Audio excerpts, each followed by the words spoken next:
Crossing his arms, the man asked if anyone recognized where they were. He introduced himself as Carl, a mercenary. Another man, lost in thought, said his name was Lyle, a carpenter from Edora, and admitted he had no idea where they were. A frightened young man, eyes squeezed shut, stammered out that he was Grit, a stall owner from House Saya, and he didn't know how he got here. A girl named Jenna turned her gaze away, confused, and said she lived deep in a forest but didn't recognize this place at all. Then, confidently, another guy spoke up. His name was Han, a farmer. He added that he also remembered nothing. All around the area, people's voices filled the air. Some said it must be a dream. Others confessed they couldn't recall anything. The three men exchanged uneasy glances when someone nearby suggested a magician had brought them here for experiments. But Lyle stayed deep in thought and said it was obvious. They were all from Tayanir, and they needed to piece together their facts to figure out what was happening. Suddenly, a girl zipped between the group, joyfully flying around and asking what everyone was doing. She happily declared that the master had opened a rift in space and time, and everyone should get ready for battle. Two men stared at the small, flying figure in shock. One of them leaned closer and asked in disbelief who she was. The girl introduced herself as Isol, the guardian fairy of this place, warning them not to pick a fight if they valued their lives. Carl stepped forward, scowling, and demanded if she was the one who brought them here. Isol brushed him off without answering, pulling out her sword instead. Carl grew angrier, accusing her of kidnapping them and refusing to explain anything. Deciding he had enough, he gritted his teeth and prepared to make her talk. Isol sighed and told him to stop before he did something he would regret. Ignoring her, Carl tightened his grip on his sword and shouted that she was getting cocky for a tiny creature. Isol smirked, asking if this was bravery or just plain foolishness. Carl, fueled by rage, charged toward her. In an instant, he froze, eyes wide. His body crumpled to the ground, his head severed, blood pooling around him. A system message popped up. The man had gotten too worked up and died by suicide. Everyone around stared in horror. With a cold voice, Isol reminded them. She had warned him. Those who listened could only stare at her in wide-eyed terror.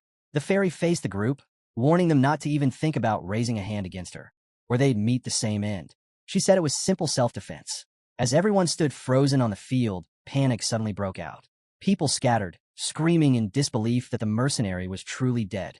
Isol glanced away in surprise when a system window appeared before her, announcing that the group had been officially formed and it was time to move the heroes into free slots. Looking up, the fairy smiled, realizing the master had finally decided to begin. Scanning the crowd, Isol called out for everyone to prepare themselves. Standing near a large door, she raised her voice and commanded the rift to open. The heavy doors creaked, and a glowing portal slowly appeared. The people stared, frozen in fear, unsure of what was waiting for them. With a bright smile, Isol pointed at the portal, telling them to step through if they didn't want to end up like the mercenary. Someone near her hesitated, starting to protest. Han stepped forward, frustration clear in his voice, asking Isol to request the master for some weapons. He explained that they were only at 1 star and didn't even have basic gear, yet they were supposed to climb a tower. Jenna looked at him, confused, wondering what tower he was even talking about. Isol glanced thoughtfully at Carl's lifeless body, realizing that Han had a point. Tapping on her invisible keyboard, she sent a request to the master, asking if the heroes could be provided with equipment. Lyle, wide-eyed and nervous, leaned toward Han and asked if he actually knew anything about this place. Han answered calmly that he hadn't been here in a very long time.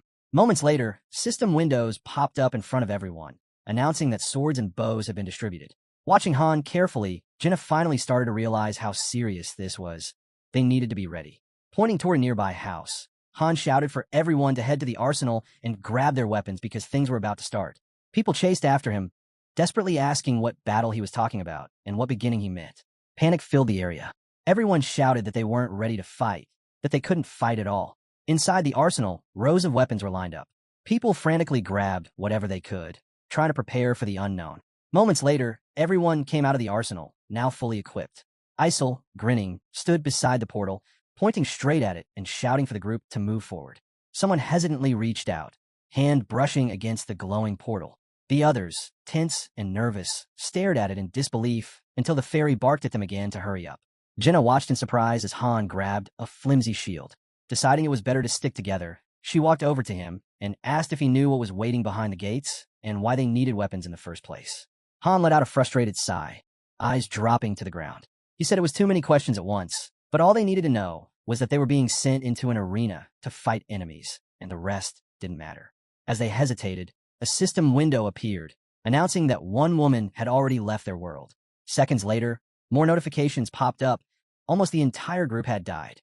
Han glanced at the windows and muttered that he hadn't expected much from a bunch of 1-stars anyway.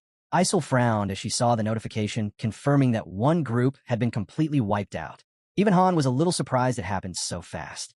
Isol, growing irritated, heard the master's command telling the surviving heroes to move into the free slots. Han realized it was their turn now. Meanwhile, Jenna was still wondering why no one had come back through the portal. One man, trembling, approached Isol and begged her to show mercy because he was suffering from arthritis. Jenna noticed how calm Han stayed through all of it. Grabbing the man's clothes, Jenna shouted that they needed to stick together if they wanted any chance of survival. Without waiting, the group stepped into the portal. Behind them, Isol's voice echoed, telling them they could do it. Their feet hit solid ground. Jenna and the others glanced around, wide-eyed, taking in their new surroundings. Confused voices filled the air as they tried to figure out where they were. High above, they spotted writing on the walls of a massive building. The door marked it as the first floor of the main dungeon. Han stood tall, eyes focused, as the system window flashed a new message. The gate was about to open, and they needed to prepare. He quickly rallied the group, shouting at everyone not to panic. Suddenly, everything shifted.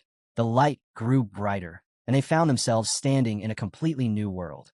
Grass swayed under a calm, open sky, but fear gripped the group as they realized they were now in the middle of a wide field. Confused, the heroes asked where they had ended up. Before they could react, goblins began charging at them. The monsters' levels flashed above their heads, and a system message appeared. Defeat your enemies. Watching the monsters close in, Han shouted for everyone to stick together. If they didn't fight, they were dead. But as soon as the goblins came closer, panic hit. The heroes turned and ran, fear overwhelming them. Han stood there, speechless, not even sure what to say. Jenna screamed, glancing around wildly, asking where the old man had disappeared to. A system window popped up, showing that Jenna was gripped by fear, and her stats had dropped by 30%. The old man was already sprinting away, shouting that he felt much better now. 3 more guys bolted after him. New system messages flashed, confirming that fear had reduced their stats by 30% too. Jenna turned her head and saw them crash straight into a wall. They stared, stunned, realizing they were trapped. There was no way out. One of the men banged on the wall with a shield, shouting angrily to be let out. Han looked back at the scene, mocking them, calling them pathetic cowards. Jenna, still shaken, locked eyes with Han, trying to stay calm. She asked if killing all the goblins would open the way out. Staring ahead, Han answered confidently, they have to fight. He'd charge in a melee while she covered him from a distance. Jenna hesitated, then asked about the others. Without even looking back, Han said not to worry about them. They were useless.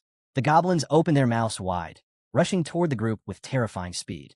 Han braced himself and ran forward, even though deep down he realized he had never actually held a real sword and shield before. The monsters leapt at him, trying to take him down.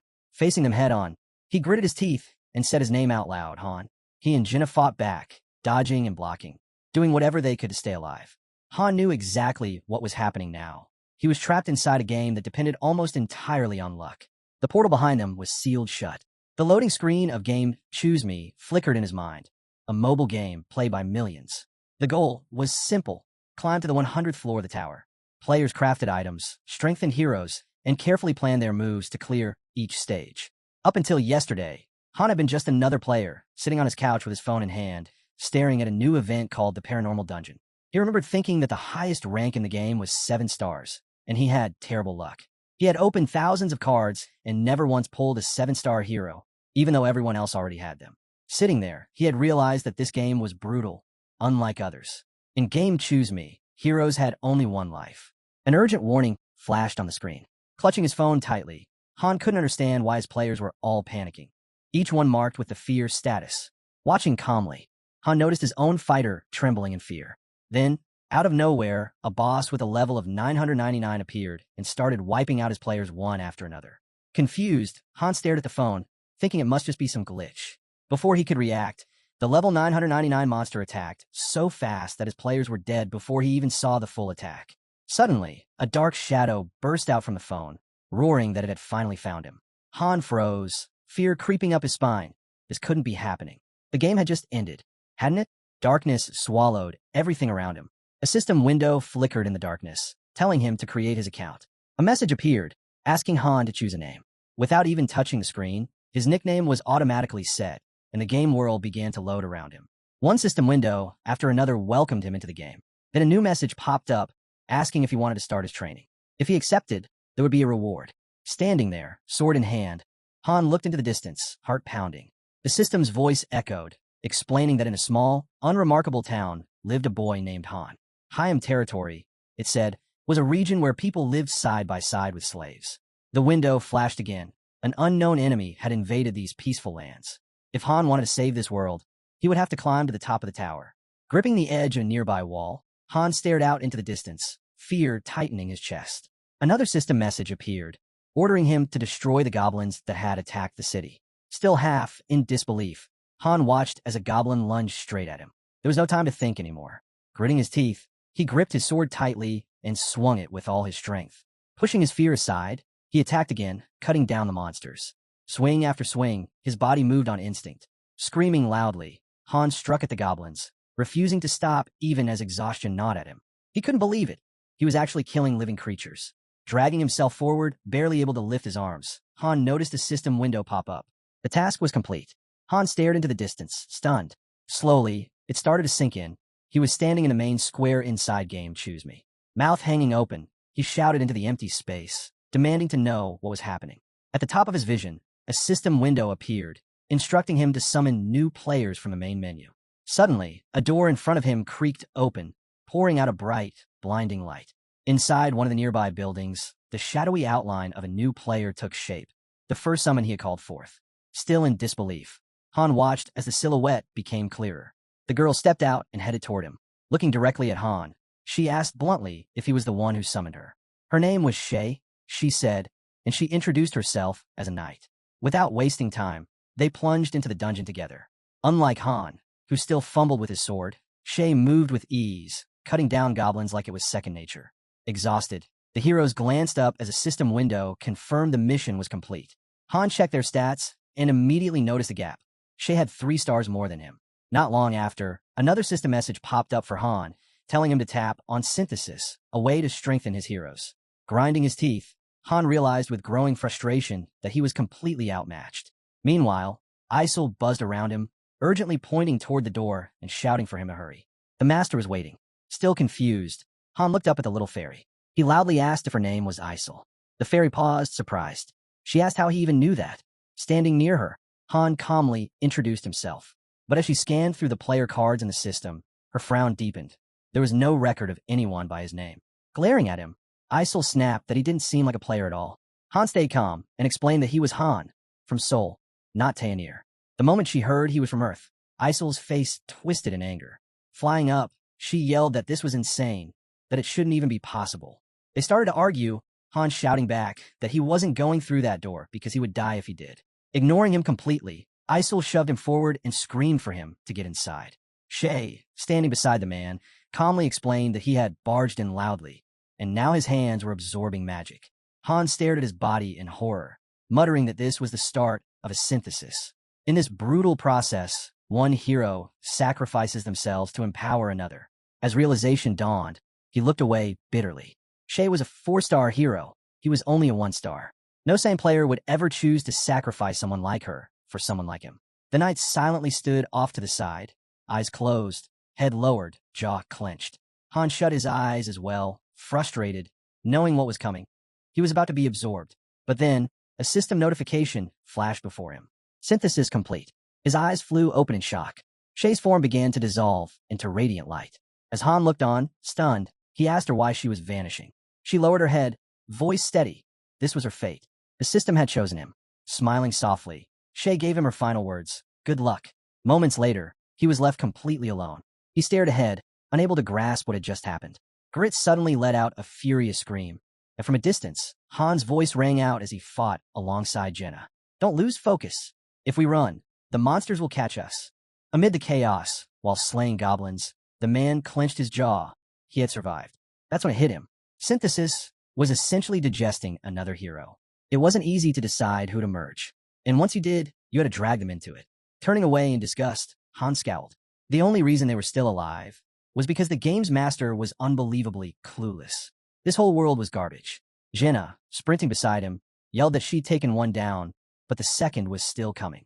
Suddenly, Goblins swarmed, one sinking its teeth into Han's shoulder. He winced but turned his head away, teeth gritted. None of it made sense. How had he ended up inside this game?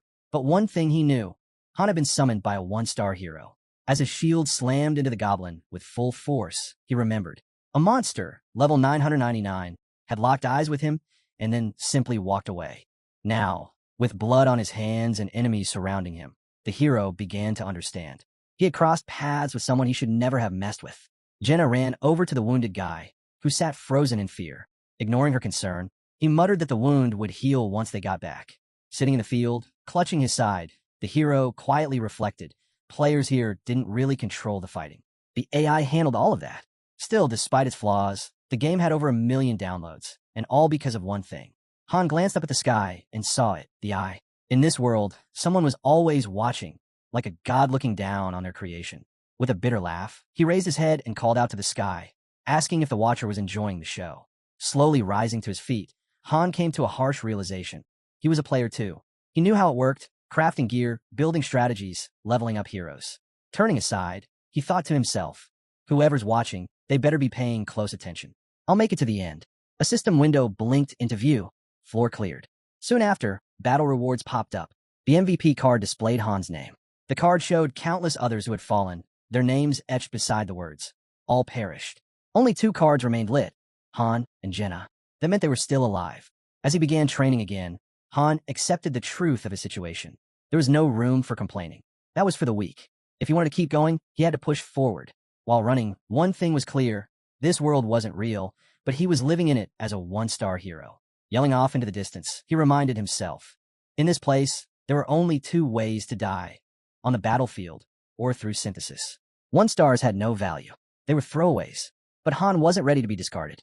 Weak stats and slow progression? Worthless. If he stayed like this, he'd be used up and tossed aside. Clenching his jaw, he looked out over the horizon. He needed power, not just to survive, but to take revenge, and one day return home. As he kept running, his mind raced. He had no idea what the future held, but if he couldn't adapt, he was done for, swallowed up by the system. Forgotten. Strengthening his body wasn't enough.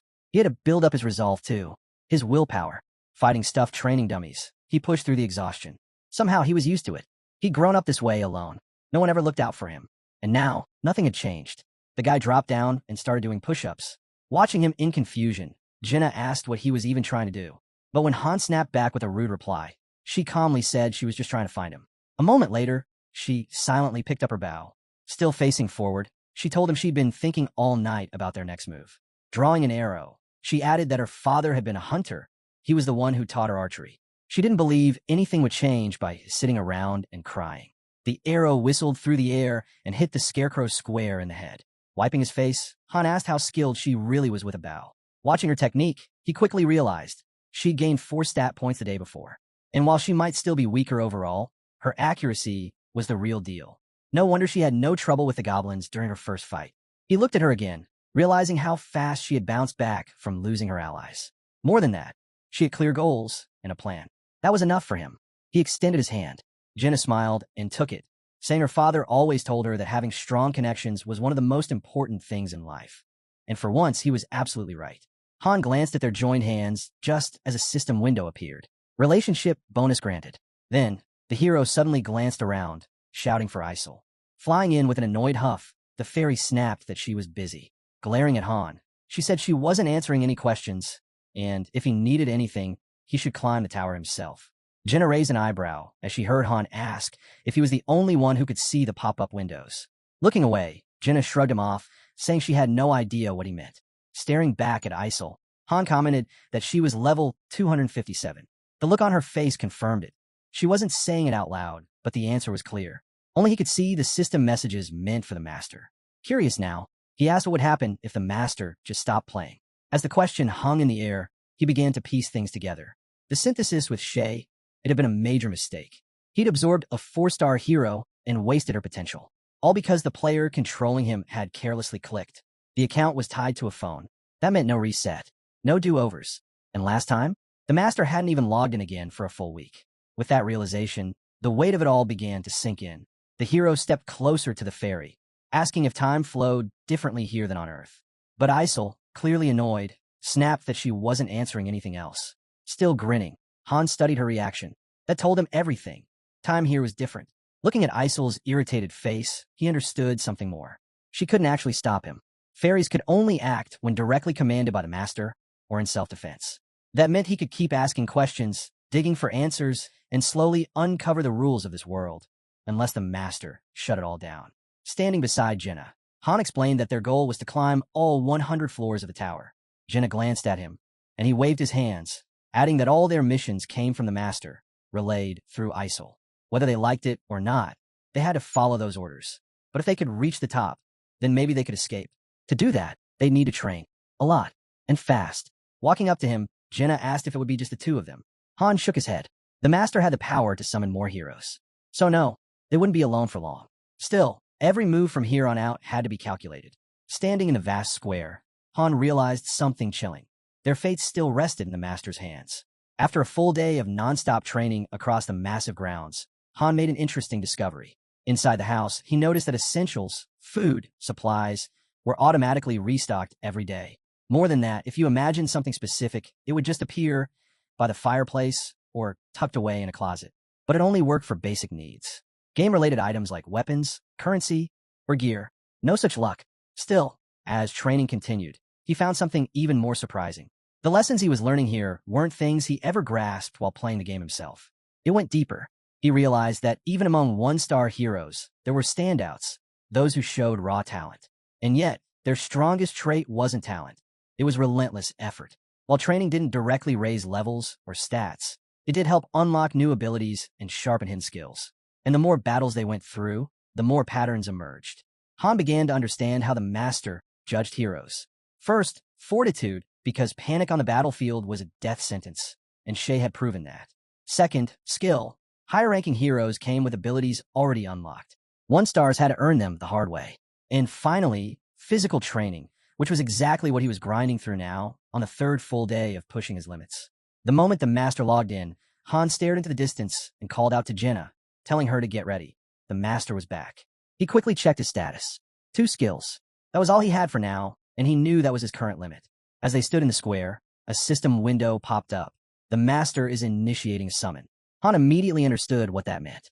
The group was supposed to have 5 members, so 3 more heroes were about to be pulled in. Seconds later, 3 new heroes materialized within the training grounds. Jenna headed straight for the arsenal, shouting for everyone to prepare. The battle was about to begin. At the rift, Isol fluttered beside it, yelling for it to open. She was impatient, as always. Han and Jenna rushed to gear up, knowing they had little time left. But as Han walked toward the portal, he noticed something. There were no fresh weapons for the new arrivals. They were left with whatever the dead heroes had dropped. Toby, one of the new recruits, glanced at Jenna with a scowl and asked bitterly if she was just another one-star like them. Without waiting, Han stepped into the portal and said they'd figure it all out soon enough. Leaving the grumbling newcomers behind, he called back to Jenna not to dwell on it. It wasn't their concern anymore. Moments later, Isol sent the players through the portal. She barked at them to start listening if they didn't want to get hurt. As the door began to close, she gave them one last smirk. "Have fun," she said. Now inside the shielded area, a system window appeared, 2nd floor reached. Han looked over at Jenna with a calm nod, completely ignoring the panic on the faces of the 3 newcomers. Beasts were already creeping around the field, slowly closing in. The 3 new players stood frozen, eyes wide, tears forming. "What is this?" one of them muttered. Han's expression darkened. He turned to Jenna and saw from her system window that she, too, was gripped by fear so much that her stats had dropped by 30%. Without hesitation, Han slammed his shield into her with full force and barked, "Did you eat enough porridge or what?" Jenna glared back at him, furious. Han simply pointed ahead. "You've got 2 goblins coming your way. I'll handle the wolves." Han glanced at the newcomers from the side, instantly sensing he was of no use to them. The wolves wasted no time. They charged at the man. One of the beasts lunged, jaws stretched wide. But before it could bite down, the hero dashed forward, shouting, and drove his sword deep into its mouth, piercing straight through the snout.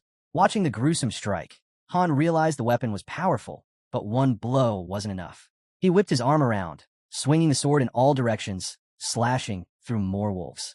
As the battle raged, he gazed out toward the distance and knew this was his limit. Moments later, his blade severed the last wolf's head. Without pausing, Han turned sharply, eyes burning with fury. Another wolf leapt to attack, but Han rammed his shield into its mouth mid-air. Gritting his teeth, he met the beast's eyes. Suddenly, yet another wolf lunged from the side. Without hesitation, Han sprinted toward it, sword ready. The blade struck true, and blood splattered across the battlefield. Still gritting his teeth, Han looked into the distance and asked what was going on with the goblins.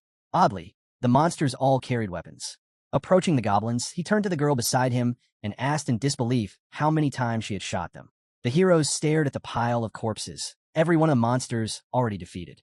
Power surged around them as they stood in silence. Above them, a system message appeared, floor secured. Han and Jenna began walking away while the other 3 heroes followed quietly. Suddenly, the ground rumbled beneath them. Jenna, alarmed, asked what was going on. Han answered that they had cleared the 2nd floor and were now ascending to the 3rd. He watched the 3 players closely, understanding something. The master would always keep climbing. Looking ahead, Han wondered what awaited them on the next floor. Would they clear it right away? Letting out a deep breath, he caught sight of a system message. The master has logged out. Isol, pulling herself up, yelled that she was exhausted.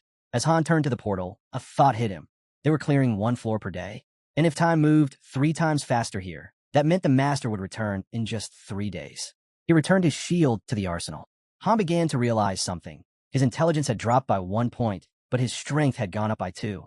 His character stats jumped by 4, and even his leveling speed had increased. In short, he was getting stronger. Lost in thought, he didn't notice the 3 players yelling at Jenna. Instead, he wondered why the master wasn't rushing forward. Constantly pushing upward would only lead to more problems. Watching the group, Han came to a conclusion. 1-star heroes were just regular people. No combat experience, no battlefield instincts. Thinking back to Carl, it became clear why people treated them like cannon fodder. Then his thoughts shifted to Shay and the way she fought. High-ranking heroes didn't hesitate, they acted. Unlike the 1-star types, who panicked when it mattered most. Han glanced at Jenna, wondering if Shay had clued her in on something. Jenna stood beside him and suggested they try to explain things to the others. Han gave her a disapproving look. Why bother, he asked bluntly. Jenna looked at the trio, realizing that maybe, if they explained it all, the others might finally understand, and maybe even fight alongside them. Watching the group closely, Han muttered that they'd probably die soon anyway. Better to see how things played out. Still, he saw they were beginning to adapt, so he finally told them not to freeze up. They'd be fighting together soon. As he walked off, he glanced back at Jenna, his expression unreadable. Then he muttered that he wasn't wasting any more time on her. Suddenly, Toby grabbed him by the shirt. In one swift motion, Han flipped him over and punched him square in the face. Looking down at him, Han said coldly, "While we fight, you hide." Then he threw a sharp look toward Jenna. Happy now. The next day, training resumed. They began sparring with scarecrows. After physical conditioning, they moved on to weapon drills. But calling it training felt like a stretch. Han was just swinging a wooden sword, while Jenna practiced her archery. The trio didn't even show up. They acted like they'd found an exit and had nothing more to learn. Meanwhile, Jenna fired arrow after arrow with growing precision, and Han slashed with increasing speed, teeth clenched in focus. Then it happened. He looked down and saw an arrow lodged in his leg. Jenna ran to him in a panic, asking if he was all right. The wound was already healing. Han assured her that things worked differently here, injuries healed fast. Still clutching his sword, he barked at the group, "Get ready. Fight starts now." Han came to a clear realization. Pain wasn't something to fear. If he could feel it, it meant he was still alive. Suddenly, arrows began slamming into his shield one after another. At that moment, a system notification appeared. The master has returned. Isol glanced around at the group, raising her voice, calling everyone to gather in the square. Jenna stepped forward, stretching her arms, saying her hands were itching for action after all that training. Han raised an eyebrow, surprised at how quickly she was adapting to this world. Meanwhile, the 3 guys stared angrily at the fairy, demanding she send them home. Isol's patience wore thin. With a burst of energy, she flung them into the air, shouting that they were driving her crazy. Han and Jenna stood back, watching the scene unfold in silence.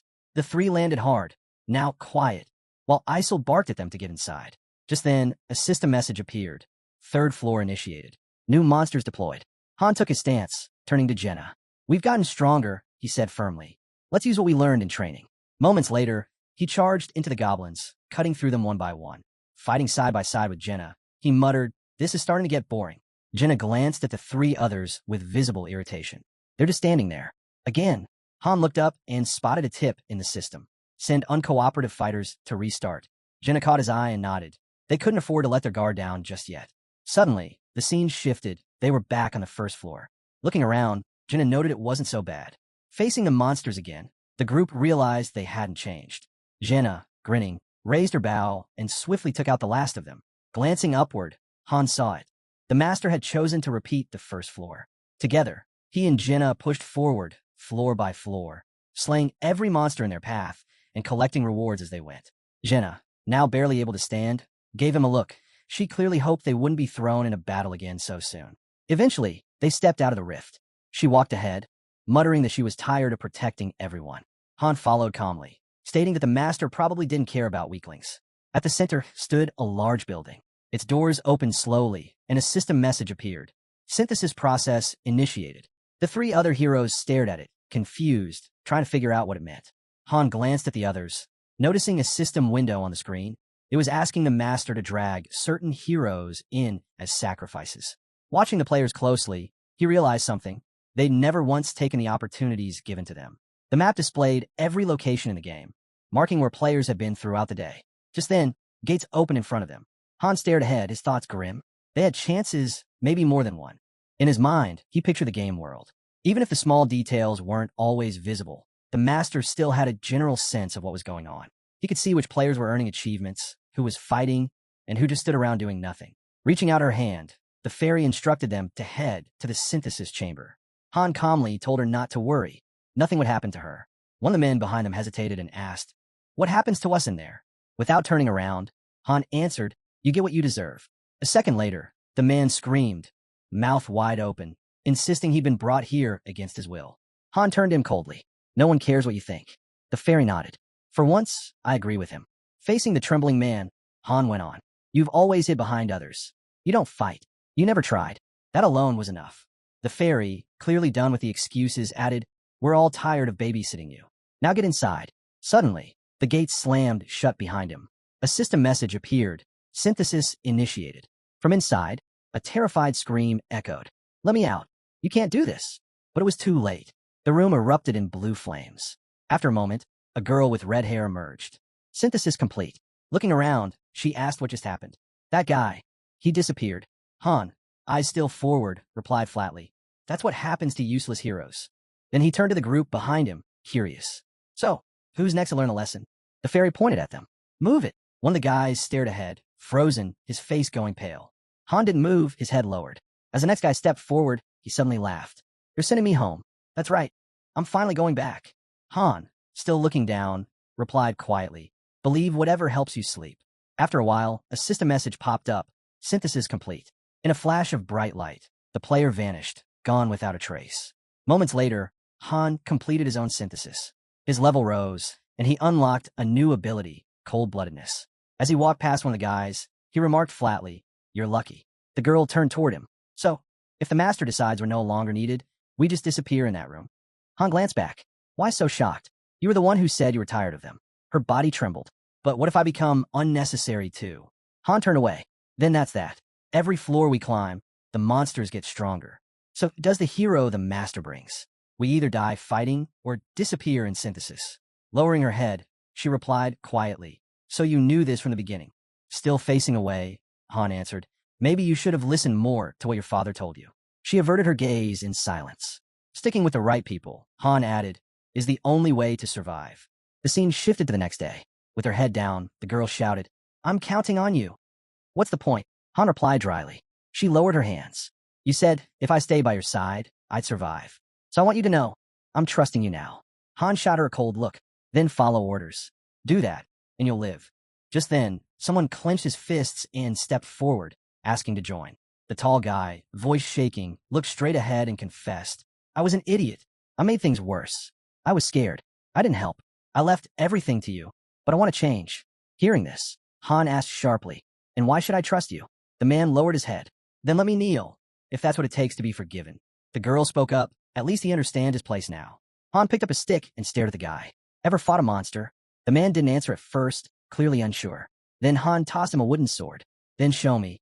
Han glanced at his teammate and said he was just trying to make it through. Then he pointed to the spear and suggested he take it. He wasn't totally sure, but he'd heard it was the easiest weapon for beginners. At least it suited mid to long range combat, which was what he knew best.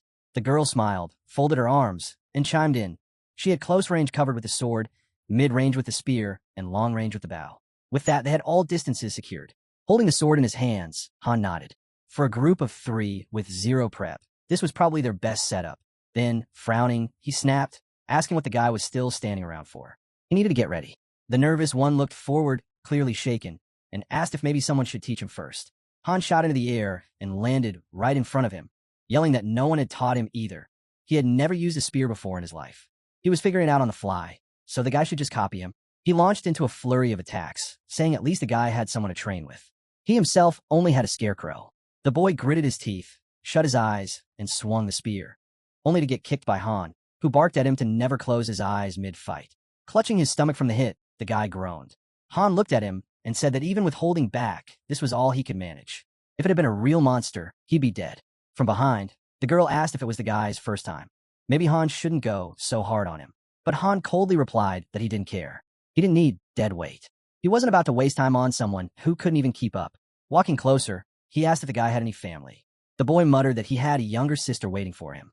Han's tone shifted slightly. At least that was something. He, on the other hand, had no one. Raising the wooden sword to his new teammate's throat, he stared him down and told him to imagine what would happen to his sister if he never came back. The guy's face drained of color. Han pressed on. If he was going to die anyway, then he shouldn't even be out there. Monsters wouldn't show mercy. Dying to synthesis will be less painful. Better to figure that out now than too late. The guy clenched his jaw, silent but furious. Seeing this, Han smirked. Now that was the look he wanted to see. The scene shifted to their base. 2 system notifications popped up. Han had built a new structure, the arsenal, specifically a forge. It cost 500 crystals to make. Looking around, Han nodded. Things were already improving. Now they had a forge. Speaking out loud, he asked if the fairy could hear him. If she could, she should come over. Flying toward him with an annoyed expression, she snapped. Who did he think he was? Ordering her around? Han replied dryly that she really needed new material. That kind of attitude was getting old. The fairy, clearly furious, started pounding her tiny fists against Han. He stayed calm and remarked that she was the one sending those system messages. Might as well admit it. The messages looked just like posts from the game forum. She must have internet access. Crossing her arms in annoyance, she grumbled that she did, and that she browsed the forums occasionally in her free time. Han raised an eyebrow and said if she had forum access, then she must have seen the top strategy threads. Start with the training center, unlock 10 weapons, then build the forge. The fairy's eyes narrowed. How'd he know that? Han just shrugged. Why wouldn't he? That post was one of the most famous ones on the forum, written by none other than Loki. Her eyes widened. He even knew that. Of course, Han replied. I was a player too. The fairy lit up, smiling now. Loki, the top-tier player. Now, just a low-ranking character stuck on the lower floors. Meanwhile, Mr. Loki himself, master of all masters, god of the game, would be in first place right now if he had even one 7-star hero. Grinning, Han asked what she liked so much about this Loki anyway. She smiled dreamily and said he could make the impossible happen. Then, stretching out her arms, she floated away, muttering to herself how amazing he was. She paused midair, confused, when Han called out and apologized. What for? She asked, puzzled. Han stared ahead, deadly serious.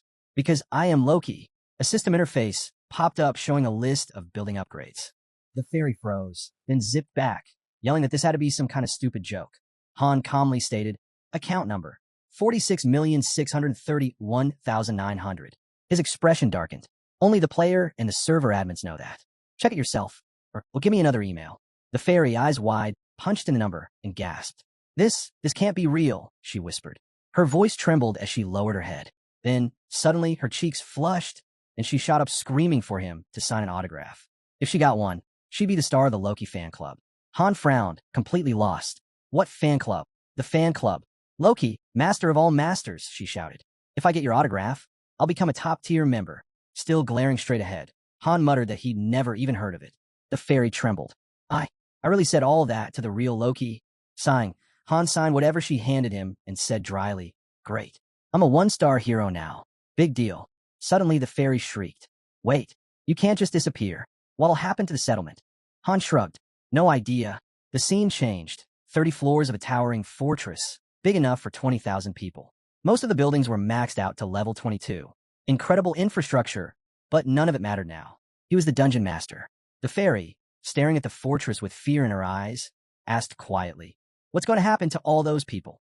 Han looked at the fairy and said flatly, if she was really that concerned about the people in the settlement, she should just disband it. Her face went pale. I can't, she muttered. Han crossed his arms. I figured. You're just a mid-level moderator, handling the minor stuff. He tilted his head slightly, then added, the person who owned this account, he was human, and the heroes summoned here. They're not AI, are they? The fairy shook her head.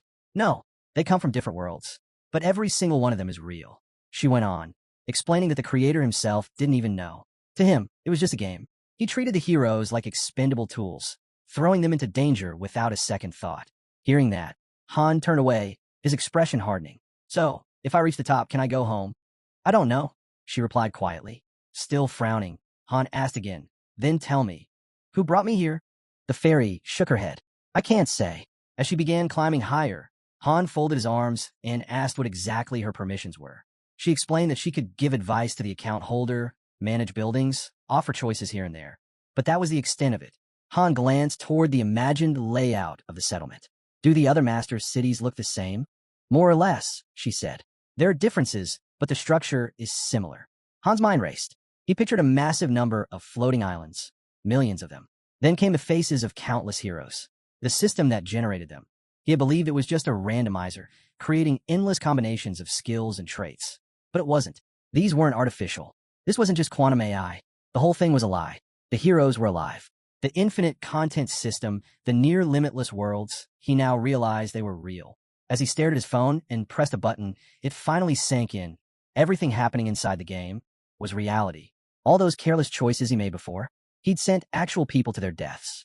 Frustrated, he called the fairy over. When she floated near, he fixed her with a stern look. If you want to make it to the top, then listen carefully. We cut to the mannequin. The girl was swinging her blade with smooth precision.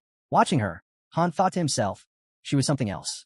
A prodigy. The way she adapted, the speed of her growth, it was far beyond what other heroes at her level could manage. This was her first time holding a dagger, and she was already mastering it. Meanwhile, the tall guy was struggling just to block. Han glanced at him and thought grimly. If this was his best, he wasn't going to last long out there. The girl pointed behind her and said she'd gone easy on him, but it didn't seem to help much. Han didn't let it slide. Don't get cocky, he said. We're moving out. The girl glanced over and asked if something was wrong. Was he really planning to skip training as #1 assistant? Before Han could reply, the fairy suddenly burst into view, shouting indignantly. #1? She's calling herself #1? I'm the top assistant here. She kept yelling, proud and loud, until Han grabbed her mid-rant. It's not time for you to be working, he said bluntly. Even with her arms pinned, she protested. Doesn't matter. I'm still the first assistant. Han looked at her, silently wondering if maybe it was better not to tell her the full truth just yet. He turned away and headed toward the warehouse. Open it, he instructed the fairy. Inside, a message flashed. Han had found iron, leather, and wooden boards. Once they were back outside, he asked her to unlock the forge. As she did, the girl pushed a cart and asked what he was up to. I'm not going to keep swinging this lousy sword forever, Han replied, glancing at the forge. His thoughts drifted. Based on what he'd learned so far, he was part hero, part master. He stepped closer to the furnace. Could he really access areas that were usually reserved for masters? The fairy flew up and asked excitedly, so what'll it be? A Leviathan weapon? Or a brunk? Han answered flatly, not in a place like this. A system message popped up immediately. No building upgrade found. Penalty, no master blacksmith available. Penalty, no blueprint present. Success rate, extremely low. Proceed with crafting? The fairy, still hovering nearby, asked again, what exactly are you trying to make? An item, Han replied. Another system prompt appeared, asking for the difficulty level. The higher the difficulty, the greater the potential reward. Without hesitation, Han said, Extreme hell. The fairy gasped and jumped back. Extreme hell? That comes with triple penalties. Han remained calm. Just watch. As the forging process began, he muttered, this is one of those overlooked systems for masters. Usually skipped, but the payoff's worth it. Another message appeared. You have 3 minutes. The fairy stared into the forging interface, panicked. I can't even tell what shape it's taking. Han stretched out his hand and picked up a small cube. Bowing his head slightly, he said, that's not a problem for me. Then the girl watching gasped as realization hit her. Wait, that's the legendary 1,000 hands technique. Han's hands moved at lightning speed, grabbing and rearranging the cubes. A system message appeared. Absolute success. UC rank, cunning longsword created. The fairy lit up with excitement as she admired his work. Another notification followed. The cunning longsword. Durable, lightweight, and razor-sharp. Mediocre materials, expertly crafted. Han didn't stop there. His hands blurred again, reshaping the cubes with precision. One by one, new system messages popped up. Balanced short bow created. Sharp long spear created. Strong iron shield created. He picked up the shield, inspecting it. Only C rank, he muttered. You could tell from the materials. The fairy, still floating nearby, said sternly, "You're not doing this again." Han nodded. It could draw attention. I don't need the other masters catching on. The scene shifted to the forest. The girl stood with her bow drawn, eyes sharp. With a swift release, the arrow flew, striking its target dead on. The enemy dropped. They were now on the 4th floor. The mission: eliminate all enemies. She looked down at her new weapon, smiling. The draw strength is so much higher. No one's going to try and steal this bow. Han, scanning the area, replied, "Use the personal weapon feature. That'll make sure they can't." Just then, monsters emerged from the trees. Han's eyes narrowed. Only 3 of us, and a master wants us to clear this floor? What's he thinking? They had to take out the harpies. The team moved into formation. The guy began swinging his spear clumsily, trying to hit one of the flying monsters. Han gritted his teeth as he stepped in to block an attack. A system message popped up. Allies affected by fear. All stats minus 30%. He's panicking, Han growled. The guy swung wildly again, trying to land a hit on a harpy. A second later, the girl slammed her fist into his face. "Snap out of it," she shouted. Staring at the blood trickling from his nose, he froze. She didn't stop. "You get it now? Your life is on the line." Han charged forward, cutting through a monster, and called out, "Get it together." The guy raised his spear again, this time with focus. "I got it," he said. All 3 launched a coordinated assault, striking the monsters in unison. A system message appeared. Floor cleared. Rewards: 10,000 gold, iron or leather. The guy stood there breathless, eyes downcast. Then he looked up and muttered, "I was just a burden again. What's going to happen to me now?" Right then, a system message popped up. "You have been added to the master's favorites." Han, looking ahead, replied calmly, "You'll live for now. The master marked you as a favorite." The guy's eyes widened, then his mouth dropped open. Clenching his fists in triumph, he yelled, "I did it." The girl bent down, glancing at Han. "First your number 1 made it. And now number 2's passed to?" Han shot back. "I don't have subordinates." He turned and walked toward the warehouse. His gaze dropped slightly as he thought, if I ever did have a first subordinate, it'd probably be her, my ex. Images flashed through his mind. Several cards featuring high-tier heroes. A 5-member team, all 6-star. Each one, level 99. Each wielding divine or otherwise broken abilities. Maybe, just maybe, they were still out there somewhere. Thinking back to his city, Han muttered inwardly, "This is a full kill game." The Vice Master could manage the city just fine, especially since she was covered. Those 2, they were so sharp, sometimes he questioned whether they were even AI at all. Then an image of a tower filled his mind.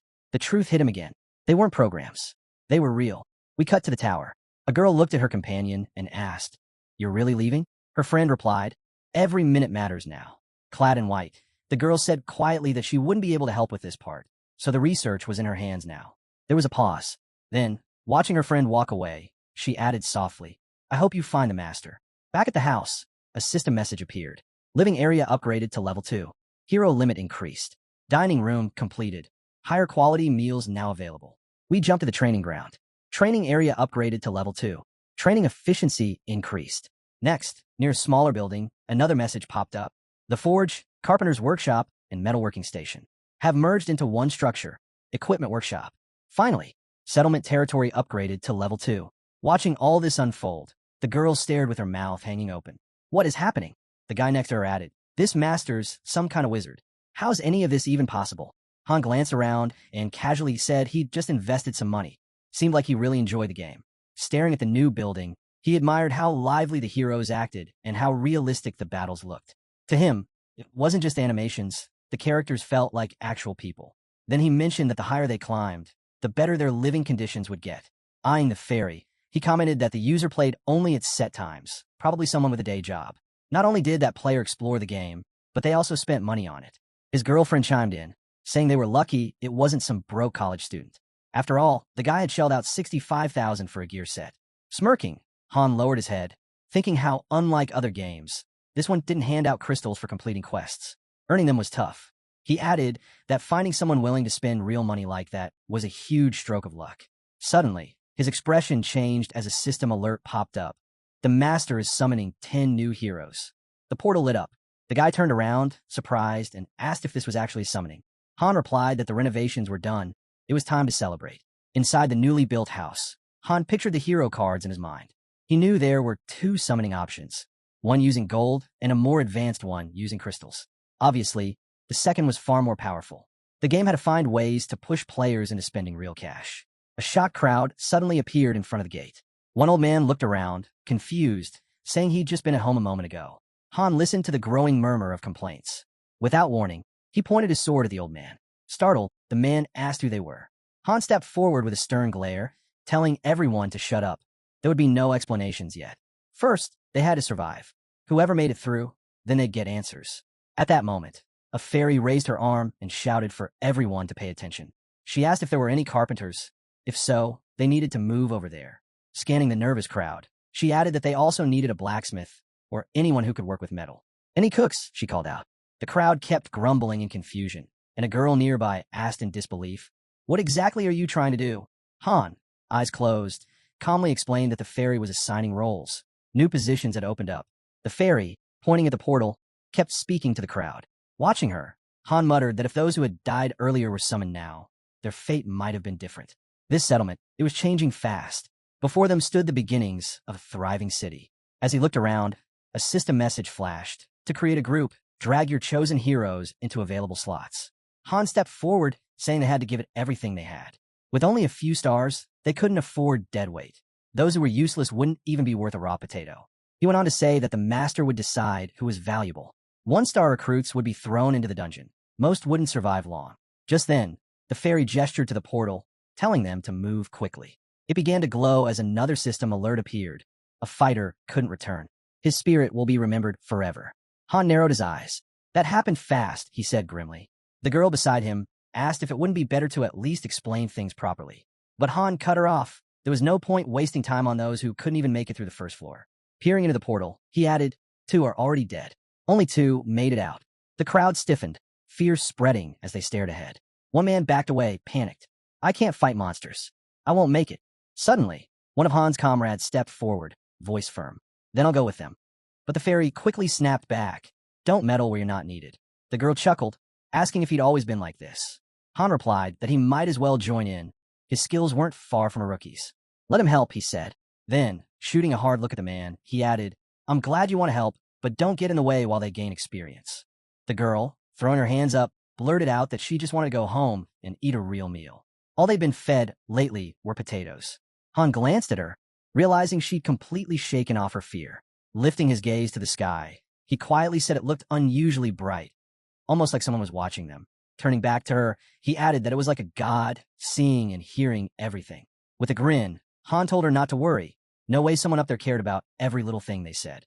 Imagining the system screen in his mind, he figured none of their conversations were ever heard. Everything was filtered, summarized, and sent off as short, simple messages. After some time, the guy returned, this time with a group of fresh recruits. Han eyed him and noted that no one had died. How many goblins did you take down? He asked. The guy replied, just one. Han stepped aside and said it was time to head back. They'd finally get to eat something different. The scene shifted to the dining hall. Glancing around, Han remarked that everything looked much better now. With an actual dining room, their meals could start to improve. If the master saw they were worth the investment, maybe they'd be rewarded. The girl suddenly jumped up, cheeks flushed with excitement. This is amazing. I want the best lamb steak, she shouted. The guy beside her chimed in. Turkey sounds great too. Han raised an eyebrow at them. Why are you even listening to me? He muttered. Just then, plates were set down, filled with potatoes. An old man glanced around nervously and shouted that the kitchen had plenty of spices, but all they had to work with were potatoes. Han frowned, remembering that the man had claimed to be a cook. He checked the man's stats and scowled. No cooking skills at all. Turning to the man, he walked away, visibly annoyed.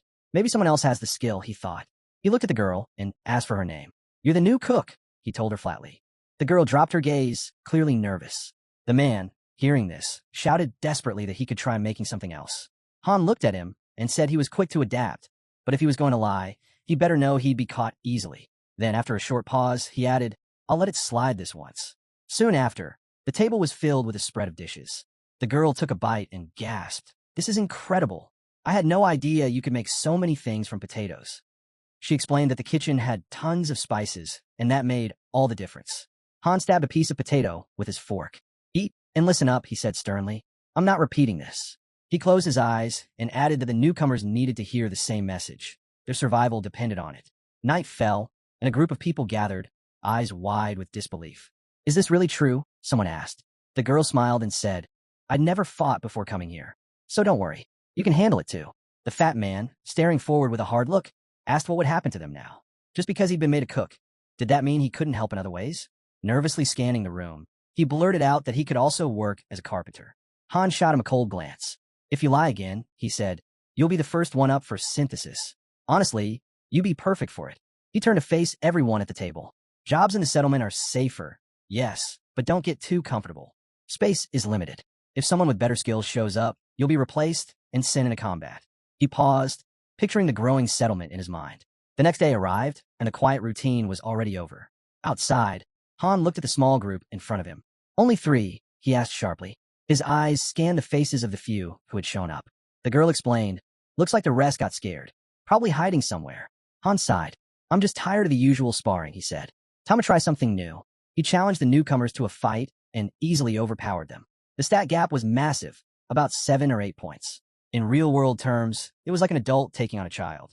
No way this kind of power leap would happen on Earth. He glanced at the girl as she loosed an arrow with impressive speed. Archery was already at level 5. Her dagger skills? Level 2.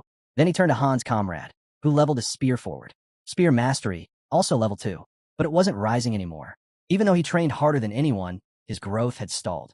Looking over the new recruits, Han noted that all 3 had reached level 1 in ball control. Their development was strikingly similar, maybe because of their age. Still, they were way ahead of the ones too afraid to leave their homes. Not long after, the master summoned 10 more heroes. This time, Han's comrade and the others handled everything without needing help. The girl, watching the new arrivals, smiled. There are more and more of them, she said. Han nodded. This is just the beginning. He thought to himself. Only 1 person had died during this last wave. A solid outcome. Then the girl turned and asked, why hasn't the master sent us to the 5th floor yet? It's been a while since the last cleanup. Han stared into the distance, his gaze sharp. He considered the question. The 5th floor was bound to bring a brutal spike in difficulty. Because he's not an idiot, he finally said. He hasn't decided who's ready to go. In his mind, the image of a massive tower began to take shape. He continued thinking. Every 5th floor brought a huge spike in difficulty, like facing a boss battle. Even he couldn't guarantee survival in those conditions.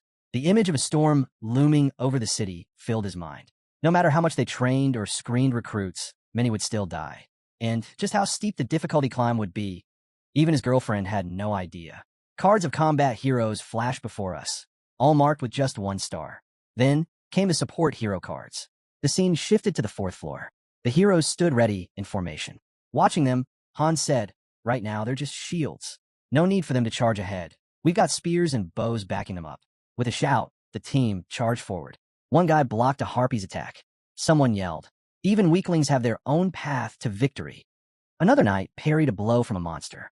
A voice called out, this only works if you fight as a team. A spearman slipped to the side and lunged, landing a hit. More shouts followed. It's not about being the strongest. Combine your strength. Han, watching from behind, thought to himself, he could clear this floor on his own, but then they'd learn nothing. They needed to grow as a team. A system message popped up, battle begun. Reward, 2,000 gold, iron ore, and leather. The team members grinned, shaking hands, proud of their progress. Han watched them, wondering what the 5th floor might throw at them. Among all the possibilities, there might be one mission even he couldn't complete solo. He pulled his comrades into a hug, smiling. So what do you guys think? The girl smiled back. You all did great. Yeah, he said. I agree. The scene moved to the armory. The master had started logging in less often. From his second batch of 10 heroes, he had summoned a blacksmith, a tanner, and a carpenter. They worked non-stop in the workshop, forging mostly E-rank swords and shields for the new recruits, gear that noticeably boosted their survival. The main team, meanwhile, received higher-grade equipment. Looking over the player map, Han noticed 3 heroes marked for synthesis. They had skipped training, claiming they'd run at the first sign of danger. One of them was the guy who had lied about being a cook. A few days passed. The guy looked at his shield, surprised.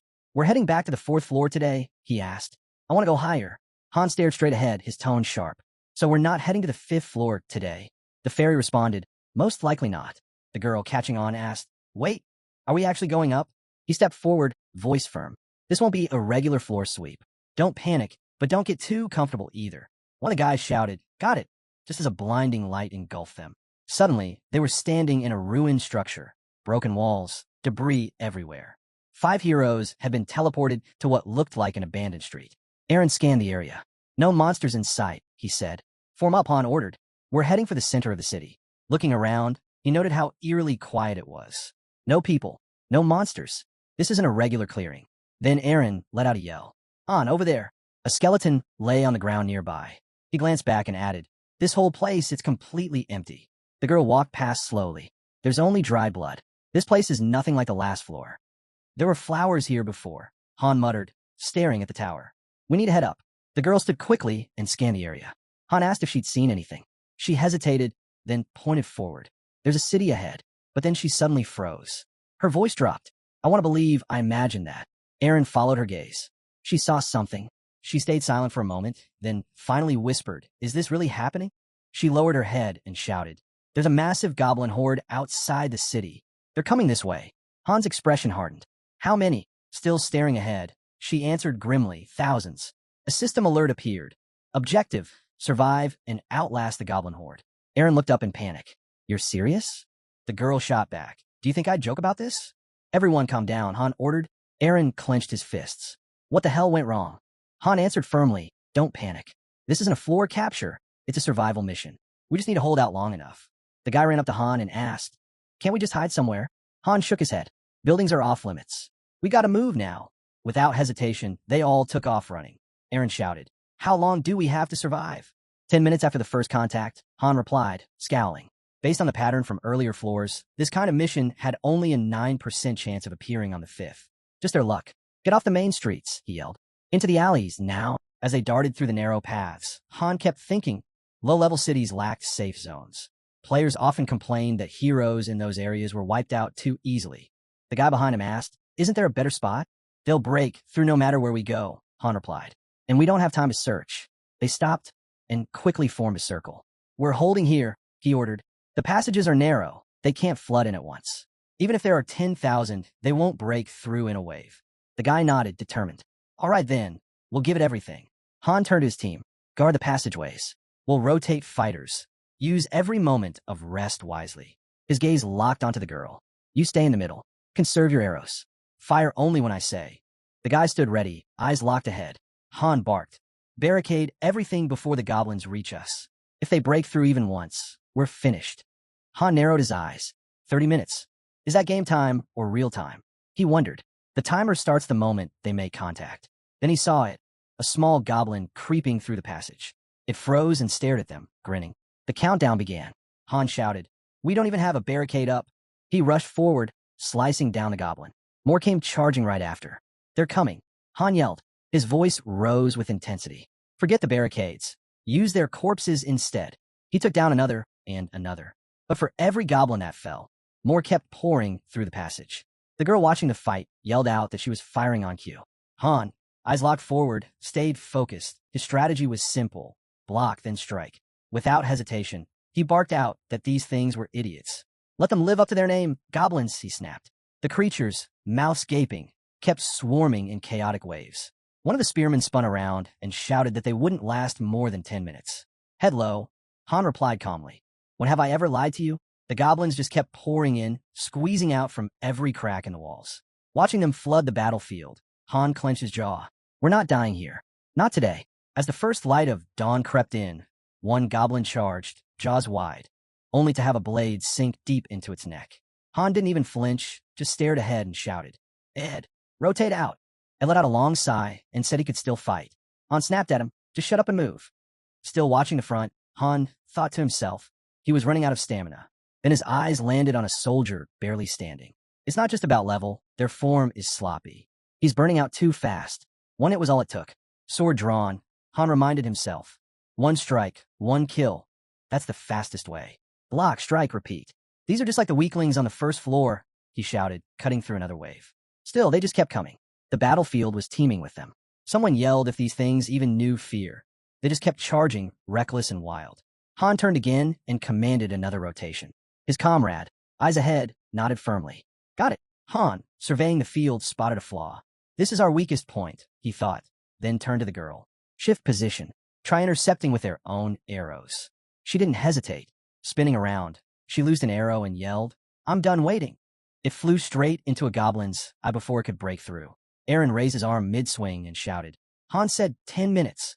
Han, unwavering, responded, "We've only held for 5. Just then a goblin lunged, jaw snapping, but something knocked it back hard. The girl had smashed it with her knee and yelled, "Quit crawling at us." Suddenly, one of the men let out a bone-rattling scream. A system message flashed. One of the squad members was bleeding, and his health would keep dropping. Han scowled and yelled for him to be swapped out. "Forget him. Take his spot. Stop the goblins." The injured soldier tried to protest, but Han turned with a glare and barked, "Quit whining. You'll recover once you're out." The soldier collapsed to the ground, trembling. Another system message appeared. He was afflicted with fear. All his stats had dropped by 30%. Han slashed through a goblin with full force, then kicked another one away. He shouted at the wounded soldier, "Get it together. You want to die here." The soldier mumbled an apology, and Han called out to the girl, "Stop his bleeding." She knelt down without hesitation and started bandaging him. Han yelled again, voice sharp, "If you don't start fighting, your friend's going to die." Suddenly, a goblin came at Han from behind, but he spun around just in time, slashing it down. He stomped on another's head and roared, "Get lost." Still, the goblins kept swarming. One of the fighters cried out that his sword had gone dull. His comrade gritted his teeth, forced himself to his feet, and grabbed the weapon. "I can still fight." Seeing the battered blade, the first guy looked uncertain. Han shouted, "You want to live? Then fix it." Cutting down another monster, he thought this was bound to happen. Better than F rank, sure, but still just a basic iron sword. He yelled, "Goblins die just fine with or without a sword." He bashed one in the head with a shield. "No sword? Use your shield." Then he spun to Aaron, ordering, "Switch out." The man turned and replied, "I'm good to keep going." From behind, the girl sliced through another goblin and said, "You should rest while you can. Don't be stubborn." Han growled, 3 minutes left. Just hold for 3 more. He thought to himself, why does half an hour feel like a lifetime? Then he barked at Aaron again, "Move forward." The girl stared ahead, afraid. He turned to her and said calmly, 10 seconds. That's all we need. He signaled the switch, then looked at her again. "Cover us with arrows." But then his eyes landed on her quiver. Only 4 arrows left. He frowned. "Not nearly enough." "Don't hold back," he shouted. "If they break through, it's over anyway." Drawing back her bowstring, the girl responded firmly, "Got it." She loosed 2 arrows, both flying straight at a goblin. But then, one of the creatures lunged forward, eyes wide, clutching a jagged stick. It broke through their defenses. On the ground, the injured soldier was barely clinging to consciousness. Suddenly, the goblin stabbed him deep in the gut. Blood poured from his mouth. The girl immediately fired, taking the goblin down. Her eyes fell to the wounded comrade. He was sprawled out, blood pooling beneath him. A system message appeared, "Critical condition. Life at risk." Seeing it, Han snapped. He charged forward, cutting through everything in his path. Jenna froze, staring at the dying ally. Panic gripped her. Should I try to save him? But if I move now... Meanwhile, on the front lines, one of the fighters raised his shield and called out, "Hide! Can you cover me? Just 30 seconds?" A powerful monster surged toward him. Its strike came fast, but Han deflected it, using his body to block the blow with perfect timing. Then Han roared forward, tearing through the enemy ranks. He reached the fallen soldier's position. "Left flank, go now," he shouted. The boy hesitated, glancing around. "What about Hyde? He's resting. We move now." Just then, a system message popped up. "The fallen warrior has returned to the arms of the Lord. His spirit will be honored forever." The soldier bowed his head, then turned back and rejoined the battle, cutting down the next wave. Han looked to Jenna. "We can't help them anymore," he said. "Forget them. If you fall, we all die." Gritting her teeth, she nodded. "Understood." Han bashed away another goblin with a shield. Nearby, Jenna continued fighting, blades flashing. "How many are left?" she called out. A system message appeared. Basic dagger skill, level 3. New skill acquired. Fast movement. Han lifted his sword in a sharp signal. "Throw everything you've got at them," he said. "If you want to ask about time, make it count." Right after, another system update flashed. Heroic Awakening triggered. Sword and shield technique, level 5. Pain threshold, level 2. Cold-bloodedness, level 3. While fending off another goblin with a shield, Han couldn't help but wonder, what's the point of this if they're all going to die here anyway? Just then, one of the warriors let out a sharp scream. He'd been hit. A system message appeared. Bleeding. Health will decrease over time.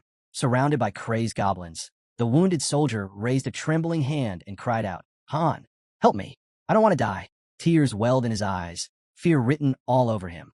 Hearing his name, Han clenched his teeth, face tight with frustration, but he didn't turn back. The goblins began to close in on the helpless boy, who kept begging for someone to save him. Han didn't stop. He veered away and barked at Jenna and Aaron, "Follow me." Jenna glanced back, her mind flooded with memories of their fallen allies. Han said coldly, I'll mourn them when we get out of here. The group sprinted through a crumbling alley in the ruined city. As they ran, a system notification flashed. Your companion has returned to the arms of God. His spirit will be honored to the end of time. Jenna halted and stared ahead. Are we going to die too? Don't talk like that. Their leader shot back. He turned sharply and pointed behind her. Climb that wall. She looked where he was pointing. You want me to run by myself? We're right behind you, he said. Then, as the goblins came rushing in, he added, we'll have to cut through a few first. He raised his sword. One monster per strike won't cut it anymore. Then he charged, slashing through multiple enemies with one powerful swing. From above, Jenna shouted, I'm up. Hurry. Without wasting a second, Han leapt up and grabbed the edge of the rooftop. Get up here, he ordered Aaron. Jenna reached down, take my hand. Aaron didn't hesitate. He grabbed her arm and started climbing. But then, a cry of agony. A goblin had driven a blade into Aaron's leg. Han jumped down in an instant, cutting the creature down. Jenna, don't let go, he shouted, eyes fierce. Then, blade in hand, he turned and faced the next wave. There's no time, Han muttered. I have to cut the leg. Without hesitation, he brought down his blade. His ally screamed in agony as pain surged through him. A system message popped up. Bleeding, health will gradually decrease. Helping support him, Han turned to Jenna. Lift him now. Another notification flashed. Critical condition. Life at risk. They looked down, and what they saw was terrifying. A mass of furious goblins, climbing on top of each other like a living ladder. They're using each other to climb, one of the boys shouted, panic creeping into his voice. It's smart, too simple but smart. Eyes wide with fear, he suddenly shouted, you have to kill Aaron with a spear now. Jenna didn't question it. She thrust the spear down while trying to hold off the incoming horde. We can't let him get back up, Han growled. We've got nowhere else to go. But then Jenna's grip failed, and the spear slipped from her hands. It's gone. What now? Kick them. Han snapped. As more hands reached up for them, Jenna cried out, how much longer? There's too many. We can't keep this up. 30 seconds, the boy shouted. His ally gritted his teeth. Feels like an hour already. I'm serious. We don't have much time. Still swinging his blade, Han focused his thoughts. Just a little longer, just until that timer shows up. And then, it appeared. A system message flashed with a countdown ticking down the final seconds.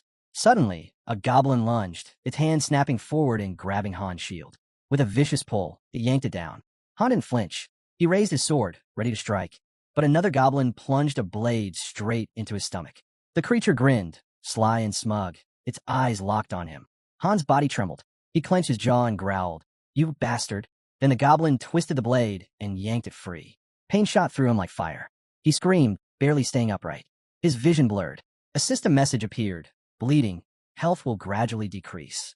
Nearby, Jenna had also been struck. Another notification. Bleeding, health will gradually decrease. They were both on the brink. Kneeling amidst a sea of snarling goblins, the boy stared blankly, defeated.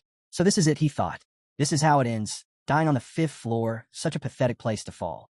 His head dropped. Why? Why'd I have to go through this nightmare? Why me? I didn't ask for this. Not back on Earth, not here. He spiraled into despair until something snapped. His eyes flared open, fury igniting within him. Why? He demanded again, now aloud. He lunged up and sliced a goblin clean through. You freaks, he roared, the rage taking over. The system lit up, berserker mode activated. His blood-red eye glowed against the blackness in his gaze. You really think you can kill me here? On the 5th damn floor? Blade drawn to his side, he muttered, there's no reason for this. Just then, a maddened goblin lunged. Han didn't hesitate. His sword tore through it, and every other monster that dared come close. I'm not dying here, he shouted. In moments, goblin limbs littered the ground. Surrounded by carnage, he glared forward with wild, unblinking eyes. Come on, he dared them. The system announced, skill awakened, berserker. The monsters, once feral and fearless, now trembled. Jenna watched, unable to move. Even breathing hurts, she thought. My whole body feels like it's breaking. The boy inhaled deeply. Bloodlust filled his voice. You want to kill me? Then come and try. He swung again, cutting down a goblin. I won't lose. Blades flashed as he tore through wave after wave, each strike merciless. But then, his weapon cracked and shattered into pieces. The goblins roared with twisted joy. But the boy didn't stop. Even if I have to use my fists, he thought. He launched forward, feet pounding the ground, eyes locked on the enemy. I'll never stop. Snarling, he charged into the crowd. Right then, the timer hit 0. Suddenly, every goblin around him began to shift in color. He froze, staring in disbelief. A massive swarm of monsters, all of them, stopped in place. Silent, motionless. Jenna and Han stood frozen, stunned by what they were witnessing. Just then, they noticed Aaron, still alive, lying motionless on the rooftop. A system message appeared. Floor cleared. Their levels had increased, and Han was named MVP. The rewards rolled in. 5,000 gold, iron, ore, leather, and boards. Without warning, the system transferred them all into a new space. Congratulations on clearing Floor 5. Daily dungeons are now unlocked. Gather materials. Strengthen your settlement. Train your heroes. Their remaining weapons had been moved with them. Jenna dropped to her knees in disbelief. Han stood still, barely breathing, his body still shaking from what just happened. Aaron, among them, was quiet but breathing. Jenna looked at him, eyes wide, then suddenly smiled, tears welling up. And then she laughed, overwhelmed by it all. Han didn't move. He couldn't make sense of it. The chaos, the survival, it hadn't settled in yet. From a floor, Jenna looked up. Can you hold me up? I don't have the strength. Without a word, he reached out. As he pulled her to her feet, she asked quietly, Did we really make it? Yeah, he replied. This is the waiting room. The floor's cleared. She looked around. Is every floor like this? He shook his head. No, this was a special case. Picking up the broken pieces of his sword, he added, In missions like this, everyone's survival depends on each person's choices. If the others had been a bit stronger, maybe it would have ended differently. He stepped closer to Jenna. With a well-synced group, these missions wouldn't be this hard. But we got hit at the worst possible time. Jenna nodded, lowering her head. They left the waiting room quietly. Outside, a boy ran up, beaming. You guys crushed it. Chloe's got food ready. Where's everyone else? Still inside. They're dead, Han said flatly. The boy blinked. What? They're all dead. The boy fell silent, stunned. As they walked past him, another voice rang out. Unknown, yet commanding. The master is calling for heroes. Everyone whose names are announced, come forward. Back in his room, Han collapsed on his bed, face pressed into the pillow. He didn't feel much about the deaths he'd seen. Up here on the front lines of the tower, that kind of thing quickly became routine. His thoughts drifted to the new skill he'd picked up, Berserker. As he lay there, he began to wonder, how could that possibly go with his cold-blooded trait? Those two couldn't be more opposite. Cold-blooded kept him composed no matter what, while Berserker traded control for raw power. It had to be some kind of glitch. Maybe it had to do with him being both a hero and a master. Still lying in bed, Han reminded himself that there was a lot he didn't understand yet, but he could figure that out later. Right now, rest came first. With a sigh and eyes slowly closing, he muttered that things were only going to get harder from here. The scene then shifts to the training ground. It's early, and Jenna is already deep in her practice, slicing through the air with precision. Surprised to see her up so soon.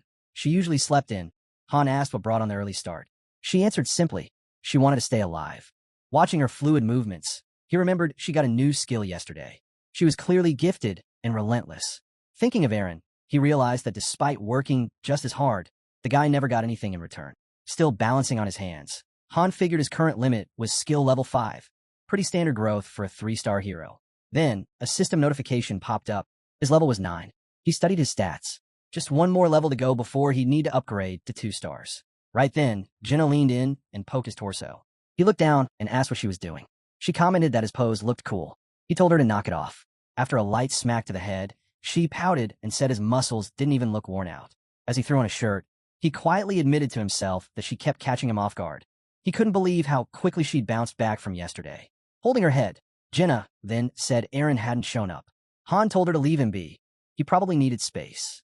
After all, he was closer to the ones they'd lost. They both drifted into silence, lost in thought. Jenna broke it, mentioning how Aaron usually arrived earlier than everyone else to train. Standing nearby, Han added that Daika was the same. They both pushed themselves harder than anyone. Turning his gaze to the side, he muttered that, in comparison, those two were real heroes.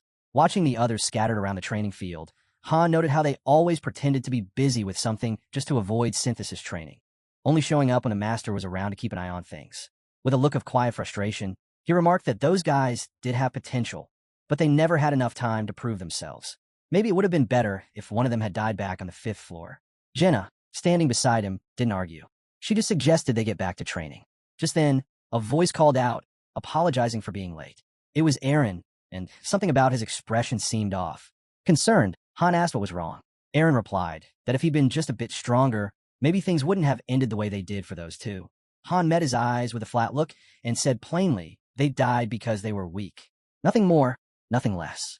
From a distance, Han looked around the base camp, thinking that it had already been a month since he arrived. Though in the real world, only about 10 days had passed. Glancing at his phone, he reflected on how often whatever logged into the game and calculated that the in-game time moved 3 times faster. Whatever checked in morning, noon, and night. Visualizing the game on his phone, Han thought about how, during battle events, the game time synced with real time. Otherwise, those survival missions wouldn't last 30 minutes. They'd be more like 90, and they'd never make it out alive. Just then, Aiel appeared, grinning, and praised Han, saying everyone should follow his example. After all, he cleared the 5th floor, even with a bunch of slackers on his team.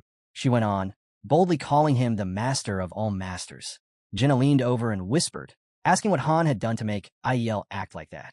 He brushed it off with a grin, saying it was classified company info. The fairy, still fired up, shouted at the others, calling them useless for lounging around while she was out there giving her all. She warned them there'd be consequences for their laziness. As the scolding went on, Han quietly slipped away, thinking it was better to leave them be. They'd end up where they were needed, especially if someone gave the order. Right after that, a system notification popped up. Group 4 had been formed. It included Han, Jenna, Lewis, Jeffrey, and someone named Owen. As the others stood there in shock, Han listened quietly, showing no reaction. Suddenly, a voice announced that the selected heroes had to head into the rift of time and space. Immediately, Jenna, caught off guard, asked why they were grouped with people they didn't even know. Inside the rift, surrounded by unfamiliar faces, Han told Jenna not to worry. This time would be way easier. A portal materialized ahead of them. It was a daily dungeon. These opened every day and were meant for gathering materials. Today's target was the Kenout Forest, and they'd be stuck there for 11 hours. Reading over the mission details, Han realized the daily dungeons were finally accessible. A man beside him asked if they'd really be fighting together. Han glanced over and asked for his name. The guy introduced himself as Owen and quickly added that he didn't think they'd be of much help. As the portal flickered to life, Owen explained there was nothing to stress about. Combat wasn't immediate. In the blink of an eye, a beam of blue light flashed, and they were dropped into the forest. Once inside, the system notified them again. Group 4 had officially entered the lower-tier Kenout Forest. Their objective: gather resources and return when time ran out. It also reminded them that dungeon types rotated based on the day, so it was smart to check ahead before assigning teams. Scanning the area, Jenna asked where the enemies were and if this was going to be another round of special missions. Walking up to her, Han tugged her cheek. She looked confused, not seeing the joke, until he told her she looked ridiculous. Then he crouched down, picked up a small stone, and explained that daily dungeons weren't for fighting. They were for gathering. He tossed the stone into a strange, floating portal nearby. One of the guys asked what that was. Han said it was basically a trash can. Just think of it as storage. Right then, the system chimed in again. Trash collected. This item is not needed by the settlement. Recommend not picking up such items. Snapping a branch off a nearby tree, Han explained it was better to toss gathered materials, like branches, into the storage portal. As he tossed it in, he added that the system would absorb the items and eventually create new ones. A system prompt popped up stating that 100 branches would be needed to create a log, which in turn required a carpenter's bench. Owen stared at him, clearly rattled, and asked if that was really all there was to it. His teammate chimed in, asking if they seriously wouldn't even have to fight. Han shrugged it off and told her it wasn't her concern. Then he suggested they go hunting instead. As they followed him, Jenna complained that the 5 of them never gave her a break and asked what they'd be hunting. Boars? Deer? Rabbits? Either way, she was just excited they'd finally get to eat some real meat. Eventually, they stumbled upon a deer standing in the middle of a clearing. Jenna's eyes lit up, and she practically drooled at the sight. Claiming it as hers, she told the cutlet to stay still. In one smooth motion, she drew her bow and fired, hitting the deer cleanly in the neck. Walking over to her prize, Jenna admired how good it looked. Han, standing just behind, asked if she even knew how to butcher it. She confidently replied that she did. She'd watched her father do it countless times. She got to work, explaining step by step. First, drain the blood, then open the belly and remove the organs. Han stood by in silence, watching her handle everything. As he turned to leave, he told her to toss all the remains into the rift when she was done. Nothing was to be left behind. She asked where he was going. Without turning back, he answered that he had something to take care of, and besides, he was tired of eating just potatoes. Han made his way deeper into the forest, eventually arriving at a massive waterfall. Checking the timer, he noted they had just 30 minutes left before they'd automatically be returned to the settlement. Suddenly, his eyes locked onto a group of animals nearby. Spotting them made him pause. He'd found what he was looking for. Drawing his blade, Han focused on the largest one, a rare forest queen. Rare monsters like these sometimes showed up in daily dungeons, and while not hard to spot, they were important. He pictured a low-grade attribute stone in his mind. These monsters were key to upgrading heroes, and getting one could be a game-changer. Without hesitating, he rushed in. Hearing the noise, the deer snapped its head up, alert. In a single, clean swing, Han decapitated the creature. A moment later, one of its kin charged at him in a fury. Without hesitation, Han retaliated, slicing into it over and over with ruthless precision. Now face to face with the queen of the forest, he stared her down. "Your friends are gone." "Too bad," he said flatly. The regal white deer glared back with cold fury. Pointing his blade at her, Han invited her to come at him. The narration briefly shifted, explaining the cycle of daily dungeons. Monday and Tuesday feature the Israelita Mine. Wednesday and Thursday, the Kenout Forest. Friday and Saturday, Simral Plateau. And on Sunday, all dungeons are unlocked. Meanwhile, in another part of the forest, a panicked shout echoed through the trees. A boy screamed that there was a monster up ahead. Owen, who was with him, squinted into the foliage, confused. He couldn't see anything. Peering through the leaves, they caught a glimpse of glowing red eyes. Owen cautiously told his friend to wait. Something fell off. Then, from the brush, Han stepped into view, dragging his catch. With a smirk, he asked if they were expecting someone else. He dropped the severed head of the forest queen onto the ground with a heavy thud. Jenna, eyes wide, remarked how massive it was. Han exhaled and admitted he was exhausted. He needed help hauling the rest. As one of the team members stored the body in the portal, Han turned to Jenna and asked how much she had gathered. The system notification answered for her. She had harvested the queen's blood. Jenna added that she'd taken down 2 deer and a boar, enough meat for everyone. Picking the queen's head up again, Jenna asked why he'd kept it. It wasn't good for eating. Han, strapping his shield onto his back, explained that he needed the horn. It couldn't be removed any other way. Looking at the head, Jenna casually noted it was female. Surprised, Han asked how she could tell just from that. She replied that she'd lived in the forest long enough to know. Suddenly, a system notification chimed in. Jenna had unlocked a new skill, Forest Hunter. Humming a tune, she began carving into the deer's head, cheerful as ever. Han watched her work, stunned by yet another one of her awakenings. Glancing at her awakening stone, he thought to himself that she'd have no trouble ranking up soon. The system notification popped up, stating it was a low-tier wind attribute stone, an elemental item charged with forest energy, typically used to craft gear that boosts a hero's rank.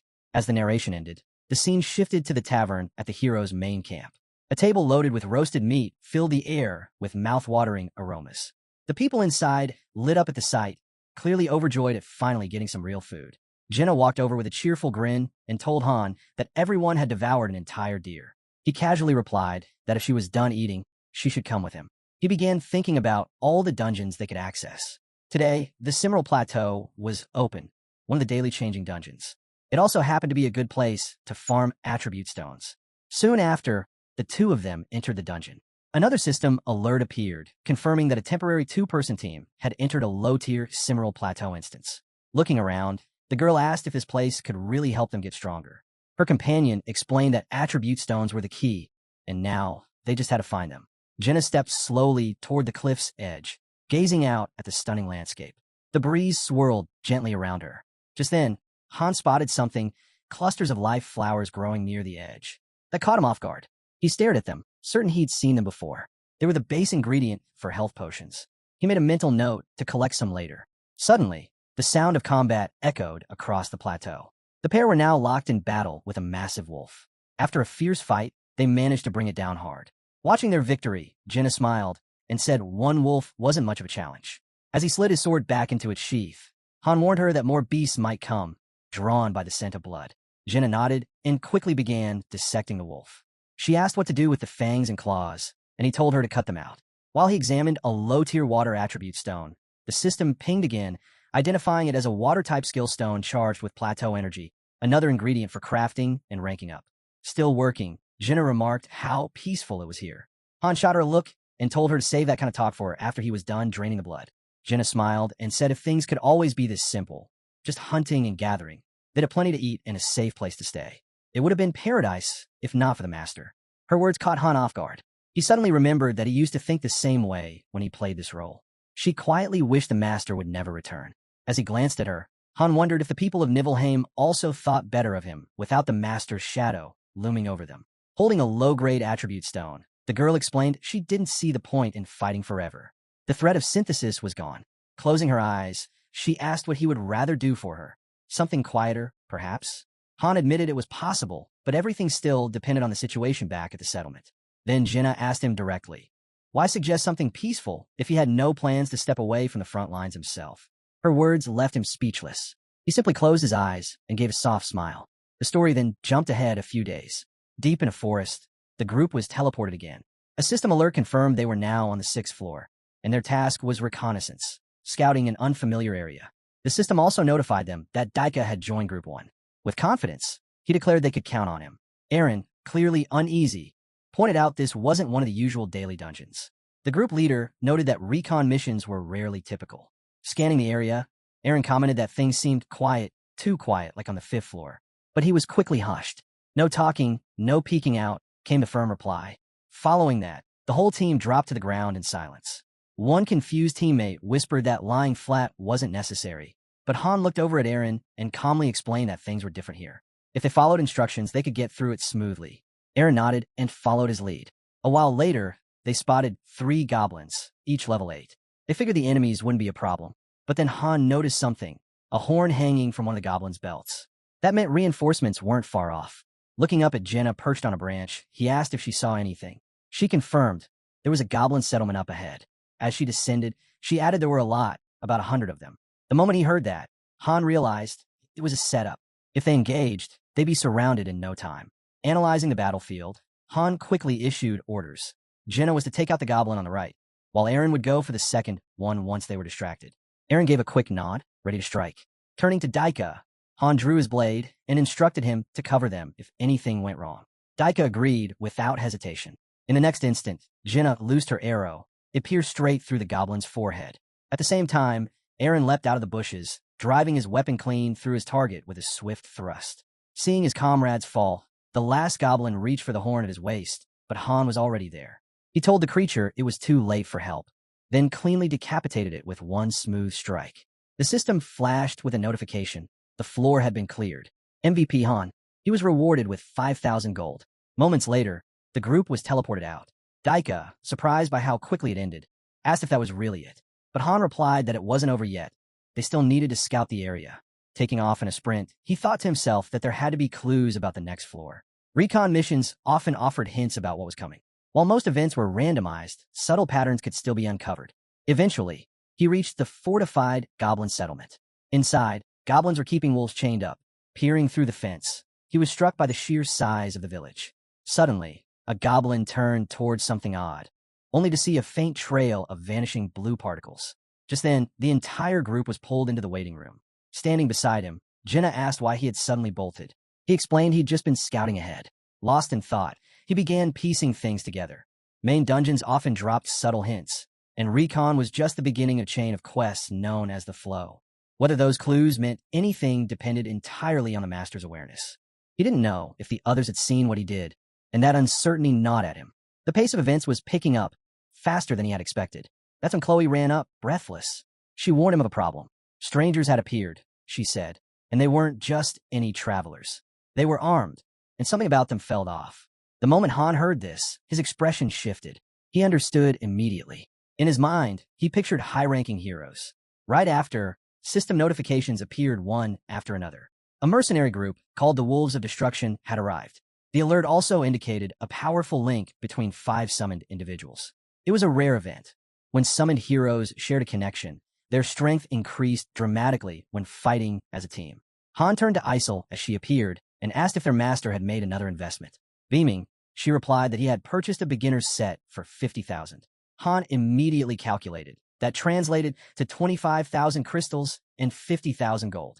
Glancing at Chloe, who stood frozen with fear beside him, Han could tell right away they were high-ranking heroes. If it were him, he'd have summoned them just to help clear the 5th floor.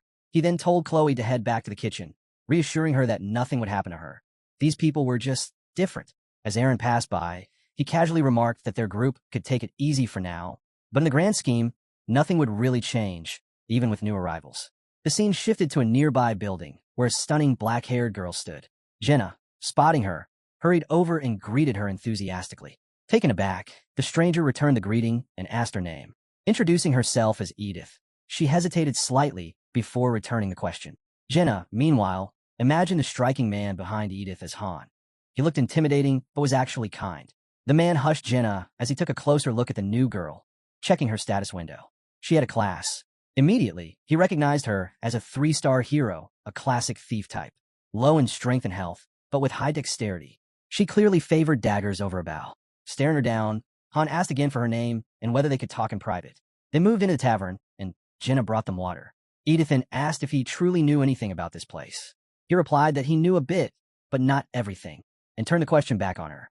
When he asked if she remembered how she got here, she looked down, somber. She didn't recall much, only that she had been summoned to fight, and any attempt to remember more gave her a headache. Intrigued, Han asked what she knew about synthesis.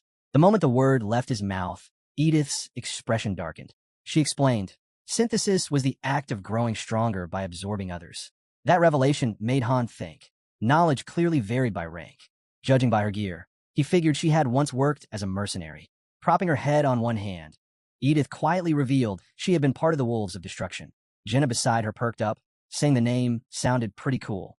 Edith added that the last thing she remembered was being on a job in Halcea. Then she woke up here. While running through the different character cards in his mind, Han quickly realized something. Edith wasn't just a 3-star hero. She had the skill set to match. She'd clearly been a mercenary too, but the gap between her and someone like Carl was enormous. Jenna, intrigued by Edith's story, commented that it sounded really interesting. Edith hesitated, unsure if Jenna truly meant it. Then, turning her gaze away, she quietly muttered that things had changed now. Suddenly, a voice rang out, someone from the fair calling out for Diego, Jack, Kevin, Dirk, and Edith, telling them to come outside. The master was calling. Han glanced toward the window and pointed out that it looked like it was time to head to the square. Just then, a burly man emerged from his room, clearly annoyed. "Who called me?" he grumbled. Edith stood from her seat and calmly said that the master really needed them. It was time. Jack, chewing on a chunk of meat, grumbled that it had been a while since he'd had a proper bite, and muttered that he should have known what kind of master this guy was. Then he slammed the door and stomped outside. Chloe came rushing into the hall, visibly shaken. She said the man had demanded meat, then hoarded so much it could have fed 5 people. Furious, Jenna snapped that they needed to make him give it back. Han, rising from his chair, simply said they needed to get to the square. At the same time, the newcomers gathered and agreed on something big. They would rename Group 5 to Wolves of Destruction. A system notification confirmed the change, assigning them to new slots and officially forming the group. The system then announced that the following heroes had joined the Wolves of Destruction: Diego, Edith, Dirk, Jack, and Kevin. Diego was designated the group's leader. As they all stood side by side in the square, a man observed them and muttered that something about the situation felt off. They even had a gun. The boy next to him said he had one too. The man began fumbling for another excuse, but Han pointed out the obvious. They gave off the vibe of dangerous people. No denying it. Just then, Isel ushered the newcomers inside, saying the master was waiting. The man nodded in approval, thinking to himself that their fear made sense. Those folks didn't look friendly, and they were definitely strong. Han suddenly turned to Jenna, who stood behind him, and asked what she thought of the newcomers. She replied that Edith seemed normal enough, but the rest? Hard to say. Then, turning to the group, Han asked what exactly they wanted from him. Was it really protection? They nodded. With a smirk, he challenged them. Was that all they were after? Protection for nothing? A nervous man admitted that Han was strong, and that's why they'd come to him.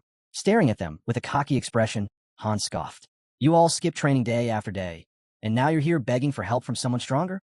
Everyone around was left speechless. In his mind, he compared them all to Daika. None of them were anywhere near his level. They just put on a show whenever the master was around. Then he looked over at the rallying meat Jenna had brought. They'd had plenty of time to pick up a craft, learn something, become useful, but all they focused on was avoiding synthesis. His voice turned cold. He told them to leave before he lost his temper. The narrative cut to the stat cards of the current Wolves of Destruction mercenaries. The man from earlier, now pale with fear, didn't hesitate. He hurried out of the square, the others trailing behind. Han then turned to Aaron. While he was bleeding out, swarmed by goblins, these guys were lounging around, eating and sleeping in peace, he said. So no, I don't feel sorry for them. His eyes drifted to Daika, who stood nearby, battered and bruised. You've really been fighting, huh? Han asked. Daika looked surprised. How did he know? Han just shrugged. It's written all over your face. Daika, still confused, explained that it was just a duel. He had asked for it himself. After a moment, Han told him they could take a break now. He turned to Jenna again, who was quietly humming a tune by his side. Why are you still hanging around? He asked.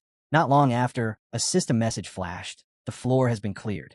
A group of mercenaries emerged from the portal, grumbling that the place had been full of weaklings. Just goblins. No excitement at all.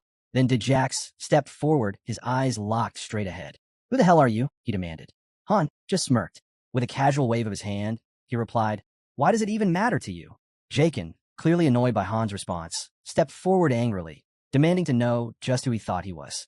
Jenna, standing between them, calmly pointed out that they hadn't even introduced themselves yet. Kevin, confused, turned to her and asked who she was supposed to be. At that moment, Djax decided to speak up.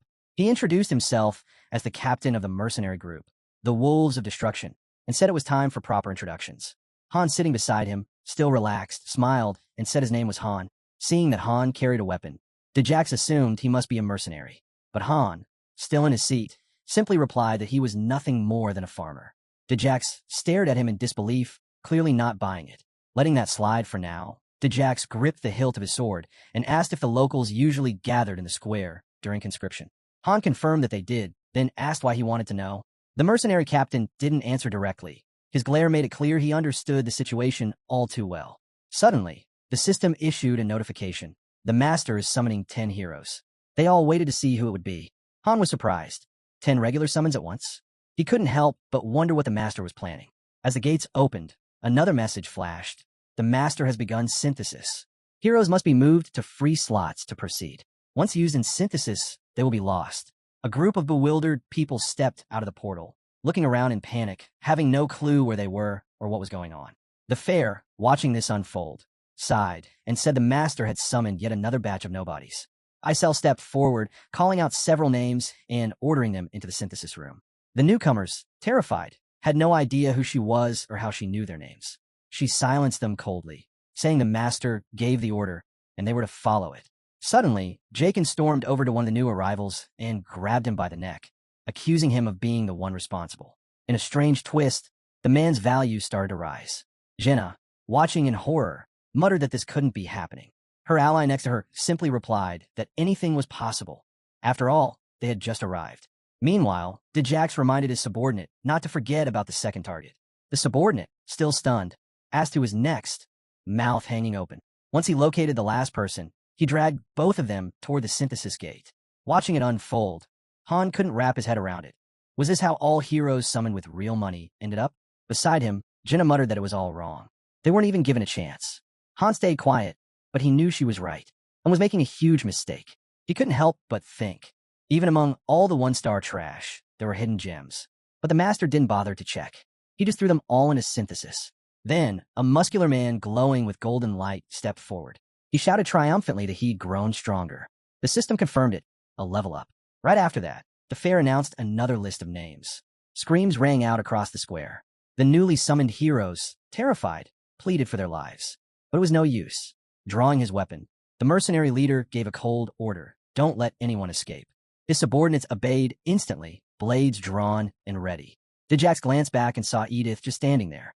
What's with you? You part of this or not? He barked. But she didn't answer. She simply looked down and shut her eyes, accepting what was happening. Then, in silence, the black-haired thief pulled her dagger from its sheath. That's when Han spoke up. He told Isel to send a message to the master. A suggestion. Don't throw heroes into synthesis without even checking them. Isel quickly opened a keyboard, typed the message, and sent the warning, pointing out that the master could be losing valuable assets by not verifying them first.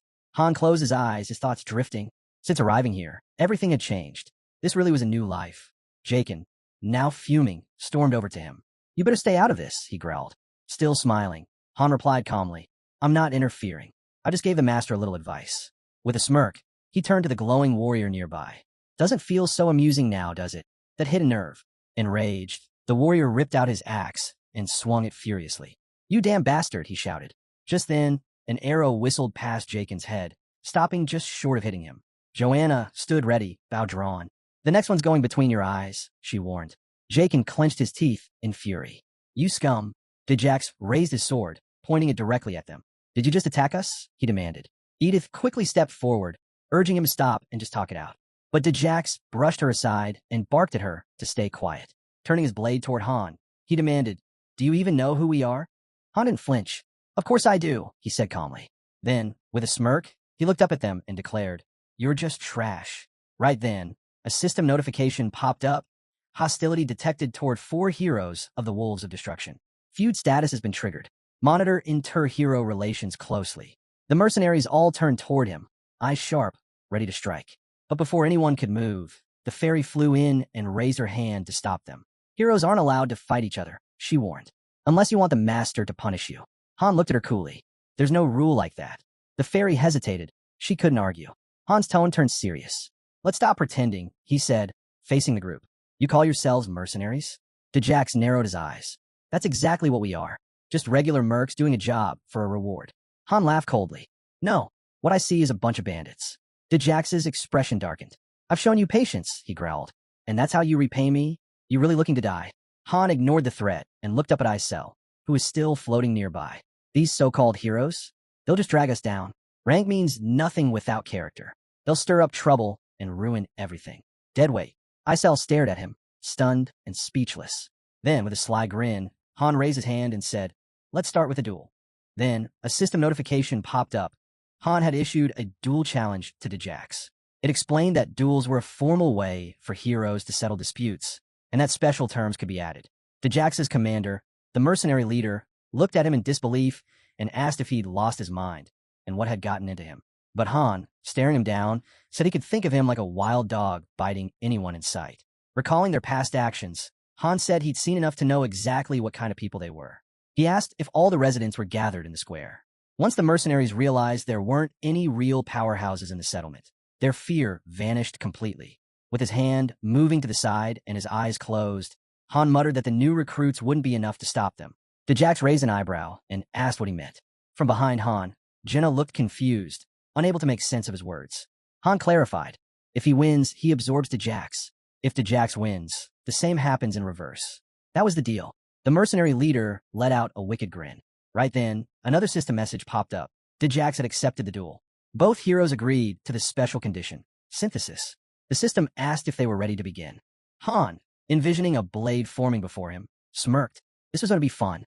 As the duel setup screen displayed the agreement button, Han reached out, ready to press it. Djax, clearly enjoying the moment, unsheathed his sword without hesitation. Before confirming, Han asked if Djax was nervous. Feeling the weight of protecting the townspeople, he turned to Jenna and asked her to evacuate everyone to safety. She blinked, surprised, and asked if he could really handle it all on his own. Without answering directly, Han began stretching, prepping for the fight. Catching Jenna's uncertain gaze, he asked if she was actually worried about him. And with that, the button was pressed. The duel was officially on. The two fighters locked eyes, coming to a clear understanding. The duel would only end when one of them admitted defeat. Djax knew he needed his opponent alive, not dead, to accomplish his plans.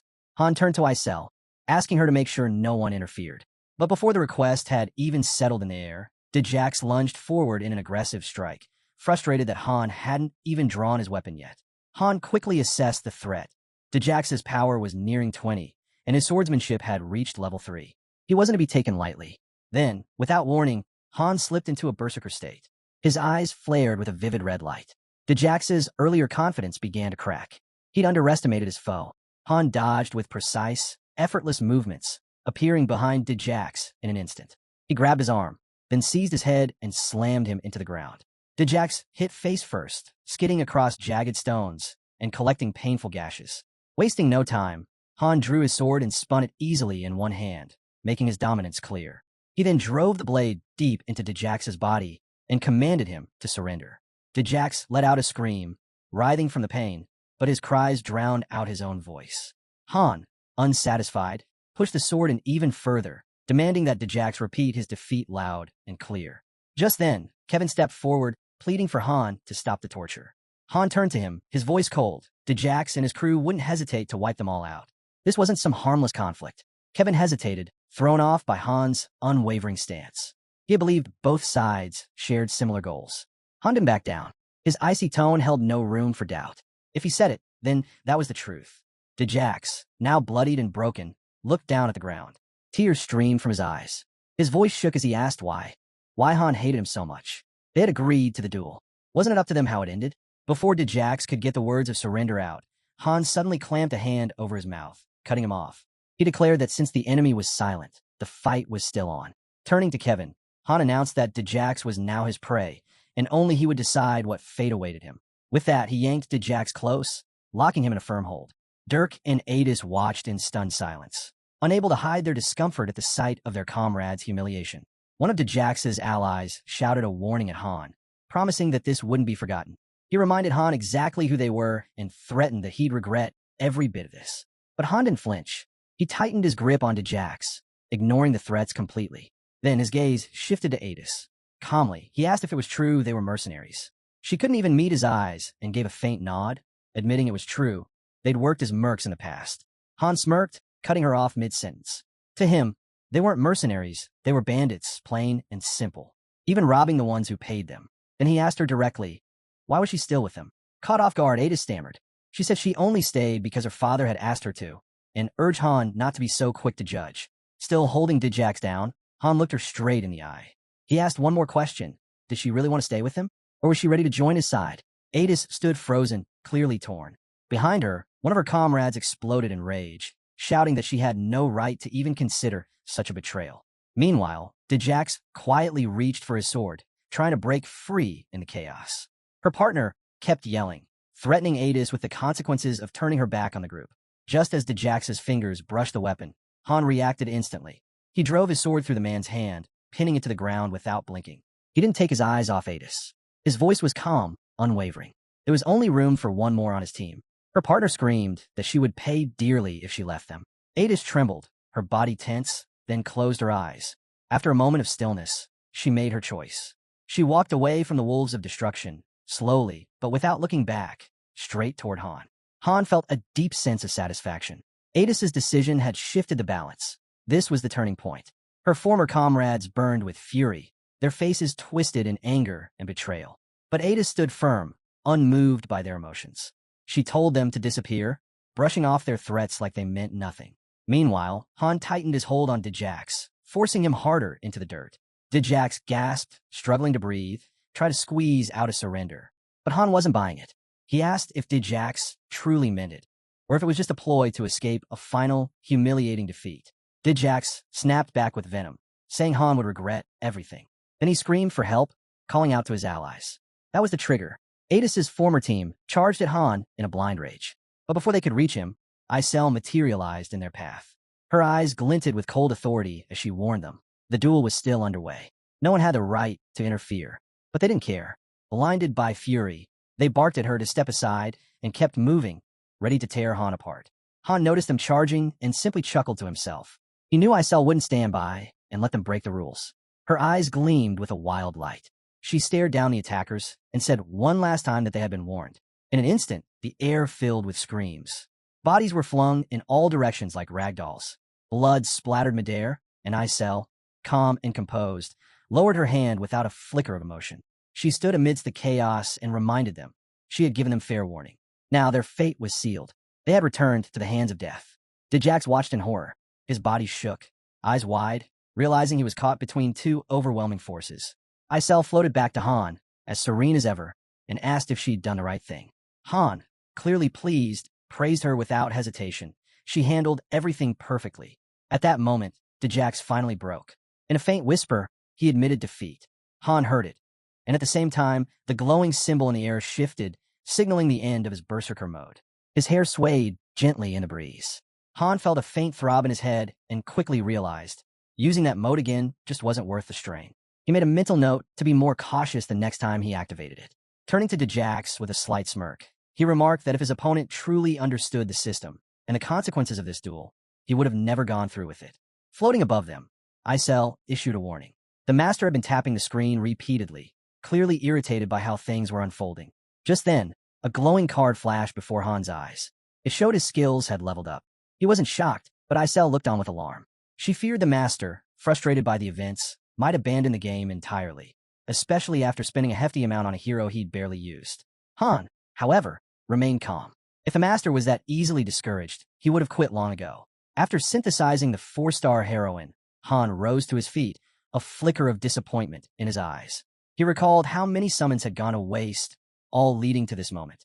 Still, he knew deep down, those heroes had just been dead weight. Losing them wasn't much of a setback. His eyes swept across the scattered bodies. Maybe the master would see the flaws in his choices someday. But right now, he was clearly furious. Reaching level 10, Han realized his stats now rivaled those of a solid 3-star hero, more than enough to prove his worth in battle. He knew one thing. Unless the master chose to synthesize him, he'd never stand a chance of reaching the tower summit. Han lifted his gaze to the sky. High above, the master's eye stared back at him. What was going through his mind? What was he feeling? Staring at that ever-watchful eye, Han quietly vowed never to let it disappear. His voice rang with steady resolve, a warning to the one who controlled his fate. Outside, the sun blazed overhead, and a massive wall loomed around the city. Han leaned against a nearby house, closing his eyes for just a moment, trying to shut out the noise of the world. But the peace didn't last. A crowd quickly gathered around him, voices filled with admiration and praise. Daika, in particular, couldn't contain his excitement. His eyes sparkled with genuine respect for the hero before him. Han didn't share in the crowd's excitement. He gently cupped Jenna's cheek and, with a hint of disapproval, asked why she had told everyone what happened. The townspeople, oblivious to his frustration, continued expressing their gratitude, praising him for saving them from the threat that had loomed over their peaceful lives. With a tired sigh, Han looked over the crowd and told them they were missing the real issue. One man stepped forward, full of emotion, and declared they would gladly lay down their lives for him.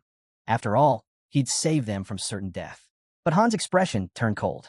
He turned his back and replied bluntly, that had nothing to do with them. Confused, a man beside him asked what he meant. Han faced him again and explained that the master, the one who ruled over their fates, was furious. That's why he had summoned his allies. The villagers exchanged uncertain looks, whispering in worry, but one of them tried to reassure the rest, saying it was just a matter of defeating a few goblins. Jenna, visibly shaken, turned to Han. Why 6 people? She asked nervously. Wasn't 5 enough to win? Han didn't even look at her. His reply was cold and final. It was for synthesis. The word landed like a hammer. The villagers fell silent, their faces pale with horror. One of them, his voice trembling with anger, stepped forward and shouted that they had always fought, always struggled to survive. But Han ignored the outburst. Instead, he called over Eren and Daika. The 2 boys approached hesitantly, uncertain. Han looked them in the eyes. Do you really believe these people gave it their all? He asked. What were they doing while we pushed ourselves to the brink? Then he turned to Jenna again. Did they help you hunt? She paused, then admitted they had helped her carry the meat. Han didn't flinch. Even beasts can do that. Their worth isn't any higher than cattle. The villagers erupted in outrage. One man snapped and screamed to Han. Without hesitation, the hero struck him hard, dropping him to the ground. At that moment, Isel materialized before them, furious. Her voice cut through the chaos, sharp and commanding. She was tired of being ignored. Everyone to the square. Now, one of the city residents stepped forward, desperation in his voice, begging Han to speak with the master. Only he, they believed, had the power to change what was coming. But despite the fear etched into the villagers' faces, Han stood firm. Jenna turned to him hesitantly. Who are you sending first? She asked. Arms crossed. Han replied without hesitation. Adis. Her level was too low, and as a newcomer, she was the obvious choice. The girl's eyes widened in panic. She pleaded for another chance, but her fate was already sealed. A card appeared near the gate bearing her image, announcing the synthesis had been completed and her level had risen. The villagers watched in stunned silence as Adis glowed faintly with a yellow light. Horror spread through the crowd. Han's eyes were cold. He warned them. If they thought they could cling to him and do nothing, they were wrong. If they wanted to survive, they'd have to prove they were worth the effort. A man near the front stammered, his voice shaking. He admitted he didn't know how to fight. His hands trembled from fear. Han didn't even glance at him. Instead, he turned to his companions. He asked them to help get the villagers trained. The blacksmith was hesitant. Teaching the craft from scratch wouldn't be easy. But Han had no doubt they were motivated enough to learn. He added that anyone who thought they had what it took for close combat could come to him directly. He'd show them exactly what they were made of. He continued. Those who wanted to learn to hunt or butcher could go to Jenna. For carpentry, Enoch would handle them. Han made one thing clear. They had options. They just needed the will to survive. Jenna watched him quietly. Something about him had changed. He was softer, more open to helping people. She commented on it, but Han brushed it off. Still, deep down, he knew she wasn't wrong. If they listened to him, they might avoid dying for nothing. As they approached a massive building and climbed toward the 10th floor, Han realized he'd soon need a second team, one that could match the main group's strength. The next morning, while the sky was still dark, Chloe stood nearby holding a tray of freshly baked buns. When she saw Han, she greeted him cheerfully. Curious, he asked what they were cooking. Chloe explained they were making bread. Though they had no flour, her partner used to be a baker and had improvised. She smiled and told him they used ground potatoes instead. Han tried a piece, then nodded thoughtfully. It was a clever workaround. He suggested they take some wheat to the plateau. It could be the start of something bigger. Just then, The door creaked open and Han stepped outside. Adis stood waiting for him, suggesting they head to the training arena. Her confidence caught him off guard. On the field, Jinna stood ready, bow already drawn. Han approached and asked her to spar with Adis, using daggers instead of her usual weapon. Jinna blinked in surprise. She was skilled with a bow, but daggers weren't her strength. Still, she agreed without hesitation. Spinning the blades in her hands, she approached Adis. The fight began. Adis ducked and weaved, impressed by Jinna's control and speed. But then Jinna called her out, reminding her that she wasn't a kid anymore. She needed to fight like an adult. The pace of the match picked up. Both girls moved so fast they were nearly blurs across the field. In one swift move, Jinna knocked Adis to the ground and held a dagger to her chest. Adis, breathless, stared up at her. "Are you really a mercenary?" she asked. "Or from some noble warrior family?" Jinna shook her head. "No, I'm just a hunter's daughter. This is all from years of training." Han stepped in then, commenting that if the wolves of destruction had trained this hard, they'd be a real threat. Adis might be weaker now, but her potential went far beyond that of any first-level hero. If she kept pushing, she could close the gap. Suddenly, Eren burst into the scene, shouting in frustration. "That's not true. I've been training like crazy, and I still haven't caught up." Han closed his eyes, calm as ever. "It's about more than just effort. It's how you train, how you grow." He turned back to Adis. "I don't care who you were before." Adis wiped her face, voice quiet. I remember your work." Off to the side, Eren jogged in circles, panting hard. The group practiced on training dummies while Han observed, thinking to himself. It wasn't a matter of preference anymore. They had to raise their value, or they wouldn't last. Even with the volunteers for support, they were still short.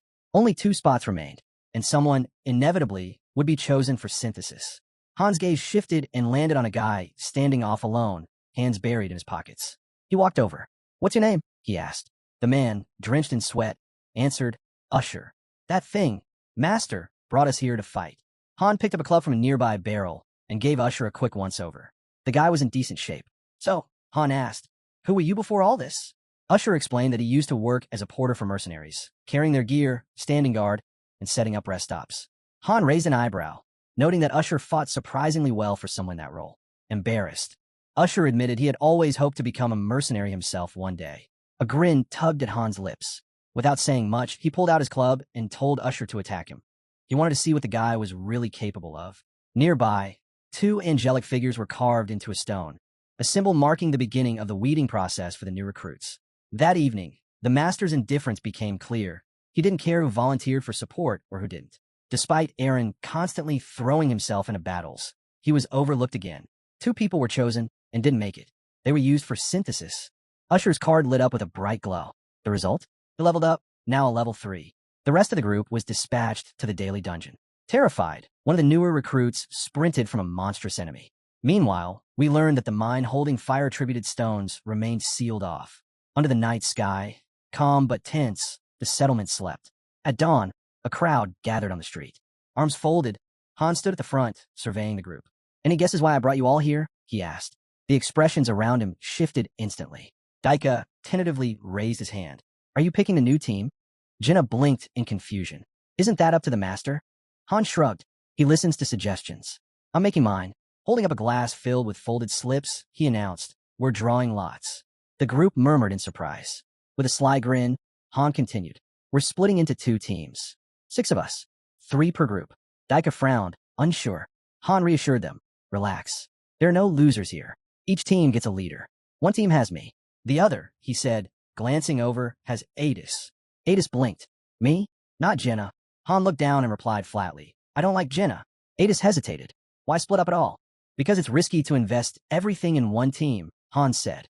"If they fall, it's game over. We need balance." Han closed his eyes for a moment and reminded everyone that the remaining slots would be filled by the Master. He would make that call himself. As he stood there, memories of the brutal battle on the 5th floor resurfaced. The gap in strength back then had nearly wiped the whole team. A few weak links almost cost them everything. He visualized various maps in his mind. If it were possible for a single team to clear every floor, then dividing wouldn't be necessary. But they were reaching a point where more people would be required, especially for special missions, where dozens or even hundreds of heroes might need to join forces. If someone too weak slipped in, it could put the entire operation at risk. The second group wouldn't just be backup. They'd be the settlement's insurance if the first team was ever wiped out. Inwardly, Han acknowledged that Inniton was summoning heroes with real money and zero strategy meetings. Still, there had to be some tricks to that system, and he could only hope to figure them out in time. Clutching the glass of lots, Han declared, "Reds are with me. Blues go with Adis." The teams were balanced to avoid complaints. No one would feel shortchanged. Placing the glass down, he raised his voice. "Let's go." A gust of wind swept across the training field, stirring the dust and whipping past the dummies.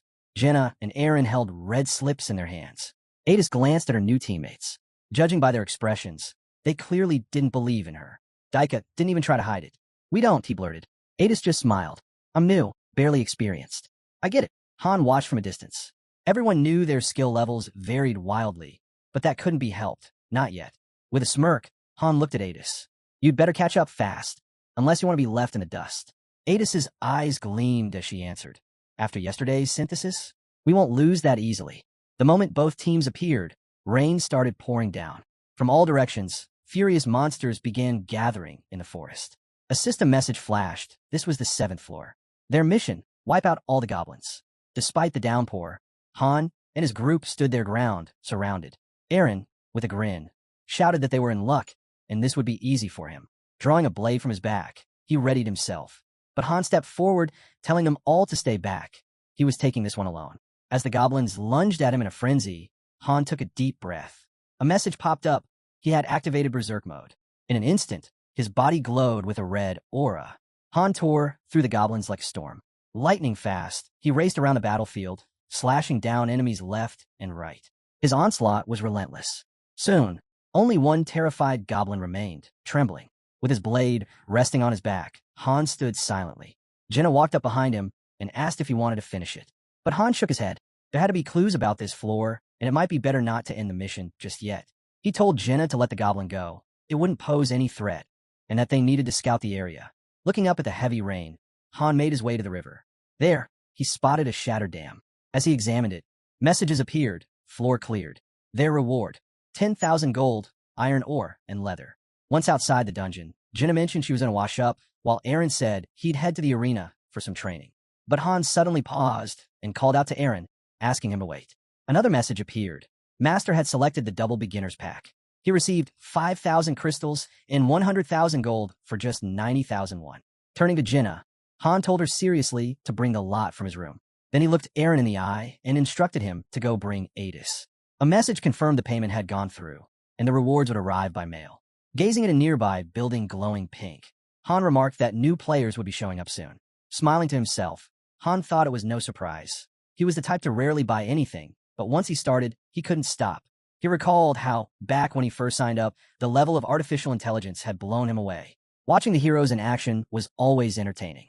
New users were hooked by the synthesis system, the intense battles during floor clears, and the way the heroes acted. Han had invited plenty of people himself, always pointing out how fun it was to watch real players. Even the support heroes managed to steal attention, the way they followed commands, the precision in their actions. In his mind, countless scenes with different players flashed by. Han knew that as the game's difficulty rose, new content unlocked. It wasn't hard to see why masters loved pulling the strings and guiding others. Just then, two figures appeared before him. System messages identified them as Ialka and Roderick. Roderick frowned and asked who she was, while Ialka, startled, stumbled, and fell in front of Han. Jenna walked over and asked what was going on and why the girl was on the ground. Han simply replied not to worry. It was probably just the clothes being uncomfortable. Adis stepped up beside him, noting that Ialka was clearly an aristocrat. Glancing at her, Adis added that she had seen plenty of mercenaries in her time, and she could read people well.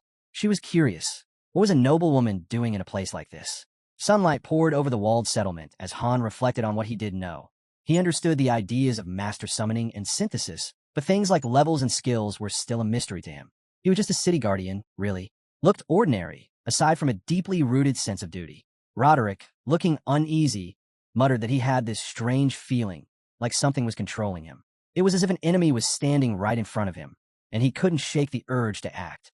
Han nodded, and he promised to explain it all after the draw. He and Adis were about to begin the lot selection. As the drawing started, Han observed Blue had chosen the old man, Red had picked the girl. Seeing both newcomers, he mused to himself, a seasoned guard versus a young noblewoman. It was clear who had the edge. Jenna rushed over, holding glass. Setting it on the ground, she said it was time to choose lots. Han took off running, hand outstretched toward the glass. He had already decided. He wanted the left one. Ialka kept her eyes on them the whole time. Just then, something caught Han off guard. His mind raced. Was that fire magic? Adis and Han each grab a lot, their hands meeting in the middle. They locked eyes, both asking the same thing. Who's letting go? Turning back toward Ialka, Han asked if she was a mage. She stood there, holding a glowing ball of fire. Ialka replied calmly that it should be enough for an introduction. Neither Adis nor Han had any intention of backing down. They both wanted that lot.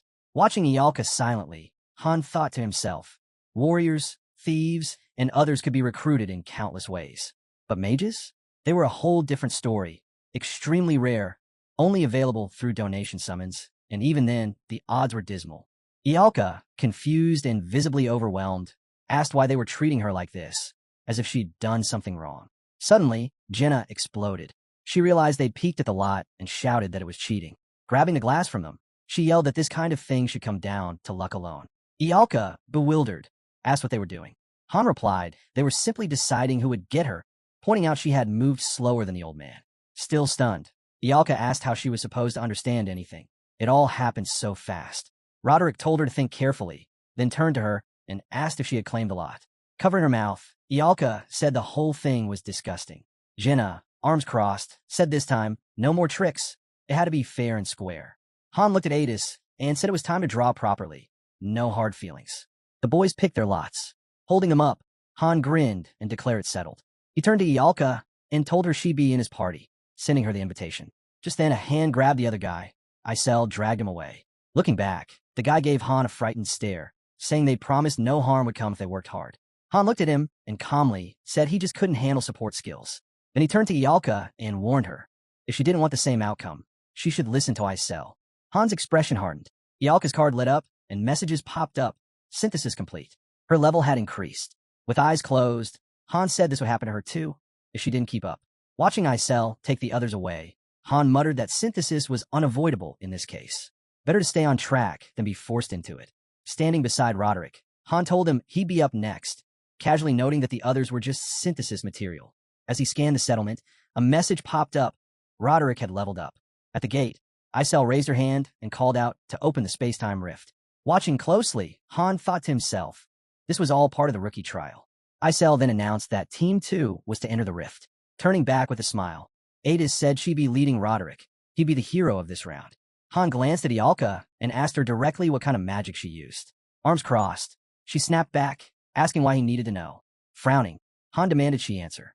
Ialka, taken aback, hesitated, then burst out in anger, saying it was disgusting and that she shouldn't have to fight strange creatures for no reason.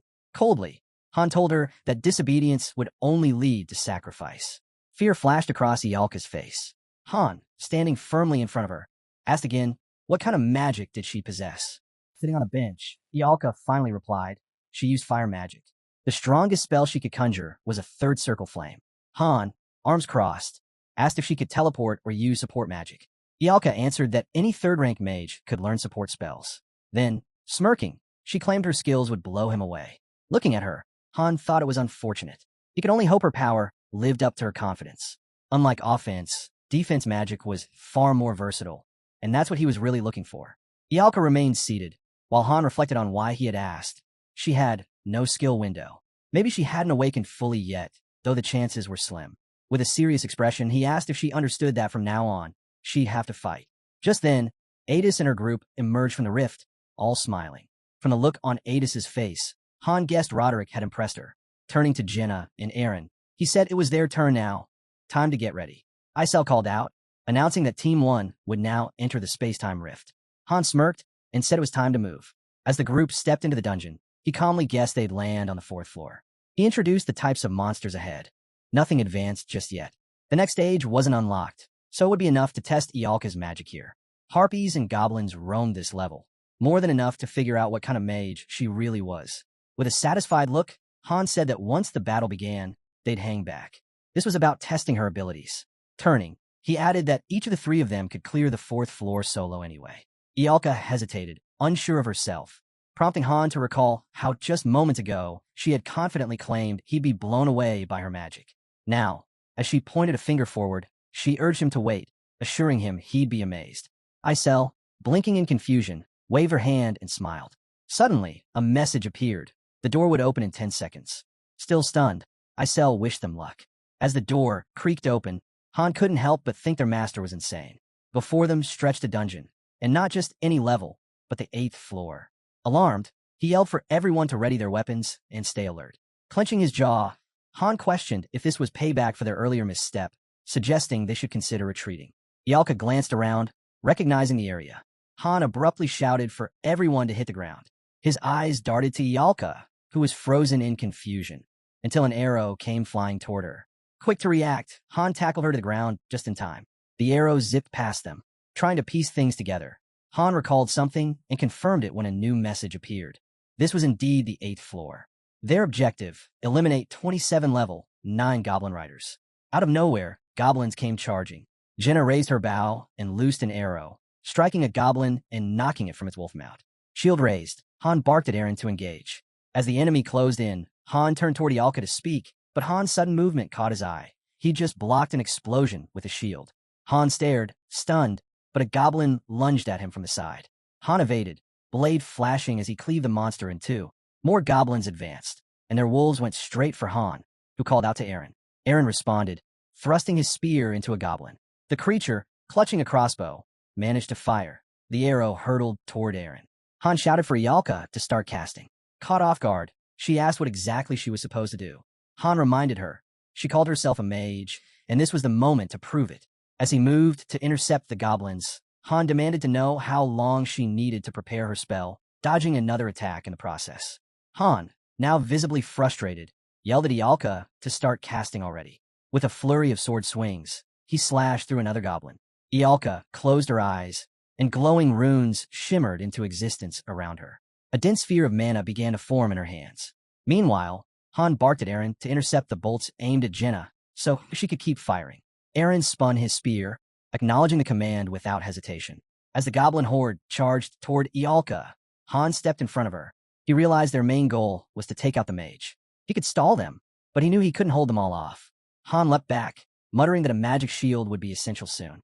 Han glanced over his shoulder, unsure if Ialka could target enemies behind protective shields. Ialka, completely immersed in focusing her mana, ignored his glance. Jenna's voice cut through the chaos, shouting that Ialka was a sitting target. Han frowned. This couldn't be happening. His eyes locked on Ialka, who had floated off the ground, still channeling her spell. In his head, he urged her to forget the barrier. She wasn't even capable of casting while moving. Monsters closed in. One wolf bared its fangs, lunging. Shield up, Han braced himself and tried to keep the goblin rider at bay. Han stood his ground, but a sudden push knocked him off balance. He rolled aside, narrowly avoiding a goblin's attack, then countered with a fierce blade swing, taking the creature down. Another wolf lunged at Han. Han responded swiftly, slicing the beast clean in half. Blood splattered across the ground. Han whirled around just in time to see a goblin bearing down on Ialka, weapon raised. Without thinking, he rushed over, grabbed her, and bolted. As they fled, Han shot Ialka a look. He called her reckless for casting without any sort of defense. Behind them, the group made for the forest. Breathless, Jenna asked if the forest path was still blocked off. Han replied that they'd deal with it when they got there. Clutching Ialka's hand, he told her to unleash her magic the moment they reached the trees. Monsters were closing the gap fast. Ialka nodded, fully focused. Jenna glanced back and suggested they could try entering the forest. Ialka hesitated, unsure. Without warning, Han yanked Ialka toward him and gave her a firm kick, asking bluntly if she thought death would spare her from suffering. Han came to a halt, his body beginning to shift. Fangs emerged as he ordered the others to move ahead, assuring them he'd catch up soon. A notification flashed. Han has entered berserk mode. A deep red aura flared around him as he stepped between the advancing horde and his teammates. It was his second time transforming that day. He was exhausted, but there was no time to rest. A goblin took aim with a crossbow. Han deflected the bolt with his shield just as a mounted rider charged. The speed caught him off guard. He ducked just in time. Staggering, he dropped to one knee, struggling to keep upright. Surrounded and bombarded from all sides, he gritted his teeth. Another goblin rushed in. Han clenched his shield, ready to launch a brutal counterattack. He dashed forward, crashing through their ranks like a storm. As he smashed into the enemy, he roared that he'd strip away their biggest advantage, their mobility. His shield struck hard, sending one goblin flying. Still surrounded, he fought with relentless force. Then, Eren's alarmed voice rang out. Han had been hit from behind. A system message flashed. Berserk mode deactivated. A goblin loomed above him, spear raised. As the weapon came down, Han twisted and drove his blade upward, skewering the creature. Blood gushed from both the goblin and its wolf mouth. Wrenching his sword free, he faced the incoming wave. Eren, frozen in fear, cried out. Han barked that he'd handle the swarm, and Eren just needed to hold off those coming at him. Han kept moving, narrowly avoiding another set of attacks, then asked if Ialka was still charging her spell. Jenna, still in shock, shouted that Ialka had finished. Seizing the moment, Han sprinted from the goblins. He vaulted into the air, leaping high above the battlefield. Below, Han weaved between blows, stepping on a goblin's head to stay mobile. Han surged forward, urging the monsters to vanish. A crimson aura enveloped Ialka. Wind whipped her hair as energy crackled around her. The grass trembled underfoot. Goblins were still giving chase when Ialka opened her eyes and released her spell. Ignite. A roaring stream of fire tore through the air. Flames erupted, sweeping over Han but leaving him untouched. The explosion rocked the battlefield. As smoke billowed and flames danced, Han looked around, stunned, wondering what kind of terrifying power Ialka had just unleashed. Ialka unleashed another blazing beam, ripping through everything in front of her. From behind a tree, Jenna peeked out, stunned. Was that really magic? Han, spotting more goblins nearby, called out for backup. Han was locked in a tough battle, starting to feel the weight of exhaustion. But he pushed through. If brute force wasn't enough, he'd rely on his skills to end it. As Han deflected a goblin strike with his shield, Han struck down his opponent. Suddenly, an arrow soared through the air, hitting another goblin. Jenna grinned and asked if that came in handy. Eren appeared right after, finishing off the creature. The goblin's wolf mount collapsed beside it. With a smug look, Eren told Han to lean on him if he was getting tired. Chuckling, Han noted that Eren was finally starting to grow a backbone. Arrows zipped toward the monsters as Jenna leapt into action. She dodged an attack, drew her dagger, and drove it into a goblin skull. The now riderless wolf sprinted straight toward Ialka, who stood still, eyes closed. But before it could reach her, its head was pierced by a bullet. From the ground, Jenna remarked that things are getting way too serious. Looking at Ialka, she called out, urging her to snap out of it and run. Flames began swirling around Ialka's hand, and glowing runes spun around her face. Panic rising, Jenna screamed for the team to retreat. Ialka's spell wasn't ready yet. Ialka slowly opened her eyes. As Han and Eren pulled back, Ialka clenched her fist and muttered that the goblins would burn. Suddenly, the ground beneath the enemies began to scorch. A massive explosion followed, sending a searing gust across the battlefield. Han shielded himself, thinking they might get caught in the blast too if this continued. When the smoke started to clear, the area was unrecognizable. Han looked around and asked if it was finally over, only to be cut off as more goblin riders burst through the flames. Raising her hands, Ialka whispered, "Go beyond." Ascent. A swirling firestorm erupted around her. The vortex tore through the remaining enemies, devouring them in an inferno. Jenna clung to a nearby tree to keep from being swept away by the force. The flames spread, engulfing the entire area. Ialka remained still as everything around her burned. Han stared at her wide-eyed. Her final strike had carved a massive crater into the earth. A message appeared in front of them. Floor cleared. Rewards listed: 20,000 gold, iron, or wolfskin. And the MVP, Ialka, stunned and silent. The group left the floor behind. Eren pointed out that over 20 goblin riders had been wiped out in a single blast. Laughing, Ialka proudly declared that this was the might of the Great Fire. She added that if she ever unleashed her true abilities, they'd all be left speechless. Placing a hand over her chest, she revealed that she carried the soul of the Rivel Witch. Suddenly, blood dripped from her nose, and she collapsed. Han checked on her and reported that her energy had dropped to 0. As Han looked at her unconscious face, he figured she wouldn't be able to cast any spells for at least a full minute. That meant the rest of the group would need to protect her in the meantime. He pictured Ialka's character card. She couldn't use support magic, and her strength, stamina, and agility were all on par with a 1-star unit. Back when he led as a master, he had many mages under him and knew how to deploy them, but he had never come across someone like her before. Not that they didn't exist, but such mages were incredibly rare. Han pictured her like a walking tank, one without armor or safety features, built entirely for destruction. No defense, just pure firepower. A weapon designed solely for war. Jenna slung Ialka over her back with a grin. Watching them, Han quietly noted that raw power like hers was worth serious attention. They exited the portal, spirits high. Han remarked that it might not be long before he was no longer the one taking center stage. The view panned out to reveal the growing city. 3 buildings near the training grounds had merged to form a new complex. the magic hall. Sweating and frustrated, Ialka protested. She ran ahead of the group, eyes squeezed shut, demanding to know why someone with her ranking had to go through these ridiculous training sessions. After all, she insisted her weapon was her brain.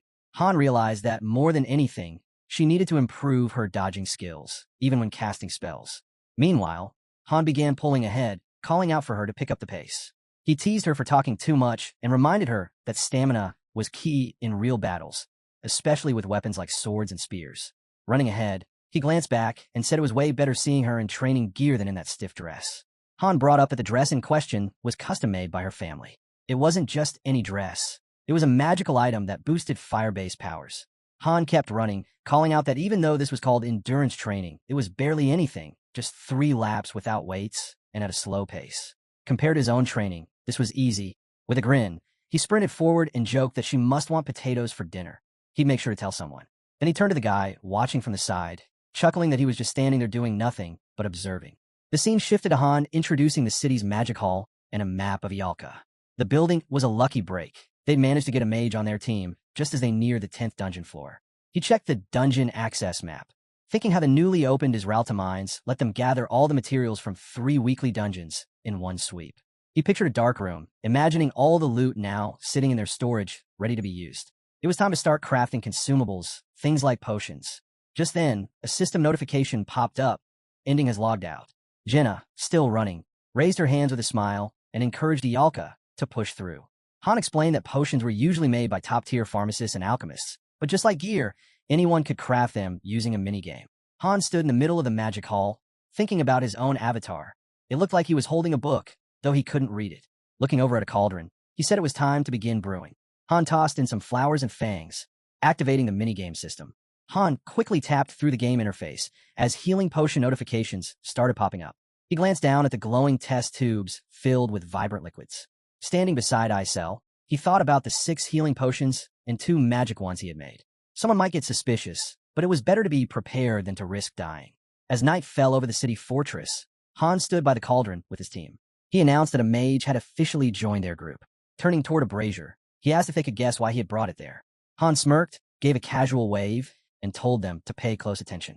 Jenna and her friends stared at him, stunned, as he calmly placed his hand into the burning coals. They asked what he was doing, completely shocked.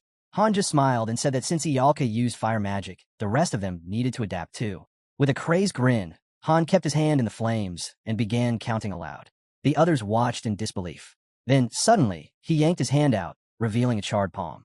Despite the burn, he looked at it and declared he was fine. Han clenched his jaw, watching as his own hand healed almost immediately. Standing before his group, gripping his wrist, he made it clear, Ialka's fire spells weren't just flashy attacks. In battle, if they weren't ready for it, her magic would hurt them just as much as the enemy. If they couldn't handle that, they wouldn't last long beside her. Jenna, clearly uneasy, asked if they really had to do it now. Aaron looked down, frowning, and quietly asked how they'd know when to stop. Han raised his hand and said that they'd stop when they couldn't take the pain anymore. The real goal was to keep doing this insane training until they developed fire resistance. Aaron let out a nervous grin, recalling how terrified he'd been back on the 5th floor and the painful lesson they'd learned from their mistakes. Jaw tight, he reached toward the brazier. But before he could go through with it, Han stopped him, holding his wrist and leaning in. He whispered that Aaron should practice when no one was around. There was no point in watching others scream just to prove something. Jenna stood frozen, fists clenched, clearly terrified. She protested, saying she didn't want to do this. She always fought from the back anyway. Smiling, Han gently took her trembling hand and guided it toward the fire. He reassured her, if they did it together, it wouldn't hurt as much, just a little sting like a mosquito bite. Was she really planning to keep running away every time Ialka used a spell? He pictured Ialka in the middle of a fight, surrounded by monsters. She couldn't teleport or shield herself. Without them protecting her, she'd be in real danger. She couldn't even dodge a slow-moving creature. If Jenna didn't want to see their mage die, then she needed to adapt to fire now, before they stepped onto the 10th floor. He'll make sure of that. Han unsheathed his sword and turned to Aaron, saying he was sorry, but there was one last thing. He spun the blade in his hand, slicing his palm. Turning back with a grin, he said they needed to train for pain resistance too. Han handed a knife to his visibly shaken friend, telling him he didn't have to follow Han's exact method. Any approach that helped build pain tolerance would work. Even though it felt wrong, Han knew it had to be done. Han raised his hand over the brazier again, thinking about how healing potions closed wounds, but not without causing intense pain. If they wanted to keep fighting, they needed to develop the ability to endure it. He looked at Jenna and told her this training wasn't mandatory for her, but even so, it might benefit her down the line. Jenna looked worried and asked if she could try later. Han glanced at the windows and explained a different skill, switching. With it, she could alternate between daggers and arrows instantly, whether up close or from distance. It would give her flexibility in battle. He pictured their group inside the game and said they wouldn't rely on building separate formations for each range anymore. From now on, they'd operate in a triangle formation with Ialka at the center, and training would start tomorrow. Han looked at Jenna and admitted that even though this plan wasn't exactly her style, he and Eren couldn't protect Ialka alone. She'd have to step up too. Han imagined their party encircling the mage like a defensive shell. It was like guarding a princess, but if they wanted to make full use of Ialka's power, this was the only way. He added that the best team setup usually included 2 mages, and having a support mage would be ideal. Unfortunately, they didn't have one. He thought about how they still hadn't cleared the 9th floor, and realistically, they probably wouldn't. The second group would most likely go instead to rack up experience. Even Inning knew they were forming a backup team. Han set a bucket of water down and reflected on the hint they'd received. Words like subjugation, survival, guard, breakthrough, execution, defense, siege, pursuit, and escape. He laid out the team strategy cards for the 10th floor and considered the implications. This mission clearly required at least 2 active groups. Han lit a match and tossed it into the brazier, thinking to himself that with this being a joint mission, the risk was on a whole different level than anything they'd faced before. Han stuck his hand into the flames, frowning. He knew they had to be fully prepared this time. Smoke began filling the room, and he started coughing. The scene shifted to a small house glowing with light, and a notification appeared. Han had unlocked the fire-resistant skill. He then stood in front of Ialka, who looked stunned. He told her bluntly that in her current state, she was useless. If she planned to lower the attack power of her spells, she needed to cast faster and cut down her mana usage. Staring at her sharply, he asked if she was willing to do that. Startled, Ialka hiccuped and quickly ran ahead, saying she'd follow his instructions. Han pictured Ialka in battle, launching bursts of fire and explosions. He explained that she used 3 categories of magic: ignition, flaring explosive flames, and focus blasts, each with their own variants. The stronger the spell, the more mana it drained. As he approached Jenna with a sword in hand, he thought about how powerful her magic really was. But to make the most of it, they needed to ramp up the burn rate in training. He reminded himself they were inching closer to the 10th floor with every passing moment. From now on, their training would need to be far more intense. Jenna let out a confident smile and fired an arrow, saying she was ready. The guy swung his sword and deflected it, thinking how normal sparring used to be just dodging arrows. But now he tossed his shield aside and added new challenges. Jenna gave him a wink and a grin, saying he was improving fast. His growth rate was impressive. But Han stared at the tip of the arrow with a serious expression, saying they weren't here for compliments. They were training. He sliced the arrow in midair, and a notification popped up. He had gained a projectile defense skill. The system also reported that his fencing basics and shield basics had reached level 6. Suddenly, Jenna charged at him with her knife. He leaned back and dodged. She reached into her quiver with a focused look, drew another arrow, and activated the switch skill mid-motion. Han raised his sword between them, watching her carefully. He thought about how she started out as a 1-star player, but her potential was massive. Her ability to learn was far above average. Without his own gaming experience, she probably would have stayed underdeveloped. Smiling, Jenna pressed a finger to her lips and teased, asking who was the one muttering about not needing compliments during training. Han grabbed his friend by the cheeks and grinned, declaring that one day people would be asking where she got her battle scars. Turning toward the door, he shifted focus to Eren, describing him as your typical 1-star. Right now, he had barely reached level 3 with the spear. For a while, he'd stopped showing up to training, locking himself away and trying to build pain immunity on his own. Meanwhile, Ialka stood in the middle of blazing flames, training at a special facility inside the magic hall. Even when suppressing her power, her magic was still overwhelming. Unless absolutely necessary, she should stick to using only first-class spells. Han glanced toward a group sitting near the wall and mentioned how a bunch of random 1-stars were struggling in the corner. Not one of them was useful enough to form a full team, not even close. With a cap of 5 fighters per party, they needed real talent, and it didn't seem like Enning was planning to summon any reinforcements. Han looked down, tense, wondering if maybe Enning was thinking of forcing these weaklings into their group. The next day, the story shifted. Adis's squad returned after clearing the 9th floor. Injured players stepped out of the portal, arms crossed. Han averted his gaze and noted how some of them seemed to be missing limbs. He asked bluntly what the mission had been. Ada stood in front of him, eyes closed, and explained that their task was to take over a goblin village, around 50 of them. He pressed her to recall anything unusual. Lowering her head, Adis replied quietly. She remembered fighting monsters on wet, slippery ground. It was like it had been raining there for days. Walking away, she said that nothing else really stood out. Han looked forward, knowing it was now their turn. A burst of flame lit up the scene. A notification appeared. The floor was cleared, and Ialka had leveled up. Han stepped out of the portal with the rest of the team, deep in thought. It was clear the fourth floor couldn't be used for training anymore. He took stock of where everyone stood. He was level 10, Jenna at level 8, Aaron at level 6, and Ialka had reached level 4. Clenching his fist, he looked away. With the current number of floors available, they'd hit a ceiling. That was as far as their levels could go for now. The guy introduced his team, saying the new dagger production was up and running. Thanks to that, everyone's gear had gotten a serious upgrade. The weak D-rank leather armor was replaced with sturdy D-rank iron plate armor. Both he and Aaron were now equipped with proper daggers. He also showed off Shern and Makin's cards, letting us know that 2 of the guys training on the court had officially joined the first and second squads. They still lagged behind the rest, but that couldn't be helped. Han noted how long it had taken them to finally reach the 10th floor. IEL stretched out her arms and, smiling, asked if this was going to be like Loki, if he'd be the one to decide the challenge, and if he could really handle something that complex. Han sat at a table buried in paperwork and said that if he could solve problems like that, he might as well be a god. He couldn't understand why she always came to him, only to throw random questions his way. If it were him, he'd have cleared all 100 floors already. Han told us this guy was a true expert, top-ranked, handpicked by the system. But even with all that, it had taken him 2 years just to reach the 88th floor. Dozens of teams have been wiped out because of how unpredictable the game's traps and mechanics were. Resting his cheek on his hand, he thought about how the master of Choose Me only grew stronger with his team's failures. But Ink had yet to experience failure. In his mind, the guy pictured the city and realized that, in this game, their first real failure might only come when he dies. Out on the street, a crowd of guys stood facing the guards. Ialka turned her gaze away, clearly uneasy, and said the area was packed, because that little fairy hadn't summoned anyone yet. Han looked off to the side, calm but thoughtful. It had already been 30 minutes since Inning last appeared online. His silence meant he was still weighing the situation. Then the system asked if they wanted to head to the 10th floor. The guy stared at the dungeon entrance, unsure whether to dive in now or wait. Han crossed his arms and frowned. The last recruit hadn't fully synced with the team yet, and even though he'd hit level 10, he hadn't gotten promoted. There were still skill gaps.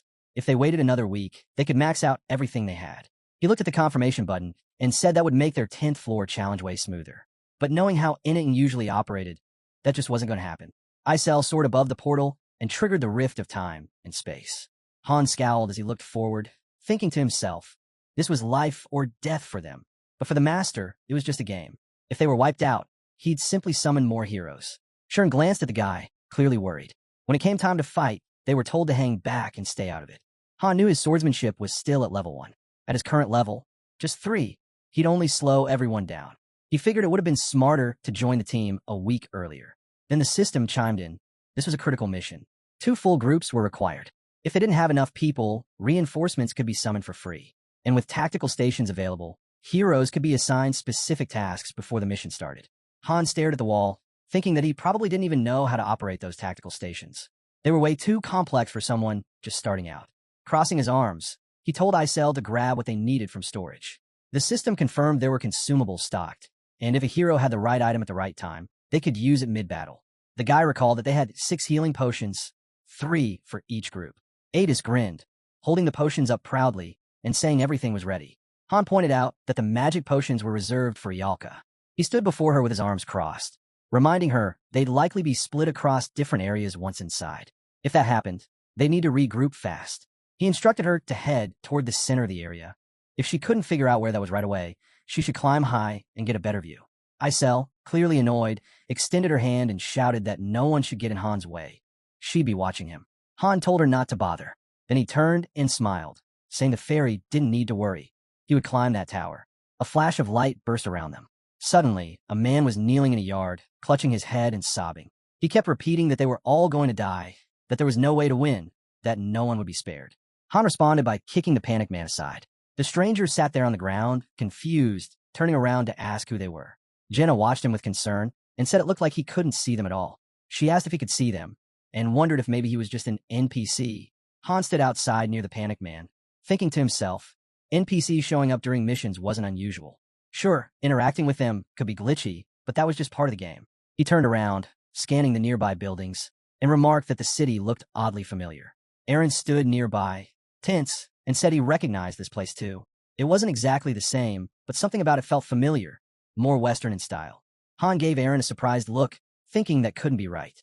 But then the guy pointed toward one of the buildings and said it made sense. They had been here before. Looking at the crowd gathered in the streets, he added that this was the ruined city they saw on the 5th floor. Only now it wasn't destroyed yet. Han imagined leaves blowing over the rooftops. That was the key difference. It hadn't fallen to ruin yet. The girl noted that the timeline fell off. Han stepped in front of Jenna, who looked visibly anxious, and said this wasn't the only strange thing going on.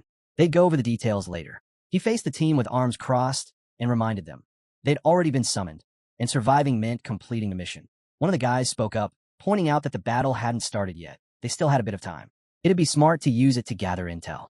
Han agreed and looked around at the others, saying they had 5 minutes to scout the area. They were to regroup here. Anyone late would be left behind. Dark clouds loomed above the tower. Han stood by a window inside, thinking this was probably the best spot to watch everything unfold. He furrowed his brows as he observed the soldiers. Their morale was clearly crumbling. Down in the streets, an army marched. He figured there had to be thousands of goblins coming from a northern forest. Maybe they'd set up an assault ladder. Thankfully, there weren't any battering rams, at least not yet. He stared at the enraged monsters ahead and recalled the Eastern River, just like what they saw on the 7th floor. There were thousands of goblins, but no siege engines in sight. Then he looked toward the defensive line. Han eyed the knights, forming ranks outside the castle. Less than half of them were actual humans. The rest weren't. The guy ran the numbers in his head, 10-1 odds. Even if things looked manageable at first, this was shaping up to be a worst-case scenario. Han descended the stairs, thinking that since the mission hadn't officially started yet, that actually played to their advantage. If survival was the objective, their odds just got a little better. Han imagined himself shouting orders and figured that if the task was to hold out for a set amount of time, this floor might actually be easier than the 5th. He remembered the packed crowd from before, Ialka's laughter echoing, and thought about how the abundance of NPCs could be used as distractions. Plus, they had a mage whose main focus would be defending the territory. As the team gathered in front of him, he silently watched, knowing the wheel of fate was about to spin again. Then he froze. 3 notifications lit up in front of him. Triple notification. That could only mean one thing: top-tier difficulty. The system displayed the city layout and delivered the mission: prevent the city from falling. Han pictured lines of knights facing down the goblin horde. Even after combining the first and second teams, they only had 10 players. Including groups 3 with 350 NPCs, there were around 360 soldiers total. And they were up against thousands of goblins. With a grim look, the boy said once they finished sharing what they'd found, they need to go over mission strategy and assign roles. Jenna, still perched on a man's backpack, recalled trying to talk to the townspeople. But none of them responded. They could be seen and touched, but not heard, not acknowledged. Aaron stepped forward and unrolled a map. Goblins were advancing from the north and east gates. The south and west had no exits. There was no way out. If the outer wall was breached, everyone inside would be wiped out. Adis's arms were folded as she scowled and asked what they were supposed to do. Han lowered his head. Their only goal now was to defend. Then, standing firm with arms crossed, he laid it out clearly. Their mission was to hold the line. The enemy couldn't be allowed through. In short, they had to eliminate every last one of them. Adis stared at him, eyes wide. That's impossible, she said, shaken. Roderick raised his hand calmly. We'll be pulled back. If we leave the city, we can observe from the outside and launch guerrilla strikes. Han lowered his gaze, brows furrowed. Maybe, but I think the only way to complete this mission is to crush the invading army. If we don't, we fail. He turned toward the central tower. Han's eyes landed on the glowing statue inside. He knew the twin goddesses only appeared during certain missions, key events. Han turned away, alert. Doesn't matter if we kill the goblins or not. If that statue's destroyed, we lose everything. Roderick folded his arms, closing his eyes. That's ridiculous. Do we really have to protect it by fighting off wave after wave? Han mirrored his stance. Yeah, that's exactly what we have to do. He glanced at his team, seeing their concern. If we don't, we're all dead. Roderick stepped in front of Han. There's no escape, no matter where we run. That's the rule. A bead of sweat trailed down Han's cheek. He knew the mission's demands were absurd, but they were still in a game, and that meant there had to be a strategy. Clenching his jaw, He spread out a map. There's a ton of goblins, but their siege gear's limited to ladders. And it's just this one army on the server. If we play it smart, we can buy time. Han scowled. Ada's squad will head to the north wall. Back up the soldiers there. Focus everything on stopping those ladders from hooking onto the walls. Adis looked at him, serious. There's only 5 of us. Even adding us to the 300 here, that's not enough to hold this city. Han understood her doubt. Still, with the second group's reinforcements, they made roughly 50 more fighters. Frowning, he added, and the goblins don't have any battering rams or other siege gear yet. Han pictured the city wall. Ladders, that's all they got to scale the defenses. If we dig in at the most vulnerable spots, our defense will hold out a lot better. Adis gave him a tense look and said quietly, "That's not what I meant." Han closed his eyes, listening as she continued. "Even if we win this round, it's nowhere near over." He pictured rows of goblins armed to the teeth. Even with both teams fighting side by side, the result wouldn't change. They might hold out longer, but eventually the goblins would push through. The sheer numbers made it impossible. Han visualized the goblins swarming around the city structures, 10 of them for every one of their fighters. Even with everyone fully committed, they'd only narrow it to 5-1. And if the 5th floor had taught them anything, it was that goblins didn't retreat. By any reasonable logic, this was a battle they couldn't win. Then, one of the guys stepped up to Jenna, who looked startled. "There's a river east of the city," he said. "Same one we saw on the 7th floor." He remembered standing in those rising waters, rain pouring down. Back then, the channels were overflowing because of the dam breaking. Han thought back to all the battles across floors 5 through 9. All signs seemed to point to that dam. The game must have led them there for a reason. But the real question was, how could a break in a distant dam affect the goblin assault here? Han tightened his fist. They didn't have all the pieces yet. Suddenly, Jenna stared forward, wide-eyed. She clutched her hands and shouted, "I hear a horse. By the river." She remembered the rain.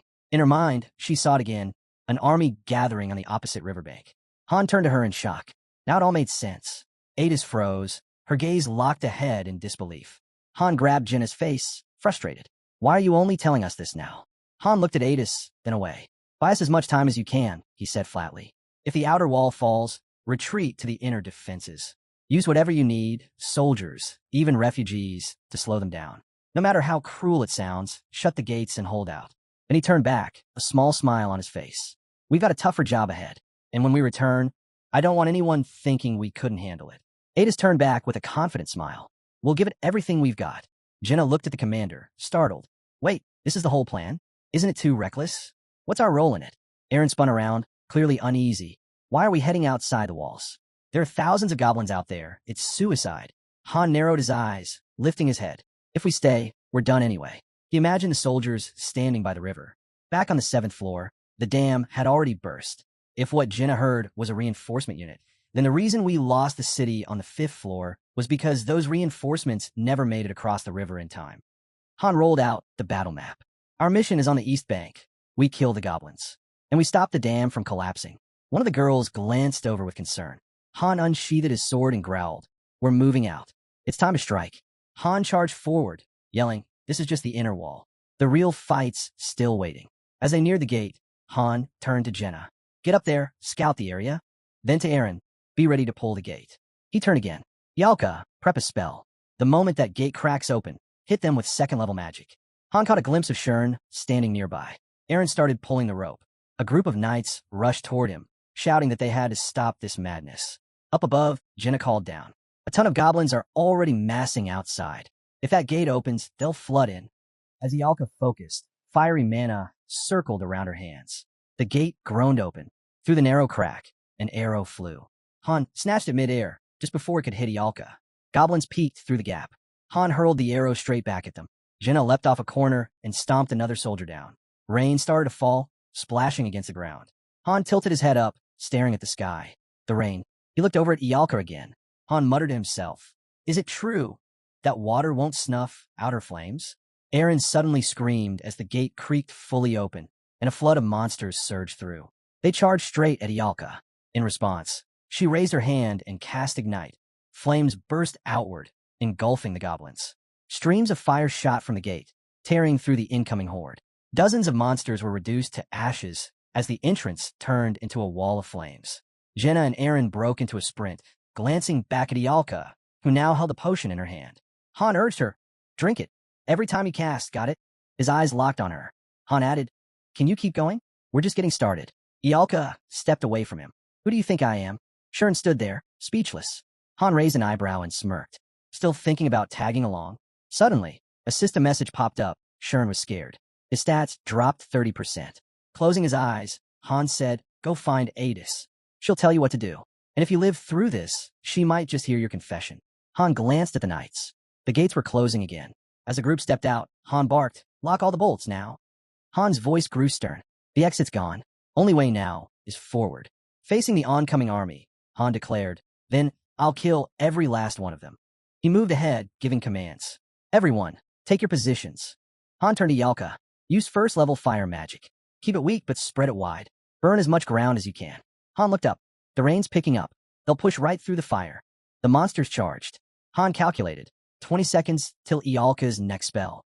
A goblin flew at them. Han counted down. Blade ready. 18 seconds, Han noted. Crossbow bolts soared through the air. Han stood by Ialka, blocking the incoming shots with his shield. He kicked aside flying rocks aimed at the goblins. Eren lunged forward, his spear stabbing deep into a goblin's body. Jenna struck cleanly, beheading another, then shot another straight in the face. For seconds, Han thought. Then, one of the monsters crept up behind Eren. Without hesitation, Han hurled his sword, saving him just in time. Han pulled out his own weapon, keeping an eye on Ialka. "Cover her. They're targeting Ialka." Han shouted. "Shift positions now." Ialka unleashed a massive burst of energy. Flames roared across the field.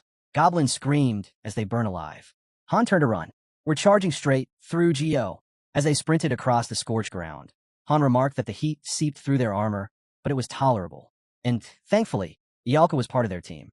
The goblins came swarming in, a wild stampede charging straight at them. Han yelled over the chaos, urging Ialka to cast more spells. The rain was putting out the flames too fast. Their firewall was crumbling. As the monsters surged closer, Han ordered Eren to reinforce the left side. He'd handle this wave himself. Steel clashed. While the others held the line, Han counted down in his head, just 20 more seconds. Then, a goblin crept up behind him. He spun, slashed it down, and barked out a new command, "Switch positions." Ialka launched a blazing burst of fire, scorching the goblins in a single sweep. Stunned, Han snapped back into focus, shouting for the team to push forward. "Use the flames as cover," he ordered. Moving in unison, the squad pressed ahead, determined to keep this up until they hit the river. Up ahead, the fire barricade blazed, but the goblin horde didn't flinch. They stood packed tight beneath their war banners, rain pouring down around them. And towering among them was a massive goblin, eyes glowing red, a banner in one hand and a sword raised high. He barked out commands and spat curses at the humans, calling them filthy swine. Then a spell erupted. Fire surged across the battlefield, huge tongues of flame curling through the rain. Han yelled at Eren to push harder, fast. But through the fire, a flash of red eyes emerged. A goblin lunged with a spear. Caught off guard, Han still managed to sidestep and drive his blade clean through the enemy. That's when it hit him. The goblins weren't retreating like before. They were charging straight into the fire. They had changed tactics. Snarling, Han tore into those who slipped through, his sword cutting a deadly arc. One by one, the goblins fell in a blur of motion. But in the midst of battle, something clicked, his eyes locked on the hilltop. That giant goblin was the one leading this charge, roaring for his troops to keep advancing. Han understood now. The delay in Ialka's magic. That goblin leader had picked up on it. He wasn't just big, he was sharp. And while Eren and Jenna were holding up, the suffocating heat and lack of air were wearing them down. Their fire resistance only went so far. In the middle of the chaos, the hero made a decision. He would draw all the enemies to himself, every last one. Han raised his voice above the roar of the battlefield, telling his team this was their one shot. Fail, and they'd all be dead. Eren, confused, shouted back, demanding to know what he meant. But the hero had already made up his mind. The giant goblin had to fall. Meanwhile, that same monstrous goblin was still barking orders, driving his troops forward with a single-minded goal. Kill the mage, no matter the cost. Surrounded by a sea of goblins and encased in a dwindling fire barrier, one enemy tried to push through. But the moment he did, a crushing blow sent him flying, blood spraying from his mouth as one of his fangs flew out with it. Arrows followed, raining down, but Han wasn't paying attention to that. His only concern was whether Ialka was still casting. He called out for her to unleash everything she had. At once, flames exploded outward, bathing the battlefield in blinding light. A beam of fire tore across the field, but even as the goblins burned, their leader kept screaming for more aggression. The wave didn't stop. Rage twisted their faces as they surged ahead. Han clenched his fists. One blast wouldn't be enough, not for this. But he wasn't giving up. Around him, the fire began to shift, glowing deeper orange. Then, an eruption. The ground vanished in a wall of flames. The goblins faltered, eyes wide with panic. But still, the massive leader refused to let them fall back, shouting until his voice echoed through the smoke. The team moved, breaking through the scorched remains of the fire field. Jenna raised her bow, steady and focused. Aaron stood at her side, shield up. She loosed the arrow. It tore through the air like a missile. The goblin chief saw it coming. His scream was cut short as the arrow slammed into his skull, blood bursting from a wound. The monster staggered, then dropped. But just as they struck the blow, Ialka collapsed. Han caught her by the shoulder, just in time. She blinked, dazed and disoriented, not even sure what had happened. And neither was Han. Despite their magic, despite the explosion, it wouldn't stop them all if the goblins kept pressing. Their real target was the fortress. The heroes were just in the way. Han realized their commander had fallen, but something felt off. What were they going to do next?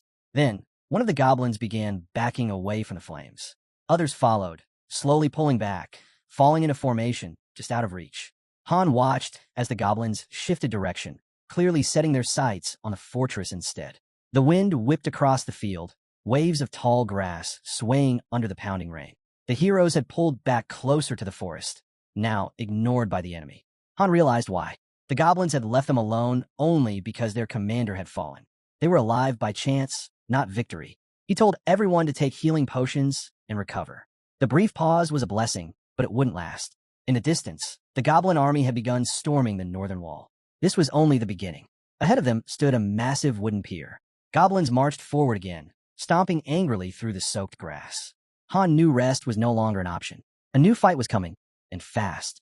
Heavy footsteps pounded the ground. Aaron glanced at Han, clearly rattled, but Han only said one thing. This battle's just getting started. In the growing darkness, a new threat appeared, towering and furious.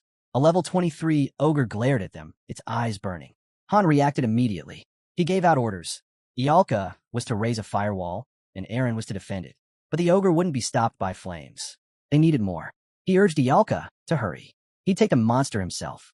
With a roar, the ogre slammed the earth with an axe-like weapon, splitting the ground where Han had just stood. He dodged just in time. One wrong move, and he'd be crushed.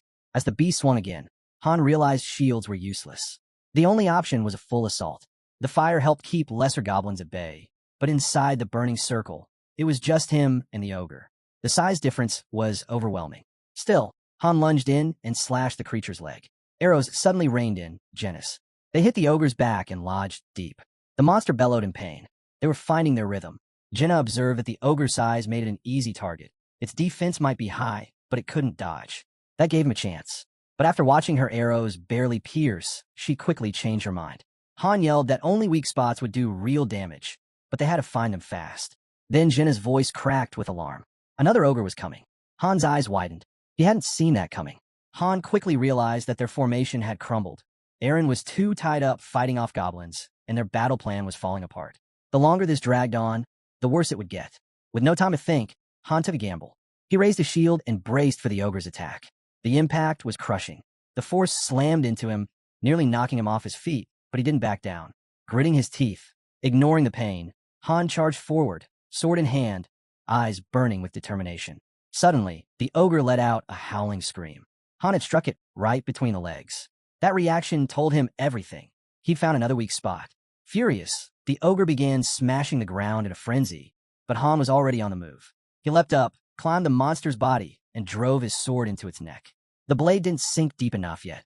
Without hesitation, he used his shield as a battering ram, slamming it against the hilt and forcing the sword in deeper. Blood poured out as the weapon carved into flesh. Finally, the beast toppled dead. One down. Han turned to face the second ogre, who was already charging. He barked for Jenna to get its attention. She loosed her arrows immediately. The monster, already in a rampage, had struck Aaron and sent him flying. Han's heart sank. They were too late. The ogre was closing in on Ialka. Screaming her name, he braced for the worst. But the attack never came. She was unharmed. Confused, she stared after the monster as it ran past her. Han paused. Something wasn't right. The ogre wasn't charging them. It was heading straight for the dam. That's when Jenna did something reckless. She jumped onto the creature's back, climbing up to its neck. They shouted for her to stop, but it was too late. With one hard thrust, She buried her blade into its throat, forcing a scream from the beast. Han didn't hesitate. He sprinted forward to help, slashing alongside her with powerful strikes. Together, they cut through muscle and bone, until the ogre, thrashing in pain, stumbled toward the river. With one final roar, the creature threw its massive body into the water. Blood spread across the current in thick waves. Han stood there soaked and gasping. They'd made it, but just barely. Suddenly, the water stirred, and the ogre's massive hand shot out with a deafening roar. Han froze, heart racing, unsure of what was happening. Before anyone could react, the beast slammed its colossal fist into the dam, shattering it in one crushing blow. The structure gave way instantly. A torrent of water burst through, flooding the field in seconds. Eren ran up, reporting that all the goblins had been defeated and waited for new orders. But Han just stood there, silent, his expression heavy with regret. He finally spoke, just a few words, and they stung. "We messed up. There were supposed to be backup forces waiting behind the dam. Now, with it destroyed, those reinforcements were cut off. And that meant a handful of exhausted fighters would be left to face over 3,000 goblins alone." The others tried calling to him, desperate for direction, but Han didn't respond. He clutched his sword, still in shock. Someone placed a hand on his shoulder, trying to ground him. After a pause, he muttered that they'd have to retreat and come up with a new plan, if there even was one. But just as he turned to go, Ialka stepped forward. She raised her hand, charging her bracelet with a glowing purple light. She murmured a spell as the energy swirled and wrapped around a massive boulder. With a fierce motion, she launched the stone through the air. It crashed into the broken dam, fitting perfectly into the gap. The flood stopped instantly. Han stared, stunned. He hadn't seen that coming. Ialka explained calmly. Telekinesis was one of the fundamentals of magic. He turned to her, both impressed and exasperated. "You could have told me that sooner." She blinked. "I thought you knew. It's basic magic." He couldn't help it. He reached out and squished her cheeks. "Don't keep the good stuff to yourself." Ialka huffed, but he smiled. "We're only still standing because of you." Just as the team started to regroup, Jinna's voice rang out. A scream. The goblins were back. And this time, they brought backup. One of them lunged straight at Han with a spear. He twisted, dodging the attack, and countered with a sharp slash that cut the enemy down. Still, his thoughts churned. There was no sign of help coming. None at all. And in the middle of the chaos, a worrying thought took root in his mind. What if he'd been wrong about everything? Suddenly, it hit them. There was never any real backup to begin with. The hero, desperate, told Ialka to down every last potion they had and use whatever magic she could muster. But before she could react, a goblin sprang from the mob, lunging straight at her. Han's heart dropped. He shouted her name in panic. Just as the goblin's claws nearly reached her, a man wearing a lion-shaped mask appeared from nowhere. In one swift move, he cut the creature down and charged in on horseback, hooves pounding against the soaked ground. Even so, the goblins weren't backing off. They snarled, ready to strike again. Han exhaled, barely believing what he saw. On the horse sat a warrior clad in armor, his blade drenched in blood. Han stared in shock. The goblins remained aggressive, but the masked rider wasn't alone. He shouted for his cavalry to show their strength, and the order to charge echoed like thunder. Han was stunned. It was actually a cavalry unit. From the darkness, shadows took shape. Armored warriors atop horses emerged, slicing through the gloom. The rider commanded Eren and Jinna to get to Ialka, while the cavalry swept forward, closing in on the front lines. Around 500 riders surged toward the battlefield. Though outnumbered, they were far more skilled than common foot soldiers. The clash began. Horsemen tore through goblins like a storm, thundering past Han and the others. Word came quickly. The cavalry was breaking through. The hero declared that their task was likely over. Maybe now, finally, they could catch a break. At least he hoped so. Turning to his allies, Han asked if any of them knew how to ride. He decided then and there he'd learn on the spot. Though the master couldn't take part in battle directly, he could still lend support. He requested a skill book, horse riding. It cost him 500 crystals. Normally, the hero couldn't acquire non-combat skills, but with the right book, he could unlock basic abilities. And just like that, he learned it. Without wasting a second, Han jumped onto a horse. They joined the charge, thundering across the field. The hero felt a flicker of hope. Finally, real reinforcements. The cavalry wasted no time. They were already at the siege lines. At last, it was time to strike back. Han, riding fast, quickly assessed the situation. The goblins were massing to the north. They weren't a major problem, yet, as long as the gates held. He pictured the layout of the city, his thoughts sharp. The biggest threat came from the north, where goblins were climbing siege ladders. Thankfully, the cavalry saw this too and redirected that way. Then, a sudden realization struck Han. If he stuck close to the cavalry, they might just succeed in completing this mission. But he knew better than to relax. This cursed game never made things that simple. Spinning his horse around, Han yelled that the plan had changed. They had to split up. A nearby spearman, confused, asked if they weren't supposed to defend the northern gate. Pulling hard on the reins, Han shot back that he'd honestly thought that would be enough, but now it clearly wasn't. He turned again and shouted that they needed to fall back, out of arrow range, and head toward the northern forest, away from the front lines. Han glanced up at the sky. The rain had finally stopped. Perfect timing. Without wasting another second, they galloped toward the trees. As they entered the forest, Han's eyes widened. A group of goblins was waiting. He instantly assumed the riders had set up an ambush from the woods. If they could cut them off with magic, maybe the attack could still be stopped. Then, out of nowhere, giant ogres emerged from the trees. They stomped forward heavily. The spearmen, stunned, stared at the massive figures, while Han muttered grimly that this was about to get ugly. If the wolf riders joined in now, the cavalry wouldn't last. Riding ahead, Han turned to ask the girl how much mana she had left. She replied that she could still cast spells, but they'd be weaker than before. Frowning, Han told her not to worry about raw power. Focus on hitting a wide area. They were charging through the forest, so if she was going to burn it, she'd better do it right. They drew closer to the trees. Cut to the castle. Goblins swarmed the gate. One defender stabbed a goblin through the chest, but just as he thought he was clear, the creature grabbed his shirt. Eyes wide in fear, he felt himself being dragged. Suddenly, a girl dashed in and took out the goblin just in time. The guy, shaken, thanked her. She barked back not to lose focus and turn her head, eyes narrowing. "What is that?" she shouted. At the same time, the knight in the lion helmet bellowed for everyone to push forward. The soldiers didn't hesitate. They surged into the fight. He followed up with a cry, "Show them what the Iron Lion cavalry is made of." Steel met claw as the knights collided with the goblins in brutal combat. Elsewhere, the girl watched the chaos unfold. From the wall, she heard someone yell. Reinforcements had arrived. A goblin tried to sneak up behind her, climbing the wall. She swiftly severed its hand and screamed for everyone to hold the line. Victory was within reach. Meanwhile, back in the forest, the Ialka launched her spell. Flames tore through the undergrowth with terrifying speed. In seconds, fire consumed the trees. The goblin cavalry panicked. Smoke filled the air, choking them. Flames devoured them. Their mounts collapsed, unable to escape the blaze. Ialka kept casting, unleashing more fire. Watching her, Han realized this was her limit. One more spell, and her mana would burn out completely. And if she pushed any harder, the entire forest might turn to ash. As Han turned in his saddle, a thought crossed his mind. This was actually better. The forest had long been a breeding ground for goblins. Now, the fire would purge it all. A brutal but necessary cleansing. Back at the wall, the battle raged on. A goblin managed to strike down a knight, but the defense held strong. Around 100 soldiers remained on the northern wall. Many had fallen, slaughtered by the ogres before the cavalry had arrived. Han knew if they hadn't set that forest ablaze, the cavalry would have been overrun too. On the field, a goblin's eyes went wide with fear just before a knight's mace smashed into him. Another knight dashed forward, slicing through an enemy with a swift stroke. Watching from distance, Han was in awe. Their precision, their discipline. The knights more than made up for their limited numbers. Bodies littered the battlefield. The knight in the lion mask raised his sword and shouted in victory. Han exhaled. It's over. His allies gathered atop the wall, smiling, embracing, relieved to be alive. From above, a girl waved and called out to him. Riding toward the wall, Han thought to himself, everyone made it. Not a single death notification had appeared. They'd come a long way since the horrors of the 5th floor. Behind him, one of his friends chimed in, saying they weren't the same people they were back then. She smiled and asked why they hadn't left yet.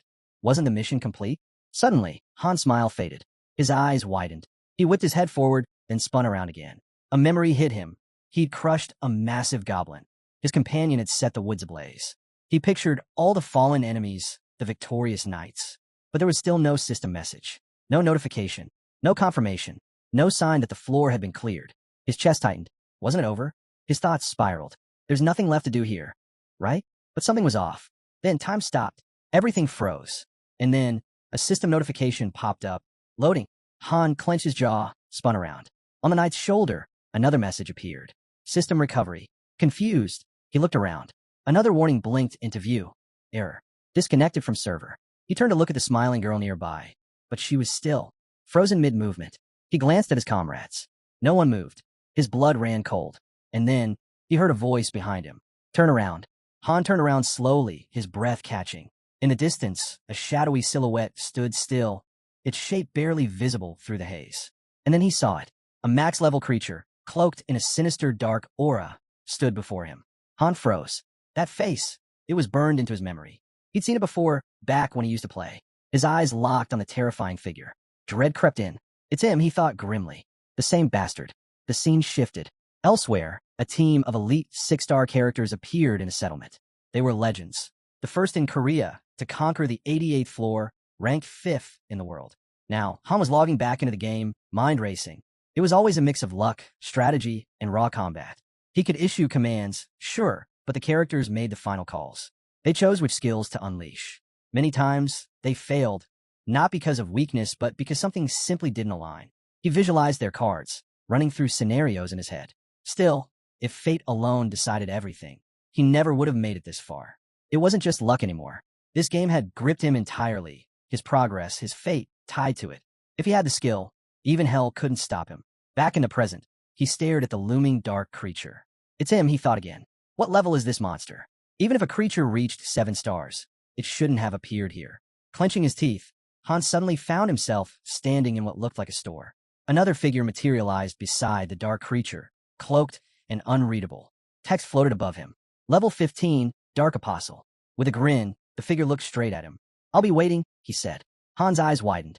The apostle turned and began walking away, slowly fading alongside the beast into nothingness. Then, reality flickered. The world around him began to return to normal. A system notification appeared. System recovery complete. As the connection re-established, the girl turned to him, panic rising in her voice. What was that? Before she could finish, Han snapped out of it. Mouth open wide, he shouted, "Everyone, get to the castle. Now!" She stared at him in shock. He kicked off into a gallop, tearing across the ground. "Move," he yelled. Behind him, someone asked, "What's going on?" Han's face hardened. "It's not over," he growled. Images flashed in his mind. Flames, twisted limbs, the dark apostle smile. That thing shouldn't exist here. Not on this floor. Not this soon. And then it hit him. A monster's hand twitched. Something unnatural was stirring. A knight nearby turned, stunned. A foul, grotesque substance writhed across the ground, bristling with unnatural growths. Slowly, a form began to rise from the dead. The man froze in fear for a moment. Then suddenly, the monster lunged with its mouth stretched wide, crashing into the knight, whose scream echoed through the battlefield. At that same instant, goblins by the dozens began clawing their way back from the dead. The man spun around in horror, yelling out, confused and panicked, as he saw the undead crawling to life. Han, watching it unfold, shouted not to panic, to let the resurrected creatures return the way they came. Clenching his jaw, he realized something chilling. These monsters could revive corpses under certain conditions. As zombies tore through the nights, he thought grimly, they won't stop until they smash their skulls in. Up on the castle wall, a girl screamed for someone to open the gate. As it creaked open, Han raced through with her, thinking, this isn't the kind of creature that should exist on the 10th floor. The horse skidded to a stop inside. The girl glanced back, startled. Han grabbed the sorceress, told her she was staying behind, then added firmly that they needed to protect the goddess statue. Everything would hold if they could just lock the gate. They only had to endure until he got back. The girl called out in confusion, asking what he meant. Another man, his voice shaking, asked what they were supposed to do about the monsters. Han suddenly stopped, his eyes narrowing. Get it together, he ordered, staring down the advancing horde. He's coming back with me alive, or we both get eaten. The man silently looked ahead, teeth clenched, then gave a sharp nod. I'll bring him back. The girl, eyes fixed on the battlefield, asked softly, are you really coming back? Han gave a small smile, turned toward her, and broke into a run. Of course I am. As he disappeared into the chaos, she shouted after him, then don't you dare die. He turned his head slightly and called back, same goes for you. Step by step, he advanced.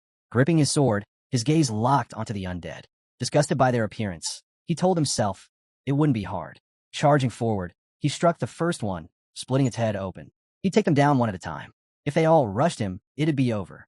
Just then, an ogre lifted its massive club and slammed it into the gate with crushing force. As he turned, Han realized the massive enemy had risen again. If that was the case, the gate wouldn't hold for long. Just then, undead wolves charged straight at him, baring their teeth and leaping for the horse. But before they could land, arrows flew through the air, striking the beasts dead. For a moment, the archer stood silent, eyes locked ahead. When she turned back, Han met her gaze with a brief smile. Meanwhile, the knights trembled as the ogre slammed its mace into the gate again. Fear gripped them. Then, a thunderous blast shattered the entrance, flinging the gates open. They could only watch, frozen in terror, as a swarm of furious undead poured through. Turning back, Han muttered in frustration. The gate's already down. No time to waste. He pushed forward, focused on his real target, the Apostle. Picturing him slipping away into the glowing forest, Han thought, that's where he'll be. Waiting, jaw tight, sword swinging, he carved through the undead. Once, just once, and he's dead. Suddenly, another explosion rocked the ground. Han's mind raced. There were only two ways this could go. Glancing at the knights, he thought, first, if they destroy the goddess statue, it's over. Watching the defense crumble, another thought struck him. Second, they give in to their hunger. Their thirst for flesh dulls all the skills and power they had in life. He surged ahead with relentless speed, noting how much stronger the undead had become. Their hunger made them monstrous, 10 times more dangerous. The more powerful they had been in life, the worse they were now. Slicing through a pack in a single strike, he thought, a single mistake could cost us everything. These creatures awakened something in him, a fierce urge to tear them apart. Looking toward the girl fighting on the wall, he thought, she's exceeding every expectation, even in this hellish mess. He imagined two angels above the chaos. Protecting the goddess statue is the top priority, he reminded himself. A mental map formed, tracking the flow of the horde. If the outer walls fall, we barricade the inner gate. Use the same strategy we learned on the 5th floor. That'll buy us time. Screams snapped him out of his thoughts. Civilians sprinted toward the gate, panic in their voices. What's happening? They cried, desperate and pale, pounding on the gate for help. Then, rising behind them, another wave of the undead came surging forward. Sometime later, Han kept moving, his thoughts sharp. It doesn't matter who holds out longer. Everything rides on how fast I can take down the Dark Apostle. Covering his mouth to block the smoke, he pressed forward. Flames roared around him when a system prompt flickered into view. His fire-resistance skill had improved. Suddenly, two undead emerged through the fire. Without hesitation, he shielded his face and sliced clean through their necks. Afterward, he popped a small red potion and tilted his head back. This was it, the edge of the recovery zone. Frowning, he muttered, I know you're here. Just then, 2 system alerts blinked in front of him. His allies were overwhelmed with fear, their stats taking a hit. He stood still as another message appeared. A soldier has fallen, returning to the arms of the Lord. His fighting spirit will be remembered forever. Han narrowed his eyes. More messages followed. Your ally is bleeding. She will gradually die. A brilliant light lit up the sky. It shot toward him at blistering speed. At the last second, he raised a shield, just barely in time. The arrow tore through, grazing his shoulder. He staggered back, thinking grimly, the Dark Apostle isn't built for frontline combat. But monsters like him shouldn't show up this early. That makes him much stronger than anything we've faced on this floor. Another flash. He dodged by a hair's breadth. The arrow missed by inches. Suddenly, a barrage of projectiles rained toward him. Han countered, slashing and deflecting as fast as he could. Then, an attack came from below. A strike nailed his arm, forcing him to recoil. Glancing around, he thought, if I didn't have a defense skill, I'd be dead by now. Another system warning appeared, ally bleeding. Health dropping steadily. He scowled. This is getting worse by the second. The air was thick with smoke, and he could feel it in every breath. One step forward. He didn't have much time left. If he passed out, everyone would die. He looked around, breath ragged. Where's the message? He thought desperately. Where's the floor clear notice? System message. 10th floor cleared. Han's eyes snapped open. Staring at the wall from his bed, he lay still for a moment, wondering, am I really alive? Outside, the world bustled again. Inside the room, a guy sat nearby. Han slowly turned toward him. What happened to your face? He asked bluntly. The man looked over, surprised. So you're finally awake. We were all seriously worried. Han grunted. Then maybe you should explain what kind of thoughts had you looking like that. Looking down, the man responded quietly. I was just trying to figure out why we're even fighting. Han's expression darkened. You were seriously searching for a reason? Still avoiding his gaze, the guy admitted. When I stepped outside the wall, the corpses had already flooded the city. Han's thoughts stirred. Did even the NPCs die? He frowned, feeling the tension coil inside him again. Maybe I'm still too wound up. The guy stood up with a stretch. Anyway, I'm heading to bed. Han lifted his drink. I'll be seeing that look on your face again tomorrow. His comrade smiled faintly. It'll be a better day. He turned and walked away. Left alone, Han stared ahead for a moment longer. Maybe he thought, maybe we're really okay, for now. Evening fell. The dining table was full, covered in plates of food. The girl stared in awe at the spread. Isn't this a bit much for breakfast? Her friend laughed. Han said he used the best ingredients we had, go all out. Han closed his eyes and asked calmly, you really don't like it? She blinked. If you're asking, then I'll say this. I'd love to eat like this every day. Han glanced away. Then, looking back at her from across the table, he thought, they're okay. That's enough for now. He turned his eyes toward the magician. She seems to be recovering too. Then he glanced at the quiet guy across the table. Still rattled. It'll take him time to shake it off. Time passed. A system message appeared. Welcome back to the game. More messages followed. Heroes await ascension. Ascension room required. Part of the synthesis room. The synthesis room glowed, and a new message flashed. Ascension room linked to synthesis room. Beginning construction. Once it was complete, another message popped up. Ascension room successfully built. Hero Ascension now available. Crystals shimmered before him. Another notification. Item synthesis initiated. The crystals lit up in brilliant light, and in the center, a fairy hovered, now cradling a fully formed, glowing crystal in her hands. Then, soaring up to him with a grin, the fairy told him he'd now surpassed the first star. She encouraged him to keep pushing. His path was toward the seventh, and the tower was his to conquer. Han hesitated, unsure if he could really reach that far. The fairy laughed, teasing him. If not him, then who? If it were that easy, Sirius would already be a 7-star by now. Imagining himself as a 7-star character, Han dropped his head. All the effort he'd poured into this, and still no 7-star. There had to be some hidden requirement. Just then, the door to the synthesis room opened. A system alert flashed.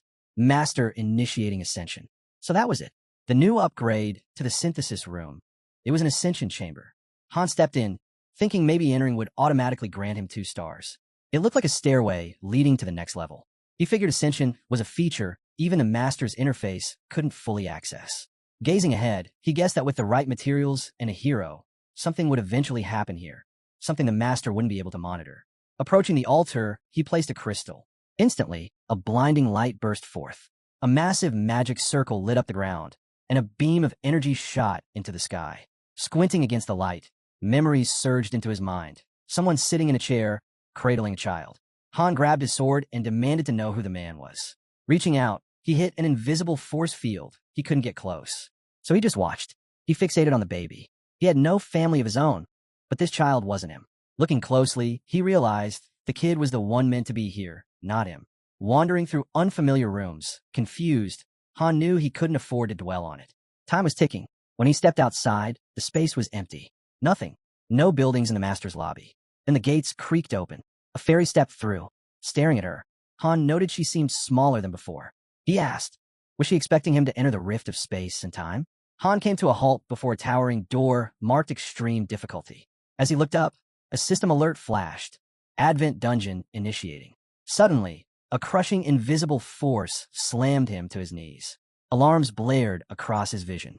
Eyes fixed forward, a wave of fear surged through him. The pressure was overwhelming. A message popped up, status, fear. All stats reduced by 30%. His sword fell, embedded in the ground. Gritting his teeth, he clenched his fists. A red aura exploded around him as he entered berserk mode. Breathing heavily, he steadied himself. Fear wasn't going to stop him. Then his eyes widened. A level 999 dark entity appeared out of thin air. We finally meet, the figure said.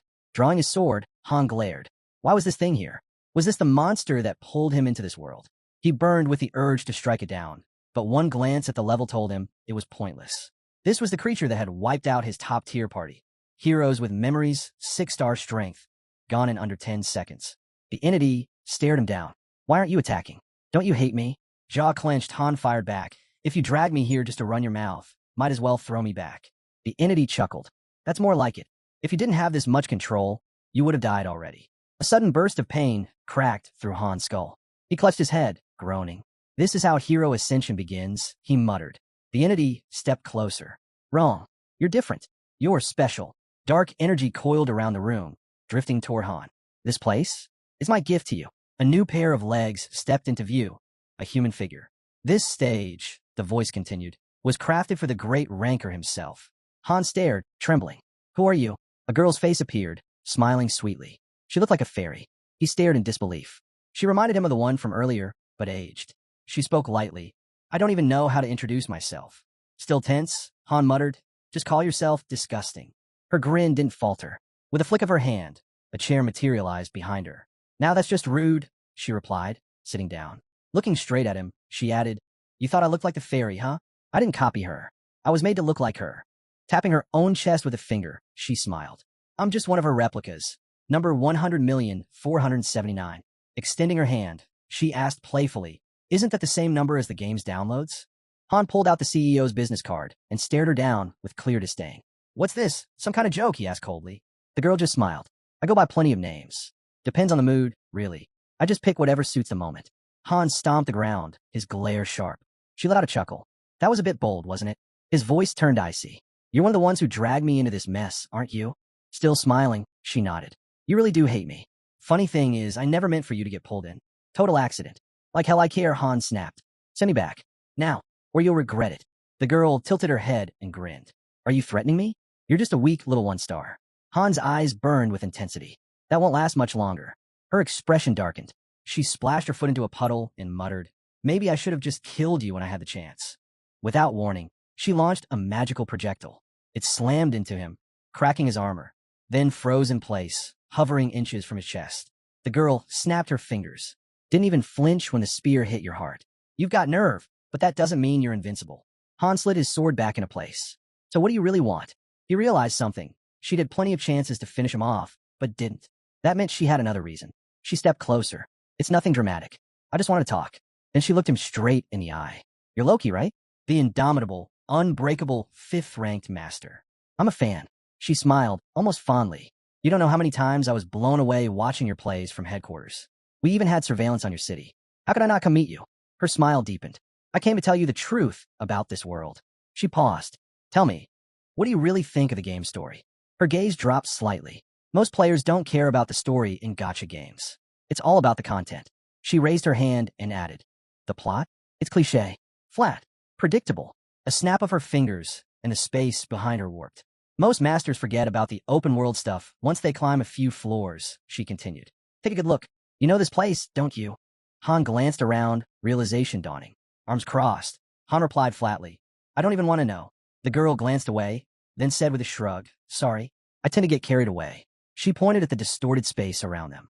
This was the city on the peninsula, the same one we passed through on the 10th floor. But now it was nothing but ruins. Scene after scene unfolded, shattered cities, collapsed castles, entire regions left in wreckage. This is what's left of everything, she continued. You think this place is any different? She stepped forward. The whole continent's the same.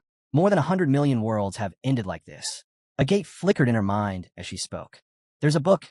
It predicted this world's fate. A bad ending. Total collapse. But heroes didn't accept that, she went on. They wanted to change the ending. And the answer? Simple. Summon characters from the outside. She pictured Han, sitting with one arm ripped off. Her voice lowered.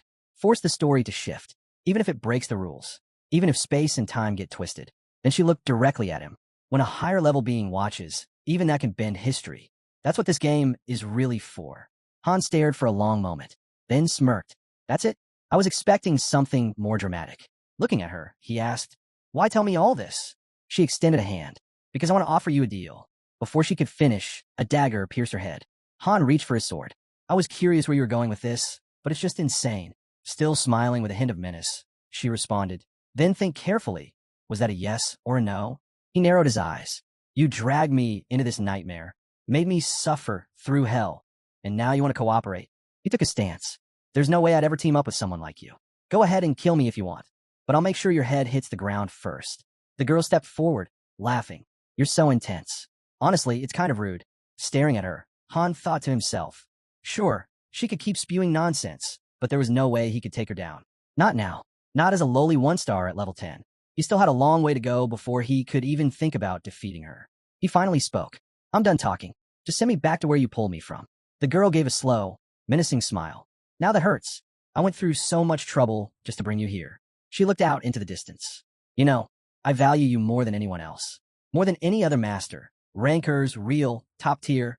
It doesn't matter. They don't compare. You want to know why? She said with a knowing grin. It's simple. Like every master, you've seen the message. The one that told you to trust in your bond with your heroes. Han's eyes narrowed. That message only appears after the training arc. She nodded. Right. And out of hundreds of millions of players, you were the only one who actually took that advice seriously. The space around them shifted again. Suddenly, they were standing on the 80th floor. This place look familiar? She asked. 6 months ago, you stood right here. She pointed out the obvious. Only 5 masters, including you, have the strength to protect this floor. That's why everyone below 6th rank is stuck waiting on the 79th. Han looked around and thought, yeah, this is the one that made me tear my hair out. He turned to her. So why show me this? With a wave of her hand, 2 chairs appeared. She sat in one and motioned for him to do the same. Simple, she said. Before anything else, I want you to see what happened. There's no truth standing on your feet. Sit down. Smiling, she looked ahead. Now tell me, how does it feel seeing in person instead of just watching a screen? Isn't it something else? As lava spread across the floor, Hans stared grimly. The 80th floor, he remembered now. It was the first of the conquest-type stages. No fixed goal, no clear order. Its difficulty shifted on a whim. Every ranker who reached it had failed badly. The community had nicknamed it the Executioner's Wall. He frowned. I already know how to clear this floor. So what's the point of showing me a replay? The girl smiled and told him it wasn't about what he thought, just to keep watching, and it would all make sense. He grabbed a cocktail, furrowed his brows, and recalled how things went downhill. After crushing the 59th floor, he jumped headfirst into the 80th, and it was a disaster. His entire squad, including his core team, got wiped out. Staring at the swarm of monsters, one word echoed in his mind. Hell, that's what this place was. The 80th floor wasn't just tough, it was a death trap. Then came the chaos, 2,755 monsters at level 113. Following that, shards of despair crawled in, 3,164 of them, each at level 108. Right next to them stood the shards of hatred, 2348 strong, sitting at level 121. Sha narrowed his eyes. So these shards are the reason this floor's brutal. The girl nodded, still smiling. Exactly. You're in the game now. Everything, the floor difficulty, even your summoning odds, depends on your account. His eyes widened. She was saying the reason he never pulled a 5-star hero wasn't bad luck. It was built in.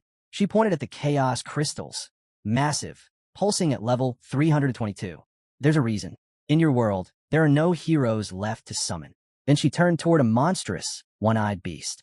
Even though the system decides the difficulty, she said, your account, your world, it had S-rank heroes. But it was cursed in every other way. Sha lowered his head, silent. And yet she continued, no one knows how you managed to climb all the way to the 88th floor. Suddenly, a bright light flashed on the island. He looked up, startled. Figures began to materialize, people, heroes. He wondered, were these the legendary 5? But before he could process it, monsters closed in on the island at lightning speed. The girl didn't move, just stood there as system messages flickered to life. Tactical command effect applied. All item levels maxed out. A tactical map appeared. Heroes could be rearranged by simply dragging their icons. Then they moved. Heroes leapt from island to island, fast and precise, ready for war. Han set up multiple defense points with precision. The girl watched him, a faint smile on her face. That's the same tactic you used to clear the 10th floor, she said. It's fascinating, capturing support nodes to push an assault. It's complicated, but the objective is simple. She gestured toward the island. Pay attention to what they do next. As they moved into position, she added, look closely. See what you are to them. Haynes studied the path ahead, their expressions focused. That's why you're their one and only master, she said. From the front line, heroes echoed her words. Your commands, flawless as always. She faced forward, eyes unwavering. Exactly. You are never ordinary. It's something they know, and you do too. Then she raised her hand. They've sworn an oath. A girl with a bow stepped forward, smiling wide. I am the king's arrow. Next came a man gripping a spear. I am the king's spear. A swordsman appeared, framed in steel. I am the king's blade. A mage opened her tome, her grin confident. I am the king's eyes. And finally, a knight unsheathed her sword. I am the king's flame. In the blink of an eye, the battle started. Monsters surged forward. The knight swung her blade. Fire erupted, incinerating dozens in an instant. The girl let out a laugh. Tell me that's not incredible. They pledged themselves to you? Fully, she said, eyes closed. They're known across the server as the 6 stars. No one, not even the 7, can defeat them. You raised them into monsters, Han. He looked at her, unsure. What does that even mean? She smiled again. Skill isn't everything. What matters is how they see their master. She paused, then said, picture a tower. Now imagine those heroes learning the truth and losing all hope. Who would stay loyal to someone who sees them as toys or tools? Her gaze sharpened. But you're not like that. You're the only one who truly led them. You were their king. She lowered her eyes. Even now, they're out there, searching. They know you're here somewhere. She looked at the tiny ferry nearby. Think, Han, what kind of hero would search the world for months just because their master vanished? He shook his head. No one in the other lobbies would ever do that. You're different, she said. Your strategies, they're rigid, detailed, and completely your own. I could have never come up with them. Then, as if seeing a tower herself, she added, what surprised me most, you never even used synthesis. Hearing her words, Han's expression darkened. He went on, picturing the desperate faces of heroes. That's how most players manage their forces. When someone's weak or disobedient, the masters just erase them. No second chances. It keeps the rest in line through fear. Han's thoughts drifted to a memory, a powerful hero, full of potential, but not yet polished. He knew the truth. Even promising low-rank heroes were often sacrificed, just a prey for higher-tier ones. He never had a 5-star. In his mind, he saw the deck. Only one 4-star card. Just one. Everyone said his account was trash. They told him to quit, but he didn't. He had long grown used to unfairness. He remembered himself as a child, standing alone on the street. A man laughed with his son, but when he looked forward, his expression shifted, cold, sharp. That memory stuck with him. No, Han muttered. I didn't treat them like that. Maybe I use synthesis, but rarely. Almost never. She smiled at that. Others used it constantly, daily even, but not you. That says everything. She paused. It's the same with how you treat others. I've seen the way most masters operate. They treat heroes like disposable toys. Toss them out once they're bored. But you, Han pictured the companions he fought beside. He'd never thrown them away. Not if they showed potential. A lobby ruled by fear, he thought. That's a dead end. He remembered how he led, rewarding those who earned it, punishing only when necessary. The girl looked at him. Do you even realize what you've done? Smiling, she said, all of these heroes, they're alive. Real. She turned to face him completely. I don't know how, but there's no way you came up with these methods without knowing that. Her eyes widened, not in fear, but in clarity. That's the only conclusion I could reach. Han stood from his seat, stunned. From across the room, she called out to him, do you know something? She glanced his way, smiling. Every hero here, they're real people. She repeated it. No one could play the way you do without knowing that.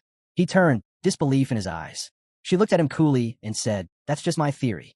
Han pulled out a sleek electronic device, his eyes narrowing as he studied the so-called heroes of this world. He recalled how hard it had been at first to believe their actions were scripted. But even then, each one responded differently to the same command, executing it in their own distinct way. That part still amazed him.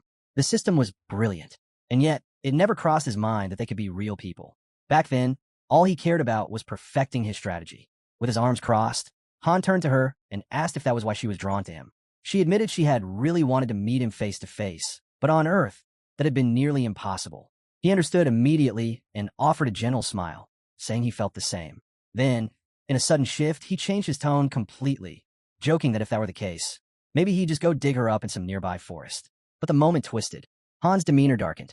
He stepped forward, his voice sharp, accusing her of provoking too much resentment. He told her straight. He couldn't forgive her. Not after how badly she'd let him down. Kate lowered her head, resting her hand on her glass. She set it down, saying nothing. Han leaned in close and said firmly that he had no connection to Tonia or Nibelheim. He was just an ordinary guy from Earth. Once he'd gotten it all out, he turned to leave, heading for his seat. But Kate stopped him, laughing at his claim. She teased that his heroes wouldn't take those words lightly. Without looking back, Han responded coldly that he didn't care. It didn't make sense. The team was performing just fine.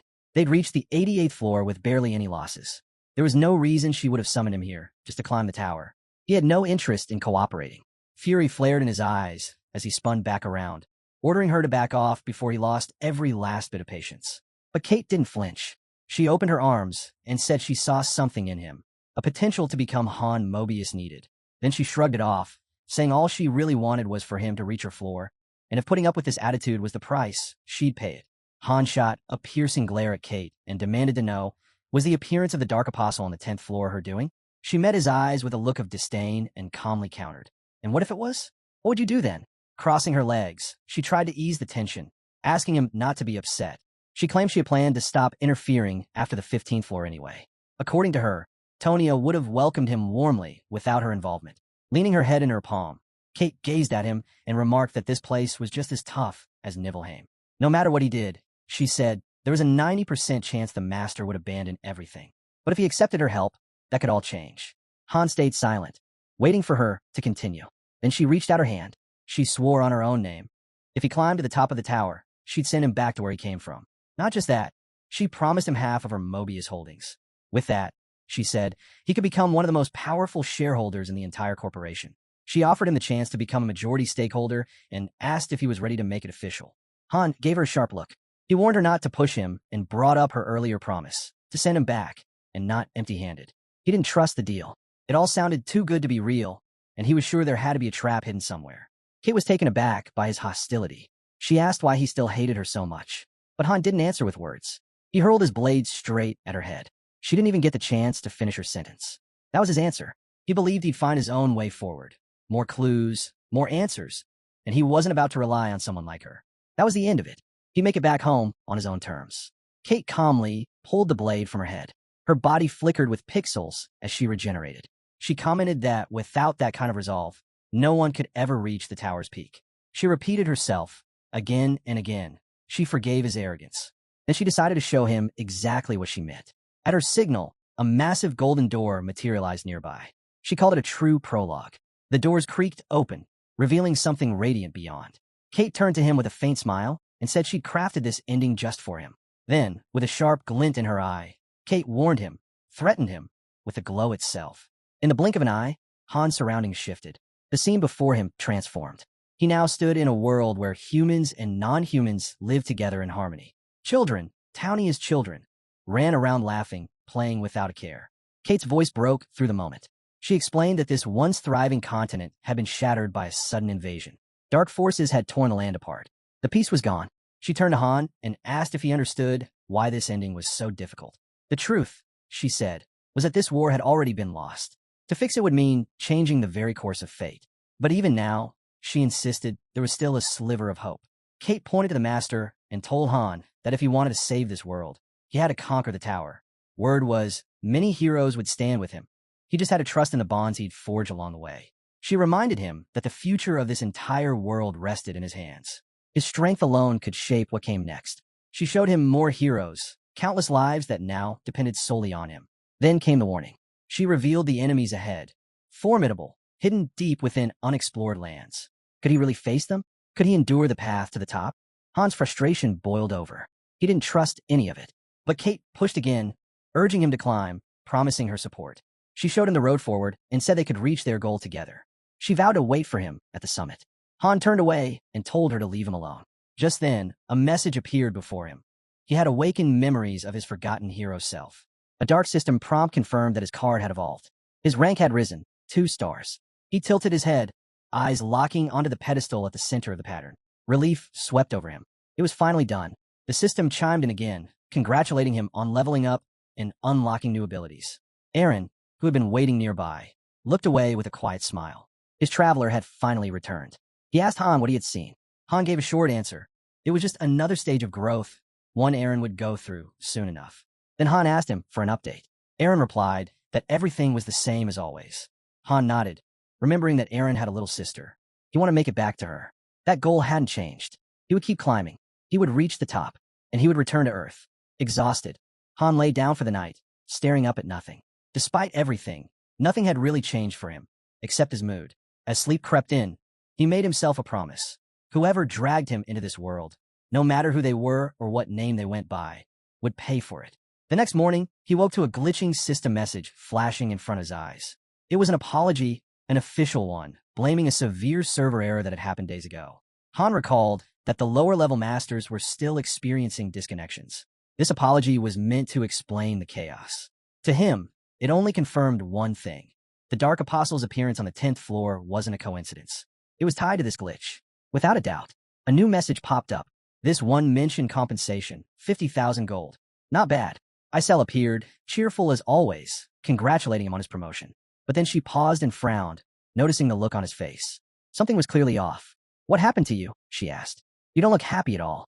Han replied with a hint of unease. I met your original. That caught her completely off guard. What are you talking about? He thought for a second and guessed it must have been the CEO of Mobius. He asked Isel if that could be true. She was clearly upset and confused. She had no idea how much her original had revealed.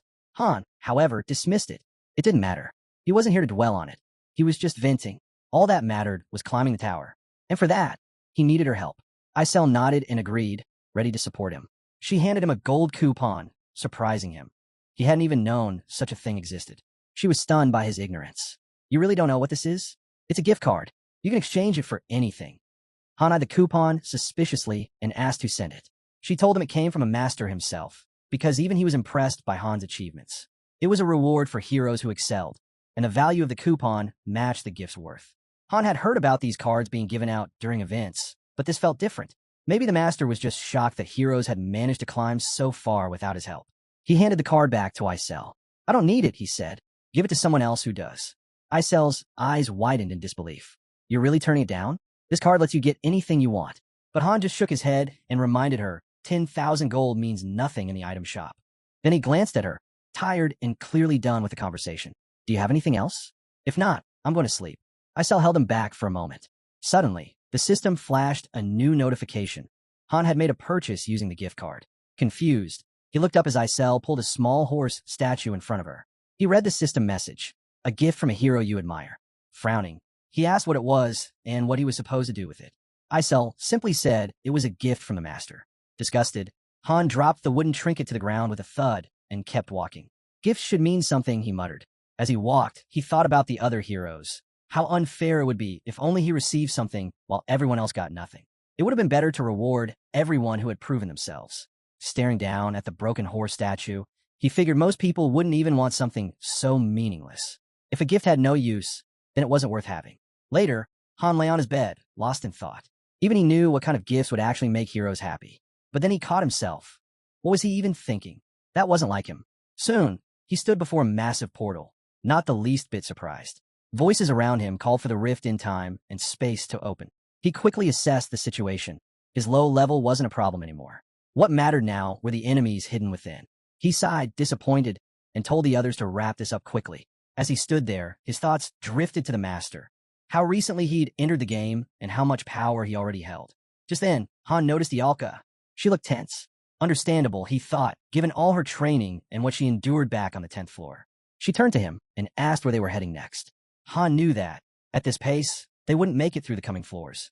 No one really understood how the Choose Me ending worked. And yet, here it was again, a message bold and bright. Climb the tower and save the world. His blood boiled as he read it. Then, a new notification appeared. This is the main dungeon of the 11th floor. Before he could even react, another message flashed. Prepare to enter the gate in 10 seconds. Han gave a sharp look and told the group to get ready. They were heading straight for the 11th floor.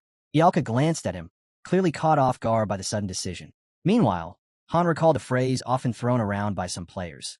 Those who blindly trust their heroes to breeze through stages, thinking skills alone are enough to climb the tower. He couldn't agree less. In his eyes, it made more sense to build up experience by tackling the lower levels first. The fact they were being pushed ahead like this? Pure proof of the players' total ignorance. Just then, a system prompt popped up. The 11th floor mission had begun.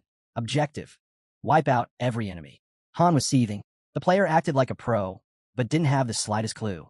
How are they ever going to reach the 100th floor with someone like that in control? Han's character card had 2 stars, one of the top-tier heroes. The screen darkened, and the only light came from the pale moon, casting long shadows over rows of tombstones. The ground shifted. Skeletal hands emerged from the soil, followed by bodies with glowing eye sockets and weapons drawn. They weren't just for show. These level 11 enemies were the real deal. Scanning the area, Han gave the order. Everyone fell into position, weapons raised, tension thick in the air. As the skeletons lurched forward, he stood firm at the front. This was his moment. Luck may have landed him in this mission, but proving he belonged was entirely up to him. The clash began. Skeletons dropped one after another under his strikes.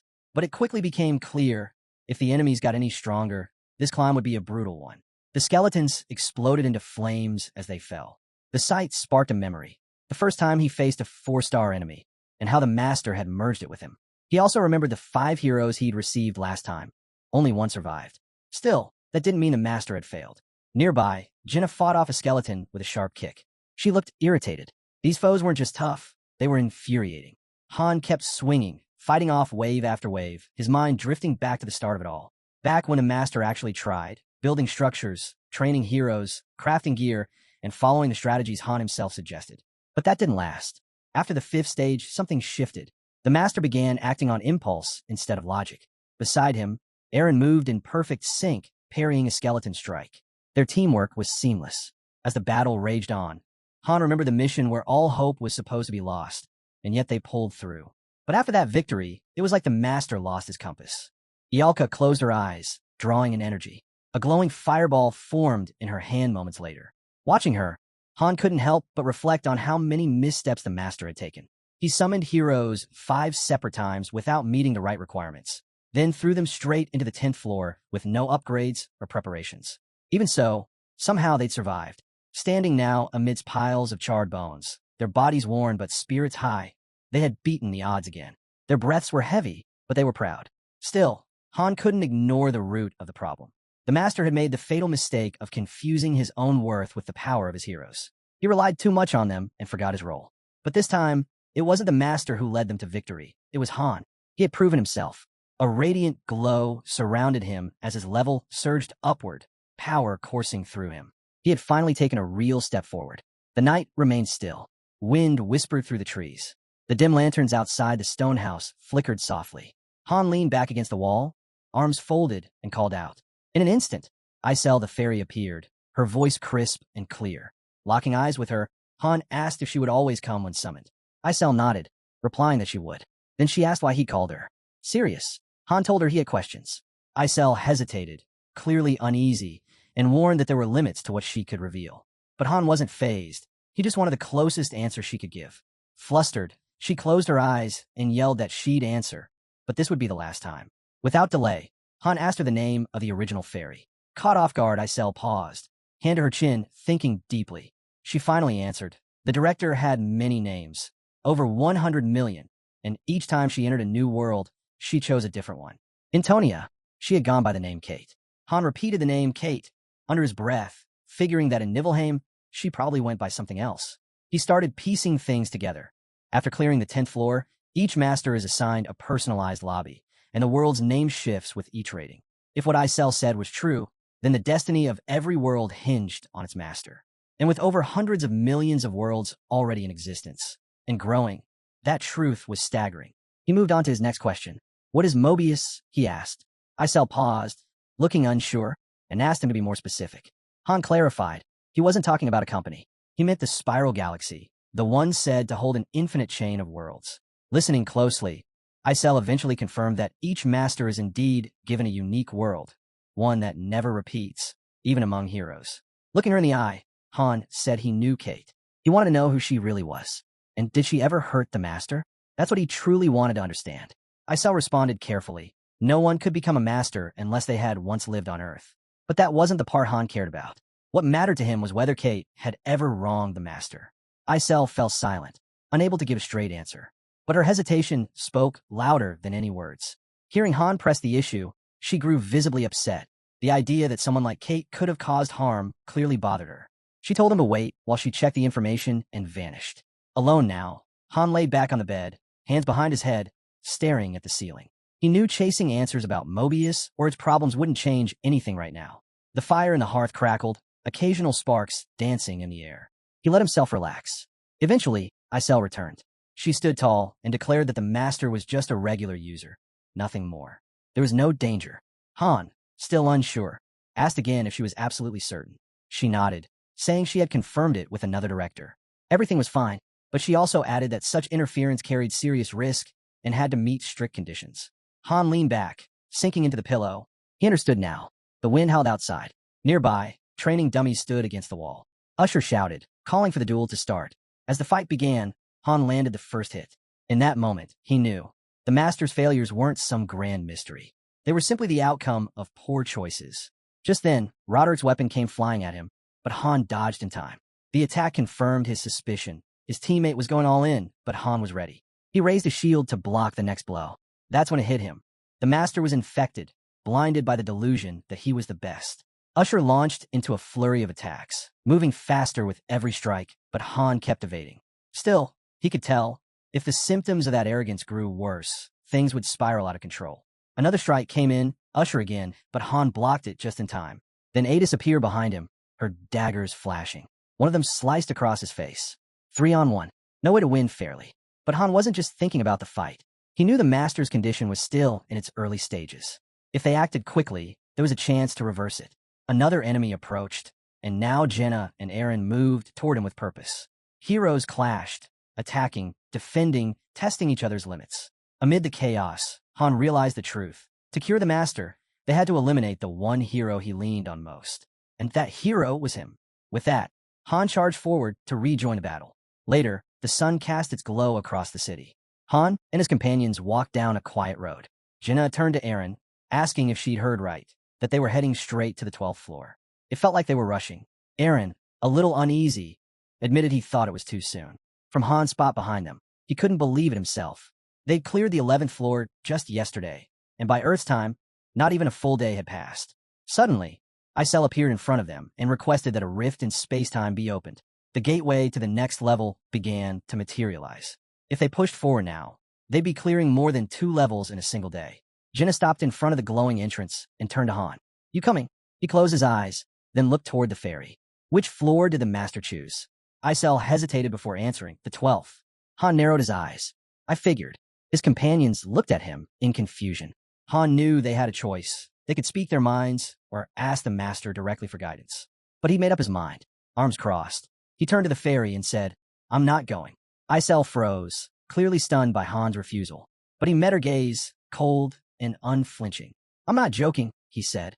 "Not when it's something this serious." Jinna stared at him, baffled. "Wait, we can actually refuse?" she asked. "I thought we had no choice, that we had to follow orders." Han looked around at his team. "There's always a choice," he said calmly. "But you've got to be ready to face the fallout."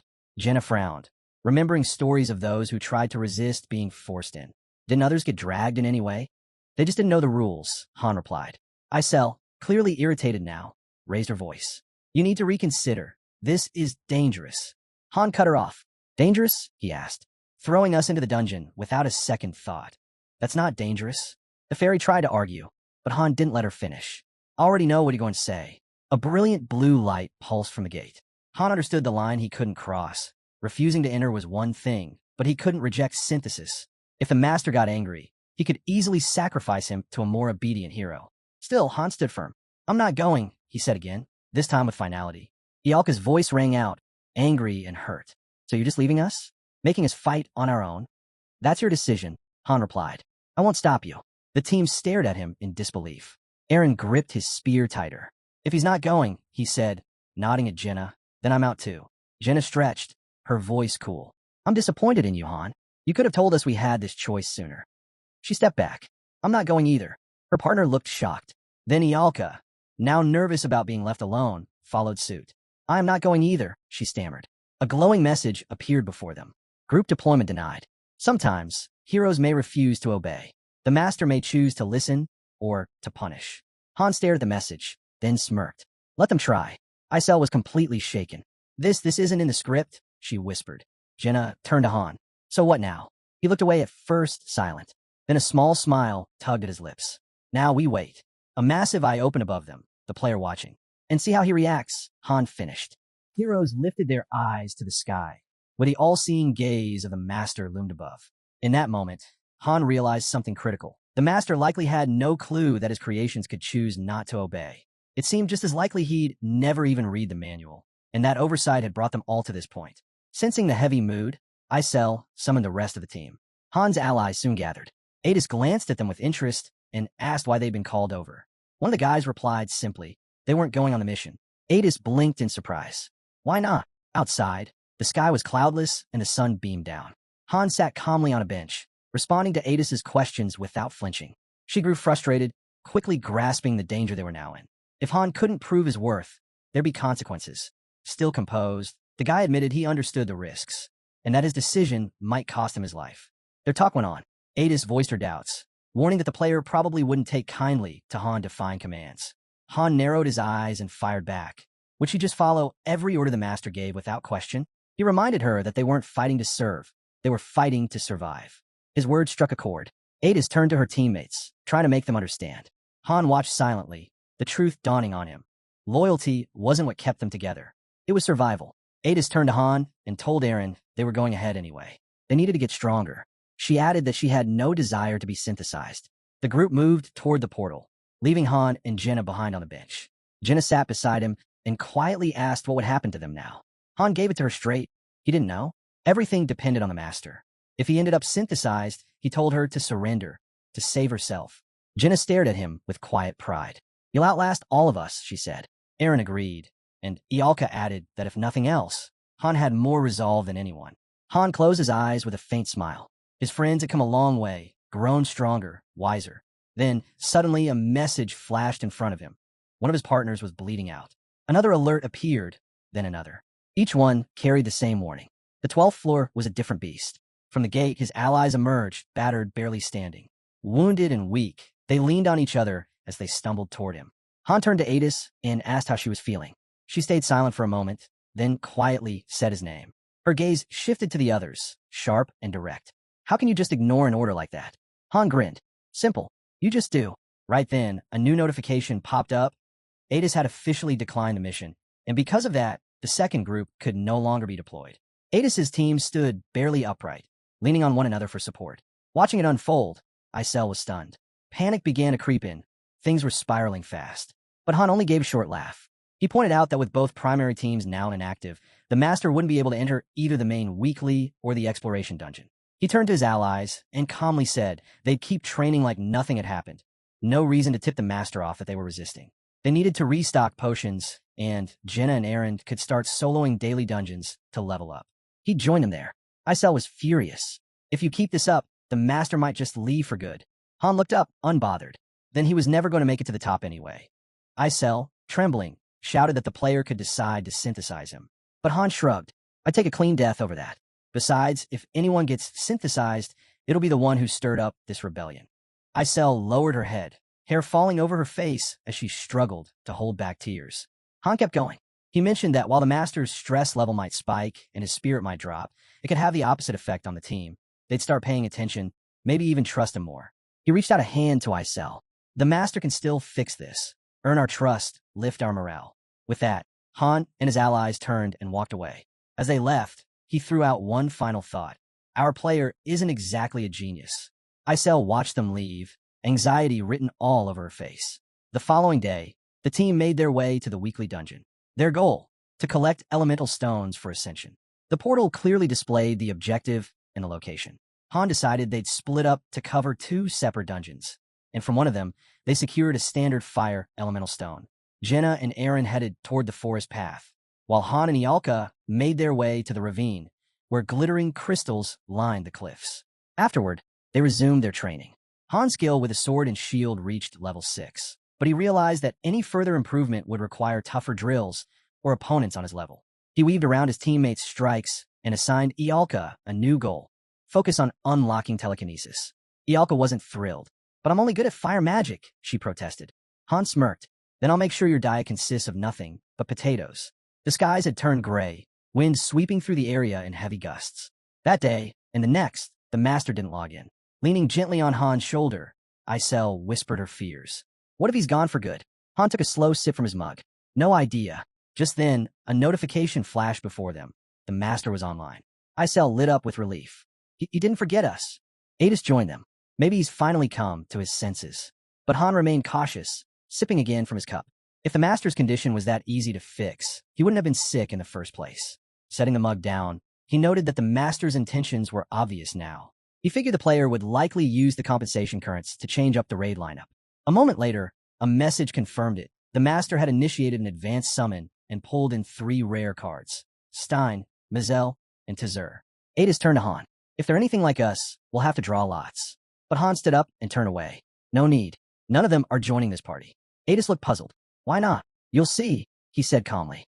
Near the stairs, the new recruits had already started bickering. Mazel complained loudly about Tazur's strong odor, while Stein attempted to defuse the tension.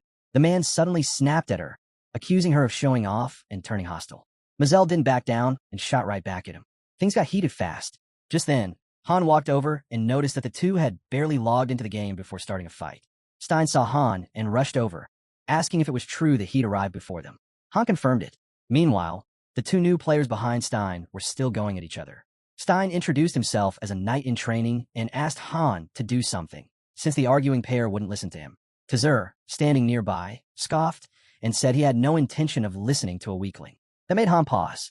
Mazel chimed in, siding with Tazur, saying she had no reason to take orders from some spoiled rich kid who only got lucky in life. Stein clenched his fists, saying he could overlook the insults aimed at him. But dragging his parents into it? That was crossing the line. His anger flared as he turned on his so-called allies. Adis, watching it all unfold, asked Han what was up with the guy. Han explained that not every hero combo was beneficial. Some actually lowered group stats when placed together. Then, Stein couldn't hold back anymore and charged at them with his sword. Han had seen players lose control before, but this was next level. These characters were full-on brawling with weapons right outside the summoning gate. Tzur jumped in too, shouting that he'd teach Stein a lesson, and hurled knives at him. Stein blocked them just in time with his shield. Isel had had enough. She stepped forward and shouted that they were out of their minds and had a death wish. Tzur froze, startled by the sudden appearance of the fairy. He asked who she was. Isel placed a hand over her chest and declared herself the master's confidant, warning them all that she was far stronger than the rest of them combined. Stein just facepalmed in disbelief. Then, Isel folded her arms and gave a final warning. The fighting ends now. She let it slide this time, but there wouldn't be a next. Mazel glared at Isel and pointed at the two troublemakers, demanding that she get rid of them. She said she couldn't work with those two, or even breathe the same air.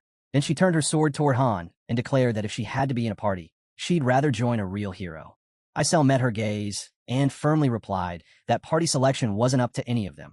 The master was the only one who could make that call. Just then, a new team assignment screen popped up in front of them, and a time rift portal began to open. Adis noticed Han heading out and asked where he was going. Without even slowing down, Han replied that he was going to sleep. He looked at her briefly and added that those new characters weren't coming back. He flopped onto the bed. As he lay back, notifications began popping up. Tzur had entered a state of madness and was launching an attack. Han just laced his hands behind his head, eyes shut, ignoring the alerts. More messages popped up, warning about health losses. The blaring notifications wouldn't stop, making it impossible for Han to fall asleep. Annoyed, he rolled onto his side and leaned on one hand. Eventually, another message came in. All three characters had died in battle. The master had lost. Up above, Isel hovered silently. A system prompt appeared, asking if the master really wanted to exit the game. When the system said goodbye, she threw her hands forward and screamed. Flying just above Han, she asked what they were supposed to do if he never logged back in. Han answered bluntly, it could happen. The fairy tugged on his hair and demanded to know what would become of her and everyone else. She reminded him that if he didn't log in for 6 months, his account would be deleted, and he knew that. She pleaded with him, saying users couldn't just abandon them. Han responded quietly, saying that during those 6 months in the real world, 1.5 years would pass for them inside the game. Isel's voice trembled. Tears welled in her eyes as she said they couldn't build anything without a master. She would lose her power and vanish like she was never even there. She whispered that she hadn't been alive for long. With his eyes still shut, the boy sighed and called Isel a drama queen, telling her to quit the act. They didn't even know for sure if the master was really going to leave. Isel wiped away a tear as Han told her to calm down. If the master were truly that weak-willed, he'd have quit a long time ago. She hesitated, then asked if that was really true. Han glanced at her, and she softly replied that she believed him. So he asked why the panic. Was it really that serious? Would she actually die if they didn't climb the tower? The boy's eyes narrowed as Isel, wings fluttering behind her, quietly said yes, she would disappear. Han froze for a moment, staring ahead as a bead of sweat formed on his face.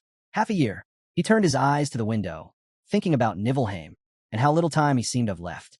The settlement outside was surrounded by a tall wall. The next day, a system prompt appeared, asking if he wanted to buy now. Mobius was rooting for the master's success. A new message popped up. The triple gold pack had been selected. It included 5,000 diamonds and 3 gift cards, costing 90,000. Another window asked if he wanted to proceed with a 90,000 deduction. A blonde man appeared before Han, just as a message declared that an advanced summoning had begun, and the master was eager to see which hero would arrive. A burst of light flashed, thunder echoed through the building, and Noken grinned as he looked around, asking where they were and noting that there were girls here. The system announced, rare hero obtained. A bearded man stepped forward, staring ahead. He said this place seemed interesting, but first they needed food. The system confirmed, rare hero obtained. A gray-haired man looked forward and asked who the leader was, then told him to take them to the shelter. Another message, rare hero obtained. Han looked over at the blonde newcomer and said the fresh recruits needed to be taught a lesson. He asked the guy if he wanted to handle it. The blonde just replied, no. Noken, standing behind Han, stepped up and asked who those people were and if they were looking to die. Han turned to him and said he was talking way too much. Now, he should shut up and listen. At the training ground, the red-haired girl glanced over at Adis just as Han announced she was on standby. Jenna commented that this situation was way more delicate than when her own team was summoned. Noken pointed his sword at Han, demanding to know how he dared speak to him like that. Han stood there, bangs covering his forehead, while someone nearby muttered that this had nothing to do with the new recruits. It was about how he was acting. Han answered with his fists, landing a series of punches right to Noken's face. Nearby, the dark-haired girl threw a punch herself, frustrated by the guy's terrible spinning streak. 3 in a row, and a failed strategy once again. It felt like he was trying to throw together a group of weak 1-stars just to fill space. Adis joined in, hitting the player while Han held him still, thinking how some masters managed to mix low-level and high-level heroes, but it always required balancing ambition with reality. Sometimes it was better to just blow through 5 spins at once. A system notification popped up. Noken, Winard, Jelen, Robeal, and Jian have joined Group 3. Han placed a hand on his belt, welcomed the team, and apologized that they'd have to figure things out as they went. Their first real battle was starting in just a few seconds. A glow filled the hall as the rift of time and space responded to the command and opened. The bruised-up heroes stepped through the gate one after another. Someone noted it was a relief that the 3 didn't end up killing each other. Even though one of them was badly hurt, they'd made it through the trial. Isel handed out the reward, congratulating them, and announcing that it was a gift from the master. Someone quietly observed that the rookies had gotten a solid grasp on their roles. The wooden dummies swayed in the wind. A few days passed. Jenna trailed behind Han, asking if he thought they were really in danger. He shot the question right back at her. Heroes had taken down the guys earlier, and she explained it was because of those new recruits. If they kept causing trouble, the group could lose its standing. Noken looked away, sweat beading on his face when his eyes met Han's. The blonde turned to face the other heroes. Jenna stood behind Han, who told her to step back. Noken moved in front of his teammates. Someone mentioned that time was running out, and while they still didn't have a mage, the group was balanced enough. Group 3 was growing steadily, and for now, they hadn't lost a single member. It looked like the master's plan was working. The blonde crossed his arms and asked if anyone knew why those guys weren't going on missions. Then he answered his own question. It was because their master had abandoned them. His teammates sat around the table as he added that if they just leveled up a bit more, they'd easily surpass the others, except for the mage, since their team actually needed her. Jelen asked if they weren't already at full capacity. The bearded man responded with a grunt, saying there were 2 useless freeloaders on the team, and they could just toss one out. Noken's mouth dropped open in shock. Han calmly commented that it was an interesting way to look at things. The blonde stood behind Han and asked what brought him here. Han replied that he just came for a drink of water, and then casually suggested they keep talking and not hold back. Noken grumbled that there hadn't been much talking, and it was time for him to get some sleep. Han watched him leave, thinking to himself that these guys had no clue what teamwork even meant. They didn't see their teammates as people, just numbers on a roster. Yet somehow, their master was satisfied. His mind wandered to a tall tower, floor after floor, stacked above each other. He remembered how their team had clawed their way through the 14th floor, not without problems. Surprisingly, the 13th and 14th levels were manageable. The 12th, though, that one was brutal. Maybe they just gotten lucky. He raised his arms slightly, deep in thought. No one in Group 3 had even reached level 10, yet the masters still kept sending them up. Once they cleared the 15th floor, their team would be eligible for synthesis. Jenna came running behind him, asking if they were seriously going to keep going in circles. She said they'd be caught soon if this kept up. With her eyes shut, she admitted she didn't know what else to do anymore, and that all her hopes were riding on him. Han simply replied that he was doing what needed to be done, and if she wanted to switch to Group 3, he wouldn't stop her. He bent his leg mid-stride as Jenna quickly answered that she had no intention of joining them. She didn't like them one bit. Han smiled and told her to wait. It wasn't their time yet. He dashed ahead and turned back to ask if she'd mastered telekinesis yet. Jenna confirmed, then tossed back. Who do you think I am? She curled one finger, and a wave of purple energy wrapped around nearby objects. Sweat ran down her face as she said it was easy. Han nodded, impressed, saying that was solid progress. In his mind, he thought, if she was already casting without verbal cues, she had to be at least beginner level. A faint blue barrier shimmered above them as Han realized something. Despite everything, the master wasn't making any real progress. He pictured the city from above. The lobby had its charm, plenty of nice buildings, but it was packed with heroes. Ever since clearing the 10th floor, new construction slots had become available, and it was time to start building the 3rd-tier structures. Yet there was no sign of master plan to do any of it. Heroes were too busy fighting each other anyway. Han narrowed his focus to Group 3. Sunlight streamed into the room as he considered how the preparations for the 15th floor raid were shaping up. Chloe stood in front of Jelen while Han watched the new members, starting to see what the master saw in them. Slowly, their real personalities began to show. So far, just minor stuff like complaining for extra meat or stealing a sofa from the dining room. But if they cleared the 15th floor, things might get messy. Suddenly, A voice echoed across the settlement, ordering Group 3 to gather in the square. Noken and Jelen exchanged smug grins. Finally, one of them said, "This'll be easy." A system notification appeared. Third group members have been given basic health potions. Han and Jenna sat quietly on a bench. She muttered that they'd worked so hard, and now the master was handing the rewards to another group. It felt unfair. Han calmly replied, saying they could always restock later. Nervous sweat dotted the onlookers' faces. Someone mumbled that when they first reached the 10th floor, the square had been empty. Now it was packed with people watching. Another replied that it was a good thing. A radiant glow lit up the space in front of the gate as a voice commanded the rift of time and space to open. The blonde pointed forward and addressed the spectators, calling them arrogant bastards. He warned them that when they returned, he'd ask the master to personally give them a good beating, so they'd better wait for it. Ada stood just behind Han, teasing that he sure was popular. Han thought to himself, if Noka made it back alive, then yeah, he just might do it. Then someone asked the question lingering in everyone's mind. What happens if they actually complete the mission? Jenna looked away, her face tight with worry. Han answered flatly. If they made it past the 15th floor, they'd have no choice but to follow the master's commands. Otherwise, it was game over for all of them. Noken was suddenly surrounded by a glow of white light as Han considered the possibility. Maybe Group 3 would survive the 15th floor. There were moments where it looked like a guaranteed wipe. Yet heroes always came back. And if they did it this time, the master's confidence would skyrocket, and the rest of them would be pushed further into the background. Han turned to his teammates and told them straight. If Group 3 return alive, follow the master's lead. No fighting it. The group shimmered in blue light as they were teleported away, and Han realized what that meant. He was going to be tossed straight into synthesis the moment they succeeded. Noken's voice rang out, sharp and eager. Time to kill. A structure rose behind heroes as they disappeared, and Han thought about the stakes. Either they cleared this level or were crushed by it. It was a constant gamble. The blonde stared ahead, fear spreading across his face as he understood where they'd landed. The dark-haired man stood still, arms crossed. Jenna sat in front of Aaron, clearly uneasy. Ada stood with a few others close by. Another blonde folded his arms. Han stood with his arms crossed as well, thinking it had already been 5 minutes.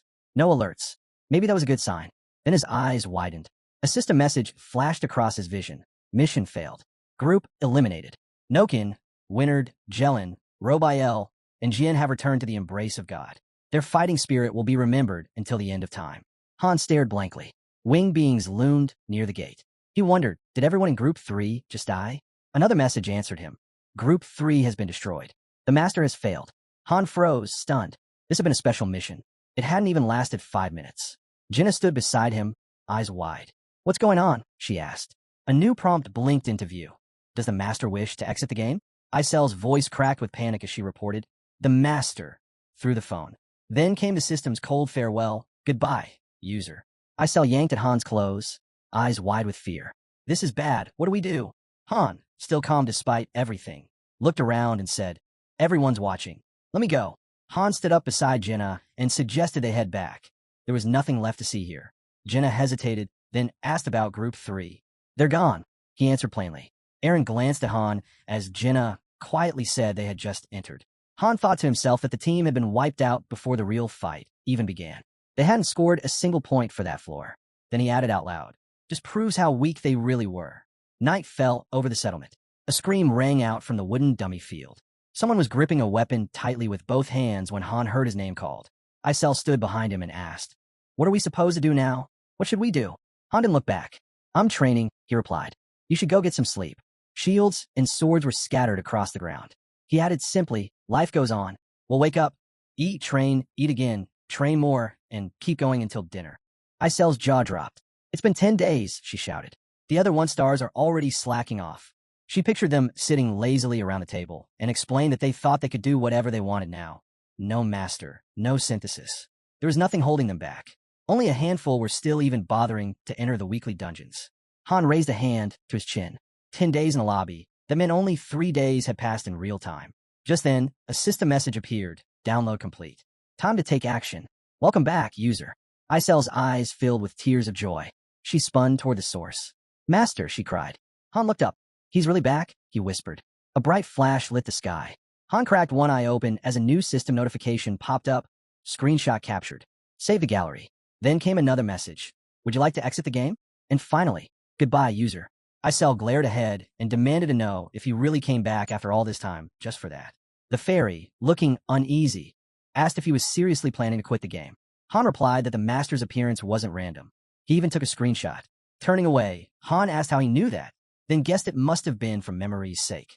When questioned about the master's intentions, Isel stood beside him. He asked her to remind him of her hobby, and she answered that she liked digging around online. His eyes lit up as he realized that meant she could access the internet. She confirmed with a nod, folding her arms. Han quickly said he needed her help. As lights flickered inside the building, Isel asked him to wait. Did he really want to connect to the network from this place? Lying on the bed, Han asked her not to tell him she couldn't do it.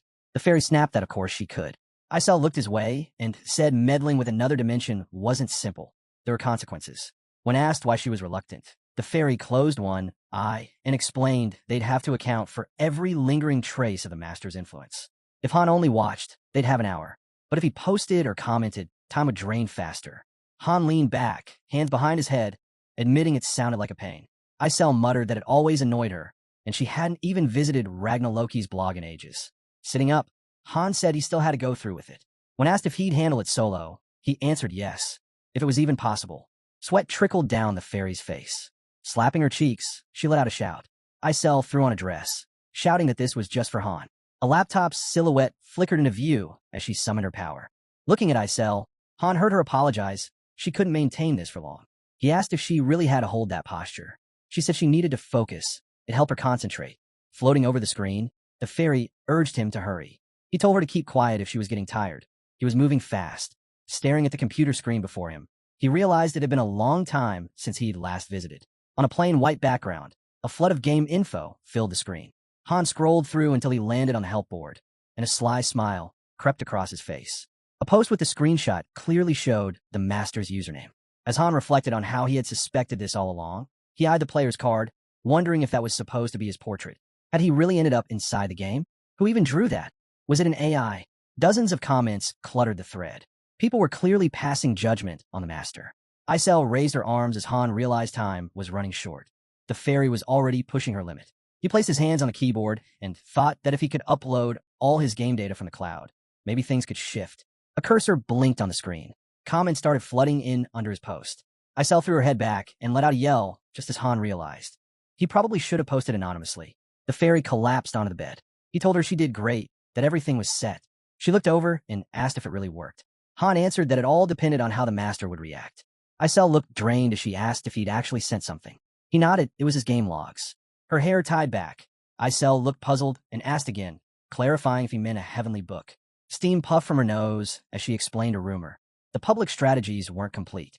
Locke, it was said, had hidden the real raid guide, and the book supposedly held all the game's secrets. She then asked if he just handed that over to the master.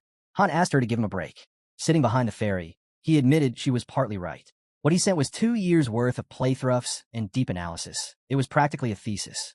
Isel's eyes lit up as she declared the book was real. Flames roared in the cauldron as Han clarified.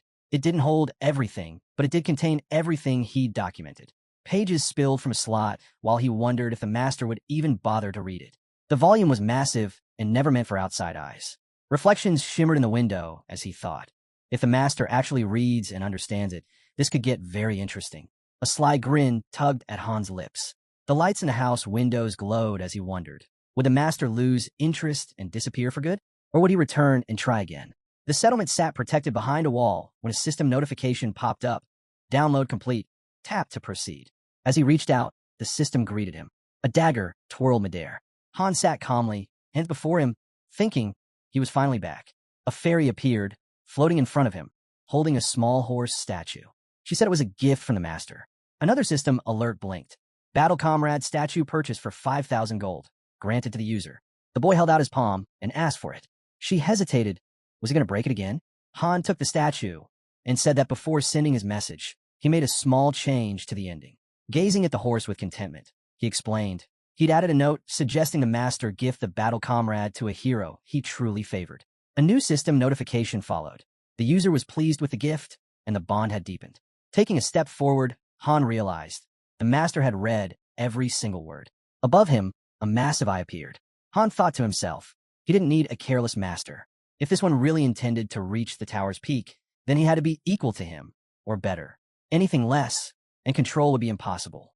Clutching the statue, Han wondered if the master even grasped the full depth of what he'd shared. Facing his allies, he declared, if the master had true resolve, he would become his guiding star. Another system message appeared. First group loyalty restored. A statue of the horse stood near the fountain when someone asked, what if the master never changed? Behind the fountain stood a building. Han replied that it was unlikely. Looking up at the windows on the roof, he wondered aloud when the next opportunity would come. Then came the question, was he talking about going online again? The answer, it all depended on how fast the interference points piled up. Han bent down to adjust his shoes and asked what was going on. As he slipped on his jacket, the fairy explained, it was how the main office kept a connection to cause, effect, and the game's core mechanics. When the master was active and online, interference points would build up. Leveling up would only make those points stack even faster. Icel grinned ear to ear and excitedly added that there were also diamonds, the physical forms of the glasses.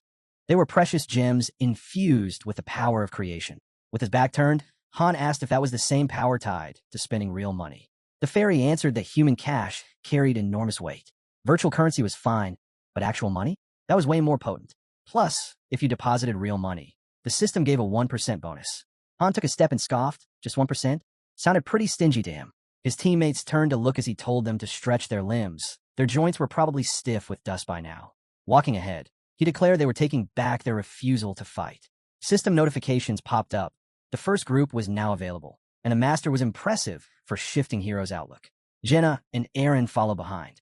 Jenna shrugged and said she didn't really care, but at least they weren't stuck in limbo anymore. Someone asked if she wasn't fired up. Ialka quickly chimed in. She absolutely wasn't. Then, flustered, sweat dotting her face, she blurted that she was fired up and had been waiting for this. Aaron turned to Han and pointed out that even if the master had changed, they were still one short. There were only 4 of them. Han told him not to worry.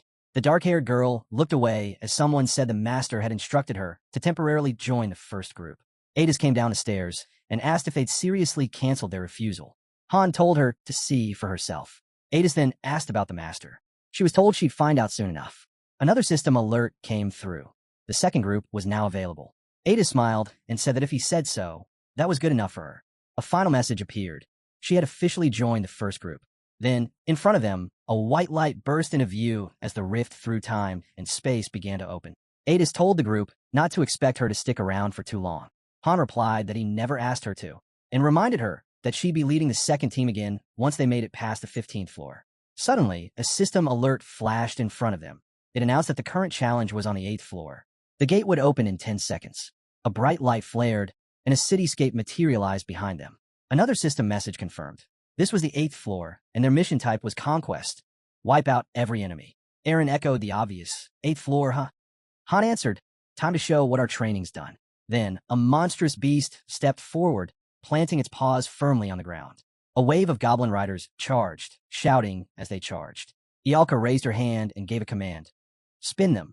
The goblins responded with wide, open jaws as the air filled with their shrieks. A wave of mud surged ahead of them. Jenna lifted her bow. Arrows flew and struck their targets. Ialka thrust both hands forward and activated Ignite. Flames roared to life, engulfing the monsters. Han shielded his eyes from the heat, thinking about how she once took 40 seconds to cast that spell. Now, it took only 10. This is it, the final stage, he yelled, slashing through the enemies with ease as blood splashed in every direction. Adis, now smeared with gore, asked him why he even bothered calling her in. A notification popped up. The floor was cleared. Aaron and Ialka leveled up, and the team earned 5,000 gold along with some leather as a reward. Han looked away for a moment, realizing that Jenna had become such a skilled marksman, he could finally trust her to guard the rear. The girls exchanged glances, and the archer asked Adis if she was bored. Adis smirked and said, nah, it's kind of fun watching this mess. Han thought she hadn't quite settled in with the team yet, but she was sharp. She'd find her rhythm soon. Ialka closed her eyes and asked, that's it for today? I'm worn out from all this spell slinging. Right then, a system message declared her the best performer of the battle. Han reflected on how far she'd come. Her control over magic had improved dramatically. A huge step up from before. Han pulled the girl along with him, saying he wasn't done just yet. She groaned, complaining she was already tired. Someone told her not to worry. They didn't have much work to do anyway. Ialka shot back. I don't believe that for a second. You always trick me. Test tubes lined a nearby rack as a system message popped up, noting that Han cap for research had been reached. A new notification followed. suggesting they try some research, since results were essential for running the lobby efficiently. They were now standing in a dimly lit room. The girl looked around and guessed it was some kind of magic lab. Hands on her hips, Ialka demanded to know why he brought her there. I told you. No physical work, he answered casually. She tilted her head, confused, until he clarified. Her new task was research. Another system message appeared. They could now explore hero responses, expand buildings, and delve into dungeon data. If they sent heroes to the research lab, they'd earn research points, essential for customizing and improving the lobby. A new alert asked if he wanted to assign Ialka to research, pointing out that she was a recommended candidate. Just then, a small fairy materialized beside Ialka. Startled, she screamed. Ialka looked over at Isel and scolded her. Don't jump out like that. You scared me. The fairy replied that it wasn't really her choice to appear like that, and suggested Ialka just accept it. In front of them sat a table with a chair. Isel explained all she had to do was solve the problem and drop it into the container. Still confused, Ialka asked why she had to do any of this. After all, she'd already studied this kind of stuff back at the Magic Academy. Isel snapped, because the master ordered it. Do what you're told unless you want to get kicked out. Han opened a book while Ialka leaned on her hand, looking uninterested. A system message appeared. They had received a research unit. Current speed, 10 units per hour. It also noted that 10 diamonds would be used each hour. A blue flame suddenly flickered to life inside a cauldron. The guy glanced over at Ialka and thought, 10 hour? That's awful. But makes sense. She's got 0 research talent. Another system prompt appeared, setting the research time at 3 hours daily. A tip followed. If a researcher was overworked, they might become unhappy. So don't forget, they've got lives outside the lab. Ialka's mouth dropped open when Isel repeated, 3 hours a day. That's your schedule. The girl threw up her hands and cried out that her brain was about to melt from all this. Right then, a system alert chimed in, registering her complaint. She scowled and shouted that this wasn't as easy as it looked. She was practically dying just trying to solve one problem, calling it slave labor. The guy paused, realizing she wasn't wrong. Her schedule really was packed. He snapped the book shut, thinking he needed a way to keep their momentum without burning out. Then he called out to Isel, asking to send a request to the craftsman. A system message followed. Han had requested a fur coat, spending 3,000 gold. A luxurious white fur coat materialized. Ialka instantly snatched at the moment it appeared. The guy told her she wanted it anyway, and she could think of it as advance payment. If she kept working hard, more rewards would follow. Ialka shot back, asking how he had the audacity to bribe her with buns and a coat. They both tugged at the garment, and Han teased, "Give it back, then, if you don't want it." She glared and snapped. "Who said I didn't want it? I'll handle everything." Behind them, a waterfall roared past a bridge. The system noted that the craftsmen continued upgrading, sending heroes into weekly dungeons and forging weapons in the central workshop. A hammer struck a shield with a loud clang as heroes stood lined up. The boy thought about how the master had assembled a new team with the recently arrived recruits. Han leaned on his hand, watching everything, thinking that the master had changed, and for the better. Nearby, a girl at the next table struck up a conversation. Ialka, eyes closed, mentioned that although she only wielded fire magic, she had solid knowledge of all other types. She added that Han seemed pretty talented, then asked if he was interested in learning magic. Han, seated diagonally from her, asked again to confirm. She replied that it'd be tough to teach him all by herself, but with the books they had, it was doable. He pulled out 2 game cards, thinking about how he currently held 2 stars, meaning he was in a beginner class. He explained that with 3 stars, he could pick a specialization. Right now, he'd most likely end up a warrior, but if he met certain conditions, a hidden class would unlock, like swordsman mage. Han's jaw dropped. He thanked her, but declined, saying he'd rather focus on one path. After all, just because a class was rare didn't make it strong. She smiled and told him to let her know if he ever changed his mind.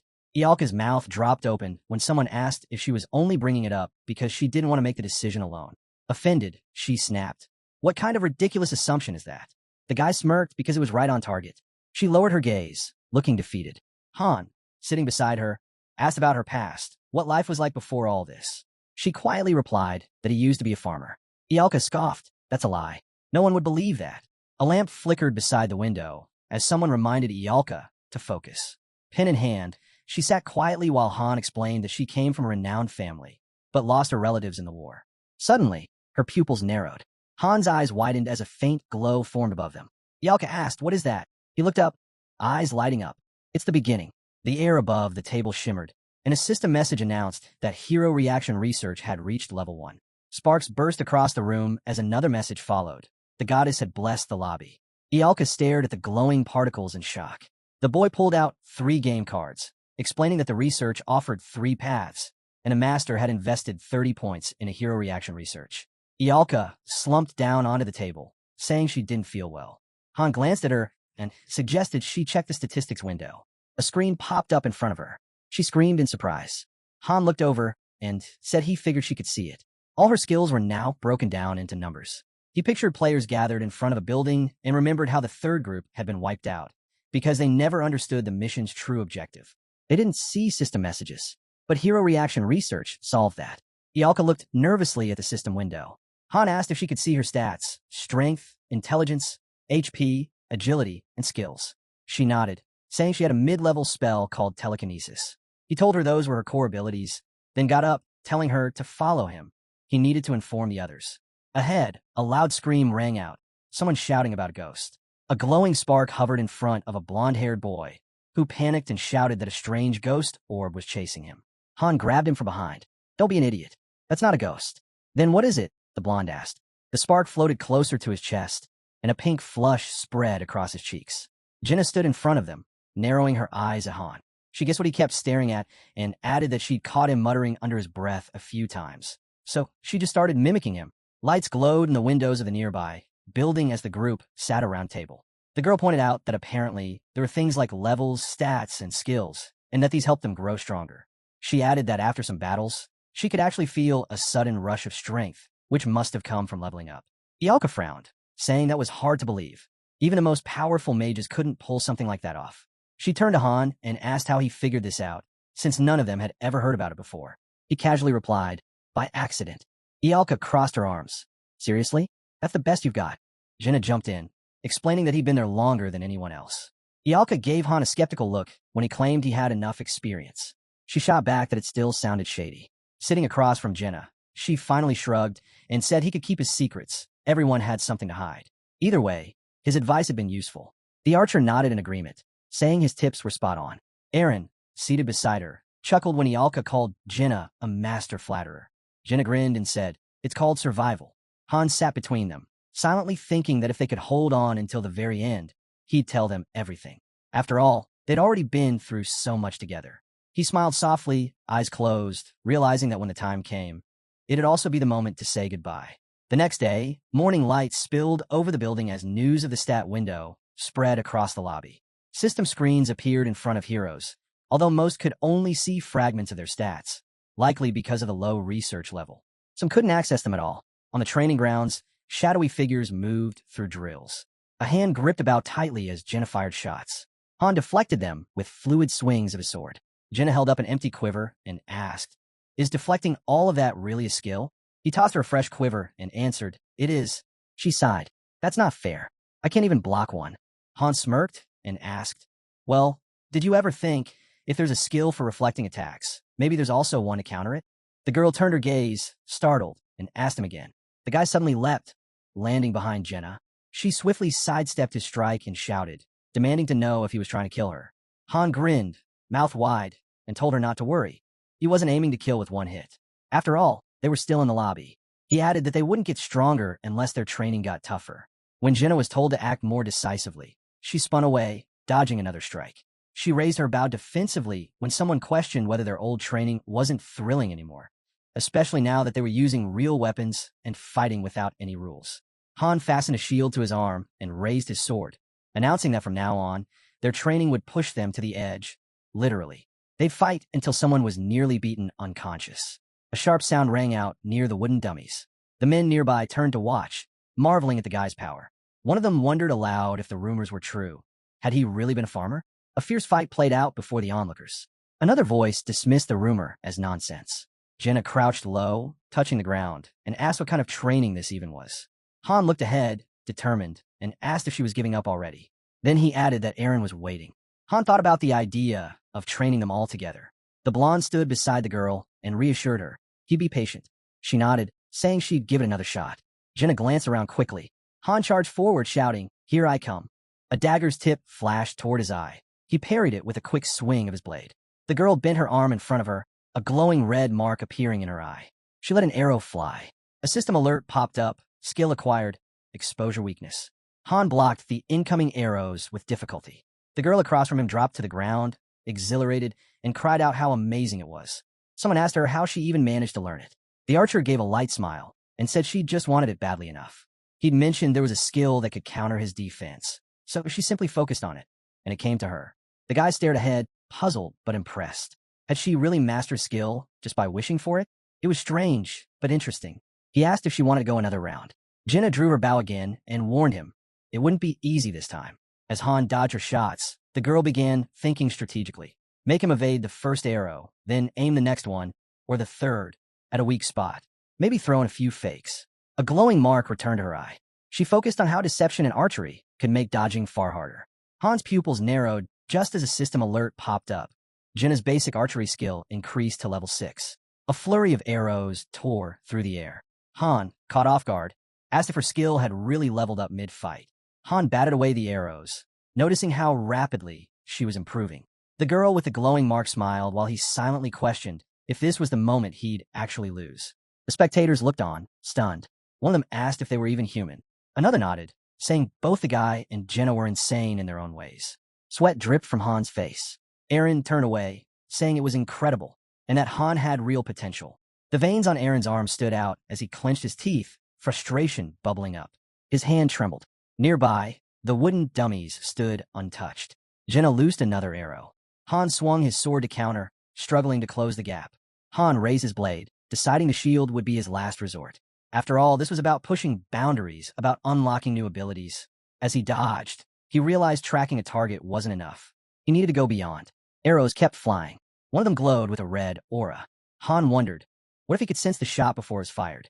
Suddenly, glowing marks traced across his body. The sharp point of another arrow flashed before his eye. System notification, new skill acquired, insight. Arrow defense upgraded to level 3. Basic swordsmanship advanced to level 7. Han instantly deflected every arrow. In the blink of an eye, Han stood right in front of the girl. Jenna clenched her teeth, eyes locked forward as dust swirled around them. Lowering his blade, the guy asked if that really counted as his 19th win. Jenna glared at him and called him a monster. He glanced at the system window, thinking he'd picked up a couple of new skills. Then Jenna turned to Aaron and asked how many skills he had. Only 3, Aaron replied. Spear mastery, pain threshold, and fire resistance. Jenna leaned closer to her own system window. When the guy asked about her skills, she listed them one by one. Bow mastery, dagger mastery, weapon change, rapid fire, weakness identification, Hawkeye, and dexterity. The blonde stood behind Han and said that should be enough. But Han stepped in, reminding them that just having a lot of skills didn't mean someone was powerful. It all came down to how those skills matched their level. He introduced 2 dark-haired heroes and explained that if a skill wasn't compatible with a person, it could actually backfire. He gave an example, his own berserk and cold-blooded abilities, which didn't work well together. But his case was unique. As Jenna wiped sweat from her face, Han couldn't help but think. 9 skills. She was easily top tier. Aaron looked over at her thoughtfully as leaves drifted through the settlement. A system alert popped up, item combination in progress. It displayed 3 elemental stones, fire, water, and wind. The final product would be a normal exaltation stone, and the success rate was 87%. 3 stones floated in a magic circle. A new message appeared, asking if they wanted to proceed. The stones began to glow as fairy power activated the fusion. Then, system notification, combination failed. Items destroyed. Later, Han and Jenna sat on a bench. He quietly stewed over the failure. 87% odds, and still it didn't work. Jenna broke the silence, asking if she could ascend now. The fairy replied that time was flying, and that Jenna had already reached 2 stars. System notification, combination complete. Common ascension stone acquired. The palace gates creaked open. The system message echoed. The master has begun the ascension. Jenna turned to Han and quietly asked if she was going to die. Before he could answer, she added that she'd return soon. As he listened, Han's mind drifted. He was level 12, Ialka sat at level 8, Aaron at 9, and Jenna was already at level 10. He kept his gaze steady ahead, recalling how his own ascension had been anything but ordinary, thanks to that interference. Ahead stood the horse statue, positioned directly before the fountain. Han knew that whatever Jenna was seeing now, it wasn't the same sight he saw. Just then, a system message blinked in his vision. Jenna's lost memories have been restored. The girl has completed her ascension.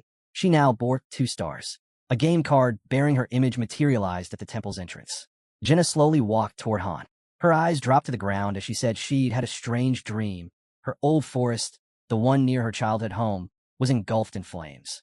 She sank down beside him. Han told her not to worry, brushing it off as just a bad dream. You're right, Jenna murmured with her eyes closed. Just a dream, nothing more. Then, staring out ahead, she was asked if there was anything else. She nodded slightly, saying it felt like a huge weight had been lifted from her shoulders. Han turned his gaze away, thinking quietly. Maybe this was what the Ascension really was, unlocking pieces of the past. His mind flashed to the man wielding a hammer. That's when it clicked. Every hero started their journey with no memories. He pictured himself standing before enormous, looming walls. At the 4th or 5th star, the truth would finally come out. The reason they were summoned, the secrets of the world they left behind. He recalled a city engulfed in flames. That's when he realized they would eventually learn what had become of the old world. Soon after, another notification rang out. A blonde-haired warrior had also completed his ascension. His game card shimmered into view. Holding a spear in both hands, the guy stood tall, his presence intense. Han couldn't guess what kind of dream he'd experienced, but whatever it was, it had clearly fired him up. The blonde walked over to Han, standing by his side. You really not leaving yet? He asked. Han shook his head. I've still got things to handle. Facing each other, Aaron stepped in with a jab, saying Han was grinding harder than him lately. He challenged him to keep it up, but warned that pushing too hard could wreck his body. Then added, it's just how Han was built. Sweat streamed down Han's face. His eyes turned crimson as the system alerted. Berserk mode activated. He lashed out, landing hit after hit on the training dummy. Aaron quietly turned his gaze aside, eyes low. Then, without another word, the blonde turned and began walking away. Standing before the training dummy, Han clenched his fists. He knew he'd gotten stronger, no doubt about that, but the power inside him still wouldn't go where he needed it to. His mind flipped through the icons of his skills. Sure, Berserk made him stronger, but it dulled his precision and wrecked his focus. The trade-off was frustrating. He then pictured the icons for his weapons, thinking how strange it was that they hadn't achieved synergy yet. If they had, they'd have fused long ago, just like the foundational sword and shield skill. After all, when two compatible skills aligned, they merged into one. Leaning against the wall nearby, Adis watched quietly. Still at this late? She asked. Han looked over. What brings you out here? She walked up to him, stopping just short. I wanted to ask something before we reached the 12th floor. Her gaze was sharp. Is it true your group started out with zero combat experience? Jenna was a forester, Aaron a hunter, and you a farmer? She folded her arms. I don't buy it. Han nodded. Yeah, that's true. Adis's expression tightened. Have you ever killed someone? Han averted his gaze. Your group already hit floor 12, huh? I guess you want to know how far we're willing to go. Her eyes sparked. Exactly. Survival depends on it. He stared ahead, voice flat. I'm standing here because others aren't. 3 people were fused with me. Adis's eyes widened in shock. He continued. Now you've got your answer. She lowered her head. So it's true. You're the one who wiped out the wolf mercenaries. He turned and started walking. What? Are you here to judge me? She quickly responded. That's not it. Han's blade cut through the air. Everything that shows up on these floors is classified as a monster. That means we eliminate it. Simple. Adis crossed her arms. That might be how you see it. But maybe your teammates don't. He stopped. Then maybe I need different teammates.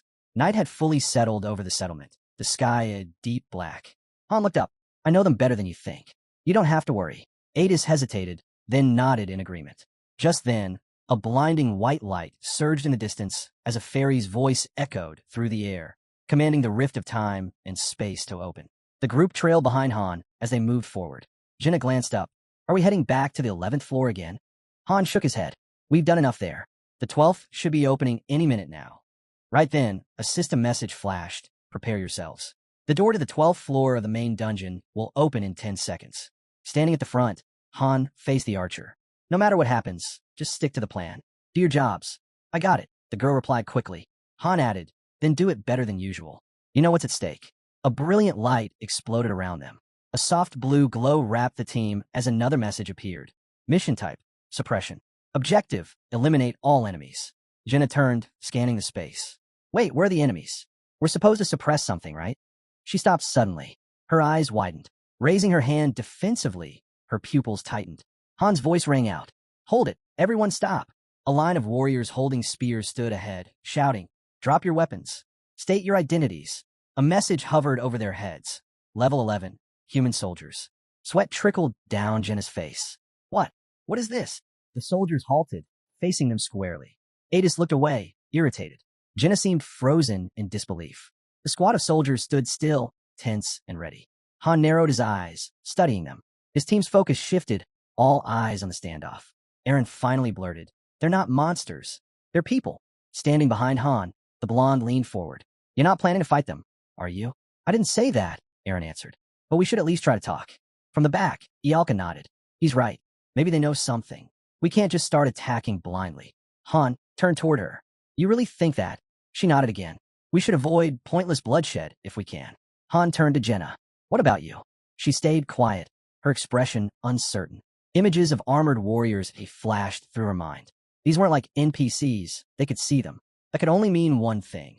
These humans were their enemies. Eren stepped closer to Han. "So, what do we do?" Han's eyes darkened. "Raise your weapons." He unsheathed his sword, the steel catching the blue light. "If any of you don't want to fight, then stop me yourselves." He faced them with his blade ready. Han's gaze was firm. Ialka stood still, uncertain. Adis's eyes stayed locked forward. Jenna bit her lip, uneasy. Eren gritted his teeth, fists clenched. Han exhaled slowly and looked away. Then he muttered, "Do what you want." Eren closed his eyes and gave a quiet nod. "Thanks," he said, stepping forward. "I'll try to talk to them." He approached the soldiers, raising his voice. "I'm Eren. Can we talk this out?" The soldier in the helmet stepped forward. "Fine. We're listening. We were dragged here out of nowhere." Eren stopped a few paces away. "What do you mean?" "It's complicated," the soldier replied. "Hard to explain like this." "Come closer." As Eren moved, 3 warriors raised their spears, clearly uneasy. "Drop your weapon," one of them ordered. "We're just being cautious." Eren hesitated, his fingers tightening around the spear. The soldier added, "We don't want to fight. We just want to go home." After a moment, Eren placed his weapon gently on the ground. Just then, Han placed a firm hand on Eren's shoulder. "Are you insane?" he asked sharply. "Doing exactly what they tell you." Then, turning to the soldiers, he shouted, "If you want to talk, then you come here, without weapons." The helmeted soldier hesitated. "That might be a problem." Han stepped forward. "Oh, really? So we drop our weapons, and you keep yours? That sound fair to you?" After a tense silence, a few soldiers moved forward, planting their spears into the ground. "3 of us will go," one of them said. The leader extended his hand. "We've disarmed. Now it's your turn." Han let out a breath and tossed his weapon down. "Fine. That good enough?" The armored soldier nodded. "Now we talk." Eren stayed still, eyes sharp. One of the soldiers stepped closer. "Do you hear it?" he asked, eyes twitching. The voice, it won't stop. Another, bearded and shaking, muttered, "It's talking to me." Even now, Han gave a half smile. "And what's it saying?" Black veins suddenly spread across the soldier's face as his expression twisted. "It's telling me." Before he could finish, the armored warrior jerked back, hand flying to his blade. "Kill them!" he screamed, eyes wild. In one motion, a hand shot under a cloak, another soldier raised a crossbow, and the sound of steel whirled through the air. Han's mind flashed back to what he had seen once before, back when he was a master. Han tightened his grip on the hilt of his blade. One truth echoed in his mind. Heroes who hesitate to fight don't make it out alive. Without a moment's pause, he drove his sword straight through a soldier's neck. Jinna's eyes went wide in shock. A heartbeat later, Han hurled a dagger at another enemy. The second soldier's head snapped back from the impact. He slashed through the next attacker, without slowing down. There's no room for compromise, he thought grimly. His blade tore clean through the soldier's torso. It doesn't matter who or what they are. A crossbow was raised toward him, but before the soldier could pull the trigger, another dagger found its mark, burying itself in his skull. Adis lowered her hand, her stance sharp and ready. All around them, fallen soldiers littered the ground. Eren stood frozen, sweat running down his face. Han turned to him, eyes piercing. "Well," he asked, "still think we can talk our way out of this?" Eren stared ahead, stunned. Then slowly, he gripped his spear with both hands. "I'll fight," he said. Adis blinked in surprise. Jenna was already reaching for an arrow. "What about you?" someone asked. She nodded. "If we don't strike first, they'll take us out anyway." A glowing mark lit up in her eye. "It's fine. I'm ready." Her arrows flew, tearing through enemy lines. Ialka stepped forward, hands glowing with energy. "I'm starting the spell." Ada smiled faintly. "Guess I didn't need to worry after all." "Told you," Han replied, steady and calm. He drew his blade again. "Monster or man, it doesn't matter. An enemy's an enemy." As soldiers with glowing red eyes charged at them, Han reflected. "When I picked my team, I didn't choose them for power or skill. I chose those with the right mindset, the will to survive, no matter what." Behind him, his party stood firm. They're not just allies. They're beasts in human skin. He turned to face the enemy. "Get ready. This one's going to be a brawl." The soldiers dropped into formation, spears raised. Adis slashed with her dagger, voice sharp. "Something's off." Han's eyes glinted. "I feel it too." Without hesitation, Hanes launched themselves forward. Han called out to Yalka as he swung his sword. Eren yelled, teeth clenched, pushing through the front lines. Yalka's eyes blazed red as she activated Ignite, and a wave of fire exploded from her hands. Jenna's bow snapped. Her arrows ripped through their enemies. Eren's spear struck true, skewering a soldier mid-charge. The real battle had begun. Han weaved past the enemy's attack and retaliated with a swift slash, his sword cutting into the soldier's side. They're weak, he thought mid-swing. Their armor's solid, but they're sloppy. No tactics, no formation. Another soldier rushed in, but halted before striking. Han observed him silently. They've got the gear, but no discipline. His eyes sharpened. One of the enemies collapsed to the ground, dropping his weapon. Please, he gasped. My wife, my daughter, they're waiting for me. I need to go back. Han stood over him, expression unreadable. Go back, he asked coldly. How are you planning to do that? The soldier's eyes were bloodshot, his face pale. He clutched at his head, trembling. Then he began coughing, choking on thick, black liquid that poured from his mouth. The warrior collapsed at the feet of the man, while Ialka stood behind Adis, commenting on how bizarre these people seemed. Adis nodded, replying that they looked brainwashed. She'd encountered this kind of thing before, but never in such large numbers. Han glanced at her and asked if these were the same ones from before. Adis confirmed it, saying she was sure she'd already killed them. Nearby, a hand lay in a pool of thick, black blood. The guy knelt down, remembering Kate's expression when she bled the same way. He dipped his fingers into the dark liquid, lost in thought. Han cut in, saying it was still too early to draw any conclusions. The evidence was thin. Suddenly, a system notification popped up. The floor had been cleared. Jenna and Adis had both leveled up. They were awarded 3,500 gold and some leather. Han's game card appeared next, as the system declared him the top player. Han turned back, telling his teammates they'd better start getting used to this, just like he was. The others stood behind him as Eren asked if that meant they should treat killing humans like any other enemy. Han nodded, saying there was no difference between people and monsters. The armored warriors held their spears tight. Han thought about how the 14th and 15th floors were also crawling with humanoid enemies. Their armor, faces, and strategies might differ, but one thing didn't: their hostility. As he pictured the first wave charging toward them, he felt a twisted relief. It made it easier to strike them down without hesitation. The team walked across a field of grass. The boy reflected on how fighting human-like monsters drained their mental energy far more than regular beasts. Their master must have sensed it too. He'd given them a full day to recover. Han looked at their updated game cards, thinking how their level had climbed high enough to face the 15th floor. But Ialka and Adis had started with higher ranks, which slowed their leveling. It was one downside of having a high starting point. Just then, a bag appeared in front of their house. Han explained that the equipment workshop was also working around the clock. Thanks to the new leather pouches, he could now carry much more. Inside the test tube was a red liquid. Just then, system notifications popped up. Han had equipped a basic health potion. Isel stood nearby, warning him not to drop it since it was pricey. The fairy's eyes followed the falling test tube. Too late. The red potion splashed across the floor.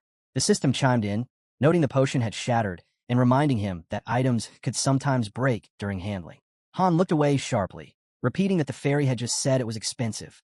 Isel quickly backtracked, saying it actually wasn't and claiming she didn't know. Then she shifted the blame, saying it was the master's fault she was stuck recycling things. The rest of the first group turned to look in the same direction. Han glanced at Isel and asked what she meant. She faced the team and told them plainly, if they wanted to survive, they had to listen to Han. No slacking off. If they started acting out, things would get messy fast. Standing before the passage that marked the end of the 14th floor, Han thought about how they'd finally reached the 15th. He had no clue what kind of mission awaited them, but he was sure it wouldn't be a story mission like the one on the 10th. He turned to the team and told them they'd be fine, as long as they kept doing what they always did. Jenna agreed, saying that was true as long as they followed his lead. The guy asked them not to depend on him too much. Adis replied that he was dependable and that his orders were always clear. A system window showing his stats popped up. He noted he only had 107 points, about the same as a seasoned 3-star hero. Then it hit him. 2 months had passed since he arrived, and he hadn't taken a single break. Another system alert appeared, this time about the recording feature. It said he could now record floor runs and replay them anytime. But first, he had to purchase the function. Han smiled, guessing the master wanted to start recording gameplay. He agreed. It was a smart move. A new notification asked if the master wanted to buy the recording ability for 300 diamonds. Moments later, another message congratulated him. He now had access to playback anytime. An image of the recording materialized on the ceiling. The boy thought about how helpful it would be for improving skills like evasion and insight. For now, the master couldn't influence the missions directly, but that would eventually change as they reached higher floors. With his team gathered before him, Han stepped up and said there were two things they had to know before starting the mission. First, he explained, this mission wasn't like the others, it was special. He held up a statue of two angels and reminded them of the goddess statue he'd mentioned back on the 10th floor. Just like that mission, if the statue got destroyed, they'd all die. The 15th floor had a similar condition. He pictured the previous group surrounded by a blue light, then revealed something grim. The third team didn't even last 5 minutes. They failed the mission without fighting a single enemy, just because they didn't understand what was happening, and that cost them their lives. Han stood in front of Adis as they discussed that the first thing they needed to do was figure out the mission's objective, fast. Han looked at the archer and said they only had 15 minutes. She pressed him again, and he repeated that the third group was wiped out in under 5. He asked if she realized what that meant. Looking off to the side, he said if they stood around doing nothing, the mission would fail by default. Everyone would die. That, he said, was the second critical thing to remember. Han pictured the tower and thought about how time passed differently in the lobby versus on the floors. They had exactly 15 minutes. He recalled their settlement and how tiny it was, making it clear the mission was time-based. Just then, system alerts popped up. They were now on the 15th floor, and the door would open in 10 seconds. It was time to prepare. Han turned around after hearing that they had 3 minutes to gather intel before the mission would officially begin. A flash of light burst across their vision. Han cracked open an eye. Blue sky, sunlit houses, people walking casually down the streets, their footsteps echoing on solid ground. The team stood in the middle of the town square, surrounded by homes and citizens. Han eyed a bearded man and thought, this floor was another city. Nearby, passers-by whispered, wondering if it was really him. An elderly woman walked past Aaron. Han realized the people couldn't see them. They had to be NPCs. The streets were bustling, but the vibe was peaceful, nothing like the 10th floor. Then the system window appeared, confirming the mission type, defensive. Their job was to protect someone. Sweat formed on Han's brow as his team stood surrounded by a sea of people. He questioned aloud, how were they supposed to find a single person in this chaos? In his mind, he pictured the gray blur of people moving in all directions. He thought back to Noken and guessed they must have panicked when they saw the crowd. Without understanding the mission's true purpose, they probably assumed the townsfolk were the enemy, especially if they hadn't cleared the 10th floor before. Chances were they misunderstood everything. That panic likely led them to attack the residents or miss their real objective entirely. Han looked up, clouds drifting lazily over the rooftops, as he narrowed it down to 2 possible reasons for that group's failure. Either they killed innocent people and triggered the mission's end, or they let the one person they were supposed to protect die. In short, if they didn't want to meet the same fate, they needed to locate the target fast. Facing the group, he told them their mission was protection, but that wouldn't matter if they didn't find a person first. Otherwise, they were all as good as dead. Jenna glanced away, asking how they were supposed to search. There weren't any monsters around, just regular people. Han folded his arms and asked if anyone knew the area. Aaron spoke up. He'd been here before, back when he worked as a merchant. The sun beat down on them, as Aaron explained they were in a Dilth, a trade hub full of crossroads and heavy traffic. Han squinted and confirmed this as Antonia. Then he asked Aaron if there were any notable landmarks nearby. As sunlight gleamed off a temple in the distance, Aaron pointed it out. A famous sacred site, a silver-white hall, and one of the 3 grandest temples outside of the holy city. Jenna chimed in, saying she'd heard about it. Said it was massive. Han stepped closer to Aaron and guessed aloud that the crowd seemed to be headed that way. Aaron agreed. It looked like some kind of event was taking place there. Han turned to Adis and said they were moving toward the temple, and that they needed to prepare for anything. Adis nodded. She took off, bounding from wall to wall until she landed on a wooden board overlooking the city. From there, she had a clear view.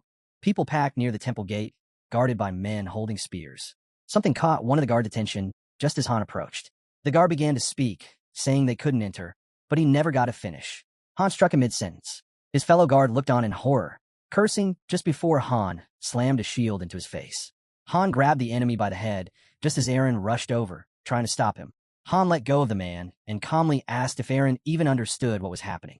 Turning to the rest, he pointed out that the guard had clearly seen them, and that meant only one thing. They were the enemy. He recalled how the soldiers and cavalry on the 10th floor couldn't even perceive them. But here, blood dripped down the injured guard's face, and Han realized these weren't ordinary NPCs. The second guard lay unconscious, helmet dented. Ialka looked down at him, worried. She said maybe they weren't enemies after all. Han admitted that was possible, but reminded her he didn't kill them. Still staring at the beaten men, Ialka murmured that they already looked half dead. From above, one of the group members commented on the city view. Someone else asked if this was the snow-white Hall of Silver. Aaron confirmed it was. Near the temple fence, an elderly man holding a staff walked forward. The bearded figure narrowed his eyes at the crowd forming in the square. With a cough into his fist, he suddenly slammed his staff down. Glowing magic circles spread out across the area. The old man's amplified voice echoed, asking everyone to stay calm. The rays of the sun were about to appear. Ialka stood speechless, mouth agape. Her eyes widened as she realized he'd used voice amplification magic. But Han cut her off, saying they didn't have time for this. They had to get to the temple immediately. Jenna asked again what the plan was as they pushed toward the entrance. Han thought to himself that, judging by the scale of the event, their mission was likely to protect the central figure of this entire gathering. Just then, another guard stepped up and barked that they weren't allowed inside. Without hesitation, Han reached for his sword and warned them to back off if they wanted to live.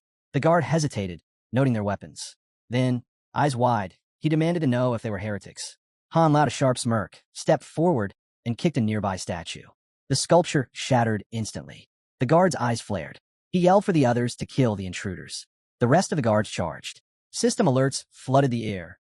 Level 13 soldiers detected, along with an unidentified enemy of unknown level. Han's grin only grew, and Ialka, watching him, muttered that he was completely shameless. The group advanced into the fight. When Han asked if any of them actually believed in this religion, the group gave a unanimous no. Meanwhile, the armed guards charged, yelling that the heretics had to be driven out.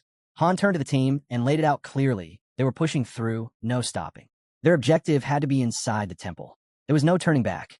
Running alongside Aaron, Han shouted that it was time to break through. Han raised his shield, deflecting an incoming strike, then countered with a fatal stab. Aaron deflected a spear and cut down another guard with a brutal swing. Another enemy lunged with an axe. Han blocked with his shield and struck back hard. He held the shield high, urging the group not to slow down. "Don't try to fight them all. Just keep pushing forward," he shouted. One of the guards pointed his weapon at them, barking out orders to stop the intruders and defend the temple. Jenna loosed an arrow that struck him before he could do more damage. Han snapped that there was no time to get bogged down. They had to keep moving and strike back only when necessary. As they battled through, Han was sure of it now. The person they were meant to protect was somewhere inside. He didn't know how he knew, but he felt it deep in his gut. If they didn't find that person fast, everyone here was going to die. He kicked the temple doors open and dashed in, knowing they only had a few minutes left. Planting his feet wide, he braced himself. Time was running out, and if they failed to locate the target in time, it was over. Han halted in front of the temple's towering windows. A system message flashed. Mission type, defensive. Objective, protect the target. Time remaining, unknown. His eyes widened. He shouted the girl's name, voice echoing through the hall. Ialka stepped up beside him, extending her hand. "I've got something," she said. A surge of purple energy surrounded the furniture nearby. She flung it aside effortlessly. A girl stood revealed, facing them. Just then, a man asked who they were. A priest holding a thick book stepped forward, demanding to know how they'd gotten inside. Han's gaze flicked to the mission window. It hadn't changed. That meant this wasn't the person they were meant to protect. "It's not him," he muttered. The door stood open, and Han thought there had to be other ways in, side corridors, maybe. More guards stormed in, demanding to know if the intruders knew where they were. Han launched himself forward and shouted, "Split up, take the right side." Then he added, "I'll handle the left." His team nodded, voices calling back, "We'll catch up soon." The moment the command was given to capture him, Han dashed past the guards and struck the knight mid-threat as he shouted he'd finish him off. With the corridor door left wide open, Han bolted down the stairs, mind racing. Where was the real target? Flashes of memory struck him. It wasn't the old man. It couldn't be. No, the true target had to be the rays of the sun. Just then, a shadow filled the doorway. A knight raised his sword, declaring himself as Kyle, a holy knight, vowing to deliver divine punishment. But Han didn't even flinch. He sped right past. "Hey, I'm not done introducing myself," the guard barked, stunned. But there was no time. Han charged down the corridor, kicking the next door, searching desperately. He flung open another door, shield in hand. A garden stretched out before him, flowers blooming under the sun. Sweat dripped from his face as he came to a stop. The sunlight lit up the plants. His eyes locked onto the door. Shadows moved behind the glass. A figure stepped forward. Han's eyes sharpened. The armor of another guard came into view. A different knight turned away as the rest raised their swords.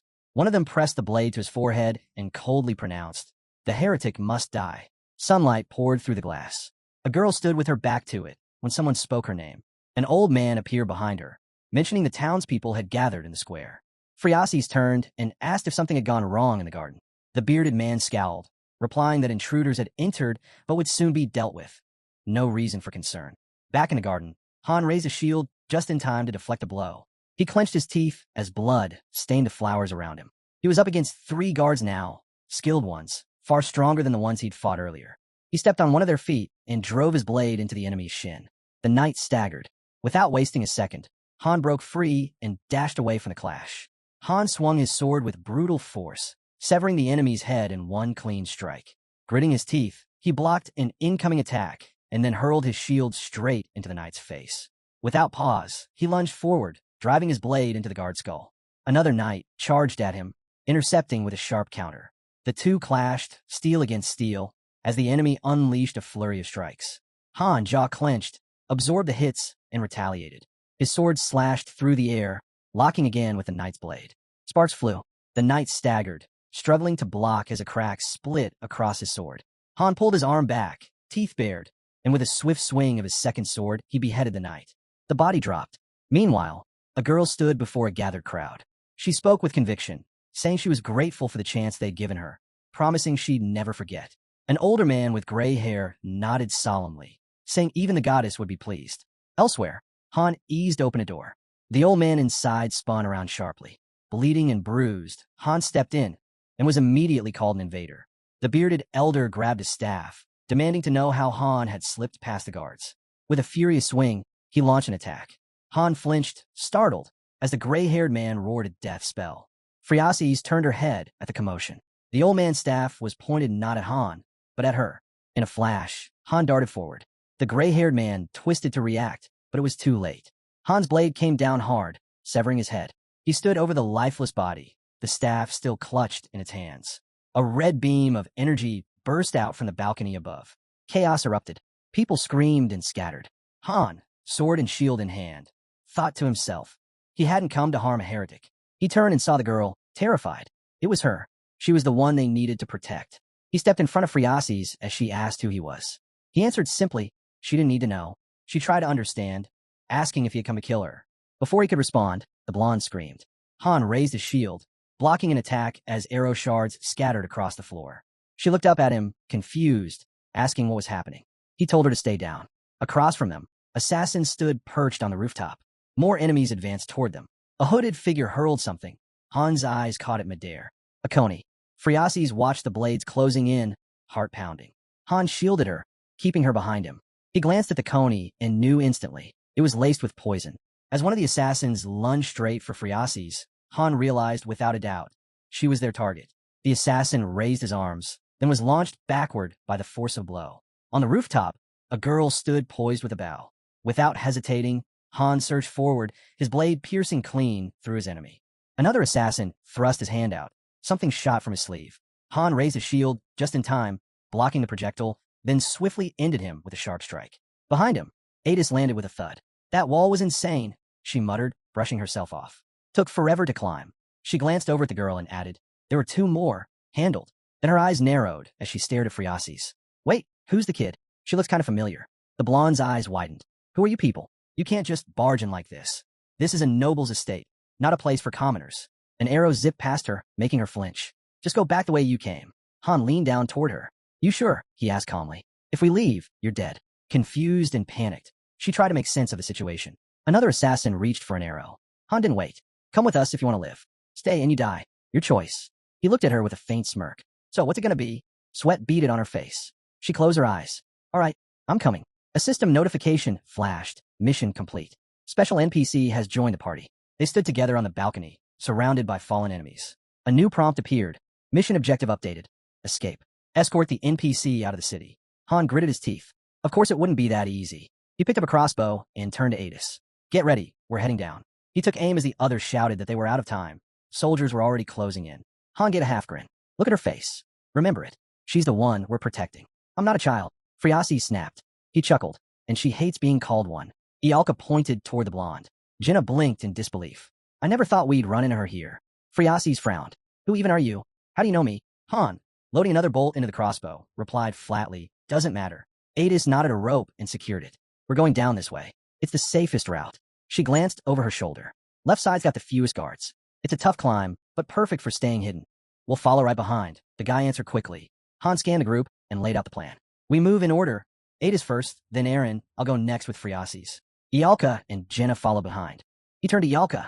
Put up a wall of flame. We need to cut them off. He then ordered, Adis, Aaron, get down there and make sure no one messes with our descent.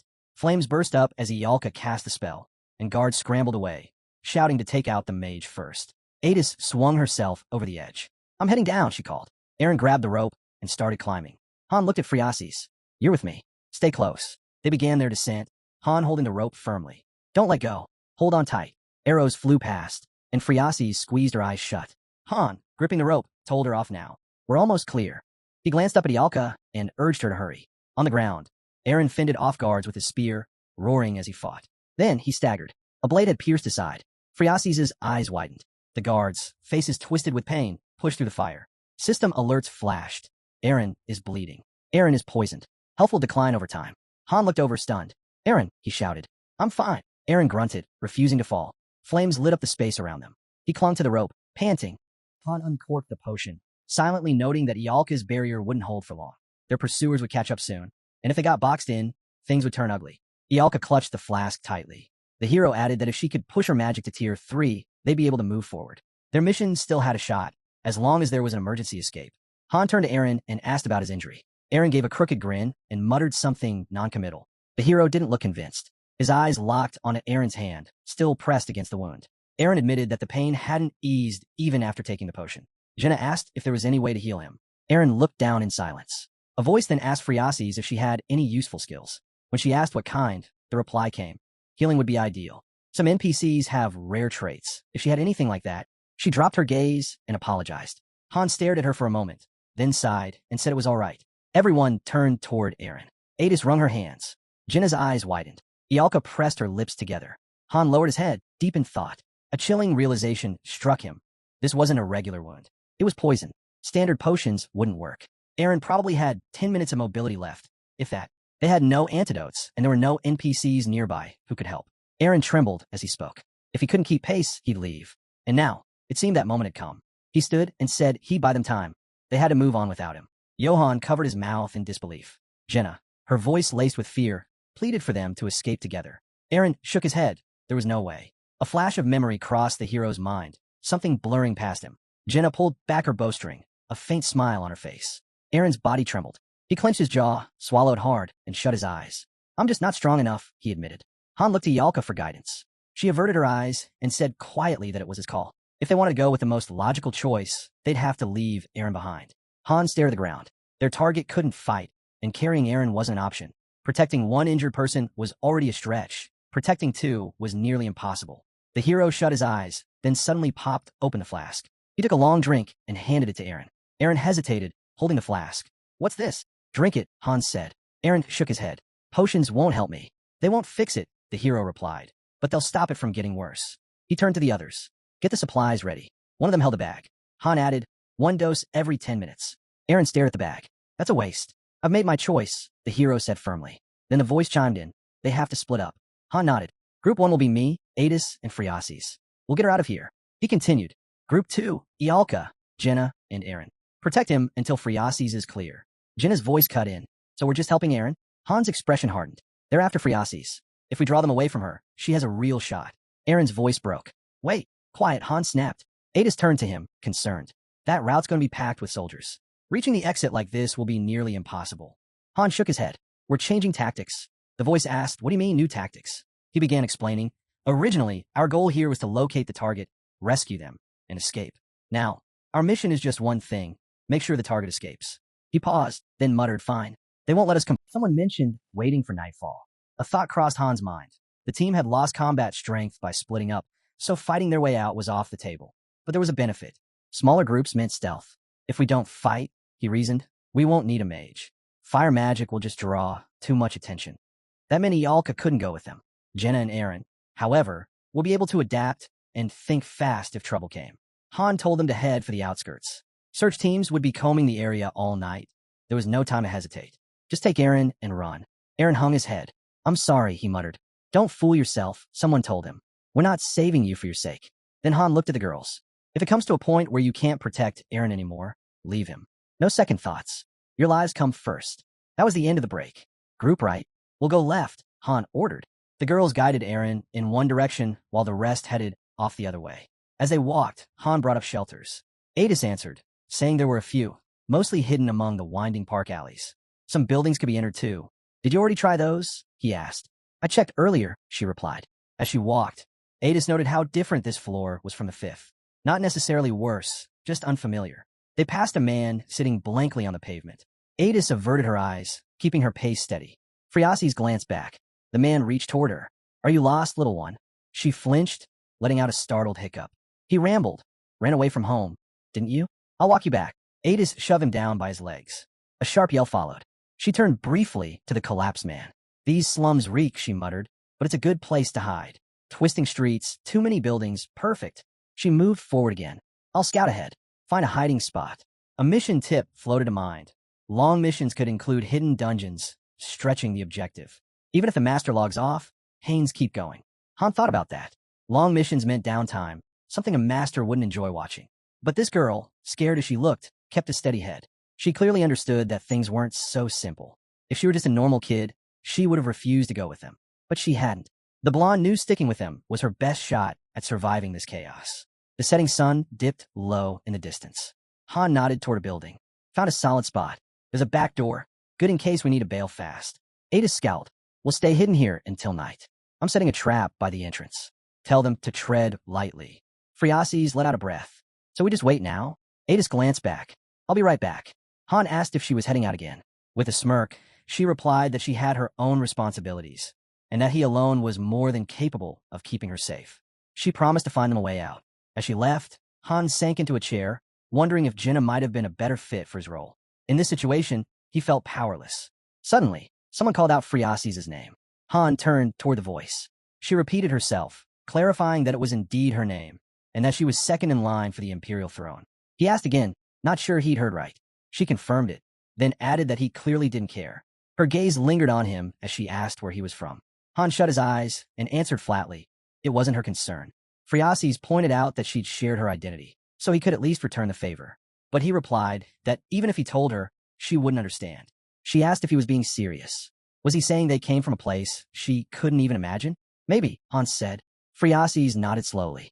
That might be true. Then she added something else. She believed they were the same squad that had saved Nelsa. Yes, Nelsa, that city on the 10th floor. She remembered overhearing the NPCs talk about it. Adjusting her crown, Friasis said it all felt familiar, like something she'd seen in her dreams. Han's expression shifted. Dreams? She explained that she'd dreamed of soldiers fighting desperately to defend a city. Their faces were blurred, but she was sure it was them. As she removed her ceremonial headdress, Friasis went on. Survivors from Nelsa had said a certain squad saved them. If not for that group, the city would have been lost. But none of them had seen their rescuers clearly either. Looking down, Friasis admitted that she'd been having eerie dreams for nearly a year now, visions filled with dread. In them, everything around her seemed to be awaiting destruction. The Empire, the city of the 4 founding families. Every town and village across the continent, consumed by fire. These dreams convinced her that disaster was approaching. Soon, the entire continent could fall. She looked at him seriously. Do you know what's happening on Earth? She asked. Strange illnesses, parasites, monsters, all growing stronger. Then she added something chilling. She believed the invasion of Nelsa was just a part of something far bigger. After all, monsters normally don't cross into human lands. Han asked why she was telling him all this. Friasis looked at him and said plainly, because she needed power. Power, he echoed. Power to save the world, she replied, her eyes flashing. Han raised an eyebrow. So you want my help? She nodded. Yes, I do. He leaned back. But why me? Don't you have endless resources? Shouldn't knights be lining up to serve you? Friasis looked down. I'm nothing more than a figurehead, she said quietly. Just a princess in title. That's all. She bit her lip, voice growing bitter. No one listens. No one follows. Han folded his arms behind his head. You've got money. Hire mercenaries. I'll pay you whatever you want, she said immediately. Maybe I'm a puppet, but I have the funds. I still closed, Han replied. No thanks. There are plenty of others who take your money. She clutched her crown tightly. But no one takes me seriously. They dismiss my dreams as fairy tales. Her voice softened. But you didn't laugh. She gave a small smile. That's why I want to hire you. Han frowned. Inwardly, he thought how irritating this all was. If what he'd learned about the game was accurate, then this floor was just a reflection of Kate's past. According to her, they were supposed to force the story to shift, even if that meant breaking the logic of the world, even if time and space got twisted. Even if he wanted to help, nothing would truly change. Birds soared overhead. This girl, just an NPC. Once the mission ends, there'd be no connection between them. Friases asked again, so is that a no? Han replied, I have my reasons. She pressed him, what reasons? He smiled. You'll probably laugh. Her eyes widened in surprise. He answered, we're from another world. She asked what was different about that. Well, he said, glancing at the sky. There's not much to do before sunset. No harm in talking a bit. He gave a small grin. It's a pretty messed up place. In our world, we're given missions. Fail them, and we die.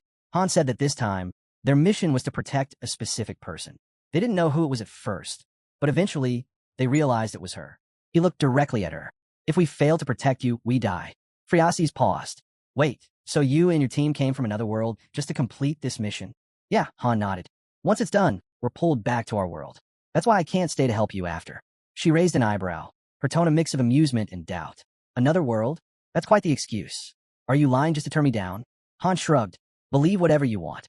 Doesn't matter to me. But to his surprise, she smiled. No, I believe you. You're warriors from another world. Han met her eyes. Friases added softly, I won't doubt your story. You didn't mock mine. I'm sure you have your own reasons. She looked away. I won't try to convince you anymore. You've got your mission. I've got mine. Han asked, and what exactly is your mission? She frowned.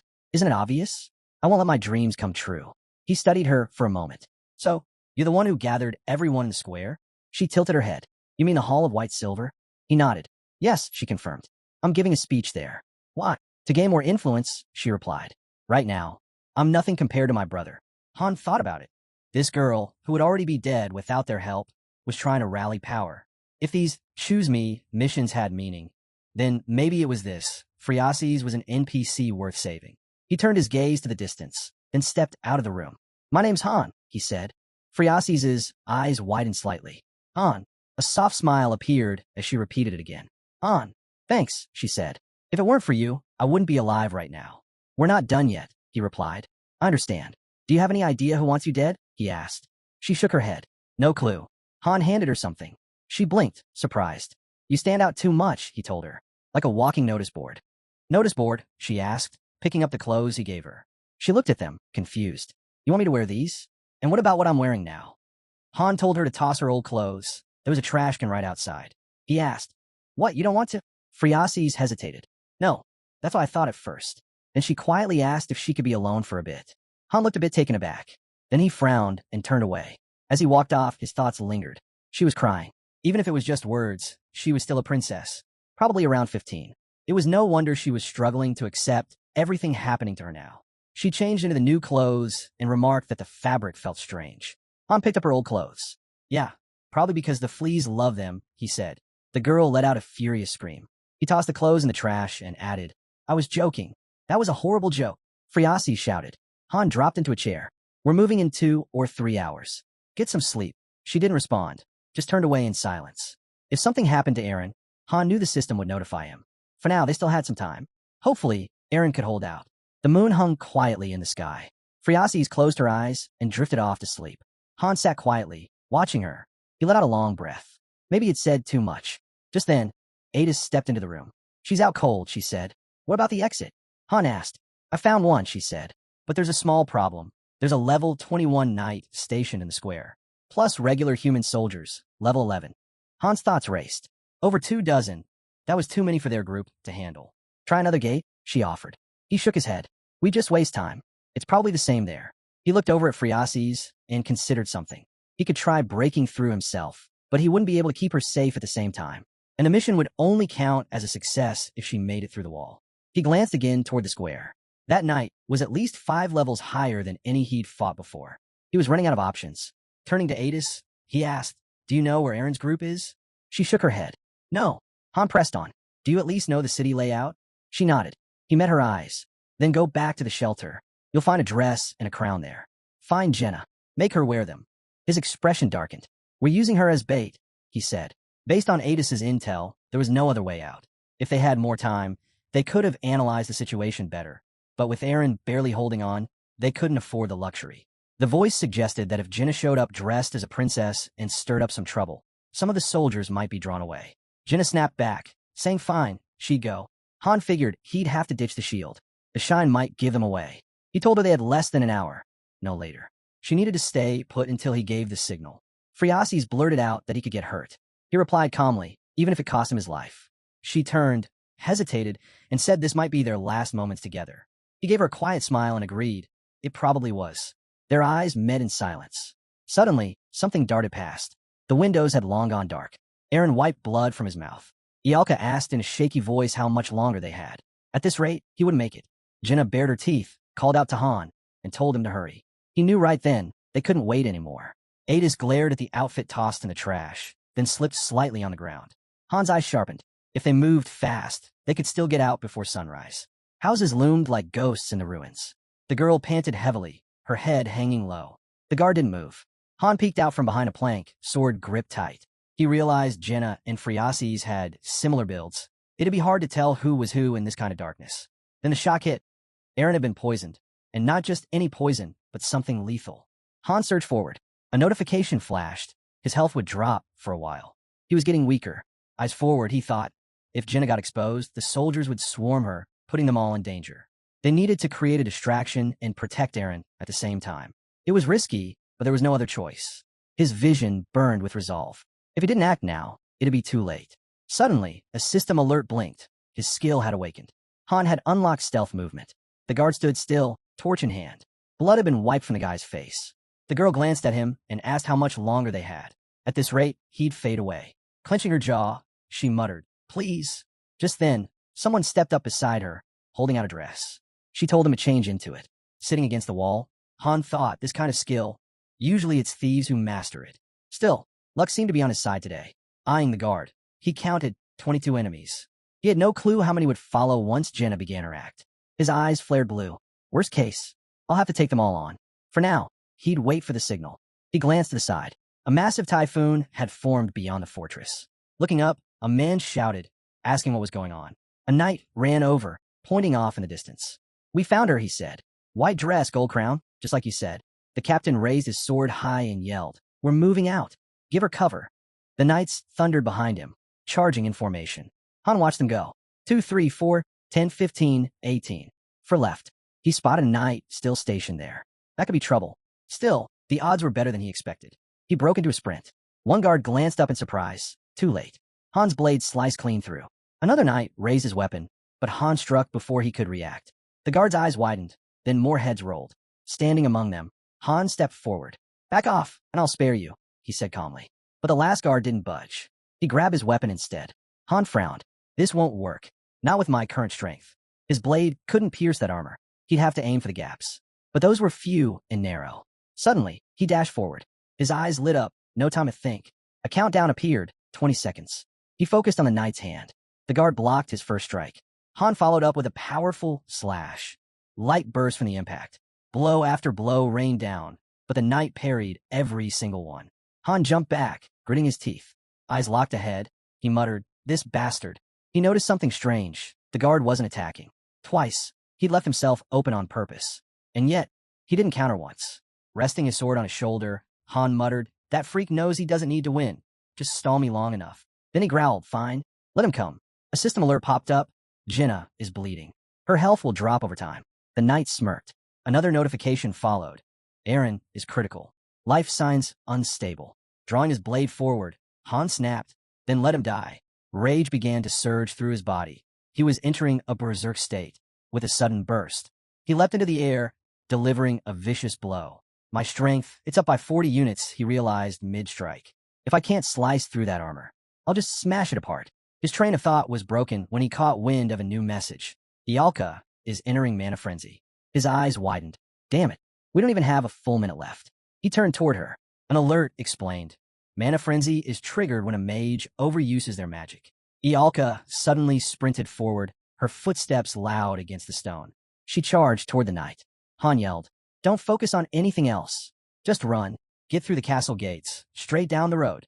He stomped the ground, driving the enemy back. "Fall behind," he barked. The guard started to move. He lunged at Ialka. The knight swung hard. Han deflected it with precision. Then, from above, someone dropped from the rooftop. Han snapped his head up in shock. A cloaked figure hurled a weapon. It flew straight at Ialka. Without thinking, Han intercepted it. The blade sank into him. Ialka screamed. Another message lit up. Han has been poisoned. Health will decrease over time.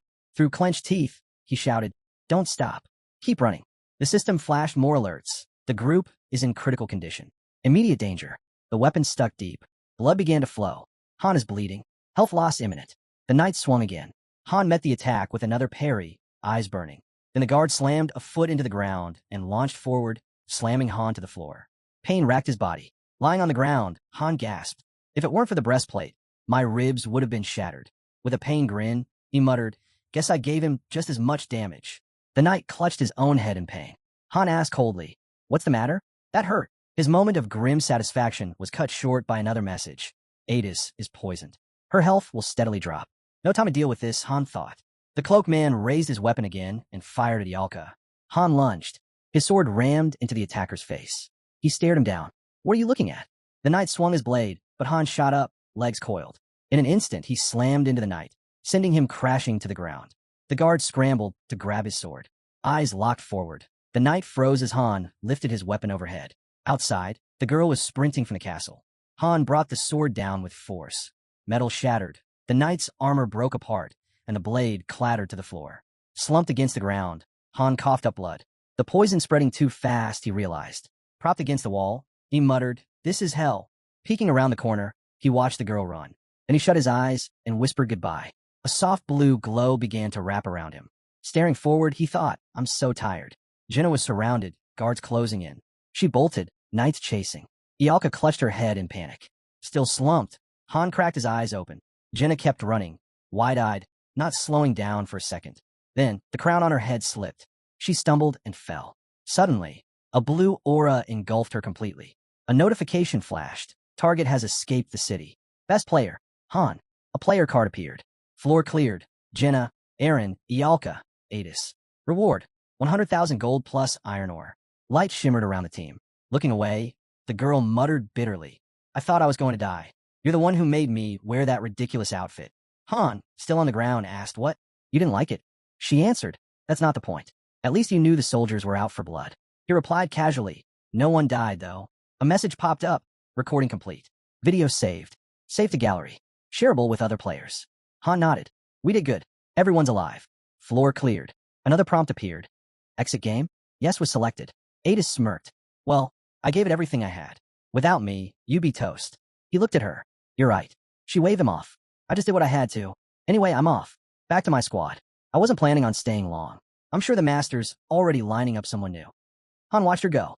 None of this would have worked without Adis, he thought. That bait plan? Her maps and recon were the real key. Honestly, she was the MVP. The girl shut her eyes. "Every time we play, you nearly get us all killed. I need sleep. My skin's going to hate me." Then, with a smirk, she added, "Lighten up. You weren't dead weight. You just had terrible luck." Aaron suddenly turned to Han, who was standing behind him. "I'm sorry," he said quietly. "This all happened because of me." Han replied without hesitation, "I get it. Just don't do it again. I won't be saving you a second time." Then he heard Aaron say something else, something that made him pause. "There's no guarantee it won't happen again." "What the hell are you talking about?" Han shot back. Aaron stood still. "You're dragging me all the way to the top of this cursed tower," he muttered through clenched teeth. "But no matter how hard I try, I don't think I can keep up. It feels like the gap between us gets wider every single day." A projection flickered to life, a portrait of a girl. "Ialka," Aaron whispered. Off to the side, Jenna was firing arrows, and Aaron said her name too. Red particles swirled around Han. You're something else," Aaron mumbled. "What?" Han squinted, but Aaron just shook his head. "Forget it. Just talking nonsense." Han watched him. He couldn't deny it. This mission had been brutal, and a lot of that was Aaron's fault. If Aaron hadn't been injured, maybe they wouldn't have had to take such reckless chances.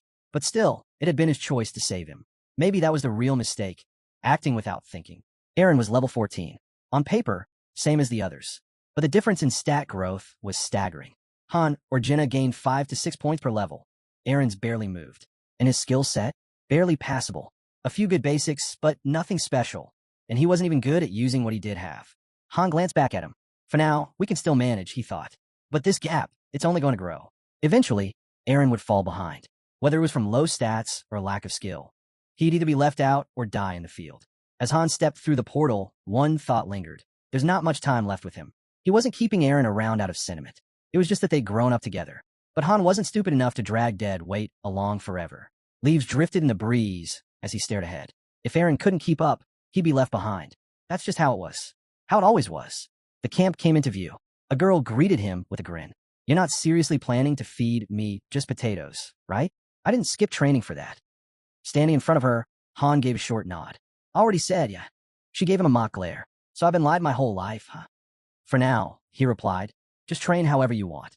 No need to follow the program. Glancing at the squad, Han added, it's just 3 days. Call it a mini vacation. The master had no plans to throw them into battle anytime soon. Hearing this, the girl smirked and asked what they'd do in the meantime. She was told it felt strange to take a break. He'd just train until dinner, then sleep. Standing in front of her, Han asked why he was pushing himself so hard. The answer was simple. No one else was going to do it for him. Charging ahead, Han noted the weights, 10 kilos each. Running without them wouldn't even drain his stamina. His body was already operating at the peak of human potential. Eyes locked forward, he figured this must be thanks to the interference points Isel mentioned. That had to be the key. As soon as he gave the ending to Manual, the whole vibe in the lobby shifted. Newer, lower-ranked heroes were fired up, pushing themselves harder, knowing they could be cut at any moment. But that spark didn't last long. Eventually, they all eased up. There was no point trying anymore. Inning wasn't making a living off synthesis anymore, so the pressure to rise had faded. Spitting to the side, Han turned aside and asked what the famous third group wanted with him. With a sly grin, he said he overheard something when he first entered the lobby. Walking alongside the girl, he said it didn't matter who they were before this, nobles or nobodies. If they were here now, they needed to prove they were worth something. Holding out his hand, he remembered someone once said those exact words, and it fired him up. Anything could happen here, as long as you proved your value. He even grew to love battles that put his life on the line. But now he paused, staring ahead. He mentioned hearing the laughter of fools. Then there was Velkist, second gen, still a complete wild card. He chose to dive into training on his own, without anyone forcing him. His drive was just like Aaron's, and his natural ability left people stunned. The girl closed her eyes, then Han, thinking Narizo was the same way. Gripping his weapon, Velkist muttered he regretted not getting here sooner. Everything was so different for what they'd been told. Licking his blade, he added that, if allowed, he'd gladly teach them all a lesson. When asked if that was okay, Han looked aside and told him not to interfere. Velkist just grinned, saying he'd stop right before anyone died. Lifting his sword, his eyes gleamed. Scary, isn't it? He said. Then forgive me. Looking forward again, he asked, but tell me, wasn't everything you said just a lie? He wasn't here to talk. He was here to prove he was worth something. By the fountain, a group sat talking. One of them mentioned he didn't think any of this really mattered. He'd heard there was a great system called synthesis. It was supposed to clean out the useless ones. But strangely enough, the master wasn't using it at all. Han clenched his teeth. Let them do as they pleased. Sooner or later, they'd learn. Turning away, the guy simply replied, all right then. I'll be waiting. Han stared at them, unblinking. A large structure came into view, and a thought surfaced. Synthesis shouldn't be used carelessly. It was a rule he'd set back when he built Nibelheim. When he shared his strategies, many masters began to follow suit. The men nearby laughed, but he knew the truth. They'd all failed eventually. Fear, it remained the most powerful motivator. Without the looming threat of synthesis, heroes stopped obeying. Discipline broke down. Laziness crept in. Chaos followed. That's why there were so few truly active heroes, despite the massive numbers. As he walked forward, he realized the team had just come back from their daily dungeon run. Enoch, the carpenter, was among them. What's going on? He asked, noticing Enoch heading to the warehouse alone. Enoch shrugged. No one else is helping. We gathered a few materials, and now everyone's off playing in the woods. The door swung open as Enoch added. So, all the work ends up on me. Elsewhere, people chatted in a circle. They said things had really changed. Back then, they would have all been dead by now. A man lowered his head and quietly asked, has the world really become a better place? Watching from nearby, Han realized something. Inning should have figured out by now. Progress was slowing down. Han's overall performance was dropping fast. A grid flickered to life, the barrier system. The lobby appeared in full view. He thought to himself, only 2 options remained. The first, mass synthesis. That would mean sacrificing most second-gen heroes, but training and productivity would skyrocket. Of course, if pushed too far, it would cause extreme stress among the survivors. The second, find a new way to motivate these so-called hamsters. A view of the building shifted again, and a research prompt popped up. Current development. Research options. Hero reaction study, level 1. Lobby expansion research, level 0. Deep dungeon analysis, level 0. He selected lobby expansion research. It cost him 150 research points. 3 new cards appeared. Lobby expansion research had officially reached level 1. A soft glow lit up the area as new messages appeared. The range of available buildings had expanded. He can now customize their details. A new menu unlocked, customization settings. It was built specifically for the master, allowing him to tweak building features however he liked. He could shape the lobby to match his vision. Lifting his head with a grin, Han thought to himself, a new group would be forming soon. Watching him, a guy stepped up and offered to spar. Got time, he asked. Right now. I just finished a match with Adis. I'd barely last a minute. Raising an eyebrow, Aaron said he was fine. Han turned to him. You think pushing past your limits will actually make you stronger? Just then, word came in. A general assembly was being held at the square. Han paused. Training can wait. The master's calling all of us for the first time, the girl said. Think it's because of the synthesis? Adis asked. Looking ahead, Isel asked if everyone had arrived. She floated upward, scanning the area. Anyone still missing? Aside from the ones stuck in the dungeon. If they're skipping this, they're in trouble, someone muttered. The girl looked around and nodded. Everyone's here. Perfect, Fairy replied. Then let's head to the warehouse. The warehouse building came into view. A man glanced at Isel. What's going on? If you get swept away, you'll disappear, she warned. Swept away by what? He asked. Raising a finger toward the sky, Isel said simply, renovation starts now. Everyone's eyes widened. A message appeared. The lobby lit up. Construction has begun. Select the type of building you want to place. A warm glow filled the room. Another message popped up. Dwelling number 3 selected. He chose to expand it. Training center number 3, expansion in progress. The girl raised her finger again. We've done this before. We got more people now. Time to scale up. Another message. Dwellings are now level 3. Hero capacity increased. Adis looked at her. Renovation, huh? She shrugged. I figured. The master adds new stuff to the lobby sometimes. It'd be great if he made something like a bathhouse. With hot water. As if on cue, a new notification popped up. Bathhouse selected. Construction continues. The guy glanced sideways. So what do you think we'll get this time? The system chimed in with an update. Work had begun on expanding both the recreation area and the cafeteria. Han, watching everything unfold, commented vaguely. Who knows? Suddenly, a bright light flashed in the lobby. Another message popped up. Great news. The area is evolving to level 3. Someone nearby muttered. Well, that was unexpected. Aaron glanced over and asked again. Han's eyes lit up as he said with a smile, let's see. A girl nearby reassured everyone. Relax, he's just constructing more buildings for us. She reminded them of the miserable huts they started out with. When someone asked what she meant, she explained, the master's upgrading everything. The guy nodded, raising his eyebrows. That's awesome. My bed sucked anyway. Another chimed in, hopeful. So, does that mean the menu's getting an upgrade too? Off to the side, Isel confirmed. The rearrangement's complete. We can head out now. Eyes widened as the boys stepped outside. She's right. Everything's different. Another message appeared. Amazing. The locked lobby is evolving to level 2.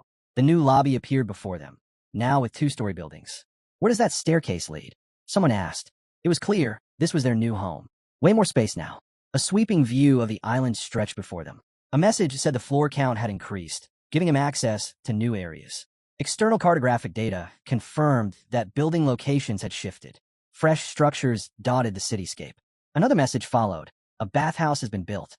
Han's satisfaction with the facilities had gone up. A recreation area is now available. Heroes will recover faster.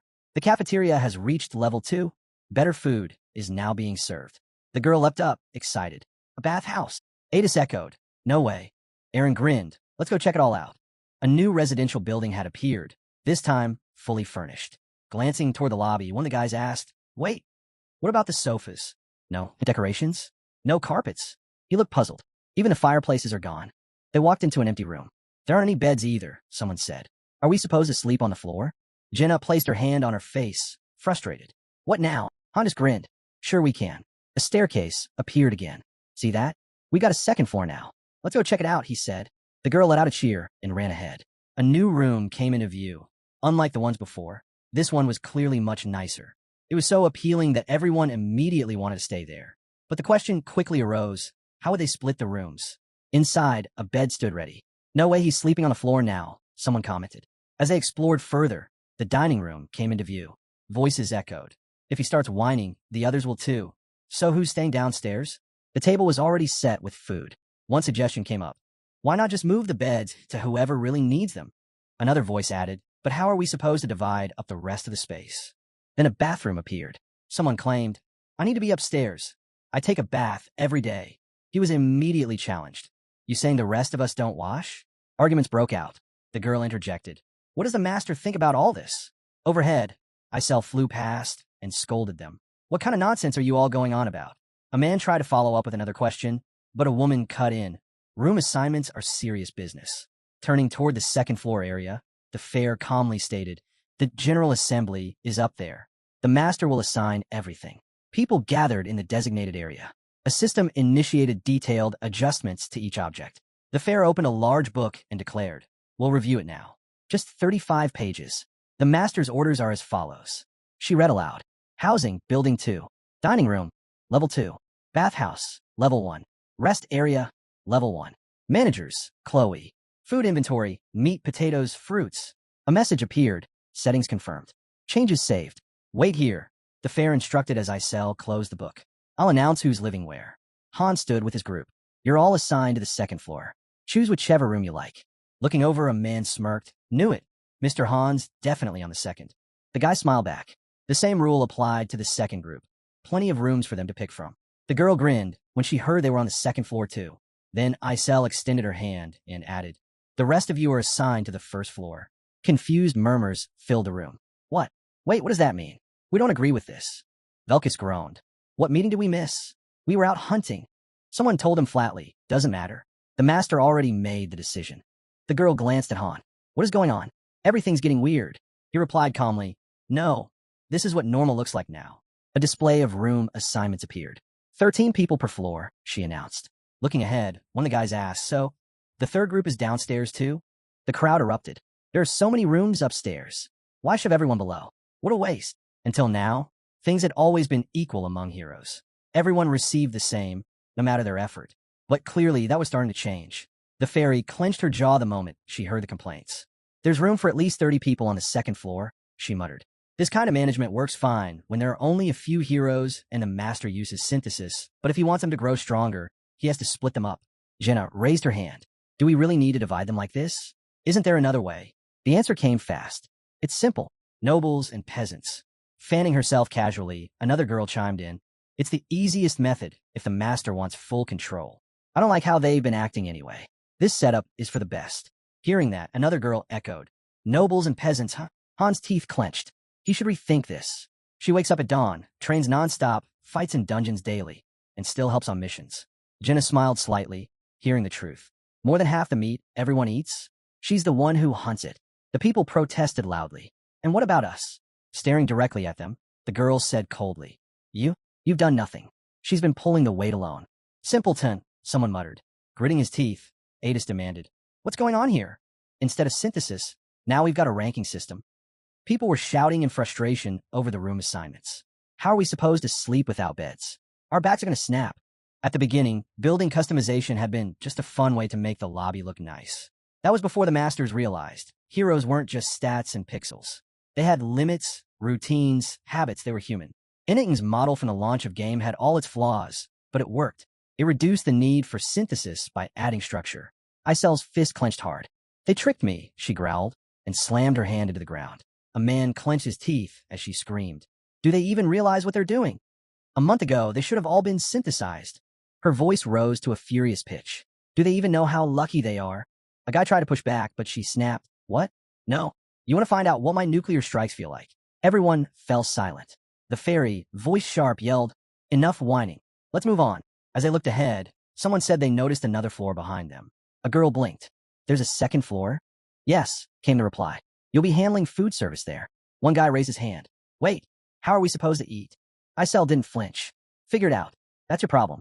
The fairy, eyes wide with disbelief, added, first floor? No meat. You've got potatoes in the pantry. Fry those or something. The man, glaring, snapped. That's it? That's all we get. The fairy nodded. Yes, there are some issues. His voice rose in anger. So you're telling us to sleep on the floor and survive on potatoes? Clenching his jaw, he growled. I didn't even want to come here, and now I got to put up with this? The girl stared at him calmly. So what are you going to do about it? He glared, his voice shaking with rage. You want to know what I'll do? Then he lunged forward, shouting, die. The fairy raised her arms to defend. His eyes went wide. Suddenly, someone grabbed his arm mid-strike. Isel's voice cut through the air, sharp and furious. What the hell do you think you're doing? Velkist, now holding the attacker's arm, smirked. Relax. As long as nobody dies, it's all good. A house appeared in the background. A voice echoed through the air, cool and firm. I don't care who you used to be, aristocrat or nobody. It makes no difference now. The man sat at a table, his tone cold. If you want to stay alive here, prove your value. That's what matters. He added with a smirk. That's exactly what Mr. Han said. Raising a finger, he warned, better play by the rules if you want to stick around. Don't mess with the first or second groups. They're not just strong. They're monsters. One of the guys rubbed his face, looking worn. I watched their training. They're insane. If they're sparring with each other, maybe I've got shot, Aaron, but he placed a hand on the table and turned to the man. How strong is Han, really? The man replied flatly. Can't say. I was never in his group. The guy frowned. Then where's all this talk coming from? Jenna, the man replied. Unlike the others, she actually shares stuff. Across from him, Velkis leaned forward. You ever seen fusion? No, the man answered. I came here after the master ended that phase. That's probably why I'm still breathing. Hand to his face, the guy muttered, Fusion, with every fight, you gain strength, and your skill set keeps growing. Then, grinning wide, he added, and the one leading this whole place? That's Han. The boy stood up. Got it. Thanks for the info. The man nodded. Name's Alan. If you got more questions. Don't care. Velkis cut in, looking away. The fairy turned her gaze away, unimpressed, and asked, What the hell are you even doing? The boy gave a smug grin. As long as I don't kill the guy, it's fine, he said, raising his sword. I heard all about what the elders went through. Sounds like it was quite the thrill. Shame I showed up late to the fun. The man simply raised a hand in front of him, clearly indifferent to whether the boy proved anything or not. The boy looked off to the side and muttered, From what I've heard, this place had a top-tier garbage disposal system. So why'd the master stop using it? Velkis tossed something toward him, his severed hand. You can have that back. Press it hard enough, it'll grow back. Everyone around gasped in shock. He didn't know that kind of thing was even possible. He'd never been through it himself. Velkis gave a wide grin. Right on time, huh? I kind of like it here, but man, it gets dull. He looked around. Anyone else want to try walking around one-handed? Someone from the crowd muttered that he was clearly a psycho. Velkis just shrugged. Better a psycho than a useless pig. Han locked eyes with him. Why are you even interfering? Velkis gave a flippant wave. Sorry, couldn't help it. The whole thing was just so gross my body acted on its own. Han glanced at the man again. Lucky break. If Velkis hadn't stepped in, Isel would have taken his head clean off. The fairy turned to the guy and asked, What did you hear? He asked about the difference between the first and second floors. The first floor is a dump, he said. The second? Absolute paradise. She nodded. That's all true. Our team's on the first floor too. Velkis smirked. Don't worry. That's gonna change soon. Grinding her teeth, Isel snapped. Let me spell it out for the slow ones. Out of 35 of us, only 13 made it to the second floor. The rest are stuck on the first. They stepped into the lobby, and the rules became clear. Those on the second floor had access to every building. First floor residents? If they even thought about trespassing, they'd end up as corpses. Isel gave a sharp grin. So if you want to survive here, get stronger. That's the only way. Just look at him. Our unbeatable super ACE. Try copying him. Han grabbed her face, interrupting. Isel went on. You all saw what he pulled off on the 15th floor. Those insane moves of his. He looked out over the group. If you want better treatment, then prove you deserve it. The master's watching. Stepping forward, Han addressed everyone. If he thinks you're ready, you'll get your spot on the second floor. The man spoke up, his voice shaking. But this is too cruel. We were dragged here without a choice. Why should we be forced to live like this? Velkis turned his head, visibly confused, while Han clenched his teeth. That's enough, he muttered. The boy let out a mocking laugh. You think you're special? We didn't get a choice either. In fact, we had it even worse. Han turned to the girl. Is that true? She nodded. Yeah, no food. One mistake, and you get fused. The man's eyes widened as the reality set in. They had trained endlessly, not because they wanted to, but because they had no other option. But what does that even mean? He asked, baffled. A faint glow began to surround Han.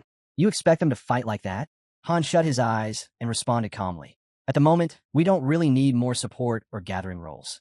Most of the slots are for combatants, and only a handful will make it to the second floor. Everyone began murmuring. It seemed half of them had come to terms with it, while the other half boiled with resentment. Looking forward, Han mulled it over. They were used to comfort. Trying to drop them straight into the system like this was bound to backfire. It would have been smoother to offer them a free gacha or ease them in gradually. Change sparks resistance, especially when people are used to stability. One man burst out angrily, brow furrowed. You expect me to fight when we're treated like garbage? What kind of twisted system is this? We won't accept it. The boy grinned. Funny, you didn't fight back when life was good, either. A voice shouted from the crowd. Isn't that the truth? More cries followed. We're taking what we're owed. The man smiled wide, but there was something off about it. You think we won't figure out that secret you've been hiding? Han narrowed his eyes. What secret? Looking him dead in the eye, the man said, Tell us, how do we change the master's mind? The fairy stood frozen, shocked.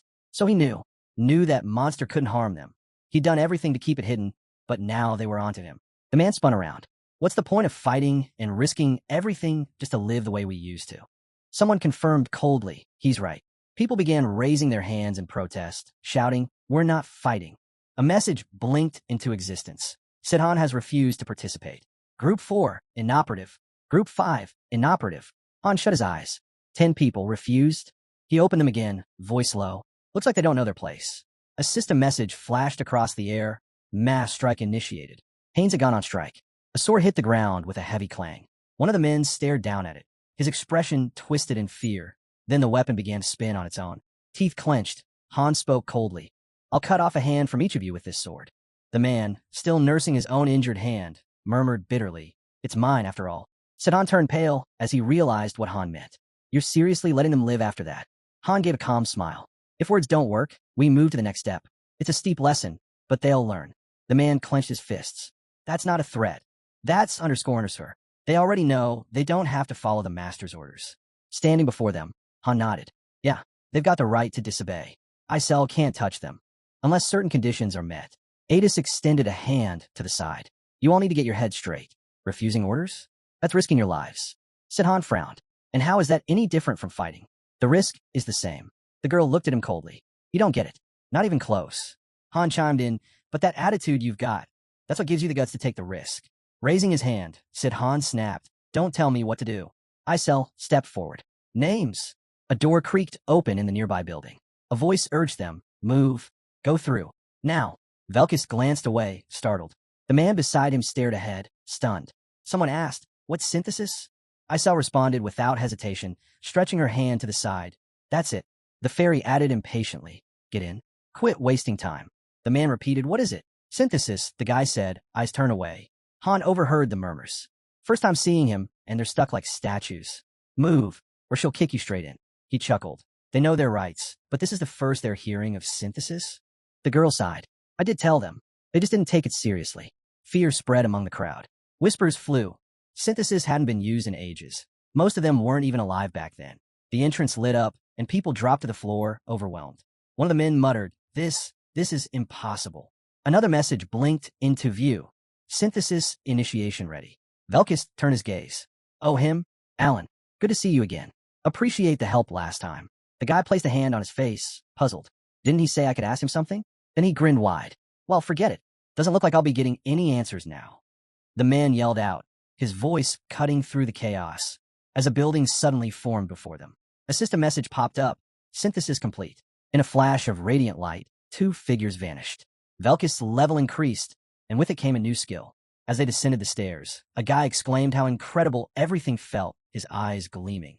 But he quickly added, it still wasn't enough. There was more. Spotting some rewards nearby, he turned to Han and asked if that would suffice. Han shook his head. Definitely not. It was time to end this. The other guy sighed, saying it was a shame. One man looked at him, eyes full of fear, as he heard someone mention the experience had been great, and hopefully it could happen more often. Isel turned to address the group. Another man objected, saying he had been working. But then someone corrected him. It wasn't Alter, it was Walter. They needed to hurry. Walter seized the man, shouting in frustration, accusing him of lying. He had insisted that nothing bad would happen. The man defended himself, saying that's what he was told. Then why, Walter demanded, had the other 2 not returned? Avoiding eye contact, the man admitted he had been tricked. He never expected things to go this way. Isel responded coldly that it made no difference. A brilliant light flared around her. People screamed. She smiled grimly and stared ahead. Another notification. Synthesis complete. Oliver was gone. Walter followed, dissolving into light. Then her card materialized, glowing yellow particles swirling around Nariza, who stood still, eyes locked forward. The man suddenly shouted. He wanted to take back everything he said. A message came through. Group 4 is ready for deployment. Isel began calling out names. From somewhere nearby, a voice cried out, Save him instead. It was all his fault. Take his life instead. Jenna simply replied that there was nothing anyone could do now. Eyes wide, the man screamed again. He already said he regretted it. Why hadn't she stopped? With a hand to his face, Han thought to himself. There was no turning back now. This show wasn't for them. It was for everyone else. More names echoed through the air. A fairy circled the guy, who cried out that he refused to go. A thought flickered through his mind. Anything was better than making synthesis the main strategy. Still, he couldn't move forward without fear. Sitting on the ground, he muttered that he needed to act. Han pressed him, "What now?" The guy mentioned he heard there was a way to speak to the master. Maybe he could convince him to end this madness. But when he heard the response, he froze. He'd have to cut off his hand first. Stunned, he asked again, hoping he misheard. Han clenched his teeth and asked if none of this could have been avoided, had they not worn those devices. This mistake, it would cost them all. The guy's eyes went wide as he pointed off to the side. Sid Han, clearly unsettled, asked if he'd lost his mind. Han shrugged and asked what the problem was. The guy snapped back. That was way too brutal. Not just a finger, an entire hand. Grinding his teeth, the man reminded him. He was the one who claimed he was ready to put his life on the line. The guy's hand shook as he muttered that in that case, let him do it. He couldn't. Han shut that down immediately. Raising an eyebrow, he asked if the guy wanted everyone to die instead. Without flinching, Han replied that wouldn't be such a bad outcome either. Lowering his head, Han reflected on everything they'd done so far. There was no room for hesitation. Not if they wanted a future, but if even one among them had the resolve to sever their own limb. Maybe that person deserved a chance to survive. It wasn't easy. Many had tried. Most failed. You needed skill, like sword mastery or extreme strength. Without it, you'd end up sawing through yourself. Isel turned toward Han and said Han. Han noted that everyone else had already gone. Only one remained now. The building came into view. The man trembled, asking what would happen to him. He was told not to worry. It didn't hurt. Sedan looked down and quietly said something, but it was drowned out by the system prompt. Synthesis complete. He dissolved into radiant light. Han's stats shot up. Han just muttered. It wasn't anything remarkable.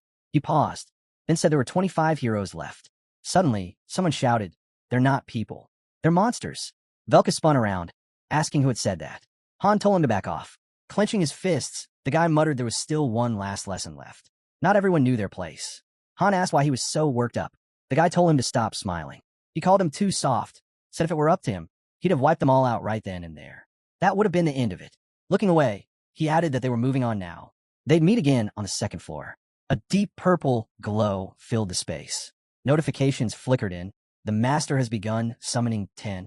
He thought to himself. He wished he could see which hero would show up next. On the usual platform, the lobby came into view. A new thought emerged. Going forward, the summoning platform would depend on hero rank. Free summons would appear on the first floor. Paid summons on the second. The thinning process was about to begin. Some wouldn't make it. Only a few would survive long enough to reach the second floor. Staring straight ahead, Han reminded them not to get too comfortable just because they'd made it here. Demotion was still very much on the table. The girl beside him replied bluntly that she'd rather not find out what that felt like. The squad turned their attention to heroes nearby. Someone noted that with the addition of a second floor, a third was probably inevitable. Growth couldn't be stopped, and ranks would continue to split further. On the second day, the lobby appeared once again. A view of the common room opened up. The girl smirked and said he was finally awake. Glancing at Han, she added that it was strange, but today's breakfast was downright addictive. He chuckled, saying it made sense. There were fewer mouths to feed now. Looking over the meal, Jenna commented on how wild it was that Amarin and Chloe used to cook for 30-something grown warriors every single day. Han chimed in, half joking that maybe all that time had actually improved their cooking. Honestly, the first floor now looked like a giant potato peeling assembly line. Han turned to gaze out the window. From up here, the buildings were easier to spot. And yet, even from any structure, the second floor remained clearly visible. It was designed to push heroes to work harder. The guy beside him muttered that it was already morning. Walking up, Han asked if he'd even slept. The guy replied, just 3 hours. Then he added, this is insane. The biggest upgrade? They now had a dedicated hall for training and dueling. These duel halls could be sealed from the inside, giving them space to safely hone skills like Berserker mode. The hall even reduced regeneration. It was a unique property of the space, making fights feel just like the real thing. If things got too serious, dragging the injured outside would be enough to save them. Han looked forward again, thinking that with upgraded buildings, team structures would have to shift as well. Who would fill the vacant spots in the first and second squads was now the key question. The guy swung his sword, adding a thought, Velkist. The girl followed up with a strike of her own. A realization hit.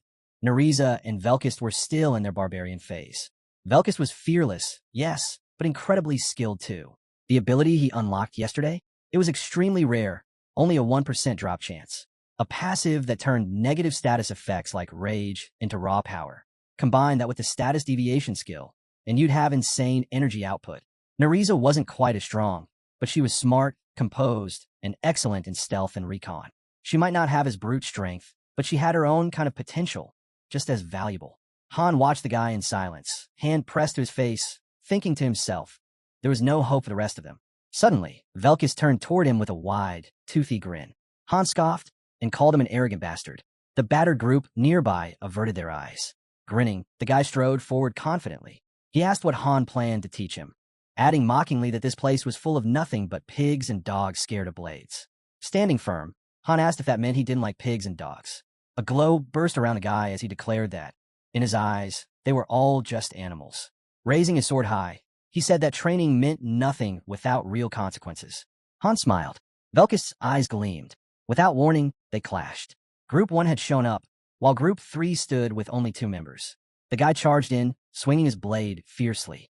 Han dodged each strike, then suddenly delivered a powerful kick, sending the guy sliding across the ground. Velkus' eyes widened, but he sprang forward again. Han met him head-on and thought to himself, there was no need to go berserk just yet. Deflecting blow after blow, he added silently, but one day, the buildings came into view as a voice called out, Group 1 was gathering. Watching from above, Isel commented to the girl beside her that these climbs were getting tougher with age. The girl asked what was wrong. They were being sent to a dungeon, weren't they? Behind them, Han chimed in, it was unlikely. They were still short one member. The girl frowned. Then what were they doing here? She added she wasn't even sure they qualified for a weekly dungeon. Ialka blinked in surprise when she heard that the master had ordered them to conduct research. The girl asked again, confused. Looking forward, Han thought it through. Research, the main dungeon, and weekly dungeon. Those were always the 3 available missions. Han glanced up. The research dungeon had unlocked after clearing the 10th floor, but they were only heading there now. Isel replied that she'd already opened the rift of time and space, so they could go back to the 1st floor. She pointed toward the entrance. The girl noticed a similar gate nearby and asked if they could use it. Staring at the gate, Han responded they couldn't. The guy gripping his weapon asked if the research was really that important. Han walked forward without stopping. Not really, he said calmly. Heading down the stairs, he added that for now, they just have to eat. Maybe for 2 or 3 days. Then he said, there'd be even more waiting in the lobby. The girl asked, why are we staying here so long? He simply replied, you'll see. She raised an eyebrow. So, there's something even you don't know? Suddenly, system notifications popped up. It suggested granting heroes benefits to help with their research. A goal was also assigned. Reward each hero with 3,000 gold. Holding a bag in each hand, Han announced, this is a gift from the master. Take 3 each.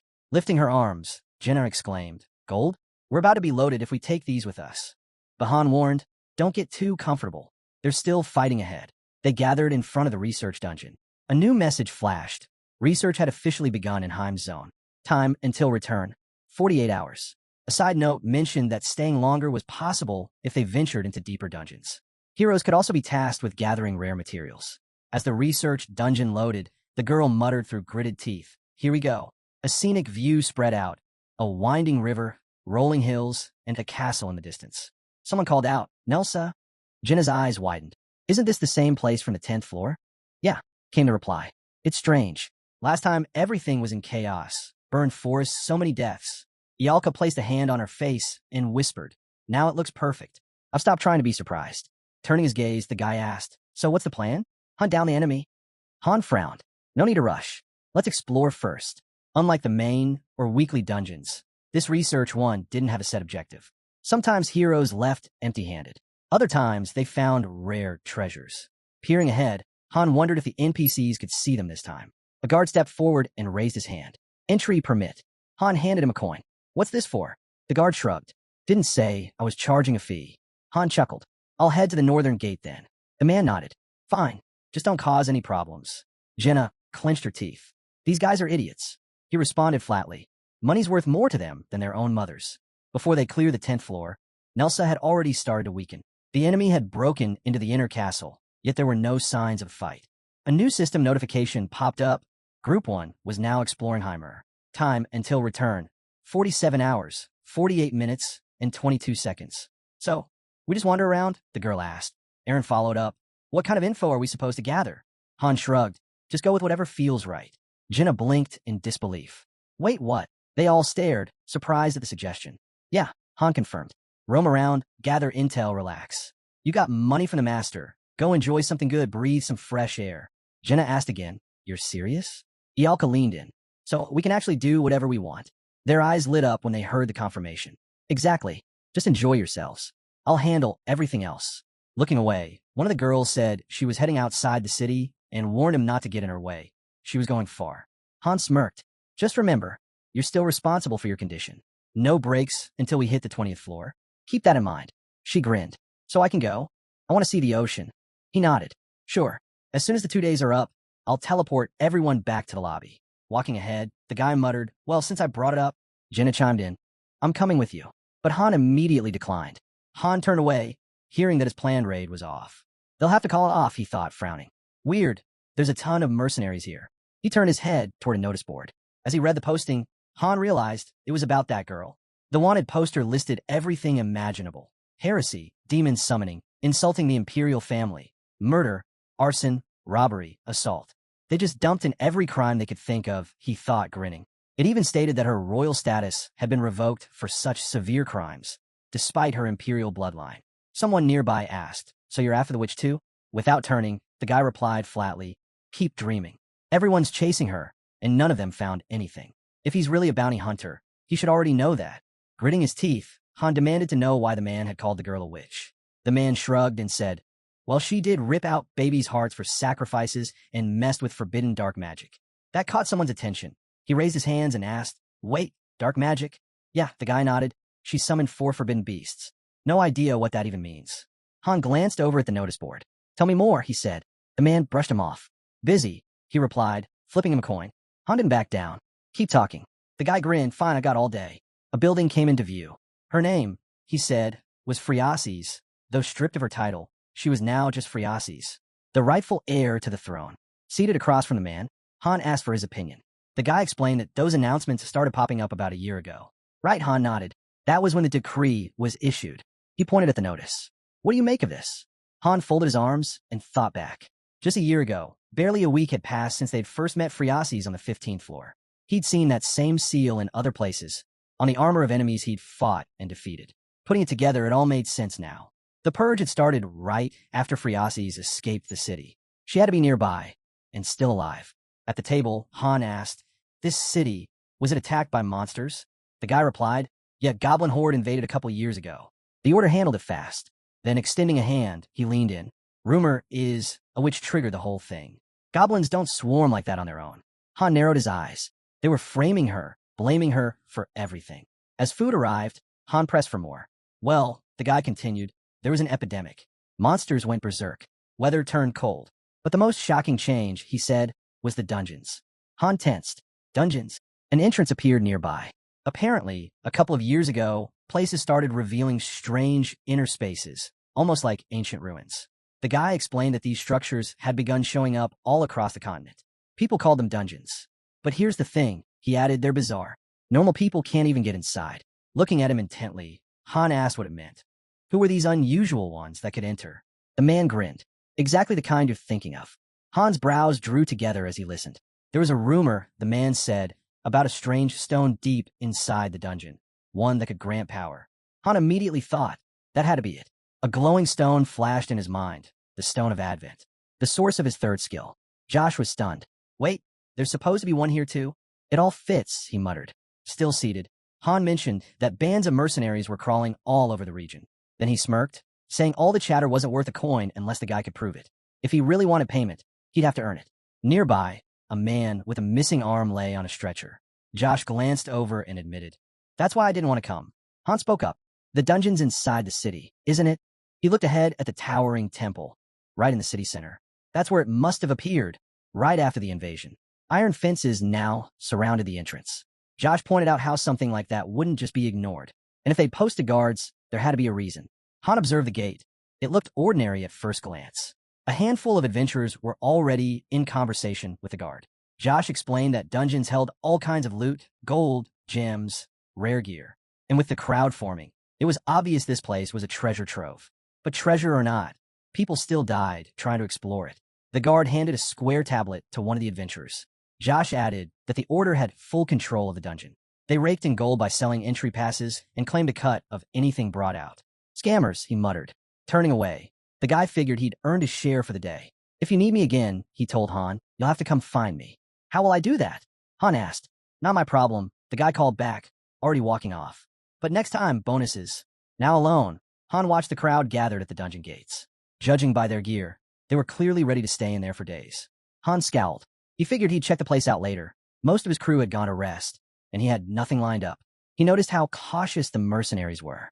They watched the area closely, yet no one dared enter. Those able to pass the barriers stood apart from those who couldn't. It seemed like only a select few had what it took. Han stood, watching the dungeon entrance for a good 30 minutes. Out of the massive crowd, he figured less than 10% actually made it inside. He also noticed something else. If the group leader was granted entry, the rest followed without question. Han crossed his arms, sure of one thing. Nothing was going to keep him out. Clouds drifted slowly overhead as he kept his eyes on the gate. Just then, Josh returned, breathing heavily and clearly winded. You're still here? He asked in disbelief.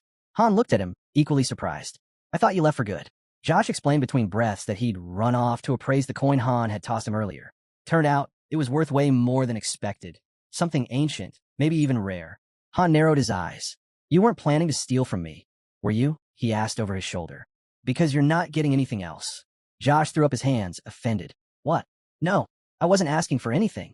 Still tagging along. He then offered Han a free version of those extra services he'd mentioned before. Han didn't even flinch. Not interested. Josh grinned, undeterred. Right. You're worried about the witch. Fine. I'll tell you who spread the lies about her. I know. Han cut him off flatly. Josh blinked, stunned. What? But I had to dig deep for that info.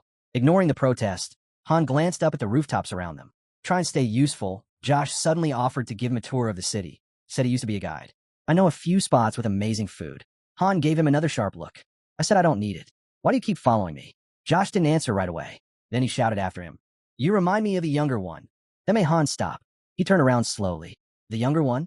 Clenching his fists, Josh nodded. You're from the East, right? He went on to explain that among the people he knew back there'd been a kid, small, looked just like Han. Same black hair. Same eyes. That's why I talked to you in the first place, Josh admitted. You look just like him. He tapped a finger to his lips and added that Han was the first person he'd met from the East in a long time. He opened his mouth, about to say a name. Don't. Han cut him off again, turning away. The look on Josh's face froze. Han didn't look back. Just keep it to yourself. Han's expression darkened. Josh casually remarked that his name sounded pretty basic. Ignoring him, Han kept his eyes on the road and simply asked to be taken to the armorer. The armory was packed. Armor lined the walls, with weapons hanging like decorations. In another corner, shields leaned together beside a barrel brimming with swords. Jenna spotted them and greeted Han with a smile, then glanced at the unfamiliar face beside him. Without wasting time, she held out a new bow and showed it off. Han raised an eyebrow in surprise. Jenna reminded him that he'd been bugging her for a longbow, so she finally got one. She mentioned it might even be enchanted, and the best part? It only cost 2 coins. The system chimed in, revealing that while it was a stylish D-rank bow, it wasn't all that useful. Sure, it boosted stamina a bit, but it wasn't worth much in practice. Without sugarcoating it, Han called it trash. He pointed behind him to a pile of stones and said the coins could be better spent elsewhere. Jenna walked over, curious, and was stunned to find an elemental stone among them. Han was sure their master would be thrilled. They were exactly what heroes needed for ascension. Still holding the bow, Jenna asked what to do with it now. Han told her to ditch the junk. He had more important things to focus on. His eyes landed on a stone with a spiral pattern. That one, a regenerative stone. Totally worth the price. Turns out, it stored footage from previous battles like old film reels. These items let you revisit already cleared floors. No experience points, but you could reattempt missions. Jenna turned to Josh again, asking who the new guy was. Han waved her off, telling her not to bother. They didn't even know each other. Josh scoffed at that, clearly annoyed, and insisted otherwise. As Han and Jenna started walking, Josh rushed after them, calling himself a guide and formally introducing himself. Han smiled, said, "Perfect," and tossed him another coin before waving goodbye. Josh barely managed to catch it before launching into a speech about his investment ideas. Nestled in his palm was yet another ancient coin. Han praised his efforts and told him to go take care of his own business. Josh lit up, thanking him for the support. Han asked if he was planning to start some kind of business. Josh grinned and said the details were top secret, but promised to return the favor. Han told him not to worry about it. Josh gave a wide smile, saying he couldn't stand being in debt. If Han ever needed anything, all he had to do was ask. Han told Josh that if the chance ever came, he should lend a hand to the witch. Josh froze mid-step, thinking he'd misheard. Behind him, Han and Jenna had already vanished into the crowd, their boots echoing across the cobbled street. Jenna caught up to Han, puzzled. She asked what he meant. He explained that the girl they'd rescued earlier, she was a witch. Jenna quickly guessed he was referring to the princess. Elsewhere, the baker had dozed off behind the counter. Han glanced at the time and mentioned they still had plenty of it. He told Jenna she could wander around if she wanted. The wind swirled through the streets, carrying dry leaves along with it. Ialka flicked her hand aside and admitted she hadn't made it to the beach, not since the lockdowns. Han gave her a look. You actually tried? He asked, surprised. Of course I did, she replied. For now, their team only had access to a limited section of the city. The rest remained sealed off. Han figured out the pattern. They were confined to a set perimeter. Every 10 floors, a new research dungeon opened. If they managed to conquer all 100 floors, the whole place would be theirs to explore. The plaza near the fountain bustled with activity. Ialka spotted a few unfamiliar faces and wondered aloud how many days had passed. About a week, Han answered. Ialka blinked. She thought it had been shorter. Watching people moving up and down the stairs, she guessed some had already cleared the second floor. She then asked if anyone was helping out in the workshop with the gear. Han gave the girls a nod and told them to take the rest of the day off. Training would resume tomorrow. Ialka didn't seem too thrilled about that. Jenna nudged her, suggesting she go take a nice bath. Just then, Aaron was seen climbing the stairs. Han called out, asking where he thought he was going. Aaron stopped. Han reminded him he was told to rest. Pushing himself too hard would only backfire. Aaron turned to argue, but Han cut him off, repeating that training resumed tomorrow and rest wasn't optional. Han's gaze lingered on the lone figure of the spearman. There had been a few warriors like him in Niflheim, driven, relentless. But most of them didn't make it. He knew now, willpower alone wasn't enough to survive. Han pictured Aaron's spear, stuck alone in the dirt of some forgotten battlefield. In his mind, if someone gave it everything they had and still came up short, then they simply lacked the talent. People like that needed to find another way, or die trying. Night settled over the city, casting shadows beneath a faint protective barrier overhead. From the training grounds, the clang of steel echoed. Usher struggled to keep up as Adis pressed forward, not letting up. Come on, move faster. Adis shouted. I get it. Usher yelled back, trying to defend. I'm just tense. Han stood off to the side, arms folded. Jenna raised an eyebrow. She hadn't expected the second group to be training this hard, especially with real blades. Han watched in silence, scanning the scene. Jenna asked if something was wrong. He replied quietly, Daika wasn't here. Adis, Usher, and Roderick were present, but Daika, who'd been with him from the beginning, was now missing. The image of Daika's back drifted into his mind. His presence felt like a memory now. Just then, 2 new names popped up, Velkist and Neriza. The system announced their removal from Group 3, showing cards for both. At the same time, the nearby building appeared to expand. Along with it, a new alert. Heroes were being relocated. A display showed the updated floor plan and living quarters. After selecting Velkist, the system dragged him forward and detailed the changes to his access. Cafeteria, Level 2. Bathhouse and rest area, Level 1. Han glanced over and noticed the fresh arrivals. Velkist had his hands in his pockets, looking around in awe. Looks amazing, he said. Way better than the first floor. Han sheathed his sword. Time to restock, he muttered. Jenna offered to bring the ones chosen by the lottery, but Han told her to hold off. His eyes lingered on Velkist and Neriza. It seemed clear the master only wanted one elite group. Han crossed his arms again and welcomed the newcomers to the second floor. He thought of Daika and realized he'd been left behind, likely exiled to the first floor. His thoughts darkened. Daika couldn't even bring himself to kill. Adis stiffened, jaw clenched. Han could tell. The second team was shorthanded now, and since none of them could advance yet, they had only one option: push their training even harder. Han quietly wished the master would start assigning more seasoned heroes to their group. Nearby, Adis pressed her palm to her forehead with a sigh.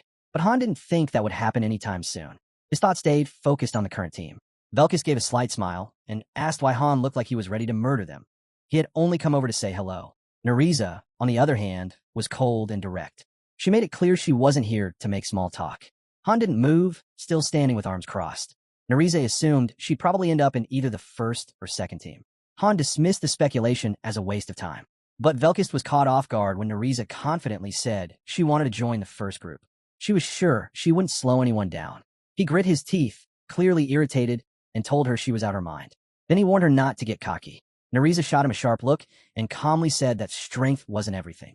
She added that she had plenty of skills beyond brute force combos, and if Velkist paid attention, he'd know that. Before it escalated further, Han, now with the rest of the group behind him, cut in and reminded everyone that none of them had the authority to decide team placements. Nariza agreed, saying that only the master or team leaders could make those decisions. Jenna turned to Han and asked what they should do with Nariza, and why she seemed so eager to join them. Han admitted plainly that he had no idea. He looked to Nariza, asking directly. She closed her eyes for a moment, then explained that she used to think the rumors about their group were blown out of proportion. Placing a hand on her chest, she admitted she hadn't believed the talk at first, but after what she'd seen, she'd changed her mind. Han guessed it had to do with the regeneration stone. That artifact had recorded their past battles. It let users replay completed floors or watch footage from others, and was commonly used to review dungeon runs. Han confirmed it. He had shown the recordings of their fights to both Velkist and Nariza. Han narrowed his eyes. How much did you see, he asked. Nariza met his gaze. Everything, she said without hesitation, and added that the rumors weren't exaggerating at all. If anything, they didn't do the group justice. Jenna and Aaron stood just behind Han. Nariza explained that it made perfect sense to want to be with the strongest team if survival was the goal. That's why she wanted in. From across the field, Adis, standing with Usher and Roderick, called out, "What about the second group?" Nariza said plainly that she still preferred the first. Usher looked offended. He insisted their team was just as capable. His words stumbled out, and though he meant them, he was clearly frustrated. Velkis shrugged, confused by the pushback. To him, it didn't matter who joined when only the strongest survived in this place. And if someone like Usher had been around longer and still didn't understand that, then it was just disappointing. Han gave Velkist a long, thoughtful look. Velkist, not backing down, said he wanted to be part of the first group too, and even guaranteed he'd be more useful than Nariza. Nariza, waving her hand dismissively, pointed out that the group's lottery method was purely based on luck. She believed there needed to be a more reliable way to decide. Adis lowered her gaze and pushed Han to make the call, but he clearly wasn't eager. She let out a breath and said she didn't want anyone on her team who didn't actually want to be there. Han reminded her that she was still missing one person, and without that, her team was non-functional. Jenna stepped closer to Han. She sensed that, no matter what choice he made, it would stir up trouble. She asked if he had anyone in mind. Han admitted he wasn't sure. Truthfully, he would have picked Velkist if only the guy wasn't so aggressive and hard to deal with. Looking between Nariza and Velkist, he said that since neither of them wanted to rely on chance or let others decide for them, they should prove they deserved a spot in his group. So he laid it out clearly. If they wanted in, they have to fight. He pointed to the caged arena, explaining that healing spells didn't work in that zone. The duel would go on until one of them dropped. Only then could he make a fair decision. Velkist didn't hesitate. He opened the gate, stepped in, and said he never turned down a good fight, especially since it had been a while. He glared across the arena. "Can I kill her?" he asked, dead serious. Han didn't flinch. "Only if you can." Velkist grinned like a lunatic and took his place. Facing Nariza, he told her to fight however she wanted. He wanted to see what she was really capable of. Nariza calmly pulled a vial from her bag, clearly not fazed by the threat. Velkist blinked, stunned. "Are you insane?" he asked. Nariza poured a thick, purple liquid onto her blade. She reminded him that she'd been given permission to fight on her own terms. It was a paralysis poison, triggering violent convulsions. Poison-based techniques were her specialty. She held her sword steady and said she'd tested it on monsters countless times, but this would be her first time using it on a human. Velkist unsheathed his weapon and growled that she'd never get the chance. He formally issued a challenge through the system. The duel was accepted. Jenna watched silently from the sidelines. The air between the two was thick with hostility, enough that she could feel it. She had a sinking feeling. One of them might not make it out alive. Han figured the odds of someone dying weren't low. The system prompted confirmation to begin the duel. Han gave a small nod, and the match was on. Velkist sprang forward immediately. Nariza met him with a barrage of rapid jabs. But Velkist, grinning like a madman, slipped past every strike with ease. He countered fast, forcing her onto the defensive. Han and Jenna kept their eyes fixed on the fight, tracking every move. Usher watched too, stunned. This wasn't the same Velkist he'd faced before. Was he holding back? Adis wondered aloud. Jenna and Aaron stood at Han's sides as he told them to pay attention. There was a lot to learn here. Velkist attacked with a wild smile. Han noted that both fighters were using level 4 weapon techniques, like Usher, but their approaches couldn't have been more different. Velkist's blade smashed into the arena wall just inches from Nariza's shoulder. She swung back, but he ducked under her counter with perfect timing. Meanwhile, Ialka had wandered up silently. She noticed the new recruits and quietly admitted they were impressive, especially given their lower levels and limited skills. Han, watching Nariza maneuver carefully, realized she was using the arena itself to her advantage. He turned to Ialka. Weren't you supposed to be doing research? He asked. Inside the cage, Velkis kept up his relentless assault, that twisted grin never leaving his face. Ialka, now holding a knife, flipped it casually in her hand as tension built in the air. Sensing danger, Velkis twitched, but too late. Nariza flung a knife at him. He dodged, but it grazed his cheek. A system alert popped up. Velkis was bleeding. His health would now drop over time. Nariza calmly informed him that the blade was laced with paralysis poison. Parts of his body would start shutting down. She smiled, thinking it was over. But in a flash, Velkis drove his sword into her stomach. Nariza gasped, stunned. She'd been too focused on her strategy. With the hilt, Velkis struck again, knocking her into the arena fence. She collapsed against it, trembling and pale. Velkis wiped the blood off his cheek. It's your fault your body's giving out, he growled. You lose. He turned toward Han and declared the duel finished, asking if there were any objections. Han, watching intently, nodded. It was a good fight. Velkis faced him again. So, what now? Han's face tightened. I've made my decision. Nariza, barely upright, managed a faint smile. She'll be in the first group, Han announced. Velkis' face twisted in fury. What? Aaron blinked, confused. Jenna gave a light smile. She's good. Usher looked even more bewildered. Ada stayed quiet, thinking. Han glanced at his team. He figured only Adis, Roderick, and Jenna had figured out. Nariza hadn't really lost. She'd faked being cornered, on purpose, to get Velkis to lower his guard. Han found it amusing when the girl slashed the enemy's cheek with her poisoned dagger. That's when he realized the flashy twin dagger routine earlier was just a decoy, a setup for this one precise strike. Velkis then struck Nariza with the hilt of his sword, confident in his own ability in pressing forward. While the others were caught up in the heat of battle, they missed the deeper strategy at play. They didn't see the real plan unfold. Velkis' expression darkened. He was skeptical. He demanded a repeat. Han narrowed his eyes, saying he could do it as many times as needed, then declared once more. Nariza was joining the first group. The winner of the fight clenched his jaw, furious, and demanded to know why. Han remembered their past battles, the way they fought side by side with their squad, each one skilled in their role. A swordsman, a spearman, a mage, and an archer. Every member was laser-focused in combat. Nariza wiped blood from her lips as Han explained they needed someone like her, someone who could adapt fast in the middle of chaos. Through the fence, Han looked at Velkis and admitted he had believed he could bend on this one issue. But now he saw he couldn't. The swordsman was sure that, without cheap tricks, he could have beaten Nariza in under 5 minutes. With arms crossed, Han agreed the guy was talented, but calmly added that their group didn't have a place for Velkis. Han gave a sharp grin, daring Han to a fight. If he could last a full minute, he considered taking him in. Velkis was stunned. Han stayed cool. Then Han turned to Aaron and brought up the last member of their group. Ialka walked over as he explained the roles of swordsman and spearman. This wasn't about raw power. It was about how the formation worked. Velkis smirked, saying that did make sense, but then turned to Aaron and said bluntly, he wasn't even living up to his role as a spearman. The winner of the earlier duel stood silently, watching the first group's matches unfold.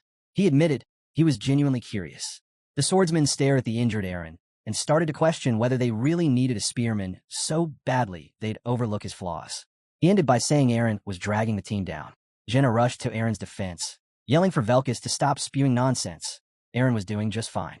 Her jaw dropped when Velkis coldly added that someone with her talent should know. Sometimes, false comfort only makes things worse. Han's face turned cold as he ordered everyone to quiet down. Velkis responded with a faint smile. Han closed his eyes and admitted, maybe a spearman wasn't essential.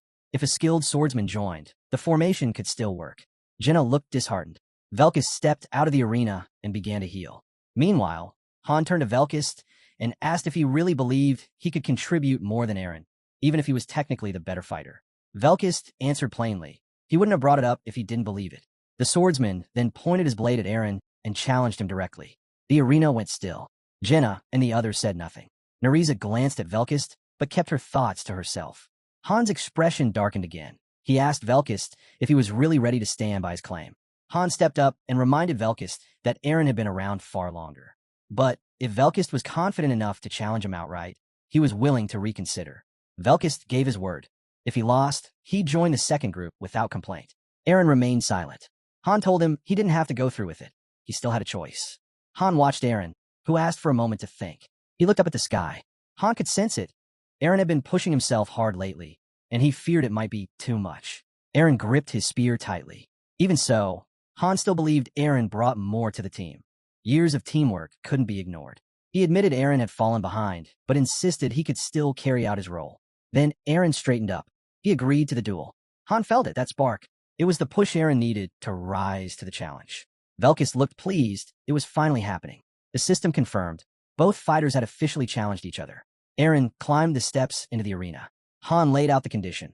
Only the winner would remain in the first group. The two duelists gave a firm nod. No backing down now. The system registered their consent. The ring's gate shut behind them. Now, Velkis faced a new opponent. The system turned to Han one last time, asking whether to begin the sanctioned duel. Aaron began to spin his spear. Velkis twirled his sword. Both stared each other down, brimming with confidence. The battle began. Jenna tensed. She hadn't thought Aaron would actually go through with it, even though Han had made it clear he didn't have to. Han stated plainly, the choice was Aaron's to make. Velkis lunged in with full force. The archer understood what was at stake, but dread crept in. Velkis wasn't just confident, he was strong. If Aaron lost, she didn't even want to imagine the outcome. Aaron struck Velkis' guard with a firm blow. Han believed he had a real shot, as long as he executed just like they practiced. For now, they seemed evenly matched. Both fighters had weapon mastery at level 4, though Velkis held a slight edge with a couple of passive skills Aaron didn't have. The swordsman launched forward again, but Han knew. Aaron had one key advantage. Aaron caught the attack, then drove the butt of his spear into Velkis' chin. Experience. That was the difference. Velkis smirked and admitted Aaron was faster than he expected. Aaron adjusted into a stable stance. Usher, fired up from the exchange, silently cheered him on, hoping Aaron would humble the newcomer. Aaron moved with precision. He wasn't just fighting, he was commanding the pace. Han didn't care who Velkis was before showing up. What mattered now was that the guy had zero experience against monsters. Meanwhile, Aaron had survived hundreds of real fights. Boss-level monsters, trained warriors, he'd seen all. Velkis? He hadn't even faced a spearman like Aaron or Roderick, let alone a deadly creature. In battles between seasoned veterans, spearmen like Aaron became something else entirely. Their technique looked almost supernatural. Aaron launched a flurry of jabs. Velkis tried to sidestep, but the spear curved and struck him in the back. Aaron kept the pressure on, slamming down from above. Usher, a little too pleased, started hurling taunts at Velkis, joking that he'd end up washing dishes if he made it into the team. Parchment illustrations lay nearby, records of the spear's long, battle-proven history. Used since ancient times for hunting and war, the spear evolved over generations for one purpose: reach. Longer shafts made them deadlier in open combat. But in one-on-one duels, things were different. Against a swordsman, a spearman's odds dropped fast. A sword offered better agility and tighter spacing. The true range difference? Barely a meter. That edge only helped in rare cases. And when facing someone up close, a dagger user, for instance, the spear lost all advantage. It had neither the precision of a sword nor the distance of a bow. Against the wrong weapon, it became almost useless. Aaron, on the other hand, was steadily overpowering his opponent. These weren't average fighters. They were heroes, pushing well beyond human limits. With a powerful overhead strike, Aaron slammed into Velkis. Normal logic didn't apply here. From the sidelines, Usher shot Velkis the thumbs down, clearly furious, and barked another threat. If he lost, he'd be washing dishes for the team. Aaron kept swinging relentlessly, giving Velkis no breathing room. A sharp thrust landed cleanly. Without letting up, he followed it with another heavy swing. Velkis was rattled. The spearman sliced through the air like a reaper's scythe. Velkis barely dodged by flipping high into the air. Han watched carefully. Even if Velkis had raw talent before entering this world, that meant little now. Becoming a hero changed everything. Han observed Aaron closely. He'd sparred with Han hundreds of times. He knew this guy was trained to go toe-to-toe with beings far stronger than humans, even monsters. Aaron thrust forward, slicing through the air. Han could see it clearly. Swordsmen and spearmen approached combat with completely different strategies. Jenna stood silently, watching with furrowed brows. Aaron was doing well, but something about his behavior felt off. Ialka noticed and asked what she was muttering about. She pointed out that at this rate, Aaron was going to win by a landslide. Velkis suddenly grinned and slid down the length of Aaron's spear shaft, closing the gap in an instant. "Look closer," Jenna urged Ialka. Velkis' grin widened. The tide was shifting. The archer noticed Aaron's attacks weren't landing like before. Ialka squinted and nodded slowly. She saw it too. Adis crossed her arms, quietly agreeing. They all sensed it.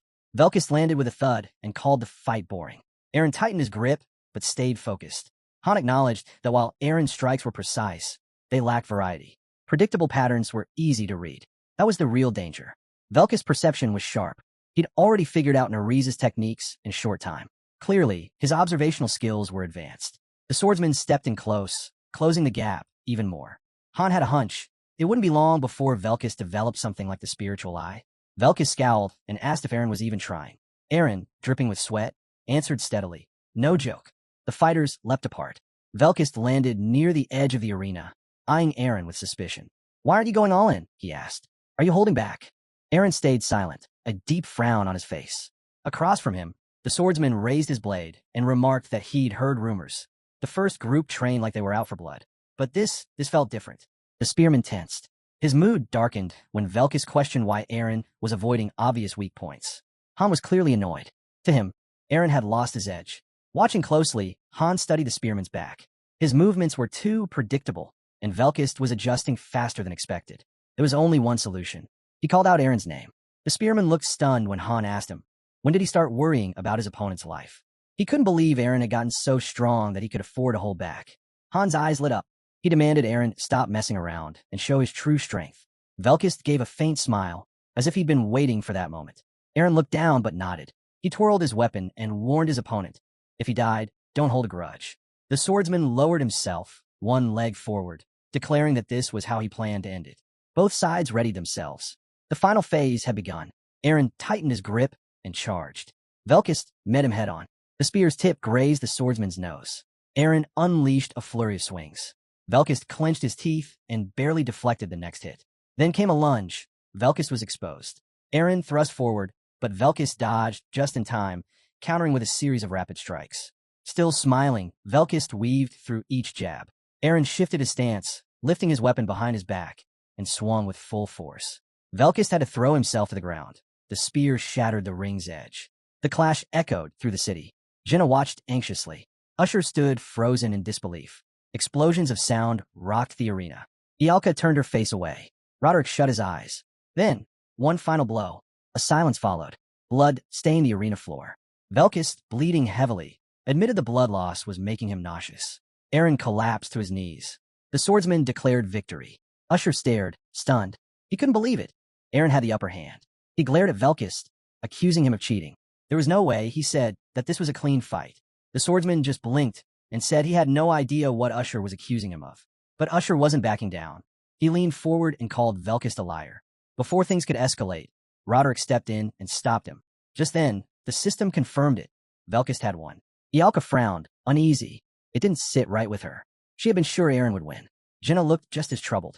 She admitted Eren had fought well, but in the end, it all came down to a single strike. Han's expression darkened, agreeing with her. Han studied Velkus back.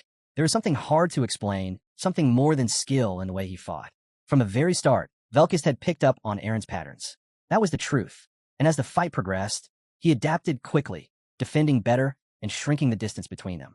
At one point, he even threw himself to the ground, flipping the battle in his favor with one move. No matter how fierce Eren's attacks were, Velkus held firm, waiting for the perfect moment.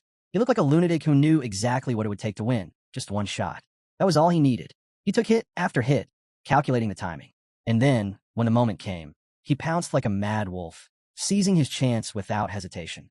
Now, Velkus looked at Eren with the cold intensity of a predator. Han summed it up. Velkus wasn't just skilled. He was methodical, sharp, and unervingly patient.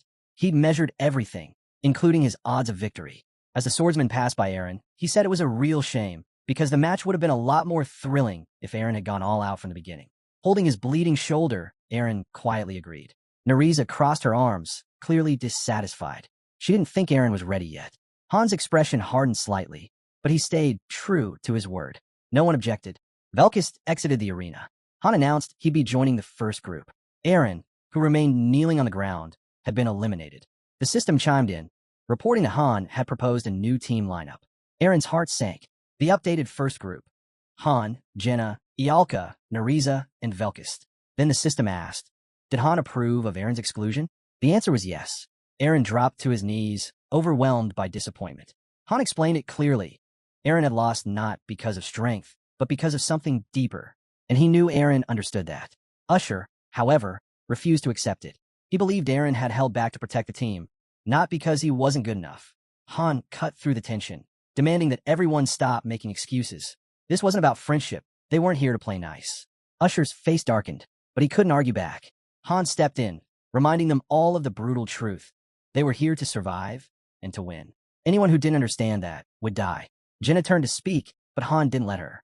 He dismissed everyone. It was late, and they needed rest. Left behind in the now empty arena, Eren sat alone. The system confirmed it. Neriza and Velkist had officially taken his place.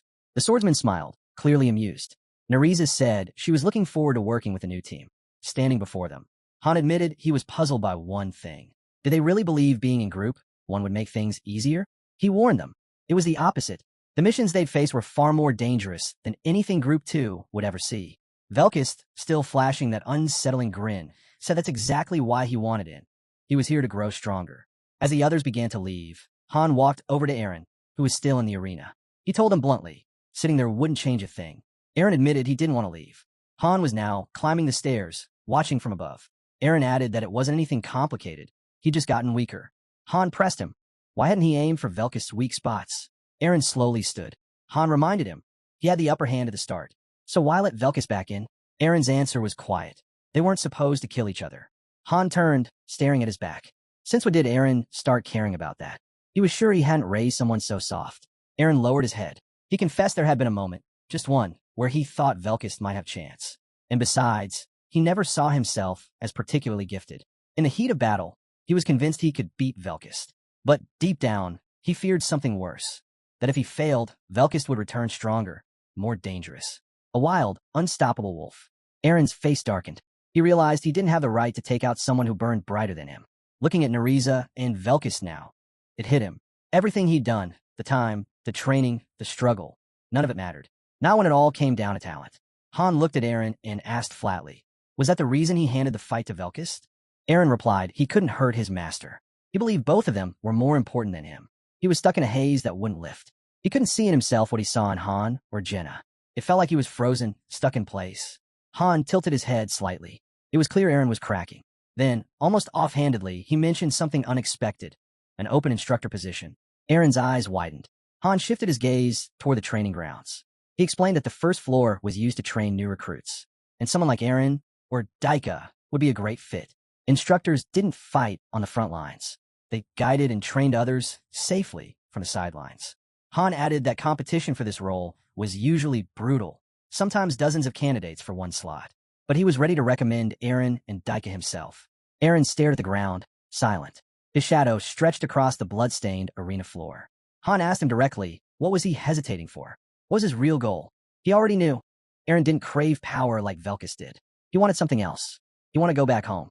Eren looked at him, eyes searching for words. A lump caught in his throat. Then he moved past Han, paused, and quietly accepted. He would become an instructor. Han scoffed, calling it a stupid choice. Eren turned. Han told him not to do it out of obligation.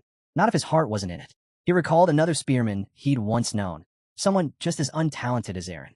That guy only made it to the second rank. He glanced at Eren and asked, did he really want to get stronger?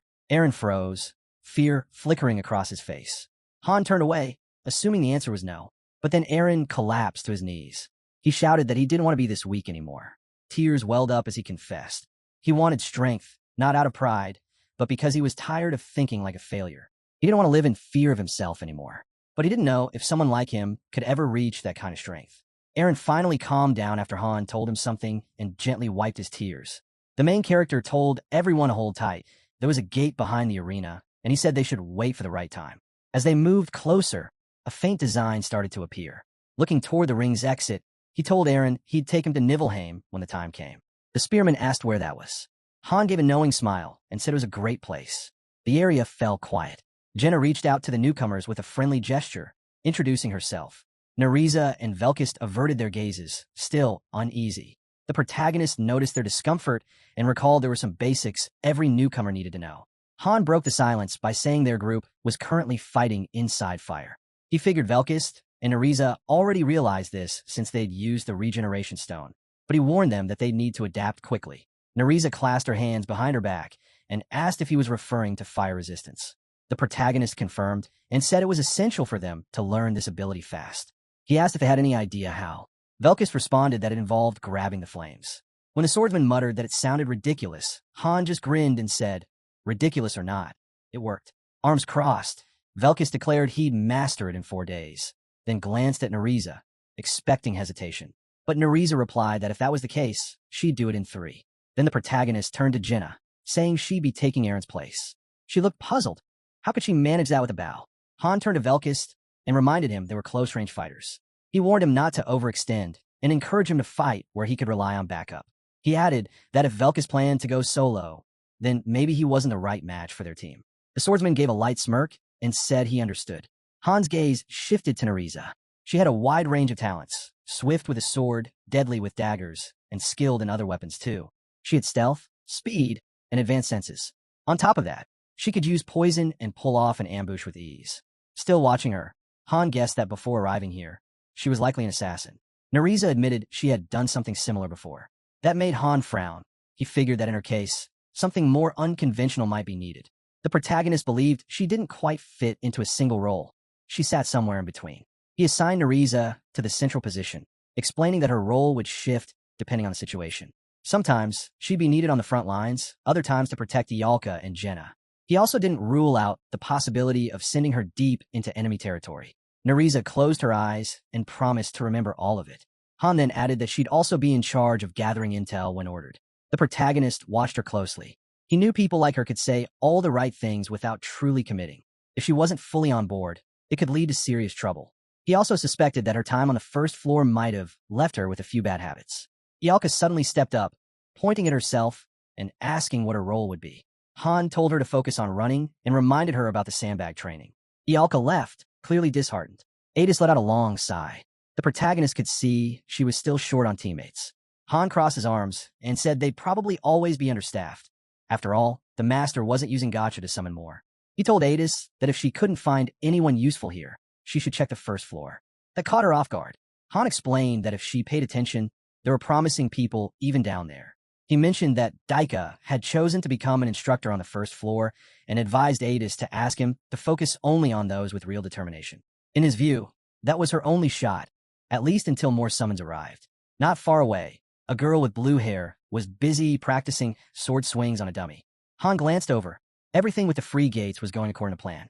More than 20 were already queued for the first floor. With that many, there had to be at least one standout. Adis tapped her chin, thinking it over, then decided to go with his plan. The protagonist reminded her to stay discreet if she found someone with real potential. Otherwise, it could spark jealousy and backlash. As they spoke, a few people began to gather near the training girl. Adis turned to Han and asked if he meant bullying. Right then, 3 guys with smug, mean looks walked toward the girl. The protagonist explained that in this place, it was common for people to gang up on those who performed well, especially if they didn't have outside help. The arena sealed shut. With his arms crossed, Han said now was a good time for everyone to start learning each other's strengths and weaknesses. Han turned to Nereza and Velkus and announced there'd be no rules. Real weapons were allowed. Velkus stepped up with a grin, admitting he liked the sound of that. The protagonist asked if he was really ready to take him on alone, then called Nereza over, guessing the two were aiming to push him to his limits. Velkus grinned wider and asked if it was truly allowed. He warned that this wouldn't be a typical sparring match. Han narrowed his eyes. You're serious about a one-on-one? Velkus' eyes lit up. If you let me, yeah, I want that. The protagonist agreed and drew his sword. Instantly, the system registered, Berserk mode activated. Just a few days back, Chloe had mentioned something. A group of 3 from the first floor, former members of the third group, had challenged Velkus after he lost a duel. It ended badly. All 3 were left broken, some missing arms, others legs. None had even touched him. That same group still roamed around, picking fights with second-floor hopefuls, but the candidates had no trouble handling them. Even so, right now, there wasn't a single hero fit to move up. Velkus launched the first attack, his sword cutting through the air, but suddenly his movements jerked mid-swing. Han noticed it immediately. His opponent still had things to learn. With one strike, he knocked Velkus' sword clean from his hand. The blade soared and landed in the ground yards away. Han let his strength speak for itself. He wanted Velkus to realize that beating weaklings didn't make him unbeatable. Velkus still wore a smile, but it had lost its edge. He admitted Han was far stronger than he expected. Nereza called him reckless, saying the result was obvious. Velkus retrieved his weapon, chuckling as he said he was glad to be part of the first group. He then looked at Nereza and said he'd need her help if they were going to take Han seriously. She didn't object. She coated her blade in poison. Han raised an eyebrow. You really going to use that? Nereza calmly replied. Isn't this exactly what you wanted from me? With that, the two fell in a stance. Velkus thought to himself, Now that they were both going all in, even someone like the protagonist wouldn't have it easy. The protagonist re-entered berserk mode, clearly unimpressed. The entire floor had gone quiet, the ring still and tense. Velkist and Nariza were catching their breath, winded from their loss. Velkist thought that if they fought together, they could take Han. But the protagonist shut that idea down. More people didn't mean more strength. He pointed out that the two had no synergy at all. Then he added something that surprised Jenna. Velkist and Nariza wouldn't even stand a chance against her, much less him. At best, they could handle someone like Eren or Usher. When Han called her over, Jenna stepped forward hesitantly and admitted she was nervous. He told her not to be. She was strong, stronger than she realized. Now standing between the newcomers, Jenna waited. Han turned to Velkist and Nariza, telling them to forget solo fights. From now on, they'd battle as a team. Their new task? Beat Jenna, no matter how many tries it took. Velkist was visibly annoyed, frustrated that Han thought so little of them. He muttered that there was no way he'd lose to Jenna. Han just said, "You'll see." Velkist glanced at Nariza and said flat out he didn't like working with her. He was convinced she'd slow him down. Nariza, unsurprisingly, thought the same about him. Looking down at them from above, the protagonist told them to stop talking and prove themselves. If they managed to defeat Jenna, he'd give them all the sparring matches they wanted. Velkist nodded, hoping Han would follow through, then scoffed at Nariza to stay out of his way. Facing Jenna, he confidently declared he'd handle her. Jenna didn't hesitate. She fired first. Velkist blocked the arrow mid-air, but he missed a critical detail. While he was focused on that one shot, a barrage came from above. He leapt back, barely managing to avoid the downpour of arrows. While dodging, Jenna fired a special shot. It zipped straight toward his neck, but ended up lodged in the wall, just inches away. Han watched and said again, "Jenna is stronger than you." Velkist cracked a nervous smile, muttering that he felt like a frog stuck in a well. The protagonist reminded them, this was a team effort. Nariza was part of it. The arena was now scattered with Jenna's arrows, each one a warning shot. They had 2 days to figure out how to defeat her. Han remained at the bottom of the stairs, certain Velkist had seen enough records of real missions. Ones where people fought against far tougher enemies and made it through because they worked together. He couldn't understand why new recruits were always trying to go solo. And so far, these two didn't even know the basics. Nariza stepped forward, frowning. "My turn," she said. Han closed his eyes, calling them both stubborn. Silence fell over the arena. Heavy breathing echoed. Nariza's arrows were embedded all around her, completely surrounding her. The protagonist watched, disappointed. Neither she nor Velkist had lasted more than a minute. Both of them looked rough, worn down, and injured. Velkist muttered that all they had to do was beat Jenna together. He didn't like her, but he was willing to work with Nariza. She admitted it wouldn't be easy, not this time. Together, they charged. Han watched from his usual spot, unfazed. He simply called them pathetic. Nariza deflected one wave of arrows. Another was already flying. Out of nowhere, Jenna was right in front of her, striking with a dagger before sprinting along the wall to line up another shot. Velkist was now in her sights. Arrows landed one after another, cutting into him. Han looked at the swordsman, puzzled. He was doing worse now than when he'd fought alone. Velkist cursed under his breath. Frustrated but still determined, he went in again. Han told him that swearing wouldn't help, and if this kept up, he'd send him to the second group, where things were easier. Storming past Nariza, Velkist called her useless for not even lasting 10 seconds. She scoffed, finding it ironic coming from someone who hadn't even gotten a swing in. Han frowned, watching their pride slowly shatter. Jenna drew another arrow. She wasn't just skilled, she was raised in the wilderness, more used to dealing with wild beasts than people. The protagonist saw it clearly. Nariza and Velkist weren't just struggling. They were being hunted. Jenna was in her element. And now, she faced two chaotic opponents with no coordination. They were wild, unpredictable, but Jenna had the advantage of discipline and instinct. Nariza and Velkist charged again. Jenna released. Nariza took an arrow straight to the chest. Velkist caught too. She was pinned to the wall. He was barely able to stay on his feet. Han stared at them through the railing. "Don't waste time," he said flatly. "You'll regenerate once you're out of the arena." Then he added, "Stop trying to be heroes. Just leave." Leaning against the wall outside the training ring, Han took a moment to rest. Ialka walked up and noticed something strange. Those two actually made a surprisingly good pair. Han was confused. Ialka was supposed to be practicing telekinesis, not hanging around here. From a distance, Eren watched the scene quietly. Without hesitation, Han threatened Ialka. Unless she vanished within 10 seconds, he'd tell Chloe everything. He immediately started counting down. Ialka protested but didn't fight it. She turned and left.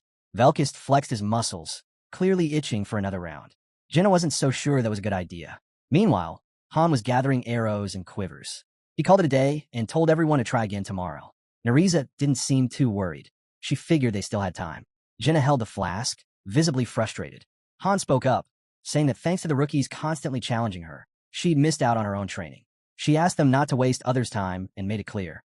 If Velkist and Nerissa couldn't beat Jenna tomorrow, he'd start looking for new teammates. Velkist was stunned. He couldn't believe she meant it. But Han backed her up. It wasn't a bluff. As she walked away, arrows in hand, she allowed them one last sparring match tomorrow. If they lost, then that was that. Both Velkist and Nerissa were crushed. Han silently hoped they wouldn't let her down. Jenna turned to him and asked if he really planned to cast them out. Han asked her back, had he ever lied? She opened her mouth to argue, reminding him of a recent incident, but caught a quiver to the head before she could finish. He kept walking, head held high, and said that even the most talented person was worthless if they couldn't function in a team. Jenna couldn't imagine who could possibly fill the gap if those two were dropped. She guessed maybe he wanted Aaron back. But Han cut her off. That wasn't the plan. Velkist clutched his sword tight, his grip trembling. Han could tell their form was decent. It wasn't skill that held them back. The issue was deeper. They either didn't trust their teammate, or they trusted themselves a little too much. Velkist looked like he was ready to explode. Han could only hope they'd work out their issues by tomorrow. The next morning, on the training floor, Han, Ialka, and Jenna gathered in the square. Jenna looked around and asked where the two had gone. Maybe they'd chickened out before the match even started? Han answered calmly. They'd gone down to the first floor. Ialka, sounding hopeful, asked if training was canceled for the day. Jenna was more curious. Why had those two gone down there? Han explained that they'd asked for a little time, then smiled and declared that with Nerissa and Velkist gone, the rest of them would be working twice as hard. Ialka groaned. She'd seen this coming. Jenna spun around at the sound of footsteps. To her surprise, the so-called dropouts were walking straight toward them. Han narrowed his eyes. You two ready for this? They walked through the archway. Nerissa said they'd done everything they could. Velkist stepped forward, calm and confident. Let's go. The arena before them was the same as the day before. Han reminded them of the rules. Real weapons only, no other limitations. But this time, the rookies would get only one shot. Nerissa stepped in front of Jenna. We understand. Velkist looked at his partner. He didn't love the idea, but he agreed he'd go along with it. From a distance, Jenna notched an arrow. What? They're just standing there. She fired, startled that neither of them had moved. The arrows flew toward the assassin, but Velkist blocked them with ease.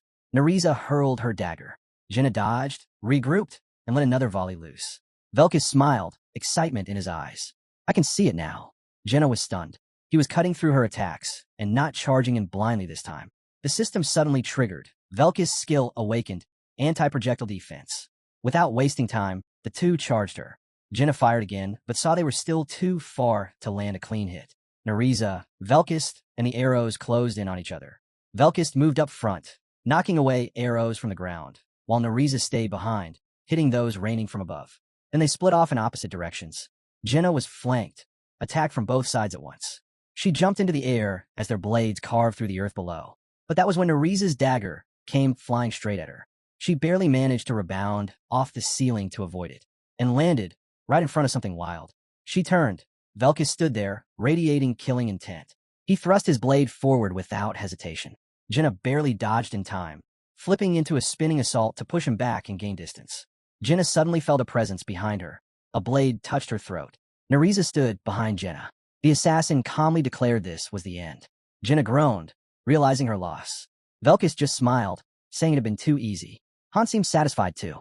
Turning to the new recruits, he pointed out that they'd been struggling all day simply because they hadn't caught on sooner. Han quietly observed Nerissa vanishing behind the overwhelming presence Velkist released. It wasn't surprising that Jenna had lost track of her target. The pressure from another had completely consumed her attention. Han looked at Velkist, and Nerissa now lined up beside Jenna and told them they'd pass regardless. He advised them to remember this feeling. Surely, by now, they understood that the strength of a team would always outmatch solo skill. Anyone watching their boss fights should have realized that by now. Velkist grinned and asked if this meant they could take on Han as a team. Han teased. Was he ready to give a shot? The arena was always open for challengers. But Han knew how it would end. He'd crush them both without breaking a sweat. He'd take Velkist down with a single strike in berserk mode. And the moment they left an opening, he'd finish them off. It wouldn't be the first time Velkist and Nerissa had nearly died trying to challenge him.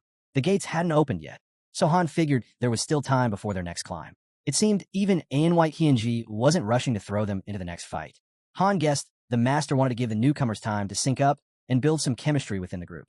As the now fully geared squad approached the gate to the second floor, Han slung his sword behind his back and mentioned that Jenna would be joining the duels next round. Sitting by the wall, Velkist raised an eyebrow. What was he going on about? Han clarified that Nariza and Velkist would be forming a team. The news caught the two off guard, but he told them to relax. It wasn't a permanent pairing. They'd be trying out different combinations. The goal was to make sure everyone could fight alongside anyone. Leaning on his knee, the swordsman admitted something.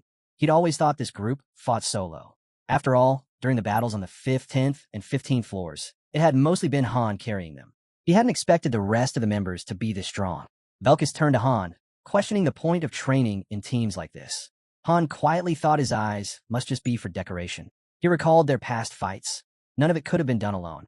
Han cut in, explaining bluntly that a strong team can't be built with weak solo players. But the reverse was also true. Even if every individual was strong, they'd still fail without proper teamwork. Han lowered his gaze.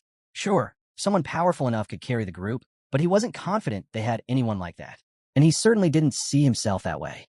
Velkist pushed himself up from the ground. Han told him and Ariza to quit whining. He promised that once they nailed team coordination, he'd train them one-on-one as much as they wanted. The swordsman admitted he was getting impatient. As the newbies made their way up the stairs, Han watched quietly, thinking they were progressing fast. Now they could finally run 2-on-2 duels, a big step forward. The arena was rarely empty. Mornings were for basic drills. Afternoons were weapons practice. They spent nearly every moment sparring. This time, Jenna teamed up with Velkist against Nariza and Han.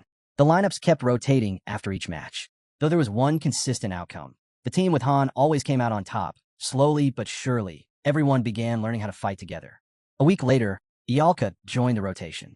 They began working on structured formations, honing in on both Ialka and Jenna's weak points and building strategies to overcome them, while maximizing their strengths. Han focused his training with Nariza and Velkist specifically on those two areas. During a break, Nariza glanced at Han. The more she learned, the more it amazed her how perfectly the tactics played out. Sitting across from him, she couldn't imagine what he used to do before all this. He casually reminded her. He'd told her before he was just a farmer. Nariza scoffed and said he needed a better lie than that. It wasn't even close to believable. Just then, a call rang out from the ferry. The first group was to gather in the square on the first floor. Velkist leaned on his sword and muttered how they'd really been kept waiting. As they headed down the corridor, Han asked if they were excited to finally join the action. Outside, the swordsman answered. Anything was better than swinging at wooden dummies. Han signaled his team to move out, reminding them they weren't heading out for a stroll. As they prepared to leave, Aaron stepped forward, wishing Han well. Han told him not to worry. They'd handle it. The first squad moved toward the same gate they had used before. A crowd had gathered in the square outside. Nariza approached from behind. When Han asked who all the onlookers were, she explained that they were from the 3rd generation, called up after the 4 divisions. The 3rd gen recruits eyed Han with distrust. An assassin walked up, assuming Han might be out of the loop, and warned him that strange rumors had been circulating. Han stiffened. He had a feeling something like this was coming. He, Jenna, and Adis were part of the original team, 1st generation. Nariza and Velkist had joined as part of the 2nd, after Han had handed over his guidebooks to the master. These people gathered here with a newly summoned 3rd generation. Someone in the crowd shouted out, calling Velkist an arrogant idiot. The swordsman snapped, barking back and daring the loudmouth to say it to his face. Han warned him to let it go. Then an elderly man stepped up to Han and loudly introduced himself as Melkard. He claimed he'd been there for 4 days and had a request. He wanted to be transferred straight to the 2nd floor due to chronic health issues. Han didn't even hesitate. He shoved Melkard aside and glared at him. He reminded the old man that the healing in the lobby could cure anything from a cold to cancer. Was he seriously trying to fake an illness? Overhead, Isel hovered and scolded the crowd, demanding they stop interfering. The master was waiting for the first team. Han glanced at Nariza and asked when people had started acting this way. She replied that it had started the moment the floors were split apart.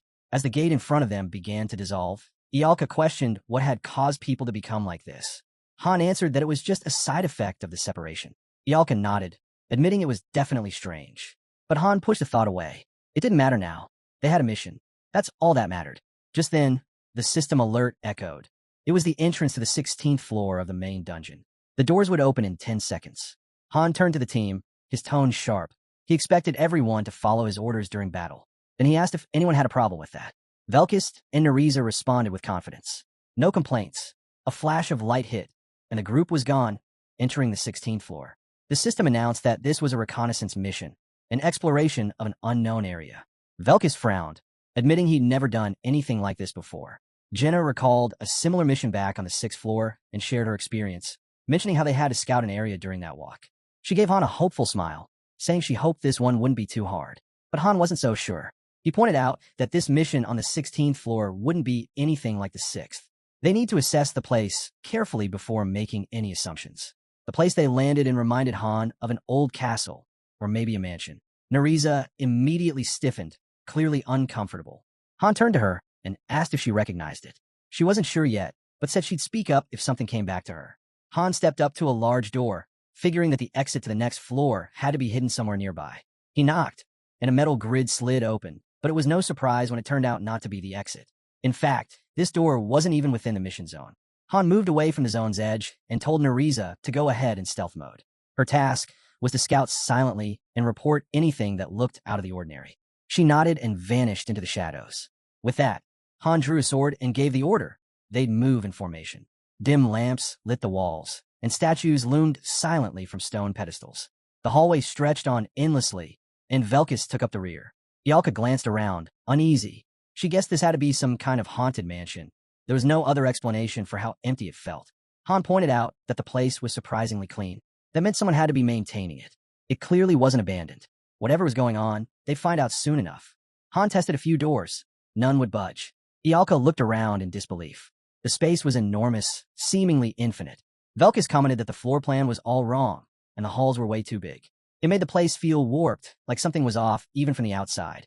Ialka gave a teasing grin and joked that Velkus was smarter than he looked. The swordsman immediately bristled. Ialka quickly backed off, realizing that joke might not have been the best idea. Han cut through the tension, telling them all to quiet down. Jenna looked ahead, eyes widening. Massive corridors stretched out in all directions, left, right, and straight ahead. Jenna was clearly unsettled. Han explained what they were looking at. It was a labyrinth. He narrowed his eyes, noting that this wasn't just some ordinary mansion. Every path twisted and turned like a maze. Ialka asked where they were supposed to go from here. Han replied that, for now, they'd stay put and wait for Nariza to return. Leaning casually against the wall, he commented that they'd ended up with a pretty dull mission. Jenna admitted she'd never been in a place like this. Compared to their previous missions, this felt way more complicated, especially with how deserted it was and the maze-like layout. Velkus agreed, clearly disappointed. It was just too quiet. Han gave him a look and asked if he really went on missions, expecting them to be fun. The swordsman shrugged. He didn't get how anyone wouldn't be bored without strong enemies to fight. Closing his eyes, Han let the group relax a little, but reminded them to stay sharp. He was convinced there had to be monsters somewhere. Han turned his head and quietly agreed. They were definitely here. Velkus perked up, suddenly excited. Wonderful, he muttered. 5 minutes passed. In a corridor lit by dim lamps, Han snapped to attention as Nariza finally returned. She said she'd taken the middle path and found that, strangely, all the routes seemed to lead to the same place. It didn't feel like a maze meant to confuse, just oddly connected. She added that she hadn't run into any enemies or traps, though there were definitely strange things. Han narrowed his eyes. What kind of strange things? Nariza hesitated, then said she saw a bleeding maid. She couldn't quite explain it. Thought Han would understand better once he saw it. The doors to a hall opened. Inside, a girl sat slumped on the floor, her head bowed low over a pool of blood. She was crying, her body trembling. Nariza pointed out that the girl hadn't responded to their presence. Something about her felt off. Suddenly, the girl spat up blood. Han turned away from the sight, his voice calm but firm. This didn't feel right. If someone really wanted to kill her, they would have already. And if he didn't plan to do that, then the best thing to do was to leave her alone. Sometimes, he said, the safest move when something looks suspicious is to stay away. Jenna's eyes went wide. She said the girl really looked like she was in pain, maybe seriously ill. Maybe she needed help. Han shot her a look. And what? You want to heal her? Jenna paused, then shook her head. I'm not that nice. Then let's keep moving, he said. They stepped past the girl. Han frowned as metal railings came into view deeper in the mansion. Ialka lifted her hand and sighed. This is getting boring. The girl beside her responded. There's got to be a way through this place. Somewhere. The guy lowered his head, and Han told him to stop whining. Something was bound to happen soon. Just then, the floor of the room shifted. A thought crossed their minds. They had passed through 3 identical vestibules already. This labyrinth wasn't one of the tougher ones. Most of the path had just been a straight walk. Things only changed when they approached the 4th corridor. Narissa pointed out enemies ahead. Han said he had a feeling about the next passage. Narissa confirmed. There were 7 of them, armed with swords, spears, and crossbows. Han clenched his teeth. The ambush would trigger the moment they stepped in. Jenna and Narisa would handle the crossbowmen. The rest would deal with the swordsmen and spearmen. They could see the guards inside. Peeking from behind the door, Han raised his hand. 3, then lifting a finger 1, he closed his fist. Instantly, the group lunged forward. The guy turned his head, startled. The hero dashed ahead, appearing in front of him. Han's blade struck fast. One of the guards gasped. "Who's there?" Before his head was sliced clean off. Velkist attacked next, his strikes relentless. Once the clash ended, the team stood among the fallen enemies. Han turned his gaze as the group looked up the staircase. The hero's thoughts flickered. Something was off with the upper floor. Doors shut behind them. Han's brows furrowed as he gripped his shield. Without warning, he hurled it at the barrier and stretched out his hand. The hero realized they weren't allowed to access the second floor yet. He called out to Yalka, instructing her to prepare a level 1 magic circle near the exit. She asked for confirmation. Suddenly, the exit revealed itself, and a wave of soldiers, 18 at level 14, 5 at level 17, rushed in. Yalka cast her spell. Flames burst through the room. The hero shouted to Velkist and Narisa. They sprinted into action. Han swung his sword, his eyes flashing. Jenna let arrows fly, while the guards closed in. A knight engulfed in fire let out a scream. Han brought his weapon down again, and a charred body collapsed. As Han slashed his sword, he announced that everything was ready. The team regrouped. Standing behind him, a girl asked how he knew. He questioned her right back, and she added that more enemies were likely on the way. The shield struck the barrier again. Han noted that it still hadn't vanished, meaning some enemies remained. The fire continued to burn across the room. He looked around. Finally, the barrier disappeared. Now, they could reach the second floor. As they climbed the stairs, the hero reminded everyone they still needed to prepare before they reached level 17. The guy agreed, saying, yeah, this one was seriously boring. When Han asked what he did for fun, blowing things up, he admitted, yeah, pretty much. Han stepped forward into the portal. A notification popped up. Floor cleared. Velkist and Narisa leveled up. Reward, 50,000 gold. Top player, Yalka. The lobby came into view. Looking off to the side, Jenna asked if he thought the 17th floor would be similar. He said it might be. She frowned. She didn't like that. She preferred things wrapped up quickly. Even the foreman had left while they were still hanging around. Stretching, the girl mentioned it was getting late. She was heading for a bath. Han said they'd done well today. Then he looked at her. Still here? Something on your mind? Narisa nodded. She had something to tell him about the place they'd visited. Cut to a wide shot of the building. They were sitting at a table. Han poured some tea, slid a cup toward her.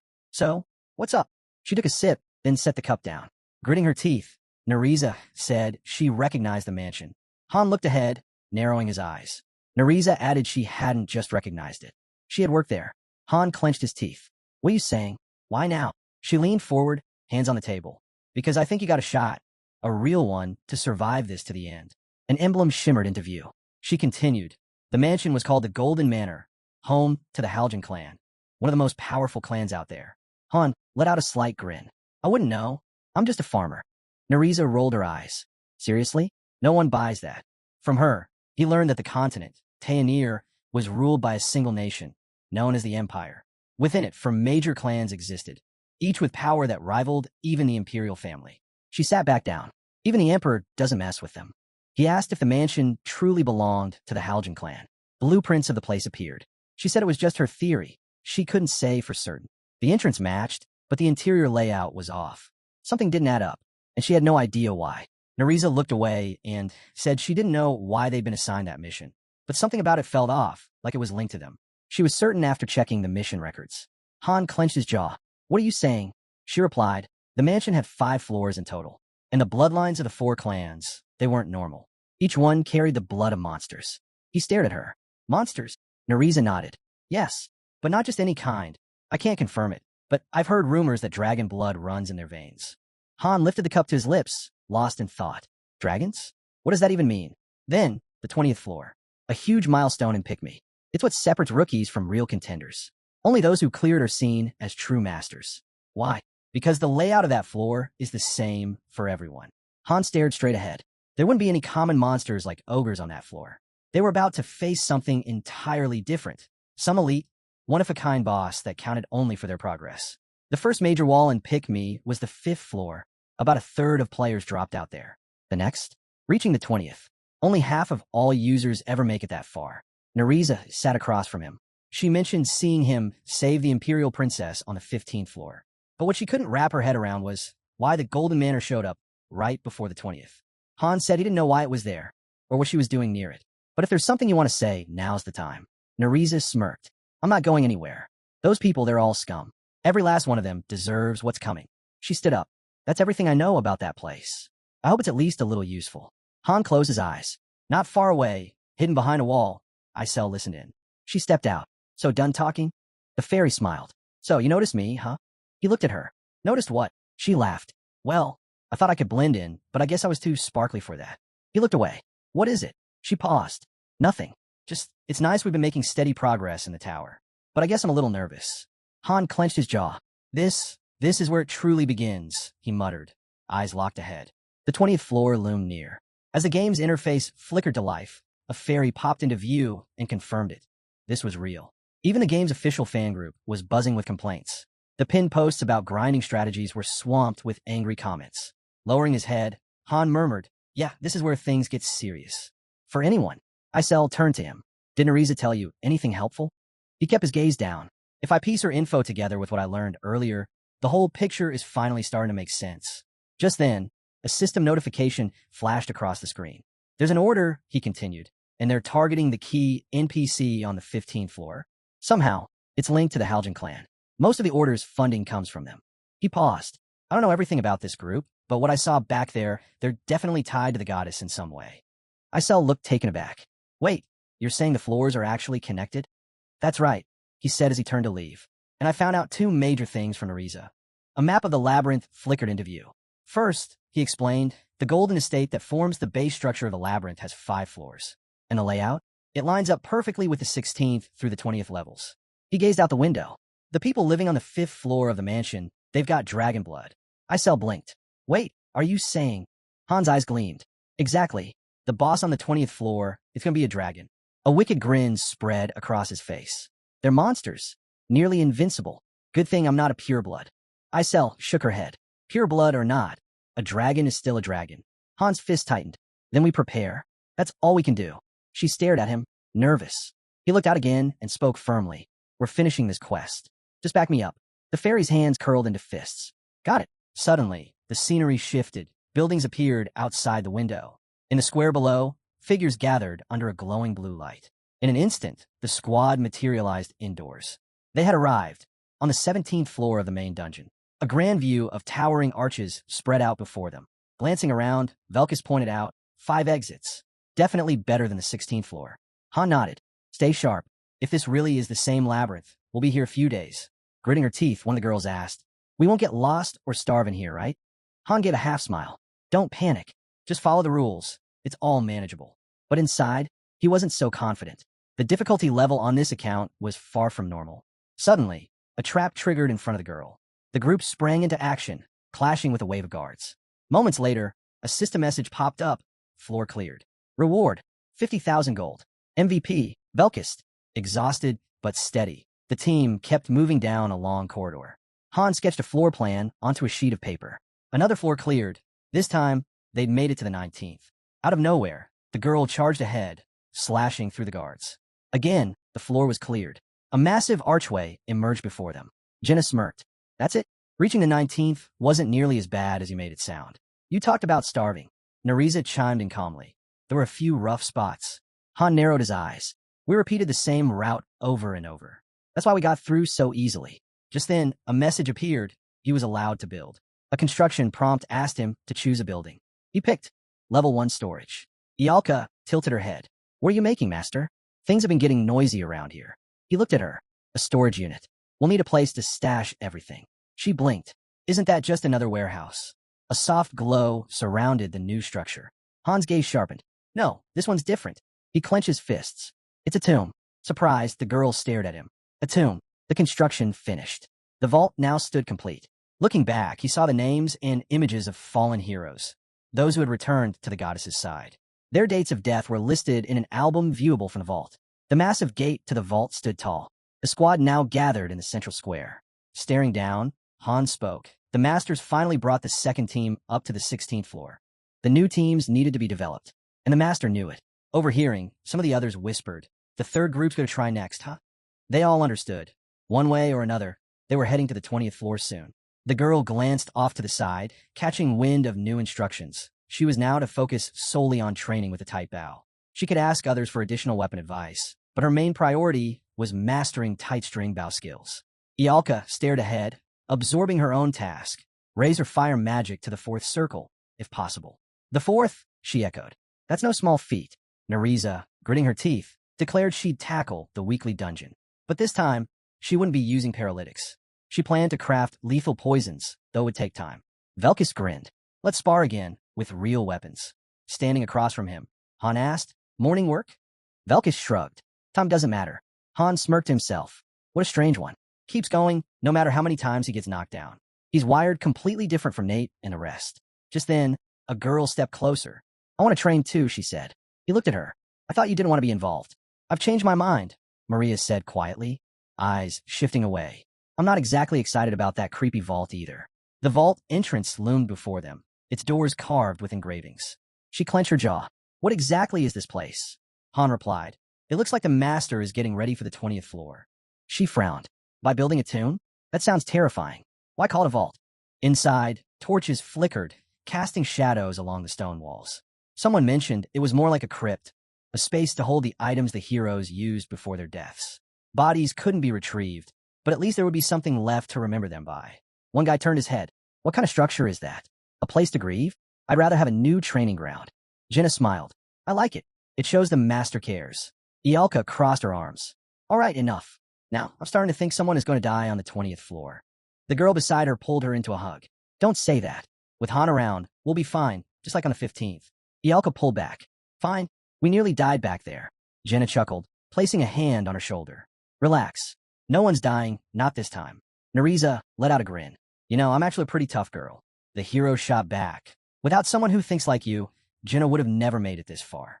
That's why I kept you close. The girl closed her eyes for a moment. Well, the next floor is the 20th. I'm guessing it won't be easy. Han glanced away. What, are you scared? Of course not, Nariza said quickly. If I was, I'd be on the support team, not here with the main group. Han replied quietly, still not meeting her eyes. It's not too late, you know. She stood there in silence, her head lowered. Suddenly, flames flashed. Ialka unleashed an attack. Velkus struck the hero's shield with full force. Han grinned as a notification appeared. New skill acquired. Swordsmanship, level 5. He looked at Velkus. His swordsmanship had climbed to level 8. Nearby, the bowstring snapped taut. Jenna's eyes lit up as her arrow shattered the target in one clean shot. The girl blinked in surprise. She had just unlocked the tight bow skill. Han unstrapped his training weights, letting them crash to the floor. As he turned his head, he thought to himself. Everything was falling into place for the 20th floor. A battle card flashed across the screen, highlighting new support upgrades.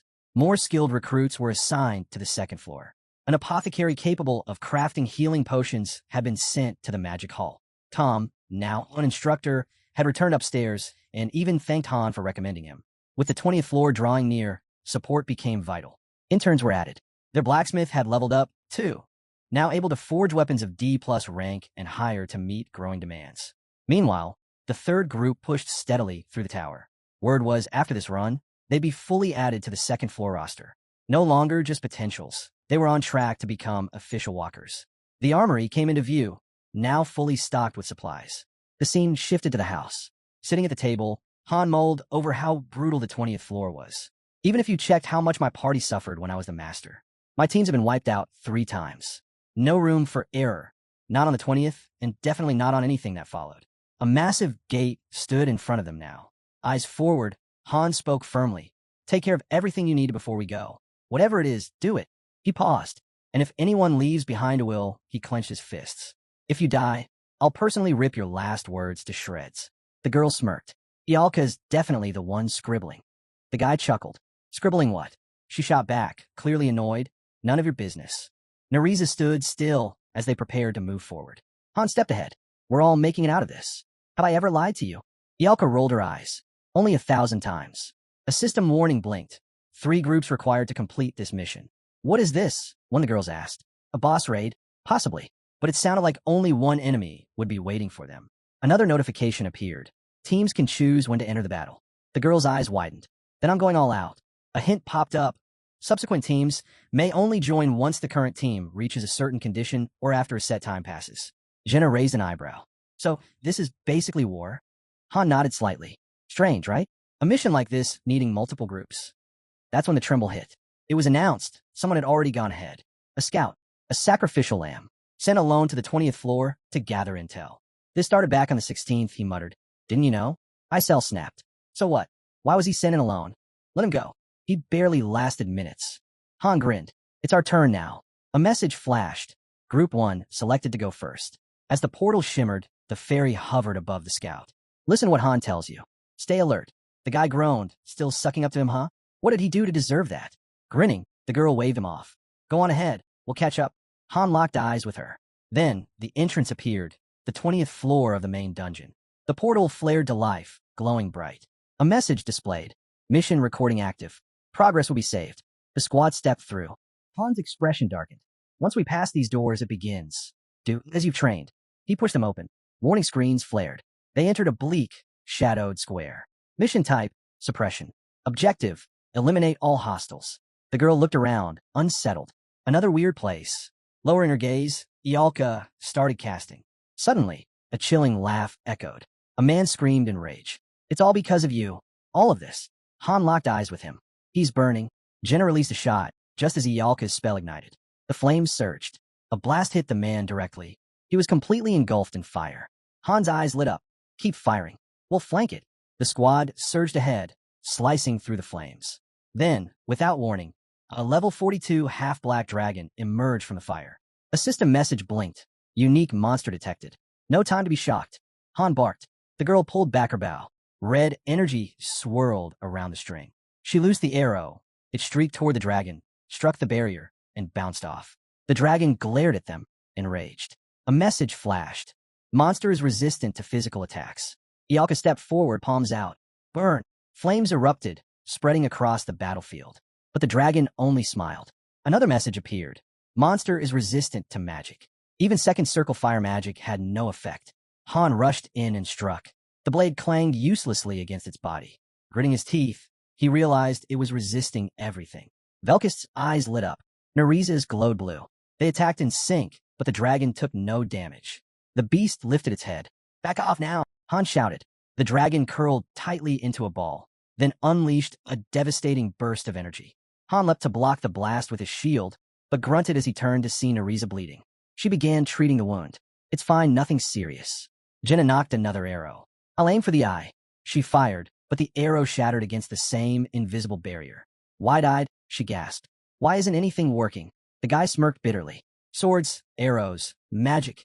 Nothing's touching it. His scales are way too thick. Han clenched his jaw. It's not impossible. We just haven't found a way to break through yet. Velkist blinked. Break through? We're not even scratching him. The dragon suddenly charged. Then what do we do? Someone shouted. We can't just sit here. As the beast bore down on them, Han turned sharply to Velkist and Neriza. I'm ready, the guy answered instantly. Shield raised, Han braced for impact. Neriza launched a sphere of flame with a fierce glare. Fire whipped through the air, circling the dragon. But once again, the flames rolled off, no effect. Crouching, one of the guys shouted, What now? Nothing's working. Swinging his sword, the main character ordered everyone to fall back. He'd handle this alone. Charging at the dragon, his strike shattered the barrier, but the beast barely flinched. Physical attacks weren't doing much. Eyes wide, Han yelled that they were wasting energy by crowding the attack. This was a solo target. The dragon's scales drove into the ground, and suddenly smoke poured out. From it, shadowy figures emerged, level 14 greedy shadows. Grinning, Han muttered that there was more than enough trouble to go around. One of the others stared in disbelief and asked if they should just wipe the creatures out. Without warning, the dragon landed a direct hit on the hero. Behind his shield, he stared through the chaos and confirmed. There had to be a way through this. Velkist rushed forward, shouting that their attacks were finally having an effect. He'd carve his way through every last one. Taking aim, the girl said they just needed to hold out long enough to strike back. She fired, dropping to the ground. Han ran through his thoughts. The enemy resisted both physical and magical attacks. It used 3 main moves: shooting scales, close-range claw swipes, and summoning minions. Straightforward, but relentless. The dragon lunged, snapping its jaws, but the hero struck back. Again, the blow did little. He cursed under his breath. This was turning bad.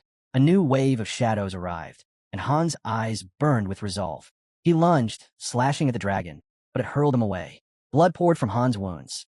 His health was dropping fast. He grabbed a healing flask and drank, the empty bottle clattering to the ground. Wounded, but not done, he launched himself back at the dragon. Fresh cuts open on his body. He crashed to the ground, bleeding out. From a distance, Jenna screamed that Han was in danger. But the hero roared back, telling her to focus on her own safety. Reaching out, Ialka demanded to know what was happening. None of her attacks were landing. These freaks just wouldn't die, and she wanted to finish them all here. Slashing through another enemy, the hero shouted that they just had to hang on a bit longer. Velkist, glancing around, asked how much longer that would be. Han dodged another blow. Thinking hard, he was out of ideas. When would this phase end?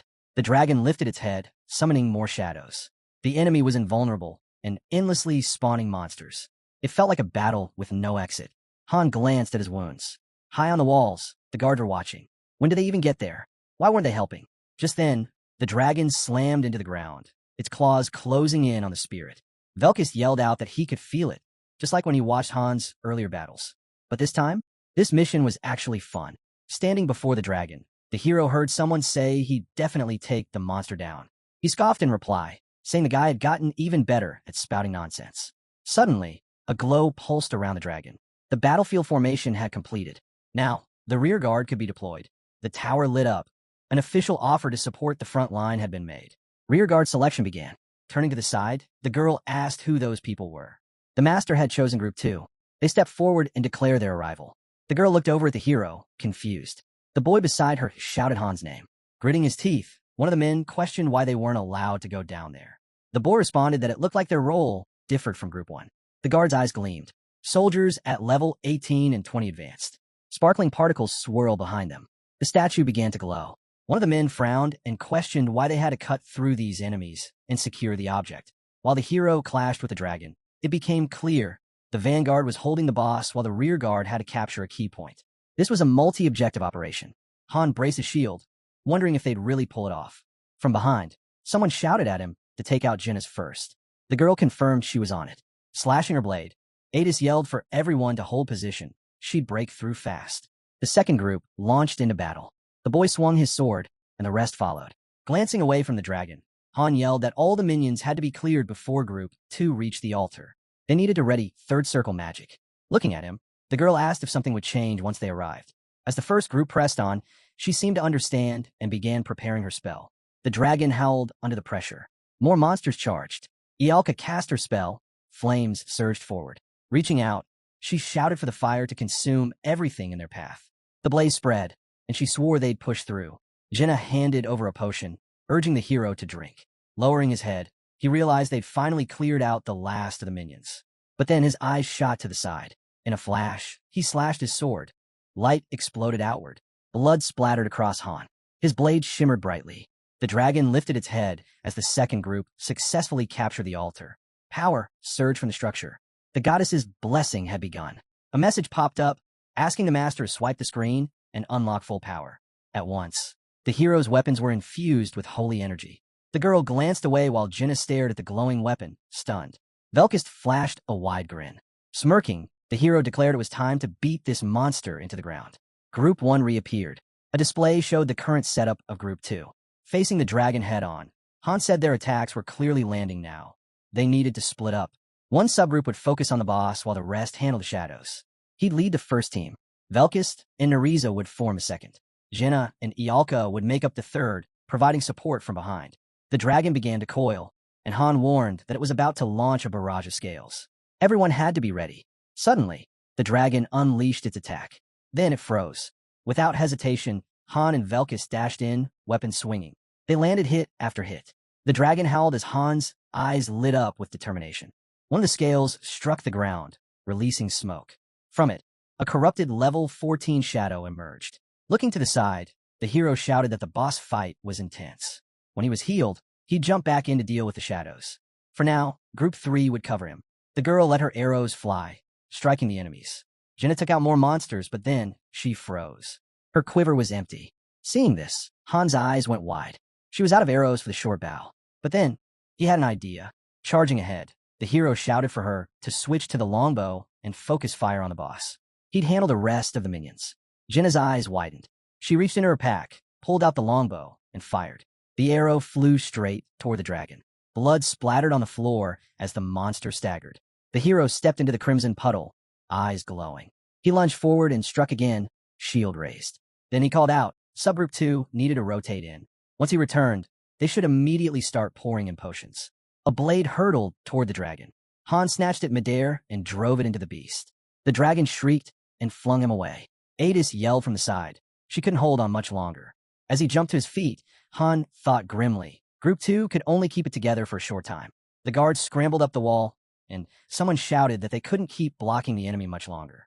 Eventually, the creatures would break through, and once that happened, the altar would fall. Another voice screamed for them to drop the ladder, to stop the enemies from climbing up. Hearing the cry, Han spun around, just in time to see a spear pierce a boy's side. Blood spilled out. The girl turned in shock and yelled for someone to pull him back. Ialka raised her arms, asking if things were getting too dangerous now. Gritting his teeth, the hero repeated in his head, he knows. He knew exactly how bad it was getting. The group gathered near the altar. A grim realization struck. They were nearing their limit faster than expected. If they lost the altar, they'd be wiped out. Only 4 people were left in the second group. They'd barely last another 5 minutes. Han looked to the side in surprise. Adis's eyes widened in awe as a soft blue glow wrapped around the fortress. Particles filled the castle gates. The field formation was complete. The rear guard could now be deployed. Adis took position in front of the guards. Group 3 was ready. They charged onto the battlefield. The hero yelled for them to run. Confused, the girl turned her head and asked what he meant. Eyes wide, Han snapped. Were they blind? Climb a tower. Run now. Up on the wall, a crossbow was in position. It was heard that the ballista was locked on target, aimed straight at the lizard. A guard called out that they were ready. The hero shouted again for them to hurry. Suddenly, the girl swung her weapon. Nearby, Velkus said it was time for a swap. Han nodded. He was ready. The dragon was struck again. Adis clenched her teeth and asked if the poison they used would work. The hero replied that it should, at least a little. The dragon growled, its sense of direction distorted. He urged everyone to take advantage of that. The girl took aim and loosed an arrow. Holding her shield up, Han asked how many longbow arrows she had left. She answered 5. He told her to use every last one. The fight continued near the altar. A thought echoed through the group. They had to end this before the enemy overwhelmed the second group. Someone called out for Aaron to hold off the climbers. Dylan would take the ones charging from the front. Running to the crossbow, the girl yelled, "They're here." Everything would come to a head soon. Another thought pressed down hard. They were out of time. The players spread out across the castle grounds. A chilling thought struck them all.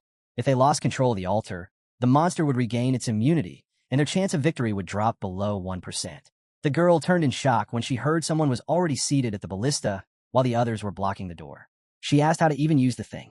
Out on the battlefield, the hero asked what this whole mess was supposed to teach them. She replied simply, she'd fire. The rest just needed to hold the line. Staring straight ahead, Ada shouted for faster action. The girl loosed her last arrow and announced it. The hero called out that now he'd take care of the shadows with his daggers and protect Ialka. He charged toward the front line. The girl settled into the ballista seat. Looking down, she gasped. Her ally was moving way too fast. Group 1 returned to the field, followed by the second group. Then the third unit's layout was displayed. Sword swinging, Han turned to Velkus and Nariza and told them to stall the dragon, even if just for a moment. The girl, already on the ground, called back that they'd given that chance. The dragon swept his massive hand and flung them aside. Han's eyes flared as he kicked at the creature's paw. The beast roared in agony. Han's eyes widened. This was it. He shouted to fire. Sharon, wide-eyed, admitted she'd never controlled something like this before. When she first arrived, she was nearly broken. And she wasn't the only one. Only those who adapted fast had any shot at survival in a world this twisted. She'd grown up poor, barely enough food or clothing. Her only support had been her older sister, but even she had sold her off once Sharon came of age. From there, it was hard labor among ruthless people with dangerous pasts. A broken doll appeared. Faint crying echoed. Lying there, the girl whispered that her sister should have helped her. Suddenly, a massive monster appeared. A man looked away and barked at her. What was she waiting for? Don't freeze. Just shoot. Sharon stood beside the cannon. She clenched her jaw as the words hit her. Someone shouted again, fire. She closed her eyes. Then, with a sharp frown, she pulled the trigger. The ballista fired with force, the shot slicing through the air toward the dragon. Watching it fly, she muttered that it hit. Sharon smirked. She could do anything she set her mind to. She swung her sword and added, anyone could be strong in this world. There was no need to bow to anyone, not as long as her comrades stood beside her. Han turned back and shouted that this wasn't over. They still had fight left in them. He had to pull himself together. Then his eyes widened. Sharon was gone. She had returned to the arms of the gods. Her spirit would be remembered forever. Jenna froze, eyes wide. One of the boys screamed. Fear finally crept into his voice. The hero roared, ordering them to wipe out the undead. Someone needed to take aim. Now, Ronnie was having a full-on panic attack, and Jakali stood paralyzed by fear. Han clenched his jaw, growling about these kids. Velkis chimed in grimly. Things were falling apart. Ronnie and Nadine were already dead. A shout echoed. Now's the time. Take him out while he's unconscious. Be ready to move. But what about Group 3? Should they be pulled out? Ialka, mid-spell, screamed that she couldn't do it. There were too many. Rodel and Jakali had also fallen. Group 3 was wiped out. Han shouted for the others to retreat. He'd hold the line himself. Usher was barely clinging to life. Someone said he wasn't part of their unit anymore, and the boy himself confirmed it. He was just a mercenary now. The hero charged forward, sword raised, thinking he had one shot. Go for the heart. The ballista's arrow was still embedded in the dragon. The blast had torn off some of its scales. If he drove his sword in at just the right angle, deep enough to reach the hilt, he could strike the heart directly. Adis cried out from behind, begging him to stay alive just a little longer. He shouted back that he intended to. He'd walk the whole continent if he had to. Dylan grit his teeth as another voice rang out.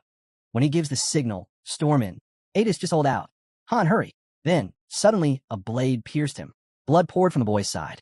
A swordsman stood behind him. He dropped to his knees, vision blurring. Looking ahead, Usher whispered that it was cold, too cold. Where were they? He reached out, hand trembling, crying out for someone to help him. Turning to the side, Usher heard it. No. He didn't want to die. He shut his eyes as cries for help echoed around him. His body went limp. The guard raised his weapon. Dylan was gone. Tossing his bloodied sword over his shoulder, the man told the boy to stop daydreaming. What was he even staring at? And when the boy stammered something about becoming a mercenary, the man snorted. Don't even think about it, he said with a smirk. Do you even know how to hold a sword? The man laughed, and Usher lowered his head, staring at his hand. He muttered that he knew. Then he gripped his weapon tightly and grinned. Yeah, he said. He knew how to hold a sword.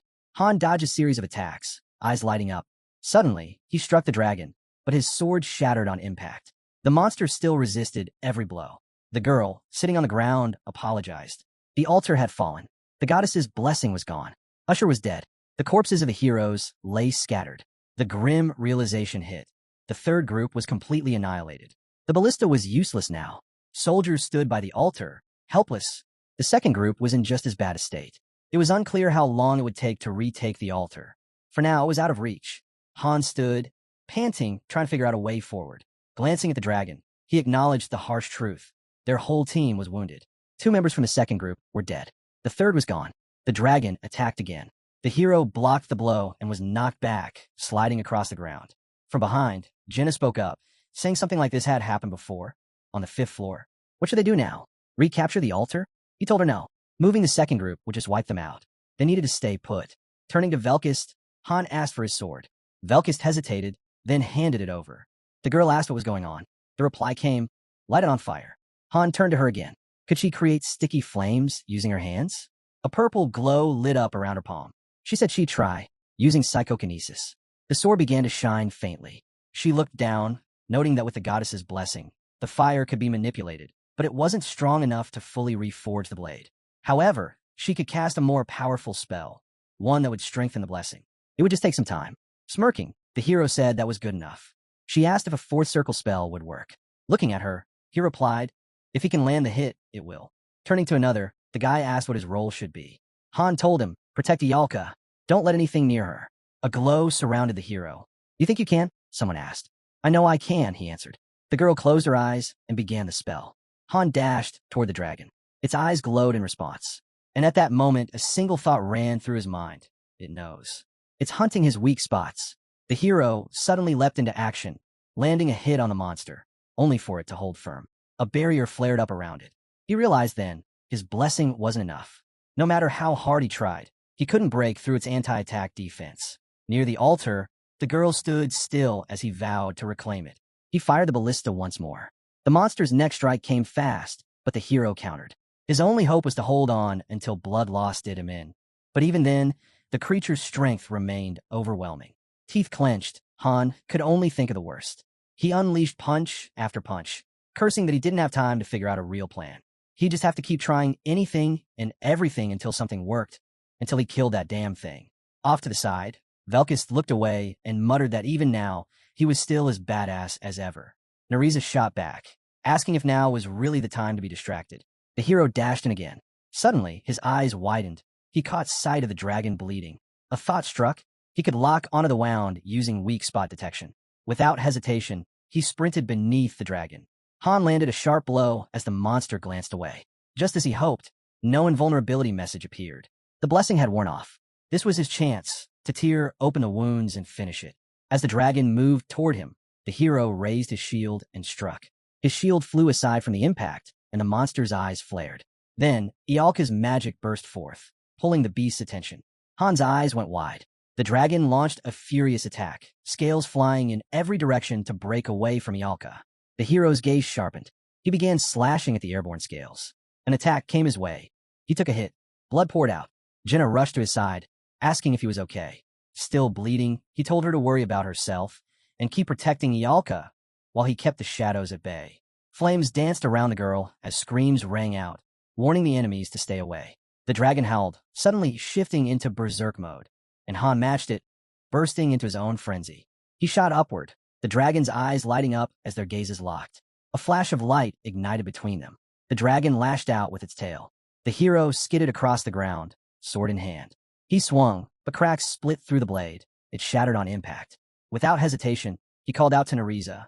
Tossing a sword his way, she shouted that it was all she had left. He caught the blade. A radiant glow surrounded it. The weapon tore through the air, light pulsing from every edge. The hero's eyes blazed red as his strikes landed, forcing a scream from the dragon. Staring ahead with fierce resolve, Han grimaced. Nariza's sword wasn't familiar to him. It could shatter at any moment. He shouted for the others to throw him whatever weapons were left. The dragon barreled toward Ialka again. It was after her, still. She flung a sword his way, yelling for him to catch it.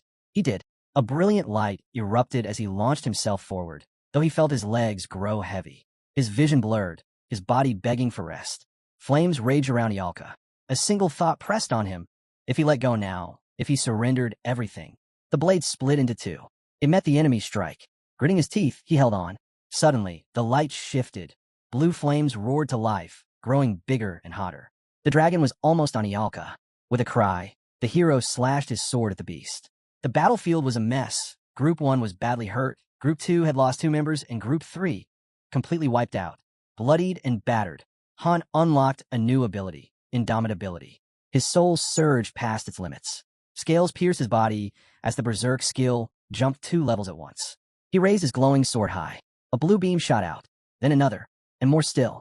The dragon let out a pained shriek. Velkis, grinding his teeth, cursed, "Damn, they just keep coming." The hero brought his blade crashing down. It stuck in the dragon's flesh, but the beast was still resisting. Han snarled through clenched teeth, furious. The dragon's eyes turned red. It let out a monstrous roar. With a fierce leap, the hero closed in. Jenna screamed his name. He landed on the dragon, and it bit into him. Han retaliated with a crushing kick. Blood burst from the dragon's eye. Light flared around him as he locked in, teeth clenched, refusing to fall. The wound widened. He let out a guttural roar. The dragon opened its jaws and vomited blood. Han's eyes were aflame. The creature's body trembled as crimson spilled from its wounds. With a final crash, the beast collapsed. A new title appeared, Dragon Slayer. He gave a faint grin. The berserk state faded, but his body was wrecked. He began to fall. Before he hit the ground, the girl caught him. Smiling, she told him he'd done a great job. Across the battlefield, shadows still lingered. A voice rang out. One of the guys yelling for the others to regroup. Not everyone had made it. And just then, the dragon twitched violently. Its claw lashed out. Jenna turned and sprinted. Nariza turned away, shouting that it couldn't be. His throat had been cut. How was he still standing? Velkis called back that the blessing had faded too. There was nothing more they could have done. But Han just smiled. No need to get all dramatic. The girl glanced down. It was then announced. Ialka had completed her casting. The spell ignited. Flames surged forward, slamming into the monster. Fire engulfed it completely, spreading across the field like wildfire. Eyes wide, the girl realized what she was seeing. Ialka's fourth circle fire magic in full force. The hero admitted he'd never witnessed it in action before. Ialka raised her arms. She spoke the word, unification. A blazing sphere shot toward the monster. In an instant, its head was gone, vaporized. A sudden flash of light erupted. The guy turned away in surprise. Narise's eyes widened. Everyone on the wall was watching. Jenna stood frozen, awestruck. A massive explosion tore through the area, like thunder splitting the earth. The floor had been cleared. A global announcement went out. All players had leveled up. The loot was announced: Dragon Heart, Bones, Scales, Claws, and 150,000 gold. Best player? Han. Portals shimmered into view. A message followed: Floor 20 complete. Master was granted the title of Amateur. More updates rolled in. Weekly low-level dungeons now unlocked. The second exploration dungeon, Hausia, was open. New structures became available. A hero was waiting to ascend. Then came the final alert.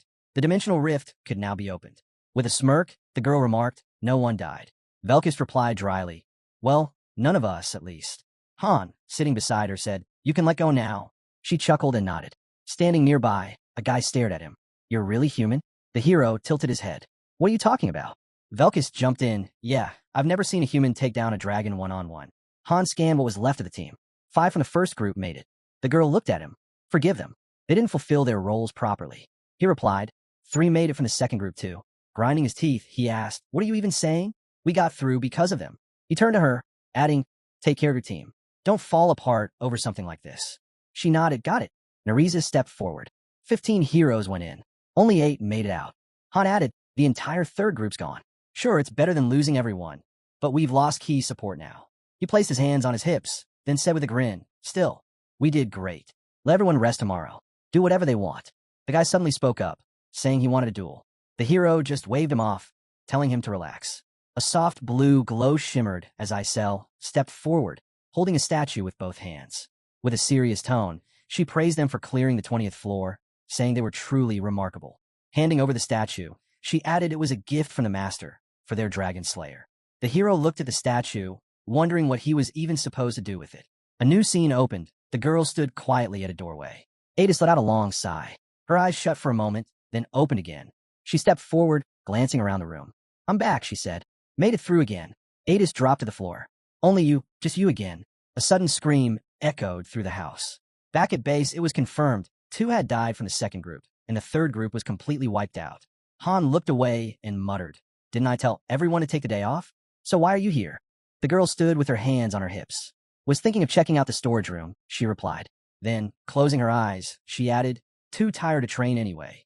"Then go," he told her. Just then, the storage room's entrance appeared. Jenna glanced at it and asked what was going on, where he was heading. "I'm a busy guy," the hero answered. Many had returned to the Lord's embrace after their last mission. Usher, from Group 2, was a natural 2-star. Eads liked him. He was sharp, fast to learn, and deeply invested. The same couldn't be said for the 1-stars. He might have made a strong team with Dylan. He'd only recently been accepted, but still, there was potential. It's not that Sharon and the others weren't good. They simply lacked the battle experience needed at the boss level. Their deaths made it painfully clear what was missing. In the lobby, people stood silently, heads lowered. The girl gazed down at the floor. A system message appeared. "A hero is ready for ascension. Han." The player selected the conversion room as a new addition to the synthesis room. The room was built, unlocking the ability to convert heroes. With ascension now at level 2, synthesis efficiency increased. The master initiated the conversion. The tab lit up, conversion unlocked. It was the second way to fuse underperforming heroes. Inside, a voice cried out in panic, pleading for mercy. He didn't want to die. The building's entrance glowed. A powerful light burst out. The transformation was complete. A notification appeared. Basic spirit stone acquired. Sitting on the bench, Han mulled over the conversion process, how it could turn heroes into materials. When a level gap between the target and the sacrifice became too wide, synthesis lost its edge. That's when conversion stepped in. Now, they finally had the 3 components required to proceed. Staring ahead, he added that the guy wasn't even worth synthesizing. Watching it unfold wasn't exactly pleasant. The synthesis process began. Success rate, 91%. Everything was automated. He sat quietly, listening to the mechanical hums. Then it was done. He received a medium exaltation stone. Isel smirked. "Congrats. That's a 3-star stone now." Han studied the glowing crystal. "So this is the second one." She nodded. "Yep. Out of 7 stars, you've still got 4 more to go." "Right," he said. "More importantly, how many intervention points do you have left?" Isel hesitated. He looked at her. "What did you do? Don't tell me you used them all." The fairy fidgeted. "No, it was YouTube's fault. I only watched a couple of videos." Then she sighed, raising both hands. "Okay, fine. I use it all. But I had no choice. There were too many heroes. I was working nonstop. I thought I'd drop dead from exhaustion. How much do you have left? He asked. You didn't burn through everything, did you? She glanced away. About 30 minutes worth. She reminded him. If he sends a message or writes a post, that time will vanish instantly. Han grabbed his weapon. That's enough. Just get everything ready. He made his way to the storage room. Inside, he looked around. A glowing pedestal stood in the center. He stepped up and placed a stone on the stand. It lit up immediately. Shielding his eyes from the brightness, he winced. Looking down, he muttered, just like last time. He turned sharply. A boy sat on the floor, crying. Not again, he thought. He walked toward the barrier and pressed his hand to it. The area was sealed off. Just as he figured, no way out from the other side. He let out a breath. Can't move forward. Can't leave. The boy's sobs echoed in the room. Han clenched his jaw. The boy cried louder, calling out for his mom and dad. Frustrated, the hero pounded on the barrier. His arms crossed, eyes locked forward. He's really starting to get on my nerves. And then, something shifted. A piece of his long-buried past flickered back to life. Han had completed his ascension. He was now a 3-star hero. The hero stepped forward, and in that moment his level and skill ceiling rose. He'd unlocked the potential to choose a new class. Meanwhile, Isel was snoozing on a bench. Seeing her like that, Han asked, surprised, how she could already be asleep when he'd only been gone a short while. Han clenched his jaw, annoyed by the number of people around. Let's talk in my room, he said. Isel agreed, without question. The master began summoning. 1, 2, 5 in a row, marching forward without pause. Watching it all, Han guessed the master was calling in more heroes to make up for recent losses. He turned to the fairy. You sure you don't need to be anywhere? He asked. Maybe later, she answered casually. The next election starts tomorrow. A residential building came into view, lit softly by candlelight. Before anything else, she said she wanted to share something. Isel shut her eyes and admitted she hadn't just been browsing the internet for games. She'd actually tried to help, digging through everything that could be useful to them. Han started undressing. What is it? He asked. She clarified. You want to know what she'd found, right?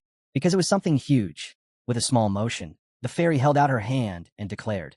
That master had subscribed to his channel. Han blinked, taken aback. Isel raised her head and told him that he was finally being recognized. His Majesty, no less. He stared at her. What do you mean? Master joined your fan group, she grinned. You've got a national association now, the #1 fan club, a master among masters. Smiling wide, she teased. Did you expect anything less? That test of yours was insane. I'm so jealous. I want something like that too. He looked at her. What exactly? At that moment, the hero's eyes widened in shock. She told him this was about Niflheimer. The fairy let out a sharp laugh. They'd started advertising, taking in new students. Minimum requirements. 3-star rating, level 20, second-tier heroes ready for class advancement. Turning his head, Han asked, what students? She motioned to him to look at the details. A screen popped up before the fairy. The recruitment panel appeared, and a message from Niflheimer's Educational Training Center unfolded. She spread her arms wide. Isn't this hilarious? They're right here, showing off like this. She stared at him. You're not even surprised? I thought you'd be shocked. He shrugged. I saw it online too. Through your feed. They're just doing what we're doing. Leaning on his shoulder, Isel asked what he was talking about. Han replied. It was the heroes from Niflheimer. A letter materialized in front of them, and the thought struck him. He was here, but the author was Han. Only someone from Niflheimer could pull this off. Covering his face with a hand, the hero tried to process it. They had managed to interfere with the user system. That kind of access was unthinkable. Maybe the Vice Master's authority went way deeper than he'd realized. Then came the kicker. Another message revealed the entry requirements for the second server. Level 20 and above, but still unclassified. His eyes shot open. This was it. A building rose in front of them, and he muttered, It's like they're calling me. Han's card flashed into view. Isel pointed at it and said Mike hadn't posted in ages. Maybe they should take a look. A voice chimed in. 5 months. Yeah, Isel confirmed. 5 months, Earth time. But Han's here right now. So who's behind this? The hero replied. There are only 2 who could have inherited his power after he vanished. Ceres, the top-ranked hero, and Urnith, right beside her. Han narrowed his eyes. This reeks of Urnith. That service they mentioned, it allowed transfers from other lobbies. Trainees would get access to elite buildings, top-tier instructors, all within the RA. And it paid well. He loved using it to rake in diamonds. Isel asked how to get in. He told her registration was required. She replied that the odds were crazy, about 100 applicants per spot. But maybe the master would make an exception for him. The fee was steep, 500 diamonds per hero. Han chuckled. Didn't you say Enning subscribed to me? Then you already know the answer. And then it hit him. If Enning was in his fan club, then he was the one who'd sent the files.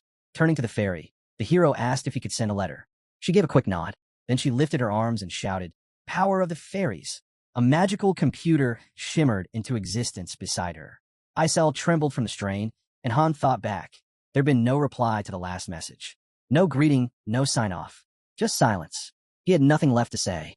The streets outside were empty. The girl walked out of the building. Adis turned abruptly. Han was right beside him, inviting him to come along. Inside, the windows glowed. They sat down at a table. Han asked, "Did you get any rest?" Adis looked away. "I don't know." Frowning, Han noticed something was off. She looked like she was holding too much in. "How's your team doing?" he asked. Adis looked down and quietly said the old man was doing fine. Aaron? He was still pushing himself, training harder than ever, even now. Then her expression shifted. She frowned and mentioned the folks from the first floor. Some were wavering. Those who once dreamed of becoming warriors had changed their minds after what happened to the third group. A few even said they'd rather live off potatoes forever than risk their lives in battle. The hero nodded. Not surprising. Fighter survival rates are brutal, he said.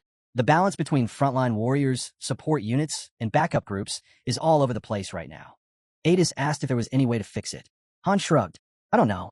Maybe with better training and more real combat experience. A voice echoed, a reminder that the third group's downfall came from their lack of boss battle experience. If only they had more reproduction stones, they could simulate fights. But they didn't, and their current training setup, far from ideal. Han went on. In the end, it's all up to the master. It depends on where he chooses to invest. Adis's eyes widened. How do you know all this? He muttered something under his breath. She shook her head. No, I'm just impressed. You always seem to know what you're doing. You make smart calls, you fight like a pro. I never imagined I'd face that dragon alone. She fidgeted with her fingers and admitted, compared to you, I feel like I'm nothing. I used to think I was doing okay, but now it feels like I barely moved forward at all. Han asked why she was thinking like that all of a sudden. Didn't I already tell you? None of this would have happened if I'd been on my own. Adis nodded. Yeah, you're right. I'm sorry. Then he dropped the news. I'm going to vanish for a while. About a month. I'll be out of the lobby. Her eyes went wide. A whole month? An expedition? No, he said, eyes closing. Somewhere far from here. He told her she'd be in charge while he was gone. There was going to be a lot to handle. Adis smiled softly. So you're leaving it all to me for the sake of what's coming? He nodded. Yeah, as long as we're not dragged down by unnecessary baggage, that should be enough. She hesitated, then asked, but where exactly are you going? To another lobby, he answered. Her face froze. Another lobby? The thought passed through his mind. Aside from himself, Adis was the most crucial hero they had. Jenna and John couldn't compare to her when it came to leadership. In his mind, there was no doubt. Adis was irreplaceable. Han tightened his grip, debating how much to reveal. He figured giving her just enough for now would do. The place around them stretched endlessly, and Adis gasped, estimating there were around 100 million similar spots. The hero chuckled, saying that number was just a rough guess. There were far more in reality. She pressed him again, and he admitted they'd likely only come across 10 or so of them, so she shouldn't stress about it. Still uneasy, Adis asked what kind of place this really was. Then she sighed and said it didn't matter. She'd follow his lead. Han gave her a small smile, assuring her he trusted her. Suddenly, footsteps echoed nearby. Berserker had leveled up both Indomitability and Dragon Slayer. The stat boost from Berserker was around 10 points. Indomitability helped resist things like bleeding or poison. It was one of the best support skills to pair with Berserk mode. Dragon Slayer gave a damage boost against dragons, a rare skill unlocked only by achievements, not training. Despite not landing the final blow on the dragon, Ialka had. Han still received the merit bonus. His luck was absurdly bad, yet somehow things kept swinging in his favor. Gazing out the window, Han muttered that it wouldn't be long now. He'd soon be standing face to face with the other heroes. He activated a board and announced, "Go ahead, choose me." A system message followed, explaining the space-time rift. Sunlight lit up the square as the notification read. Opening a space-time rift would grant access to the dimensional community shown on the right panel. It also came with a warning. Once opened, coordinates would lock in, and there'd be no turning back. The board asked one last time. Was he absolutely sure? Yes or no? He hit yes. Arms crossed, the fairy screamed, then flung her hands wide. The rift roared open.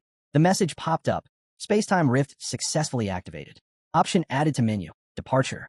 Isel stared into the horizon and muttered that she already had doubts about this. But Han countered, this rift would unlock far more possibilities. A small grin tugged at his lips. With it open, he was finally moving toward his goal. Then he recalled. Niflheimer had approved the registration from Enid. Isel flew over and asked what he'd written to the master. Han shrugged. Nothing major, he said. But was important. There were 3 key steps: open the rift, complete registration, and post a private comment. He had asked Niflheimer to add a special note to the comment, something only they would recognize. So, it didn't matter if the odds were 100 to 1 or 1,000. And the second step? It was a game tip. Isel blurted out that he'd already given him a guide. Han, eyes shut, calmly replied, it wasn't enough for what they were facing now. The hero explained that the lobby's main goal was to help low-ranked heroes grow. A solid approach, but not something they could lean on entirely. Isel pointed out that occasionally low-ranked heroes have real talent. Han nodded, adding that real improvement only happens when the system is built around that hero's unique needs. Just tossing them into training won't cut it. They still needed strong, high-ranking heroes too. Isel then asked about the third part. Han said it, so that he wouldn't be fully dependent on leadership. At that moment, the system locked in the spatial coordinates of the Tonia City lobby. A voice followed. The lobby's leadership would need to adjust as things changed. Eventually, Init would have to start making calls on his own. Now, he had access to the dimensional community's newbie protection. Until he hit level 40, he'd be shielded from death. A thought crossed his mind. Unlocking the space-time rift had opened up an entirely new layer of content. He could now connect with other players, visit different lobbies, transport heroes, join battles, and take part in events. Eyes closed, he considered the cost. When he opened them, the realization hit. This also meant outside heroes could now come to them. Standing before the portal, a warning flashed about evacuation protocols in case of an invasion. Han pressed his lips together, thinking that while he was still part of Niflheim, this was their lobby. He turned around, certain that it would grow stronger from here. Then came another update.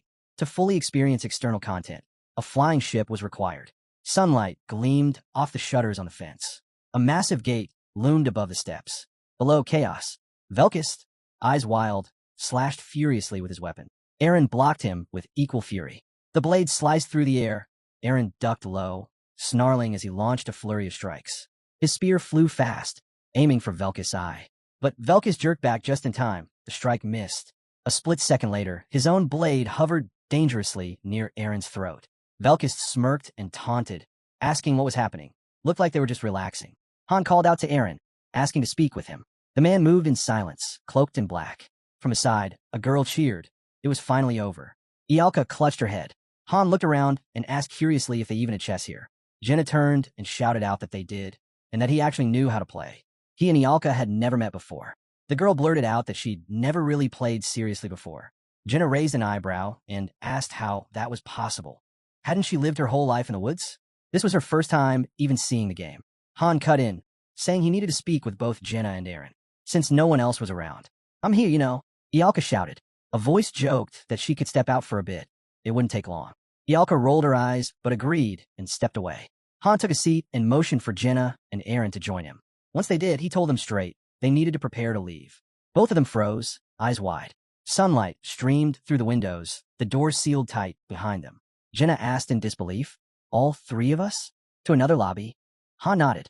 They'd train there for about a month, then come back. It would be worth it. Eren looked down and asked quietly if there weren't better candidates than him. Han frowned. Weren't you the one who said you wanted to get stronger? Eren stared at the floor, then finally muttered that he'd pass.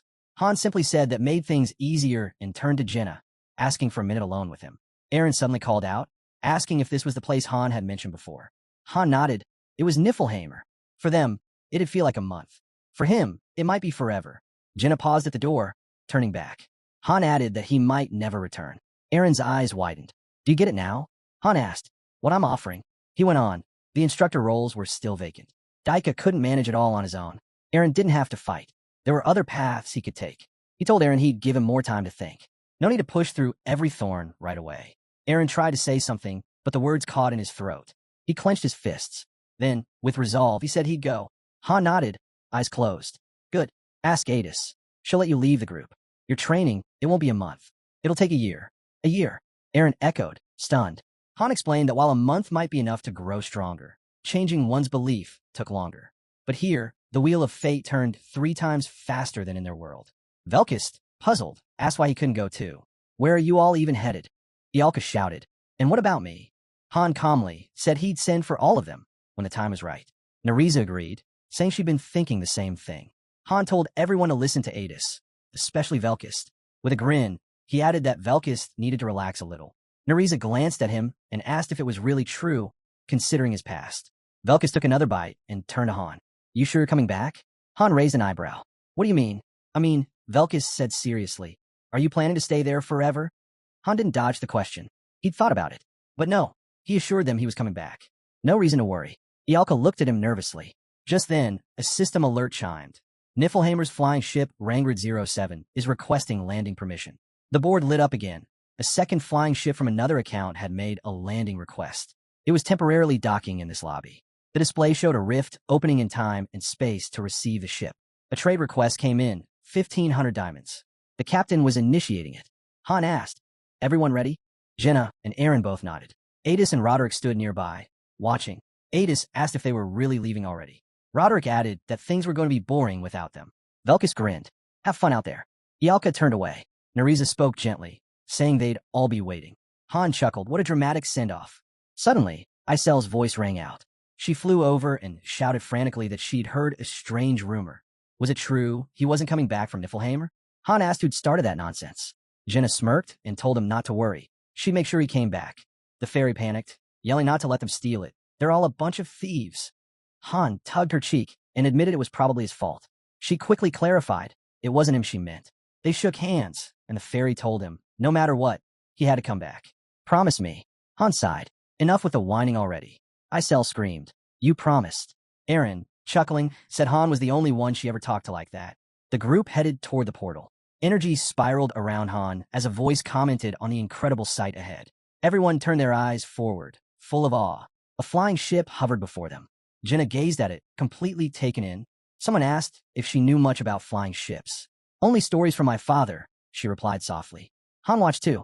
He'd seen them before, but back then, he couldn't use them. He didn't have the nobility for it. The identity checks were complete, and the ship slowly began to move. With that, the journey to Niflheim officially began. Han figured this vessel was a newer model. As they boarded, a guide welcomed them. She would be with them for the entire trip. Han didn't recognize her. After all, he'd met hundreds of guides before. Jenna nervously asked if everything would be all right. Nearby, a few passengers chuckled under their breath. Han shot them a look, and they quickly looked away, embarrassed. He realized this wasn't their private ship. They couldn't afford to let their guard down. The ship rose into the air and glided into a glowing portal. Everyone else looked uneasy, but Han remained steady. They flew over jagged terrain that looked like a desert. The ship emerged from the portal and entered Tan. Jenna and Aaron were blown away by how stunning the dimension was, but Han wasn't easily impressed. The girl noticed. He already knew it would take 2 days to reach their destination. A massive tower appeared in the distance, and beneath them lay the ruins of what once was a beautiful city. It had already fallen. There were 20 selected trainees on board. Jenna quietly questioned why Tonia was barren, unlike other lands that were covered in water or engulfed in flames. Then a voice echoed throughout the ship. Everyone was asked to come up to the deck. Their journey was almost over. Han realized they were close, but hadn't seen Aaron. He remembered Aaron mentioning something about an empty warehouse he wanted to train in. The guides had warned them. Stepping outside the protective barrier was risky, especially with turbulence expected during landing. Jenna and Aaron exchanged confused looks as everyone gathered on the deck, a wave of unease passing through the group. Panic began to set in for most, but Han stood still, unmoved. Dozens of ships hovered nearby in a place that looked like the entrance to hell. Aaron and Jenna stared in disbelief and asked the conductor what they were seeing. It was a colossal carrier ship, capable of transporting an entire fleet. Patrol ships flanked its sides. Their own ship moved toward a vortex, another portal, strong winds whipping around them. Everyone shielded their faces as the ship pushed through. The conductor stepped forward and announced their arrival. They had reached Niflheimer. The ship descended into an enormous building, landing smoothly. The stairs were already unfolding for disembarkation. As the group exited, the conductor bid them farewell. Jenna was stunned by the massive crowd waiting outside. Suddenly, someone recognized them. They were among the 7th-stage trainees. Elderkin, the top instructor there, stepped out and instructed them to follow him. Han recognized Elderkin, but others saw him in a very different light. Aaron was stunned by how massive the place was, and it turned out to be even larger than it looked. Elderkin barked an order. Everyone was to form a single line and enter one at a time. One of the trainees began to voice his anxiety, but before he could say much, the hero cut him off with insults. In a flash, the old man struck, knocking the boy's teeth out in a single hit. Blood spilled as the trainee crumpled to the ground in agony. Without hesitation, Elderkin grabbed him by the face and hurled his body aside like trash. Then, coldly, he repeated his command, one at a time. Everyone stood frozen, trembling at the sheer force he displayed. Han immediately understood this man was stronger than him. And not just strong, fast too. Even more unsettling, Han couldn't access Elderkin's status window. That meant one thing: they wouldn't be able to beat him. Jenna, shocked that anyone could surpass her partner, started to speak, but Han told her to keep quiet and act properly. Nearby, sleek elevator-like platforms began to descend. They stepped onto one that was heading to the 5th floor, but it didn't stop there. It continued, smoothly lowering them to the 4th. Alongside several others, the group stood in silence, watching the breathtaking city reveal itself through the glass. Han knew he couldn't remember all the thousands of heroes he had met. The elevator finally stopped at the 2nd level, Niflheimer's elite training facility. Eren and Jenna were blown away by the sheer scale of the training field. They could hardly believe their eyes. They were ordered to form a line again. The Major General would be arriving soon. One of the women nearby scoffed, calling it a ridiculous pastime.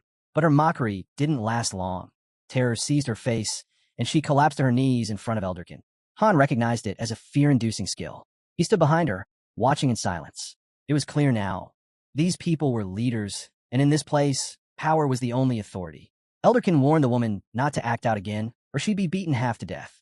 The structure they were in followed a strict top-down hierarchy, though nobody knew what was hidden at the very bottom.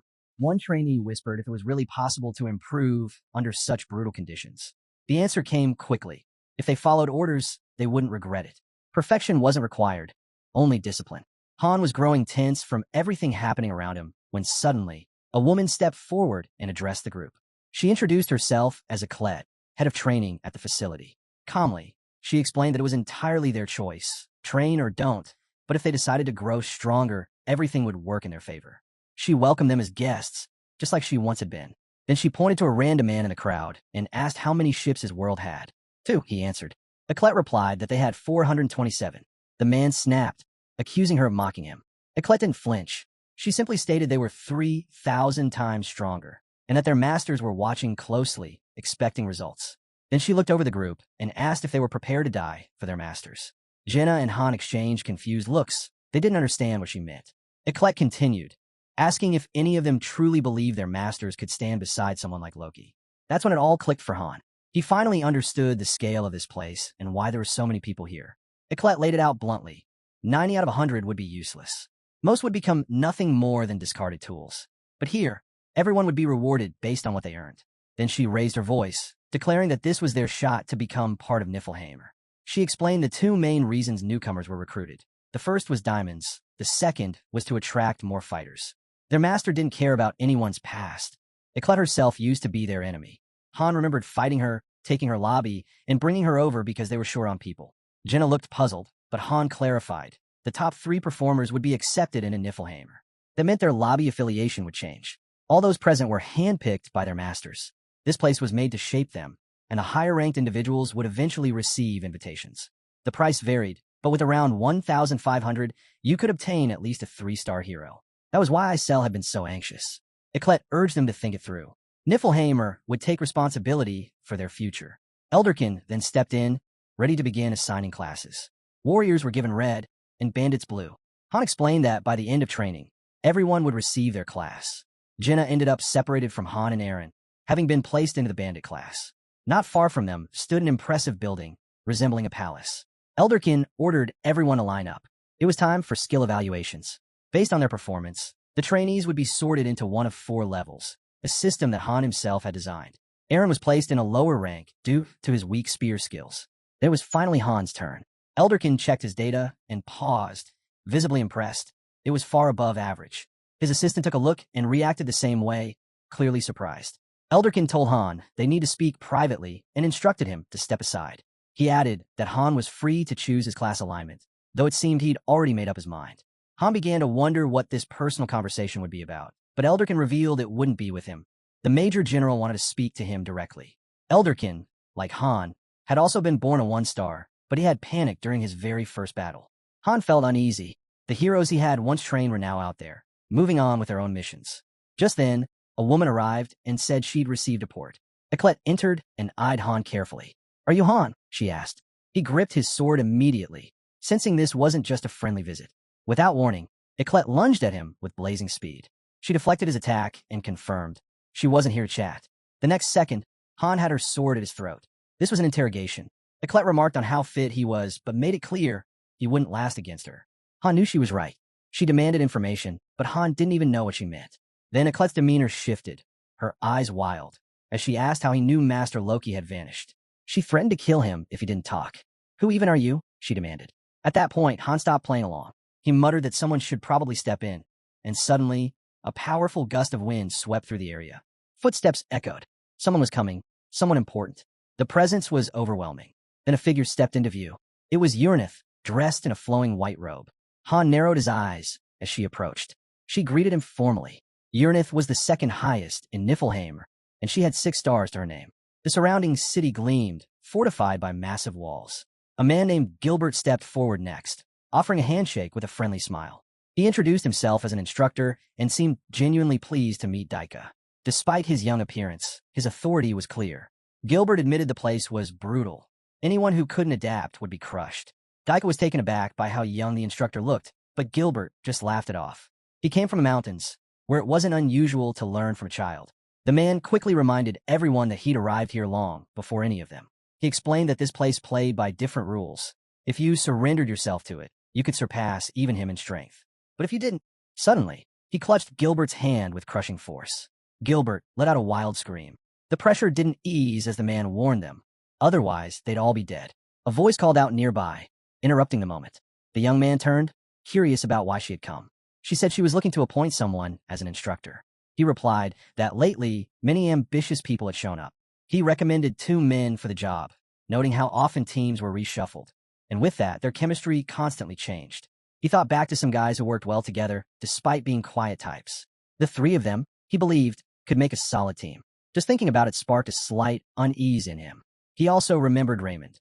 But before that thought could settle, a strange purple light erupted behind him. It looked like a summoning. They realized the activity was taking place on the 2nd floor. A man with wild eyes figured someone powerful had finally made it through.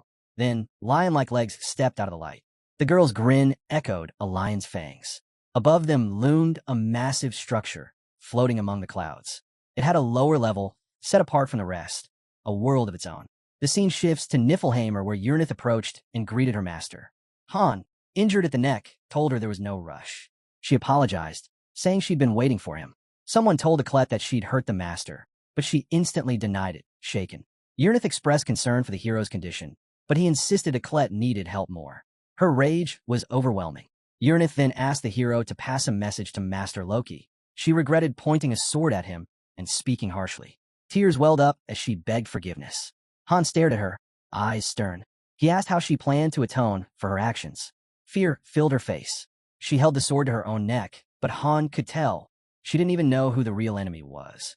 Uranith said she could handle it, but added this wasn't the right place for such a talk. Her body began to glow with purple light. In the next moment, they stood inside a serene gazebo. The table before them gleamed with golden dishes, and everything around them was wrapped in blooming flowers. Han realized they were now on the 13th floor. Uranith served him a cup of hot tea. He asked how she had known it was him. She replied that there were no leaks, just solid information.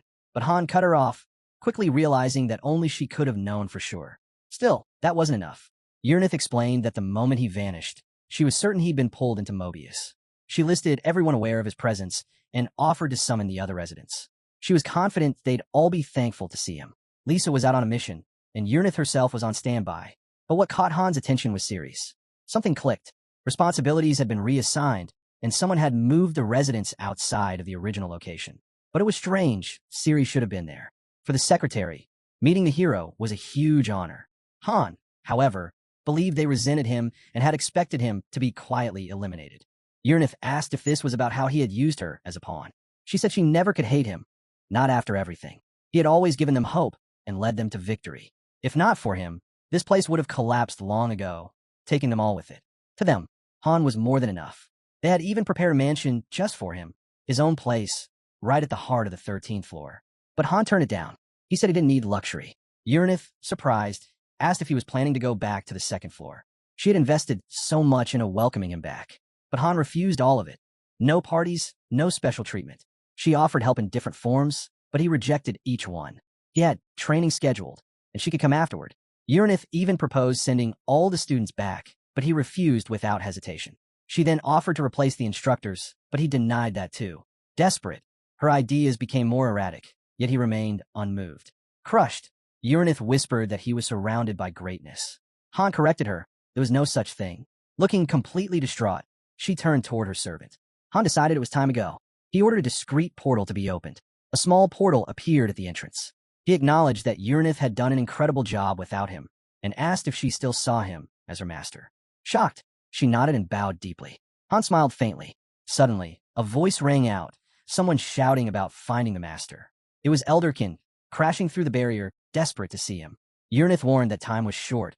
If he lost focus now, it could end badly. Han understood and stepped toward the portal. Moving slowly, he crossed through and emerged into a crowd of regular interns. Nobody seemed to notice any change in him. Suddenly, a maid pointed out the direction where his companions had gone. He was surprised to see her here too. He asked why she had come along in the first place. Her answer was simple. For his protection, she declared that no one would dare lay a finger on him. If they tried, she'd break every bone in their bodies. A gentle glow flickered over Han. The only thing on his mind was going home. Above him, a massive city floated in the sky. The lower tier was sealed off with delicate bars. Han lay back on a bed in a large room, thinking about Uranith. He had to admit, she'd done an incredible job. Though he was technically in the intern dorms, his room was on the faculty floor. He was originally assigned to the 4th floor, but that room had mysteriously caught fire. Now, as he fastened his suspenders and got dressed, a maid entered. She offered to assist and suggested moving him to the 3rd floor. Han declined, making sure that no one else knew who he really was. The secretary assured him she'd stay close behind. Descending the grand staircase of the dorm, Han was greeted warmly by Jenna, with Aaron beside her, looking completely worn out. Han could tell the guy hadn't slept well, but simply returned the smile. Jenna shared that she'd already spoken to the girls. The place was impressive, full of powerful people. She also mentioned hearing that Niflheimer had never lost a battle. Han knew they were talking about duels between the masters. This place really did feel like a haven. No danger, no worries. He asked if his team wanted to rise to the top among the trainees. Jenna said she'd head back for now. Their friends were waiting. Aaron agreed. Han realized that becoming top trainees could mean being sold to Niflheimer, but he didn't have much choice. In a large hall, Elderkin stood at the board, facing the trainees. He asked them what was truly essential for survival. Han shouted the answer: knowledge. They had to understand the rules of this world and know exactly what qualities and skills mattered. Trainees had to be sharp and assess every situation properly. Jenna said it all sounded strangely familiar. Han replied he'd already taught them this before. Elderkin, meanwhile, pictured a game of chess in his mind. He was convinced it existed here too, in the trainee realm. Everyone needed to realize something. Here, they were chess pieces used by the masters. The heroes were nothing but playthings. And without those masters, no one could survive in the so-called beautiful garden. Outside, flower petals and leaves drifted silently through the air. Uranith admitted she understood her role, just a pawn in the grand game, and perhaps even part of the hero's amusement. Han asked how she knew he was even in this world. She reminded him of what she'd said the day before. The bond between a master and their hero ran deep. She brought up interference points. The higher their rank, the stronger the link. 5 of them had failed at the moment he fell into Mobius. Han asked if this applied only to those on the 13th floor. Uranith explained that the difference lay in their vessels. Eclet and Uranith were both 6-star, but their combat ability varied greatly. That difference came from immense effort they each had put in. Just then, a system interface appeared in front of them. Han was stunned that Uranith could interact with it. She explained that with power came interference points, and Han realized these weren't just regular heroes anymore. Uranith reflected that they were more like 6.5 stars now, with 1 foot already in the earthly kingdom. It was all thanks to the hero's guidance. Han had no idea he'd had such an impact. He asked how he was perceived here. Uranith told him plainly. The closer he stayed to them, the more they grew with him. That's when it hit Han. 7 stars weren't just another tier. They were something entirely different. Uranith agreed, saying 7 stars were less like heroes and more like hybrids. Part hero, part master. She recalled a time when, during a system crash, she'd fought a 7-star. His level was unbelievable. She was confident Han could reach that same level without any special tools. But he dismissed it, said she was getting ahead of herself. He changed the subject. What about Ceres? Uranith admitted she hadn't searched for her. She simply left. Han understood now why he hadn't seen the fairy either. Uranith had taken over her duties. Still, he wondered how much longer Niflheimer could hold out. Uranith guessed what was on his mind. Account deletion due to inactivity. She reassured him. They had enough interference points to last a decade. That brought some relief to Han. Uranith looked like she wanted to say more. Above them, a grand chandelier lit the hall. its candles flickering high above. Thick columns lined the space. It was the castle built specifically for him. On the wall ahead, a massive painting showed a fierce battle. Yurnitha's emotions were mixed. She was happy because she got to see him again, but also disappointed. She looked at Han and said quietly that the time had finally come. It was time for him to ascend to his rightful throne. Yurnith asked him to stay in Niflheim. She told him he had become something more than just a hero, someone who could now step into the role of a master.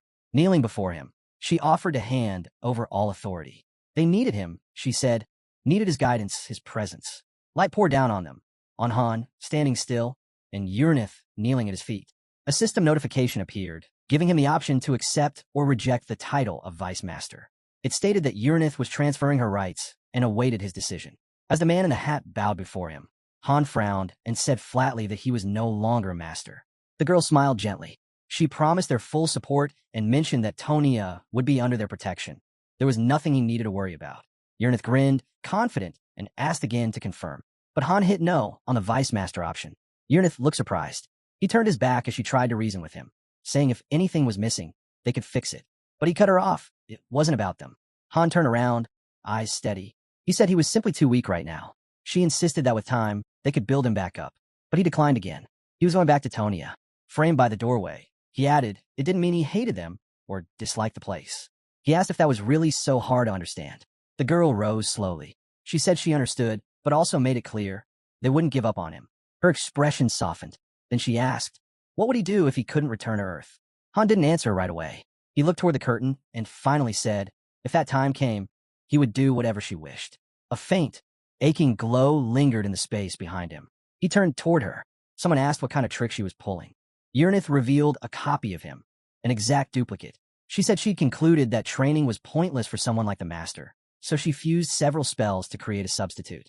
Even his companions wouldn't notice the switch. The brunette scowled, asking again if she really intended to use a double. They had limited time. They needed to use every moment efficiently. Wasn't that right? Han frowned but gave in. She asked only for permission to make use of this small opportunity. He agreed. Elsewhere, in front of a corner building, a blonde stood bloodied, gripping a spear. His teammates were surrounded by knights. One guy stared in disbelief, sweat rolling down his face, completely caught off guard. Han turned to Eren and asked what he was doing. He had to move, had to take them down. The dark-haired man yelled back that he had to hurry. They couldn't hold out much longer. Just then, the system triggered a notification. Eren, 2-star rank, has unlocked hidden potential, awakening. His grip tightened around the spear as the system added that all of his stats had surged by a massive percentage. Eren charged forward, delivering a wide, powerful strike. Enemies were sent flying in all directions, crashing down one after another. Jenna, stunned, asked when he had become this strong. Velkist, watching grimly, muttered that he never expected Eren to have that kind of power. Maybe he'd underestimated him. A bearded man chimed in, amazed at the scene. Someone shouted Eren's name, snapping him out of the trance. He came to, eyes wide in horror. Han gave a satisfied smirk. Well done, he said. Tears welled up in the blonde's eyes as he called out to his teacher. Later, Eren opened his eyes and found himself lying on a hospital couch. He sat up dazed. Had it all been a dream? Across the room, someone stood by a lectern giving a speech. Around him, people in suspenders sat with serious faces. Jenna had dozed off, drooling onto a piece of paper. Han sat nearby, arms crossed and clearly annoyed. The blonde looked at him, lost in thought. Eren quietly turned to his desk, something finally clicking in his mind. Neon lights flickered in the hallway. The brunette called out to the others, urging everyone to stay in line. Han, sizing up their uniforms, thought they were definitely from the main building. But before he could say more, the maid interrupted. She motioned toward a door and called him Master. In front of a tall set of ornate doors marked with a goat emblem, she explained that only high-ranking members could use the elevator. It connected all 13 floors and gave direct access to Lady Yurnitha's garden. The elevator moved past several rooftops as it descended, massive square lights glowing along the walls. At the bottom lay a building crowned with large domes, yellow roses blooming in the courtyard. Inside, the blonde considered sending 1,000,000 diamonds to the city. Han calmly sipped his tea and told her not to interfere with the other's business. Yurnith turned away, wiping tears from her eyes. She said he was making her emotional, not because she was upset, but because she found it amazing that he was trying to grow stronger without leaning on them. He looked at her and asked if she really wanted him to stop relying on them altogether. She lit up with a smile, just as he added, with perfect timing, that he was actually about to ask her for a favor. She questions if that's really true, but Han gently pushes her face away and says he's feeling a bit uneasy, asking her to give him some space. The scene shifts to a rugged, rocky terrain. The brunette observes the ground and identifies it as black iron, material far tougher than steel. He notices the jagged, sharp gouges in the surface and immediately understands. Only one person is capable of leaving marks like this. Inspecting the cracks further, Han unsheathes his sword. He mutters that the hero who did this is so gifted. For a moment, he even thought the guy might be a glitch character. The name comes to his mind, Rudigen. He'd been waiting for him. As the system announces Rudigen's arrival, a scarred man turns to look. In his thoughts, he recalls Rudigen being born a 2-star hero, hailed as the most brilliant among the 1,000 they've summoned. He remarks that this feels like their true first encounter. Rudigen drives his sword into the ground, saying that just as he once helped Han grow stronger, he's here to do it again. The narrative emphasizes that the most perfect sword master Han ever knew is now standing before him. Rudigen bows his head and declares that this time, he'll be the one making Han stronger, calling him master. Han notices something strange. He can't sense any presence from Rudigen. It's like facing an inanimate object. Then it hits him. This is what pure serenity looks like, the ultimate form of self-control. Rudigen stares at his own reflection in the blade, revealing another ability. His sword and body are completely unified. The brunette prompts him to go ahead and insert it. The scarred man stands and questions if Rudigen's training methods have changed. Rudigen replies that Jessica should have already granted him access to see for himself. The system displays Rudigen's stats. A 6-star hero, level 99, class, swordmaster. Every core stat, strength, intelligence, health, agility, is maxed out at 10. There's one skill, though, whose details remain hidden due to the effect of the heavenly sword spirit, which itself is fully maxed. Han studies him carefully, realizing that Rudigen's stats mirror those of a standard level 1 hero. It dawns on him. Rudigen intentionally kept his numbers at the bare minimum, even while slicing through black iron. With a confident smirk, Han nods. Perfect. Now I'm sure of everything, he says, inviting Rudigen to begin. Rudigen answers coolly, I'll follow your lead. Right then, the system alerts that Han, as a 3-star hero, has activated Berserker mode. The brunette declares they'll go all out, a red aura flaring around him. A game card flashes on screen. Hero name, Han. Rank, 3 stars. Level, 20. Experience, 58 of 160. Class, beginner. His strength is 55 out of a base 45 with an extra plus 10. Intelligence is at 0 with a minus 10 modifier. Endurance, 31 of 42, boosted by plus 10. Agility stands at 49 of 310, also with plus 10. His skills include Basic Sword and Shield Mastery, LV 8. Insight, LV 5. Fire Detection, LV 3. Pain Threshold, LV 4. Composure, LV 5. Berserker, LV 6. Indomitability, LV 1. Dragon Slayer, LV 1. Stealth Movement, LV 1. Horseback Riding, LV 1. With a powerful strike, Han cracks the ground behind him. Charging forward, he meets Rudigen's sword head-on. Spinning into a heavy blow, he's stunned to see Rudigen completely unmoved. The scarred man effortlessly blocks every attack. Again, Han swings, and again he misses.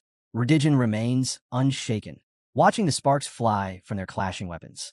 One after another, Rudigen shuts down every move Han throws at him. Frustrated, Han realizes Rudigen isn't just strong, he's faster too. Rudigen retaliates with precision, and for every 3 steps Han takes, Rudigen takes just 1. Han's eyes burn red as the scarred man raises his sword. Even with all this, Han thinks, I still can't touch him. Suddenly, Rudigen kneels, apologizing for drawing his blade. Han snaps, saying there's no need for apologies. It only gets on his nerves. Rudigen closes his eyes and calmly explains, Of course, if you were at my level, beating you wouldn't be so easy. Han replies with a bitter laugh. This is my limit. Sad, huh? You'd have made one hell of a sicko if you went all out. He pauses before adding, You were the most gifted hero I ever had. The man goes on, saying that Han's Inter could have reached level 10 in basic ball control, while he himself was still stuck at level 7. Han explains the only reason he never broke through that cap was because of the limits set by his class. At first, he thought it was a bug. Rudigen answers respectfully, saying he's honored by such high praise. But he adds that if talent alone decided everything, then someone else should have been the one standing closest to him. Before he can finish, the brunette cuts in, agreeing. He summons a shield on his forearm and declares that while he might not surpass Rudigen in every aspect, all 5 of them are equally matched in raw power. Any one of them could win in a one-on-one.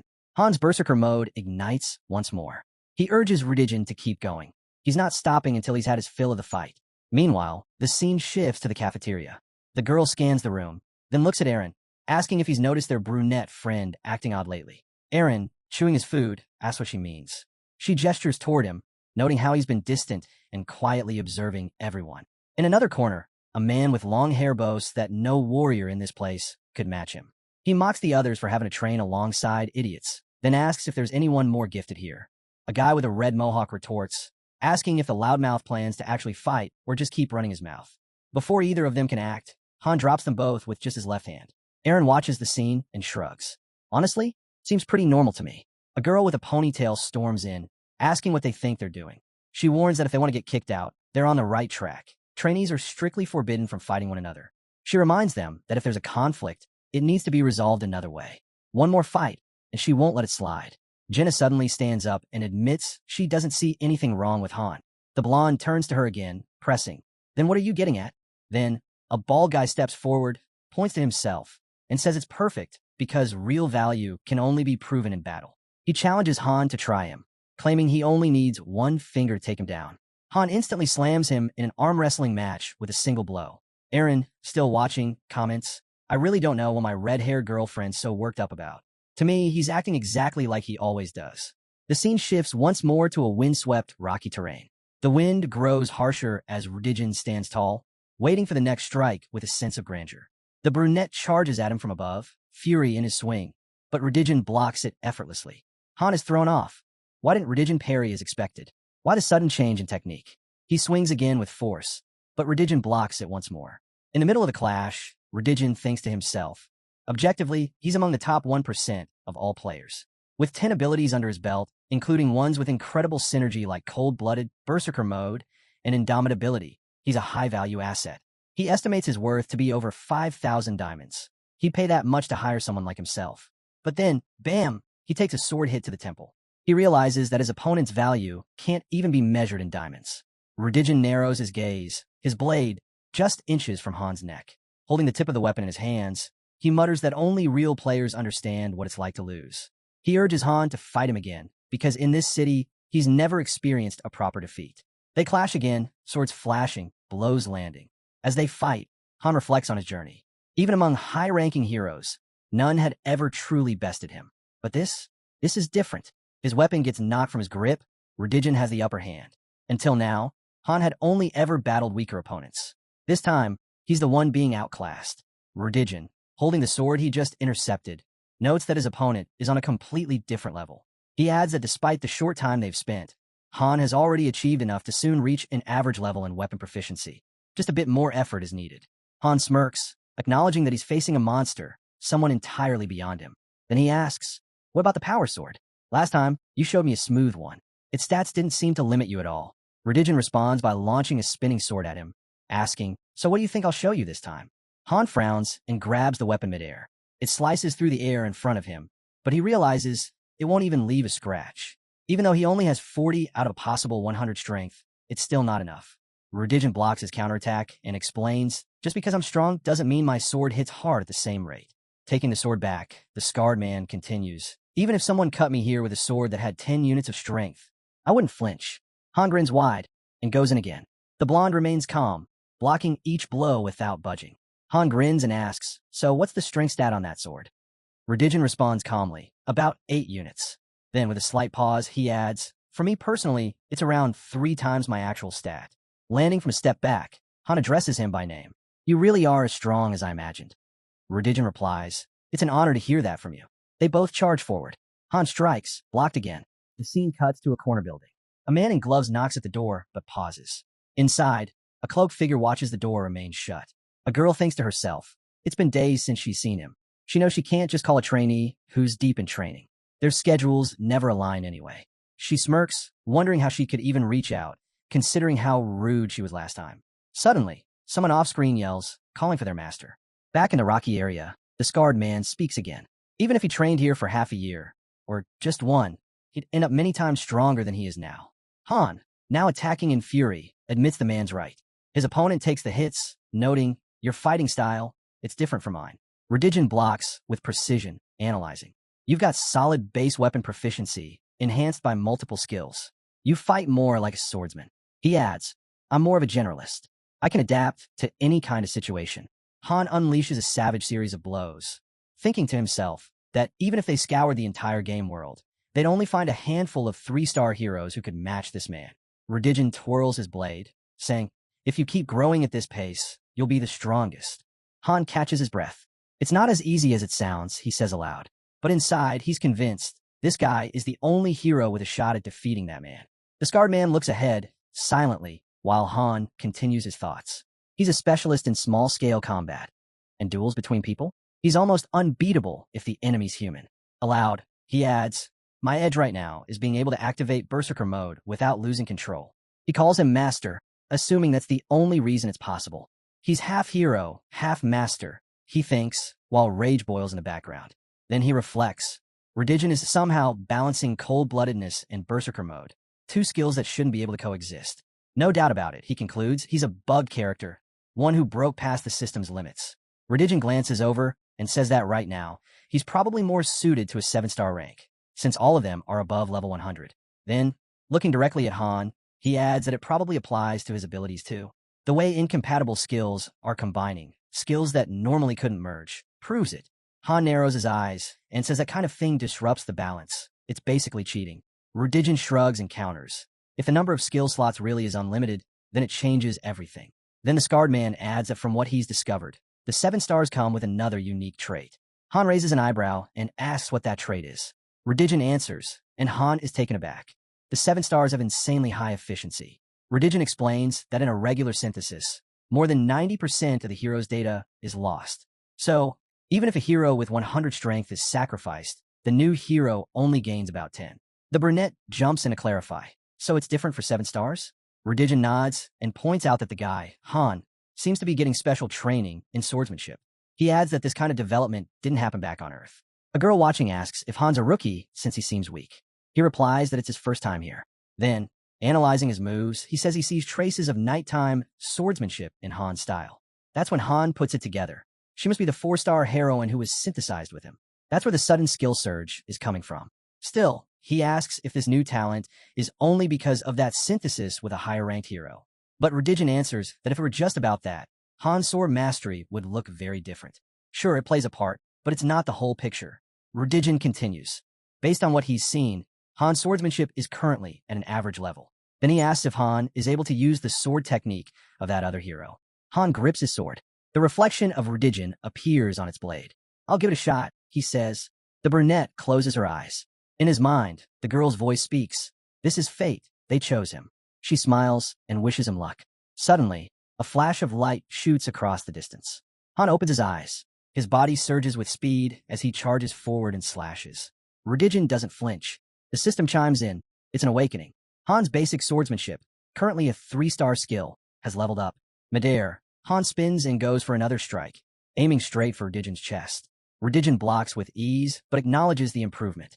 That was way better than last time, he says. Sheathing his blade, he finishes, this isn't just about absorbing someone else's experience. Your synthesis goes deeper than that. Redigen turns to Han and warns him. Having high efficiency isn't always a blessing. It can backfire. There's a real danger of his data merging or getting corrupted by the girls. Han furrows his brow, thinking it through. Overusing synthesis might scramble or distort his own data. Gripping his sword hilt, Redigen reflects that this might be why he's never been able to grasp any defensive techniques, even though he's mastered the sword and shield style. Han nods, saying he'll have to tread carefully. His goal is to reach perfect harmony between his sword and his body. Just then, a maid hurries over carrying a tray.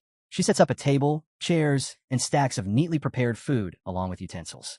Bowing gracefully, she announces that lunch is served and suggests they take a short break. The boys glance at her. Han agrees and suggests they eat before continuing. Redigen nods in return. The scene shifts to a dim hall on the 18th floor. The mission type is marked as research, with the goal of surveying the current region. A blonde-haired member calls out to a girl, asking her to cover him. Without hesitation, they all agree to follow through with the plan. The red-haired girl lunges forward, swiftly eliminating a knight with her spear.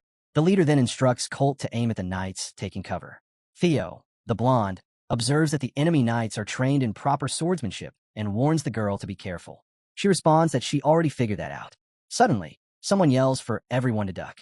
The team freezes in fear, turning toward the source of the scream, only to see a figure cut down several foes in a single sweep. The blonde smiles grimly as the system notifies them.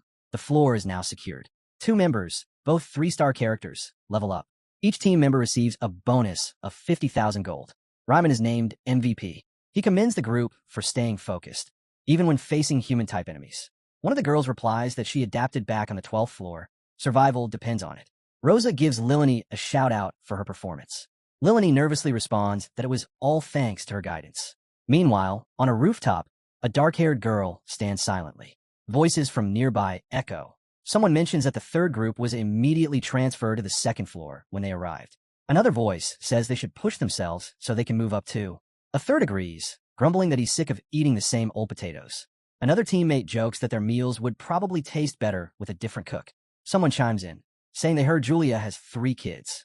Lilani asks if that means she's a great cook, but someone else laughs and says all she does is toss random ingredients together and call it food. In the background, the brunette watches a visibly annoyed girl. She sighs, muttering that as long as she's stuck on this level, decent meals are out of the question. The brunette fixes the group with a sharp glare. Then, she starts explaining the structure of the raid units. Groups 1 through 3, she says, form the core raid team. These teams include the top heroes, the ones who defend the tower floors. They're the only ones allowed to live on the 2nd floor, which serves as the base of operations. A system message follows. Groups 4 and 5 act as support units. These teams back up the main raid force and are made up of heroes with potential. Since their role is flexible, their composition constantly changes. They don't have fixed members. Another update pops up about Group 6. This is a temporary reserve unit, created specifically for dungeon analysis and daily recon. They usually send just 1 hero ahead to scout and verify floor missions. Group 6 and those below it are where the less successful or inconsistent heroes end up, ones that haven't proven themselves in Groups 4 or 5. The final message explains that heroes deemed unfit, those likely to be synthesized or converted, don't gather here at all. These are the rejects, already marked for recycling or transformation. In the distance, a playground comes into view, with a structure in the center of the arena. Something glows brightly inside a cage. A battle is underway. The brunette, clearly frustrated, is launching attacks. She's hammering away at the blonde. A gray-haired man readies to strike. Screams echo from the force of the blows. The brunette shouts, demanding to know why they're holding back. The yellow-eyed girl snaps that she already told them. They need to fight like they mean to kill. Anything less, and they'll end up dead. She warns them not to get complacent, just because it's 5-on-2. At that moment, the group manages to take down only one opponent. The blonde, looking flustered, asks her to repeat the instructions. A sword comes flying at him, but one of the girls blocks it just in time. The red-haired girl takes a hit to the neck. Then the second girl goes down the same way. Ryman swings his sword, but the girl counters and preps a strike from below. He takes a clean hit to the jaw. He strikes back from above, but she reads the move easily. As she observes him, she realizes he still holds back when fighting allies. He isn't used to aiming to kill when it's someone from his own team. He's close, but not quite there yet.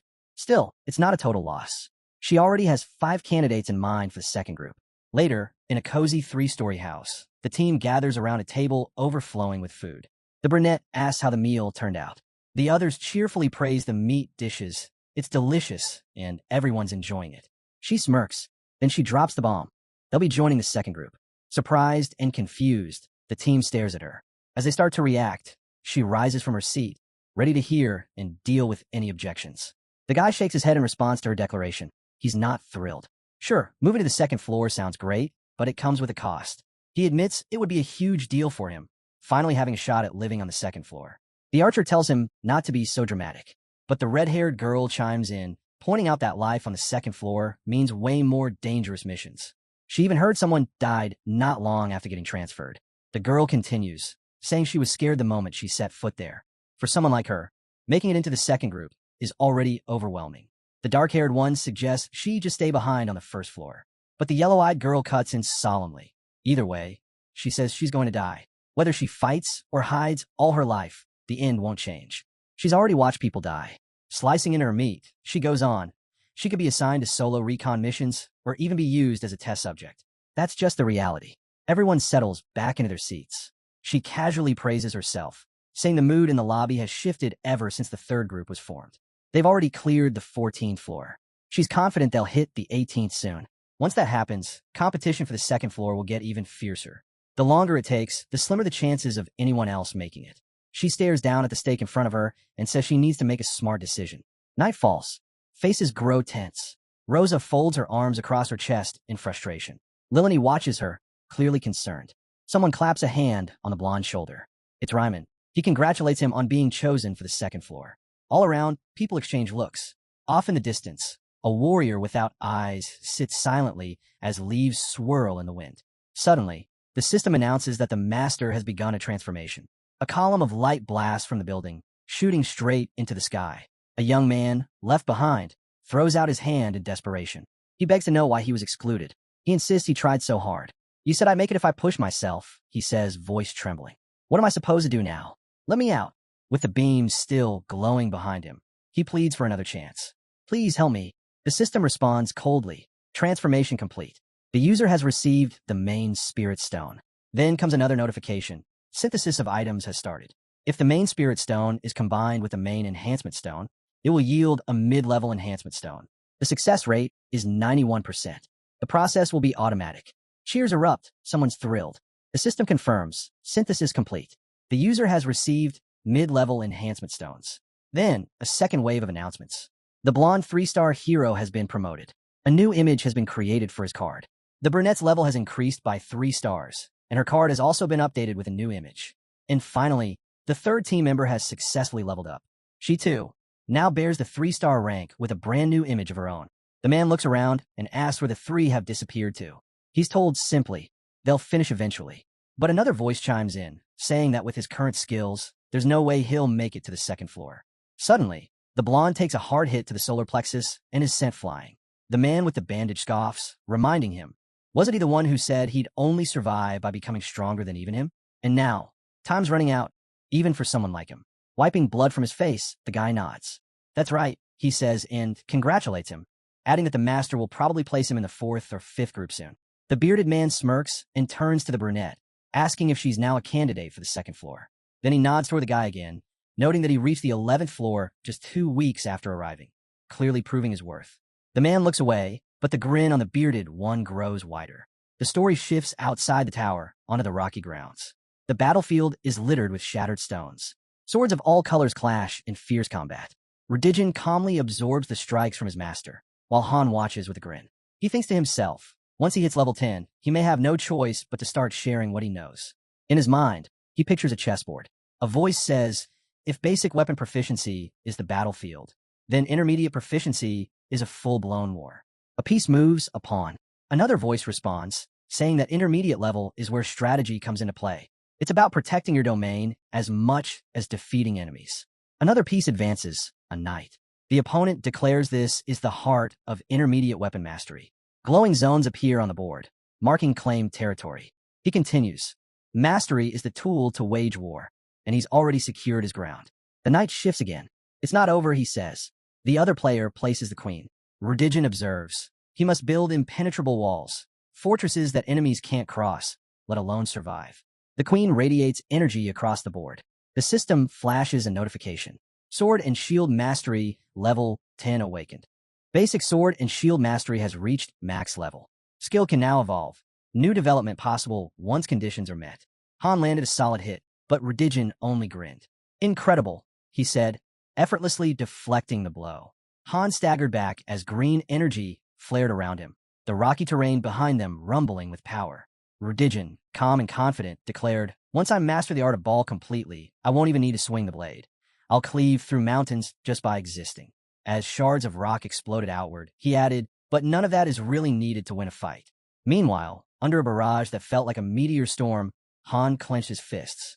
This was never supposed to happen, he muttered. I never planned to take on the expert class. He turned to Uranith, who stood nearby.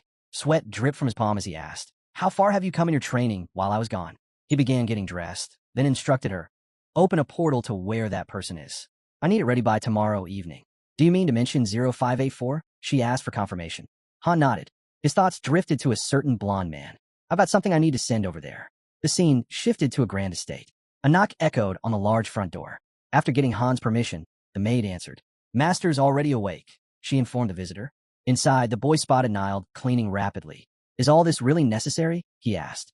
It's the least I can do for Master, she replied without looking up. Accepting her answer, he gestured toward a nearby illusion.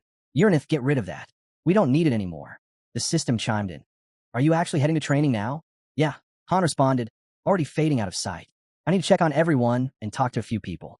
Got a full day ahead. A moment later, he reappeared next to his group of friends. Jenna immediately noticed and smiled. Something's different about you today, she said. Different how? He asked, walking up to her. She paused thoughtfully. I don't know. It's hard to explain. Maybe your vibe? Just feels off, but not in a bad way. Aaron raised an eyebrow in surprise, and Han couldn't help thinking how perceptive Jenna was. The archer stretched lazily. I'm getting sick of all these lectures. I feel like I'm turning into a statue, just sitting there. We're switching topics soon, Han reassured her. Things should pick up. Jenna lit up.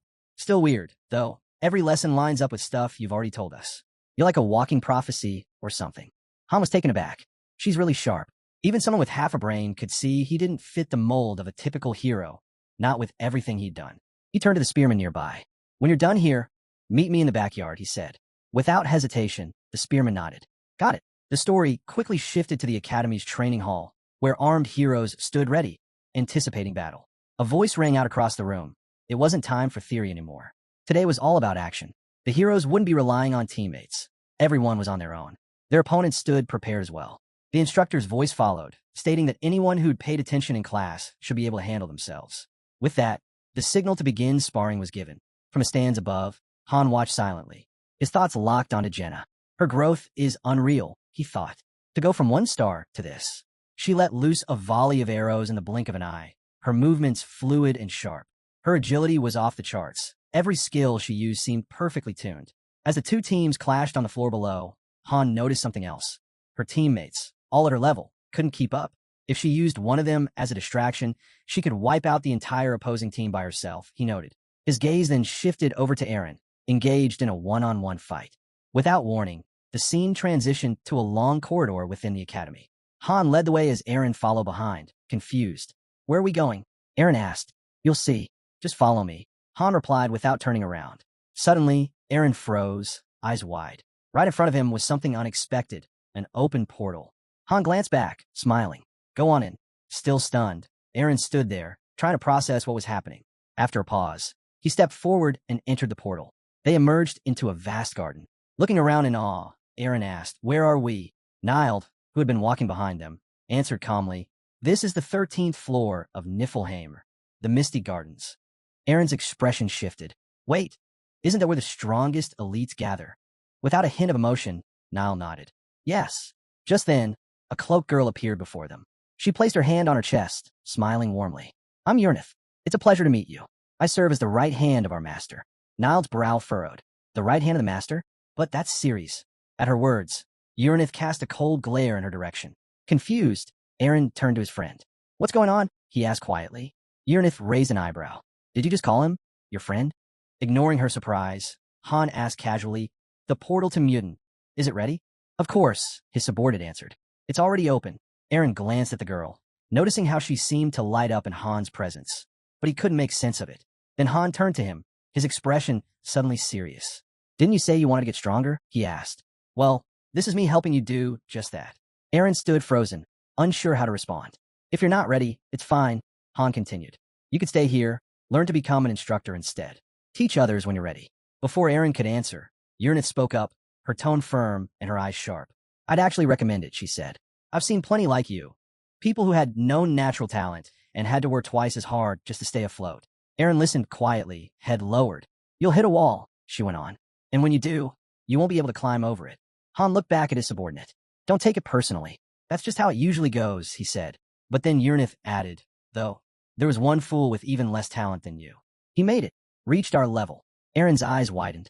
Uranith nodded. Muden, no matter who trained him, he couldn't grasp a thing. It was hopeless. That caught Aaron's attention. Then how? He asked. Uranith raised her hand, casting a spell. See for yourself. A portal opened beside her. This leads to dimension 0584, on, she said. Han stared into the portal. On. That's where the global raid happened 2 years ago. And where Muden lives now. Uranith looked toward the swirling gate. This place is draining his life force, she said flatly. Niall stepped in, her eyes closed as she spoke. Many chased after Muden to learn from him. They followed him into that place. Han finished her sentence. They all died. Eren felt a chill run through him. He stared at the portal, his grip tightening on his weapon. Han looked over. Less than a 3% survival rate. If you care about your life, stay out. Eren said nothing, but his knuckles turned white around the hilt of his weapon. But what if I survive? He thought. Would I really come out stronger? Taking a deep breath, he stepped forward. I'm going, he declared, standing before the portal to Wanon. I'm not planning to die. I just want to do everything I can. Urnith approached him slowly. Time works differently there, she warned. Don't forget that. Eren closed his eyes, considering her words. For a moment, he hesitated. Then his eyes opened again, clear and resolved. Without another word, he turned and walked straight into the portal. Eren asked Han to handle everything in his absence, locking eyes with him one last time. The young man turned to his subordinate, asking how she expected him to make it out alive. She calmly stated the odds were slim and informed Mutant about it. Without looking back, the protagonist gave a direct order. If he came back, send him to Tonia right away. The girl quietly noted that he might never return. Han, clearly downcast, muttered that everyone already knew what was at stake. While Eren entered Luanon's dimension, the young man realized this was the start of his own journey, and he was ready to take the same step. Right after this moment, the story cuts to the high mountains. There, Redigen swung his blade, parrying an incoming sword strike. The clash sent him sliding back slightly. Breathing heavily, the protagonist standing before him asked if that was good enough. Urnith's sword acknowledged the effort, saying he believed he had reached his target. Still catching his breath, Han realized his level was stuck at 20, and his stats hadn't budged, but something inside him had definitely shifted. As the system screen showed his unchanged stats, he visualized his skills. His basic swordsmanship had advanced to the intermediate tier. He had managed to break apart his abilities, losing some mastery and shield technique in the process. However, his grasp of swordsmanship had grown sharper, and his resilience, calmness under pressure, indomitability, and other passive traits had improved significantly. Holding an emblem featuring a shield, blade, and twin axes, he reflected that the biggest change was earning the warrior class. This allowed him to develop new skills, but at the cost of giving up hidden movements. Still, he wasn't disappointed. That skill had never fit him anyway. Recalling the emblem of the Row class, he thought about Jenna. She, too, had been assigned a profession. Her growth had been fueled by a streak of 37 wins and intensive sparring with fellow students, earning her exemption from group training. Her archery had risen to an intermediate level, and now she was working on combining precision targeting with rapid-fire techniques. She also planned to learn from Sarah, ranked 13th among top archers, right behind Lisa. Then Han remembered Urnith. She had offered him a legendary grade ring, a symbol of the fallen heavens, forged from Niflheimer's star iron. It had the power to override any set rules. When he took it, she explained that it marked him as a master. Any other participant would instantly recognize him upon seeing it. The ring also allowed telepathic communication. As long as he wore it, they could stay connected across any distance. But Urnith's sword mentioned it wasn't necessary, perhaps because words weren't needed anymore. As he studied the new artifact on his finger, Urnith continued her explanation. The ring, she said, was infused with an advanced information manipulation spell.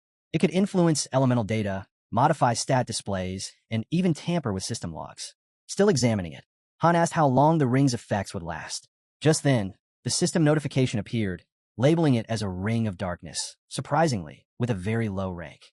At the same time, Urnith mentioned that the ring's effectiveness would drop once Master reached the 50th floor. Sitting across from her at the table, the boy nodded, impressed. He remarked that crafting something like this alone must have been incredibly tough. Urnith responded softly, saying she'd actually started working on it before he arrived and had nearly completed it by the time he showed up. Suddenly, tears welled up in her eyes. She confessed that the thought of him leaving again was tearing her apart. Her master, calm and composed, asked her not to exaggerate. They would meet again. Then, leaning in with a bright, hopeful look, Urnith seemed overwhelmed. Flustered, he said he only intended to check in once before heading back to Earth. Urnith, clearly disheartened, said that wasn't the reassurance she needed. At that moment, Han stood abruptly. He announced he'd forgotten something crucial, leaving his subordinate visibly surprised. Focusing, he pictured the entrance to the weapon storage and requested it be opened. His gaze turned serious as he looked over at Urnith. He had decided to claim a weapon from Niflheimer. The scene shifts to the legendary armory at the highest level. Han entered with his subordinate beside him. Before them stood racks lined with weapons, spears, axes, and more. After scanning the area, Han selected a premium-grade steel sword forged with high steel, crafted using a specialized method. As he examined the blade, Urnith, standing just behind him, commented that such a basic weapon didn't suit him at all, and urged him to follow her.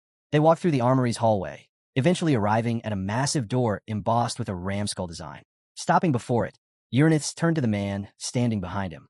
Uranus stretched out her hands toward the door, activating the embedded magic circles. She explained that everything beyond that point was S rank or higher. True treasures, all forged by her master himself. As a massive metal door groaned open, they both stepped inside with steady, deliberate steps, Han expression serious. Han asked if it was true that there were 132 weapons stored here. Uranus, eyes closed, nodded and confirmed. They were all present. They stood in a vast chamber lined with shelves, each holding weapons forged by the master's own hand. Glancing at Miss Stilltine, who stood off to the side, Uranus asked if he really intended to take it.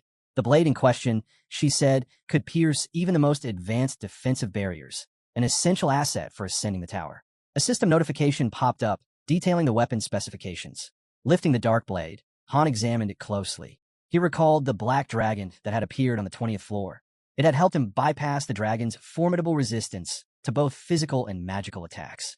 But placing the sword back on the shelf, he noted its limited utility. He needed something more flexible. His subordinate pointed toward another weapon. "How about this one?" she asked. In front of her rested the S+ rank Baselar blade, forged from the horn and scales of the Shadow Demon King. Uranus explained that its unique physical penetration ability bypassed normal defenses. Created from a being who hid his body within a spiritual dimension, the blade could slice through even the most fortified armor or scales, rendering tough opponents vulnerable. Han ran his hand along the dark surface of the blade, then commented that it would be useless against magical defense. For him, that made it a liability. He needed something more balanced. Uranus then suggested another option, Gungnir. Gesturing to the weapon before her, she waited for approval. Her master raised a brow, asking if she truly believed in that choice.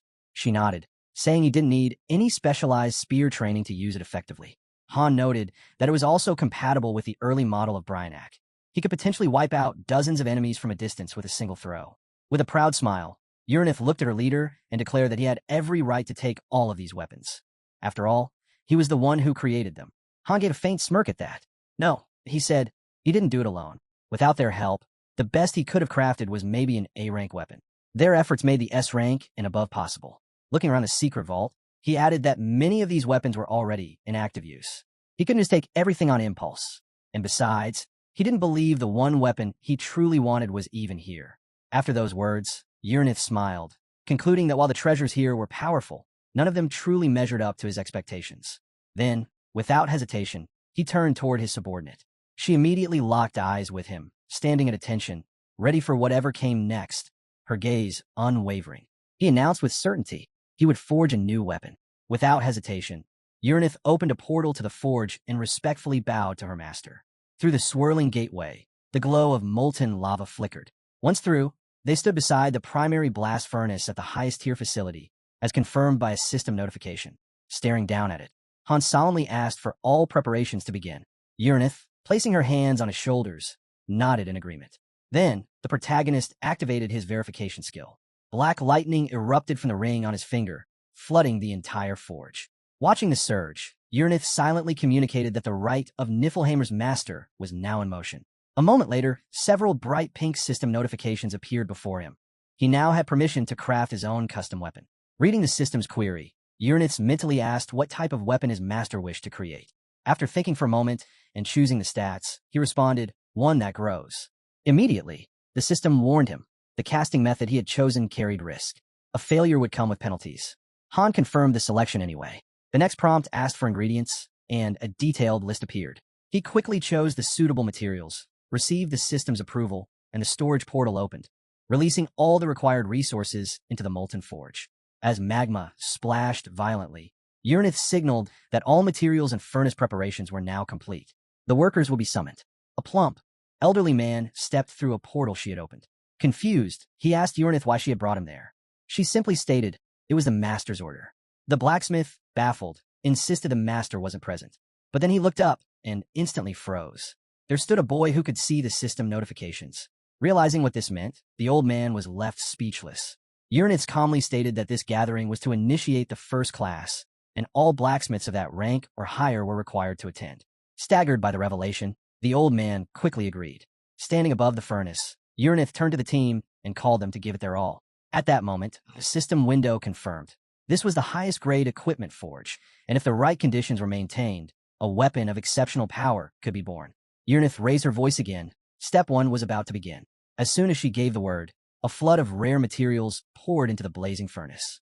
The master asked for the next set of instructions, and Urnith responded, launching the creation sequence. A complex network of magical circles activated around her, pulsing with energy. Urnith explained that the enchantment type would be a self-evolving flow. It would analyze the master's combat style in real time and adjust itself accordingly. At the same moment, the blast furnace and processing unit powered on. The old blacksmith reached out to the master via the system's interface, reporting that all required personnel were now present. However, he admitted there was a challenge. The combination of all 13 types of minerals wasn't working well together. Despite the issue, everyone else was pushing forward with their tasks. Urnith responded calmly, asking him to be ready for the next round of instructions. Urnith turned to the master, concern in her voice. Was he absolutely sure? According to their projections, the complexity of this forge exceeded expectations. When he asked how high, she answered, beyond even the gate to hell in terms of difficulty. Han cracked a sly grin, rolled up his sleeves, and declared that this was like forging 5 divine-ranked weapons at once. Urnith, still managing several active magic circles, remarked that the actual difficulty might even surpass that. With focused energy, Han asked if she was ready to cast the bells. She confirmed without hesitation. Standing before the first furnace, Han thought to himself that this wasn't an automated process. He imagined 8 distinct difficulty levels for artifact creation and noted that this structure was fairly standard. He then tapped the interface linked to the furnace, stating it was time to begin. The system responded. Those who wish to enter the gates of hell must first make a sacrifice. The first furnace roared to life, and the next step required selecting items of offering. If the right items were chosen, the hidden difficulty tier would unlock. Reading the notification, Han spoke aloud. He would sacrifice Stormbringer, Vigalta, and Azoth. Urnith, surprised, asked if he really meant those 3. He confirmed without hesitation. She stepped forward and dropped the legendary blades into the molten core. The system immediately confirmed. The sacrifice was worthy. The gates of hell had opened. The forge's difficulty had now reached the highest divine rank. Upon hearing that, Han frowned. Then came another alert. The difficulty penalty had activated. As a result, the effectiveness of the final weapon would be reduced by 33%. The final verdict, success was now deemed impossible. The system paused, prompting him with a critical question. Did he still wish to proceed? With a sly grin, the boy glanced at his subordinate and remarked that although the system kept urging him to fall back, he'd already come too far. He'd made sacrifices. There was no turning back now. As he warmed his hand, he pondered whether the riddle had any real meaning. Urnith didn't hesitate. Of course it did. At that moment, something clicked for Han. His expression grew serious as he opened the system notification. Without delay, he confirmed his choice to proceed. Instantly, the system displayed a message. The puzzle was being prepared. Several difficulty levels related to the supreme deity popped up in front of him. The interface then asked if he was ready. With arms crossed, the boy selected the first puzzle, a cube, and turned to Urnith. You ready? Her eyes focused. She extended her hand and gave a firm nod. They both meant business. Out of nowhere, an unfamiliar cube appeared, spinning wildly in every direction. The system window flashed again. The puzzle had started. It was a 27 by 27 cube set to a brutal difficulty, hellish level with penalties. Han remained perfectly still, eyes locked on the artifact. He dove deep into concentration, fingers flying across the keyboard as he began entering values into the system. Fully immersed, his gaze shifted rapidly, right, left, up, down, manipulating the cube piece by piece. Suddenly, a new system alert triggered. A penalty had been activated. A curse of blindness. In an instant, darkness swallowed his vision. Now blind, he learned he had 29 minutes to complete the challenge. Without missing a beat, he kept typing with lightning speed. He'd already figured out the solution. 3 left, 2 right, 5 up, 4 down, 2 left, 1 right, 2 up, 8 down. Time ticked by.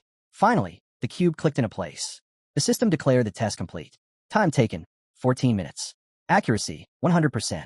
A brilliant beam of energy erupted from the artifact, shooting straight into the furnace. A new message followed. The eternal flames of hell had lit the first blast furnace. Meanwhile, Urnith was busy inscribing a vast network of magic circles. She confirmed the transfer of interference points and called out. The processing plant was ready to begin. With unwavering focus, Han activated the second challenge, a rhythm game, ramped up to hellish difficulty with penalties in play. The system instantly generated a synthesizer interface and set the goal. Hit a 128-note combo. Wasting no time, he jumped in, striking each key precisely as needed. The music surged, and so did his speed. After a rapid-fire sequence, the system declared the trial a perfect success. As magma spilled from the first blast furnace, the system moved on to the third challenge, Tetris. Same punishing difficulty. Same penalty, blindness. Even in darkness, Han began arranging the falling pieces, stacking them in flawless formation. One combo after another, he hit a streak of 15. The system responded with approval, announcing that the first furnace had been fully charged with hell mana, pouring in from a massive red magic circle. The fourth challenge came next, pinball. It wasn't just hellish. It was now set to triple acceleration. Despite the chaos, Han kept his calm, guiding the ball exactly where it needed to go. As soon as he nailed it, the fifth trial kicked off, solitaire. Hands moving swiftly, almost effortlessly, he completed the card game with surgical precision. The system didn't let up. Sixth test, spot the difference. Nearby, the blacksmith stared in disbelief. He couldn't accept that Han had really returned. While that played out, Uranith summoned her grimoire, cast a spell, and confirmed that the fusion process was complete.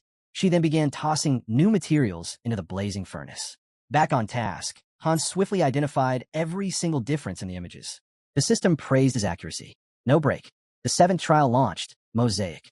Pieces appeared on screen, and Han arranged them in perfect sequence, clearing it without delay. Next came the eighth challenge, a maze. He conquered it just as smoothly. The ninth test began, hidden objects. He circled each one with quick, sharp taps, missing nothing. Straight into the 10th test, Minesweeper. One by one, he flagged the bombs, avoiding every trap. Then came the 11th, a puzzle. He blazed through it, barely slowing down. For the 12th trial, he faced a password riddle. This time he paused. One wrong guess could mess everything up. Carefully, he decoded it and entered the answer. Then the 13th challenge began, a puzzle made of blocks and complex shapes. As the pieces hovered before him, he flew across the keyboard, muttering to himself how crazy this all was. Still, he pushed forward, zoning into total concentration as the pieces locked into place. Han stretched his hands forward, muttering to himself that for someone who'd already surpassed human limits, this was barely a challenge. Just then, the system window popped up. He'd cleared the stage. Meanwhile, the molten metal inside the furnace bubbled and flared wildly. Blacksmiths hurried about, checking the materials and double-confirming that everything was in order. Behind her master, Uranith watched it all unfold, stunned. He had blitzed through 13 brutal trials in just 5 minutes and leveled up massively. Cracking his knuckles, Han said flatly, "This is just the beginning."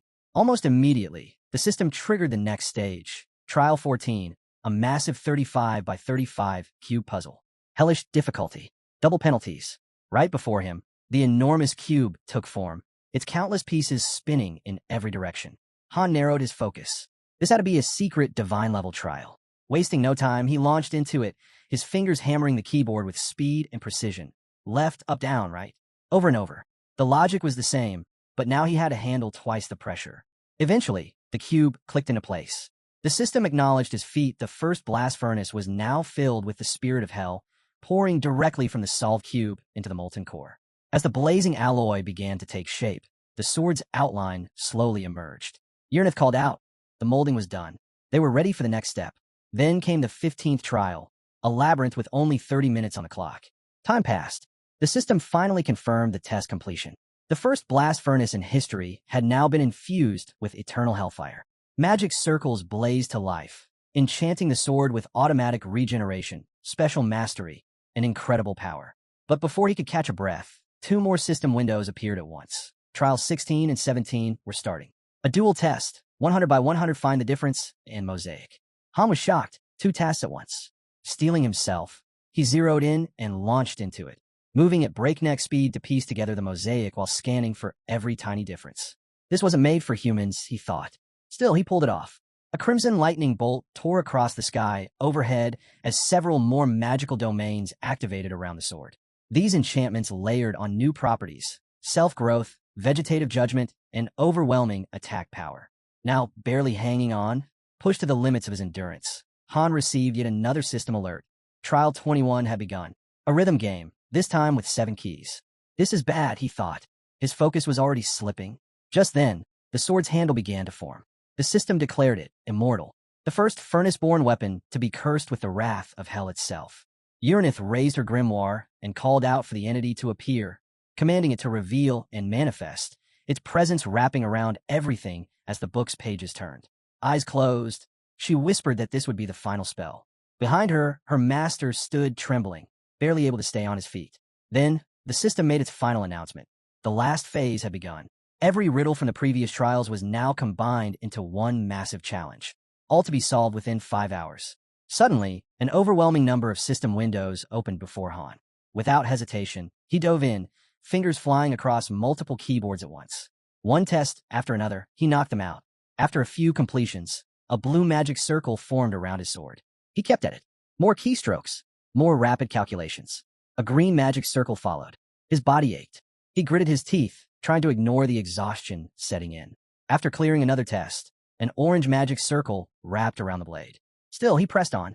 His fingers moved with expert precision across the keyboards. A purple circle emerged, pulsing with energy beside the weapon. Finally, using what little strength remained, he gathered all his power into a single finger and struck the last key. Out of nowhere, a brilliant light burst through the darkness, flooding the entire space with radiance. The system window lit up. He had succeeded in forging a 3-star Bifrost. Han collapsed to the ground, drained.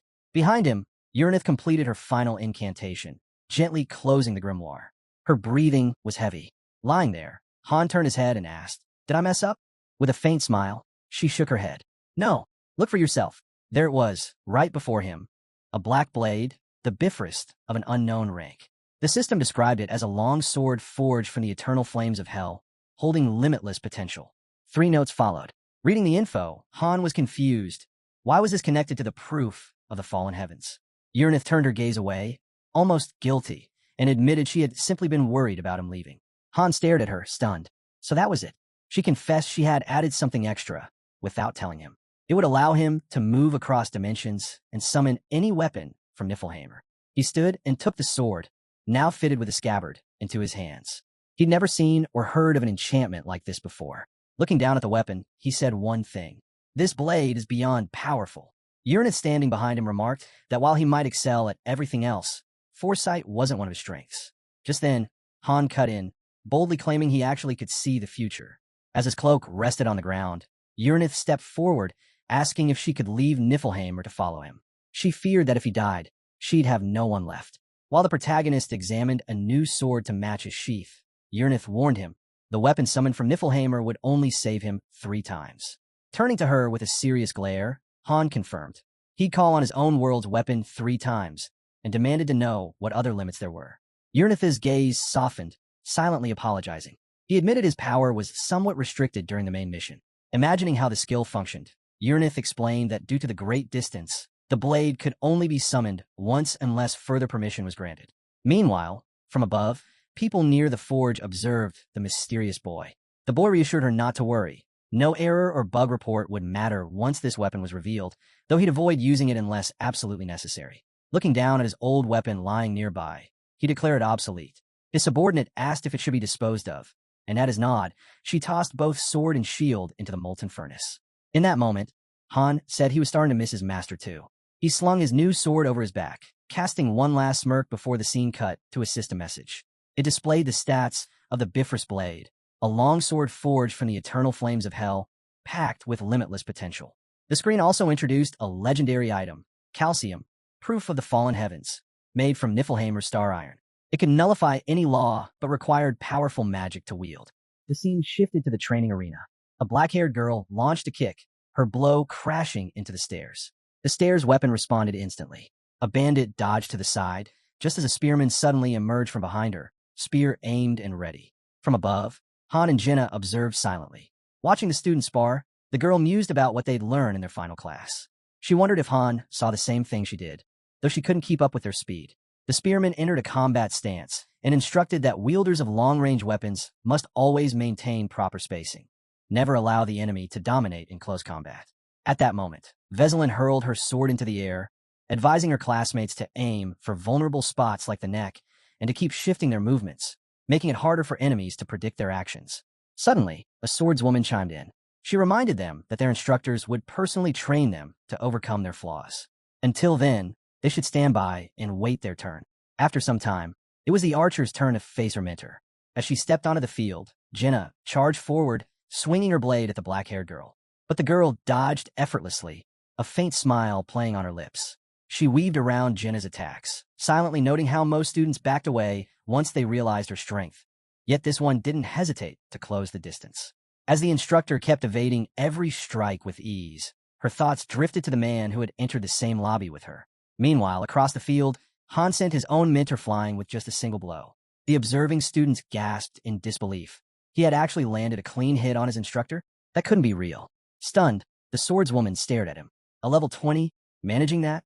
Her shock quickly turned to fury as she clenched her teeth. Just then, the system flashed a warning. Veselin has entered berserk mode. Crimson energy surged around her. Before she could act, a hand rested on her shoulder. A calm voice told her to stop. Feeling the touch, Veselin snapped out of her rage. The man behind her reminded her she was crossing the line. Regaining her composure, she reverted to her usual form, gave a small shake of her head, and apologized. That man stepped forward, his face unreadable. He reflected on how this was the 7th group of recruits they'd trained from different lobbies. In all that time, after meeting thousands, he had never seen talent like this. His eyes rested on the boy, now standing confidently before him. He knew Veselin hadn't even gone all out, yet no trainee had ever managed to wound an instructor. Elsewhere, Uranith observed it all, quietly sipping tea. A soft laugh escaped her as she remarked that maybe things were getting a little too intense. The story shifted to a massive floating island of machinery in the sky. Then, to an elegant estate shining with pristine polish. Inside, Nilde looked at her master with clear disapproval and asked if he was ready. He sheathed his sword, smiling, saying it was his final day. So he figured he'd leave the place tidy. Suddenly, he remembered an announcement that congratulated him for achieving first place. Curious, he asked his subordinate about it, unsure what he had done to deserve the honor. She explained simply, he was the most talented and capable out of hundreds. At that moment, Uranith's gaze fell on the sword strapped to his back. Nilde caught the look and nodded, confirming it. This was his reward from Niflheim for taking first place. Hearing that, Han immediately asked who came in second. Uranith, picturing Jenna in her mind, replied that Jenna was first among the bandits and second overall. She was quite skilled. Her master added that she probably wasn't even putting in her full effort, considering he had to drag her back himself. Uranith confirmed she had already notified the Major General. Taking the letter in hand, Han's thoughts drifted to Adis. He asked what she had said about him. The reply: she'd been lingering around, trying to apologize. He quickly scribbled a short note to help calm her down and asked Uranith to pass it on. Then, turning to the maid beside him, he told her she was a good girl, too. She gave a respectful bow, saying it was an honor to serve him. The scene shifted to a garden gazebo. Uranith sat at a tea table, looking downcast. She asked her master if he truly planned to return to Tonia. He could have stayed here. Then, sounding confused, she admitted she was sure her feelings were real. Sitting across from her, Han simply thanked her. His path and his battles were calling, and without her, he might never have made it this far. He went on to say they were all fascinating people. His words caught Uranith off guard. Still seated at the table, Han reflected aloud. If he were in their shoes, he'd be frustrated. After all, he was the one manipulating them, pushing them into brutal battles, bending their very essence to his will. And yet, no one had ever rebelled. Except Ceres. With a calm smile, he admitted he wanted to reward them for their loyalty, but the truth was, he had nothing to offer. Smiling back warmly, Uranith told him not to say that. If he really wanted to make them happy, he just had to send a message now and then. Setting his teacup down, Han confessed he didn't even know how. Uranith reminded him of the ring she'd given him. It had a communication feature. It wouldn't last forever, but once a week would be enough for her. As her hair fluttered in the breeze, Uranith said she'd be happy just to know how he was doing, if he was okay, or sick, or facing trouble, because if anything happened, they'd come running to help. Standing up, Han promised to reach out once a week. As he turned to leave, Uranith called out that Ledigian wanted to see him too. He had some advice to share. From there, Han traveled to the mountains to say goodbye to Uranith's sword, the one that dwelled there. Before parting, the sword taught him a few last techniques. Clad in full gear, the swordsman declared that everything he needed to say had been said. From now on, all that remained was to answer the call, if it ever came. Right after that, the scene shifted to a magical airship ready for departure. Standing before the gathered students, a red-haired girl asked if it had truly been a month already, if they'd managed to learn anything worthwhile. She hoped their time in Niflheim had been valuable. Then, reminding them of the dangers outside, she warned everyone not to lean against the railings. Admiring the view, Jenna commented that they were finally leaving and that all she wanted now was a proper bath. Han, standing beside her, silently wondered if she had really disliked the place that much. But with a faint smile, she clarified, it wasn't that Niflheimer was bad. The instructors were impressive, and the architecture was stunning. Still, it wasn't home. She was more curious about what had changed while they were gone and figured they'd probably see a lot of new faces. The instructor then asked everyone to prepare for an interdimensional jump. As the airship approached a massive yellow portal, it passed through and emerged in an entirely different realm. The students looked around in shock. They'd arrived in a strange, hellish landscape. Flames erupted from beneath the ground in violent streams. With a smile, Han quietly noted that these were the flames of Levitan, burning brilliantly. He glanced down at Ceres, now in her fiery form. But it wasn't time to face her yet. If they met again, it would be when he was much stronger. The ship continued gliding through the unfamiliar terrain. The narrative then moved ahead, 2 days later, under a cloudy sky. As the ship soared above a barren desert, the instructor informed everyone that arrival was near.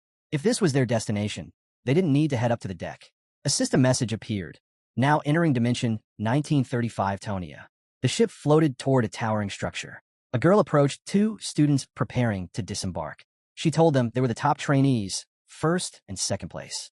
Hearing the compliment, she added it might have been better if they had stayed in Niflheimer. But Jenna replied their comrades were waiting for them. Another system message popped up, dispatch complete. Han and Jenna had returned safely and were once again active. Their statuses had been updated, and viewers were directed to check the character tab for more details. As the instructor waved them off, she asked them to take care of themselves. The pair descended from the ship, looking around the eerily quiet area. Jenna wondered aloud if anyone was coming to meet them. Walking ahead, Han explained that he hadn't told anyone their return time, and couldn't figure out how anyone could have known they were back. Just then, Isel came soaring toward them, tears of joy streaming down her face as she shouted the protagonist's name. She flew straight into him, wrapping her arms around his face in a tight embrace. Overwhelmed with relief, she said she thought he'd never return, that he'd left for good. But he looked at her, clearly annoyed, and reminded her bluntly she was the one who told him to go back. Floating a bit away, she dabbed at her face with a handkerchief and quickly changed the subject. She asked if Niflheimer wasn't much grander than this place, and if the people there hadn't tried to convince him to stay. He replied, somewhat awkwardly, that they had. Embarrassed, Isel assumed he turned them down because of her. Han, still clueless, stared at her confused. Meanwhile, Isel kept flying alongside the protagonist, noting that he must be exhausted and should take a break. She mentioned that the buildings had changed. This wasn't the old Tonia anymore. Curious, he asked what else had changed. With a bright smile, Isel replied, a lot. You're going to be shocked. Intrigued, he glanced her way, and with that, the scene shifted to the main city. Han was wide-eyed, staring at a newly added 3rd floor. Isel, flying nearby, confirmed what he saw. He let out a breath of relief. He had been worried enemies might breach the place. From above, the fairy gave a breakdown of the floors. The first was filled with what she called useless slackers. The second housed support units and trainees still getting their footing. She was about to continue when the protagonist cut in, saying the 3rd floor must be where the combat units were. Isel nodded, adding that the food was better now, the beds comfier, and there were more ways to unwind. Processing everything, Han wondered if editing had seen the letter he sent. He recalled the last message he wrote, offering 2 suggestions. Use extended summons to cover the lack of strong heroes and focus on developing personal skills rather than leaning too heavily on him. Turning to Isel mid-flight, he asked how many people were stationed on the 3rd floor. She told him 15. He noted that the number had nearly doubled. That meant both the 2nd and 3rd squads would soon be full. Mulling it all over, he came to a decision. Tomorrow and the next day, they'd train together to strengthen their teamwork. Then, they'd make their move on the 21st floor. Flying quietly beside him, Isel struggled to find the right words. She hesitated, then asked him not to take it the wrong way, but things had shifted a bit. The protagonist narrowed his eyes at her, waiting. She continued, saying that while he was gone, Tonia had changed. Glancing toward the teleportation portal, he figured that during his absence, the others must have continued their climb. Isel confirmed his assumption with a nod. Trying to mask her unease, she listened as he admitted he didn't get why she seemed so tense. After all, he didn't mind as long as people weren't dying off like insects. She quickly responded that no one had died. With his hands in his pockets, Han kept walking and casually asked what floor they were currently on. Isel replied that they were on the 25th, which left him stunned. Gazing out over the wide space of the 3rd floor, he could hardly believe it. They were actually on the 25th floor, not the 24th. Isel repeated it to be sure he believed her. Still wrapping his head around it, he realized they must have taken down the floor boss. It hit him that maybe he'd been underestimating the situation. Just as Isel had said, a lot had changed. But he hadn't expected this much. Thinking back to the summoning gate, he asked when the master had used the extended summoning. Isel told him it happened just a month ago, right after he left for Niflheimer. He immediately requested to see the system logs from that time. Without hesitation, she brought up the system notification windows, surrounding him with the full details. Han watched closely as the log showed that the master initiated an extended summoning for 25,000 diamonds.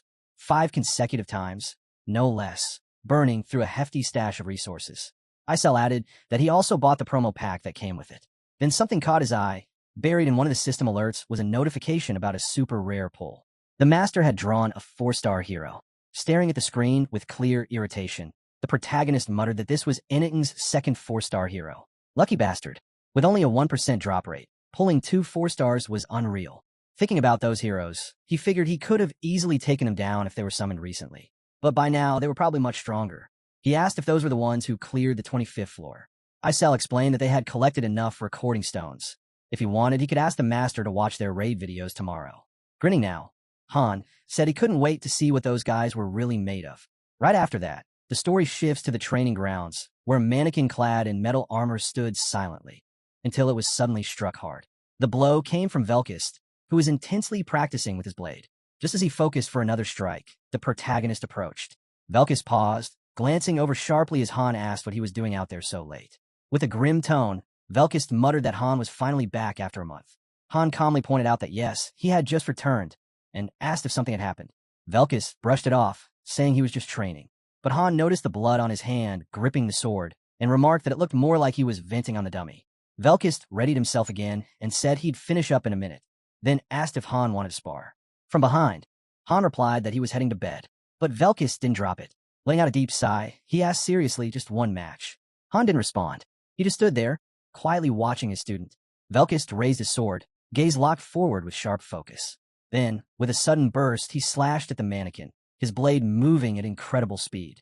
In seconds, he landed multiple precise strikes, and the armor on the dummy cracked under the pressure. Turning to face Han, Velkist declared he was ready. Pieces of shattered armor fell behind him. Glancing down at the broken fragments, Velkist muttered that it didn't even count. Then he looked up and asked if Han had really left everything behind. Han answered simply, "A lot's happened this past month." They both stepped into the training hall. Taking a stance, Velkist eyed his opponent's sword and commented on how unique and cool it looked. Han smirked and asked if he was jealous. Velkist shot back. "Would you give it to me if I said yes?" He got a flat no in return. Without wasting another second, Velkist charged. His strike came fast, but Han parried it smoothly. The two clashed fiercely, blades flashing in the dim light. Blow after blow, strike after counter, their spar intensified. Grinning mid-fight, Han thought to himself, Velkist improved.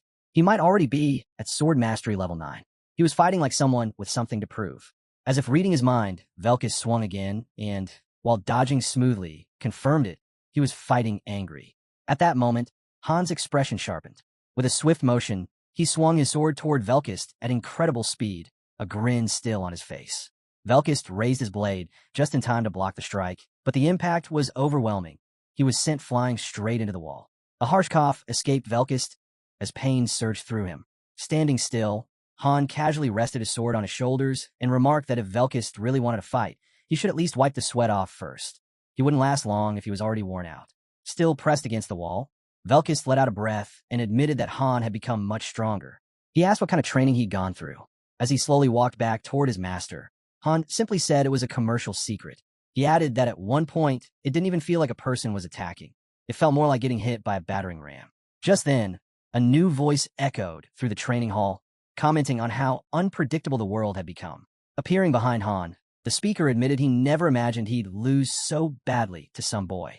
Han turned his head slightly, eyes cold, and asked if he really just called him a boy. Velkist smirked and shrugged it off, saying appearances can be deceiving. Even he had made that mistake. As he walked toward the exit, he gave Han a final warning to be careful. Han watched him silently as he left. The scene then shifted to the dormitory building. Inside, Ialka had fallen asleep at the table after eating her fill.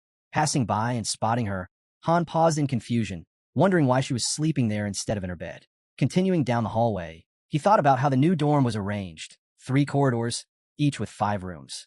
It seemed the master had split them into teams. Entering his room, Han immediately dropped onto the bed, then lay back with his arms folded behind his head. His thoughts drifted to the third group. The story moved ahead to the next day in Tonia.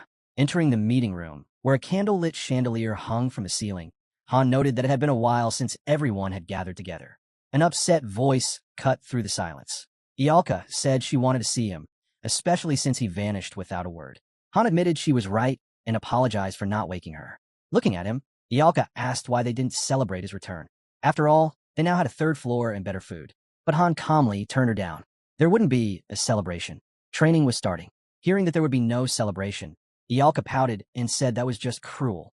Han replied bluntly, there wasn't going to be any fun. From the sidelines, Velkist quietly watched the exchange, arms crossed. Just then he brought up something strange. He mentioned the exact moment the master logs in. But before he could finish, Han's eyes caught something under the table, a clawed foot. Without hesitation, he kicked the table hard, sending it crashing away. Everything on top of it flew through the air. With a smug look and a sly grin, Han stared straight ahead and said a rat had snuck in, one that clearly needed to learn how to hide better. Spinning around in alarm, a beastkin girl stood up from her crouch under the table. Clearly frustrated, she put her hands on her hips and declared that she had no choice now. She introduced herself proudly as Rakari of the Great Gale tribe, claiming they were on a whole different level than the rest of them. Then she went a step further, calling everyone else in the room a bunch of dirty little cowards. With a cocky stance, the wolf girl stood tall in the center of the room as the rest of the group looked on silently. Then she smirked and laughed, asking if they were all so scared they couldn't even speak. You're just people, she scoffed. In the next moment, Han had her by the scruff of the neck, lifting her up effortlessly. Panic flashed across Rakari's face as she struggled and demanded to be let go, calling him a dirty little man. Unfazed, Han stared at her and asked sarcastically what kind of monkey she was. Across the room, Narissa calmly explained that she was a member of the third group. She had been summoned about a month ago. Still defiant, Rakari barked that he was a coward and said she expected nothing better from a human. Han blinked and muttered that she was the one who snuck in. Rakari snapped at him to shut up, then suddenly shouted for help, calling out to the one who had been beaten yesterday. Velkist flinched at her words, clearly irritated. He stood abruptly and reached for his weapon, seething with anger. Jenna, sitting next to him, tried to calm him down, insisting that Rakari was just a kid. But Velkist growled back, asking if she seriously expected him to just let this scarecrow go. Hearing that, Rakari turned red with fury. Right then, something caught Han off guard. With no warning, the wolf girl slashed out violently with her claws, unleashing a powerful blow. She hissed in frustration as Han dodged just in time, leaving deep claw marks gouged into the floor. Looking at the scratches, Han narrowed his eyes and asked what that was supposed to be. Someone quickly explained. All the members of the third group were werewolves, a rare race from the distant far east of the Empire. Han stared at her, visibly annoyed as the tension in the room kept rising. Rakari had summoned her crew to strike fast so she could finish them off, but before she could act, a blow landed on the back of her neck. Velkist had taken her down with a single hit. As the she-wolf collapsed, he commented that she talked too much. The other warriors glanced at her and remarked that it was clear they didn't share the same mindset, and probably didn't care much for humans either. Jenna, inspecting the unconscious Rakari, teasingly asked what he planned to do with such a cute enemy. The protagonist simply replied he hadn't decided, then added that she was a pain anyway. Right after, the scene shifted to the dorm hallway. Han was carrying the unconscious Rakari over his shoulder, heading straight for the forced exit. She hadn't stirred the entire time. Soon, he was deep in the woods, still hauling his captive. As he scanned the area, he couldn't help but wonder how much it cost to build such a forest just for them. Eventually, he stumbled upon a cluster of small houses. Surprised by how deserted it felt, he was caught off guard when a voice suddenly asked who he was. Turning around, he spotted girls watching him from the trees. Gently placing Rakari on the ground, he said she'd been sent to spy on them, but completely blew it by acting wild, so he had to deal with her. The warriors exchanged looks, whispering among themselves that he might be the one they'd heard about. One of them stepped down and asked if his name was really Han. Cautious, he asked how they even knew that. The red-haired girl grabbed Rakari and stated flatly that she was taking her. Then, without warning, both strangers disappeared into the forest. Still puzzled, Han kept moving until he saw something odd. Logs strung up in a tree, clearly not part of any normal setup. Off to the side, training dummies stood in formation. Suddenly, loud laughter rang out across the camp. A voice called out, saying she'd been waiting for him. Leaping down from the trees, Kishasha introduced herself with a grin, saying she'd heard a lot about him. Apparently, word was he was the strongest male in the entire lobby. Han stared, completely lost. With a confident stance, Kishasha lit up with golden energy, saying she'd been watching his battles through some kind of strange magic, and she'd never been this pumped for a fight before. Without warning, Kishasha lunged forward, springing off the ground with incredible speed. She challenged Han to fight her head-on. As she closed the distance, she swiped at him with her claws. Han blocked it with his sword, surprised to see someone using claw-based combat so skillfully. Before he could react further, Kishasha launched a powerful kick. Han barely dodged, and the ground beneath him shattered from the force of her strike. Watching her with a grin, he couldn't figure out how someone so young could be this powerful. He asked if she seriously wanted to fight him. Kishasha nodded confidently, saying she'd been waiting for this moment. For her, there was nothing more thrilling than battling a strong opponent, human or otherwise. She rushed in again, claws slashing. Han met her attack with his blade, and the surrounding terrain cracked and tore apart from the impact. As they clashed, Han remembered Kishasha from the third group. Seeing her now, he realized the rumors were true. They really had cleared the 25th floor. She came at him again, claws slicing through the air, and it was then that Kishasha's player status flashed before our eyes. She was a 4-star character. A system notification appeared, revealing details about a seal slot. It mentioned that she carried the bloodline of the Werewolf King, a warrior who once fought for dominance over the continent and empire. Someone bred for battle and completely fearless. Back in the fight, Kishasha pushed harder. Han grinned. This confirmed she was indeed from the team that conquered floor 25. Another player card popped up, describing the seal skill as the forest faded into view. Han swung his sword. Kishasha countered and was thrown back from the impact. But she was fast, already charging again. As she slid across the ground, Kishasha smiled, clearly enjoying every moment. Han noticed a gash from her last hit and realized that she outclassed him in every single stat. Raising her hand mid-battle, Kishasha remarked that he was different. She hadn't expected him to be this good. Her stats appeared again on screen, and Han noted that she had not only all the right skills, but even a seal. She was easily top tier, even among 4 stars, maybe even on par with a 5-star based on raw stats alone. Grinding his teeth, Han admitted to himself that he would have been in serious trouble if he hadn't mastered the unity of body and sword. Just then, Isel appeared and asked calmly what the two of them were doing. Han casually told Isel to let them be. They weren't trying to kill each other, just saying hello in their own way. Kishasha laughed, agreeing. She called it a conversation through combat, a ritual that deepened their bond. Pushing off the ground again, she added that even though he was human, she liked him. Han responded that he was glad to hear it, tightening his grip on his weapon. He pushed all other thoughts aside. No need to worry about details. This was about power. He didn't have the natural talent to master every sword style like Lydigian, but his blade gleamed as he resolved to go all in on the one path he could master. As he swung, he reminded himself, true unity between body and sword only came through action. Kishasha slid to the side, easily avoiding the blow. She grinned and said it looked cool. With a sudden burst of speed, she kicked him hard, landing a crushing strike. Han clenched his teeth. She was still holding back. He muttered that he had too much going on to be dragged into a long fight. It was time to end this. Then he activated Berserker mode. Seeing his shift, Kishasha smiled and asked what that was all about. He just replied, "What a pity." But before he could finish his thought, Kishasha's expression shifted. Her eyes went wide. Han's face hardened. Something was changing.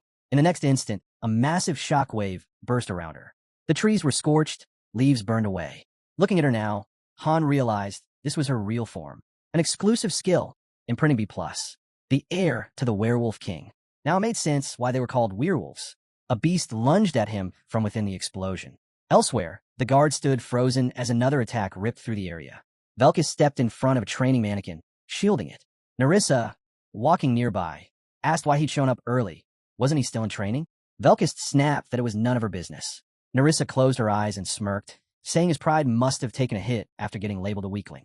Gritting his teeth, Velkus growled that he didn't care what others thought. A bright light flashed. Narissa glanced down and noted that just one day after the summoning, they'd cleared the 4th floor and returned alive. Velkus asked if that meant the third group would head straight for the second now.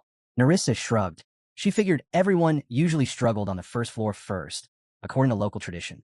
Adis chimed in, saying that Tom couldn't train werewolves, so there was no point in keeping them on lower levels. As he walked away, he added that if this was what the master wanted, then there was nothing more to say. He was told flatly, they weren't stronger yet, but they'd catch up soon enough. Glancing to the side, he muttered that he wasn't interested in them anyway. They were still weak, and their real training wouldn't even begin for a few more weeks. Suddenly, names were called across the floor, summoning everyone to gather in the central square on the 1st level. People turned their heads, stunned. The werewolves were walking in, calm and confident. Whispers rippled through the crowd. Had they really returned from the 25th floor? It had already been surprising when they were sent to the 21st, but the 25th? That was something else. No wonder there were gaps in the first and second groups. It didn't seem possible. They were that powerful. The mood shifted completely. Turning to Adis, one of the men commented on the sudden change.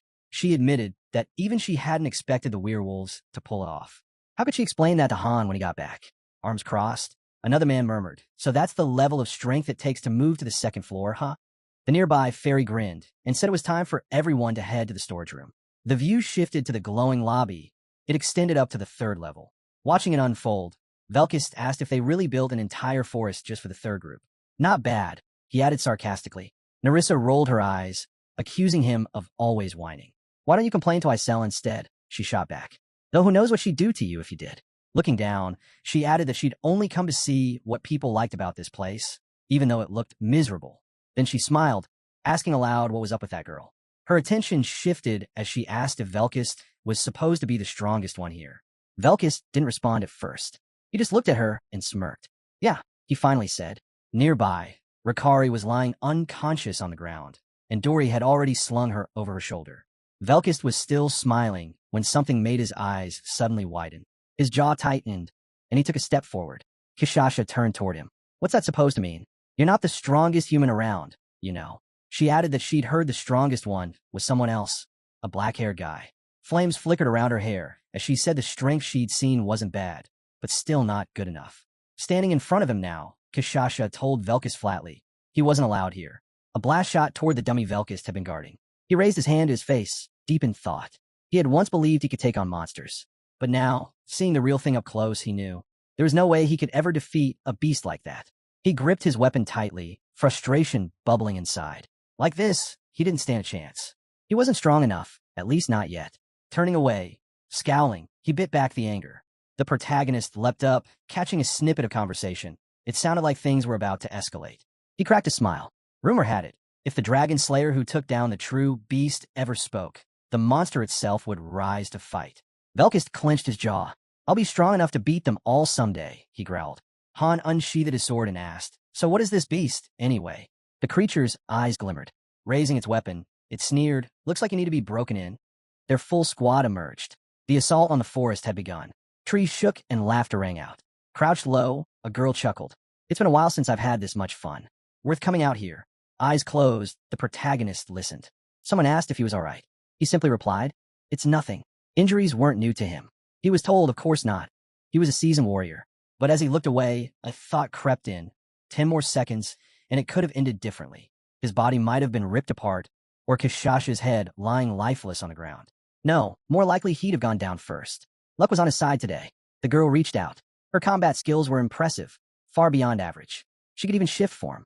Odd as she was, Kishasha wasn't someone to underestimate. Hand over her face, she muttered, "Sending Rikari to fetch him? Dumb idea. Forgot how much she hates people. Can't blame her. Lost her parents because of them." Watching silently, Han noted, "Looks like she's been clashing with Velkist." Leaning on a tree, the girl replied, "Just curious. He looks strong." Kishasha cut in. "We don't like people much, but we're not out to get everyone. Sorry if it came off harsh. I'll take a good fight over grudges any day." Peeking from behind a tree, another girl hissed, "How could you bring him back? A traitor?" The hero sighed. "So restless." Seated on the grass, Kishasha changed the subject. "I like meat. There's plenty of game here. We just scored a fresh batch." Raw meat lay before them. The protagonist glanced at her. She offered, but he declined. He wasn't in the mood. He simply said he wasn't hungry. Grinning, Han chimed in, "Well, I hope we can count on you guys for the next missions. Climbing the tower would be a hell of a lot easier with you on board." The girl looked him straight in the eye. "Is this really something we need to talk about? We came here under contract." She glanced at the group. "I was planning to offer you the same." The hero looked at her. "And what exactly is this contract?" Licking her fingers, Kishasha replied, "The end of the world. Our homeland started vanishing into darkness. Right then, we heard a voice. It said it could save us." She knelt, and I accepted the offer. Pointing at the guy, the girl said, "But the rest of us don't remember anything like that." It was strange. Resting her hand on her knee, she continued, "Anyway, we're still doing missions. Most people here are idiots. At least there's one real warrior among them." Raising her hand, Kishasha declared, "I should tell the others to stay out of our territory. We don't forgive trespassers." Then she pointed forward, "But you." You can come by any time. The next day, they arrived at the dark forest and began training. Changes had taken place in the lobby. The biggest update? Each faction now had its own training center.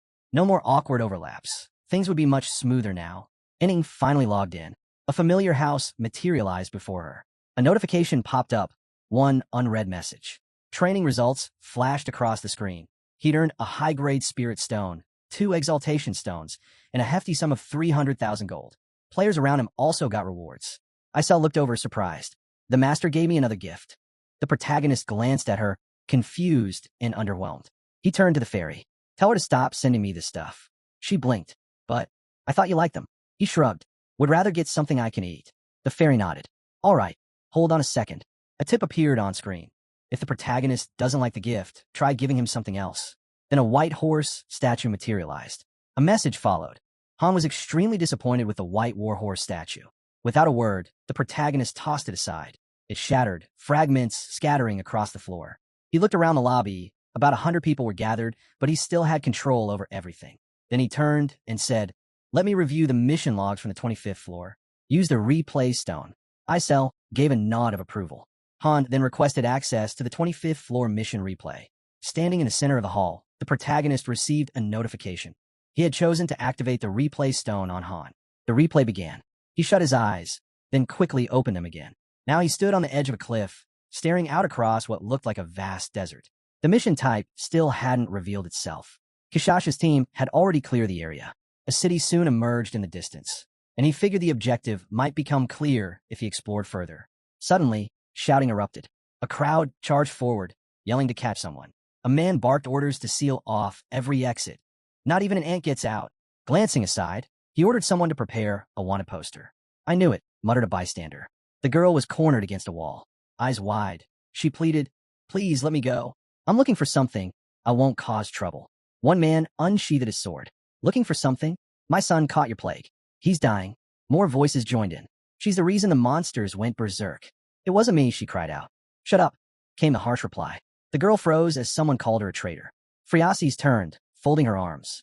The protagonist watched quietly. She wasn't a child anymore. Someone asked if they should shoot. Another replied coldly. Even dead, there's a bounty. Let's finish her. Crossbows were raised. Friasis stared at them in horror. The bolts flew, but just before they struck, they shattered midair. A wide smile spread across her face. Filthy people, yes, so many of you. She lunged forward. I can wipe every one of you out. Kishasha slashed through the air. Protect her in this one. Leave the rest to be shredded. A man recoiled in terror. She's the Empire's most wanted criminal. Lifting his head, he warned, if you defend her. He didn't finish. A blow took him out mid-sentence. Friasis turned, startled. A notification popped up. Floor 25 mission type. Escape. Objective. Escape the restricted zone. Special objective. Protect NPC Friasis. The current team lineup was displayed. A man ahead asked, where the hell did they come from? With his eyes wide, he shouted, urging everyone to listen. They didn't want to fight. They were only after the wish. But before he could say more, an attack suddenly came flying his way. The girl raised her hand and said flatly, this is exactly why I hate dealing with people. She questioned why she'd even bother speaking to someone she planned to kill. Kishasha looked down and told him to follow her. Friasis, surprised, asked, wait, they're werewolves? She thought there weren't any on this continent. The girl turned her gaze and said she heard something odd and caught the scent of blood. She suggested someone go check it out. Nishaz agreed without hesitation. Staring out the window, the girl explained the mission's goal. They had to escape the area with the NPC. Friasis suddenly gasped, realizing they really are heroes, the very same kind that once saved her. Kishasha glanced away and asked what she was even talking about. Nana snapped that she was being too loud and threatened to quiet her down by ripping off her arm. Then, the girl stepped forward and asked if there was a man named Han among them. Black hair, black eyes, taller than her, fought with a shield and sword. Nana scoffed, confused, asking what nonsense she was mumbling about now. Some warrior? Friasis smiled softly, saying that if they knew Han, she wanted to know how he was doing. She pointed ahead and asked if they came from the same place as him. Kishasha replied that he had been there, but he wasn't anymore. The protagonist caught her meaning. He hadn't just left. He ended up somewhere strange, called Nil something. Maybe even dead. That thought stuck. Why was she talking like he was already gone? Suddenly, the girl jumped up and shouted. When she landed, she warned that monsters were leaving the city. They'd be arriving soon. Kishasha finally understood why no one around seemed alarmed despite all the commotion. She told them they had to leave now, urged him to come with them. Ricari glanced over and remarked that he didn't look bad for a human. Phreaces looked away, unsure if that was true. Then a monster roared, tension surged. The lizard beasts lunged at the soldiers. People scattered in panic. Watching Phreaces, Ricari asked with a grin, "Can you run any faster?" She replied, out of breath, that this was as fast as she could go.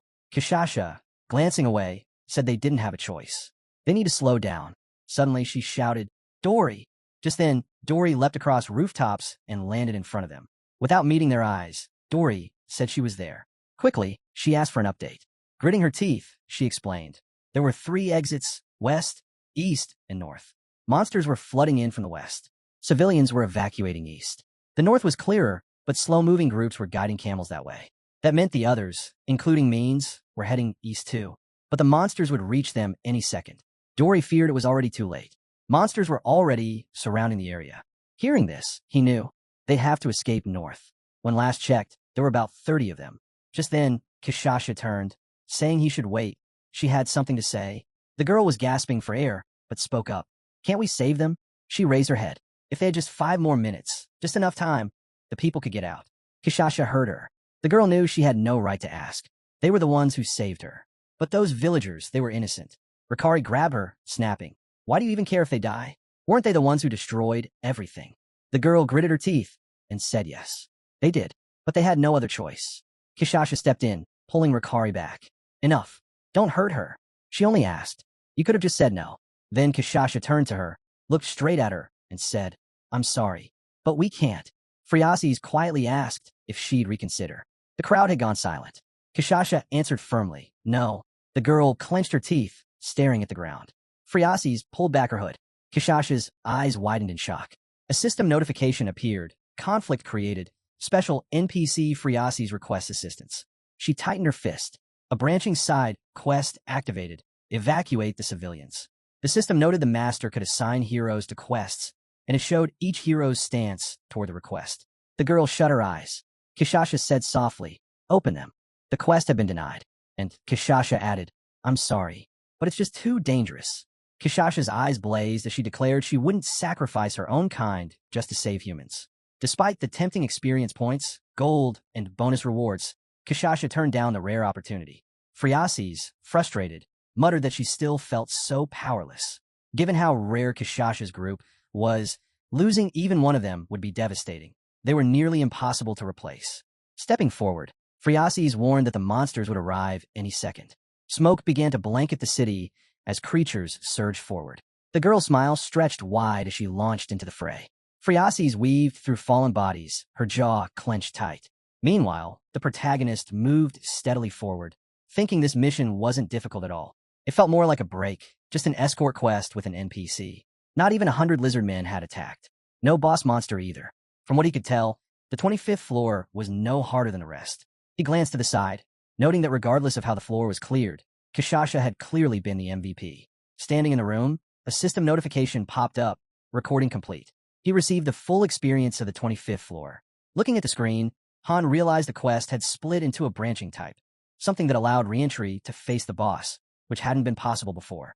Staring straight ahead, he thought about the rewards: experience, gold, better NPC relations, and a bonus prize. Whether the rewards went to another hero didn't matter. As long as one of them got it, they all benefited. More importantly, he figured that bonus reward could hold clues about the next floor. Reaching the 30th was the real goal. Smirking, he said, "This is the mission." Turning away, he added quietly, "And I'm going to be the one to complete it." The night settled over the city like a heavy blanket. Han, arms crossed, looked up and said that tomorrow they'd head for the 25th floor. Nearby, Velkist, gripping a dumbbell, asked if they were really training all night. He doubted a few hours would get him back in shape. Ialka glanced over her shoulder and said she didn't mind, but something about the protagonist had changed. He wasn't even using his shield anymore. She asked if they were switching up their group dynamics, and if it might be too soon. Standing tall before them, Han told them not to worry. Their roles wouldn't change much. They'd train with the second group to get back on track, but not push so hard they burned out before tomorrow. Velkist shut his eyes and calmly said he noticed the second group had brought along a few kids to fill the ranks. He wasn't convinced they'd be able to keep up with training. Han kept his eyes on the newcomers, his mind turning over the same doubts. The square was packed with people. Adis pointed at a small group and introduced them. Anin, Lilini, and Bennick. One of the boys perked up and called out enthusiastically, saying he'd heard plenty about Han and even witnessed him take down that dragon. It was awesome. Lilini, looking a little shy, introduced herself softly. Bennick, with a more serious tone, mentioned he'd heard stories about Han's strength and was honored to finally meet him. Anin chuckled, adding that Bennick might seem cold at first, but that wasn't really the case. Adis turned toward the others and said the trio had joined up just 2 weeks ago. They were full of drive and had already shown solid progress. Smiling, she pointed out they'd definitely be useful on future missions. Han said nothing, just stood there with a calm gaze focused on the group. Han quietly told Adis not to get too close to them. It would only make things harder down the line. Adis clenched her fist and said firmly that she understood. This time, she wasn't going to let anyone die. With that, the protagonist closed his eyes and said it was time to begin. Suddenly, the building's windows lit up with a purple glow. Adis's group instantly shifted into battle stance. Han and the others readied themselves. Without warning, Anin stumbled back, caught off guard. The protagonist had struck him hard. As Han swung his blade, he asked whether fighting with real swords gave him a new perspective after all that time playing with toys. Anin, now furious, blocked with his shield. Han told him bluntly to treat this like a real fight. Aim to kill. Han slashed an arrow out of the air and glanced at Bennick, who was already knocking another one. The protagonist smirked, admitting he liked that Bennick could react that fast. Lilini dashed in with her spear, but missed. Just then, a wolf-like figure appeared behind her and taunted that it had been a while. He was genuinely surprised the so-called coward had managed to prove herself. Velkist launched a barrage of strikes at Lilini. He ducked low with a sly grin, slipping past Adis's counterattack. Han, looking on with satisfaction, asked Velkist if he recognized her. Velkist replied that Lilini had been there during his very first battle. Back then, he thought she wouldn't make it past the first floor, but somehow she did. Nerissa moved in and struck at Lilini, saying her biggest obstacle was her own mindset. Otherwise, she had the skill and movement to go far. Adis glanced at Han with a smile and told him not to go easy on them.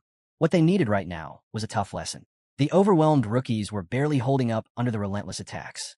The protagonist and his crew stared them down with wild eyes, announcing they could do anything to them, short of killing them. Adis covered her face, regretting ever speaking up. Night had fallen, blanketing the building in darkness. A table was stacked with potions. Han stared at one, filled with yellow liquid. Notifications flooded in. He'd successfully crafted a heat-resistant item. Isel inspected the potions, impressed. She asked if the protagonist really made them himself, pointing out that the master might get suspicious. Her eyes sparkled as she looked at Han's ring, asking where he got it. He replied that it was a gift from someone he knew back in Niflheim. Gazing at the potions, Han reasoned that while the 25th floor might not be the toughest, he still needed to be ready. Thanks to Ialka, everyone had fire resistance, but that wouldn't stop the brutal desert heat. The mission would be short, but he didn't want to waste energy battling the climate. The settlement sat in silence as the night passed.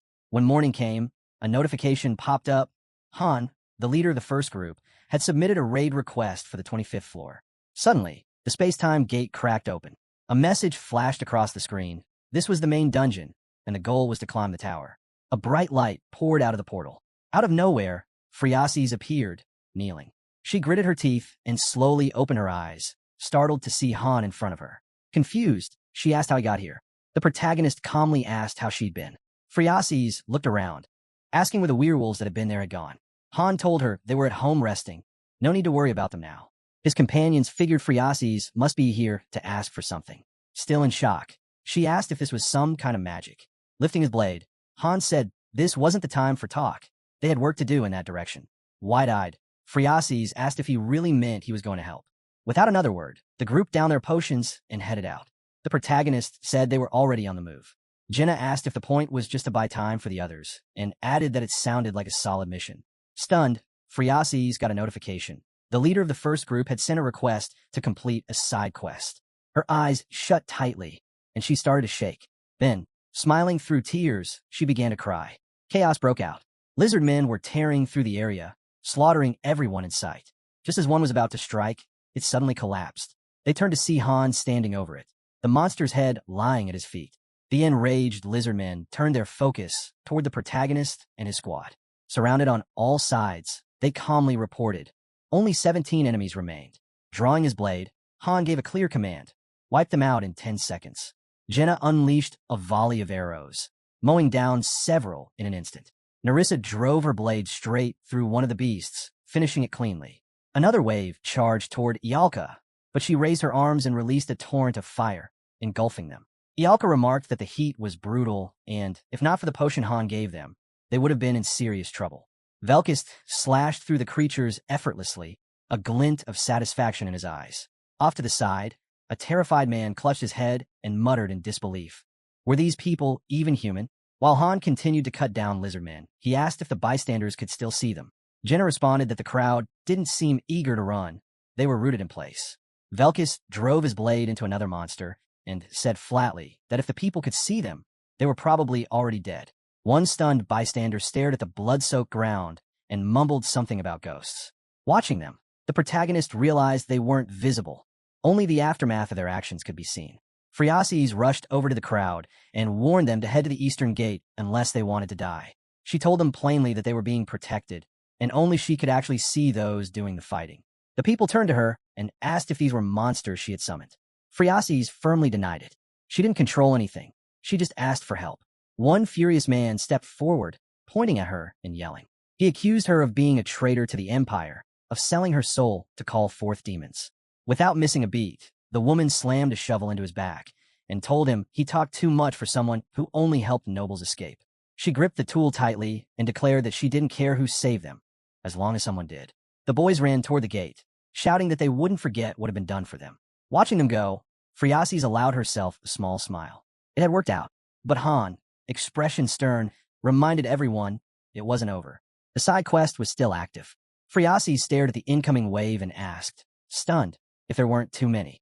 The protagonist looked toward the massive horde and said that if they could hold the line here, they wouldn't have to worry about being flanked. It was still better than the chaos on the 5th floor, where they were attacked from all directions. He instructed everyone to spread out more. The ground began to tremble as the lizardmen started pounding war drums. Watching them, their chieftain, face twisted with rage, roared out, demanding to know why these intruders were defying the laws of nature. An explosion ripped through the air, instantly decapitating the lizardman who had just declared his intent to bring judgment to these cursed lands. Jenna, bow in hand, glanced at the smoking corpse. Should I just take out trash like him? She asked flatly. Phriases, standing behind her, turned to Han. Are you sure we'll be okay? There's way too many of them. There's 100, Han replied coolly. We each handle 20. Without hesitation, Han charged forward, telling Phriases to just stay back and watch. Ialka stepped up and raised her hands. Flames burst out, surging in waves and incinerating the oncoming beasts. Jenna followed up, firing arrows with lightning speed. Each shot struck its target with such force that the lizardmen exploded on impact. As she reached for more arrows, her quiver glowed, and fresh arrows appeared instantly. A system message popped up. Mana increase quiver. Magical gear. Expands arrow capacity to 100. A glowing orange crosshair appeared before Jenna's eye. She locked on, releasing a rapid barrage that tore through the enemy ranks. Meanwhile, Han leapt into the fray, swinging his sword and lopping off a lizardman's head in one clean motion. Blood sprayed across the field. He kept moving, and as he delivered a crushing blow that severed another's arm, a message appeared, skill acquired, powerful blow. Velkist wasn't far behind. He lunged at a cluster of lizardmen, cutting several down in a single slash. A notification blinked. Basic swordsmanship. Max level achieved. Narissa muttered grimly. This is insane. Phriases, stunned, looked at them in awe. You've all gotten ridiculously strong, she said, eyes fixed on Han as he sheathed his blade. You're on a whole different level than last time, she added. Then, smiling faintly, she looked at him. You haven't changed a bit in 3 years. Han replied calmly, but you have. Facing them, Phriases nodded gratefully. Thanks, guys. What about the two with the spear and daggers? They're alive, Han said. Adis and Aaron, just somewhere else right now. Suddenly, another wave of lizardmen came charging, yelling that they'd spotted humans. Han looked ahead, 31 of them, all level 22. As they reached the battlefield and saw the remains of their fallen kin, the monsters abruptly halted. Then, without a word, they turned and fled. Velkist watched the fleeing lizardmen with a puzzled look. Why are they running? He asked. They've learned fear, Han answered, glancing at the fallen bodies. Looking around, Velkist muttered, that wasn't even hard. As they began surveying the settlement, Han turned to Narissa. Sweep the area. Let's assume it's dealt with for now. Ialka waved a hand in front of her face. This weather's awful. Even the potion's not helping. Jenna moved over and started leading her away. Come on, let's get out of here. She motioned for Velkist to follow. Han, stay behind. watching them walk off. Then he looked back and thought to himself, there was no need for any of this. Phriases approached him slowly. How have you been? She asked, settling down on the ground. I thought you were dead, she said softly. But here we are again. A small smile touched her lips, her cheeks faintly red. As the evening sky spread across the desert, she looked up. So really, how are you? Han shut his eyes. I'm fine, he replied quietly. Hugging her knees, Phriases said, I thought I wouldn't make it. Han crossed his arms. The werewolves joined recently. We don't know them well. They're new. Grinning a little, he added, Still, you managed to stay under the radar. Just lucky, I guess, Phriases replied. She raised her eyes to the tower. But honestly, it all turned out this way because of you. She held out a golden crest. The Haljan clan, one of the 4 great clans, they were the only ones actively looking for me. If not for them, we wouldn't have lasted this long. Weird though, the entire area is just empty now. Han listened silently. His thoughts drifted to that long hallway, his team walking with him. Nerissa's story replayed in his mind. The Hans were tied to the Order, the one she'd been fighting against. And, somehow, the 20th floor connected to it too. Still, he couldn't shake the eerie atmosphere of that mansion. The evening light bathed the desert in gold. Han broke the silence. So why are you here? I'm looking for something, Phriases said, standing now. Han faced her. What is it you're looking for? She smiled faintly. Something I saw in a dream. A key. His gaze sharpened. And what are you going to do with this key? I'm going to save the continent, she answered, her voice calm. Then she looked at him again. I don't really know what it is yet. It's more of a feeling. But I think I'll understand once I've gathered enough. Han stepped beside her, still talking in riddles. Even back then, when we first met, you kept going on about dreams. And the end of the world. As Han looked at Phriases' face, a thought struck him. She'd already appeared in 2 of the main missions. Even the ones where she wasn't directly involved could still be tied to her somehow. A mental map of the village formed in his mind. There were 3 exits in the settlement. While most evacuees were headed east, Phriases had chosen to go north. Smiling to himself, Han figured they'd run into each other again sooner or later. Then, a portal started to open. A message appeared. Quest completed. Phriases blinked, startled. What's that? Don't overthink it, Han replied, watching as the corpses scattered across the ground began to vanish. It's time we got moving, he said, turning away. Phriases followed beside him. Things always get weird when I'm around you, she murmured. Han's thoughts lingered on her image. He knew she'd already died once. Faces from the other team flashed in his memory. Another group, hired with gold, who had tried to beat the 15th floor. None of them made it. Then came the newly assembled werewolf group. They cleared the 25th floor with success. As he watched Phriases run alongside the werewolves, it clicked. This was her 3rd life here. Han considered the single teams that were used to measure the stage's danger. If you counted all those, the death toll was even higher than anyone realized. The evening light stretched over the towers as they neared the exit. Phriases paused and asked, Will we see each other again? With arms crossed, Han replied, We'll meet on another floor. She smiled. Then I'll survive. For all of us. As she walked away, a final system message appeared. Quest complete. All team members leveled up. Reward, 100,000 gold. MVP, Jenna. After teleporting out of the desert, the group stood before a towering gate. Han recalled something he'd read. It was possible to clear a bonus stage inside the rift of time and space. But there was a catch. It could only be attempted once, and only by a single person. With a fan covering her face, Ialka remarked that it gave her a bad feeling. From experience, she said, when things start off smooth, they usually end horribly. She turned to get the protagonist's opinion, and he nodded in agreement. He then stepped away from the group, telling the others to move on ahead. The girls, puzzled, began speculating. Maybe Han wanted to farm materials, or simply rest and enjoy the view. Han stood alone before the gate. Calmly, he acknowledged that the bonus stage was meant for a solo challenger, and he couldn't ignore it. Without hesitation, he entered the portal. He found himself in a pitch-black chamber. As he surveyed the surroundings, he figured out it was a maze, twisting corridors with countless branches. Yet, strangely, there were no traps or monsters. He pressed on through the silence.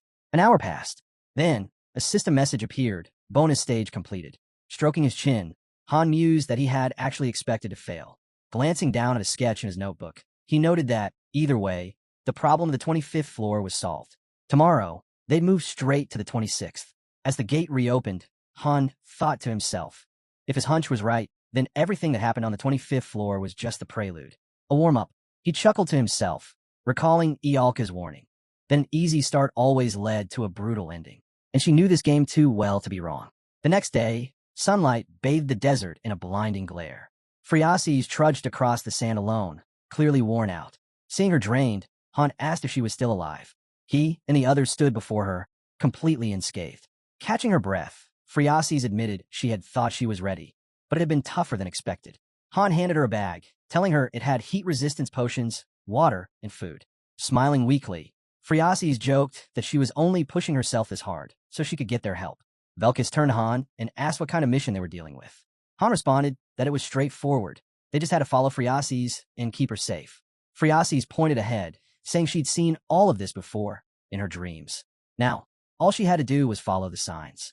Scanning the vast desert, the protagonist quietly wondered what signs Phreases had been referring to. Before he could dwell on it, something caught him off guard. Han spotted a massive swarm of lizard beasts charging straight at them.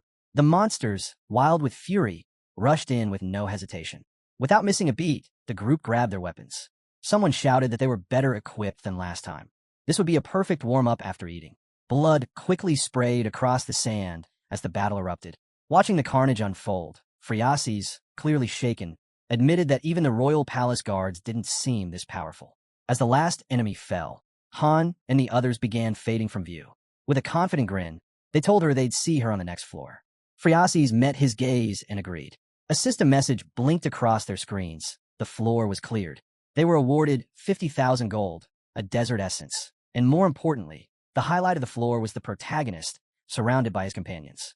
Velkus glanced around and muttered that he still didn't get the point of these missions. Wasn't this all just babysitting some girl?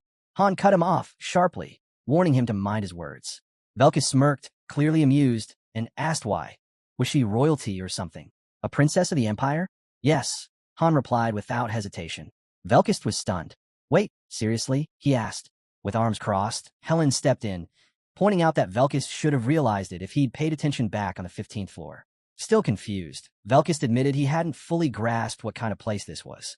The moon hung high and bright above them. One last lizard, filled with rage, lunged forward with a blade, bellowing that those who defy nature must die.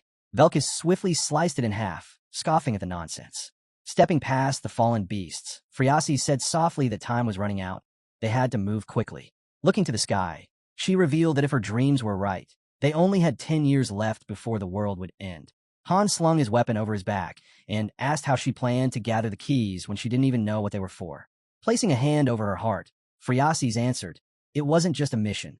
The keys were part of something ancient, a legend tied to the Empire's origin.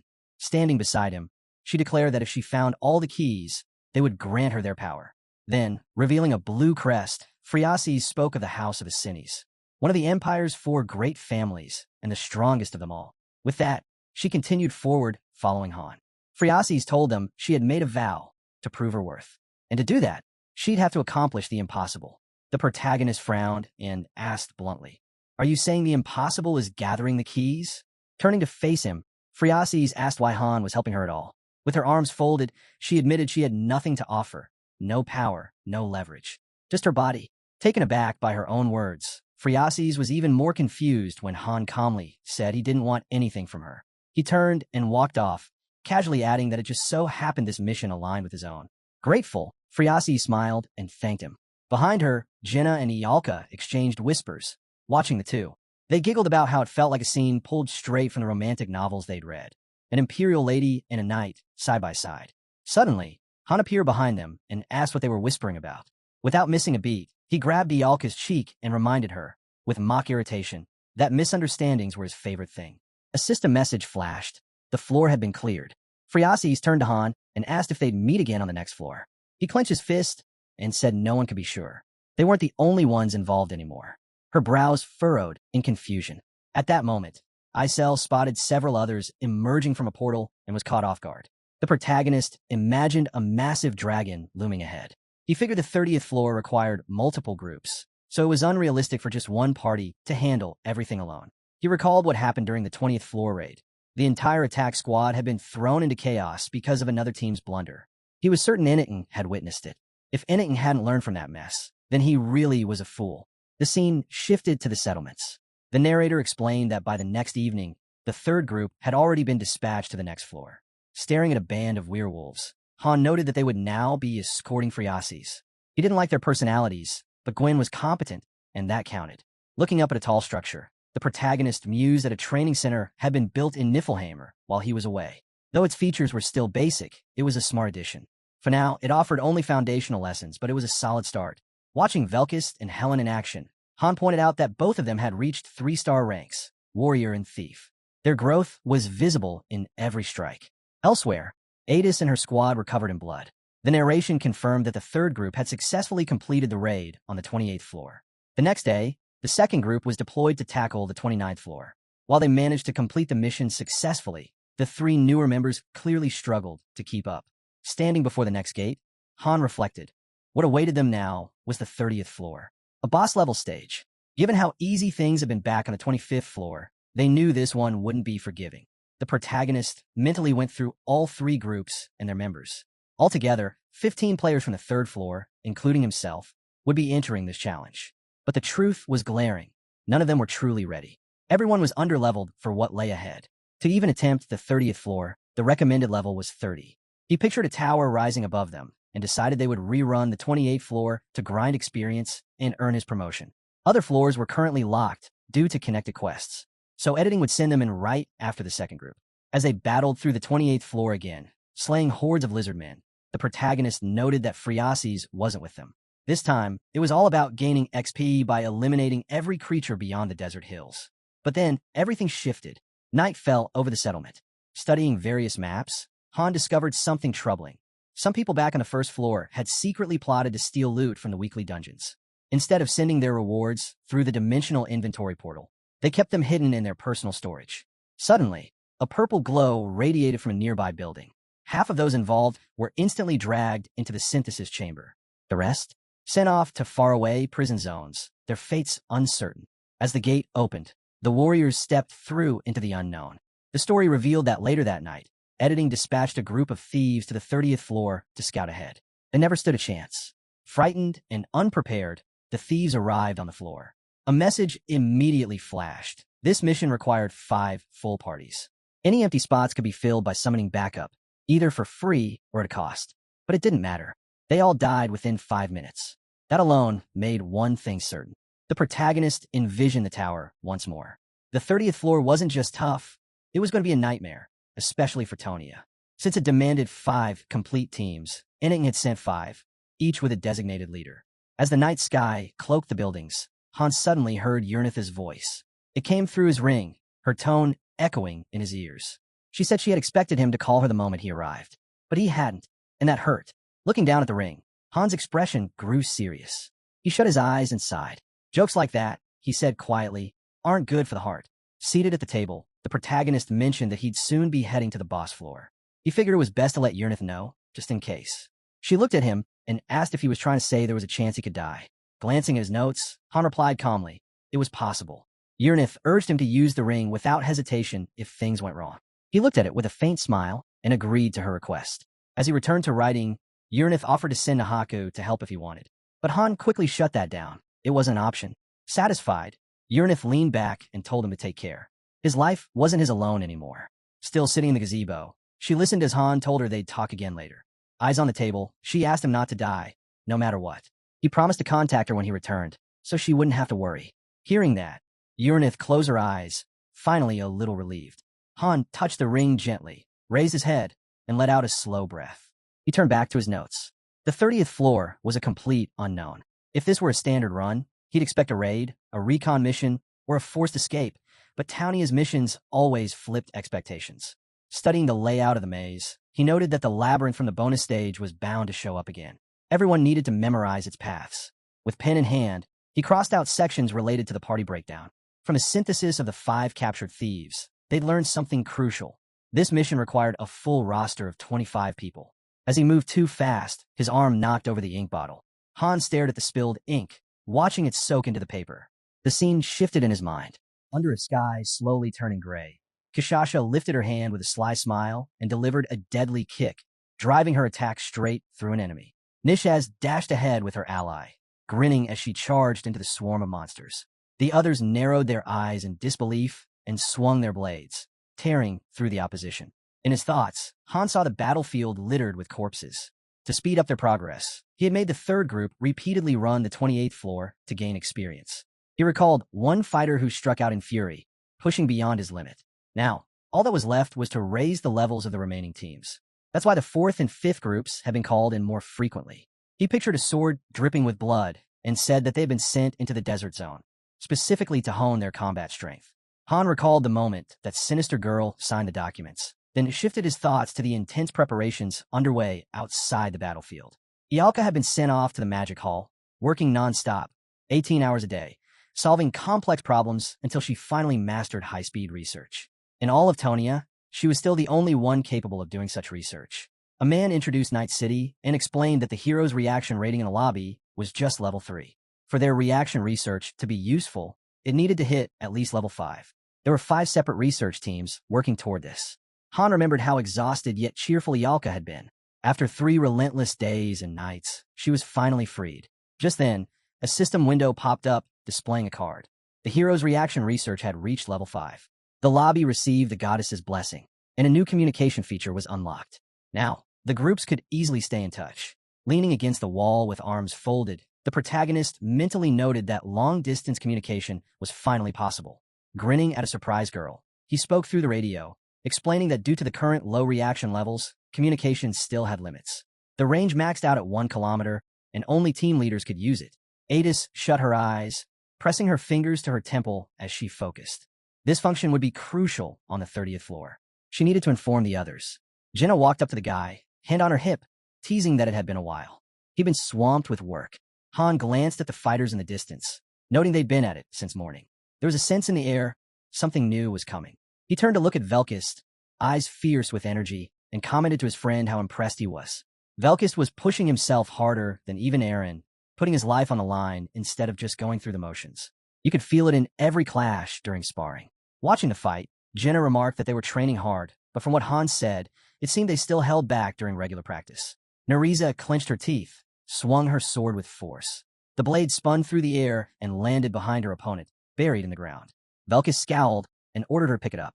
Drenched in sweat, Nariza wiped her chin. With arms crossed, Han stared straight ahead, deep in thought. The trajectory of his sword was evolving, just as Ledigian had described. This was the requirement for reaching intermediate weapon mastery. It looked like he was about to level up. His gaze shifted to Nariza, still swinging her blade. She trained just as hard, though her strengths leaned toward support, gathering intel and detecting traps. The protagonist watched closely, catching the reflection of her opponent in her eyes. He could clearly see the difference. There was still a big gap between her and Velkist in actual combat. Suddenly, Han leapt in front of her, parrying the incoming strike. Swinging his sword with precision, he told her to fall back. He'd take it from here. Velkist stepped forward with a grin, saying he'd been waiting all day. Han smirked, his grin turning wild as he replied that joining the first group was worth it. He wouldn't have gotten this kind of challenge in the second. Drawing his sword, the protagonist laughed and asked since when Velkist had become so chatty. A window popped up, displaying his stats. Velkist's smile turned sharp as he dashed forward. Han immediately raised his blade and blocked the strike. The clash echoed as the protagonist pushed back the attack, charging him with focus. He looked at Velkist coming at him and thought, this guy lives for the fight. With a grin, Han dodged another blow and said that no matter how many times he's knocked down, he'll keep getting back up. He doesn't give in, even when facing someone stronger. He tightened his grip on his sword, thinking that this kind of resolve is what made him trust Eren to be part of their group. The two continued to exchange strikes, fast and fierce. Velkist flashed a grin as he drew his blade again, and the system announced he'd achieved intermediate sword mastery. Not to be outdone, Han smirked as he swung his weapon, the system confirming he'd reached intermediate mastery at level 3. Night had fallen over the city under a glowing dome. Lights filled the windows of tall buildings. Inside an office, the protagonist stood before the assembled teams, arms crossed. For the first time, he said, all 5 groups are gathered. Adis placed a hand on her hip and replied that she hadn't expected Group 3 to show up. Kishasha, sitting casually on the windowsill, smiled and reminded them they were part of the mission too. She might not be the most combat-ready, but she took her responsibilities seriously, unlike some others. Ryman stepped forward, extending his hand and introducing himself. He'd heard a lot about Han. Leaning against the back of a sofa, Gilbert said his name and added that it was a pleasure to meet him. Adis, now standing next to the protagonist, pointed at him and clarified that she was the one who gathered everyone, not him. She needed to finalize the command structure for the 30th floor and beyond. The protagonist added that with 25 members total, it was time they appointed a leader. Kishasha chuckled, lifting one leg playfully, and said if they were talking about a military leader, the answer was obvious. just pick the strongest. Wouldn't that make things easier? Adis raised her hand and pointed straight at Han. She nominated him, explaining that he had the most mission experience and was quick to read the situation. Anyone who had fought alongside him knew he was a powerful warrior. Still smiling, Kashasha crouched on the table and said she wouldn't object to the Dragon Slayer leading, but warned that they wouldn't be fighting together. They didn't mesh well in battle. Adis tightened her fist, clearly uneasy. If that was the case, she said, then choosing a leader might not even matter. The protagonist, his brow furrowed, calmly stated that their fighting styles were different. Forcing them to change would only make things worse. Kishasha rested her hand on her cheek and arched a brow, saying he was clever. They knew what teamwork meant, and she'd at least respect his calls during the mission. Han crossed his arms and looked over at one of the men. He said he'd give only the basic orders. The rest would be up to them to figure out. Adis, staring out the window, noted that even if he looked cold, he was kind at heart. The protagonist closed his eyes and told them not to be afraid. In battle, the first to hesitate is always the first to fall. There's always a way out of any situation. They just needed to remember that. Then, without warning, he stepped on the girl's foot. Ryman stared in shock. The protagonist swept his eyes across the group and told them flatly, if they weren't ready to give it their all, they should stay behind. Ryman, nervous and sweating, clenched his fists and responded that he had worked too hard to get here. He wasn't planning to fall back now. Han looked at him with a sharp expression, thinking that they'd find out the truth soon enough. Gilbert stepped up and asked if he could make a request.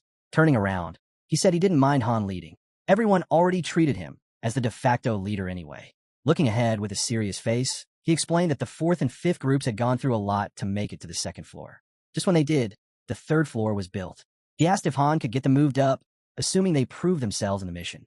The protagonist looked away and said the final decision would be up to the master, but he'd send in a request. He then held up several diagrams, telling them to memorize the layout before the operation. The 30th floor was likely to turn into a labyrinth, and they needed to be ready.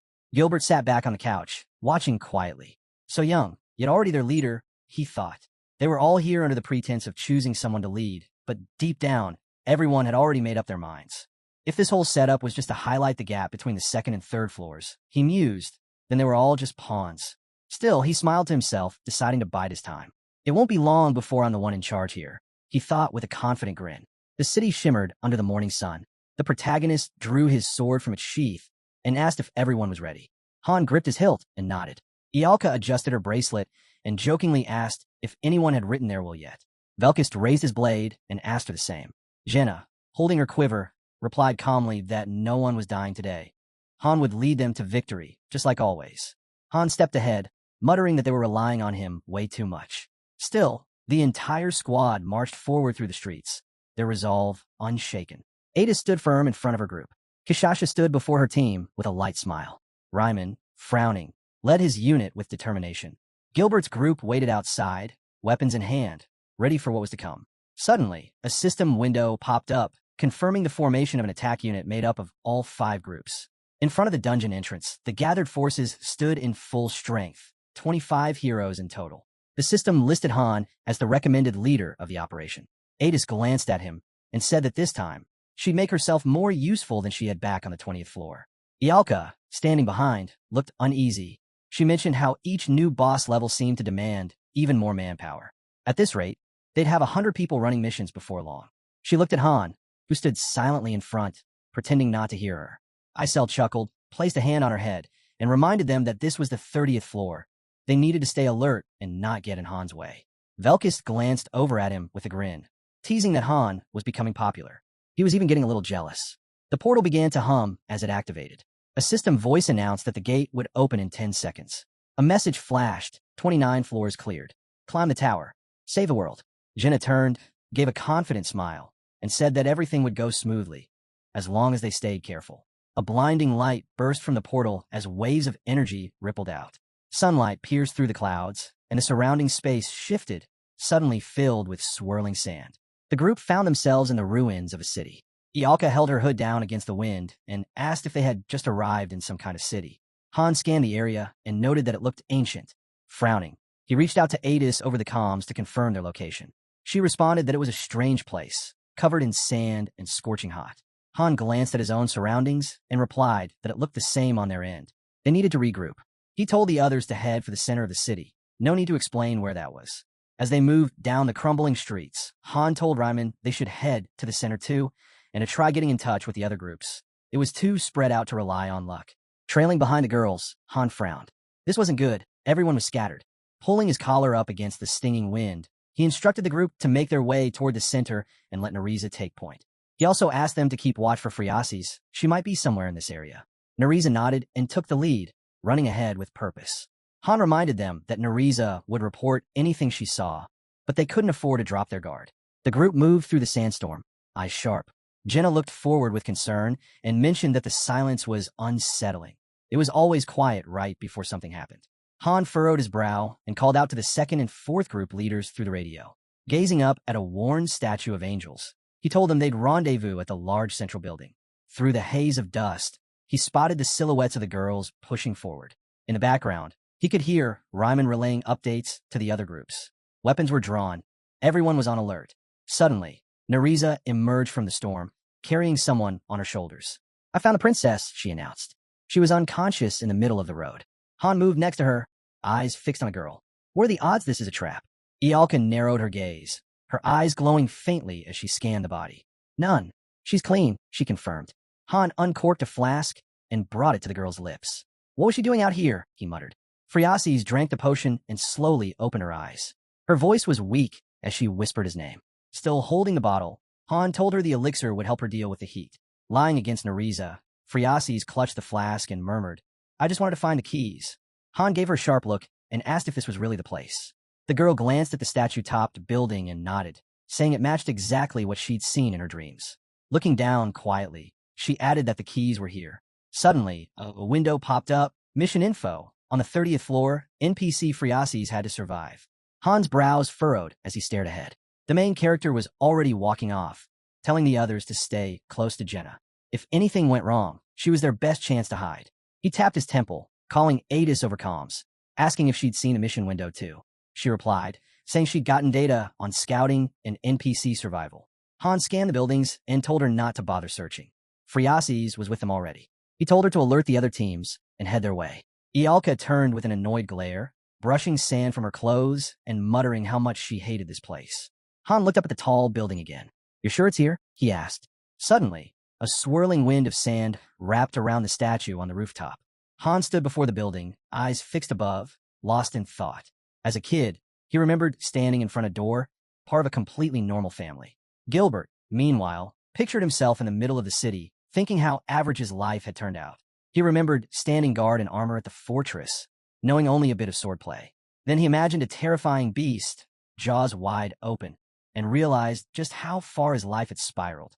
He recalled the surge of monsters charging forward, how the once safe world had become a nightmare. In his mind, arrows flew from all sides. He screamed again as he remembered the moment one pierced his eye. He saw himself trapped, surrounded by orcs. One licked its lips with savage glee. Terrified, he had rushed away without thinking. The orcs gave chase, loosing arrow after arrow. He imagined resting beneath a tree, lost in the forest, unsure where to go. But he knew one thing for sure. There was no place for a deserter.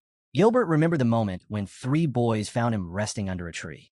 He realized that, somehow, he'd ended up meeting decent people. He pictured nights around the fire with them, sharing food, even talking. But deep down, he'd never let his guard down, always fearing they'd strike when he least expected it. He recalled the feel of a sword driving into a body, wondering if those boys had really been kind, or just bandits wearing friendly faces. Then came the image of him standing over a corpse, sword in hand. Coldly, he admitted he'd killed them. He remembered a boy on his knees, begging for his life, and realized the fear he once felt was now something he inflicted. He let out a crazed laugh, knowing then he had tasted something twisted, ecstasy. The scene shifted to Sand City. Over comms, Ryman announced that Group 1 had secured the target. He asked if Groups 3 and 5 could see the dome building. Kishasha, standing with her squad on the street, answered. If he meant the massive castle in the city center, then yes, they had it in sight and were heading that way. Gilbert touched his earpiece, saying their position didn't give them a view of the structure yet, but they'd move as soon as it came into sight. A city map appeared, showing the team's locations. Groups 1 and 2 were nearing a large building, its angel statues almost buried in sand. Eyes were on the rooftop of the castle now. Soon, all the teams had gathered in the square nearby. The protagonist stood beside the princess, brow furrowed, and announced she was the one they were assigned to protect. The girl glanced over at Ryman and introduced herself. He studied her uncertain expression, asking if she was truly of royal blood. Gilbert imagined Friases as a child and recognized her. This was the same girl from the old footage, just older now. Crossing his arms, Gilbert admitted to himself this was their objective. But what the mission actually meant still escaped him. The protagonist looked up at the structure and stated plainly, this temple was the only significant landmark in the city. Group 1 would head inside. The rest were to remain outside. Adis turned to him, uncertain. They had no clue what might be waiting inside. Was he really that confident? Ryman turned without hesitation and said they'd start scouting the southern area for now. Gilbert glanced at the team and said they'd cover the west side. At the temple entrance, Nereza stepped forward, placed her hand on the door, and noted there didn't seem to be any traps. The door creaked open, and they moved inside. Friases' eyes widened in awe as she stared ahead. A shimmering dagger floated above a pedestal, pulsing with energy. This is it, she whispered in amazement. Nereza pulled her collar down slightly and frowned. Still no trace of enemies, she muttered. The protagonist studied the dagger. Its glow was almost calling out to him, daring him to claim it. But something felt too simple. Friases reached out. The moment the dagger touched her hands, a message flashed. First objective complete. The key of emptiness acquired. Ialka placed her hands on her hips and stared. So, nothing's happening, she said, uncertain. Suddenly, the ground quivered beneath them. Ialka's head dropped slightly as unease crept in. A warning window flared. Han tensed and raised a hand to his temple. Adis's voice came through the comm. You need to get out now. The skies above the temple turned a deep blue. Standing just behind Friases, the guy looked up. Did the sandstorm actually stop? But the ground shook harder. The team stood at the exit as Nereza called out. Nearest way out is southwest. I'll lead. Han tapped his earpiece and relayed the order. We're pulling out. Everyone else, run for it. They bolted as the city began crumbling around them. Ryman, sprinting beside them, shouted, What happened? The protagonist turned back, eyes wide. Kishasha and her squad were airborne, flying over the collapsing city. Ialka looked on, stunned. Velkis smirked. So something did happen. The group dashed forward, the sand roaring behind them like a tidal wave. Ada spun mid-run, shouting, Move faster. Ryman threw a glance over his shoulder, his voice tense. What the hell is going on? Gilbert's eyes flicked away, fear etched on his face. Han turned to Jinna and Friases, extending a hand. Don't let go of her, no matter what. He took off, yelling back, Run? You've got 5 minutes to the exit. He added, Anyone who can stand. Help the injured. We're not leaving anyone behind. Jetty grabbed Gilbert's arm, desperation in his eyes. Don't leave me, he cried out. But Gilbert shoved him back with a cold glare. Get lost. Jetty hit the ground hard, teeth clenched in pain. Behind him, the raging sandstorm began pulling him in. His screams echoed, full of terror and tears. As the others fled, a notification blinked into view. Return to the embrace of God. His fighting spirit will be remembered forever. The storm swallowed the city, sand waves crashing through the streets. Gilbert looked ahead, rage burning in his eyes. They were just pawns, he muttered. I'll survive this and finish what I started. The storm surged forward. Han vaulted over a wall, reporting through the comms. 1 minute to the exit. His expression was grim as he scanned the path ahead. No more monsters in sight. Turning to the others, he shouted, Don't stop running. Not even after we're out. Buildings disappeared under waves of sand. Everyone regrouped behind the fortress. Friases lowered her gaze, her voice soft. Is this all my fault? The protagonist held up a bottle, staring at it. Blaming anyone won't help now. Ialka raised a hand, eyes closed. At least we made it. Barely. Han squinted into the distance, uneasy. What's that? Jenna followed his gaze, surprised. Then came a sigh. The ground trembled beneath them. An earthquake, she said quietly. The protagonist tapped his earpiece. Everyone, regroup. Ryman's voice came through. Mission accomplished? Walking on the trembling earth, the guy replied, Don't get your hopes up. This is just the beginning. He glanced at the princess beside him. Get your weapon. Be ready. Above them, the sky crackled with energy. Alerts flashed across the system. Sandstorms spun through the city, buildings lifted by the rising dunes. Behind a fortress, the group watched in awe as the city itself climbed atop a massive sand mountain. A monster bared its fangs through the swirling dust. The protagonist stared up. Was this in your dreams? Friases' voice shook. No, I've never seen anything like this. The system chimed in, mission updated. The monster raised a massive paw, fury in its eyes. Inside the fortress, it stood tall. The game announced the new objective, eliminate all enemies. Protect Friases. The boys stood frozen, staring at the ominous, ancient statue. The princess turned her gaze to the looming threat, fear evident in her eyes. Joe's brow furrowed as sweat slid down his face. Adis could only stare stunned. Kishasha crossed her arms, a smirk on her face. Beside her, Raimon clenched his teeth in silence. Gilbert looked up, visibly shaken, his mouth slightly open. What is that?" he stammered, sweat dripping down his face. The creature moved forward, destroying everything in its path. The man watching it grinned. Gilbert's wide-eyed fear twisted into a laugh. "Now this is the real fight," he said, desperation creeping into his voice. The man chuckled. "It's too much, isn't it?"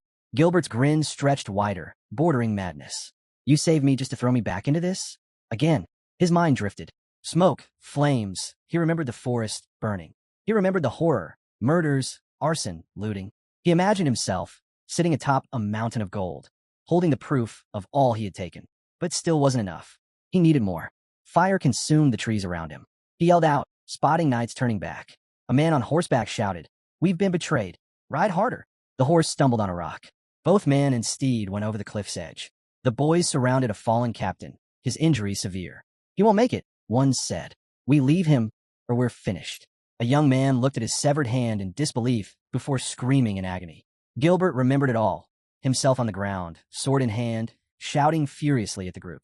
He raised his weapon high. "How dare you treat me like garbage? Go on, try that again. I dare you." His thoughts drifted again, to the palace, to his last memory. Standing in the square, he stared down at his hands, thinking back to the spine he broke long before arriving there. And yet, in this place, it was like none of it mattered. He peeled off a bandage, revealing the empty space where an eye once was.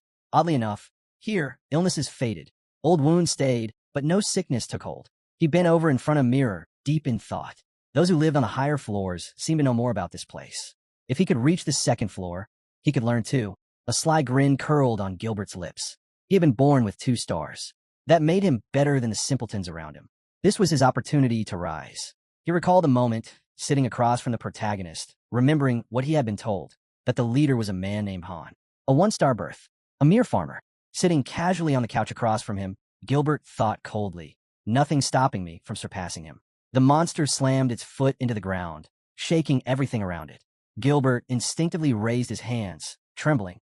A notification popped up. Fear, status active. All stats reduced by 30%.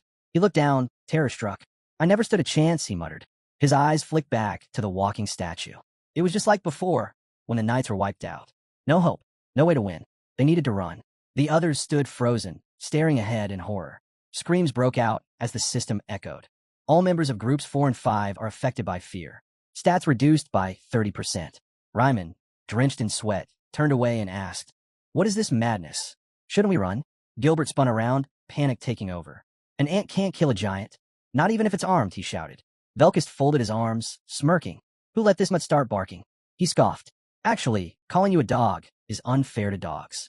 You're more like a bug." He looked Gilbert up and down with a mocking grin. "What's wrong with your face?" With a confident stride, Velkist drew his sword behind Han. "Let's end this."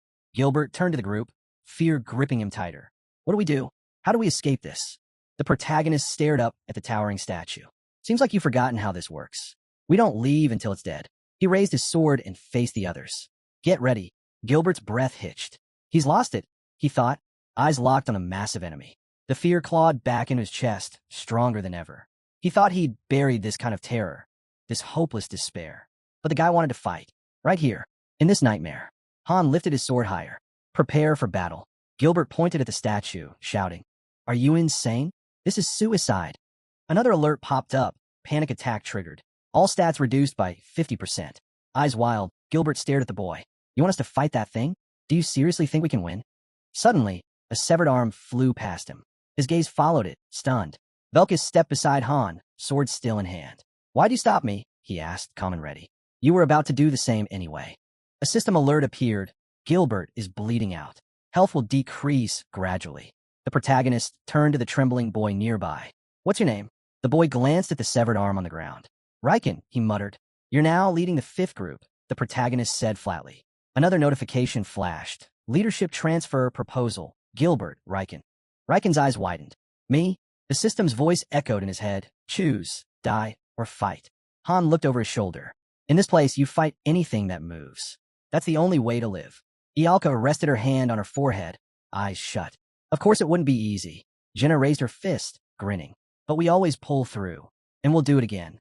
Velkis chuckled, tossing his sword over his shoulder. Nariza turned her back to the group, eyes closed, silent. Riken stared ahead, lost. His expression hardened. He looked down, gripped his sword, and shouted, "We can fight too." Friasis stepped forward, concern in her voice. "Are you sure about this?" Holding the sword awkwardly, Riken asked, "How do we even hurt something like that?" Jenna gave him a calm smile. "We watch. Pay attention. Only then will we know what to do." She focused on the massive figure ahead. The enemy stood over 300 meters tall. She couldn't even begin to guess its weight. Made of stone or something like it. They were like ants facing a mountain. Ryman threw up his hands. "So what now? Say something already." Han stepped forward, facing the group. "We buy time. Gather as much data as we can. Running isn't an option." One of the men buried his face in his hand. "What do we even do?" In the fog behind him, dark figures began to appear. Friasis turned back slowly. Her eyes widened.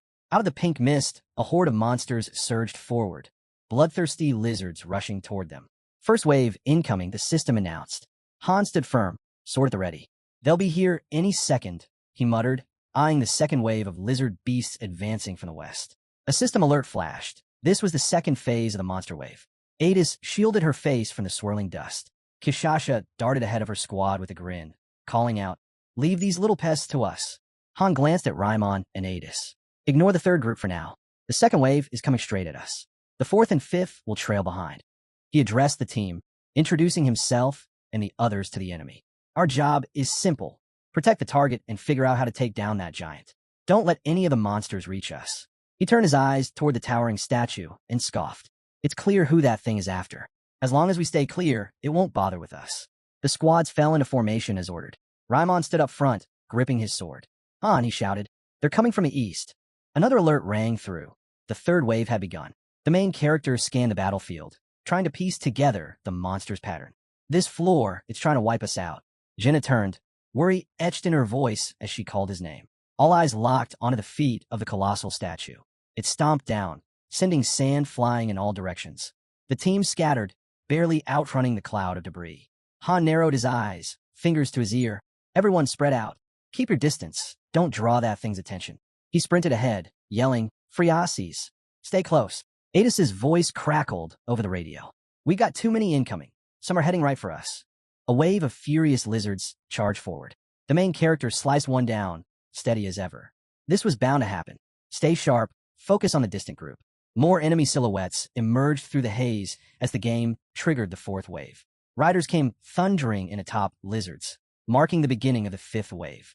Jenna unleashed a storm of arrows with her sidewinder, each shot finding its mark in a lizard skull.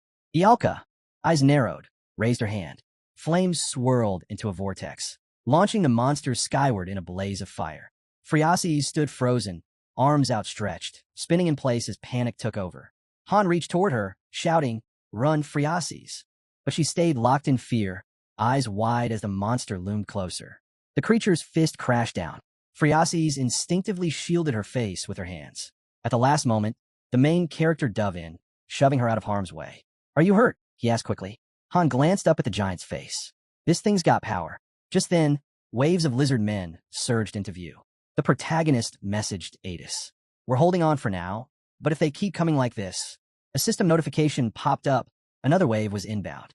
Circling the massive statue, the protagonist analyzed its structure. The material looked tough, the surface slick, with barely any cracks for grip. "Climbing this won't be easy." Jenna ran alongside him, asking, "What are you planning?" Han's eyes locked onto the statue. "We either get inside or get on top." Ialka, catching up, looked at him in disbelief. "Wait, seriously?" He spotted the pink flames nearby, fading fast. "They're not going to hold. Everything's about to be swallowed in fire." Velkist gave a knowing smirk.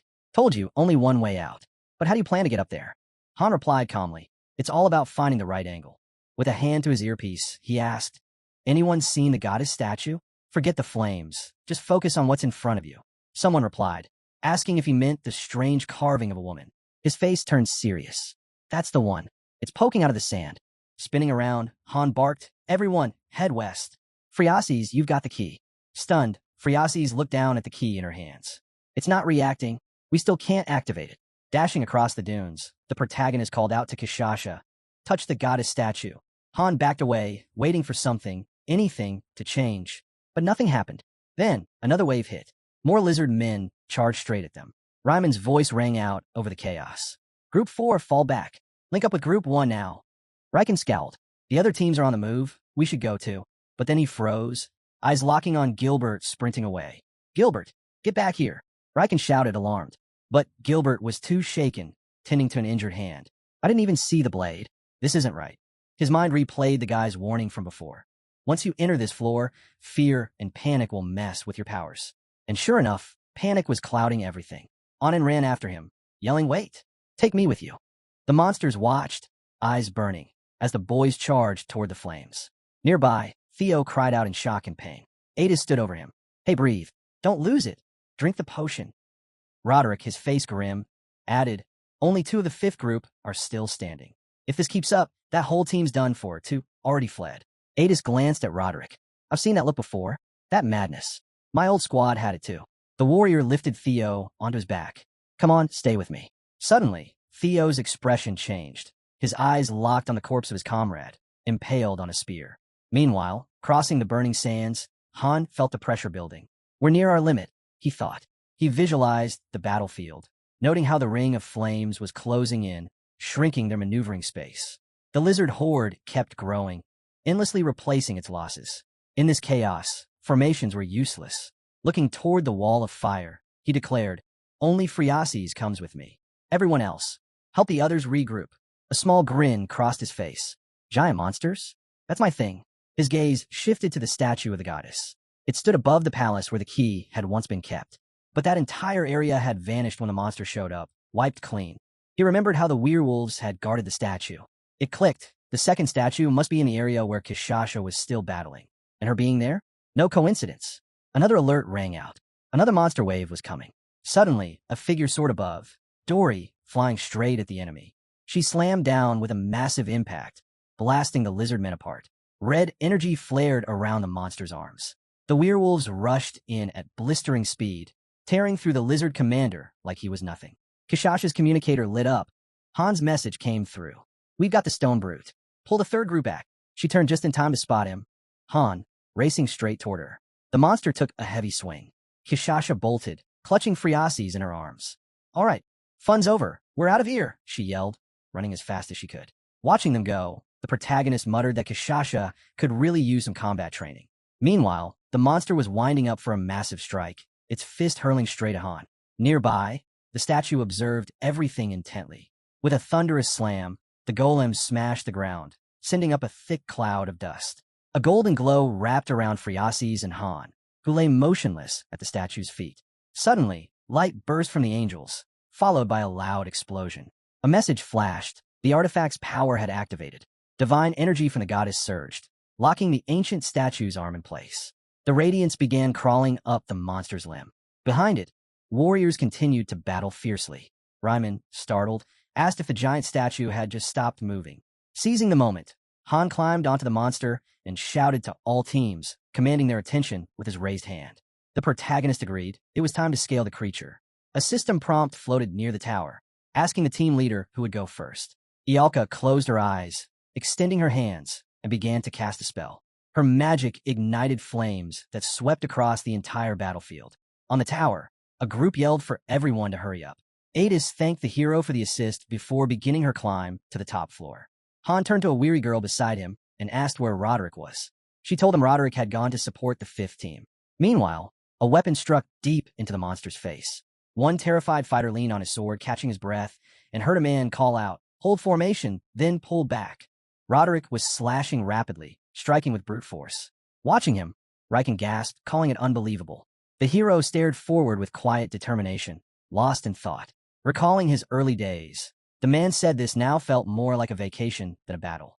Sitting back with a grin, Riken held his weapon and said he used to dream of roaming the continent as a mercenary, so maybe that dream had finally come true. Roderick bowed his head, listening quietly. Riken added that he still had a long way to go before becoming a true mercenary. Calmly, the man told him he was already a fine warrior. Riken looked at Roderick, confused. A moment passed before Roderick lowered his gaze, silently staring at the ground. Then, someone slowly approached them and said with quiet resolve, "I'm with you now, too." Dylan, eyes steady, told the guy beside him that no matter what, he was going home stronger. Roderick glanced sideways at him and remarked that he was still just a kid. A memory surfaced, Dylan trembling and collapsing in fear. But now, the hero stared forward with that familiar, sly grin. Dylan's hand stretched out, desperate to act, to hold on to hope. Moments later, a lifeless body and scattered spears rested against the wall. A hand, still gripping his sword tightly, suddenly yanked it free. In one powerful motion, the hero launched forward, blade in both hands, slicing through enemy arms as the warriors charged in. One of the men let out a scream of terror, his mouth wide open. Nearby, Riken wiped his mouth and asked about Gilbert. Adis, sparing a quick glance at the hero, replied that Gilbert probably wasn't dead, but he couldn't win this alone. From the tower summit, the group spotted an incoming wave of monsters. A system window lit up, instructing everyone to advance. Exchanging confident looks and smiles, the heroes gave the signal to attack. In a flash, only dust marked where they'd stood. They dashed off, energized, grinning as they acknowledged the order they'd been waiting for. With swift, agile moves and different strategies, the team scaled the tower at high speed. Suddenly, the tower began to shift. A new system alert warned that the stone statue's defense systems were activating. Gears spun, walls turned, and high above, a hatch creaked open. Something sharp glinted from within, then burst out. Dozens of monsters poured out. Sleek, robotic enemies streamed from the top, descending fast toward the climbers. From the tower's peak, a blinding spear gleamed in the sun and shot down at incredible speed, its sole mission: eliminate all intruders. Two figures dodged it midair, moving with perfect precision. One landed on the edge of the tower. Meanwhile, the weapon kept evolving, becoming sharper and deadlier by the second. The hero gritted his teeth, summoned his strength, and swung his massive sword, shattering it into pieces. More monsters emerged from all sides, locking onto the advancing hero. Without hesitation, he charged forward, gripping the broken blade's remains, cleaving through robot heads as they exploded in showers of blood. The group pressed on, sprinting forward with no signs of slowing down.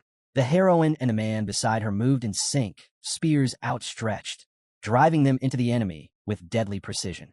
Two men from the group charged forward, jaws clenched, ready to engage. A wave of magic and energy burst from the heroes, rushing straight toward the robots. One girl shouted at the top of her lungs, "Group 2 is breaking through. It's time to attack." She gripped her weapon tight and swung hard as waves of raw power surged from the team, obliterating everything in their path. The energy spread like wildfire, wiping out the monsters. Turning back for a moment, one of the men yelled that Group 4 was backing up Group 2 and called for everyone to follow him. As they sprinted ahead, he stared into the distance, confidence in his eyes. Formation was back, and now it was all about pushing through this raid. Then, without warning, a towering shaman-like monster appeared at the center. It raised its arms and triggered a frenzy, sending the remaining monsters into a rage. Part of the shaman's magic hit one of the heroes, seeping into his body. Energy coursed through his veins, and his eyes turned wild with fury. A system alert flashed. He was entering berserk mode. With deadly precision, he cut down monster after monster, his bloody sword held firmly at his side. More creatures spilled from the hatch, but he didn't flinch. Surrounded by fallen enemies, he roared to his teammates, telling them to strike from within. Kishasha, eyes burning with intensity, let out a crazed grin and declared she was going in first. Someone handed her a map detailing the monster tunnels in case she needed it. The hero glanced at Friasis and nodded. "You're going inside too," he said firmly. Watching more monsters pour from the hatch, he turned to her again, adding, "It's even worse out here." From below, enemies continued scaling the tower. As the group assembled on the top floor, Han announced that the first team wouldn't be entering. They would hold their ground. He stood tall, staring straight ahead. The protagonist gripped his weapon, yelling for Team 1 to stay and take on this fight. Then he looked over at Kishasha, who was poised for battle. "Wipe them all out the moment you're in," he told her. Flames surged from her body, her aura glowing fiercely. A system prompt appeared. Her exclusive transformation skill was reaching full activation. Planting her feet firmly, she stood tall as a massive tiger wreathed in fire appeared behind her, stationed at the top of the tower. With eerie precision, the flaming beast gently grabbed a trembling Friasis by the clothes, lifting her into the air. Moments later, the monster leapt straight into the hatch, vanishing with the others. Adis leaned over the edge, peering down, and called out to Han, urging him to be careful. Hearing that, Ialka gave a dry smile, gazing out over the battlefield. She turned to Han and muttered, "Our team always gets the worst assignments." Then she turned to the hero. "So what's the plan now?" Surveying the towering structure, the hero shouted for everyone to scale the arm of the tower and destroy any suspicious devices they encountered along the way. The heroine, glancing into the hatch, confirmed that everyone, including the fifth group, had gone inside. Off to the side, something caught a girl's attention. She squinted, eyes narrowing. Out of nowhere, a sharp spear came hurtling down from the top of the tower, headed straight for the team. A pulse of magic lit the air. Han acted fast, wrapping the spear in a flowing blade of energy, slowing it mid-air. Within seconds, the spear shattered into fragments, breaking apart harmlessly. The girl stepped forward, arm raised. Flames shot from her hand, and in an instant, a wall of fire surged outward, tearing through everything in its path. Unfazed, monsters charged forward, mouths gaping wide, charging into the inferno. Jenna raised her bow, locking onto the advancing creatures, her arrows flying one after another, striking with deadly accuracy. All around, the heroes pushed forward, cutting down anything in their way with relentless force. From above, the Tower Master clenched his jaw, seething with rage as he watched the advancing groups. Han looked up at him, a calm smile spreading across his face. Farther along the tower, Gilbert clung tightly to the structure, sword in hand. His head hung low, mouth open, struggling to catch his breath. Still, he held firm. For a moment, he looked up and realized there was nowhere else to run. No matter where he turned, it was all fire and beasts. Staring at the master's distant figure, Gilbert bowed his head again, trying to make sense of how he'd even reached this point. Yet the battle raged on. The heroes continued to fight with everything they had, believing, despite it all, they could see this through. As Gilbert thought about the others, he muttered that they'd already reached this point while he was still on the run. Meanwhile, the heroine and Friases stepped into the laboratory. Their eyes scanned the strange machines. It was clear they had to destroy everything. Suddenly, the structure began shifting again, upgrading itself. More weapons appeared, and a system alert flashed. The stone statue's self-defense system was now rising to level 2. Flames burst from the heroine as she shouted at Friases to prepare. A firestorm roared through the tower, tearing across the entire area, sweeping away anything in its path.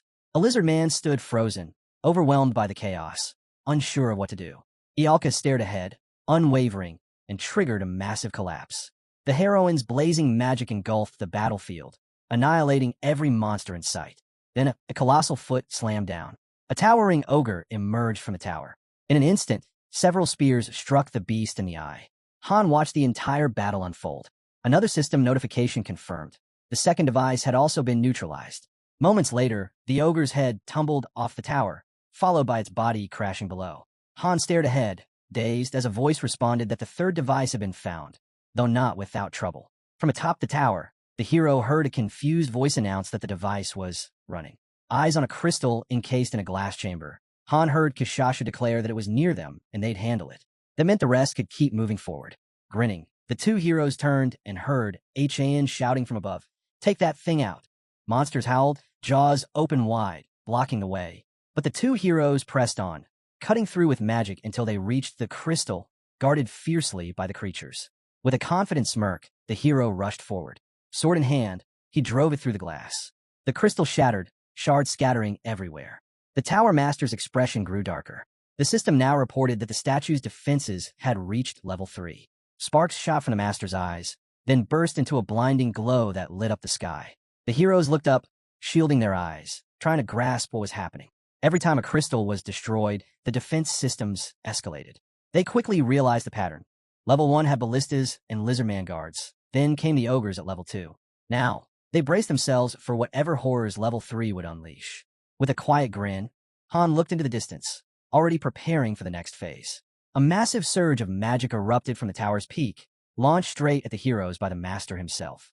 A system alert blared. The ancient stone statue had activated its laser beams. In a flash, searing lasers rained down, blanketing the entire battlefield. Half the tower was ripped apart in an instant. The statue slowly turned its head, eyeing the destruction with eerie calm. A stunned group of fighters stood stranded on the shattered section. Jenna, shocked, admitted she hadn't expected this. Han quickly responded, "We're close to the head. Just hang in there."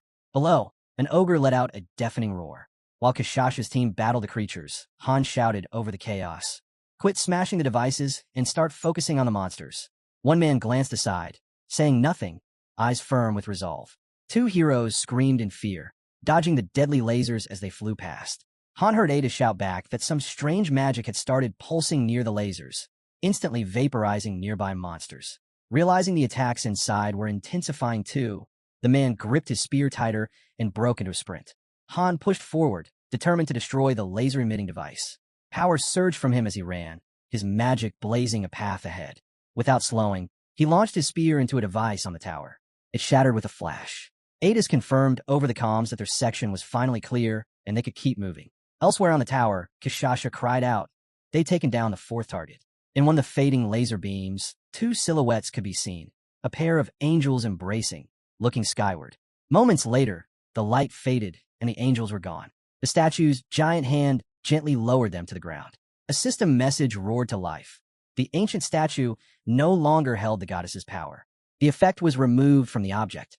Trying to keep her footing, Jenna stared into the distance, panic in her voice. We're out of time. The heroine took off running. Behind her, Ichayan shouted, Don't be scared. I'll catch up. Watching the monsters ahead, one of the heroines declared she was going up too. There was no time to waste. Jenna and Ialka glanced at Ichayan, who was still locked in combat, and yelled for him to hurry and climb. The protagonist, slicing through waves of monsters, called back to them. I'm on my way. All around them, the tower continued to burn, flames erupting higher and higher into the sky. The two boys climbing the tower exchanged worried glances and shouted that this path was way too sketchy. Jenna reached out her hand, yelling for Han to grab it quickly. The hero sprinted forward, making swift, agile leaps. Han rushed toward her. Jenna kept her hand out, eyes on him with admiration. Gritting his teeth, the hero pushed himself harder to reach her. Their hands were just inches apart. Then suddenly, Han's grip started to give. The hero's expression shifted to confusion and fear as Han began to fall. Jenna froze, not knowing what to do, her voice breaking into a scream as she watched him drop, calmly descending. Han remarked that the place was hopeless. There wasn't even anything to grab onto. As he fell, he began forming a magic sphere. Realizing he had to end this in a single strike, the hero clenched his teeth. A powerful force surged as he launched toward the wall, jamming his sword into it to slow his fall. The blade carved through the stone, and half the tower cracked cleanly in two. Exhausted, Han dangled from his sword, barely holding on. As his strength waned, he stared forward in confusion. Just then, the system window flashed. A screenshot had been taken and saved to the gallery. From atop the tower, Jenna peered down, hearing Han shout that he wasn't dead and everything was fine. Fearful, she called back, begging him to wait. They'd come get him. Gripping his spear, Han reassured her. He was okay, and the crystal should appear soon. Still suspended, he turned a glance toward some flame-lit passageways. Realizing there was no other option, he knew he had to head toward those secret entrances if he wanted to survive. Sword still in hand, Han looked off to the side, unaware that Gilbert was behind him. Sword in his own grip, Gilbert stared at Han, mouth open, clearly drained. Han's grip on his weapon weakened, and as he lifted his head, confused, he saw Gilbert, clutching onto Han's hair to stay steady. With a smile, Gilbert said he'd make it. He'd survive and climb back up. A plan forming in his head, he grinned, readying himself to leap into the statue. Glancing off to the side, the hero struggled to make sense of what was happening. After a moment, he looked straight ahead and shut his eyes. Han's form shifted. He exited berserker mode, returning to normal. Gilbert looked up in terror, hands still clutching Han's hair, unable to comprehend what was happening. But with the transformation complete, Han's berserker hair slipped from his head, and Gilbert began to fall. His body drifted away, shrinking from view, and was soon engulfed by the surrounding flames. Moments later, he was completely gone. A system window popped up, announcing that Gilbert had returned to the Lord's embrace. Han stared off again, then focused his gaze forward. With a burst of nimble movement, he launched himself, springing off his sword midair. He landed inside the area filled with hidden entrances. Peering into the distance, he noticed his sword tumbling down from the tower. Stretching his arms forward, Han called it back. His magic made the sword whirl around midair and boomerang back in his grip. Entering one of the structures, Han looked to the side, calling for a report from the group leaders. As someone's legs appeared beside him, he turned his head and confidently stepped further in. Inside, he was quickly surrounded by a swarm of armed monsters.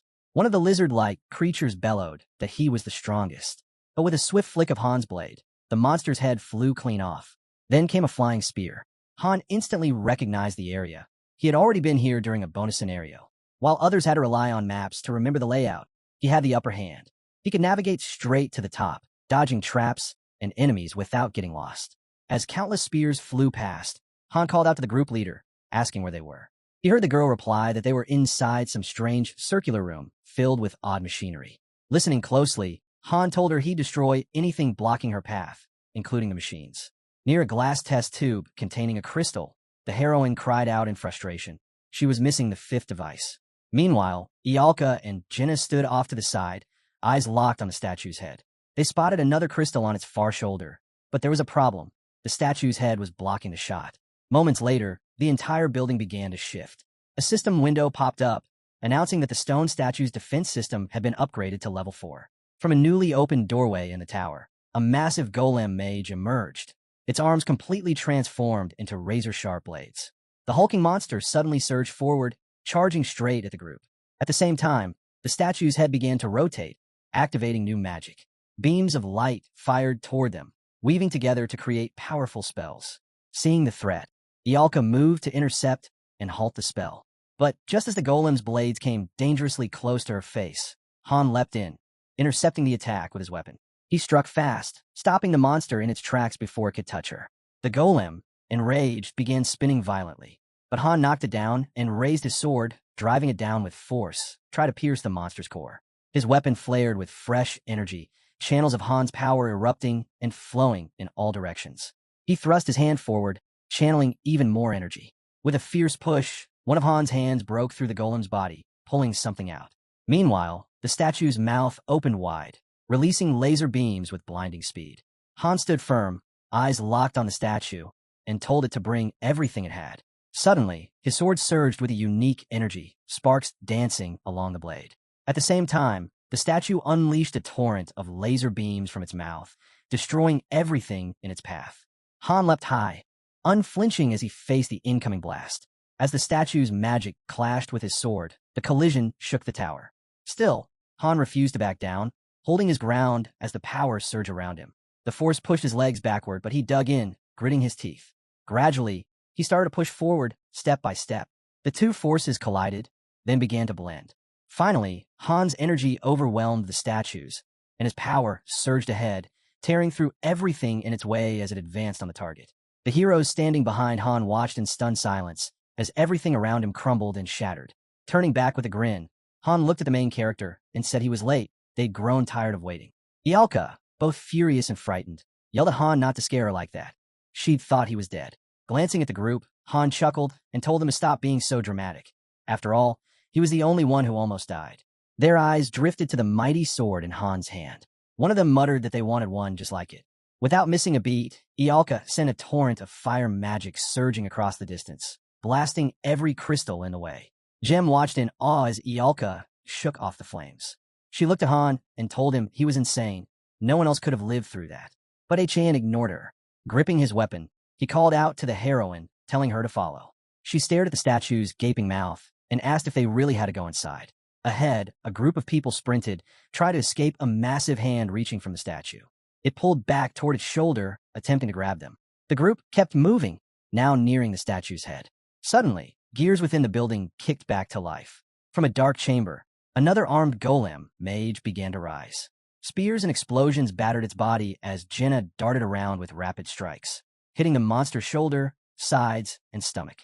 Smiling, she was thrilled to have landed solid blows. But Achan shouted at her to keep going. Leaping into the gaping hole of the statue's mouth, Jenna called back that she was on it. Meanwhile, other squad leaders yelled to Han that they were meeting heavy resistance but still pressing forward. Looking down into the passage, Achan told her they were close to a dead end. They needed to prepare for extraction. He'd already marked possible escape routes on the map. Inside the building, Han vaulted in with swift, precise movements. The heroes crept forward cautiously, their eyes scanning the unfamiliar terrain. Jenna whispered that the place fell off. Clutching the ground with a trembling hand, her mouth hung open in fear. Jenna heard the system window chime. It announced that the stone statue's defense system had now reached its maximum level. Han quickly reassured her it wasn't her fault. But before they could react, another aggressive golem, mage, emerged from one side of the room. Then another armed golem broke through a separate wall. From the center, the strongest yet appeared, sword in hand, towering over the rest. Suddenly, voices echoed from above, revealing to the group that they were inside a testing chamber. The monsters advanced slowly, and a voice declared they were now test subjects for its experiments.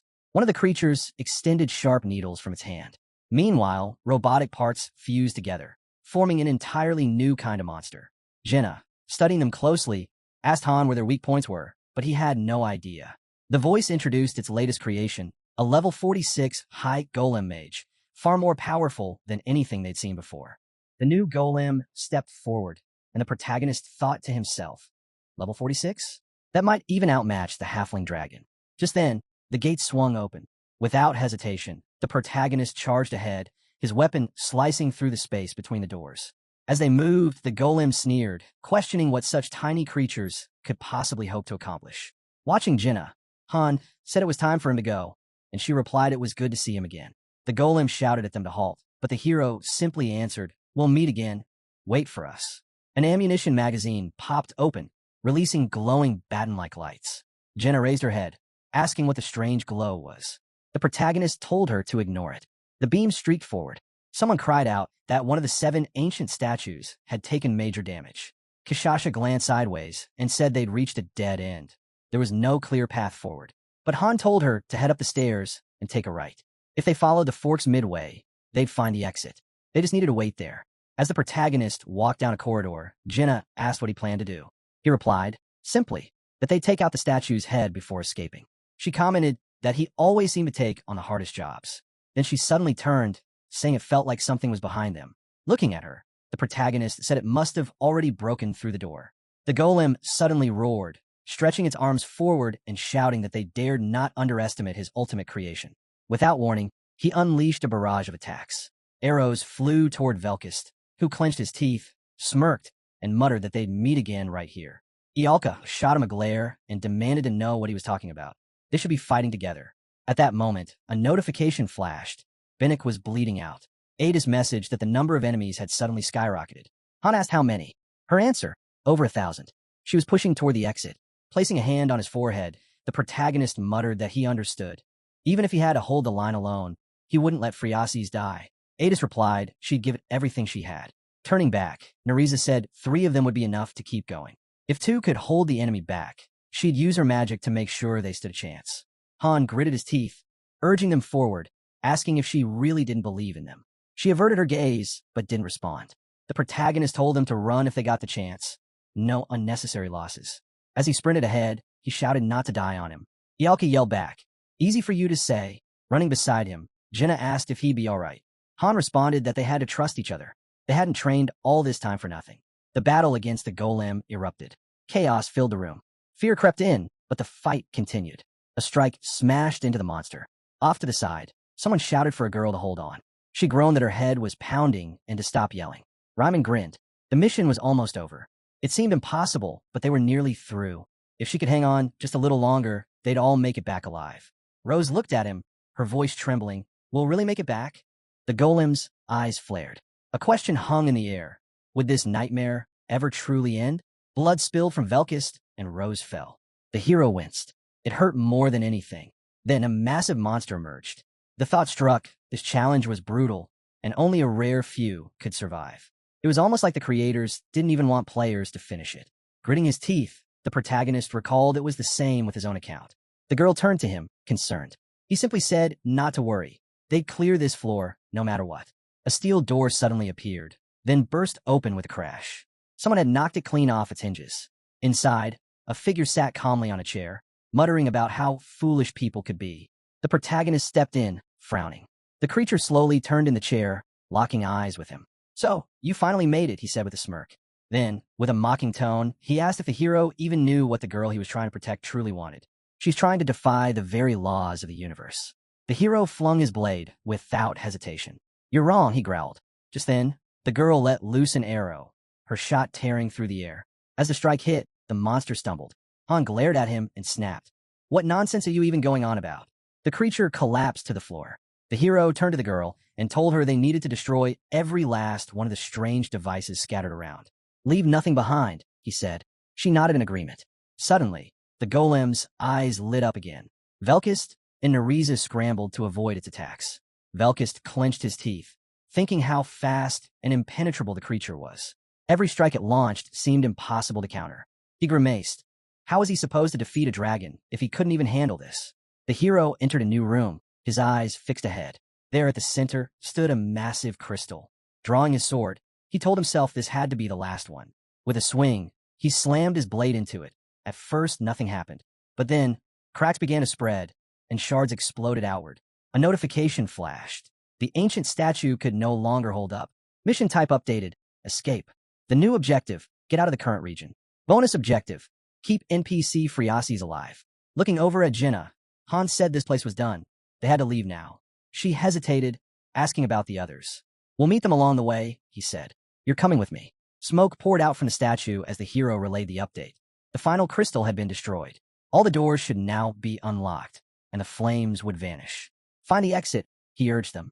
Adis chimed in. They found a way out, and were already moving. She asked how things were on his end. The hero responded that they were fine. They'd get out on their own. Then, the ground rumbled. Turning around, the protagonist asked if the first group was okay. Someone answered that the mission had changed. They needed to evacuate. In the chaos, a monster grabbed Rose's lifeless body. They heard someone say they couldn't bring her with them. There just wasn't time. One stepped forward with a grin. Time to move, he said, then offered to clear the path. Just watch. Adis told Lilani to help Anand, then turned to Bennick and asked if he could run. Bennick didn't hesitate. He took off, saying he could handle it. One of the others warned him to run as fast as he could, or they'd leave him behind. Bennick shot back that it was fine and kept his eyes on the path ahead. The main character watched it all, thinking to himself, this was the final stretch of the mission. They had to make it out. Everyone. Group 1 had injuries. Group 2 was bleeding out. In Group 3, not a single member had escaped unhurt. Group 4 had lost 2 people. In Group 5, 3 dead already. As the scene widened to show the full room, Velkist looked away in frustration. Glaring at the main character, he growled that they'd taken way too long. They were supposed to be here earlier. They kept everyone waiting. A massive golem came into view. Someone asked what was wrong with it. It wasn't moving. The response was that it had shut itself down. The golem seemed to question its own existence.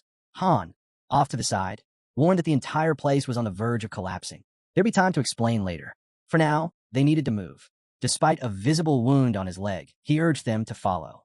Velkis stared straight ahead and muttered that it was nothing to worry about. Just a scratch. Out of nowhere, Nereza grabbed him from behind and scolded him. His stubbornness was going to get him killed. She'd carry him if she had to. Pipes were bursting all around them. The main character focused on the path. Getting out was harder than expected. If they hadn't memorized the map, they'd all be dead by now. A narrow passage appeared ahead. The team had made it to the top of a massive statue. Jenna looked down and asked how they were supposed to get down from this height. Maybe telekinesis? Ialka shook her head. That kind of magic didn't always work in tight spots like this. The main character suggested they get the ropes ready. They dropped a rope down. A voice confirmed they'd be going one at a time. Someone mentioned they'd done something like this before, but this was way higher. At the edge, Han said the rope wasn't long enough.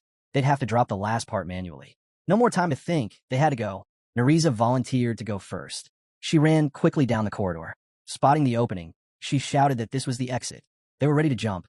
Someone called out in agreement. The team leapt. One of the girls reached up, guiding the others. They slid down along the wall, and the main character looked ahead. He tried to speak, but stopped. He had no words left for what had happened to Group 3. Adis told everyone to get ready to descend and grab their ropes. As the statue began to collapse, people started falling, chunks of stone crashing to the ground around them. Jenna sat on the ground, breathing hard. Nereza looked around and said, "We did it." Below, several squads were already gathered, smiling. Adis praised them, said it was a job well done. The protagonist asked how bad the damage was. Standing before him, Adis said it could have been worse. A few had died, but overall, many were resting safely on the ground. She added that their own group made it through without any losses. The protagonist turned his head away. The girl gave him a small grin. One of the men closed his eyes, exhaled, then looked up with a smile. Raman called out, amazed. Said he wanted to know what the protagonist used to do before all this. He could learn a lot from him. The protagonist chuckled and said Ryman already knew he was impressive, but he still managed to surprise them all. Jenna, still lying down, chimed in. After splitting up with them, the protagonist had pulled off something even crazier. He waved it off, saying he was still too young for that kind of praise. The girl stepped forward, her voice a bit unsure. She said she felt uneasy, not knowing how many people had died because of her. She looked down and admitted that if collecting the keys put everyone at this kind of risk, it didn't sit right with her. Turning to him, Friasis asked, "So what the hell does that mean?" He clarified. If he told her to stop gathering keys, would she listen? From behind him, she softly answered, "All right." Han cut in, telling her not to overthink it. If she was feeling guilty, she shouldn't carry it alone. She smiled and said she got the message. Suddenly, glowing blue particles began to appear around the team. They all turned, startled. A sword shimmered in the man's hands. The protagonist gave a slight grin. A brilliant flash of blue light filled the room. The floor cleared. Everyone had leveled up. Rewards appeared on screen. Han was announced as the top player. All squads reappeared back in the lobby. Closing his eyes, the protagonist thought to himself, it was finally over. He looked straight ahead, remembering the real mission, the keys. A girl's image surfaced in his mind. She told him there were only 3, and she had only managed to get one. The rest? That would be much harder. Stretching out her arms, a fairy flew up to him and wrapped him in a hug. She told him he was amazing, like a king, an emperor, a generalissimo. He winced and told her she was making his ears ring. Grinning, Isel said the master had sent a gift. It was a statue of a warhorse. Han stood frozen, staring at it, then slowly reached out and took it in his hands. The protagonist smiled faintly. He had thought he'd lost, but now, holding this gift, he felt genuine joy. His bond with the master was growing stronger. Squad names flashed across the screen. The view shifted to the lobby. Warm meals were already waiting on the table. The man grinned and said he felt like he was in paradise. Looking over at the guy, he admitted that when he first got here, he thought it was hell, but it turned out to be not so bad. He said it wasn't all that different from mercenary work. Let me put it this way, he added, and the other guy nodded, saying he got it. Death was everywhere no matter where you were. A burst of laughter echoed around the room. Ialka frowned, calling their behavior improper. Sitting at the table, the man shrugged it off. You only live once, he said. Might as well live it your way. Adis agreed with a chuckle, adding that it was better to be bold than to hide in fear. The girl lowered her head, murmuring about how many lives had been lost. She took a sip from her mug, closed her eyes, and admitted that it was tragic, but they had to keep going.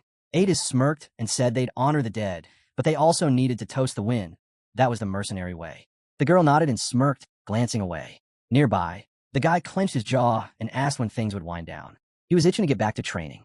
The girl looked at him and reminded him how hard they'd worked to set everything up. Don't tell me you're not enjoying this at all, she asked. He shook his head, saying it wasn't that. It was just the eating part. Nereza teased that he was just being shy.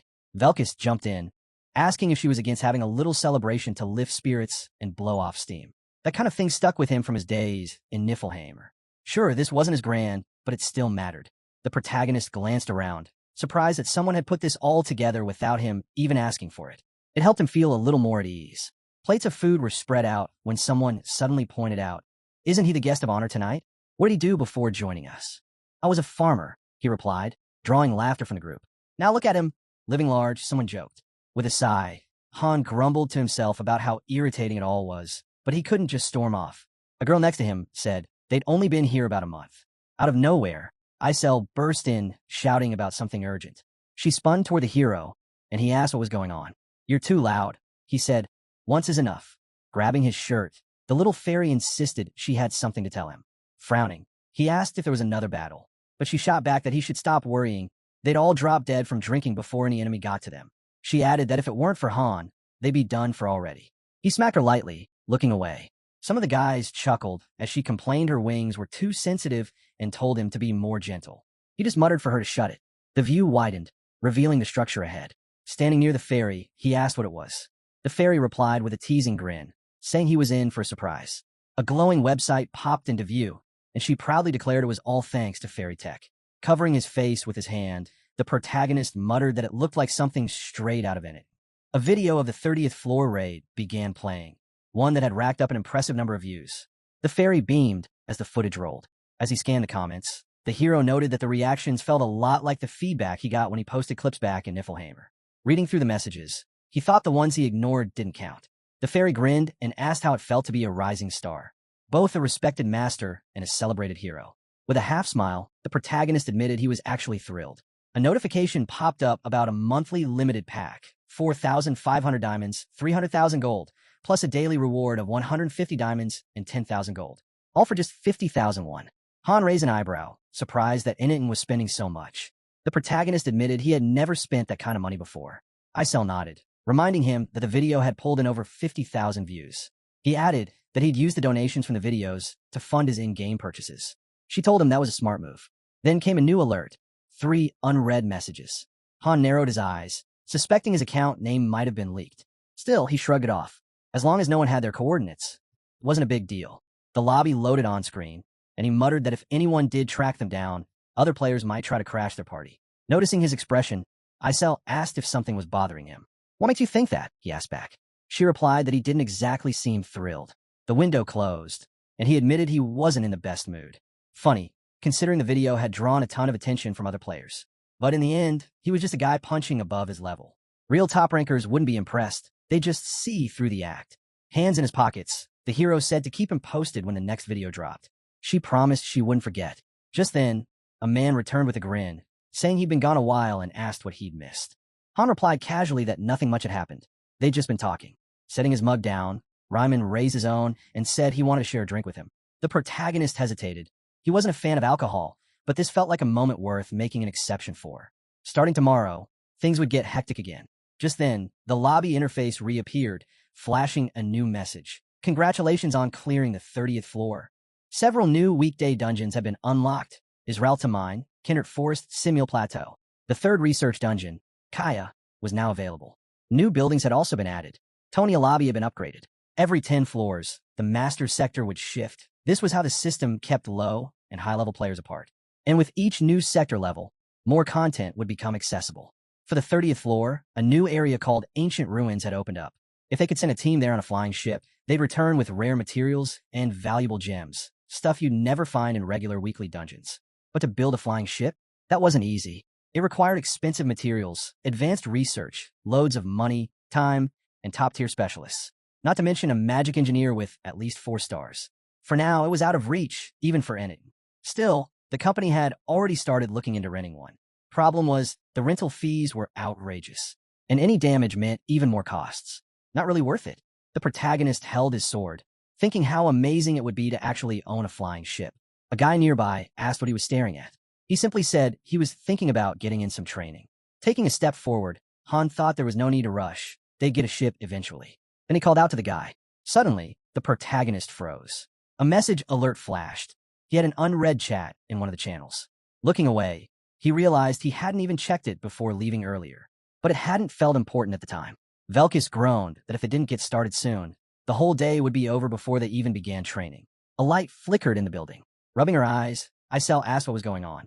Looking over at her, the hero said he needed temporary master permissions. She furrowed her brow and asked why. He told her he wanted to check the incoming messages they had received. The fairy stretched her arms and said that if he really wanted access, she'd grant it, then added something boastful about fairy magic. The protagonist began scrolling through the unread channel chat. As he read the messages, he figured the player must be online now, someone from the same sector. He looked over at the fairy and asked her to pull up the map and show him the player's location. She nodded, and a map view expanded in front of them.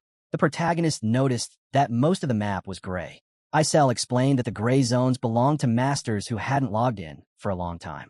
Ideally, each sector should have at least 100 active users, but right now, too few are online. The player had written that he was all alone in his sector and didn't want to give up like the rest. He wanted to offer help, said he had a lot of spare materials from farming. The protagonist thought he sure wasn't wasting time getting to the point. Then the player asked for coordinates so he could send supplies. The protagonist told him to wait. Isel echoed that, urging caution. The protagonist said he knew. That was exactly why he paused. Han smirked and commented that this kind of guy was probably a hunter, more specifically, one of those idiot hunters who pretended to help new players, only to rob them later. They usually preyed on users who hadn't played long. The fairy gritted her teeth at the thought. If most of the region was grayed out, it likely meant that this guy had been pulling that scam for a while. She told the protagonist not to bother responding. He wasn't even worth the time. The protagonist rubbed his forehead, clearly weighing the situation. The player messaged again, asking if he was going to reply. The protagonist finally said he would. The fairy was shocked. "Why are you talking to him?" she asked. "If you give him our coordinates, he might attack." The protagonist replied that even if he didn't give the info, there was no guarantee they'd be safe. Looking down, he added that PvP raids were rare on the 30th floor anyway. Isel raised an eyebrow. Wait, he's only on the 30th floor and already has a flying ship. The protagonist shrugged. Either he's incredibly lucky, or he dumped a ton of money into the game. Maybe he's got a high-level friend backing him up. More messages came in from the player. The protagonist sighed. It was getting annoying. He replied curtly, telling the guy to be careful, and was told not to worry. And the player added that he wanted a flying ship too. He said the blueprints were hard to decipher, but he had several on hand and needed help understanding them. The fairy frowned. "What is he really after?" she asked. Han said flatly that once he was done dealing with that guy, You should delete the whole chat thread. The fairy's eyes widened. Wait, she said. Shouldn't you do that when the master's online? But the master wasn't there. It's better this way, the protagonist replied. She stared at him, surprised. Still, I'm calm, he said with a grin. This just reminds me of the old days. I never lost a street fight. He went on to say that many masters had already quit the game. Most fell into one of two groups. Those who gave up climbing the tower and just socialized, and those who turned into PvP hunters. And those hunters? They never missed a fight. There was only one answer to that kind of threat. With his head slightly lowered, the protagonist said, "Get ready. They're coming." Someone nearby asked, "What the hell are you talking about?" "It's the middle of the night." Nereza came over and asked if this was an invasion. "Glad you're catching on," the protagonist replied. "You know what to do, right?" "I'll alert all the group leaders," she said, nodding. Jenna overheard and said he should let the non-combatants know to stay in their rooms. "Already on it," she added. Ialka frowned. "What's going on?" The protagonist reminded her. "I told you. Players from other lobbies can invade." Ialka put a hand to her forehead. "And this is happening now? I thought we'd get a break." The protagonist smirked. "If we lose here..." "Are you kidding me?" she interrupted. Looking out the window, Han's eyes gleamed. "I want a flying ship," he muttered. "And I'll get one. A damn good one." The view shifted to the lobby. People were seated around a table, voices echoing loudly through the building. It seemed like the banquet on the second floor had just ended. By the wall, a man commented that the noise could be heard even from where they stood. Someone replied that the loud laughter probably came from Raimon. "How can he laugh like that when half his squad's dead?" the man asked. "He's a mercenary," came the reply. The man crossed his arms and said he'd heard that half of teams 4 and 5 were wiped out. A bearded man responded, "Isn't that good news for us?" And the other man said, "Gilbert, idiot, died." The men gathered around the table, the air heavy as if a monster like him had fallen. To the elite teams, people like them meant nothing. Sure, those teams had all the advantages, but who knew how long they'd survive? One man stood up and scoffed. Yeah, Gilbert had been a fool, pushing so hard to reach the second floor, only to end up dead. Mark chuckled and asked, "Aren't you all tired of this pathetic life? Is this really living?"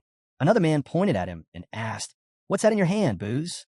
Holding a sausage, he continued, "Is this how we're supposed to impress the master? Stealing meat and alcohol." Then he grinned, "But now I know how to really show him. And I can show you too, if you're in." The others looked at him, stunned. He asked again, "So what do you say?" Suddenly, a scream rang out, an urgent call for everyone to evacuate. A man dashed in, yelling for them to take cover. They were under attack. Glancing over, the man repeated his question, but Mark interrupted, asking what kind of invasion it was. The reply came fast, "Get inside. Stay away from the outside. This is an emergency order from the third floor." Another man's eyes went wide. "An invasion?" From another lobby. Mark looked just as shocked, repeating the question. People stood frozen in place, pressed against the walls. Raimond asked if it was true. They were really being invaded by another lobby? He couldn't believe it. Eddie's chimed in, "Wait, I thought you called us here with a plan." The protagonist just grinned. "We're going to crush them." Perched casually on a shelf, someone asked, "What kind of war is this supposed to be?" "Just wait for my signal," the protagonist said. "Be ready." Another man frowned. "Only 5 of us. You think that's enough?" The answer came with a shrug. Velkus just smiled, saying he was getting bored anyway. Perfect timing. Han warned him not to rush it, but someone else asked, "If not now, then when?" The protagonist grinned again. "Don't kill them. Not yet. We still got plans. Killing is just plan B. There's a system in place protecting heroes up to the 40th floor," he explained. "They won't actually die in PvP, but if they do die, they'll get penalized." "How bad?" someone asked. "Bad enough," he replied. "They lose stats, skills, permanently. Even the most promising hero can turn into dead weight." A blue portal tore open, and from it, a flying ship burst forth. A system alert immediately popped up. Unauthorized entry detected. The ship was making its descent. It touched down on the ground, and the system reported no active security. None of the heroes had sensed the breach. The danger was real. A ramp extended from the ship. The protagonist peeked from around the corner as people began to disembark. One of them complained aloud. "No welcome party? How dull." Confidently, another said the warehouse should be on the first floor. "Let's loot everything. Gold, valuables, all of it." Grinning, a girl added, "As for the witnesses, we know what to do." The man beside her asked, "You mean bring them half dead?" She folded her arms. "Exactly. We'll force them to join us." More people carrying supplies stepped through the portal. The girl yawned, looking ahead. But then, suddenly, she was knocked backward. A man stepped forward. The protagonist silently moved in behind him. Annoyed, the intruder barked, "What are you staring at?" He turned and froze. A hand clamped onto his wrist. The man dropped to the ground, gasping. Han kicked him in the face. His eyes gleamed as he asked, "Only 7 of you?" The guy, now coughing, replied weakly, "I don't know."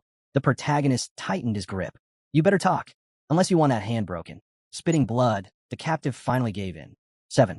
Four stationed in different areas. One's the leader. 2 more, including the one from the sky, are still on the ship. None of them are engineers. He was then asked about their departure schedule. 10 minutes, he groaned. But maybe 5 if they hurry.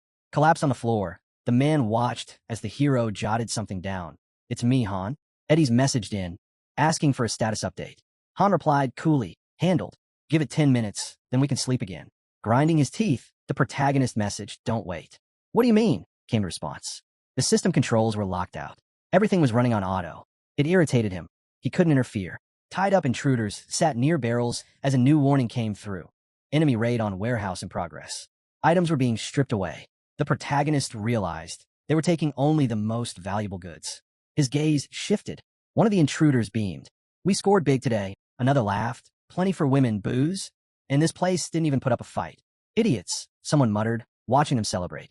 From behind the wall, the hero overheard a voice muttering. "Where even is this place? Where is he? Already asleep or what?"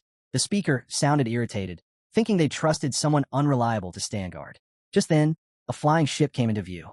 Someone noted that today's departure was earlier than usual. "Does it matter?" "Sooner's better," they added. A notification flashed. "The flying ship is departing with your belongings." A brilliant light lit up the sky as the ship ascended, jumping between dimensions. The protagonist turned his eyes away. Velkus stood silently behind the door. The ship soared higher, racing into the clouds, flying full speed into a different dimension. Looking up, one of the crew mumbled, "Master didn't used to be like this. Everything's changed." Then, almost as if confirming his own words, he added, "Right?" But before he could say more, a heavy blow sent him flying overboard. Inside the ship, the protagonist strode down the hall and grabbed a door handle just as a battered body was tossed from a room. Velkus raised an eyebrow. "Who's this weakling? Can't do anything, can he? Are we supposed to hide in here like this?" I could barely breathe. Facing him, the hero asked for a status report. The man caught his breath. That was the last one. From the other side, one of the enemies shouted, "Stop! Don't kill him. You'll pay for it if you do." He yelled desperately, warning them that death came with consequences. But the guy ignored him, drove his sword forward, and scoffed. "All weaklings, nothing more." Nearby, Jenna held a bloodied blade and said, "That's it. We're done here." Staring down their foes, she added, "They're worse than we imagined. No doubt, they've pulled this stunt countless times." Ialka frowned. "Still, something about this bugs me. What a disappointment." A girl raised her hand. "So this was your grand ambush plan? Just 5 of us? You sure?" Narissa answered with a grim tone. "There are probably dozens of them. I checked. We might be able to retreat back to our lobby to regroup." But Han cut her off. "No, that ruins the setup. If this ship is even slightly delayed, they'll realize something's off." He looked down. "We're heading straight for their base. No turning back. We finish it all in one strike." Velkist's eyes gleamed. "I could wipe out a wagon load of these clowns, easy." Their weakness was obvious. Despite their levels, none of them had proper training. It was pathetic, especially considering how they'd already given up on climbing the tower. The protagonist nodded. "Loot everything, then burn it. Make sure they never recover." A glow surrounded the group as a thought echoed in the air. If they didn't leave the game now, they'd be completely wiped out. The hero glanced sideways. A system alert popped up. Log-keeping privileges revoked. He scowled. Without logs, he couldn't access external system messages anymore. That gave them a huge disadvantage. Another notification rolled in. The flying ship was returning. Their lobby shimmered into view, along with a message. "Heroes from another dimension have invaded."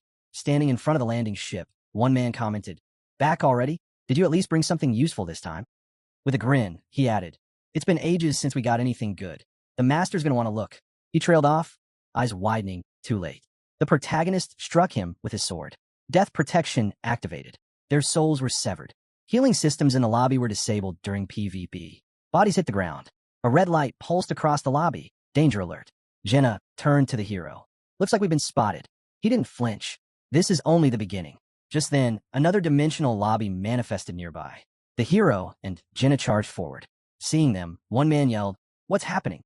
Another pointed, shouting, "It's him, the intruder." The group turned on the hero. "Who the hell do you think you are? We'll tear you apart." But something was off the barrels. Liquid was spilling out, soaking the floor beneath their feet. Confused, they stepped back. The protagonist tossed a lit match and asked, "Don't you love fireworks?" Crackling flames erupted. The air ignited. A system alert screamed. Fire detected on second floor. Eyes wide, the girl cast a spell. Flames roared in every direction. 3 enemies dropped instantly. Charging through the chaos, the protagonist thought, "We'll wipe them out before they even realize what's happening." "Kill them all," he ordered. Jenna let loose an arrow. Han burst through a door. Faces twisted in terror as the hero hurled a barrel into the crowd. The girl launched another flame spell. Another fire broke out in the second-floor dormitory. Following close behind, she shouted, "I actually feel like a villain right now." Han replied calmly, "You either play the villain or end up a victim." Ialka overheard him and said, "If they had attacked us with their full strength, we'd have lost a few too." He nodded, "But I didn't give them a chance. The best ambush hits when they're asleep or when there's no one on guard." The buildings in the lobby were engulfed in fire, and as the flames rose, one thought sparked among them. They could use this chaos to seize control. Their next target was already clear. They were heading straight for the first floor. Similar thrust her weapon forward and declared they weren't going any farther. The hero stopped in front of her, surprised by how quickly they'd regrouped. He hadn't expected them to be this fast. She asked if he was seriously running away already. With a smirk, the hero replied that he forgot to torch the warehouse on the second floor. Still stunned, she repeated, "Running away?" Han simply said he was going to take care of it, and she hurled an insult at him as he walked off. He stepped into the warehouse, only for someone to suddenly appear behind him. A frying pan came swinging at him. He dodged and asked if this was one of the warehouse staff. Flames started to spread rapidly, and a fire alert popped up for the second floor. Jenna looked away and asked if burning everything was really okay. The protagonist shrugged, saying it would be dumb if they were just there to loot, but that wasn't the point. Turning to the others, he said they needed to burn down every building with supplies. Narissa agreed immediately. Ialka admitted it made her feel like the bad guy. The fire raged. The dorm's level dropped from 5 to 3. Similar appeared in front of the hero again, demanding to know what the hell they were doing. Screaming in rage, she swore she'd kill them and told them to come at her. Velkus stepped forward, asking if she had a death wish. Han muttered that Velkus should just kill him already. Velkus grinned. The fight began. The crowd clashed. Similar clenched her teeth, and in a blink, they were swinging at each other. Velkus' eyes lit up. Similar let out a shout of excitement. Velkus laughed, saying she really was asking for death. Suddenly, her hand was severed. Jenna stared in horror. Similar's eyes widened. She screamed that he was cheating. Then in one brutal motion, he cut off her head. The guy cried out in terror, just before a shot blew through his skull. 2 from the lobby were dead. A girl asked if that was enough. Everything was burning. Sure, they were villains, but not all of them had deserved it. The equipment workshop was in flames. The hero turned and said it wasn't over yet. Jenna objected, but he reassured her they wouldn't kill anyone else. They just tear down the rest of the buildings. Most of the top fighters were gone. Supplies lost.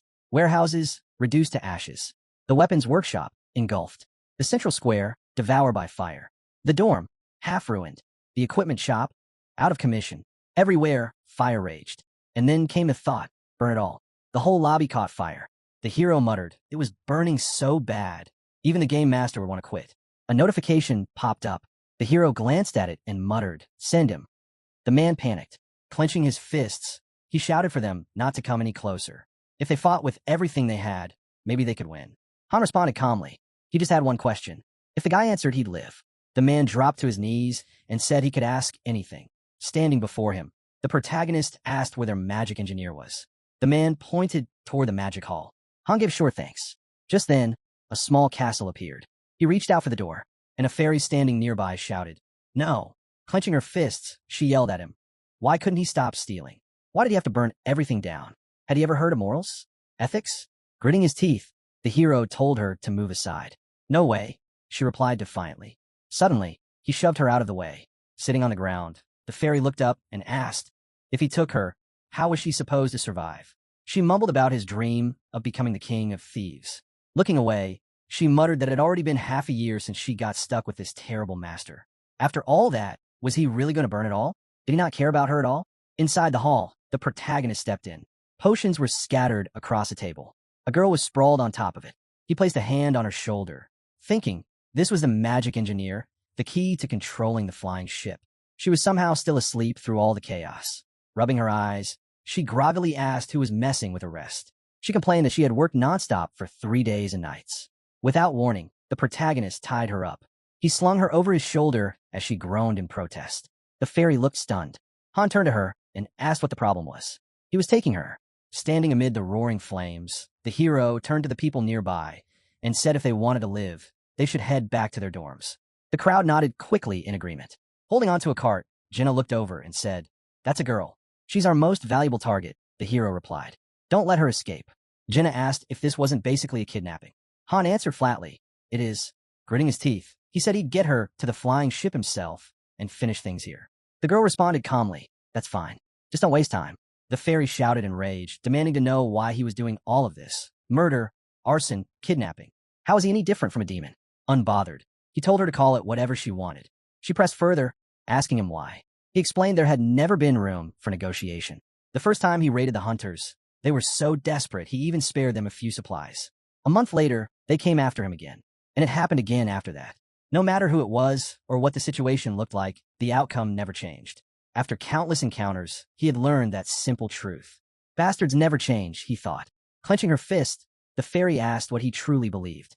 Reaching her hand forward, she challenged him. Was he just going to walk away now, like it meant nothing? He didn't stop. He said fairies had two conditions under which they could fight back. 1, when ordered by their master. 2, when someone tries to kill them. So why didn't she just surrender already? All around them, flames consumed everything. Survivors sat scattered on the ground. The hero stood in the chaos, holding a burning torch. Grabbing her hat, the fairy warned him. If he really did this, their master, Han cut her off. He's probably quit the game. Tears welled in her eyes as she demanded to know if he had done all of this knowing that already. Then what are we supposed to do now? He turned his back. I don't care. He walked through the portal. A flying ship soared out behind him. Approaching a girl, he thought to himself, what an awful name. Nerissa greeted him, saying, "You're back." He asked how the ship was holding up. She admitted nothing was working yet. They probably needed to verify their identity or something to get it running. Where's the girl? Han asked. Nerissa replied that they had tied her up. The tied-up girl was trying to speak, but her words were muffled. As he untied her, he couldn't make out what she was saying. Then she exploded in anger, screaming that he'd better let her go right now, or she'd kill him. At least now he knew who she was. Gritting his teeth, he said, "You're a magical engineer." "Wrong," she screamed. "I'm Catio, a third-rate magician." Just hearing her name made people flinch. Standing before her, Han told her he needed the flying ship to lift off, and asked, how could he make that happen? Catio shot him a glare and snapped. "What makes you think I'd tell you anything?" Then, with venom in her voice, she added, "I should boil you alive." The guy drew his sword, scoffing, "You're getting cocky. Think she'll talk quicker if we lop off a few fingers." The hero closed his eyes. "No, that'd make me feel like an actual villain." Catio screamed, "You are villains." Han raised a brow. "Wow, looks like we've had a little misunderstanding." Grinding her teeth, she hissed, "What misunderstanding?" Then warned him to keep that sword away from her. Without flinching, the hero extended his hand to the side and ordered, "Stand by. But if she tries any magic, cut her hand off." Velkus nodded. "Got it." Turning back to Catio, Han said they'd settle this confusion later. Right now, they had to return to where they came from, and he needed her for that. "You get it, right?" he asked. Still clutching the rope, she growled, "We can't stay here." "That's on you," she added. Looking away, the hero replied, "Shouldn't be that hard. Just move the ship back to its last position." Quiet tears slipped from her eyes. "I'm just a researcher." Velkus scoffed. "Quit whining. That's why I wanted to kill you in the first place." Han thought to himself, this guy's heartless. The true strength of a magical engineer came from support spells. One of their specialties? Quickly dousing flames. If she'd done anything, maybe this place wouldn't look like a war zone. Finally, Catio said, "I'm ready," then turned and asked, "You let me go now, right?" Han looked at her. "Go where?" Then ordered, "Tie her up again." Rope snapped back into place around her. She screamed in frustration. The fairy shouted furiously, "You really took everything. Fine, take it, choke on it, have a great trip. Hope a bottle of rum ends up where the sun don't shine." Han blinked. Can't say I've ever heard a goodbye like that. He looked back at her. She glared, thinking they'd get away with everything. But at least now, she knew who had their backs. That alone would be a shock. Stretching out her hand, the fairy exclaimed that they'd stumbled into the notorious Solidarity Association, a top-tier guild made up of 30 elite rankers. While their current guild master wasn't much in terms of skill, he had close ties to their true leader. Suddenly, the man opened his eyes, touched his face thoughtfully, and looked surprised. Han, puzzled, wondered aloud. He never heard of such a group before. Isel told him to enjoy the peace while he could, but warned him not to expect mercy later, not even if he got down on his knees. The hero smirked, then asked for her name. "Captain Isel," she replied confidently, urging him to remember it. She then asked for his name in return. With a glint in his eyes, he told her, "I'm Loki." Just then, a fiery lobby materialized. The fairy, startled, nearly choked at what she saw. Pointing upward, she affirmed what she'd heard, asking if this meant she was going to die. A ship appeared overhead, and the fairy vowed she wouldn't forget this. Revenge would be hers. Han looked away, mulling over the idea. Revenge, huh? That's such a pain. Suddenly, a voice asked if he was enjoying himself. When the girl grinned and admitted she'd been spying, he asked why. She laughed it off, saying it was just too entertaining to ignore. He blushed at her honesty, and she said this moment earned a spot in her memory album. Hearing his name again, Han told her to quit. It was getting embarrassing. As the ship drifted through the clouds, Han casually asked if she knew anything about the Solidarity Association. Uranith shook her head. This was news to her too. Still, she offered to dig into it. Eyes closed, she declared all she needed was his word, and she tracked down their base and wiped them out. The fleet had been idle for too long and was itching for action. Han leaned on the railing and told her to hold off. Unless they made the first move, there was no need to engage. Uranith grinned, saying that if they ever dared, she'd be ready. Han smiled back, giving her full freedom to handle them however she pleased. Her eyes sparkled. I can't wait, she whispered. As the lobby came into view, Yalka asked what time it was. Jenna guessed it was morning. Han remarked that they'd walked quite a distance. The girls wondered if he was going to make them train today. He shook his head. Nah, you got the day off. Velkus chimed in, asking what they should do with the shift. Han told him not to worry. He'd take care of it. As the building came into view, a bound figure lay on a bed inside. The protagonist wondered how anyone could sleep like that, then asked aloud how long the guy planned to keep napping. Suddenly, the guy jolted awake, panicking and shouting, "Where am I?" Han calmly answered, "In my room." The guy demanded to be taken back immediately, asking why he'd been dragged here. Han sat down on a chair and simply said, "No." He explained that he was now in charge of the flying ship. Catio's eyes widened. Not only that, Han added, he'd also be handling research, spellcrafting, and support magic. With those skills, he could join them on missions. It'd be useful having two mages. Furious, the guy shouted that this was kidnapping. First, they abducted him, and now they wanted him to work? He told them to go to hell. Catio? Huh. Han mused, noting the name. A voice came from behind the door. It was her. She mentioned that he probably hadn't eaten yet. Han told her to come in. She entered with a tray and confirmed that this was the boy from yesterday. Han replied that Catio would be fighting alongside them now, so she should treat him kindly. Jenna approached with the food, noting he must be starving. Here, eat up, she said. You can't escape on an empty stomach. Still tied, Catio snapped that he couldn't eat like this. Jenna asked if he was sure, glancing at him. Han reassured her, saying it was fine. Catio couldn't really do anything in that state anyway. But she shook her head. That's not what I meant. I made this for him. Catio grabbed the sandwich with hesitation and snapped that they couldn't bribe him with food. He wouldn't help villains who torched homes and enslaved people. Han, relaxed in the chair, asked him what he even knew about villains. Did he have any clue what his so-called master had done? Catio froze at that, trembling. Han told him he was an accomplice. Catio shouted back that he was only following orders, and if he went back, he'd be forced to do the same all over again. The food slipped from his hands and hit the floor. Looking down, Catio muttered that his master wasn't like that. He used to be better. Now he was just lost. Catio muttered that he still believed in his master. Han looked straight ahead and asked again, did he really think someone so deep in denial could change? Catio frowned. Han pressed further, urging him to think. Wasn't it better to explore his potential freely here, rather than work himself into the ground over there? The girl glanced at Catio with pity, saying at least their own leader actually listened to them. Han promised her that Catio's master wasn't like that. Watching the boy carefully, he wondered just how much they'd pushed him. He was so exhausted, he couldn't even react in a crisis.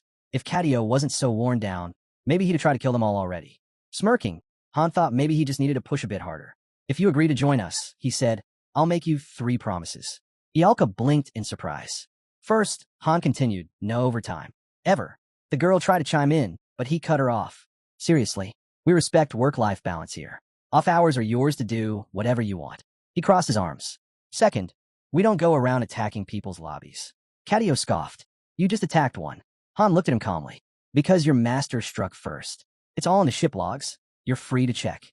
As Catio lowered his gaze, Han went on. We're a raid team. We stay focused. We don't waste time on anything else. Sitting on the bed, Catio muttered that missions didn't matter here. This wasn't even his home. Han raised an eyebrow. So, got family there? Anyone waiting for you? No, Catio admitted, but still. Then all the better, Han interrupted.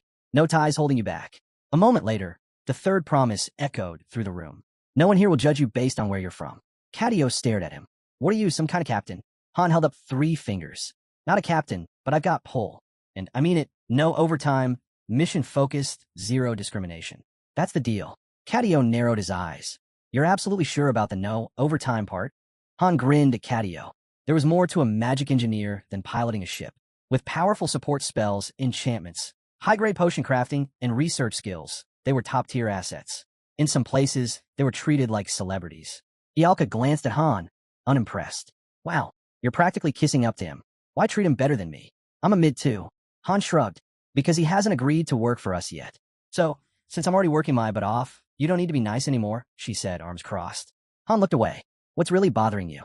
I said I'm fine, she replied, brushing it off. He kept walking. Either way, we're not letting him go, Ialka asked. And what if he says no? Then I'll make him say yes, Han said without hesitation. Ialka looked off to the side. So what if I don't like him? Han clenched his jaw. You want to send him back to that place? She quickly said, I didn't mean it like that. Crossing her arms, she sighed. Fine, whatever. Let's see what he can do. Han thought to himself. So much fuss, and all because she didn't want to work solo. With a casual wave, he said, I'm going to catch a nap. Wake me if anything happens. Maybe I'll show him around later. Ialka raised an eyebrow. And what exactly am I supposed to be doing? Han turned, asked Jenna. I already am, Jenna replied from nearby. Hands in his pockets, Han added, there's still plenty to do. Once the tour's done, we'll be heading back to our lobby. What again? Ialka groaned. As the flying ship reappeared, someone commented that this was the final nail in the coffin. Around them, cleanup crews were tidying the battlefield. Someone noted the presence of mechanics. They must have had some left if the ship was still operational. A cart rolled steadily ahead, pushed by a girl. Han remarked, we'll bring them along too, prisoner and all. As the ship and cart came into full view, an update popped up. Skill characteristics were now visible. Han's current abilities were listed clearly, ready to review. A notification popped up. An airship had just arrived. Word was, it was used for traveling across dimensions. Sitting on the bed, the guy took it in stride.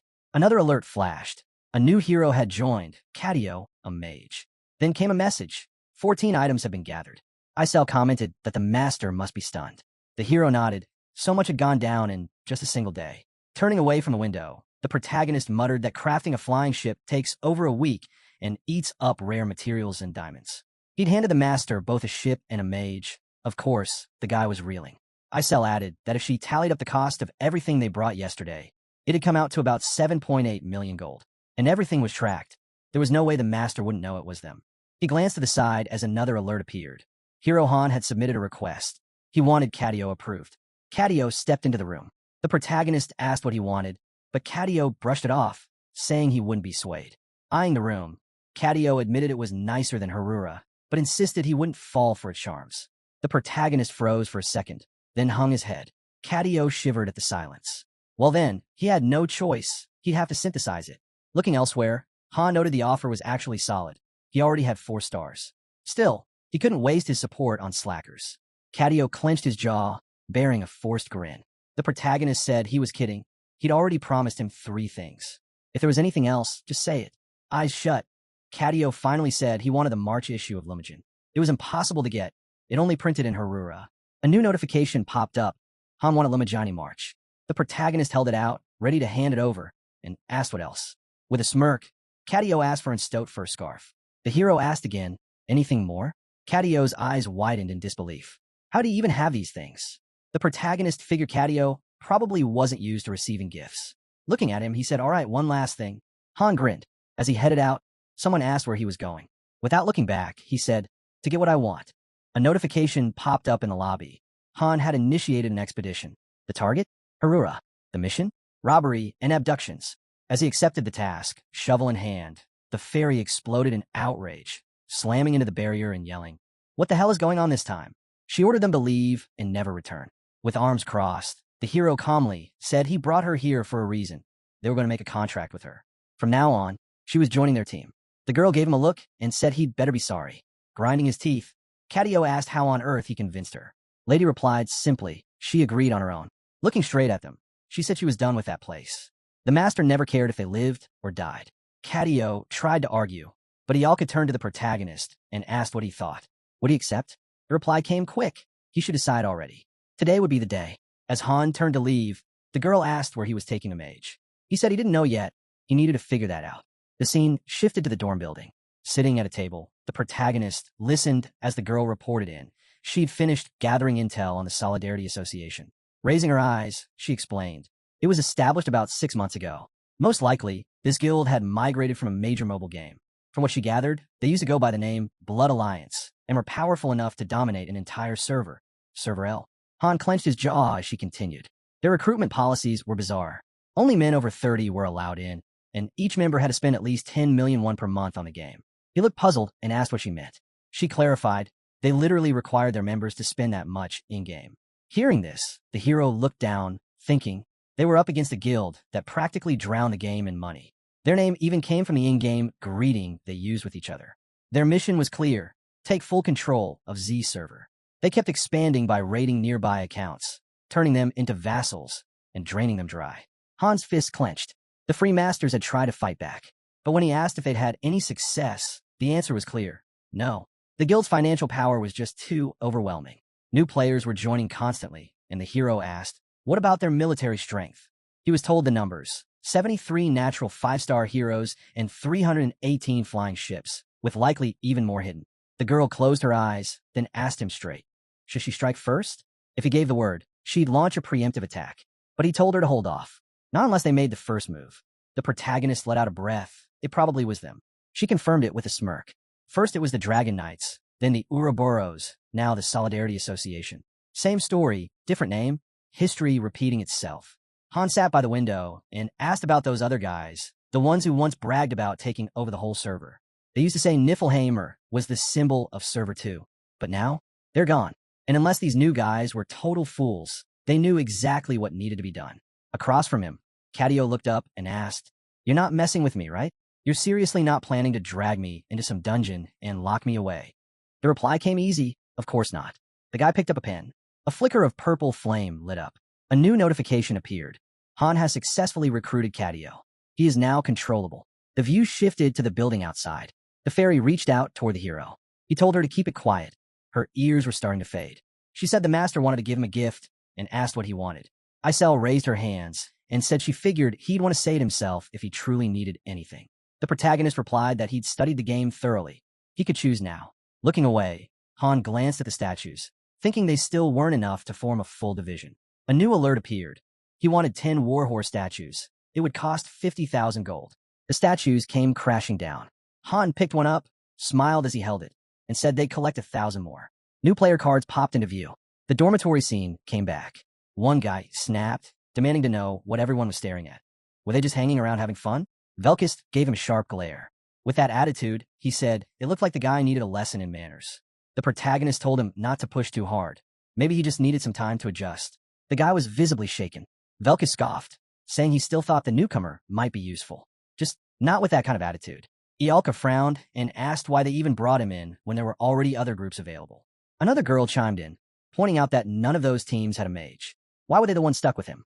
Several groups had already been considered. The second group had turned him down, saying they were full. The third group didn't even have a proper setup. Groups 4 and 5 still had too many open spots. If he was sent to one of them and they failed, it would mean losing a high-value hero. The team avoided eye contact. Han stood in front of the girl, deep in thought. If they were just starting out, they'd be thrilled to have 2 mages. After all, that adds a lot of flexibility and power. But this group had been working together for a while. In the end, he said they just have to see how things played out in action. Better than endless debating. Off to the side, Ialka pointed out that they had 5 members already. Narissa cut in, saying she wasn't going. It had been a while since they did weekday dungeon runs, and she needed ingredient for potions. She looked away. Ialka lowered her gaze. The guy quietly raised his hand, saying he had something to add. The protagonist asked if he didn't want to fight, but the guy shook his head. It wasn't that. He just hadn't been on any missions in a long time. Cadio glanced aside, realizing something. Even though his master's account had cleared beyond the 30th floor, this guy had only reached the 28th. He probably hadn't gone on a mission since his master quit climbing the tower. Isel gave a sly grin and asked about the mission journal. Looking at Han, the guy admitted he didn't know they could take missions without a master. He asked why nobody told him. Han replied that he just wanted to handle things on his own. The guy nodded, made sense as a way to kill time. But the hero warned him not to overdo it. The master wouldn't like that. They stood now in the central dungeon on the 28th floor. Jenna asked what their formation would be. The guy said he'd cover for Narissa. He could handle it. The girl agreed to give it a shot, even though it wasn't her usual role. A countdown message flashed, 10 seconds until the gate opened. The protagonist figured he should give it a shot and the guy beside him agreed. In the next moment, they were standing on the 28th floor. This mission? A subordination type. The objective? Eliminate the enemies. They silently moved ahead, eyes averted. Han considered jumping in immediately, but decided to wait and watch his move first. Glowing beams flared to life around the guy's hands. Pressing one hand over the other, he slowly stretched them outward, then interlocked them tightly. As particles whirled around Catio, the girl looked on, surprised. "He's using seal?" she asked. With his fist clenched, a dimensional portal burst into view. It allowed him to summon weapons and gear straight from storage. Jenna turned to him, saying she'd seen something like this in regular dungeons before. "What's it called?" she asked. "Dimensional portal," he answered. "Yeah, that's it," she nodded. "Definitely a portal. Thanks to it, they could instantly grab more arrows or potions. As long as there was a magic engineer in the group, the entire team would have limitless access to supplies, a game changer in any fight. Resource shortages wouldn't be an issue anymore." Eyes wide, the girl was stunned by the level of spatial magic. Han added that he could shut the portal. They wouldn't be needing it here. Suddenly, lizard men came charging at them, one snarling a death threat while swinging a blade. The protagonists signaled to engage the enemy like they always did. The team sprang into action, taking down the creatures in sync. Looking at the carnage, the guy muttered that he hadn't expected this. Then he activated his elemental attribute. A glowing stone rose into the air as more stones gathered around it. Out of nowhere, another monster lunged. He struck the lizard man, while Catio spread the elemental attribute across the party. Their stamina surged instantly. With a flick, the guy teleported, then extended his hand, telekinesis activated. Catio threw up a protective barrier, while magical interference disrupted the enemy's powers. Confused, the monster tried to understand what was happening, before Velkist suddenly sliced off its head. A blazing fire typhoon erupted behind them. Turning to Ialka, the guy said she didn't need to drink that. She blinked, puzzled. "What's this mana transfer?" Then, Catio's player card popped up. The guy's eyes gleamed. Surrounded by fallen monsters, the girl, standing among them, asked how many different spells he'd used. He simply pointed out. Why hadn't she asked him directly? "That was awesome," someone said, impressed. The girl admitted she'd always thought mages just threw fire and lightning around. Ialka gave a half smile. "That's old-school magic," she said, adding that elemental spells had a long legacy. The guy waved it off. "It's outdated," he said bluntly. Ialka clenched her fist. "No, it's not." Velkist shrugged. "Doesn't feel any different to me," he muttered, adding he still thought female mages were better. Han chimed in. "That's 'cause you don't see the side effects like we do." Catio stood still, listening. "Can't really argue," he said. "I don't know how you guys fight." As the battle wrapped up, the hero hurled a weapon at a lingering monster and shouted, "What's going on here? Let's finish this." The floor was soon cleared. The guy commented that even though they were fighting, someone had been watching and told him to think it over. He had time. Ialka glanced down at Catio's card as it displayed his skill list. Meanwhile, daylight washed over the settlement. The guy was busy typing threats to Han in the in-game chat. Seeing the messages, the protagonist asked if he'd logged off yet. Quitting now would actually make sense, he thought. He pictured a burning island, imagining all his main characters wiped out. Their magic engineer and ship were gone, the buildings destroyed, and their levels had dropped. He figured the guy should have been fully focused on rebuilding, but instead, he was acting like nothing had happened. Han noticed it too. "He's way too confident," he said, sipping from a coffee cup. Across the room, Uranith sat at a table. The protagonist said to her, "You get what's happening, right?" he asked. She nodded. "Just say the word. I'll launch the fleet immediately." Han calmly replied, "This isn't the time. We'll handle it without a fleet."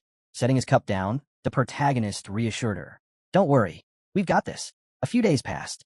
Now, the ship stood parked inside a massive hall, bathed in blue light. The girl was busy repairing it. Han approached from behind and asked how much longer it would take. She didn't look up. "We're short on workers. I need at least a week."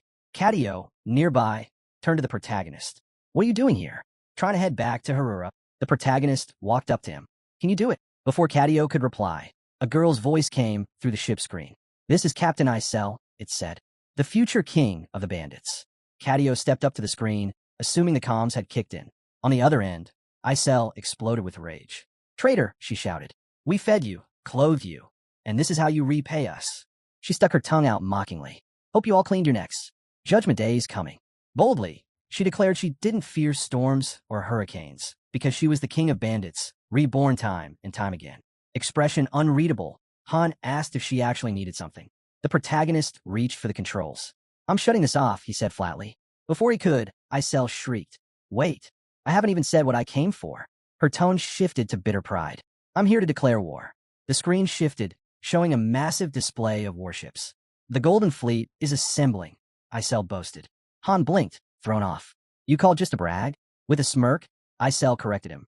No, I'm giving you a chance. The protagonist narrowed his eyes. What kind of chance? A chance to join the invincible fleet, she replied with a wicked grin. After we fire, there'll be nothing left but flames. Bringing her fist to her mouth, Isel added that she was quite impressed by Han, calling him the conqueror of giants and the desert winds. You should enjoy that glory, she said. By my side. The protagonist guessed she must have watched the footage of them clearing the 30th floor. Probably uploaded that night. Arms crossed, Isel announced, so I'll be fighting you. Cadio cut in before she could continue. And what exactly do you plan to do? Standing behind Han, he whispered not to let her attitude get to him. She's reckless, he said, but she's had her wins.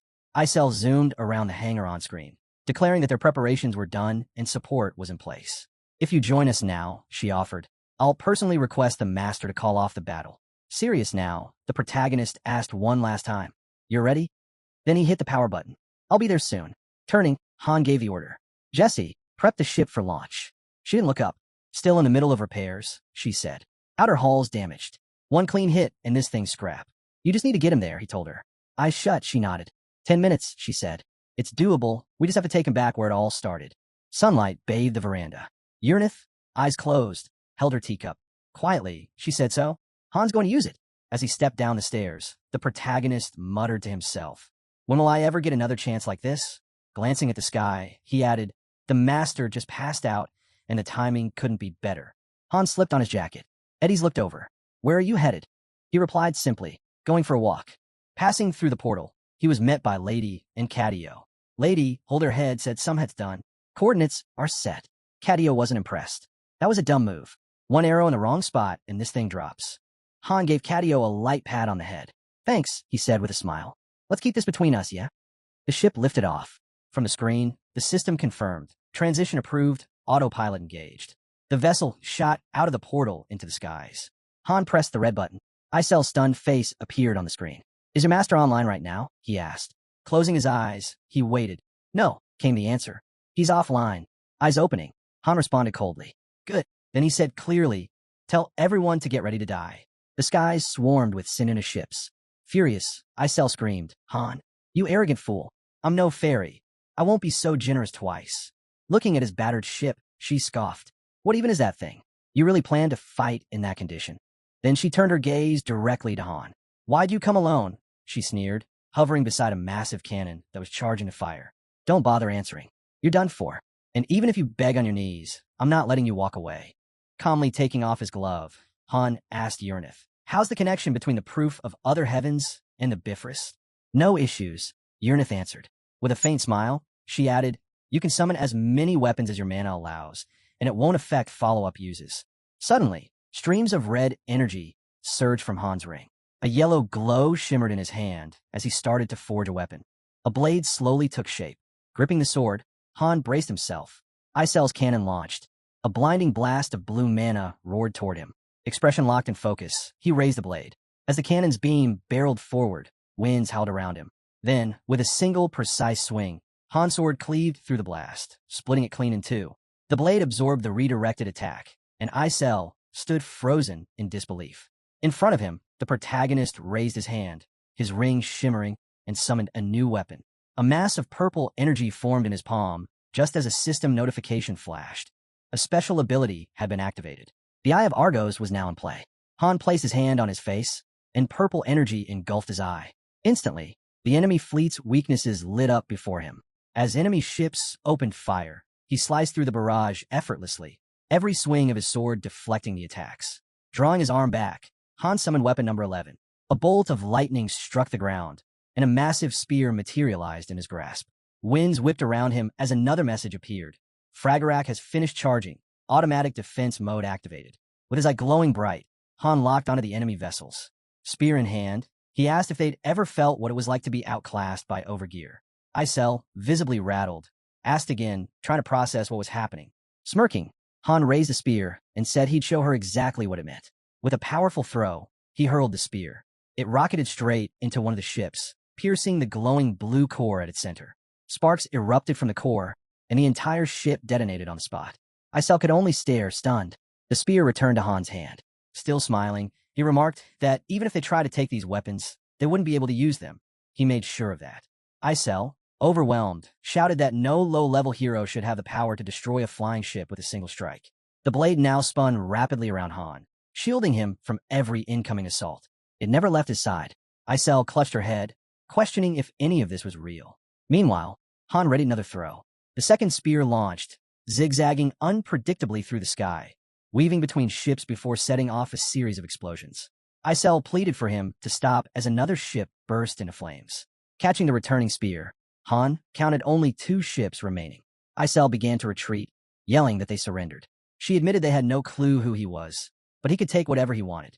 Then, the ship from which her voice had come exploded. With the spear gripped tightly, Han noted there was just one left. He soared toward the final enemy ship as it barreled toward him. The vessels collided. Han leapt aboard. A soldier rushed at him, calling out, but the protagonist answered with a punch to the face. Standing over him, Han declared it had been a huge mistake. The terrified soldier backed off. Then, crew members emerged on deck. One by one, they looked at him in awe and called him a great general. The men dropped to their knees, shouting in desperation that they had committed a grave mistake by failing to recognize someone of Han's caliber. Pleading for mercy, they begged him to spare their lives.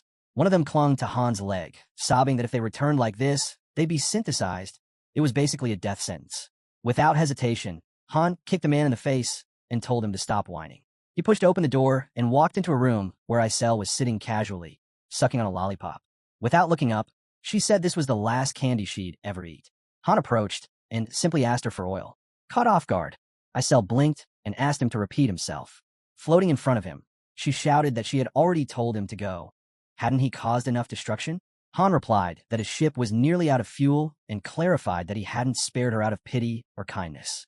Choking back tears, Isel said he'd already taken everything. Their fleet was gone. Their heroes were gone. Han stared at her, serious and steady. So you're giving up? He asked. Isel hurled her lollipop at him and snapped, saying they had barely managed to survive and rebuild, and now he'd wiped everything out with that strange weapon. The lollipop smacked against him, and she added bitterly that all those ships were borrowed. Even if they worked forever, there'd be no way to repay the debt. Her hands started to tremble.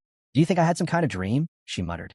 Then, throwing her hat to the floor, she declared that the so-called bandit Queen Isel could die here for all anyone cared. With a sorrowful gaze, she admitted that she never wanted to be a thief.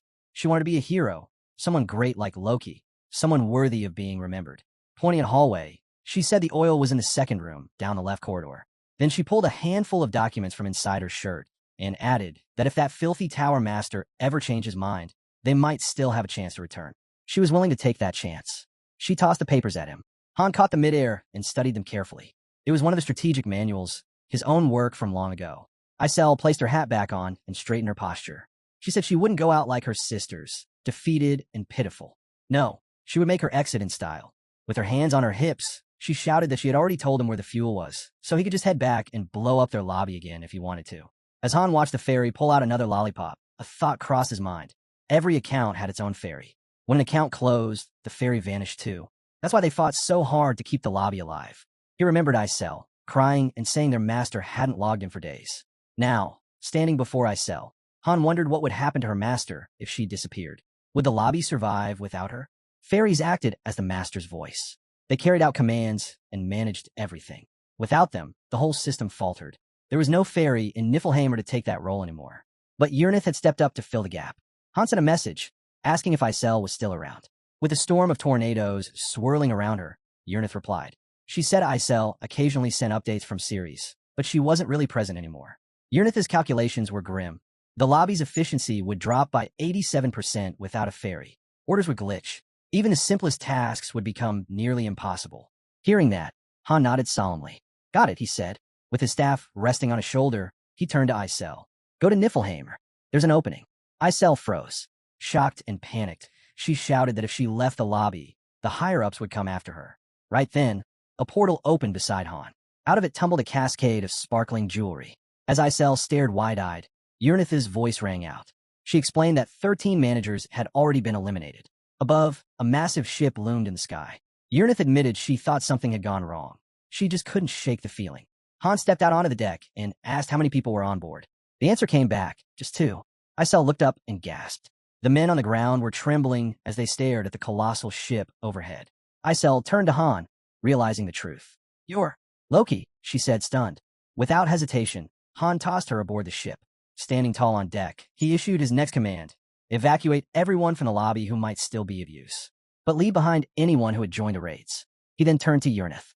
"Can you step in for this battle?" he asked. Urnith glanced at Isel, a soft smile on her face. "With her help? Possibly. She's still part of Aurora. I'll try." Han looked to the sky and gave a firm nod. "If you can do it, then do it. If not, that's fine too."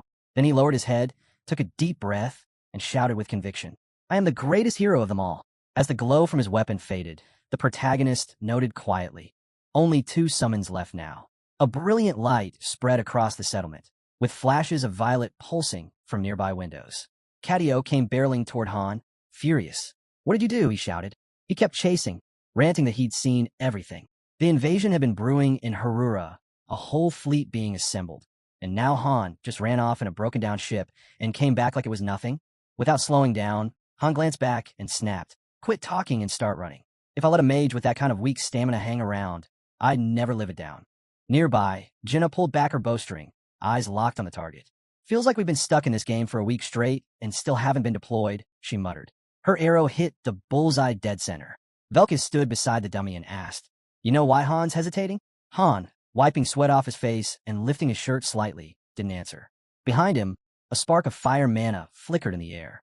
Ialka, observing quietly, guessed that he was trying to figure out how to organize the teams. Velkus raised an eyebrow and added that it probably meant someone from the first group was about to be cut. With a smirk, he asked why Ialka looked so upset. As Ialka walked away, Jenna warned him not to push too far. "Come on," she said. "There's no way the master would remove her. She's essential to the team." Jenna glanced over at Han. "You agree with that, don't you?" Han nodded. "Velkus not wrong." Jenna watched Ialka go and murmured, "But he's not completely right either." Then she looked back at Han, asking, "What about me? Would you cut me if someone else brought more to the table?" Velkus grinned. "Isn't that up to Han?" Wiping more sweat from his face, the protagonist replied, "Not really. I can only give my recommendations. In the end, it's the master who decides." In his mind, he visualized a chessboard with his team arranged across it. Everyone had trained hard, building up their fire resistance just to complement Ialka's magic. Their strategy revolved around her. If she were taken out now, the entire balance would collapse. And if Initan gave that kind of order, he would refuse to follow it. Jenna, calm and clear-headed, asked if it was true that their group of 5 had well-defined roles, so well that if they weren't effective, they would have already been swapped out. Then, casting a glance at a panting, winded Cadio, she added thoughtfully, "The master isn't planning to change our lineup. But maybe he's thinking about where to place Cadio instead." Night cloaked the building as a soft glow lit the workspace. A girl slammed a vial down on the table and cheered. "We did it! A medium healing potion." Beaming, she credited Ialka for the breakthrough. The formula was different from what she was used to before joining them, but she was finally starting to figure it out. This was Tilda, a pharmacist. She raised her fist thoughtfully to her lips and muttered that the success rate was still low, and the potion used up way too many materials. With limited pouch space, they'd need to prioritize carrying medium potions. She wasn't sure they could make enough before the next mission. Ialka jotted down notes and calmly explained that if Tilda joined the first group, there'd be no such restriction. They could replenish supplies using the interdimensional portal. Tilda's eyes widened at that. With a grin, she said in that case, they'd better prepare even more. Ialka blinked in surprise, caught off guard by her enthusiasm. While Tilda continued her work at the cauldron, Cadio sat nearby, grumbling to himself. Han had said he wouldn't need to work nights. Now here he was, staring at bubbling brews, dreading the idea of having to whip up high-grade potions while scaling the tower. At the gates, Isel stood tall and called for the first group to assemble. Hand over her heart, Ialka boldly declared that elemental magic reigned supreme. Crossing her arms, she motioned toward Cadio and said the schoolboy maid could handle ship duties while she focused on real missions. Shah rolled his eyes and asked if they could resume their flirting games another time. Jenna chuckled and said she hoped their destination wasn't a desert or another endless labyrinth. Gazing at the gate, she added, "A flower garden wouldn't be too bad." As the team stepped through the teleporter, a radiant light enveloped them. Clouds parted to reveal a clear, blue sky. Ialka blinked, stunned by the view. Her eyes drifted down to the sea. The team had landed aboard a ship floating in the middle of a vast ocean. They looked around, or written all over their faces. "This is it," someone muttered. "The legendary ocean." Han quickly shifted gears. "Check everything." There should be something useful on board. They got to work and discover the essentials: food, water, and even a compass and a hold. Ialka threw up her hands and groaned. Seriously? They just dumped us in the middle of the sea for an exploration mission. Han glanced at the compass and said they'd arrived. There was an exit ahead, and they'd follow its direction. Turning to the others, the protagonist asked if anyone could swim. No one answered. Han's expression soured. Crossing his arms, the protagonist announced that everyone except Ialka would take turns rowing. Ialka stepped forward, saying she could row too. But Han cut her off, explaining there were only 2 oars, and they didn't pair up for nothing. He'd split the duties between warriors and mercenaries with purpose. Standing at the center of the boat, the protagonist told her to stay put. If she didn't want to end up fish bait, she'd better keep away from fire magic. Stunned, Ialka didn't respond right away. Han stood in front of her and said she'd understand why if she just thought about it.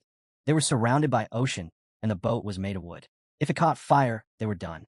Ialka slowly lowered her head and muttered that she understood. As the sails rustled in the breeze, bubbles suddenly broke the surface. Monsters surged through the water, heading straight for them. Han yanked off his glove, thinking grimly that if the boat flipped, they were doomed. Drawing his blade, he slashed his hand. The protagonist leapt into the sea, calling to Jenna for cover, and disappeared beneath the waves. Diving deep, Han swam through the oncoming swarm, spotting the sharks. He figured the blood would draw them. Sure enough, they turned toward him. Jenna locked onto their fins and opened fire. The sharks went down, but the other monsters noticed him. Dodging their attacks, the protagonist struck back, cutting them down one by one. Coming up for air, he gasped, then froze. Looking down, he saw something clutching his leg. Jenna panicked, yelling that she couldn't see him. Velkis turned to Ialka, saying she might as well start casting if she planned to incinerate their only lifeline. Eyes closed, Nerissa muttered that they'd wait for orders. Blood spread through the water. Han burst to the surface. Jenna helped him back onto the deck, saying it had been terrifying. He'd just thrown himself in a monster-infested water without a second thought. Sitting beside him, she clutched her chest, shaken. Ialka exhaled with relief. Looking over the floating corpses, Han said they had to keep moving. As evening fell, the fight continued. While fending off a merman that clambered aboard, the protagonist noted that these things could sneak on undetected. They needed to stay sharp and remember that. Ialka sat silently on the floor. Velkis plopped down next to her and asked why she hadn't used this as a chance to try another magic attribute.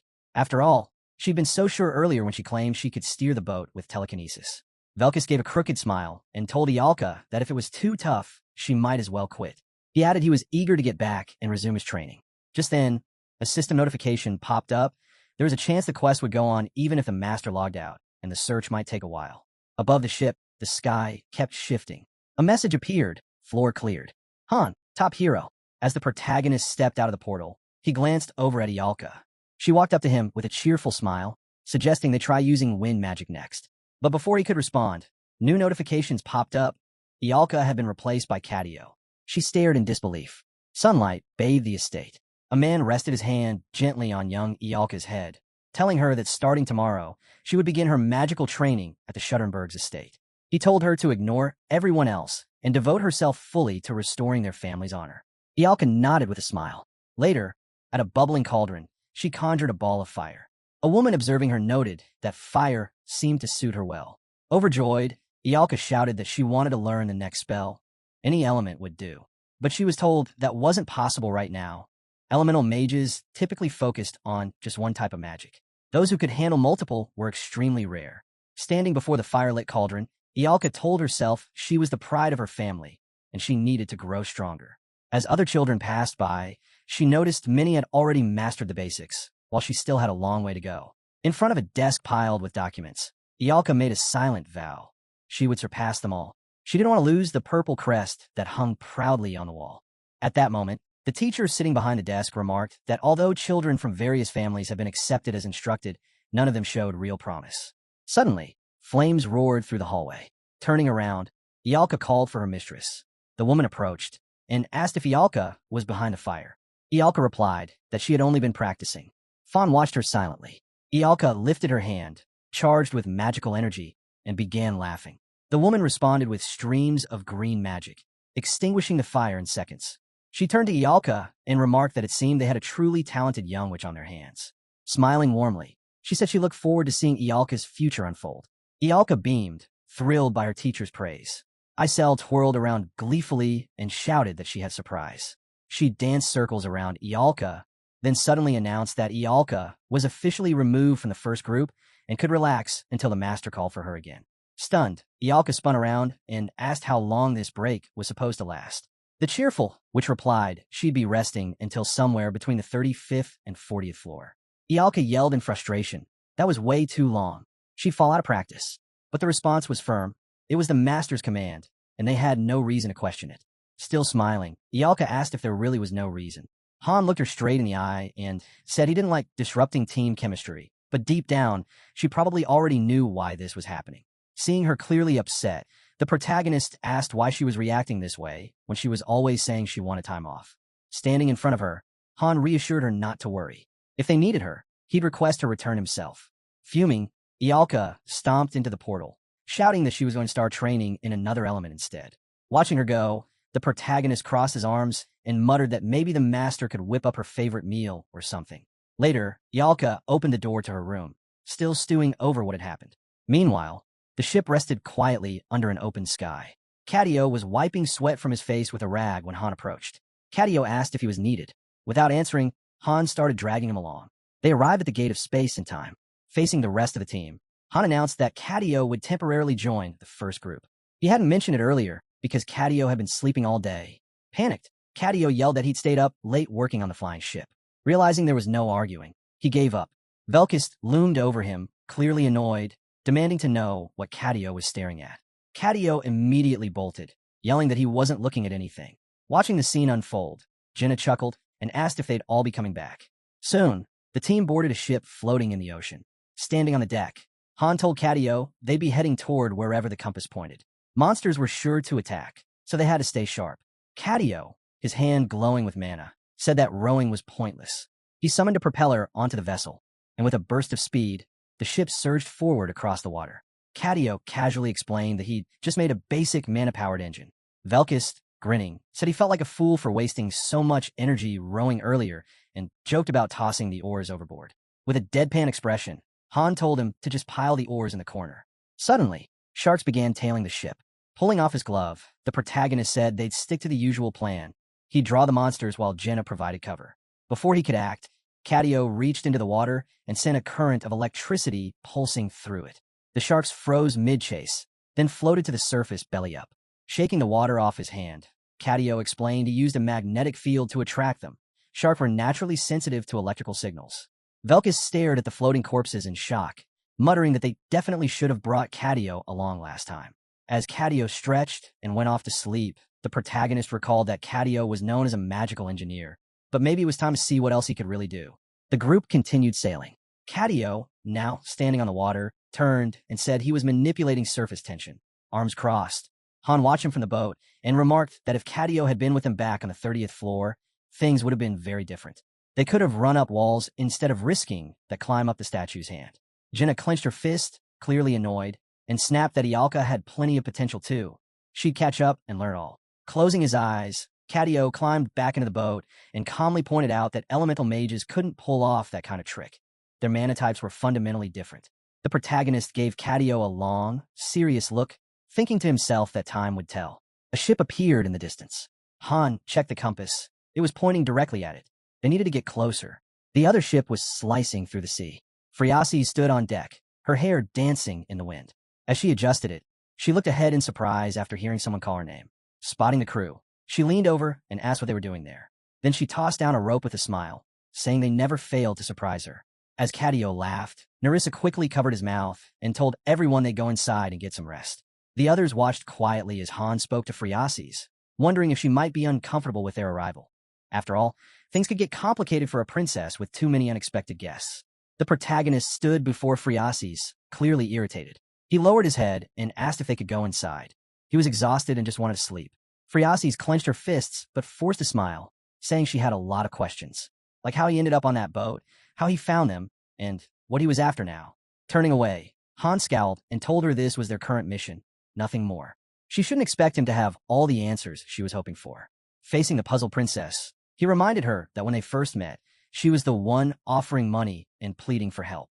Now it seemed like she was having second thoughts. Friasis placed a hand over her chest and said quietly that back then, she had no idea how dangerous this journey would be. Too many of his comrades had died. The protagonist's expression darkened. He reminded her again. He'd already said not to worry about that. But Phreases lowered her head, disappointment in her voice. "That's easy for you to say," she whispered. With arms crossed, the protagonist listened as Phreases explained they were somewhere off the southeastern coast of the continent, in the middle of the endless sea. He raised a brow and asked if she was really chasing the key this time. Looking away and holding her hand nervously, Phreases admitted that she was. The protagonist stared at her, unimpressed. "First the desert, now the ocean," he said. "You've been everywhere." Phreases added that she'd managed to gather some funds and planned to hire mercenaries from a nearby island. She glanced at the sailor handling the rope and said she could find the key without their help. Frowning, the protagonist asked if she really thought she'd be fine on her own, even if something like last time happened again. Watching her cough, Hans said flatly that bringing mercenaries would only get more people killed. They'd handle everything themselves. She only needed to guide them. Phreases closed her eyes and gave a soft smile, telling him he was still as stubborn as ever. Her expression shifted as she placed a hand over her chest and, with a worried look, asked, "What if your mission ends up being to kill me?" The protagonist looked her straight in the eye. "Then I'd have to do it," he said, "because if I don't, I die instead." Fear flickered across Phreases' face. She reached for the pouch at her belt, gripping it tightly, then quietly nodded in agreement. Phreases pulled out a pouch of gold, telling them it was everything she had. She wanted to hire them. Han turned away with clear annoyance, telling her to keep it. But a system notification popped up. 10,000 gold received from special NPC Phreases. Taking a single coin from the bag, the protagonist thought to himself that this was barely enough for 2 warhorse statues. Still, Phreases reached out and shook his hand, saying she'd count on them once again, and that he could just call her Phreases. Looking serious now, she said she had something important to tell him about the key. Her voice grew cautious as she explained. Collecting all the keys would open a gateway to the higher dimension. Han turned to her, surprised. He studied her expression, then asked why she wanted that, and what reaching a higher dimension would even do for the continent. Covering his face with a hand, he muttered that a dream is just a dream. It didn't explain much. Then the truth came out. The protagonist revealed that Phreases had been having strange, troubling dreams for about a year. In them, the continent faced total destruction. She believed these visions were showing the future, and she wanted to change it, to save everything before it was too late. He remembered the moment she told him that, sitting quietly and staring at nothing. The girl had seen the end in her sleep, again and again. The protagonist introduced her with a dagger in those dreams, saying she needed the keys to prevent the catastrophe. The same keys that supposedly opened a higher dimension. Oddly enough, every mission in this world seemed to tie back to that one goal. Standing with her on the deck, Han told her he'd just been thinking and asked her to explain more about the dream. Right then, a system window appeared. Floor cleared. Best hero, Catio. Looking at his hand with a faint smile, the protagonist said it was time to return to where they came from. He'd complete his mercenary mission next time. Glancing at the disappointed Phreases, he said goodbye as the gate lit up. Back in the room, Velka stood with arms crossed, saying they'd need a new formation, because their newest member would be joining their training starting tomorrow. Catio raised his hand in protest, yelling that overtime training wasn't what the contract said at all. The protagonist, unfazed, told him he had no choice, but once everything was over, he'd get double the vacation time. Velkus grinned behind a flustered guy and said he was enjoying this. The scene shifted to a bustling city square centered around a fountain. As the protagonist strolled along the street, a voice called out to him. Ialka, arms crossed and eyes shut. Ialka said she had just been out for a walk and stopped to rest. Han gave her a concerned look, but she quickly turned away, frowning, and snapped that she could do whatever she wanted. It wasn't any of his business.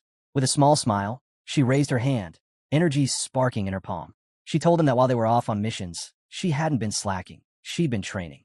Controlling the energy with focus, Ialka declared she'd master it soon.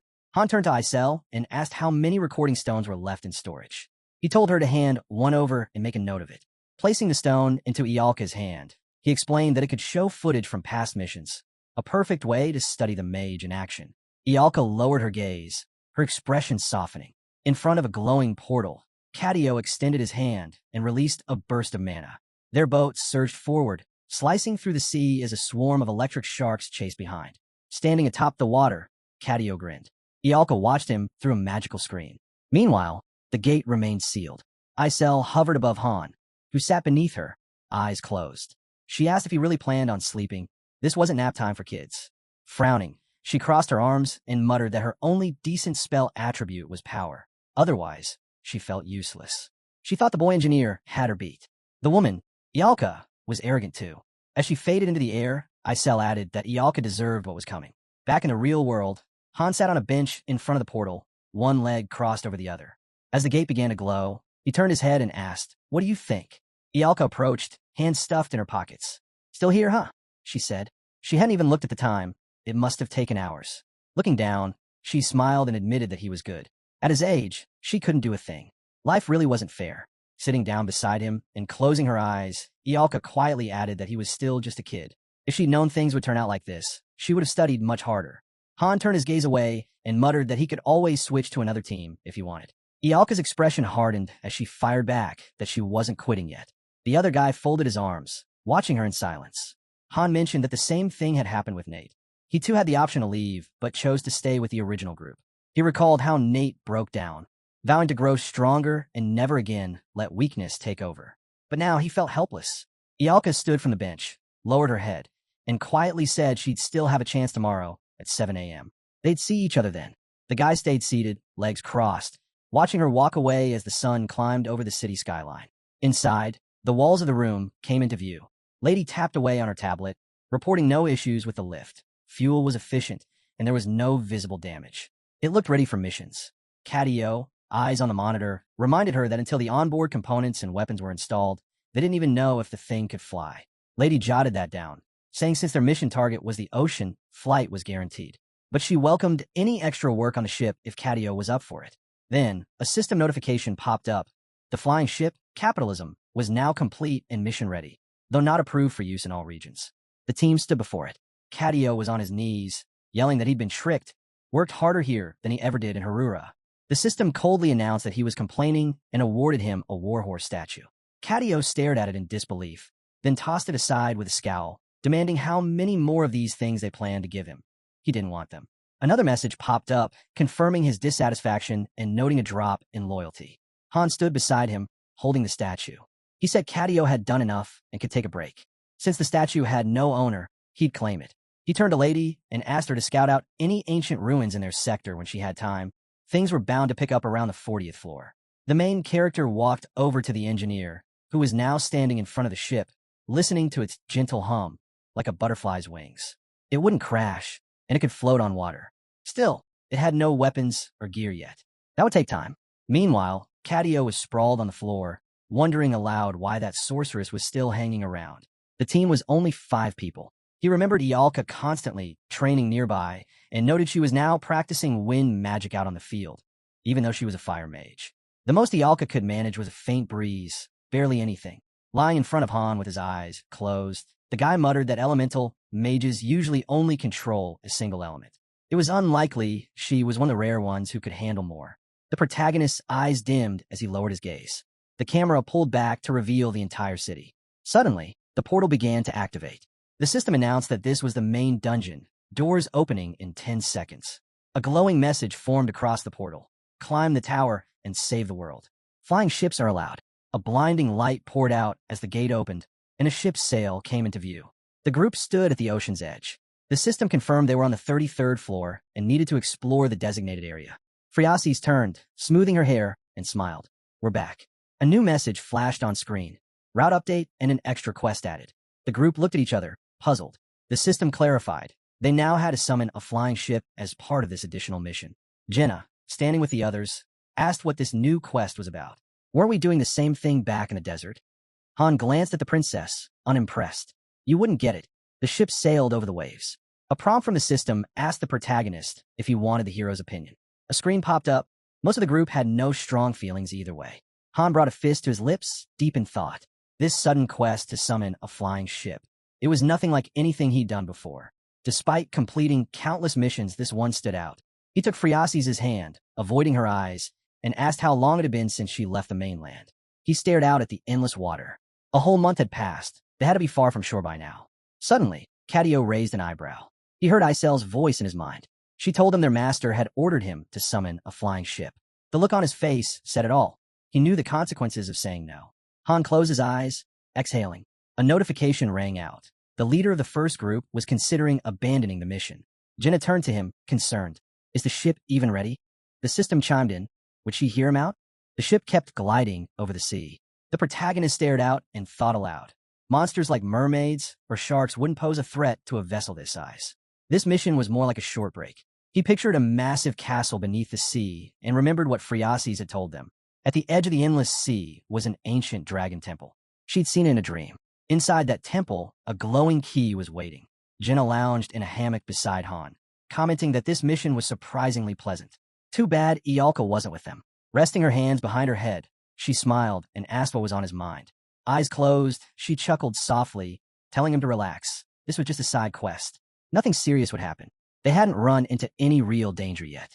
Then, a system alert popped up. They had entered a special area, a forbidden zone. The protagonist glanced up at the darkened sky, his voice uneasy. He had a bad feeling. Maybe they should turn the ship around. Phreases spoke next, her voice strangely calm. She said they had stepped on a sacred ground with filthy feet, and now thought they could just leave? Her tone shifted. The creature inside her was speaking now, claiming they weren't real heroes at all. The princess's expression hardened. She declared that they wouldn't be prey like the other guardians. They would become hunters instead. They'd answer for violating nature's law. Han scowled and demanded to know who she really was. Phreases smiled back at him, calm, eerie, and unnatural. Then the girl's grin twisted, her voice full of malice. The hunt begins. Possessed Phreases stood in front of the group, still smiling. Suddenly, the princess collapsed, reaching out. The protagonist caught her just in time. Alarms from the system were blaring. She held her head, confused and dazed, asking what was going on. Han helped her to her feet, only for Jenna to call his name sharply as she turned to look behind them. A massive wave rose. From beneath, spiked tentacles burst out. A giant kraken latched onto the ship. With a hardened expression, the main character drew his sword and shouted for everyone to slash anything clinging to the boat. He looked ahead in shock. The monster suddenly released the vessel, shrieking. Han watched as the creature thrashed and was violently pulled under. He admitted he had no idea what was going on. Dark shapes began forming in the water beneath them. Something else was down there. The protagonist rushed to the edge and shouted for Phreases to take the wheel and steer them out. A chilling laugh echoed around them. The princess sprinted toward the helm, yelling that she understood. Another wave crashed upward. From the depths, the kraken's mangled corpse rose into view. Jenna looked up, completely stunned. Han lifted his head, dread filling his eyes. Nerissa stood frozen with the group, whispering that this couldn't be real. Rising from the depths, a monstrous water dragon appeared. Its jaws clenched around the mangled remains of the kraken. The system blared a warning, danger level critical. The protagonist stared at the beast in disbelief. How's a boss showing up now? We're only on the 33rd floor. It looked like some twisted version of the one from the 20th. Then a system prompt popped up. Mission type updated. Escape. Objective. Get out of the danger zone and protect Phreases. Han panicked, waving his hand and yelling that everything had changed. This wasn't about victory anymore. Fighting was pointless. They had to run. As the dragon began to dive, the group questioned how they could escape. The wind was against them. Crates and barrels crashed around them as the ship shook. One of the guys slipped, screaming and reaching out in despair. The dragon slammed into the ship, flipping it with a roar. The system declared, Water Dragon Roar, Divine Protection activated. Even in the chaos, the protagonist clung to one thought. No matter how insane the mission, there had to be a way out. Gripping his sword, Han drove it into the deck for balance and urgently asked Phreases if the ship had any special systems. He crouched nearby, scanning the controls. He confirmed it. This was originally an airship, retrofitted for sea travel. It might still have some functionality left.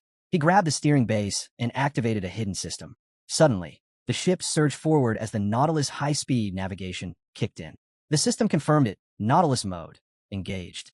Cadio, watching the sudden burst of speed, frowned. The joy wouldn't last. They needed a backup plan. High above, the dragon let out another ear-splitting cry as the system warned. Rapid climate shift detected. Sha turned his eyes toward the darkened skies. Rain had begun to fall. The dragon was altering the weather itself. Facing the engineer, he said they'd need to stall the beast. It was time to prep the airship. How long will it take? He asked. A notification appeared. The team leader had proposed launching the airship, but the protagonist looked away, his fear rising. 10 minutes? That felt like forever in a moment like this. The system showed the portal's progress, only 3% complete. Cadio clenched his fingers, channeling energy. The dragon's eyes locked on the ship. It let out a furious shriek. You think you can run? Go ahead, lose your minds trying. A warning flashed on the screen. Storm wave had been activated by the dragon. Its offspring surged across the water, and a monstrous voice boomed, declaring the start of a grand hunt. Sea beasts erupted from below as dragons touched down on the deck, brandishing weapons and calling out to the crew. Velkus grinned, unsheathing his sword. Finally, something worth doing. Friasis, steady at the helm, chuckled. Good thing I got the wheel. Beneath the waves, the dragon lurked behind the ship. One of the crew asked how to hit it from above. It was clear the attack would come from underwater. Just then, a danger alert blared. A sailor spotted a gaping hole in the ship and quickly reported it. Gritting his teeth, Han battled the onslaught. This was a setup from the start, he thought bitterly. The moment that special field had triggered, he should have turned the ship around. Next time, I'll act faster. He slashed his sword and called out, "Everyone, stay sharp and guard the portal. Don't let them through." His eyes darted to the half-formed portal. "No way this thing has a future now," he muttered. Suddenly, the dragon snatched a screaming man, hurling his body aside. The deck was littered with the fallen. A system message chimed in. Nautilus high-speed navigation halted. Standing behind a trembling Friasis, the protagonist said calmly, "If you're sticking around, better get used to this." Ahead, the team stared in disbelief. Cadio clenched his fists and shouted for the portal to open. A new notification popped up, portal established. Vehicles, gear, and resources can now be deployed. A glowing gate opened on the battlefield just before the ship. The system asked if they wanted to summon the Capitalism airship. The engineer spotted it appearing overhead and gave the green light. Turning back, he scowled. "I'll go first. Need to get things ready." Han sprinted across the deck, clutching Friasis in his arms. "The ship's going down. Everyone, get to the airship." The dragon surged upward, bursting from the water and slamming into the ship. "I'll destroy you all," it roared. As the vessel splintered beneath the waves, one of the boys dove underwater, raising his hand. The airship hovered over the wreckage, gleaming. The dragon glared at them with fury. "You really think calling in another ship is going to change your fate?" With a smirk, the protagonist raised his middle finger. "That's not just a ship," he said. "That's an airship." As he eyed the spinning turbines above, a system message pinged. Capitalism airship's high-speed navigation engaged. Another alert followed. Subquest completed. Hidden beast hunt unlocked. The airship soared forward, quickly putting distance between them and the monster below. Holding Friasis close, Han breathed a sigh of relief. An airship really is something else. It's on a whole other level compared to what we're used to. Jenna stood tensely at the rail. "What is that long thing?"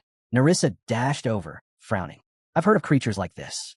It's one of the ancient deep-sea breeds. They called it the Sea God." Nearby, Han listened in silence. "So it's Dragonborn, one of the first from back when the Empire began." Resting a hand on the airship's side, he thought to himself, "We walked right into their trap. But at least now we know the boss's patterns on the 35th floor. With the right prep, we can beat it." As the mission wrapped up, a notice appeared. Level complete. 150,000 gold acquired. Narissa pulled down her hood and told her companion, "We'll need time to get ready. Can't rush this." A new system update popped up. Hidden stage unlocked. The sacred water dragon needs prey. Han's face hardened as he read the latest warning. A window appeared. "Return to room. Denied. You're trapped inside the water deity zone. Capitalism airship designated as temporary base. Mission will auto-start." The message continued. 34th floor. Hunt or be hunted." Eyes wide, Han muttered, "I've never seen anything like this." He pressed his hand to his forehead and shut his eyes. "There's got to be a way. If I piece together the game's mechanics and everything we've experienced, I can figure it out." The airship hovered steadily over the ocean. Looking out across the waves, the protagonist turned to us and said, "Once we cleared that subquest, we were dragged into a hidden mission. And this one plays by a whole different set of rules." Jenna reached out and asked, "So what's this hidden thing that's got us stuck here?" The guy quickly replied, "Jenna, take the princess to the cabin. Cadio's calling for backup." Over at the console, the engineer examined the map. "We got to clear the mission according to these parameters." The black dots mark the locations of hidden items. That red ring? That's the sacred water dragon's detection zone. Han studied the screen. Back in the waiting room, I ran simulations for missions like this. We've probably got the upper hand when it comes to knowing the boss's patterns. A system alert popped up. Capitalism airship has been set as the temporary mission base. Current amenities, none. Expansion required. The protagonist scanned the interface, reading the prompt to select which facilities to build. Behind him, the portal lit up. Isel stepped out, smiling and winking. She tapped her cheek and closed her eyes. "Just like I thought," she said. Folding her arms, she added with a cheerful tone, "Since this place is acting as your base now, I'll stick around and help out." Raising her hand toward the engineer, she said, "Open a portal to area B7 on the 2nd floor. We need to send in supplies for living quarters. The rooms are empty." "What? You're not planning to take care of your people?" A hint appeared on screen. Constructing facilities on the airship requires unique materials, separate from the waiting room inventory. To build a first-level living area, the system listed the requirements: 50 gems, a bed, a table, a low-grade chair, and a buff item. Then it prompted, proceed with construction? As the command was confirmed, furniture materialized through the portal. A message followed: living quarters established in Capitalism Zone B7. Rest efficiency boosted. Beds and a chest of drawers filled the new room. Another notification came through: training center completed in Zone C2. A building formed on the deck, and a crossbow with arrows appeared. Arsenal established in Zone C5. Inside another space, sofas and a table took shape. Bridgehead created in Zone B1. The protagonist looked out at the ocean from the airship and thought, now this isn't just a ship anymore. It's our base of operations, a flying waiting room ready for war. Han stood with his arms crossed, frowning. Once the basics are in place, we'll head out and start securing the outer bases. Not much left to prep, so we move tomorrow. Velkist, standing among the group, folded his arms. Is there even a point in taking those bases? The protagonist held up a glass bottle filled with shimmering liquid. I'm not sure about all the benefits, but I've got a good idea what kind of items we're talking about. Stuff that's impossible to craft right now, like this. He then revealed a card labeled Sparkling Forest. This one lets you breathe underwater, but we'll need to wait a few more days before we can enter the dungeon that drops the required materials. Velkist eyed him warily. Tears of the Merman? You're saying we can actually breathe underwater with that? Han looked at the anxious group. While the airship's in transit, we'll train for underwater combat. He stood firm in front of the uneasy team. You saw how that anchovy attacked. It never surfaced. We're gonna have to go under. The group groaned, remembering their last fiery mission. At least this time, no one needed to set themselves on fire. Walking down a corridor with his hands in his pockets, Han called out, I sell. The fairy fluttered over, cheerful as always. I need to talk to the people in the waiting room, he said. Can that be done? Isel looked puzzled. It's tricky. Time flows differently there. But I'll give a shot. Moonlight gleamed across the airship's sail when a voice crackled through the comms. Adis. You on a mission right now? What's going on over there? Han placed a hand on the railing. We're camping out. I've got something to tell you. Adis caught a flying dagger midair, turning it in her hand. Do we need to train for underwater combat? Han shook his head slightly. No, get used to fighting on the water first, not under it. He glanced away. Once we have the materials ready, the master's going to build the pool. Let the others know. Leaning on the railing, Han turned to Isel. There's still one person left. She gave him a tired look. You're not done yet. Isel threw her arms out, shut her eyes tight, and unleashed a scream infused with fairy magic. The scene shifted to the quiet of night. In the heart of the city, Tilda stirred the contents of a bubbling cauldron while Ialka carefully added ingredients. Glancing at the open book beside her, Ialka muttered that it had already been 3 days since the mission began, and still there was no word from them. Suddenly, Han's voice broke through, asking how their training was coming along. Tilda froze, clutching her stirring stick, startled by his unexpected message. Ialka let out a sly grin and told him to hold on just a bit longer. He'd see what she could do soon enough. Then the protagonist cut in, asking them to stop working on wind magic. Disappointed, the girl questioned whether there was any point in learning other elements at all. She eyed the potion bottle and wondered aloud if it was still necessary, especially since they were crafting a mid-level brew now. Through their link, Han told her to halt that too. Cadio could whip up a complex restoration potion on his own. The girls were stunned. Han continued, saying that all they needed now was to build a magic hall at their temporary base. Ialka placed her hand on the notebook, nodding in agreement. The protagonist, hands at his sides, added that once it was ready, they should pass it on to Cadio, and don't forget to praise the pharmacist. She'd done a solid job. Staring out at the ocean, the guy brought up their tactics from the 20th floor, an internal flame magic blast. Ialka dropped her gaze, discouraged, as Han told her she needed to learn it in under 30 seconds, or boost her firepower. As he continued to gaze at the sea, Han added that wasn't the only requirement.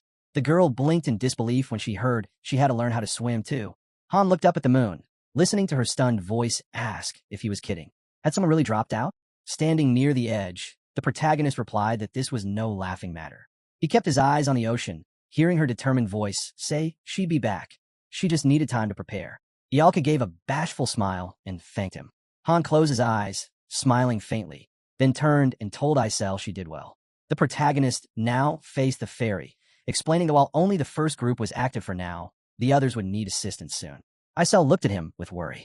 Han imagined Cadio asleep somewhere and stated plainly, a mage couldn't pilot the airship and use support spells at the same time. And if an engineer took the helm, they'd be no good in close combat. leaving a critical hole in the frontline team. Isel pressed a finger to her lips and casually remarked that you could still fight while piloting. She glanced at the guy with a flicker of surprise and arched a brow. Turning away, Han slid his hand into his pocket and said he'd forgotten something. Might as well have her call Eads again. The scene shifted once more to the quiet of night. The castle doors loomed in the distance as Roderick stared down at the mug on the table. He recalled how that guy once crafted a cup, mentioning that porters had plenty of downtime, and sculpting had become his pastime. Adis, one hand on her hip, informed Roderick that a message had come in from Han. There wouldn't be time for sentiment in the warehouse anymore.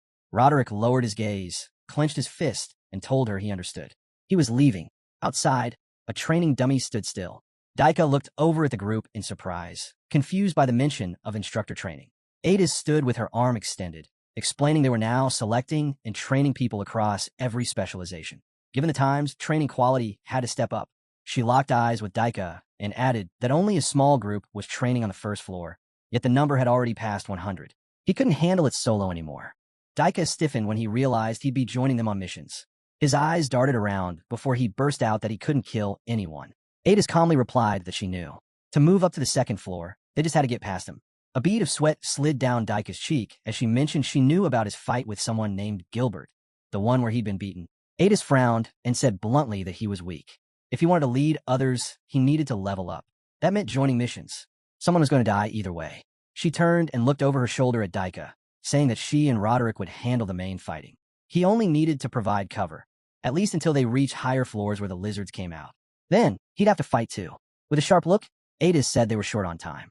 They had to move before the pool was finished. It wouldn't take long, and once it was done, he could help with training the others. Daika blinked, startled, realizing he didn't need to carry the burden alone.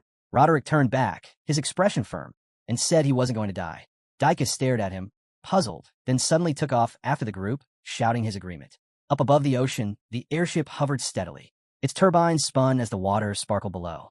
Through the window, the pool was in full view. Inside, Jenna aimed her bow beneath the surface. She narrowed her eyes and loosed an arrow. The projectile cut through the water, heading straight for the protagonist. Han raised his sword and watched the arrow approach. Moments later, the group surfaced, eyes closed against the sting of the water. Jenna rubbed her temple and shut one eye in frustration, muttering that her arrows were useless underwater. She couldn't get proper positioning, and nothing flew straight. She couldn't fight like this. Frustrated, she swam over and asked if they could use that mage instead. He seemed ready to throw in the towel anyway. Velkis let go of the board and admitted he already knew that. He was completely useless in the water. He popped out of the water beside Han and asked why they weren't just using magic for underwater movement. Velkis dunked his head into the water with a scowl, grumbling that burning his hands might actually be less painful than this. Han looked out over the water, thinking. Jenna's arrows moved painfully slow, and his sword strikes weren't much faster. It was time to try something else. Their eyes turned to the weapons laid out nearby. Han stepped beside Jenna, frowning, and said they'd start by adjusting the equipment. Once the master was linked in, they'd send it through the portal and let the factory handle it. Reduce the tip and fletching, cut the drag. He grabbed a sword hilt and gave a test swing with a modified blade. Holding it up, Han said this was what they needed, a sleek, streamlined design for minimal resistance. Jenna looked at him, surprised, and admitted it was a solid weapon. A notification popped up, download complete. You can now enter the game. The system followed up with a report. First group was in the middle of a long-term mission on the 34th floor. Han looked ahead, thinking he'd finally made it. Then another prompt appeared. Group leader has proposed equipment upgrades. He watched as Isel tossed the weapon into the portal.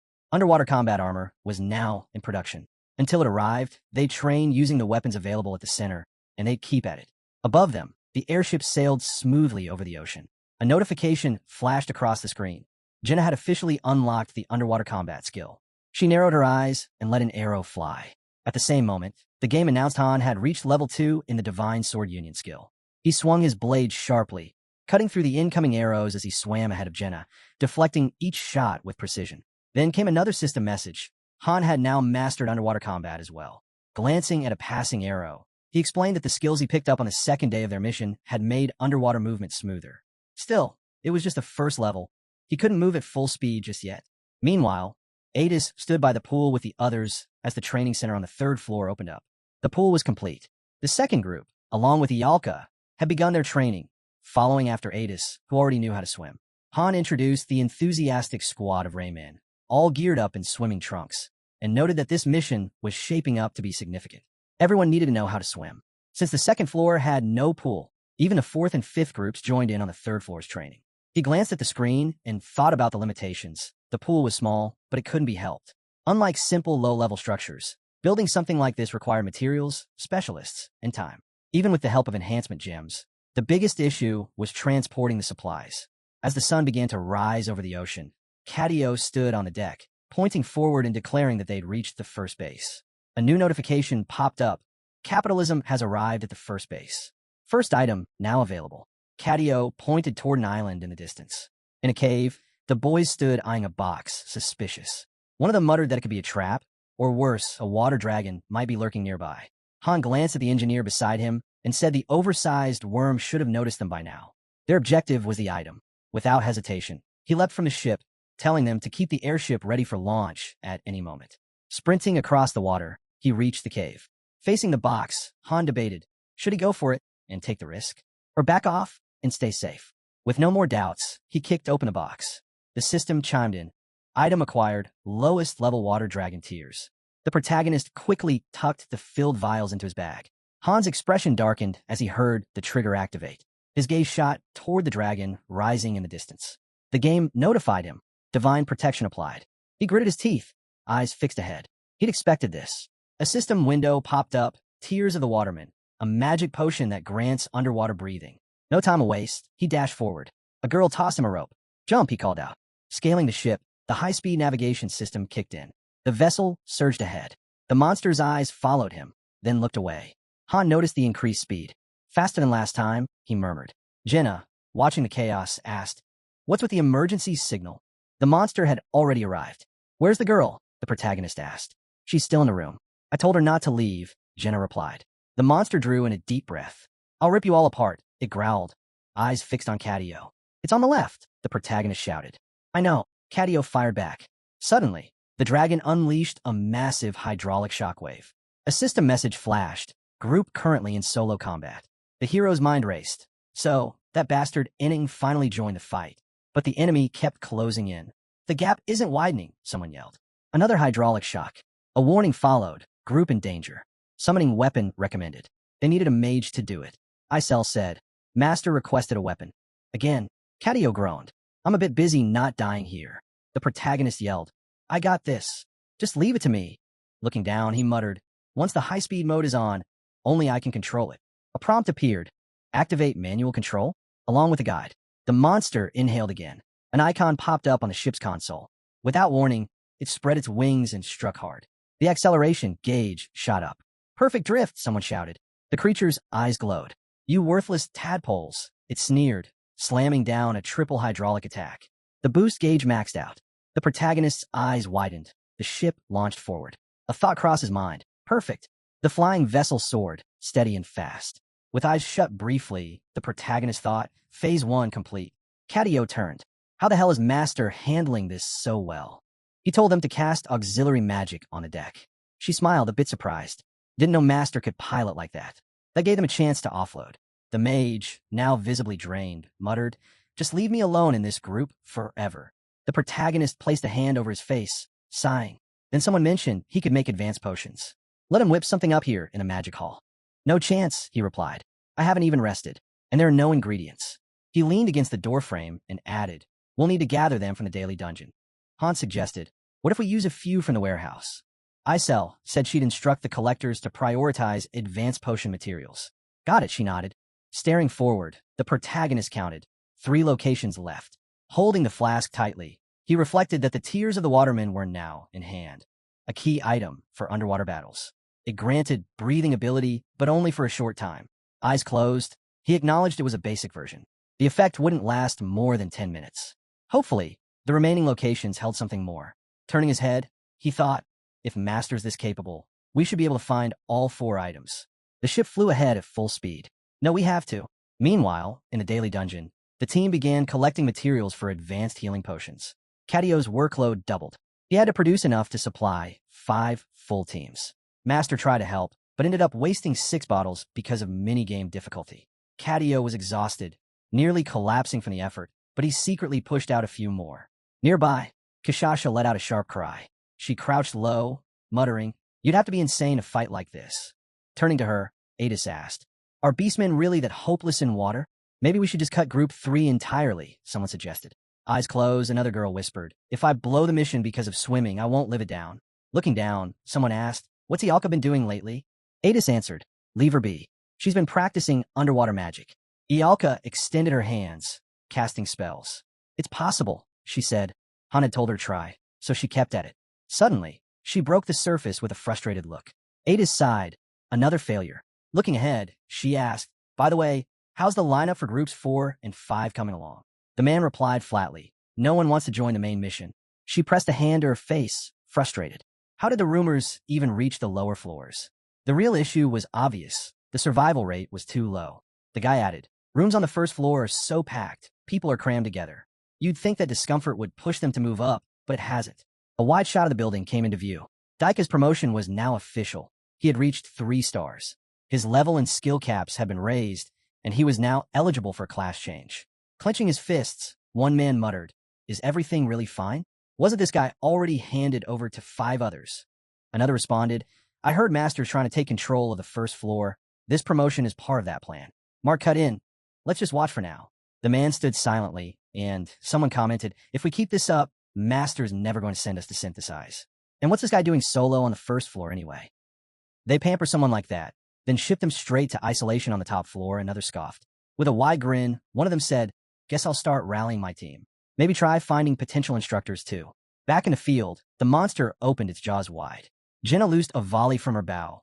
Arrows clanged against an invisible barrier. Divine protection triggered, someone noted. The creature was in a state of conditional invincibility. Jenna held out her hand. "How is that even possible?" "Attacks aren't working," came the frustrated response. The protagonist, standing behind her, observed, "He's in a conditionally invulnerable state. We need more intel." Then he added, "Next time you see him, shoot an arrow into the water." She blinked. Into the water? The monster was already moving beneath the surface. Han confirmed, "You saw it too. He's untouchable right now. We'll need a new strategy. I'll tie myself off and dive in. Once I'm done, pull me back immediately." Velkist offered, "I can haul you out."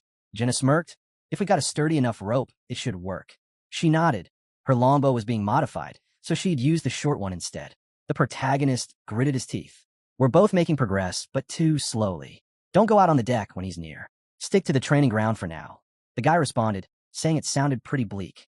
The monster glanced at the ship, and a thought crossed its mind. To lower the danger, they'd have to go all out.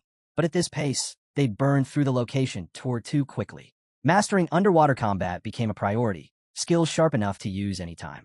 The ship swerved, the acceleration meter filling up. Suddenly, the boost kicked in, and they surged forward.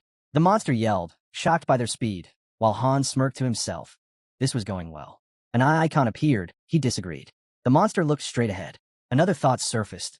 What if that anchovy shows up when the others aren't around? Then the water dragon let out a roar. Divine protection activated. It growled. This time, they wouldn't get away. The master switched to manual control, guiding the ship with sharp precision. The dragon roared again, telling them to stop, just as the super boost launched. The protagonist opened a chest. Inside was a small figurine of a sea sailboat. Glancing to the side, he saw the dragon's eyes go wide.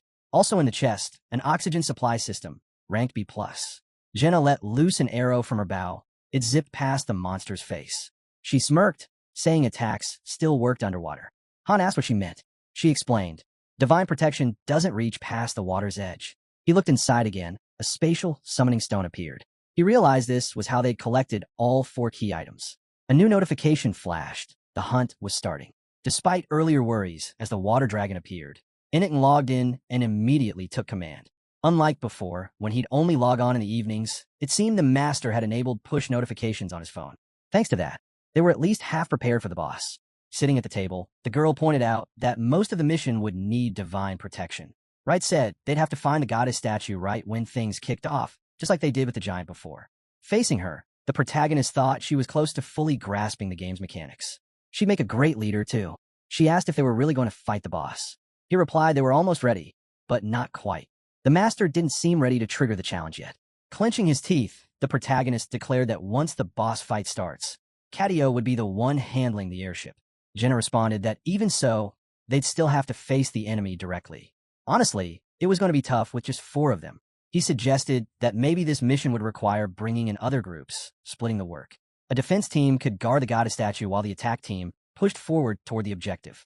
Han commented that, given how limited the water tiers were, only their group would be on the offensive. One of them would need to carry this spatial summoning stone. Han nodded and said that when a master logs in tomorrow, they'll put it to use. Staring ahead, the girl overheard that summoning new people wasn't possible yet, only swapping. So the plan was to temporarily switch out Ialka with one of them until they reached the 35th floor. Narissa glanced to the side as someone noted that Ialka's magic worked well underwater, making her a valuable pick. She waved a hand and said she'd head to the waiting room. Watching her go, the hero asked if she was really okay with it. She replied that there was something she needed to take care of. Velkis looked over, and the lobby came into view. Raising his hand, a man asked if he had found someone strong enough. Standing behind Raymond, he admitted he'd tried, but no one at the training center had caught his eye, even though their abilities were decent. The man agreed, saying it was the same over in the living quarters. There was so much unused space, he didn't know what to do with it. Looking away, Raymond mentioned hearing that instructor recruitment had been capped at 3. The whole vibe on the first floor felt drained, like people assumed synthesis wouldn't be allowed anymore. Turning to face him, the man asked where Team 5 was. Shouldn't they be out recruiting? Carter replied they claimed they were searching for a woman to round out the squad, but they were probably off somewhere flirting. Quiet houses appeared in the background. It was mentioned that the team actually was serious. They really wanted to join. Looking away, the girl muttered that staying on the first floor was dangerous. The guy laughed, saying no doubt the master could send her be synthesized at any moment. Gritting her teeth, she said that wasn't the problem. It was the people. Their behavior lately was the real danger. The man smirked. Word had it that everyone was rallying under Mark's leadership, but not in a good way. The boy exchanged a glance with the others. The ship moved steadily ahead. The fan lifted. She heard it clearly. Of course. It had to turn out like this. With a smirk, Ialka said she'd just been taking a break. The dazzling comeback of a genius magician. Surely, they now understood how vital she really was. Standing before her, the hero asked if she'd learned how to swim. She tossed the question back at him. The protagonist's eyes lit up. Not only had she learned to swim, she'd also mastered 4th-level fire magic. He reminded her, internal explosion, it could work underwater. Though underwater magic came with consequences, he confirmed it. But Ialka cut him off. Yes, she'd been studying hard nonstop. Turn and go, he said he'd send her back, but Ialka yelled for him to wait.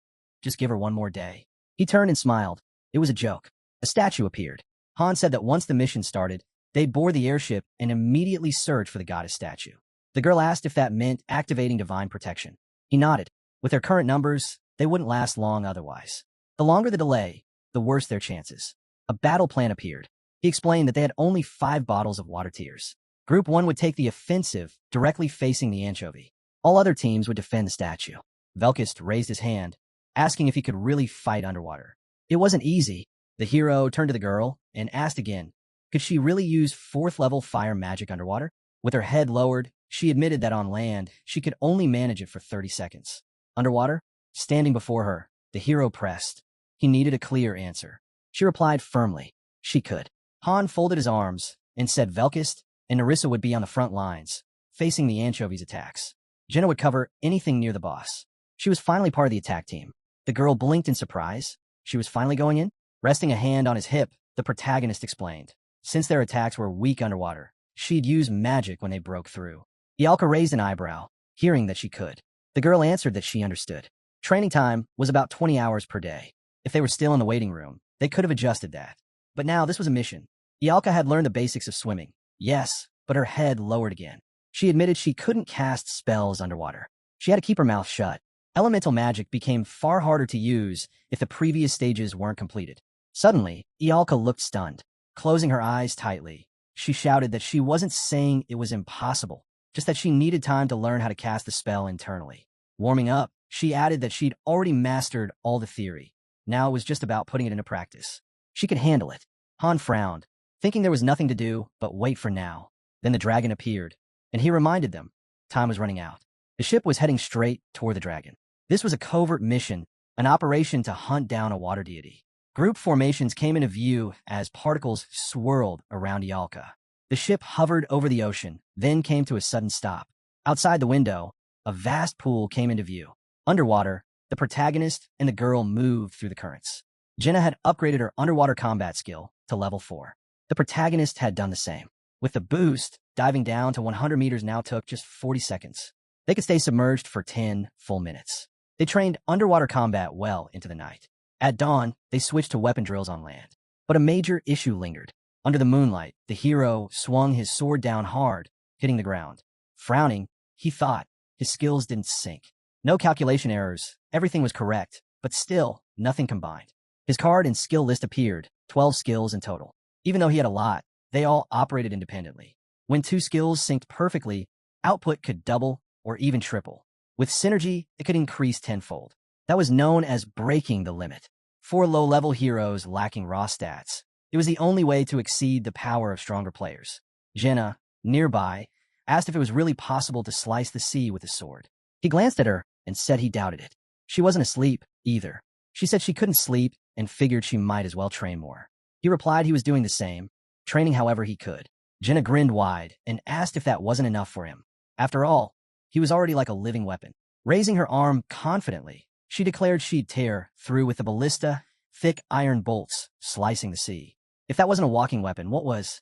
He replied, deadpan, that he didn't slice the sea. Looking at him seriously, she asked, how strong was he going to become? And could he spare a thought for the ones who were following his lead? He responded that this was just part of the job. As the ship pressed on, it was clear something was weighing on him. When asked, he simply said he was too weak. She added, calling him a fraud. But he understood how Nate felt. Suddenly, the hero's eyes widened. Staring at the girl, he thought, hold on a second. Jenna hadn't learned peripheral vision in Niflheimer, a skill that mixes rapid fire and pinpoint targeting. A high-tier archery move, it adjusted arrows mid-flight and pierced defenses. The girl just stared at him, confused, while he realized this proved how advanced Jenna's skills really were. The ship continued forward. The girl mentioned that their real issue was their lack of unity. Yawning, she suggested maybe the answer was simpler than they thought. Jenna then lifted her head and said she'd received a fusion, similar to how someone might gain a new skill. So why shouldn't he try as well? He looked up at her, confused. She confirmed it happened back on the 5th floor. Looking straight ahead at the monsters, he charged and attacked without hesitation. Watching him go wild, the girl muttered he must be insane. It felt like they were testing who would fall first. With clenched fists, he confirmed it.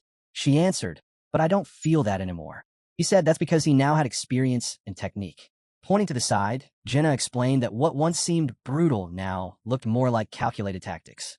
It was about staying cool under pressure. Since the technique was psychological, would it still work if there was no real threat? Grinning, Han wondered if that meant they have to physically recreate danger to trigger it. Then he muttered, it's a tricky question. The girl turned to him and asked why she even bothered helping him. He answered that it's not like she really helped, at least not in any significant way. Hand to his face, he began to wonder. Maybe the surroundings where a skill is acquired influence future awakenings. Then a pool of water formed. The girl stretched out her arms. A dummy appeared. Suddenly, a blast hit it head-on, and it burst apart. Grinning, Ialka asked what he thought. He said it was flawless, even underwater. Watching her closely, he commented that the power seemed low. She explained she'd tone it down on purpose since the dummy was small. It's different during real combat. When he asked about how many times she could use it, Ialka raised her hand and said, up to 3 times. Then, she needed a potion. Han thought to himself, this fire magic felt weaker than he'd expected. The one he saw on the 20th floor had been completely different. The girl's eyes widened. Am I coming with you too? She asked. With a smirk, Han told her he'd drag her along whether she liked it or not, so she shouldn't worry. Their ship came to a stop, docked beside a wall. The protagonist looked ahead and asked what was going on. He was told their own group was doing fine, but Group 3 had run into trouble. What kind of trouble, he asked. It's Kishasha's beastmen, she replied. They're getting seasick constantly, and they still can't swim. He let out a sigh. She explained that she'd heard it was just part of their race. They were supposed to have physical prowess beyond humans. Exactly, he nodded. And yet here we are. From the side, Adis covered her face with her hand. I've been training them non-stop, but they can't even grasp the basics, she said. Kishasha finally learned to dog paddle, but that won't help in real combat. Gritting his teeth, the hero muttered that maybe they should just help them build tolerance to motion sickness instead. I'm already on it, she replied. We build a raft for training. Lowering her head, the girl admitted that, in truth, only Group 2 was ready. Groups 4 and 5 were struggling just to recruit people. A man raised his hand and asked, and what about me? Someone called him a slug stuck in the mud. Mark stepped in, raising his hand calmly. I think there's been a misunderstanding. I was just being honest. The other man snapped. Everyone aiming for the top floor does the same. Didn't you? Is a raid like this really worth it? Carter responded sharply. Then stay here and live off potatoes like a coward. The man's eyes went wide. Who knows which one of us will be dead first? Suddenly, he swung and hit Carter. Idiot. Watching the fight, Isel stepped in. What the hell are you doing? Don't you know fighting between heroes is banned? Carter clenched his fists. Damn it. The girl shut her eyes.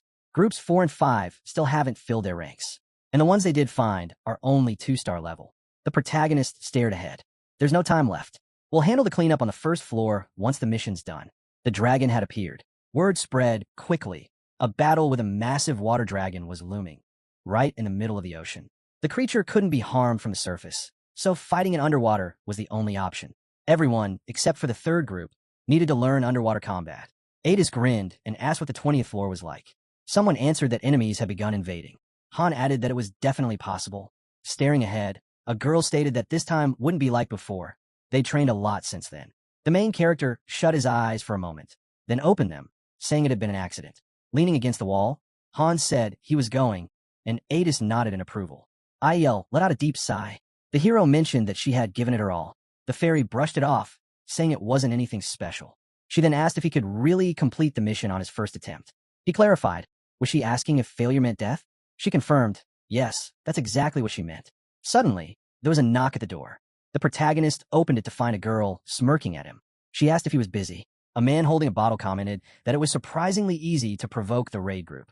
Mark, glancing around, asked what they were so worried about. They'd already cornered him. As long as Han didn't do anything rash, there wasn't much to worry about, unless they were scared their actions would reach the master's ears. But even if they did, Mark doubted the master would suddenly decide to deal with them. After all, they'd sharpened their skills enough to climb to the second floor. The man's eyes went wide. He said they were doomed on this mission anyway. Another guy looked stunned. Hadn't they heard this from the collectors? One had been lingering on the 34th floor for days, and other groups had started training and swimming too. It looked like everyone was about to be dragged into the same mission. Mark grinned. Only half the raid group made it back from the 30th floor. How many would survive this one? Someone replied that the first floor had already turned into a dump. Eyes widening again, the man said the door was locked. Mark asked who it was. Why would someone from the third floor come down to a place like this? The girl began unbuttoning her clothes, saying she had a few questions. The man grinned, joking that now he was the one taking his clothes off. Then, suddenly, his eyes shot open in surprise. Mark suddenly yelled out, telling everyone to get out now. The tension exploded. The girl, now fully buttoned up, looked at him and said it seemed like he understood what was going on. Clenching his jaw, the man snapped back, demanding to know what she meant. With a biting tone, she said she'd met plenty of lowlifes like them before, but his talent stood out in a way she couldn't quite grasp. Narissa looked down and reminded them that she was the one asking questions. She demanded to know who he really was. Outside, night had already fallen. Inside, the protagonist sat at the table with the girl, staring ahead. He explained that the true purpose of the mission wasn't to slay the dragon, but to find a key. The dragon was merely in the way. It looked like they'd have to remain on the ship the entire time. The girl shot him a look and said she'd heard that line too many times. Han suggested he just describe the key and its location. They'd go get it themselves. Friasis frowned, lowering her gaze. She said she understood, and she'd place her trust in him again, just this once. As the guys started dozing off, Ialka turned to him. He mumbled that he just wanted to rest. The girl looked straight ahead and said if she was bothering him, he should forgive her. Ped blinked, surprised to hear that she was asking for a moment of his time. Then, a set of system windows appeared. She wanted him to teach her magic. Eyes shut, the guy replied that he used Beastman magic, not elemental spells. They were completely different. Why was she asking him about that? Ialka answered that she didn't want lessons, just the secrets behind it. Clenching her fist, she declared that she knew he was a genius, so he should help her out. Cadio, flipping through a magazine, looked up. The guy commented that Cadio really was a genius. Anyone could see that right away. Cadio simply said he hated wasting time. If something isn't done right the first time, you just end up doing it over and over. That's the kind of thing a real genius says. The guy sighed, resting his hand on his head. Ialka's eyes widened when she heard they only had 10 minutes. Meanwhile, a massive synthesis operation was underway in the waiting room. Over 200 people were gathered there, though the first floor alone had more than 130. Out of all of them, only around 40 were actively training. To streamline things, they had to send off the troublemakers to be processed, turn them into soul stones, and then use those to train groups 4 and 5 under backup instructors. Around 50 heroes vanished in the process. In a surprising twist, the blacksmith's assistant from the second floor had been synthesized into a mid-grade soul stone. That shattered the unspoken belief that the second floor was safe. It was a sign. Inning's patience was running thin. Resources were running low. There weren't enough materials to upgrade all the fourth and fifth group members to 3-star status. Yet, somehow, Mark and his group had managed to avoid being pulled into the synthesis process. At the same time, the game server connected. A new update launched. Once complete, the scene shifted to a ship cutting across the ocean. The squad assembled. The protagonist looked around and asked if everyone was ready. Jenna leaned in, asking if they'd done everything they could. Ialka answered with certainty. There were no regrets. Then, glancing to the side, she quietly added, probably. Velkist flashed a grin and teased that if she wasn't confident, she could always stay behind. The girl snapped back, telling him to shut it. The protagonist gave the order. They'd drink the dragon's tears the moment he signaled. Potions floated above their heads, and a system view of the groups opened. The command came. A raid squad needed to be formed. The next mission had started. The system began loading the new level and selecting the field. Teeth clenched. The protagonist muttered that it had begun. Jenna nodded, saying they'd survive and come back. Ialka agreed without hesitation. The water dragon let out a roar and demanded how long they planned to keep running. Its eyes burned with intensity. It declared that the real hunt was on. Danger alerts flooded the screen. A new message popped up. Floor 35. Mission type, capture. Target, unknown. Special target, NPC, Friasis. Objective, survival. The protagonist yelled for everyone to get into position. Velkist charged ahead. The hero moved toward the cannon. Both grabbed their weapons. The monster war had begun. Round 1. The ship started to lift into the air. Eyes locked ahead, Han shouted for everyone to hold on. A towering wave surged in front of them as the monster raised its blade and the cannon fired. The protagonist yelled at him to keep his distance. Cadio, clearly irritated, muttered that he was going to anyway. He couldn't understand how the master had managed to control any of this. The acceleration bar shot up. The ship picked up speed. The girl jumped, clinging tightly to the rope, and fired the weapon. A voice called out, "Forget the water beasts. They were going after the dragons first." The guy responded, they had already decided on that. Suddenly, a creature loomed near the ship. Velkist glanced down, startled. The protagonist's eyes went wide. Without warning, the dragon launched an attack. A display revealed the team lineup. The monster's eyes gleamed. Velkist kept watching. The hero turned to the guy, realizing the attack was coming. The dragon growled that they'd die here. Cadio's eyes widened.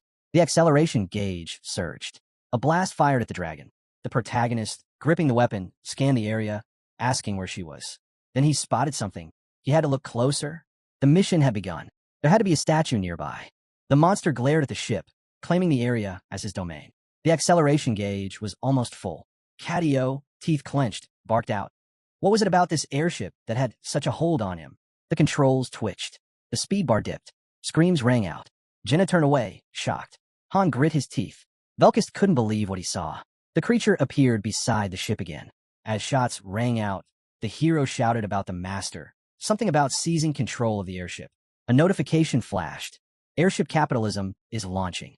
An icon shimmered on the sail. The water dragon took a deep breath and declared they couldn't win. Then it struck. The ship dodged with precision, speeding up even more. The dragon glared. The monster was closing in, but the ship soared ahead, accelerating even faster. The water dragon growled in frustration. The super boost kicked in, and the airship surged forward. Friasis clutched her head, confused, collapsing to the floor. The guy insisted they leave the controls to the master. He never wanted to touch them again. The girl pointed and yelled. Something was up ahead. A blinding light appeared. Floating among the waves was the statue of the goddess. The protagonist clenched his jaw. Was this some kind of cruel joke? They had barely escaped that deadly surge, and now the statue had been hidden inside it? Staring at the statue, the protagonist vowed he would retrieve it. Someone questioned if he was going in alone. The ship tore through the waves, gaining speed. A voice called out. She hadn't noticed they were being chased. She needed to cover him. Velkist grinned, saying plenty had already been taken out, but more just kept coming. The protagonist muttered that he never wanted to kill a dragon, even if this one was just a small fry. Still, he added, someone had to deal with it. And he told Cadio to handle the fish. Cadio dashed out as someone called for him to get on deck and give cover. He responded with a quick nod. He got it. Looking off to the side, Cadio said he'd wipe them all out.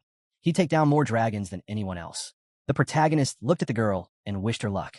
Then, shimmering particles began to swirl around the guy as he explained that he could now control surface tension. He could dive right into the water. The hero said he'd be right back, then bolted ahead. Han neared the statue. The protagonist slipped seamlessly into the water. A monster lunged forward with a roar. The hero's eyes gleamed. He slashed the creature clean in two. More monsters swam beneath the surface. Jenna raised her bow and took aim. Her arrow locked onto a target, adjusting its flight path. Arrows and shots ripped through the sea creatures. Han's eyes went wide. He realized, even with his peripheral vision, Jinna's arrows were no joke. Charged with piercing force, they hit like ballistic weapons. Underwater, they could even take out something as small as an anchovy with a fatal hit. He grabbed the statue. The protagonist started sprinting. Suddenly, the dragon attacked, just like it had planned. The hero turned his head, startled. Han watched the blast erupt and thought, if that had hit, his head would have been gone. A voice came from a ship. They were back, and he needed to get over there fast. He caught hold of the ladder. Velkus looked over and asked what he'd brought. The protagonist held it up. This, he said, and added that it looked pretty awesome. Rain fell over the statue. They gathered around, saying they should examine it more closely. Something was off. That strange outfit, was it really clothing? Then someone mentioned the goddess had a twin, but now she stood alone. The ship surged ahead. No one knew why, but it was possible another statue was hidden somewhere. Still, there was no need to go hunting for it now. The mission was a success. They'd get out quickly. They secured the goddess statue. As monsters closed in on the ship, someone proposed an idea. They present the statue as a rectangle. Made sense. It would be easier to install it up high. If it went in the center, they'd need to defend it from every side. Han suggested shutting off manual control of the airship. Capitalism. As he did, he thought to himself, maybe he had trained him well after all, since he was actually following orders. Glancing away, Han said he'd take back control of the ship and keep watch from here. Cadio glanced over and asked what he was messing with now. The hero chimed in, saying the master couldn't properly evaluate the ship's malfunctions on his own. The ship surged forward, cutting through the water. A voice rang out. No matter how skilled the pilot was, if he kept handling the airship this recklessly, it wouldn't hold together much longer. They needed to steer it toward the far corner of the map. That's where they'd placed the goddess statue. Suddenly, a massive creature appeared in the distance. The protagonist opened fire, thinking that if they couldn't take it down, at least they could try to escape. Ahead, the dragon laughed. Didn't he already say there was no way they were getting away? A wave of divine energy flared. The monster became immune to damage. The ship slammed into a barrier. A voice confirmed they were stuck. The dragon was closing in fast. Gritting her teeth, the girl stepped forward and reached out her hand. She had a plan. Ialka stared at the dragons and said firmly, I've got this. A golden light pulsed from her bracelet and chest piece. Her eyes gleamed with energy. As she raised her hand, she unleashed the spell, Flare. A blazing beam shot from her palm, striking the dragon. Fusion, she called out. The blast hit, but a system alert appeared. Water God's blessing activated. The target had high resistance to magic. Meanwhile, Han grabbed the goddess statue and leapt into action. As Ialka's magic bought time, he rushed to place the statue.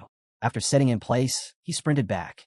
Notification. Goddess statue installation complete. Field-wide blessing activated. A divine light beamed skyward from the statue, piercing the clouds. On the ship's deck, Jenna watched the sky. Han, the rain stopped, she said. Han responded quickly. Get ready. He pulled out the Dimension Summoning Stone. Activation. Dimension Summoning Stone. Prompt. Summon additional parties to aid the heroes. Selection. Party 2. Confirmed. Adis and her team emerged. She called out, We're just protecting the statue on the ship like we planned yesterday, right? Exactly. Take Freya with you. Han replied. A silver-haired boy added, We'll give it everything we've got. Jenna threw a miniature boat with all her strength. It soared through the air. Notification. Ship figurine used. The tiny model began expanding in midair. A medium-sized ship materialized. Selection. Party 3. Confirmed. Party 3 arrived. Kishasha grumbled, Ugh, I hate water. Everyone in her group was clearly uneasy. King's blessing activated. Fear resistance boost. Kishasha only. Her teammates remained shaken, but she took off running. I heard the situation from the human woman. I'll handle the combat. Han nodded. Got it. Party 4 summoned. Ramon called out, Just survive like we always do. Another voice yelled, Stay close. Don't panic. Party 5 summoned. Narissa, part of Party 5, approached Han. Sorry we're late. Han gave her a calm look. No need to apologize. Narissa immediately merged with Party 1. We'll fight together. Party 5 looked stunned as they saw the threat ahead. A massive dragon hovered above the sea, surrounded by multiple mermaids. Sea monsters churned the waters below. Did we just get dragged into hell? Someone muttered. Han looked at everyone and said, Stay calm. Board the other ship. Raimon gave him a grin. Mr. Farmer, give it your all again. Ialka launched another fire spell at the dragon. Han turned to her. That's enough, Ialka. Jenna walked over. Are you okay? Ialka touched her forehead and mumbled something, clearly drained. The dragon let out a furious roar, charging up another water cannon.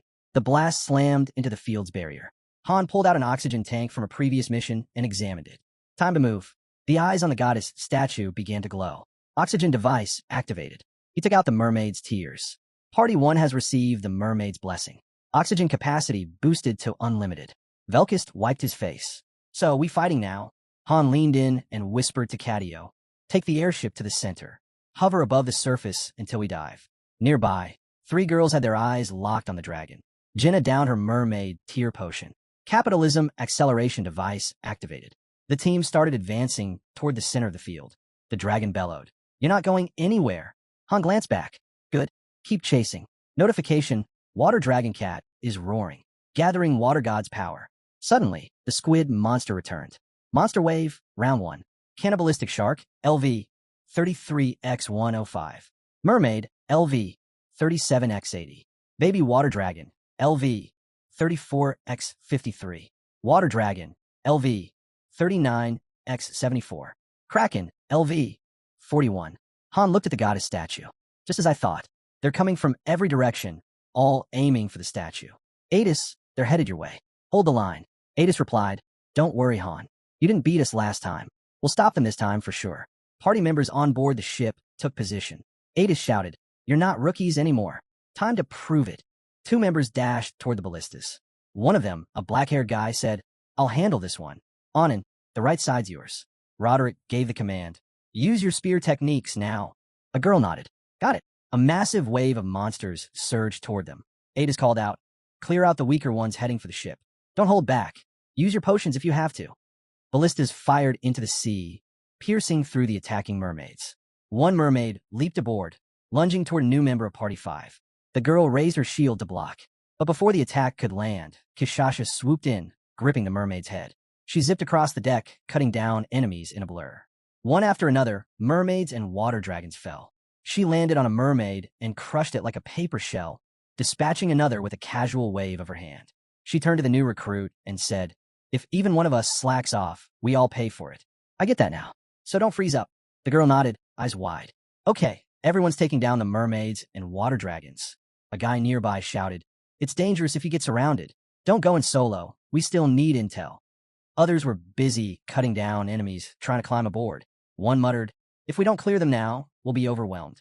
How are we supposed to gather information in the middle of this mess? A rookie from Party 4 grumbled, I used to catch fish all the time. I was a fisherman. But this, I'm never getting used to this. Another, slashing through an enemy beside him, added, Yeah, I don't think I'll be eating seafood anytime soon. Party 5's leader called out, We'll handle the ones climbing onto the deck. Miguel, keep firing. Miguel, a chubby guy with a bow, aimed carefully. I'll go for the headshots. Makes them drop faster. I've got the rear. Don't be afraid. The girl who had frozen earlier drove her sword into a mermaid. I was terrified back there. Barely escaped the nightmare of the first floor. I have to survive this, or everything I went through means nothing. Another fighter growled as he cut down a mermaid. I'm going to crush those arrogant idiots who mocked us on the first floor. And hey, no one stays hurt with all the healing.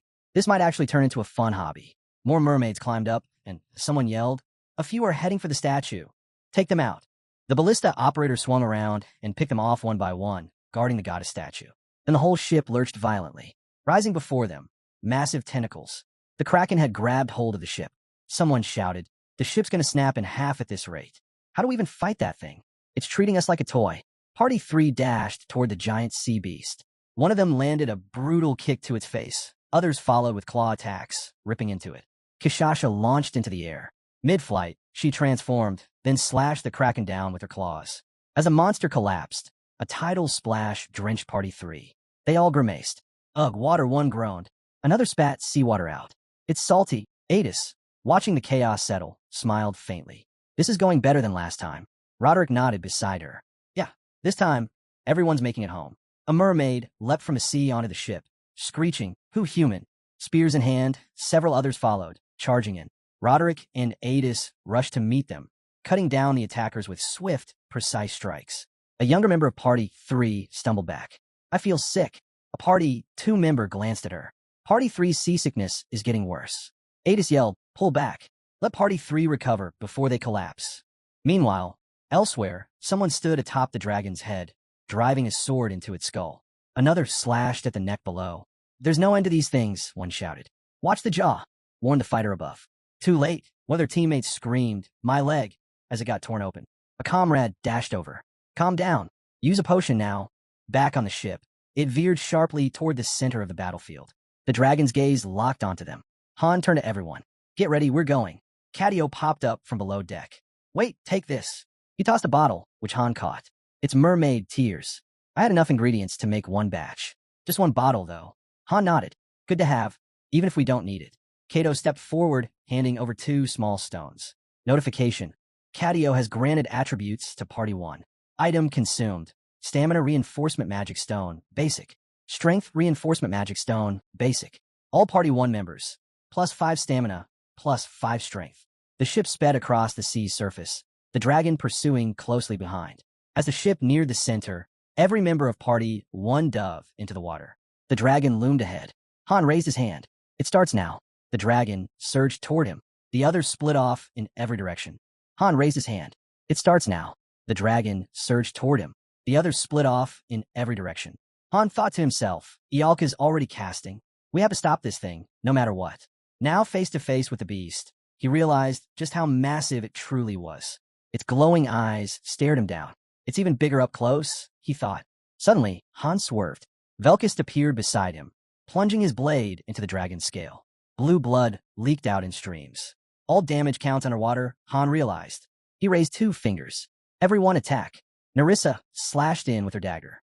Velkist followed up with his sword. Jenna loosed an arrow, twisting its path mid-flight to strike hard.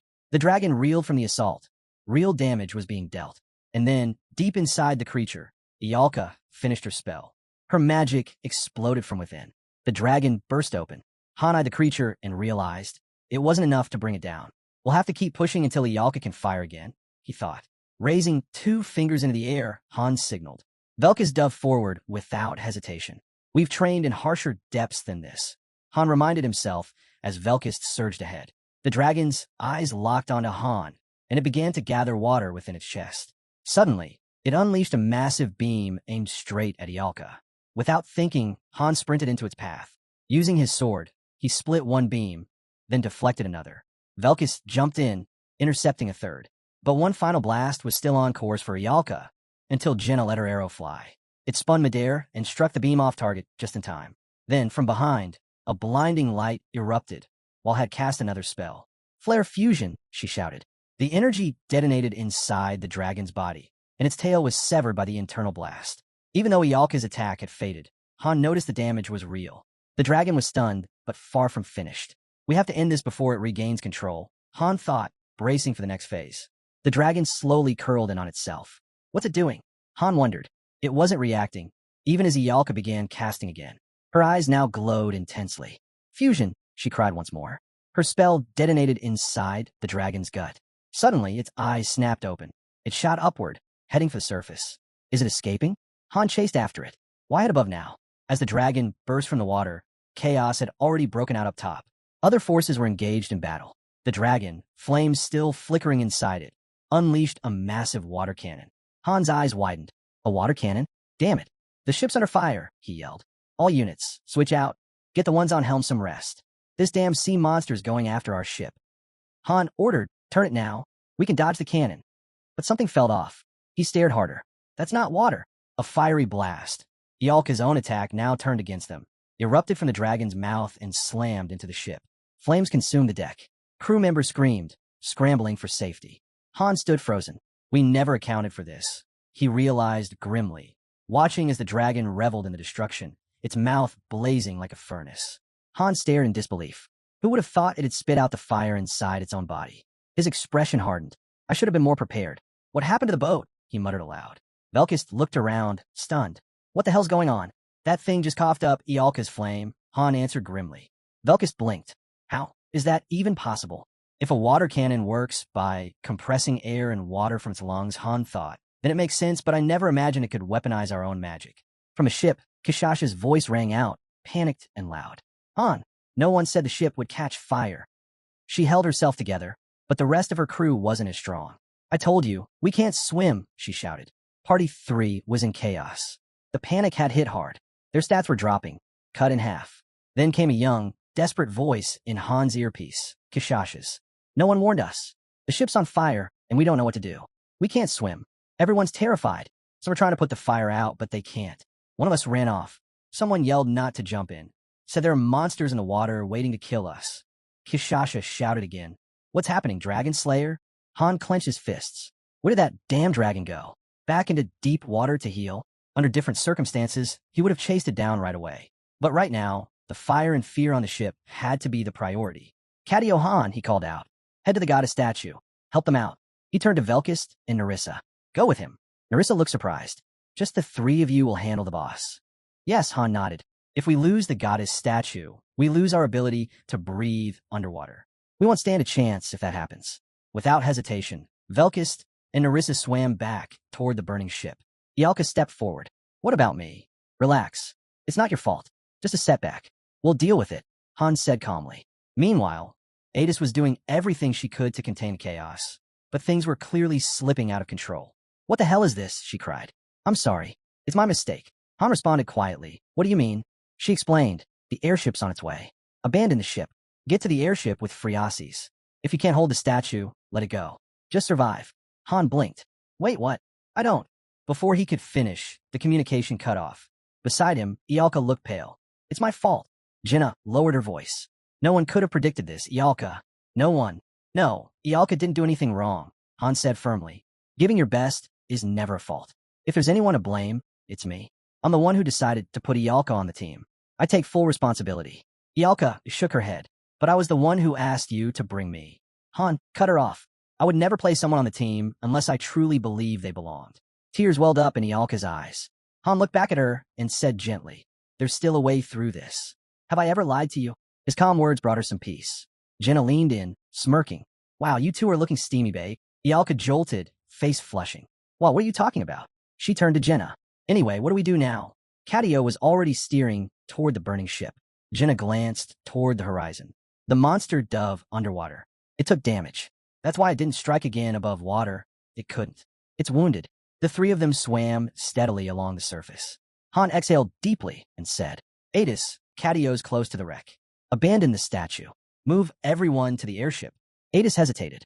And you guys, we'll finish the job, Han replied. I'm not letting you all get wiped out because of stubborn pride. Adis stayed silent. Didn't you swear not to lose anyone this time? Han added, you want your team to die like dogs? Fine, she finally answered. Han ended the call. This ends with us. The trio glowed faint green. Ow, Jenna asked. Han pointed ahead. Check your mission window. A display flickered at the edge of his vision. Floor 35. Mission type, plunder. Objective, special objective. Ensure NPC Friasi survives. Plunder or capture, not extermination. Han narrowed his eyes. So we don't need to kill the dragon, just retrieve the key. That dragon's just a mid-boss, guardian of the vault, not the prize. Then we avoid the fight, grab the key, and hand it to Friasis, he said. Jenna nodded. We don't have a choice. Then we move, Han ordered. All three dove into the depths. Meanwhile, elsewhere, Shurgan had fallen. His neck, sliced by a mermaid's blade, was the end of his battle. Lilani dropped to her knees. The panic overtook her. Her stats plummeted by half. The ship, now fully ablaze, began to sink. Party 3 members were tossed into the water one after another. Kishasha closed her eyes. Not now, she thought, but the king's power didn't awaken this time. Fear overtook her too. Then she saw her, one of the youngest party members, barely staying afloat. Kishasha surged forward, caught the girl, and pulled her back up to the surface. Is everyone okay? She called out, looking around. The rest of Party 3 struggled to keep above water, surrounded by chaos. And then the monsters came. A girl blinked her eyes open underwater, and all she could see was blood. 3 monsters lunged at the group. Nishaz was the first to fall. She's gone, now in the goddess's embrace. Her courage in battle won't be forgotten. She tried to swim toward the others, but before she could reach them, a spear struck her from behind. Another wave of monsters descended. Nandio, too, fell into chaos. She's joined the goddess now. Her bravery will be remembered always. The last teammate glanced at their fallen friends. She fought back fiercely, but one of the creatures slashed her throat. Lackery screamed, I'm going to die, calling out Kishasha's name over and over. Kishasha tried to calm her. Just breathe. Stay with me. Turning around, Lackery saw 2 others. She begged them, please. I'm the only one who can swim. Errol didn't hesitate. I've got you, she said. Suddenly, a monster charged at her, riding a shark. She raised her shield, blocking the blow, and slashed the monster with her blade. but the shark clamped onto her leg, dragging her underwater. She stared in disbelief. The man beside her just watched. Errol is gone. Another soul returned to the goddess. Her fighting spirit remains in their hearts. A voice rang out, "Fall back to the ship. Everyone, get on board now." From the deck, Cadio yelled, "I'll give you a path across the water. Run, don't stop. I can't hold it for long." Kishasha clutched her injured comrade. "Lackery, pull yourself together. You're a warrior." The monsters had taken over the goddess's domain, breaking the blessing. Rain poured down. Kishasha gently laid Daruma down. She looked around, panic rising. Why isn't she waking up? Why isn't the potion working? Adis looked at her grimly. There's no saving the dead.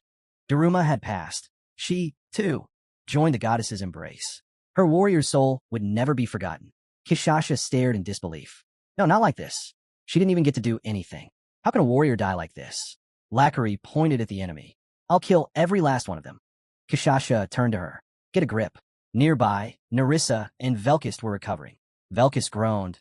This is a total disaster. Mermaid's tears, someone muttered. The oxygen was at 100%.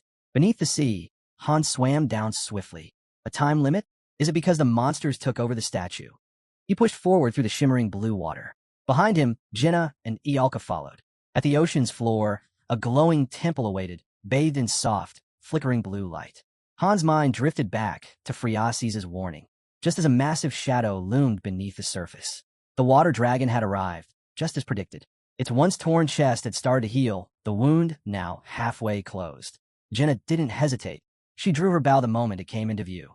The dragon let out a roar and surged toward them. Han raised his hand, signaling the others. Ignore it. They understood immediately and picked up their pace. The beast wasn't as quick as before. Its tail and fins were still damaged. Han powered through the water with every ounce of strength. Water Dragon, level 64. Mermaids, level 38 times 32. The sea floor shimmered with that same blue glow. It was clearly visible even from distance. Oxygen concentration, 73%. Han stopped for a moment, eyes locked on the source of the glow. That was it, the temple holding the key. Meanwhile, monsters were closing in on the airship. A notification popped up for the master. Would you like to pilot manually? He hit yes. An ethereal eye appeared on the ship's sail. The master was now in full control. He activated Super Boost, and the ship surged forward. Then came Mega Boost, even faster. Finally, Hell Boost. The ship tore through the air with staggering speed. Adis grinned. This is perfect. We can shake them now. Cadio, shielding his face from the intense wind, cautioned. Master can't monitor the ship's condition like this.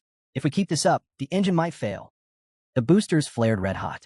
A mermaid riding a shark hurled a spear, direct hit. The propulsion unit exploded. Damn it. They hit the engine, someone shouted. Is the ship dead in the water? Another asked. Adis snapped into action. Everyone get ready. They're coming. Cadio leapt into the air, splashing down hard into the sea. I'll handle the sharks. He touched the water. Electricity surged out, stunning every shark in range. Their bodies floated up as mermaids switched to riding sea dragons. Can't you just zap all of them with that? Someone asked. Cadio snapped back. What do you think I am? Unlimited energy? I've got limits. I'm heading to the propulsion. Cover me. Adis nodded. Roderick and I will handle that. The rest of you, stop the climbers. Cadio moved his fingers rapidly, summoning strands of glowing blue energy. Opening a dimension portal. Don't hold back. Use every intermediate healing potion we've got. Adis turned sharply. Form up. If Cadio goes down, we're finished. Guard that portal. The portal opened, a gateway to summon equipment and supplies right on the battlefield. Adis shouted, Party 3, secure the whole deck. Keep them off the ship. Everyone else, take the sides, left and right. Hold the line. A new system alert flashed. Cadio had granted Party 1 a bonus attribute. Items consumed. Mana Stone of Physical Reinforcement. Mana Stone of Strength Reinforcement. Result. All party members gained +5 to stamina and strength. Lilani was trembling. We have to fight them again. I can't do this. The blonde-haired man beside her snapped. Pull yourself together. We're all going to die here, she shouted, panic gripping her. She was spiraling. Another teammate handed her an intermediate potion. You're not alone, the blonde-haired man said gently. We've got your back. You're going to make it. The black-haired man added, drink this. It'll calm your nerves. A woman stepped forward. You going to collapse now? After ditching us to rush to the second floor, Lilani? Ryman chimed in. Been a while since we fought side by side. Everyone positions. The blonde-haired man turned back to Lilani. Lilani, you got our backs, right? Lilani stared at them, eyes wide. Then she took a deep breath, shut her eyes, and said, "Thanks. I'm sorry I keep slowing you down." She downed a mana potion. "I'm good now. Leave it to me." They locked into formation. Ahead of them, a dragon mermaid stood tall. A swarm of mermaids approached. Down below, Han twisted his body just in time. Whoosh! A harpoon sliced through the water, barely missing them. They maneuvered skillfully, diving deeper toward the seafloor. Han reached for the Yalka and swam straight toward the submerged temple. Oxygen concentration, 43%. At last, the colossal temple came into view. Carved in ancient stone, it sat hidden beneath the sea. Han studied it. This must be it, Temple of the Ancient Dragon. The key they needed was known as the Goblet of the Ocean. He spotted a statue of the goddess. Dragons were etched into the massive doors. They must have sealed it to keep water out, he thought. No visible entrance, then we'll make one. Han gestured to Yalka. Without hesitation, Yalka began casting. Part of the temple's roof shattered under the force. Han gave a signal. Yalka went in first, followed by Yalka, then Han and Jenna. Han landed smoothly on the floor inside. Yalka, seal the entrance. She responded instantly, moving her hands in a fluid motion. Stones from the temple's floor floated up and sealed the opening where water had been rushing in. "We got a bit of time," Han said, "but not much." Yalka nodded. Han scanned the area. They were in a vast chamber, big as a sports arena. The interior of the temple was miraculously dry. Oxygen concentration, 28%. Han turned to Jenna. "How bad is it?" She touched her head, still dazed. "It's not that bad." Han snapped. "Don't lie to me, I'm getting pissed." Jenna's left calf was torn open, blood steadily seeping from the wound. Status effect, bleeding. Health will continue to drop. Han stood in front of her, popped open a potion bottle, and let out a quiet sigh. "That harpoon didn't stick, but it carved out a nasty chunk," he muttered. "A potion should fix it fast enough." "It'll only heal if you stop moving around," Han added. "I can still fight," Jenna insisted. Suddenly, boom, the ground shook violently. "How dare you enter without permission?" The voice echoed. "The water dragon." Han lowered Jenna carefully, grabbed a potion and some bandages. He poured the potion over the wound, then wrapped the leg tightly. "Stay put," he said firmly. "I'm not useless." "I can still fight," she protested. "Stop spouting nonsense." Jenna blinked. "You're being weirdly nice." Han tied the bandage and pulled out another potion, this one white and shimmering. "Mermaid's tears," he said, placing it beside her. "Cadio gave this to us. Only use it in an emergency." She stared. She had never seen this side of Han before. Han turned to the others. "Yalka, stay here with them." "I'm not just waiting around," Yalka said. "Then why come at all?" he asked. Yalka placed a hand over her chest. "If this is my fault, I'll take responsibility. That's what it means to be noble. And since you brought me here, act like a gentleman and see this through." Han sighed and pointed toward a gaping hole. "That's the entrance. Wait here, Jenna. Hold off any monsters that come through." Jenna's eyes widened. "You're seriously leaving me behind?" Turning to the Alula, Han said, "Stay close. I'll come back. Just wait for me," he told Jenna firmly. "System message. This dungeon is designed for a party of 5. Han ignored the warning and pressed forward. Battle shop activated. High-quality glow stick. Support item one-time use. 100 gems. Purchase. Yes/no. Han glanced at the glowing sticks, weighing the options. The tunnel ahead lit up faintly. Time was running out. Thud. A stone chunk fell from the ceiling. The water dragon was bringing the temple down. If it collapsed completely, the key would be lost underwater. Han picked up the pace. Yalka followed close behind, matching his stride. "Listen," he said, turning to her. She met his gaze, visibly tense but trying to stay calm. "There's no one else here. If it comes to a fight, I can't cover you and deal with the enemy. You'll have to hold your own." "Can you do that?" "I get it. I'll protect myself," she replied. "Use fast magic. Prioritize staying alive. And if it gets too dangerous, rely on him." "I'm not relying on you," she shot back. "I'll pull my weight." Han looked at her, ready to respond, but stayed silent. There was no time for debate. A 5-man raid dungeon. They were charging and underprepared, and the water dragon was still alive. But then, a single misstep shattered the plan. Everything began to fall apart. If Han and Yalka failed here, it was over. The mermaid's tears were gone. No time left to hesitate. They moved ahead fast. In the center of the room stood a blue lamp fixed to a pillar. Around them were 5 doors, each one bearing a dragon insignia. Above, a glass mosaic of a dragon shimmered faintly. Han and Yalka stood at the heart of the chamber. 5 paths. 1 door sealed tight. Han figured that was the way forward, but it wouldn't open without meeting some kind of condition. Suddenly, movement. They turned around. Han glanced to the side. "I told you, strike fast. If things go bad, pull back." "Got it," Yalka nodded. A shifting shadow slipped out from behind a pillar. Corrupted merman, level 41 × 5. Their skin was ghostly pale, eyes ruined, posture twisted. Each stood about 3 meters tall, bulkier than any ordinary merman. They carried rusted swords and spears, dragging them across the ground. Han clenched his sword. Come on, then. The corrupted mermen charged, their cries piercing. Clang. Han blocked the swing of a massive axe, the blow rattling through his arms. He pushed back hard, spun around, and slashed clean through. The merman's top half flew into the air, spraying black blood and guts across the floor. Another came charging at Ialka. It slipped mid-step. Drastatus, she shouted. Magic flared. A burst of fire roared from her hands, engulfing the creature in flames. Its screams echoed, limbs twisting in the blaze. Keep your eyes open. Han barked. He launched forward again, blade drawn. One merman was lunging for Ialka. Han's sword met its neck, a clean slice. The head rolled away, severed. Another monster lunged, jaws wide. Han slashed its throat, then leapt into the air, spinning like a cyclone. He came down with precision, sword piercing through the chest of the last standing foe. The 5 corrupted mermen dropped, leaving only silence. But it didn't last. Corrupted mermen, level 42 times 7. More emerged from behind the pillars. Do we really have to wipe out every last one just to open that door? Han thought grimly. There was no shortcut.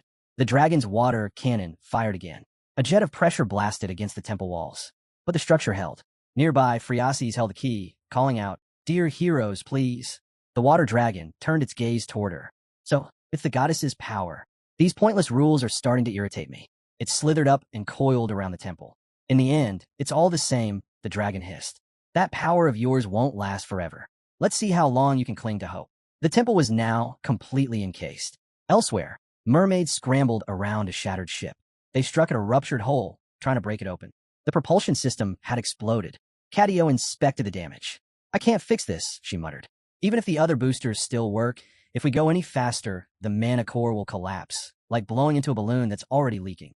A voice rang out. So what? We're just gonna die here. Raman answered. Party one's handling the raid. Just hang in there. Another person yelled. Why haven't we heard anything from them? Adis replied. They're probably out of range. Don't panic. They're alive. I know it, but the shouting continued. How can we keep fighting like this when we don't even know if they're still breathing? Suddenly, a mermaid lunged and stabbed the man who was yelling. He dropped to the ground. Someone else struck the mermaid from behind and rushed to the fallen man. Hubert, come on, snap out of it. Use a potion. Another fighter, slashing with his sword while guarding himself with a shield, shouted, Roderick, get the injured to the cabins. Then someone came at him from below with a spear. You bastard, he yelled. A girl ran toward them, shouting. Just then, the man got stabbed in the chest with a spear. A dragon swooped down at the girl, but she managed to block the attack with her shield. Her hands were trembling. The deck was chaos. Everyone was battling to stay alive. Nearby, 3 little girls from Party 3 were crying. One of them yelled out, If you don't want to fight, then get out of the way. I'll take them all on myself. Velkis looked over at Nerissa. Didn't that kid use wind magic to speed up before? Nerissa, still fending off a mermaid, snapped. Yeah, on that same ship we were on. Use your brain.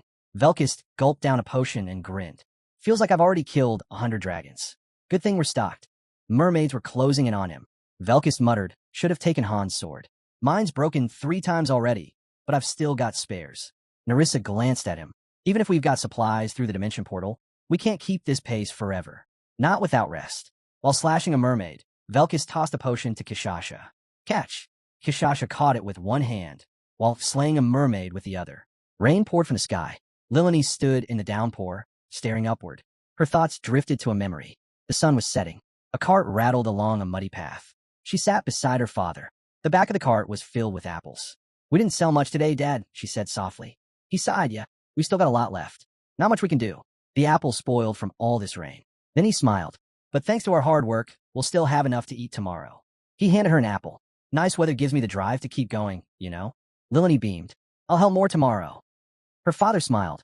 Thanks, Lilani. Now, come on, let's get some dinner. Standing behind Velkis, Lilani murmured, The weather's beautiful today. I have to give it my all tomorrow. Her eyes scanned the battlefield. Her party stood around her. For a moment, memories of them flashed through her mind. Memories she wanted to carry into the fight ahead. Snapping back to reality, she whispered, If tomorrow's weather is like this. Her voice cracked.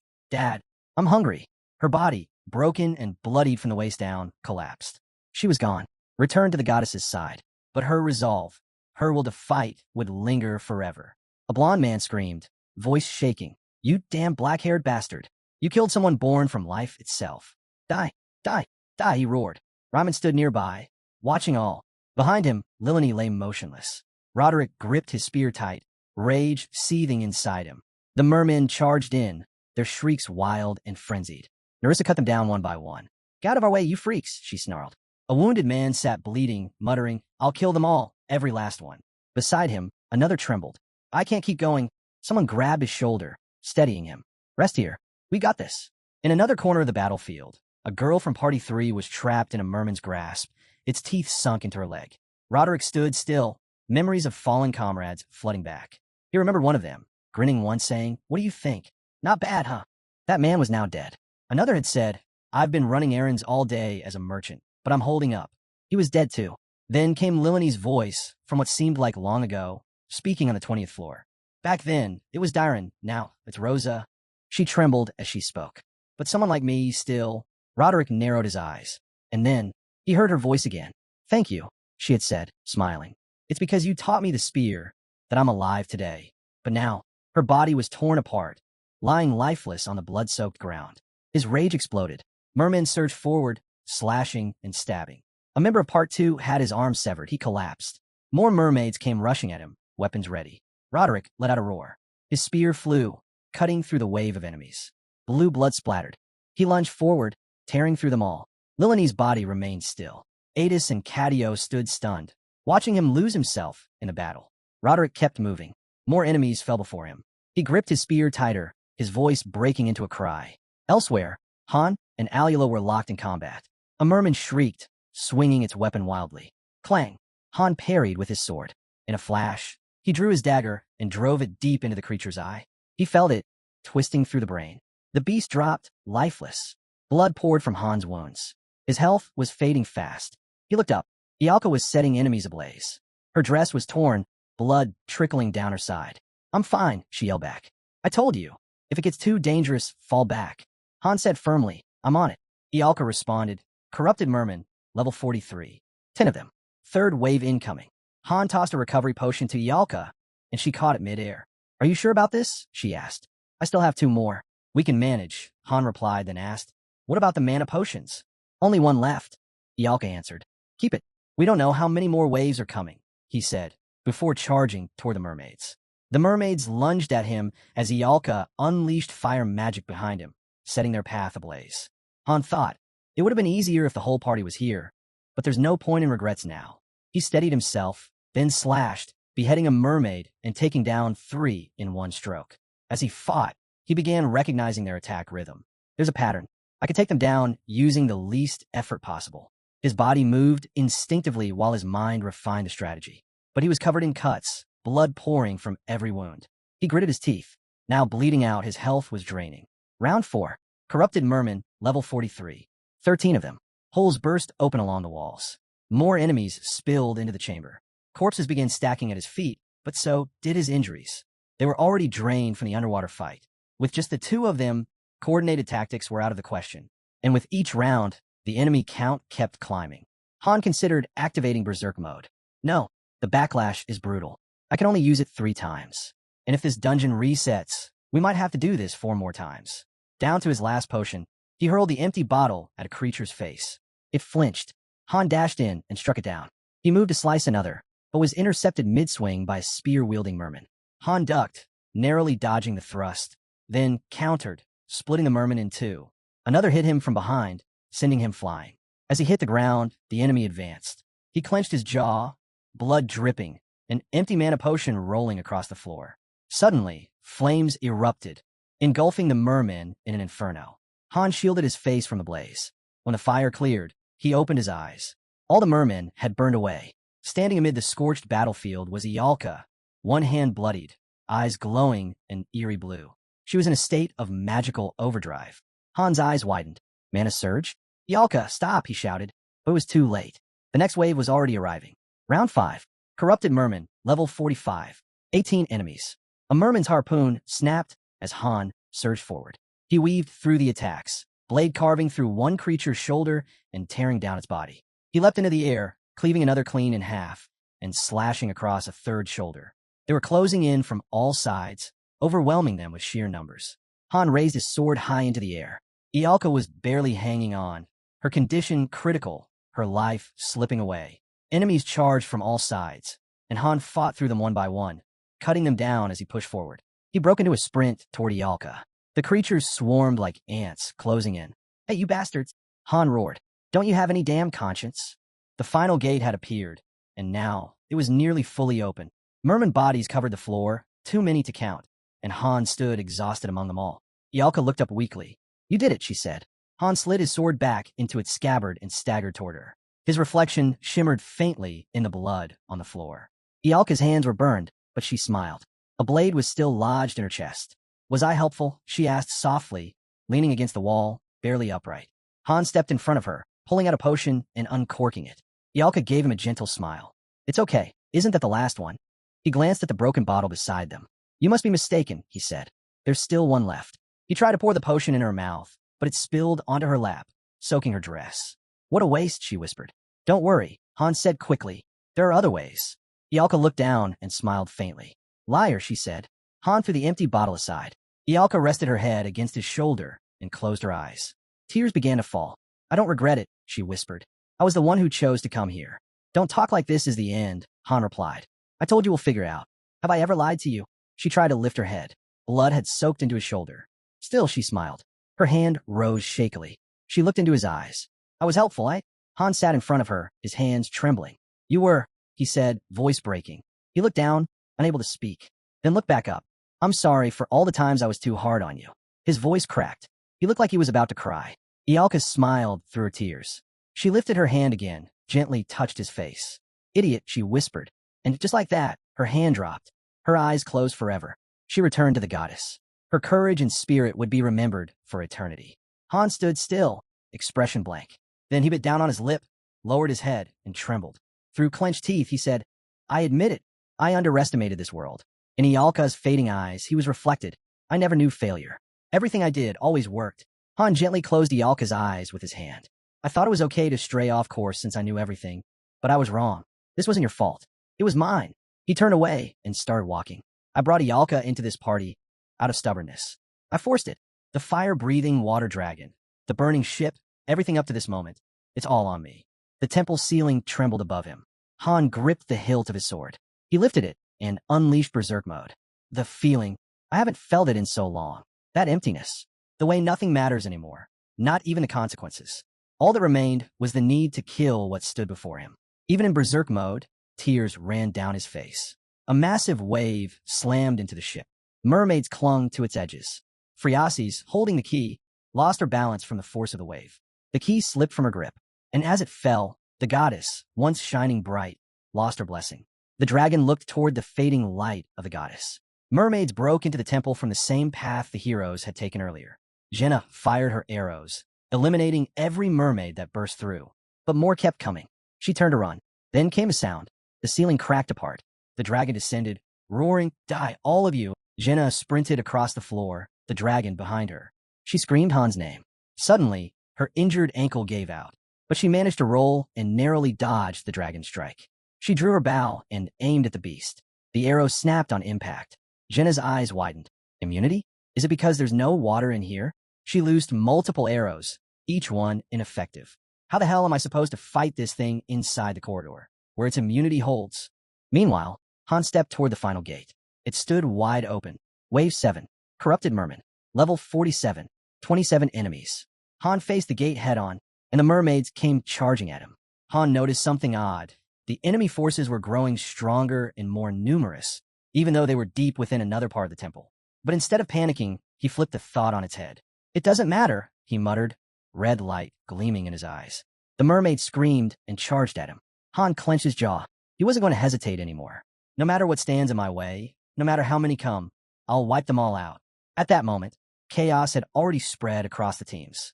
Party 1, 2 injured, 1 dead. Party 2, 3 wounded, 1 dead. Party 3, 2 hurt, 3 down. Party 4, just 1 bleeding. Party 5, 2 injured, 2 fallen. That wraps it up for today. Sadly, we've lost our beloved Ialka. It's heartbreaking to see her fall like this. As the mermaids charged at Han, yelling. All of them came at once, but Han stood his ground, blocking every strike. His eyes shone bright red. He stepped forward and swung his blade. Mermaids fell in chunks, one after another. With a series of relentless slashes, he cleared the area. Han spun to the side and growled. Next. Another enemy lunged at him. He slashed its throat clean through. Again, he said, next. Suddenly, one crept up behind him. Han ducked, cut its hands off, and spun around. Another hurled an axe. Han caught it midair and threw it back. The weapon buried itself in the creature's head, black blood spraying everywhere. More kept coming. One snuck up. Han sliced it down in a single strike. Another rushed in. He leaped into the air, vanishing from view. The mermaid looked around in confusion. From above, Han descended like a blade of fury, gripping his sword tight. He struck down in a sweeping arc, eliminating every mermaid in sight with one brutal blow. A system notification flashed. Berserk's skill has exceeded system limits. Adjusting level. Han's appearance twisted into something monstrous. A new message popped up. Skill awakened. Berserk, level up X2. Berserk has reached max level, level 10. Meanwhile, in the corridor, Jenna was sprinting through the massive structure. This place is never-ending, she muttered under her breath. She opened a door and froze. It was the same room where Han and Ialka had fought off the first mermaid wave. Her eyes scanned the battlefield. She whispered, Ialka, as she spotted her lifeless body. Back in the battle-worn chamber, the mermaids were still coming for Han. Blood ran from his wounds, but he kept dodging and pushing forward. Notification. Bleeding has intensified. HP will drop periodically. Han glanced down. The side wound, it's getting worse, he muttered but clenched his teeth. I'm not going down yet. Just then, a system message flashed. Skill awakened. Pain tolerance has leveled up. Now, level 7. A mermaid lunged with a spear. Han sidestepped and darted ahead. Notification. Pain tolerance leveled up. Now level 8. He soared into the air and brought his blade crashing down, slicing the mermaid like it was nothing. Next, limbs. Everything was cut clean. He pushed through, red light blazing in his eyes. Notification. Composure skill limit exceeded. Readjusting level. Skill awakened. Composure leveled up 3 times. Now level 10. Han tore through the swarm, leaving no survivors. Notification. Composure has reached max level. Another wave of mermaids charged. Han sprinted right into them. Leaping high, he crashed down, sword cleaving through every target in range. Skill awakened. Indomitability has leveled up. Now level 4. Fueled by rage, he swept through them all. His sword glowed crimson, sparks flying as he charged the final wave. Elsewhere, in the distant region of Niflheim, a mage paused. Sweat ran down her temple. Master, there was a mermaid, but his eyes were glowing red. Her vision blurred. The mermaid circled Han, but he stood firm. Suddenly, his blade spun in a complete arc. Every mermaid in range dropped instantly. Notification. Master Han's soul is in turbulence. He looked like a monster now. On the outer channel, a voice came through from another room. That was the 3rd chamber. The door leads to the next one. I couldn't find the key. Looks like I have to clear all 5 rooms, no matter which path I choose. They stepped toward the next room. The floor was littered with mermaid corpses. Notification. Pain tolerance leveled up twice. Now, level 10. Pain tolerance has reached max level. Skill evolved. New skill. Battle speed. Level 1. Han took a long breath, worn out, but still standing. Inside the temple's 4th chamber, 3 massive statues loomed. Their torsos were human, but their lower halves twisted into serpentine coils. Glowing stones were embedded in their chests, and each held a deadly spear. Han stepped forward. Notification. Monster Wave, Round 9. Guardian Golems, level 50 times 3. One statue slowly raised its spear, aiming straight at him. Han tightened his grip around his blade, now transformed into a longsword. Notification. Han has entered a state of exhaustion. All stats reduced by 90%. He stood still, face shadowed, not a word spoken. His thoughts drifted back. He remembered standing before Ialka. I know you can use fire magic. What about teleportation? Any support spells? Ialka chuckled, covering her mouth. Support magic? That's for turret mages. What I got is pure firepower. I warned you, if I ever showed you my real magic, you'd all be stunned. The memory dimmed. Another surfaced during training. Ialka and Han are running side by side. This is ridiculous, Ialka complained, gasping. Why is someone of my rank doing this? I use brains, not brawn. Han didn't miss a beat. Then stick to potatoes. Meat's for people who move. Panting, Ialka shot back. Using food as a weapon now? How cheap. Then came the memory of the coat. Han handed it to her with a quiet smile. You said you wanted this, didn't you? Ialka hugged it close. Trying to bribe me? So indecent. Flames flickered as the memory shifted again. Ialka training. A green aura swirled around her hand. While you were off on your mission, she said. I trained too. Lifting her fan with grace, she added, and don't forget, I was only on vacation. The genius mage is back. I bet you noticed something missing while I was gone. The flame around her burst higher. Back in the present, Han activated indomitability and took his stance. Ialka's annoyed expression flashed in his mind. Idiot, she had said. He clenched his teeth. Notification. Skills Berserk and Composure have fused into a new ability. The flames swirled into a perfect circle, then cracked. Notification. Han has unlocked new skill. Exceed level 1. A blue aura erupted around him, power surging like a transformation. Energy wrapped around him in waves. The 3 guardian golems charged all at once. Han didn't back down. His eyes were no longer red. They blazed violet. He shot forward and caught a golem spear with his bare strength. The weapon shattered. The entire arm crumbled into dust. Cracks spread across the golem's body until it collapsed completely. One after another, the giant golems were reduced to rubble. Han stood, sword in hand, surrounded by a glowing blue light. Purple energy pulsed from his wounds. From his chest down to his legs, every gash radiated with power. He lifted his head. His body was trembling, but he held firm. I won't fall, he growled. Eyes locked forward, his fury burned bright. Notification. Skills Exceed, Indomitability, and Battle Speed are synchronizing. A new effect is being added to Exceed. Light exploded from within him. Han stood in the center of the glow. He thought to himself, I'm almost there. He heard the dragon's voice echo through the chaos. You cowards.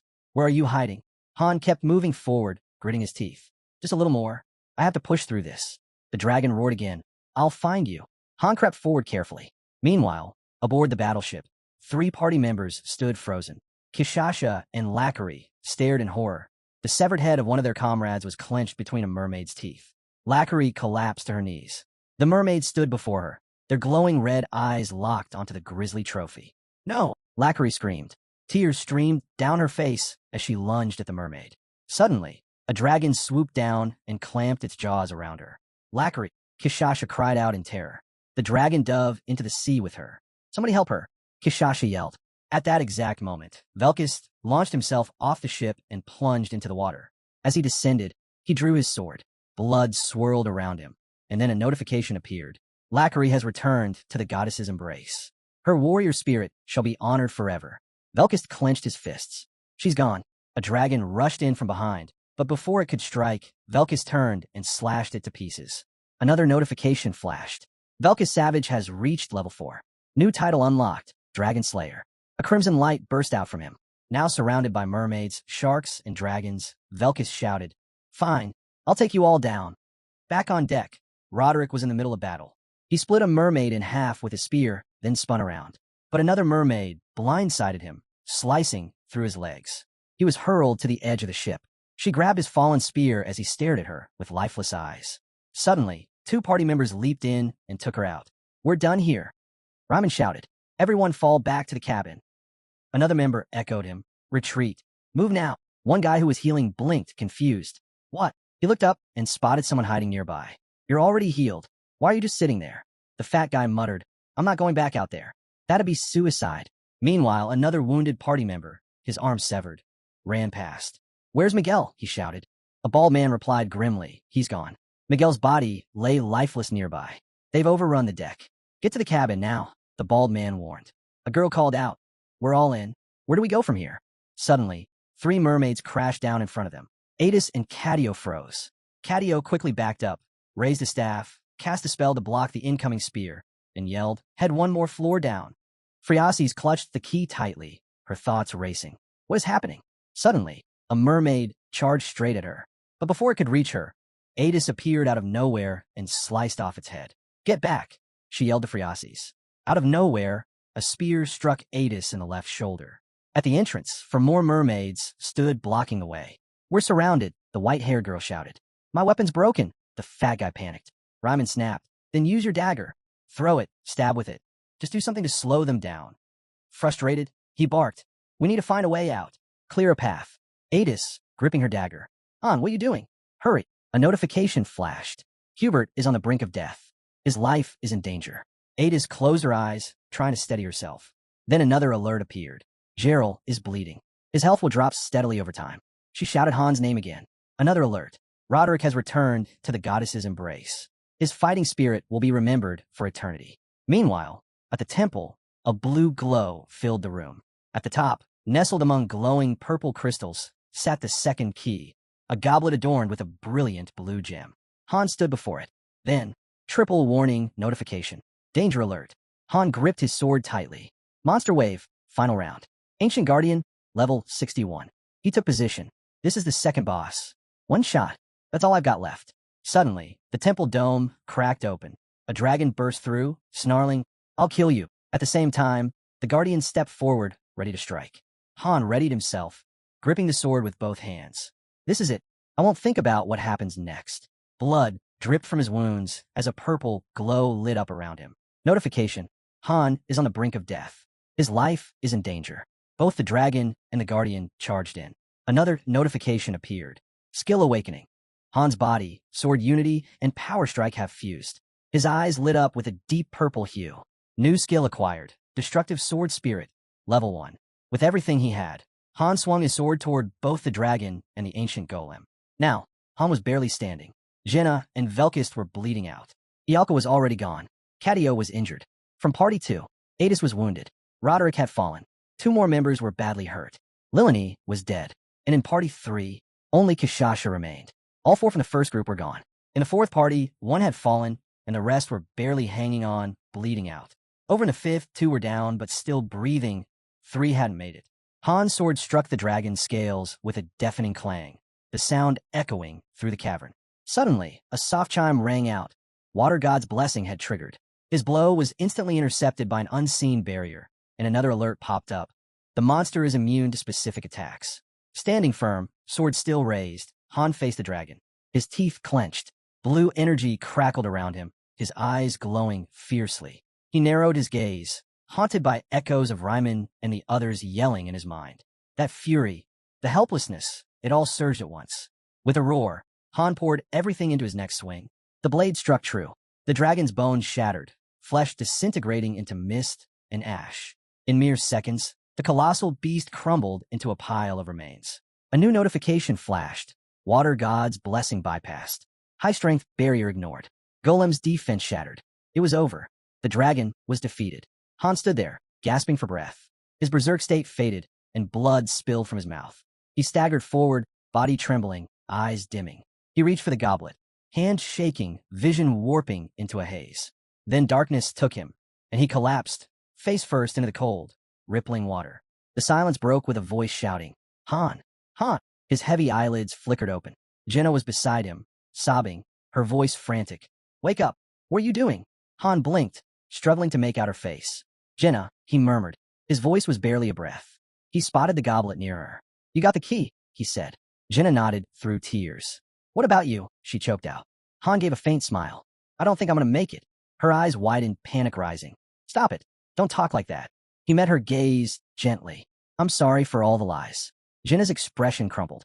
She yanked out a healing potion, tried to pour it into his mouth, but his lips wouldn't budge. Her hands shook with frustration. With no choice, she drank it herself, pressed her lips to his, and pushed the potion into him. She pulled back, her face flushed, but her eyes burned with resolve. Wiping her mouth, she growled, "If you die, I'm never forgiving you. You were the one who told me to find the right people if I wanted to survive. So live, Han. Don't quit now." Han's eyes flickered as they locked onto the fabric in Jenna's hands. That's Ialka's dress, he realized. Jenna, focused and resolute, drank from the mermaid tears, desperately trying to keep him alive.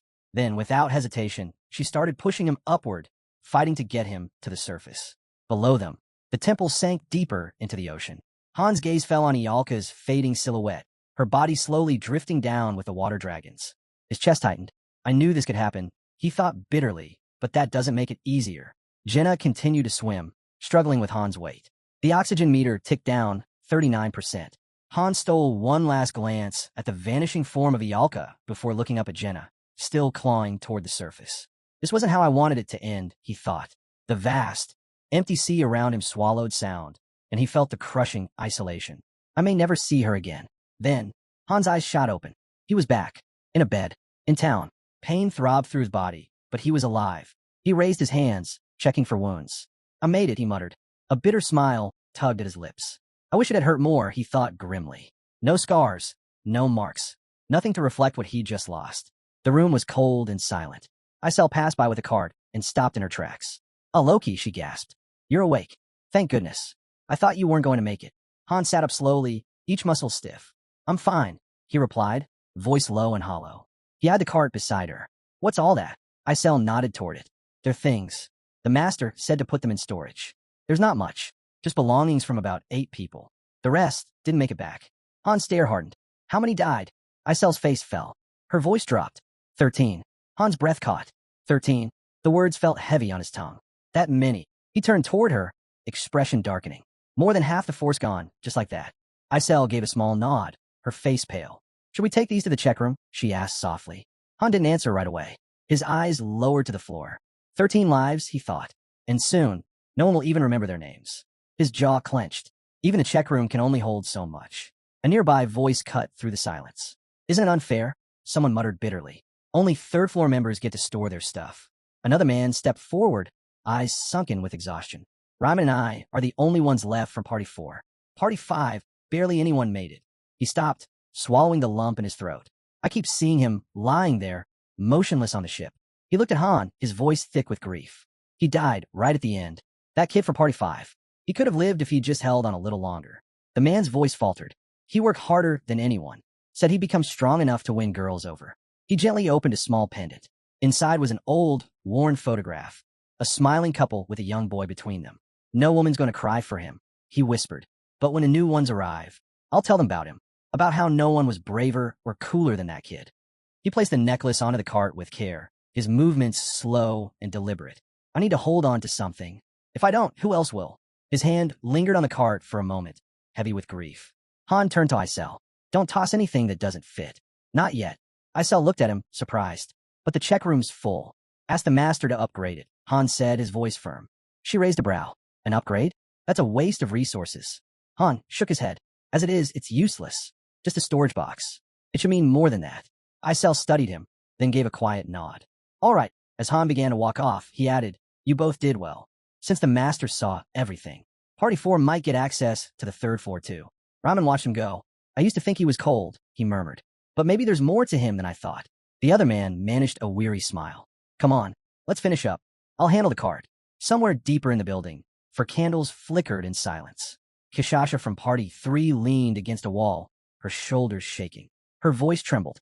That wasn't how a hero should die, she said. Her hands balled into fists. You all left me behind. Tears streamed freely down her cheeks. Her gaze rose, and there stood Han, alive and whole. I wasn't strong enough, she whispered. They believed in me, and I couldn't protect them. Han opened his mouth, but she started talking. It's okay, she said softly, looking at him through glistening eyes. I don't blame you. You saved who you could. She turned toward the small mementos left behind by her team. I was the one who chose to follow your lead. Her voice faded. Let me stay here for a bit. I want to be with them, even if it's just through what's left behind. Nearby, a coat lay folded, beside an ornate fan and a small fox-shaped trinket. Narissa, Velkist, and Jenna stood near the display. As Han approached, Velkist glanced over. You're up, he said. The others turned. Velkist gave a half-hearted shrug. The archer wants us to hold a funeral, he muttered. I'd rather get back to training. Narissa jabbed him hard with her elbow. You thick-headed fool. Velkist shot Han a blank stare. Why do you look so miserable? You're not a god. People die. He gave a casual shrug. If we let ourselves fall apart every time, we'd never move forward. Then added, honestly, the mage would probably tell us to get stronger instead. Jenna clenched her fist, frustration flickering in her gaze. Just one day. That's all I want. She fought with us, protected us. Doesn't that deserve a day? Velkist faltered, a bead of sweat sliding down his temple. I didn't mean it like that. Jenna stepped closer and gently placed a hand on Han's shoulder. Come on. You know she was waiting for you. Velkist muttered, his tone sour. The dead don't wait. Narissa slammed a fist into his gut. You seriously need to shut up. Han's thoughts churned. If I were the master, I could watch her videos, look at her art. But he wasn't. He was just the hero. Han and Jenna stood in front of Yalka's things. It's hard, Jenna said quietly. Now, only her stuff is left. Han nodded. Isel told me. If we max out the check room, we'll be able to watch MVP clips without needing the replay stream. But by then, we might forget what she even looked like. Jenna's gaze sharpened. I won't forget. It's the least I can do, as someone still alive. She handed him a folded letter. This is her will. I think you should read it first. Han hesitated.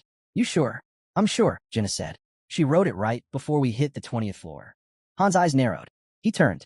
Isel, you haven't cleared out Yalka's room yet, have you? Of course not, Isel replied instantly. Han stepped inside. The walls were filled with scribbles. Books and scrolls lay in every corner.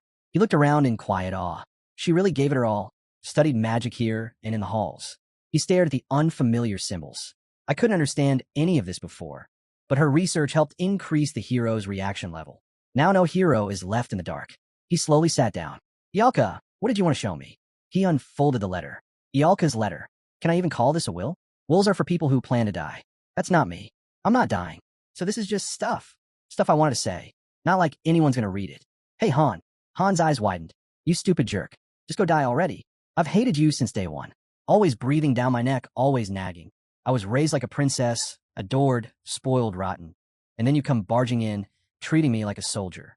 I swear, one day I'm gonna get back at you. You'll regret ever messing with a genius mage like me. Han's hands trembled. A small laugh slipped out. She really hasn't changed. Still, try to be nice, okay? I'm waiting for you, you clueless idiot. Han whispered, I'm coming. Isel, he called. She appeared silently behind him. Yes. Han stared at the empty bed. Can dead heroes? I already know the answer, he thought. Dead heroes don't come back. I'm a ranker. I know the system too well. Isel looked at him with calm certainty. She can come back, she said. Han froze. His eyes widened. What? Hearing Isel's response, Han turned to her with a puzzled look. What do you mean by that? He asked. Isel gestured toward the path ahead and explained calmly. If you reach the 100th floor, she can come back. That's when the shattered world will be restored. She spread her arms wide and added, the heroes won't remember anything from before, but they'll get to live new lives in that new world. Han stared at her, stunned. You're not joking, are you? He said. Isel nodded. That's what our leader told us. Han paused, silently turning over her words in his head. Maybe, just maybe it was true. Then Isel asked if she could return to her task. Han gave a small nod, and in an instant, she disappeared. Meanwhile, the master logged in to pick me up. A welcome message popped up as he began setting up new structures. A prompt appeared asking him to choose a facility.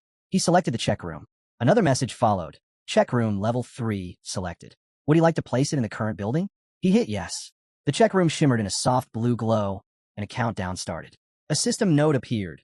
Higher level facilities require more materials, and heroes can't access them while upgrades are underway. At the same time, Han sealed a letter into an envelope, lifting his gaze for a moment. The master then accessed the gift shop. He spent 5,000 gold on a warhorse, 3,000 on a flower crown, and 1,000 on a necklace. Without hesitation, Han combined the 3 items. After confirming the combination, a new statue began to form. The fusion completed. He had received the Morning Warhorse statue as a gift.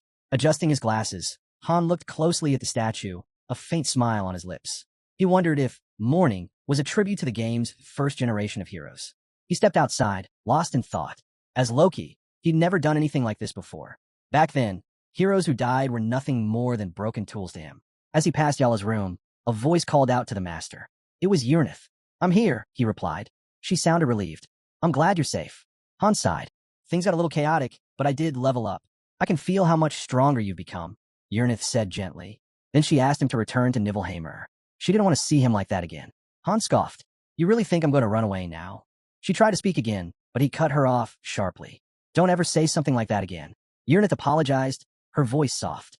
It's just too dangerous. Han's sword appeared in a flash, as Urnith added that even Bifrost wouldn't be much help now. Despite the mission's outward success, she said it was a failure in truth. If Han had no intention of returning to Nibelheimer, then maybe she offered they could send heroes from there to assist in Tonia. Han's expression hardened at the suggestion. Urnith insisted. Let them handle the tower assault while Han stayed out of harm's way. That's nonsense, Han shot back. Holding up the newly acquired statue, he explained that Tonia wasn't strong enough to support Nibelheimer's heroes. To get 6-star warriors, they need to push into the mid-levels of the tower first. Even so, Urnith countered they could send promising lower-tier recruits, if nothing else. Han frowned. Do you really think my master would just accept help with no strings attached? He set the statue back on the shelf. One mistake is all it takes to die. No second tries. That goes for all 5 of us. Urnith's eyes widened at his words. Han lowered his gaze. None of us has ever failed a mission. Not once. And I'm bound by that same rule. He made it clear. The heroes in Tonia had to grow stronger, even if it meant many wouldn't survive. Still, he swore to them that he'd climb the tower himself. Urnith lowered her head. We'll wait for the day you reach the top. Han told himself he'd lock away his memories, burying them so deep they'd never rise again. Back at the training ground, Velkist was battling a swarm of training dummies. With swift strikes, he hacked off one dummy's head and arm, then tore through another. Breathing hard, he approached Han. "I thought you said I could rest," he said. Still winded, Velkist called it a light workout. He had picked up a new skill, one that could be useful in most situations. It was called Dragon Extinction, a passive ability that raised resistance to all dragon-related status effects. It also gave a +1 boost to all stats and activated automatically during fights against dragons. Han realized Velkist had fused his abilities. "When did that happen?" he asked. Velkist recalled it occurred during an underwater fight against fish-like monsters. In the middle of the chaos, Dragon Slayer and Bleeding Resistance had merged into Dragon Extinction. Han noted that while Velkist had lost bleeding resistance in the process, the trade-off might have made him even harder to kill. The skill was dragon-specific, sure, but Han figured it'd pay off in the future. Just then, Narissa walked up and let Han know the others had arrived. She gave him a quick look and said she had something urgent to share, something about the First Law. But before she could say more, someone called out Han's name. All three turned to see Adis heading their way. She told Han to come with her to Party 2's training hall. As he followed, he called back over his shoulder that he'd return soon. Narissa stood there, arms folded, saying nothing. Velkist glanced at her and said it was nice that every party had its own training hall, but he didn't have enough people to properly train with. He added that he wanted to spar with Han someday. Inside Party 2's hall, Han immediately noticed how empty it felt. Adis stopped and told him morale had been low since Leilani's death. Then, without warning, she drew her dagger and told him to draw his sword. She dropped into a stance, ready for combat, and shouted for him to fight. Han pulled out his sword and motioned toward the ring, suggesting they take it there. Adis shook her head. She knew she'd lose, and she didn't want anyone watching their leader fall. Han told her to take it seriously. If she stepped in already expecting defeat, she'd never win. His stats flickered into view, all maxed out. Adis charged in first. Han caught the attack cleanly and noticed her technique had evolved. It was more complex now, harder to read. She leapt back, pulled out a bow, and fired. Han sliced the arrow out of the air. Her speed and aim were sharper than ever. Then she switched weapons again, wielding a dagger in her left hand as she launched another flurry. Han blocked both strikes at once. That's when it hit him. In terms of base stats, there wasn't a gap between them anymore. She was born a 3-star, and he'd clawed his way up from 1 star, but they stood on equal ground. Adis kept changing her rhythm, adapting mid-fight with skill after skill. She was unpredictable, and it made the duel tough. Then she pushed harder, activating several skills at once and striking with both hands. Han parried again. She called out his past victories, slaying the black dragon on the 20th floor, defeating the water dragon in a recent mission. Han warned her, if she kept going, she might regret it. Steel crashed against steel, sparks bursting with every blow. Then Han activated his Exceed state. His hair turned white, his eyes lit up, and every stat jumped through the roof. Only his stamina remained unreadable. Adis shifted her stance and stepped back. Han didn't hesitate. He pressed forward, remembering how Adis, for all her emotion, always became cold and precise on the battlefield. That mix of instinct and control had kept her alive through it all. As the fight continued, Adis did her best to dodge and defend, barely keeping up with Han's relentless attacks. She was sweating now, pushed to her limit. Han could see it clearly. She had grown stronger not because she was gifted, but because she had once been powerless. Her will to survive had driven her to this point. With one powerful strike, Han knocked her dagger clean from her hand. Gripping his blade with both hands, Han activated Destructive Sword Spirit and unleashed a devastating blow. The force of it ripped through the air, sending a shockwave that exploded forward. Adis hit the ground hard, her eyes wide in disbelief as the impact rocked the entire area. A blinding white light flashed behind a nearby building, followed by a deafening crash that left a massive crater in its wake. Dust and debris filled the air. Adis sat near the crater's edge, stunned. She stared at the destruction, overwhelmed, and admitted it. There was no way she could have won. Han remained standing, sword still in hand. Adis trembled, fists clenched tight. She couldn't understand why she'd come up short. She finally spoke, saying she had promised herself she wouldn't lose anyone else. But now she realized such a vow had been nothing more than a desperate hope. Lilani wouldn't be the last. She mentioned Anand and Bennick. Both were devastated, but with time, they'd recover. Roderick, though, he was broken. They had found him in the check room, knees to the ground, hands against the glass. Not a single word since. Adis admitted he was worse off than anyone else, maybe too far gone. Without him, Party 2 was finished. Lowering her head, she confessed she no longer knew what to do. She apologized to Han, knowing none of this was his fault. Sitting there, face to the ground, she admitted that even after losing Ialka, their only elemental mage, she still didn't know who to blame or where to direct the anger. Han turned away. As he walked off, the white in his hair faded back to black. His mind drifted to Ialka's death and the heavy toll it had taken on Party 2. Party 3 was already gone. Those who had shown promise, all wiped out. Then he heard it. The glass encasing the fallen heroes began to crack. Han stopped and looked around. The lobby itself was falling apart. Han looked around and took in a state of the lobby.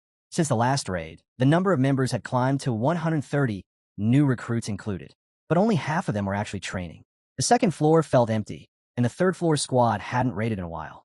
The whole place felt drained, barely hanging on. Those who still cared were on the brink of collapse, and the rest?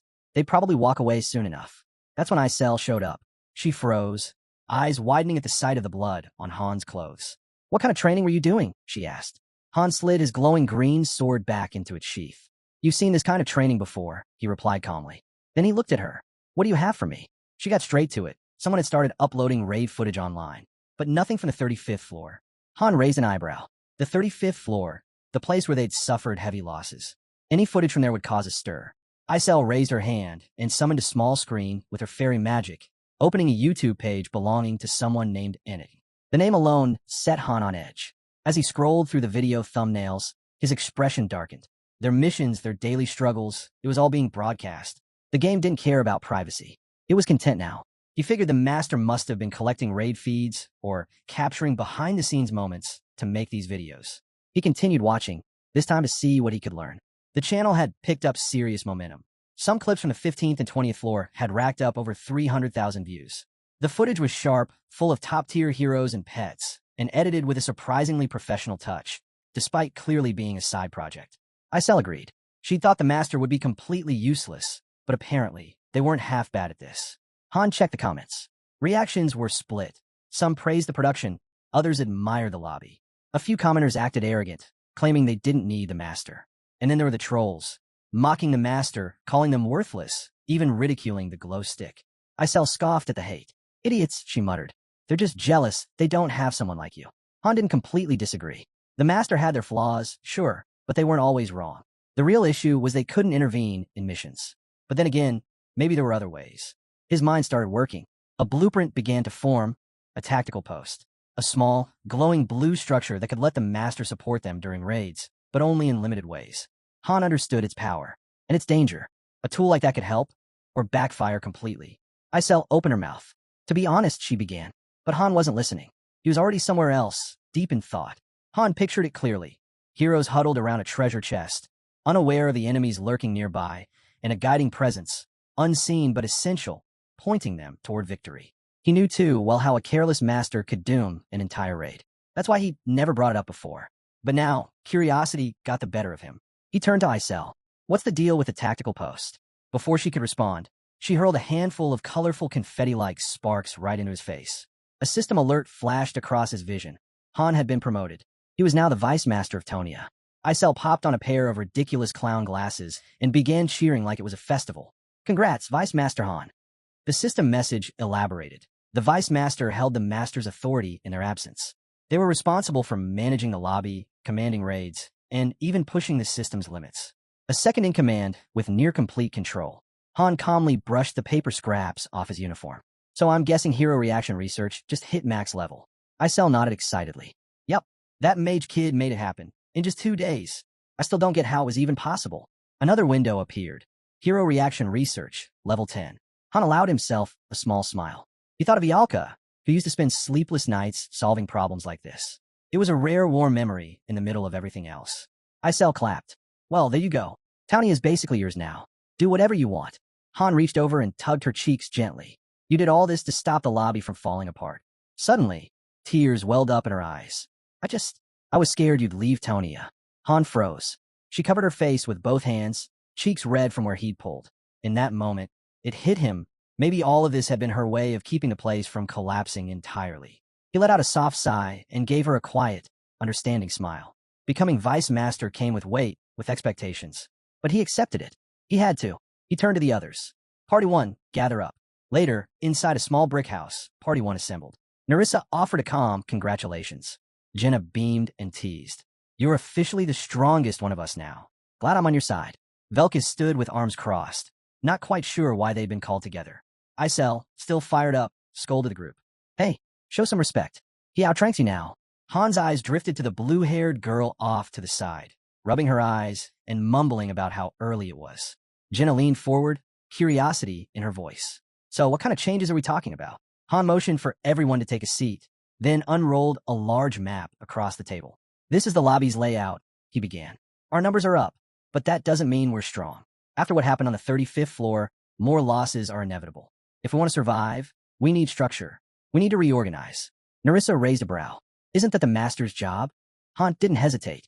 It used to be, but the master's overwhelmed. The lobby's grown too fast, too big. They can't handle it alone anymore. He raised his hand and posed a question to the group. What does it take to lead effectively? Velkist narrowed his eyes. So you're saying you recognize the master as our leader? I do, Han answered. Too many heroes have lost the will to fight. We need someone stronger than just me. Ryman and the others in Party 2 are still grieving. Kasha's been wandering the forest, refusing contact. If we want stability, the master has to take a more active role. Velkist stepped forward, his voice sharp. I've heard the rumors that the master sees us as expendable. Sacrificial pawns on a board. If you're choosing to back someone like that, don't count me in. He looked Han dead in the eye. The only reason I'm still alive, maybe you too, is because of our own choices, not theirs. The master sat back and watched as we were thrown into missions that could kill us. He let out a bitter laugh. Maybe I'd follow if you were the master. But them? They're useless. Then the blue-haired girl, still rubbing sleep from her eyes, added her voice. That isn't even the original master. The magic hall's empty. We can't summon new mages. The only reason we're even here is because of this master. We follow orders because we have no choice. Not out of loyalty. Velkis scoffed and threw up his hands. Vice Master, please. That's just a slave polishing his chains and calling it glory. Narissa calmly placed a hand over her heart. Helping the master is the best chance we have. Not just to survive, but to protect what's left. Velkis shook his head. Can't believe anyone would choose to stand by the one who sent them to die. Han didn't flinch. It's not about blind loyalty. It's about survival. If we don't work together, even with the master, we lose everything. Velkis gave a dry chuckle, clearly unconvinced. The tension in the room thickened. Isel, suddenly nervous, jumped in with a forced smile. Hey, can we all just chill for a second? We're supposed to be celebrating Han's promotion, remember? Jenna slowly raised her hand. Can I say something? The room quieted as she stood. Her voice was soft but steady. I don't think the master sees us as pawns. They gave us food, shelter, granted our wishes. And when we lost people, they mourned with us. She glanced at Han. You even turned down a mission once, didn't you? If we were just puppets, that wouldn't have been possible. She paused, then continued. Maybe there's more to all this. A bigger reason behind it all. I'm not saying anyone has to help, but doing so doesn't just help the master. It helps us too. Han smiled quietly. This kind of perspective was why systems like welfare existed in the first place. Support and stability gave people room to think beyond themselves. He nodded. She's right. We can't just ignore the master. None of us are here by accident. If we want to reach the 100th floor, we have to work together. Narissa followed with a firm nod. Helping the master is helping ourselves. Jenna gave a small shrug, laid back as ever. Just saying my piece. You don't have to agree. The blue-haired girl let out a long yawn and stretched. Fine. If it means I get to sleep more, I'm in. Velkist shot her a glare. You want to sleep forever? She squeaked and ducked behind Han. Velkist let out a growl, but eventually sighed. TC fine. I'll help. For now. Han kept his thoughts to himself. Whether they liked the master or not didn't matter anymore. If they wanted to make it to the 100th floor, if they wanted to go home, the master was part of the equation. Always had been. Velkist crossed his arms. So what now? Han looked him in the eye. I'll keep it simple. I'll explain everything step by step. Velkist gave a short nod, this time without resistance. All right, I'll follow. Then came the system's voice. Loading complete. Han looked up. Above Tonia, the master's eye appeared, watching, waiting. It was time to make anything better. Night had blanketed Tonia, stretching deep shadows over the streets. The town was still, the silence broken only by faint whispers in the lobby. A young boy stood in front of Mark, voice shaking as he explained that the raid team had returned, though not in any way they had expected. If things kept going like this, he said, they might all end up synthesized. Mark sighed and rubbed his temples, brushing off the boy's panic. Synthesis wasn't something to get worked up over, especially over something as minor as raiding a storage unit. But then his demeanor shifted. Suddenly, he grabbed the boy's face, fingers pressing into his cheeks, his voice turning harsh. He leaned in and asked coldly, was the boy scared of synthesis, or was he scared of Han? The color drained from the boy's skin. His eyes welled up. He started to cry. Mark scoffed and muttered that real fear wasn't dying. It was knowing death wouldn't save you. Meanwhile, Rodri sat slumped in a decaying bar, staring into his half-finished drink. The room stayed silent until the door groaned open. Adis walked in like she owned the place, set her glass on the table across from him, and sat down without a word. With a mocking tone, she said he still couldn't handle his liquor and wondered out loud if drinking by yourself even counted as having fun. She poured herself a drink, not bothering to ask, eyeing him as he stayed quiet. She mentioned Party 1 was making moves for the master, trying to step up now that the lobby had turned into chaos. And yet here the two of them sat, doing nothing in the dark. Her mind wandered to Lilani. She remembered the look in her eyes, the hesitation in her voice when she spoke about all the people who'd died. Adis had told her then, quiet but firm, that it was okay to grieve and to be grateful they were still alive. That's how mercenaries made it through. Lilani had nodded. Back in the bar, Adis downed her drink and slammed the glass down. She said she'd start moving again tomorrow. Rodri blinked, finally snapping out of it. But before he could say a word, she told him straight. Leave Party 2. At the Grand Fountain, in the center of the plaza, Han stood with Jenna at his side. She told him the crowd had gathered, just as he ordered, gesturing to the uneasy group in front of them. Former civil servants wiped at their brows, confused about why they were called, but smart enough not to challenge the man standing at the top. Han crossed his arms, scanning the group before him. The turnout had exceeded his expectations. He told them that, from now on, they had new duties. It was straightforward. They would track everything. Who was in the lobby, their levels, classes, floor progress, inventory, facilities, dungeon updates, equipment. Everything. He repeated the word, locking eyes with them. Everything. Someone in the crowd, baffled, raised his voice and asked what that even meant. He didn't get to finish. With a heavy thump, Isel landed beside him. She threw her tiny fist in the air and yelled that Han was now the vice master. Talking to the master without permission, that'd get them all killed. So they'd better listen to Han. The man muttered something under his breath about her being a demon fairy, but resistance crumbled fast. The crowd backed down and nodded in reluctant agreement. Jenna leaned toward Han and asked in a low voice what the real goal was here. Han answered plainly. He was adding a fourth job type to the lobby. If things were going to run properly, they needed accurate, thorough records. Isel hovered above, jabbing a finger down, declaring this was their responsibility now. Han let a faint smirk slip through, admitting he'd scared them into falling in line. Jenna looked at him sideways and asked if that was the whole plan. Han shook his head. He wished it was. But this was just the start.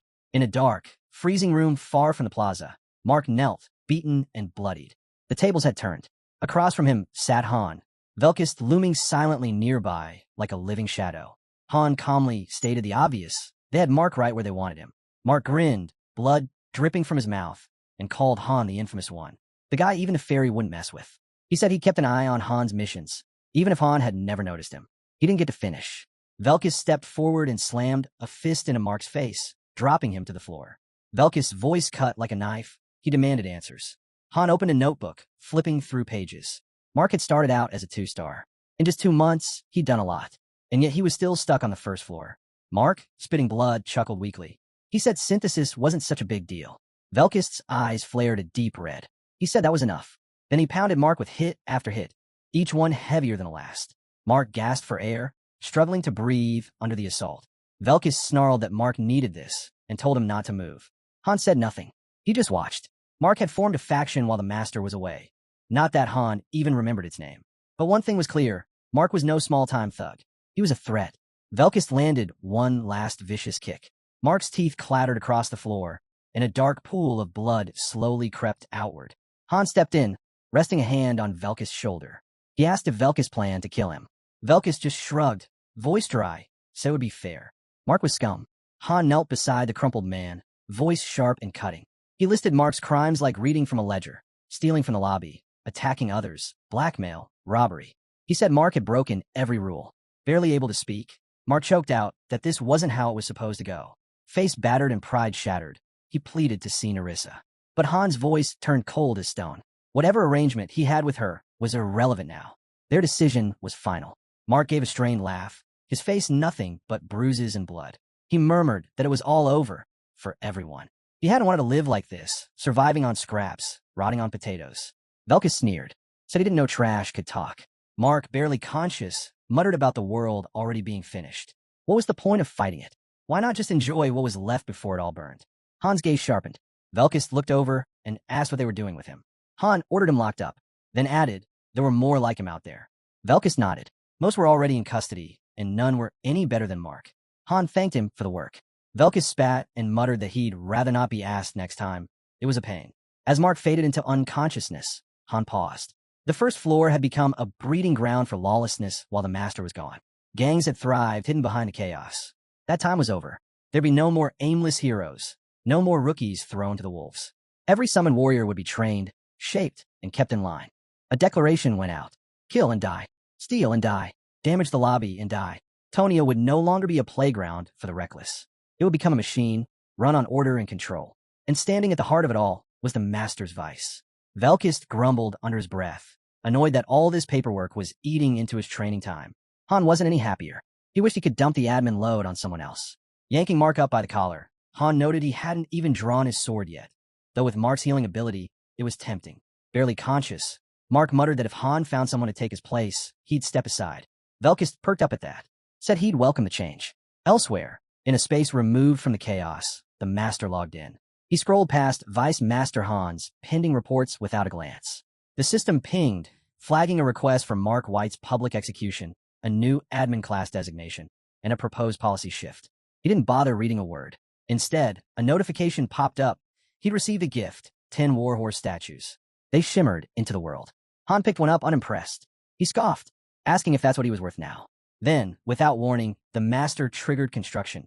Tactical Force, Level 1. 500 gems gone in a flash. The earth split open and a luminous blue building emerged. A system message followed. Tactical Force was now online, allowing limited use personal strategies during missions. Higher levels would unlock more.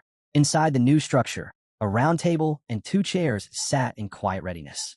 Isel wobbled in, struggling with 2 of the massive warhorse statues. She muttered that they were going to mess everything up. Han, flipping through more documents, replied that they wouldn't interfere much. Floating upward with a scowl, Isel said the master only watched from above. He had no clue what actually happened down here. Han paused, considering, then admitted he used to be just like that. Isel looked back at him, her tone softening. She said that wasn't him anymore. He was the one calling the shots now.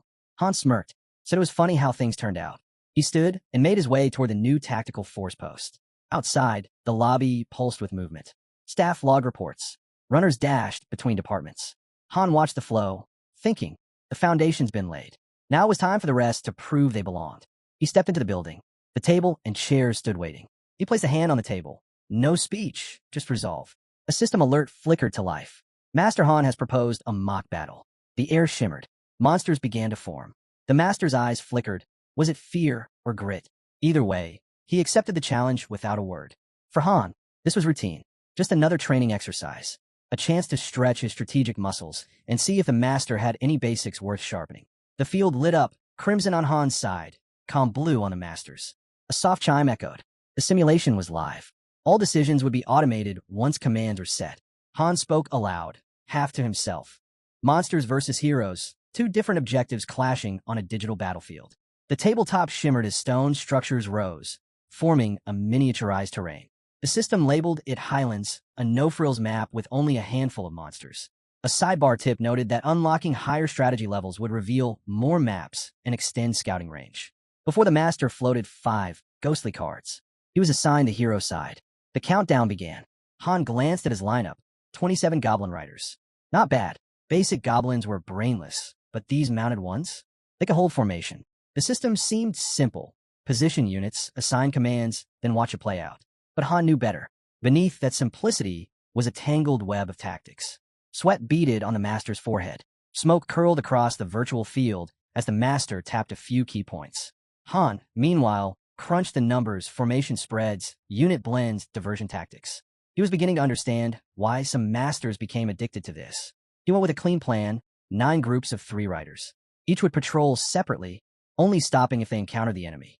Confidently, Han sent his troops out. If a master tried hiding in the woods, he'd just wear himself out. Han had this. Digital heroes and monsters popped into place. Command cards blinked. Han noticed Jinna's Party 1 was in use.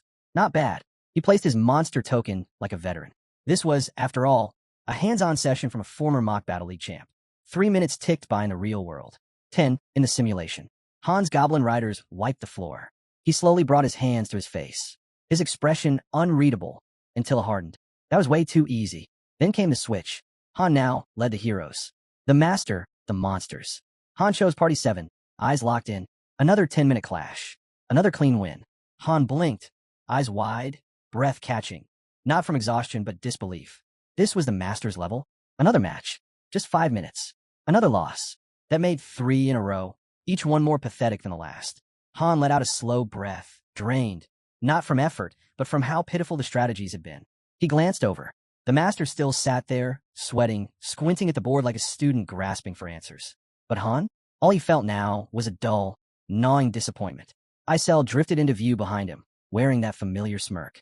She pointed out that while the master might dominate racing sims, he was hopeless at everything else. Han's shoulders slumped. His expression hardened into something grim. Isel turned away, laughing quietly. Said Han might as well run all the missions himself from now on. Behind his eyes, frustration simmered. Then, a new notification. The master had sent another challenge. Han declined. Another one. He declined again. The master looked stunned, confused. I don't want to play anymore, Han muttered. Without a word, the master reached forward and placed a small warhorse figure on the table.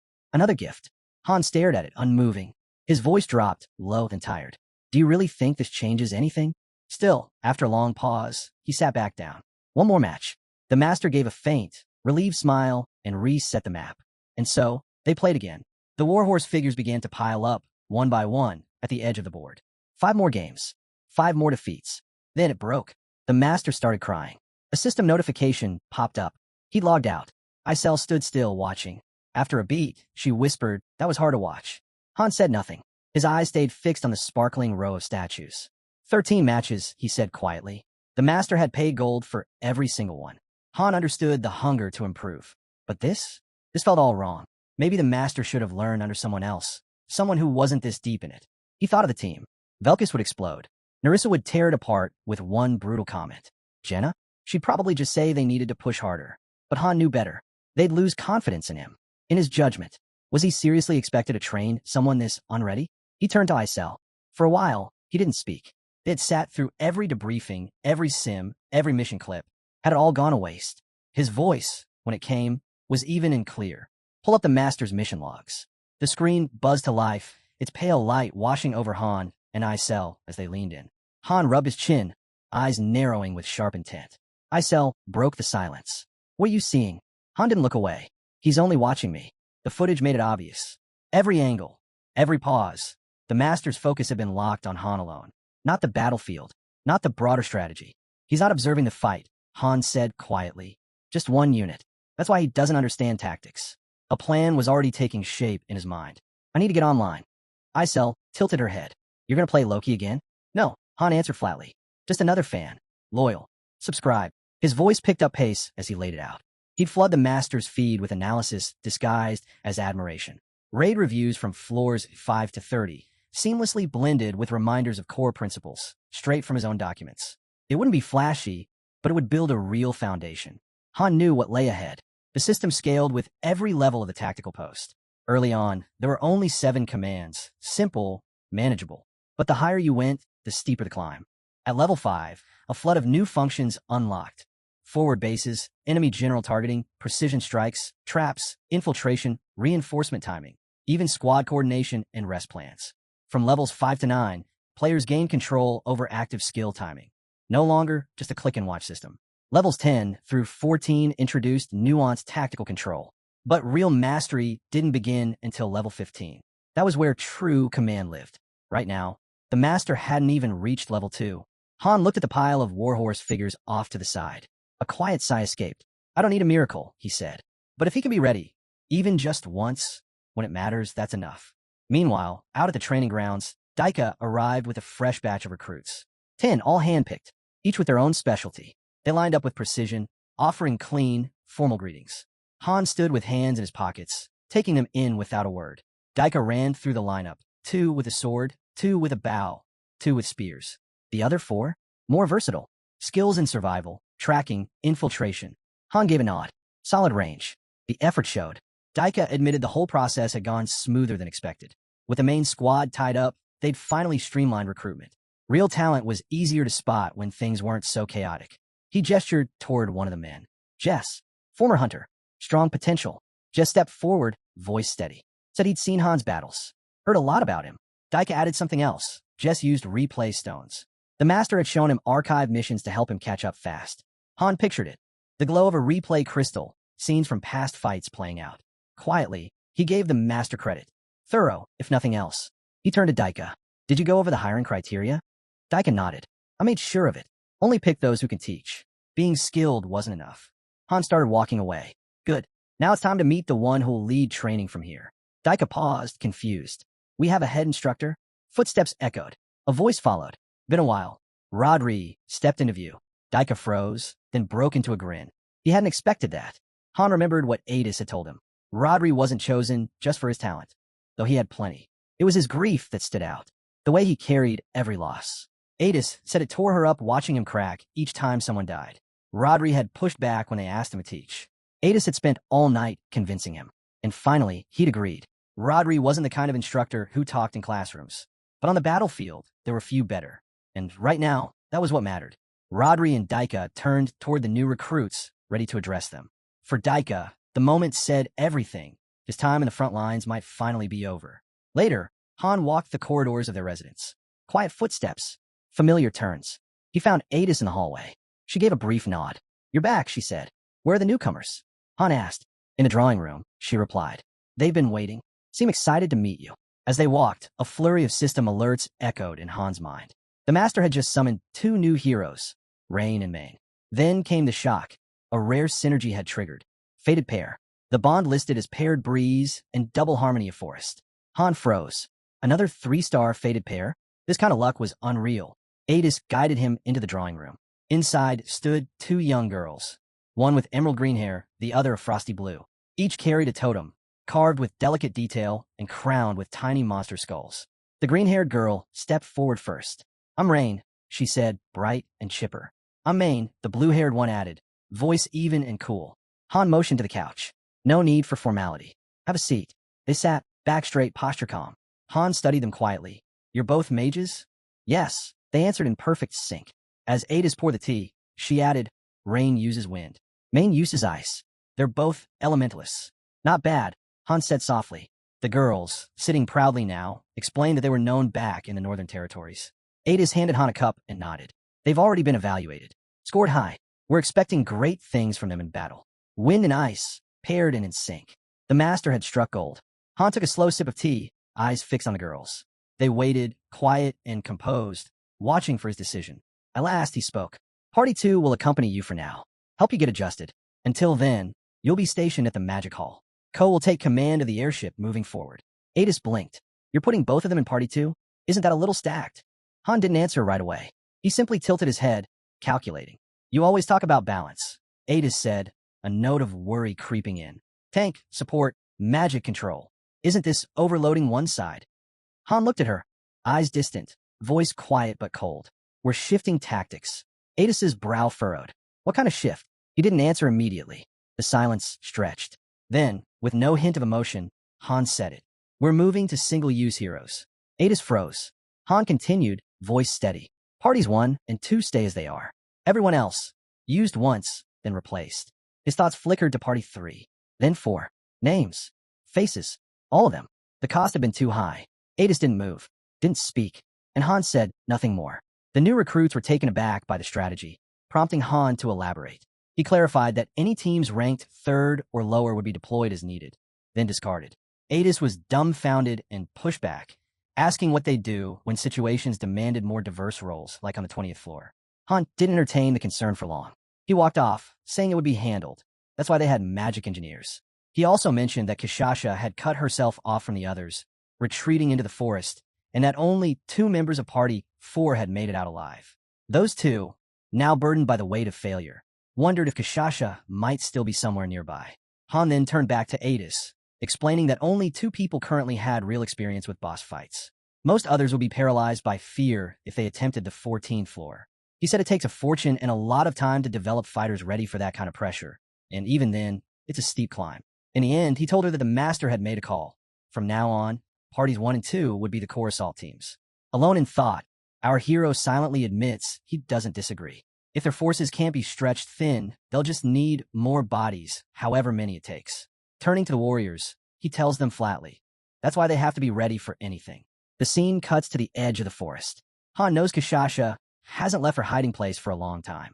Party 3 once rivaled Party 1 in strength, but after a disastrous water battle and a string of bad luck, they were shattered. Even if the Master wanted to rebuild them, it would be nearly impossible to find new non-human recruits. As far as Han's concerned, Party 3 is finished. Armor on and prepared, Han steps into the woods. In his mind, he reflects, this world doesn't keep heroes around if they're no longer useful. If things stay like this, Kashasha might not last much longer. Just then, someone brushes past him. It's Velkist. He chuckles, noting how they always seem to cross paths. Han asks why he's here. Velkist shrugs, saying he spotted promise in a rookie and decided to help with training. Then he flips the question back. Han replies that he's looking for Kashasha. Velkist snorts, calling her worthless. What good is power if your mind breaks that easily? Han doesn't argue. He says her condition is partly his fault. Velkist just shakes his head and says Han's gone soft, that he's not the man he used to be. Han didn't get what Velkist meant and didn't bother asking. He just kept moving forward, deeper into the forest. As he walked, old memories pressed in. How he'd once supported Kashasha and the others, those non-human allies who had placed their trust in him. Now he was retracing the steps through the very woods she used to call home. Every corner brought back echoes of the past. He eventually stepped into a wide clearing and called out, his voice carrying through the trees. I can't bring you back. Are you done mourning? Come on, we've got missions to handle. From somewhere beyond the trees, her voice floated back, distant and weary. Missions? What's the point? My people are gone. Why should I lift a finger for humans now? Han replied that if they could make it to the 100th floor, there was still a chance to bring them back. She knew that already. He reminded her. But she snapped back. What proof did he have? How could he be sure? He didn't try to argue the facts. He admitted there was no certainty. But even so, it was something worth believing in. A bitter laugh followed. Her voice wavered as it came from beyond the thick brush. She said she'd thought she could handle it. She told herself she was a warrior, that she'd gone through the rites, and that even the Varian King had recognized her strength. Han tried to speak, to tell her she still was a warrior. But before he could finish, she cut him off. Firm. Final. He stood still. Then she emerged. She looked worn down, broken. Her face was tired, her eyes hollow. She yelled at him to leave, said he had no business coming here, that no one else should, either. It was her fault, everything. Her mistake had killed her people. She had nothing left to give. No fight. No purpose. Han gave it one last shot. He asked if she really understood what it meant to keep shutting the world out like this. She said yes, she understood. And maybe, in the end, that would be okay. Han let out a long breath. He called it what it was, a foolish decision. From behind the tree lean, a clearer view of her came into focus. Her body had changed, twisted. She looked far from what she once was, more beast than person now. Still, Han spoke up. You were radiant when you first walked into these woods. Now, all I see is a hollow version of who you used to be. I'm guessing I'm here to be your synthesis partner. Honestly, that'd be an honor. Then he asked her one last time, is this really how it ends? Are you just going to keep hiding? She said nothing, not a word. Realizing what had to be done, Han drew his blade and declared flatly, that's enough. Without looking back, he slashed behind him with force, shouting, coward. The strike thundered through the forest, a cloud of smoke erupting like a shockwave and swallowing everything in its path. But just as the dust settled, Han froze. His voice dropped. What is this? This is your warning, he said firmly into the haze. Then came her voice, faint but clear. Be careful. She vanished, leaving only that final word behind. Sensing movement, Han gripped his sword tightly and turned to face the shadows at the edge of the woods. He didn't wait. Another strike exploded outward, the blast lighting up the forest in a brilliant flash. From high above, Kashasha's voice rang out. What are you doing? Han's reply was cold and steady. Die right there. Then, with no hesitation, he slammed his sword into the ground once more, sending shockwaves ripping through the earth. Suddenly, Kashasha appeared atop a tree, watching him. Han looked up and asked, didn't think I had it in me, did you? He went on, everything here eventually recovers, but not durability. Once a structure's integrity hits zero, it's gone unless you pour gold into it. He launched another massive strike, tearing through the trees like paper. When the smoke cleared, he spotted her, standing at the edge of the crater his last hit carved out. Are you insane? She yelled.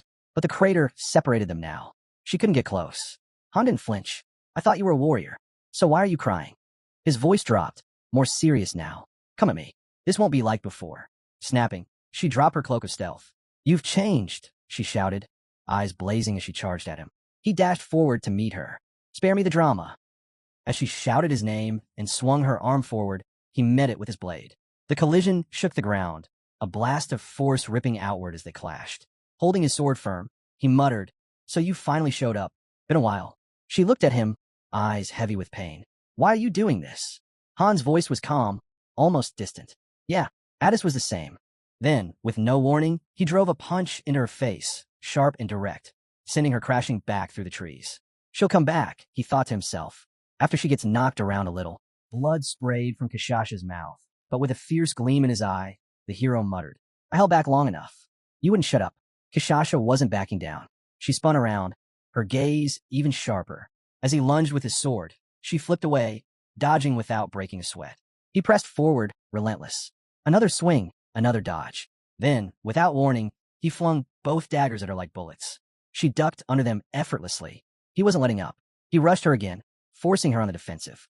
She leapt into the air, and only then did it become clear she was bleeding out. Her HP was ticking down. In a flash, he stabbed a dagger into a tree, breaking the branch beneath her. She landed softly and muttered, "You're a letdown." But the second her feet hit the ground, he attacked again. She caught the blade with her bare hand, and the impact sent a shockwave through the earth. She yelled at him to stop. Unshaken, he growled back, accusing her of slacking off since their last mission. She didn't fight like she used to. He forced her back once more. Enraged, she snapped, said she could end it all with one blow. Suddenly, a blinding beam exploded against his blade. She didn't stop. She went in fast, strike after strike, pushing hard. He held his ground, deflecting each one. She soared into the air, shouting, "You started this, and that's all you've got." She raked at him with clawed strikes. One finally caught his cheek. Blood flew, and he thought, "Guess she upgraded. Lucky this is just a lobby."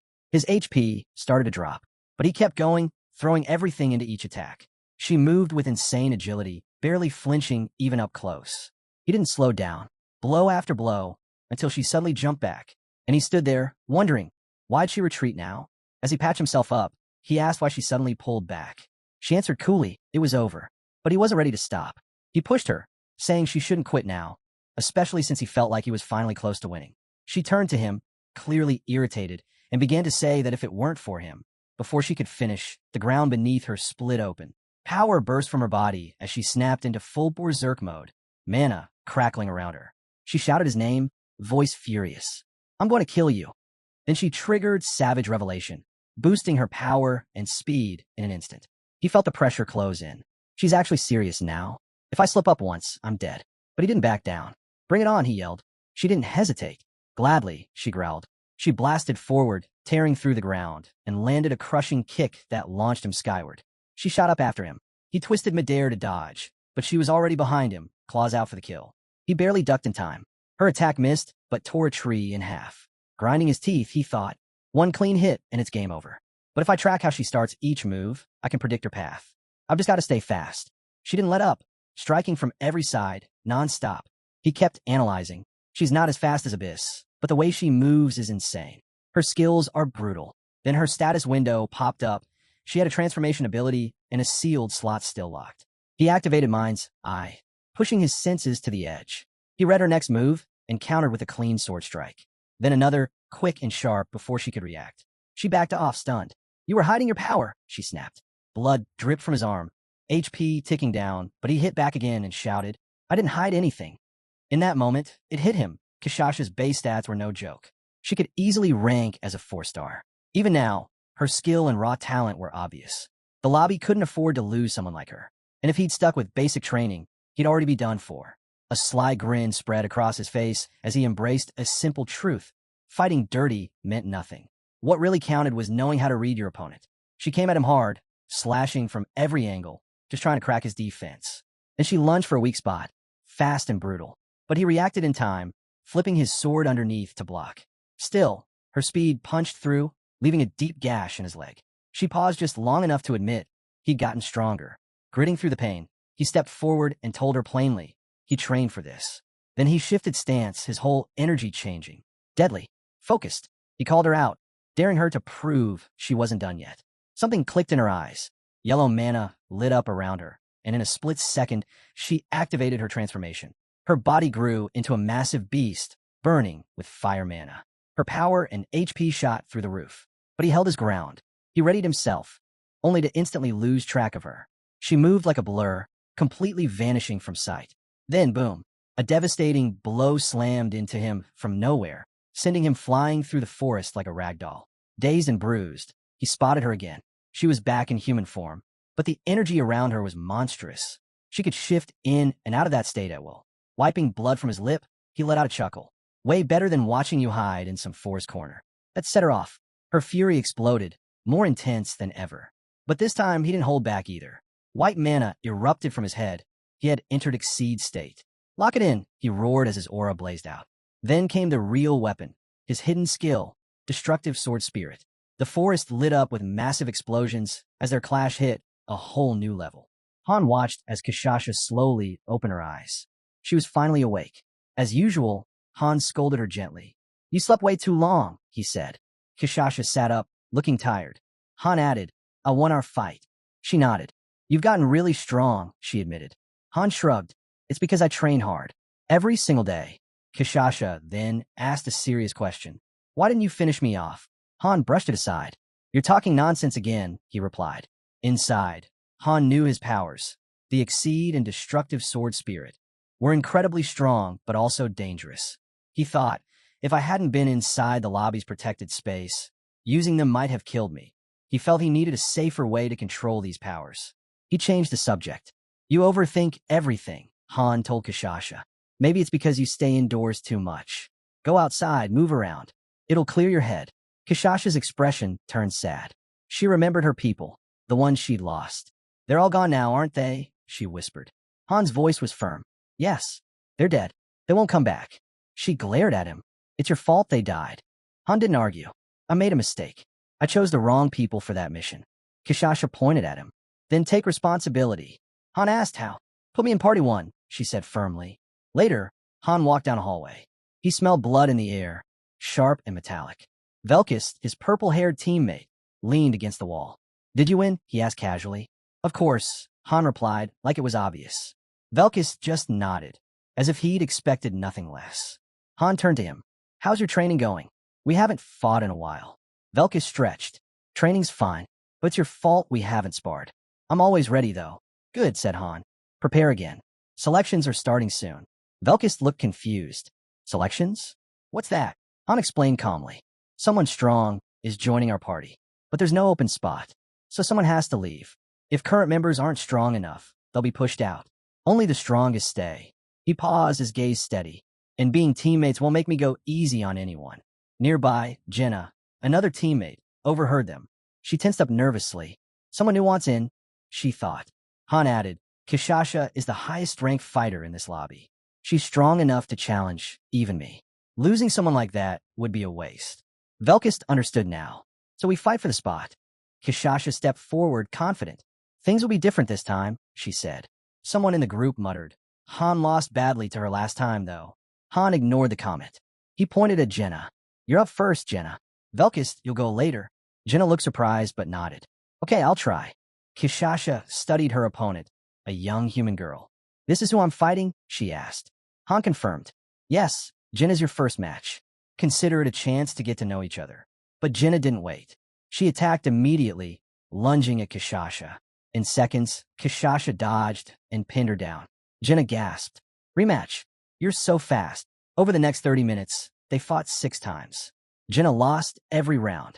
After the last defeat, Kishasha offered a hand to help her up. You have potential, she admitted. Next, Velkis stepped forward. He glanced at Jenna and Narissa, their quiet mage teammate. We can't afford to lose the archer or Narissa, he thought. So it's between Jenna and her for who leaves. Kishasha faced him. Her strength reminded him of Han, fierce and unyielding. The fight began violently. Velkis used his hostility and fighting spirit abilities, his attacks wild and explosive. Kishasha matched him blow for blow. Han watched closely, noting how Velkis' energy flared but wasn't enough. Kishasha's strikes were unnaturally powerful. She once beheaded a 2-meter merman and ripped a kraken apart, Han recalled. Suddenly, Narissa sighed loudly from the sidelines. She sounded bored. I want to leave the party, she announced. Velkis froze mid-swing. He stared at her, furious. What did you just say? He demanded. Kishasha lowered her fists, the fight forgotten for a moment. Everyone turned to Narissa, waiting for an explanation. Narissa announced she wanted to leave Party 1. Everyone was surprised. She explained it was better for her to go. Anyone could replace her, like Jenna or even Human Beast, for scouting duties. Han tried to make her understand the consequences. If you leave the party on your own, he said seriously, you can never come back. And the other parties are full too. He wanted her to be sure. But Nerissa wouldn't change her mind. She remained firm. Velkus got angry. You're just leaving? He demanded, upset. Nerissa offered to keep handling the chores for the main lobby area. But Velkus was still mad. You told us to prepare for this fight, he argued. And now you're ending like this? He felt she was giving up. Nerissa disagreed. She wanted the team to be more efficient. She truly believed leaving was the best choice for everyone. She tried to talk to Velkus more calmly. I want to talk. But he cut her off. He dismissed her completely, still angry, and stormed out. Later, Nerissa sat drinking tea with Han. Han asked her about her sudden decision. What changed your mind, he wondered. Nerissa told him it wasn't sudden. I've been thinking about this for a while, she admitted. Han knew Nerissa had been worried about surviving when she first arrived. He reminded her, if you had lost your fight against Kashasha, it wouldn't have been the end. I would have found you other opportunities. He wanted her to know he would have helped her. Nerissa opened up. Before, she said, I couldn't trust anyone. I saw everyone as an enemy. She paused. But with you, I thought I could leave the princess safely in your care. She meant Princess Friasis. Then Nerissa did something unexpected. She took off her coat. She revealed a strange mark on her back. This, she explained, is the Seal of Twilight. It's a secret technique of the Halgens. She described its terrible power. The seal forces absolute obedience to its owner. It also boosts intelligence and strength. But it has a dark cost. It shortens the person's life. However, it keeps them looking young and improves their memory. Because of the seal, Nerissa remembered things from her past life. Things she recalled when she got promoted in the tower. These were very old memories. Suddenly, a painful memory flooded her mind. She saw a sword covered in blood lying on the floor. Two men wearing hoods stood over her. Your parents and your brother are dead, one told her coldly. Stay still if you wish to live. She saw other young girls locked in cages nearby. The hooded men took Nerissa away. They brought her to a stage. They lit a large fire and started a strange ritual. Nerissa was forced to lie naked on the floor. The seal on her back burned painfully. She saw insects and a voodoo doll being stabbed. The memory shifted. Now, Nerissa wore a mask. She had killed everyone around her. She knelt before the princess. From that moment, she became the princess's shadow and sword, sent by the Halgens. The princess became her new master. After Nerissa's family was destroyed, she was sold as a slave to the Halgens. They trained her to be a special agent. Princess Friasis Al-Lagner eventually took her in, becoming her new master. The princess didn't like treating me as a slave, Nerissa recalled softly. But she added, I don't think she remembers those days very well. After a moment of silence, Nerissa's eyes suddenly glowed with a bright blue light. She looked directly at Han. This world, she stated. It was made for the recovery of Tonia, wasn't it? Han nodded. Yes, he confirmed. He realized she knew the truth. The others will learn after the 40th floor, Han explained. When they unlock the 4-star promotion, they'll see everything. He told her they were trying to change history. This explained why things felt different to Nerissa than what she remembered. Nerissa knew the Halgens had once been a loyal family serving the king, but they ended up supporting the Order of the Goddess, a group that tried to ruin the princess's reputation. I wasn't with the princess when she was traveling, Nerissa said. It felt like the fact we were ever in Tonia vanished the moment I was summoned here. She was actually relieved she hadn't met her past self in this strange place. Han asked, Is that what you've been investigating all this time? Nerissa didn't answer him. She changed the subject. It's been too long since we did the weekday dungeons, she pointed out. Han told her he had been busy. I explored the other dungeons and questioned people on the first floor, he said. Nerissa didn't seem interested. I have other things to do, she stated. That was the real reason she wanted to leave the party. If I stay in the party, she explained, I won't have enough time to investigate on my own. She believed her investigations were crucial to their mission. She also shared her thoughts on the other heroes. The members on the first floor might seem weak now, she said, but with the right training, they could climb up to the 9th floor in just 2 weeks. However, she warned, once they see Nelsa, they'll start asking questions. They'll wonder if the things they experienced while climbing the tower were actually events from Townia's past. Han agreed. For the lower-ranked heroes, he explained, only those who climb the tower get access to its information. Those who are seen as useless are eliminated. But Narissa challenged him. Are you really sure about that? She asked. She brought up Mark Holline. Mark was born a 2-star hero. He climbed all the way to the 13th floor. He avoided being killed and absorbed by climbing regularly. He's from Vardia's underground guild. He managed to control the first floor without even showing his face. Mark was supposed to be executed soon. Narissa added, he knew a lot. He probably made a living by selling information. She meant Mark traded secrets to survive. Han was skeptical. I doubt he had the exact information we need. Narissa agreed. True. Mark mixed lies with small truths to manipulate people. She saw Han, thought she wanted all of Mark's information. I don't want everything, she clarified. I just need to know who the enemy is and who isn't. She gave Han her assessment.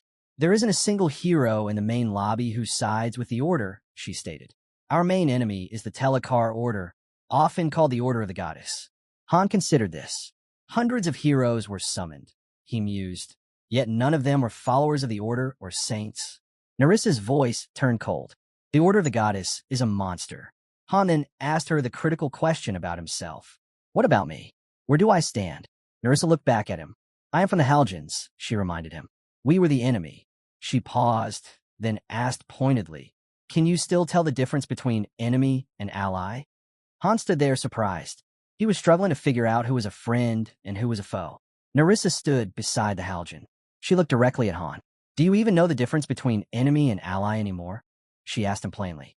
The mission on the 15th floor had shown Han one thing clearly. The Order of the Goddess was their enemy. Then, on the 20th floor, they learned the Halgens were enemies too. Countless heroes had been summoned to this world. But besides Narissa, none had any connection to the Halgens. Narissa shared her thoughts. She believed the Asini's family, one of the 4 great families, might be allies. After all, they had helped with sailing after Han got the first key. The Schuttenberg family had trained mages like Ialka, but Narissa wasn't sure if they were truly allies. 5 powerful forces ruled Tonia alongside the royal family. If all of them became enemies, it would be a huge problem. However, Narissa worried about something else. She thought it was possible that an enemy could be summoned right into their lobby. Both she and Han knew how dangerous someone who could control crowds would be. Such a person would try to take over the lobby. They might use force, clever words, or secret information to gain power. Han had thought about this too. If someone like that came to their lobby and secretly grew stronger, it would put him in serious danger. Because of this threat, Narissa made Han an offer. Give me your position as Vice Master, she said directly. Meanwhile, at the regular summoning place, 10 new heroes suddenly appeared. They looked around, confused. Being pulled into a random place was disorienting. It was getting harder to organize the new arrivals because summonings happened so often. This was the 6th group. Selena stepped forward. We should start bringing in 50 people per group now, she decided. She introduced herself to the bewildered newcomers. Please follow me, she said. I'll explain everything.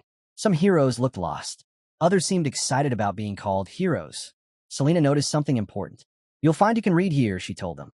This world has no illiterates. Even if you couldn't read before, you can now. She offered to show them around the lobby. You start work tomorrow, she added. Instructors will teach you how to fight. One girl started crying. I've never even held a weapon, she wailed. She looked annoyed at the people around her. Why do I have to sit with these common people? She complained to a guide. The guide was firm. Your status here isn't about where you came from. It's defined by your skills and special talents, he explained. The girl drew herself up proudly. I am Arabelle de Strauss, she announced. My brother is Kyle von Strauss, the Silver Paladin of the White Silver Hall. The guides quickly checked her status information. She only had 1 star.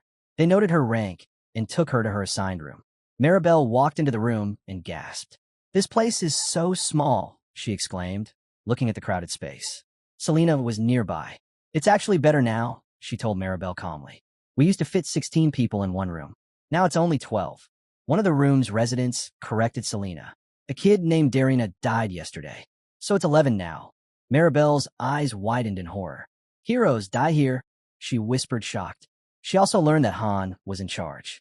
I need to speak to Han, Maribel declared. He must move me to better quarters. The other residents just shook their heads. He won't listen to ordinary people, one said bluntly. But Maribel was still acting like the noblewoman she was. Bring me some tea, she demanded of the others. Suddenly, a loud voice called everyone outside. People started grumbling as they walked out. They wanted to complain about the crowded rooms and hard conditions. Then, an official announcer spoke loudly. Mark Colline and 13 others, he declared, are charged with assault, human trafficking, and other serious crimes. He paused. Their sentence is execution. The condemned men turned on Mark Colline. You lied to us, one shouted angrily. Mark just smiled a mischievous smile. I only promised you wouldn't be used for synthesis, he said coolly. I never promised you wouldn't die. The announcer asked if the criminals had any final words. One yelled out defiantly, this isn't the only lobby. There are infinite fallen worlds. Mark started laughing wildly. You fools. You're fighting in a world that's already ended. The execution proceeded. Maribel watched, her face pale with terror. Meanwhile, Selena reported to her master. Maribel de Strauss has arrived, she informed him. Her brother is a paladin in the Order of the Goddess. Her master simply nodded.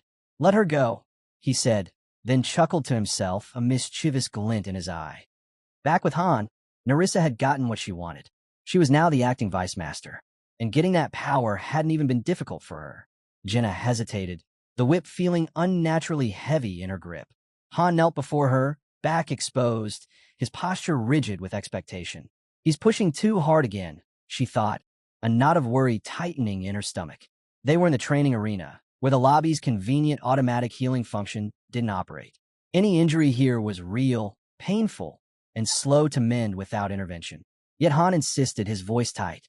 Just do it, as hard as you can. Taking a breath, Jenna pulled the whip back and snapped it forward. The leather cracked against Han's bare back with a sickening thud. He gasped, a strangled sound escaping his lips as he visibly fought back a shout. His knuckles turned white where they pressed against the arena floor, and for a second, Jenna thought he might collapse entirely. Instead, he dropped to his knees, then onto his hands, breathing raggedly. Again, he ground out, the words strained. He's going to break himself, Jenna thought grimly, but she obeyed. She couldn't deny his determination, even if she questioned his methods. She raised the whip once more. Han gritted his teeth against a fresh wave of agony. Each strike was a brutal reminder of his fragility. He knew the terrifying power coiled within him. The destructive sword spirit and the advanced combat techniques was a double-edged sword. Surviving the water dragon had been a fluke, a dangerous gamble where luck outweighed skill. Facing Adis and Kishasha had only confirmed it. Using those abilities safely within the guild lobby's protective bubble was one thing. Unleashing them during a critical mission would shatter his own body instantly. His endurance was laughably inadequate for the forces he commanded. To truly wield his power without self-destructing, he needed a body hardened far beyond its current limits. This brutal regimen was the only path he saw. After the 9th strike landed, sending fresh fire across his nerves, Han gasped, stop. His voice was hoarse. But Jenna, caught in the rhythm of the punishment, swung one final time. The whip connected viciously. Han screamed, a raw curse tearing from his throat as blinding pain exploded across his shoulders. Damn it, Jenna. I said stop. He scrambled towards the large stone bath filled with shimmering green healing potion, almost falling in his haste. The warm liquid enveloped him, instantly soothing the raw, lacerated skin on his back. A low groan escaped him as the potent mixture began its work. His training method was undeniably savage. Endure repeated, severe injuries in the arena's unhealing environment, then soak in the restorative bath. If he could withstand it, this cycle promised significant boosts to his raw endurance and natural healing capacity. He planned at least 10 such sets every day. Standard training felt like child's play compared to the demands of his skills. Only this extreme approach offered chance. Once the worst of the pain subsided and the skin knitted back together, tingling with renewed energy, Han climbed out. Second set, he announced to Jenna, his voice steadier now, ready to push his recovery strength further. Meanwhile, Nerissa efficiently managed the growing pile of guild duties from her new office. Han's appointment of her as vice master had been strategic, freeing him for his relentless training. She focused on practical improvements, refining the training hall systems, organizing the support staff schedules, and drafting clear, enforceable guild laws to handle disputes and conduct. The initial framework was crucial. Once satisfied with the basics, she summoned dozens of heroes, assigning them to fill essential administrative and support roles left vacant. Reports streamed in constantly, resource tallies, patrol logs, newcomer assessments, keeping her desk perpetually cluttered and her mind occupied. Elsewhere in the guild hall, anything hunched over a complex strategy board game with a group of wide-eyed newcomers. Her focus was intense. Each victory earned her valuable experience points, steadily advancing her intermediate tactical skill. Consistent wins weren't just for her own benefit. They were necessary to meet the upgrade requirements for the guild's tactical post. Once enhanced, the post would passively improve the tactical awareness and decision-making of all guild heroes during missions. Every move she made on the board was a step towards that collective strength. Back in the arena, Velkist leaned against a pillar, observing Han meticulously practice defensive stances against a training dummy. Working on defense, Velkist called out. Han, not breaking his concentration, deflected a simulated blow aimed at his chest, trying to stop attacks without shattering the gear. Han explained, sweat beading on his forehead. The dummy's arm vibrated from the blocked force. The goal is to absorb or redirect massive impact without yielding ground or breaking my equipment. Smashing the training dummy would be effortless, but that defeated the entire purpose. Velkist shook his head slowly. That's insanely difficult. Han nodded, acknowledging the understatement. It is, but I need sharper senses and finer control over the energy flow. He paused, catching his breath.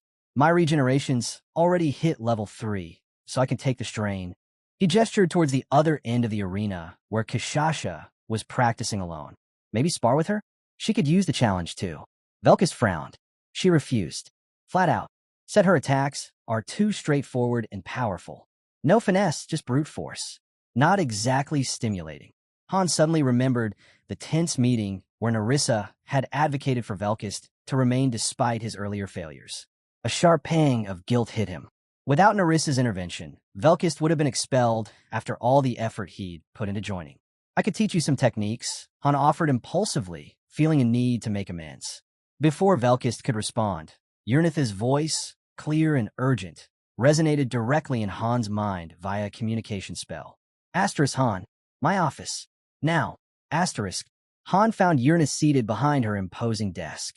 She offered a brief, tight smile as he entered. I just wanted to say goodnight, she quipped, but the humor didn't reach her eyes. Instantly, her expression shifted to grave seriousness. We have an urgent situation. Disturbing rumors confirmed. Solidarity Association forces are massing. Hundreds of airships converging on a single location within our server. She slid a detailed report across the desk. This mobilization happened without any World Raid announcement. Their intention is blatant. She elaborated on their media manipulation tactics, far more sophisticated than anything's viral video efforts. She pulled up Han's own public video channel on a screen, flooded with thousands of comments, coordinated messages of support from Solidarity members, mixed with aggressive taunts. This influx began precisely 1 week ago in Earth time, Urnith emphasized, immediately following the collapse of the Barts Union. The Barts Union, she reminded him, had been a fledgling coalition formed specifically to counter Solidarity's influence. Its defeat had taken less than 7 days. Niflheimer needs you, Han, Urnith pressed, leaning forward. Without your presence and command, we are vulnerable. Your own party will face less risk if you are leading from the front. Han shook his head, a familiar stubbornness setting in. Figure out yourselves. That's the whole point of the training I put you all through. Urnith countered swiftly. I cannot directly command Party 1. They need unity, a clear chain of command, and to understand exactly what Solidarity intends. They need you. The war Han had anticipated but hoped to delay had arrived prematurely. Niflheimer's record was flawless. 129 battles fought against overwhelming odds. Giant guilds, powerful associations, top-ranked solo players. They had never retreated. I've already dispatched a request to Tonia, Urnith added. An airship will dock here in 2 days. Han's mind shifted into tactical mode. Recall every guild member currently outside the base. Immediately. No exceptions. Prevent potential ambushes. His gaze sharpened. Also, give me comprehensive intelligence. Full breakdowns of their assembled forces, known combatants, and detailed battle data from the Barts Union collapse. His hand drifted unconsciously to the simple black band on his finger, the mark of a fallen one, the undeniable proof of his leadership over Niflheimer.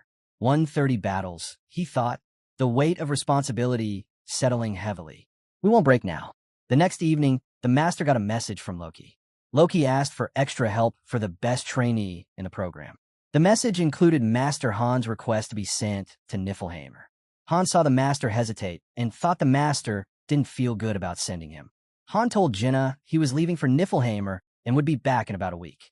Velkist worried who he would fight after Han left. He also wondered if Niflheimer was a nice place. Jenna excitedly told him Niflheimer was nice. She said there was so much to learn there, and she wished she could go. Han told Jenna to take care of herself because things would get busy when he returned.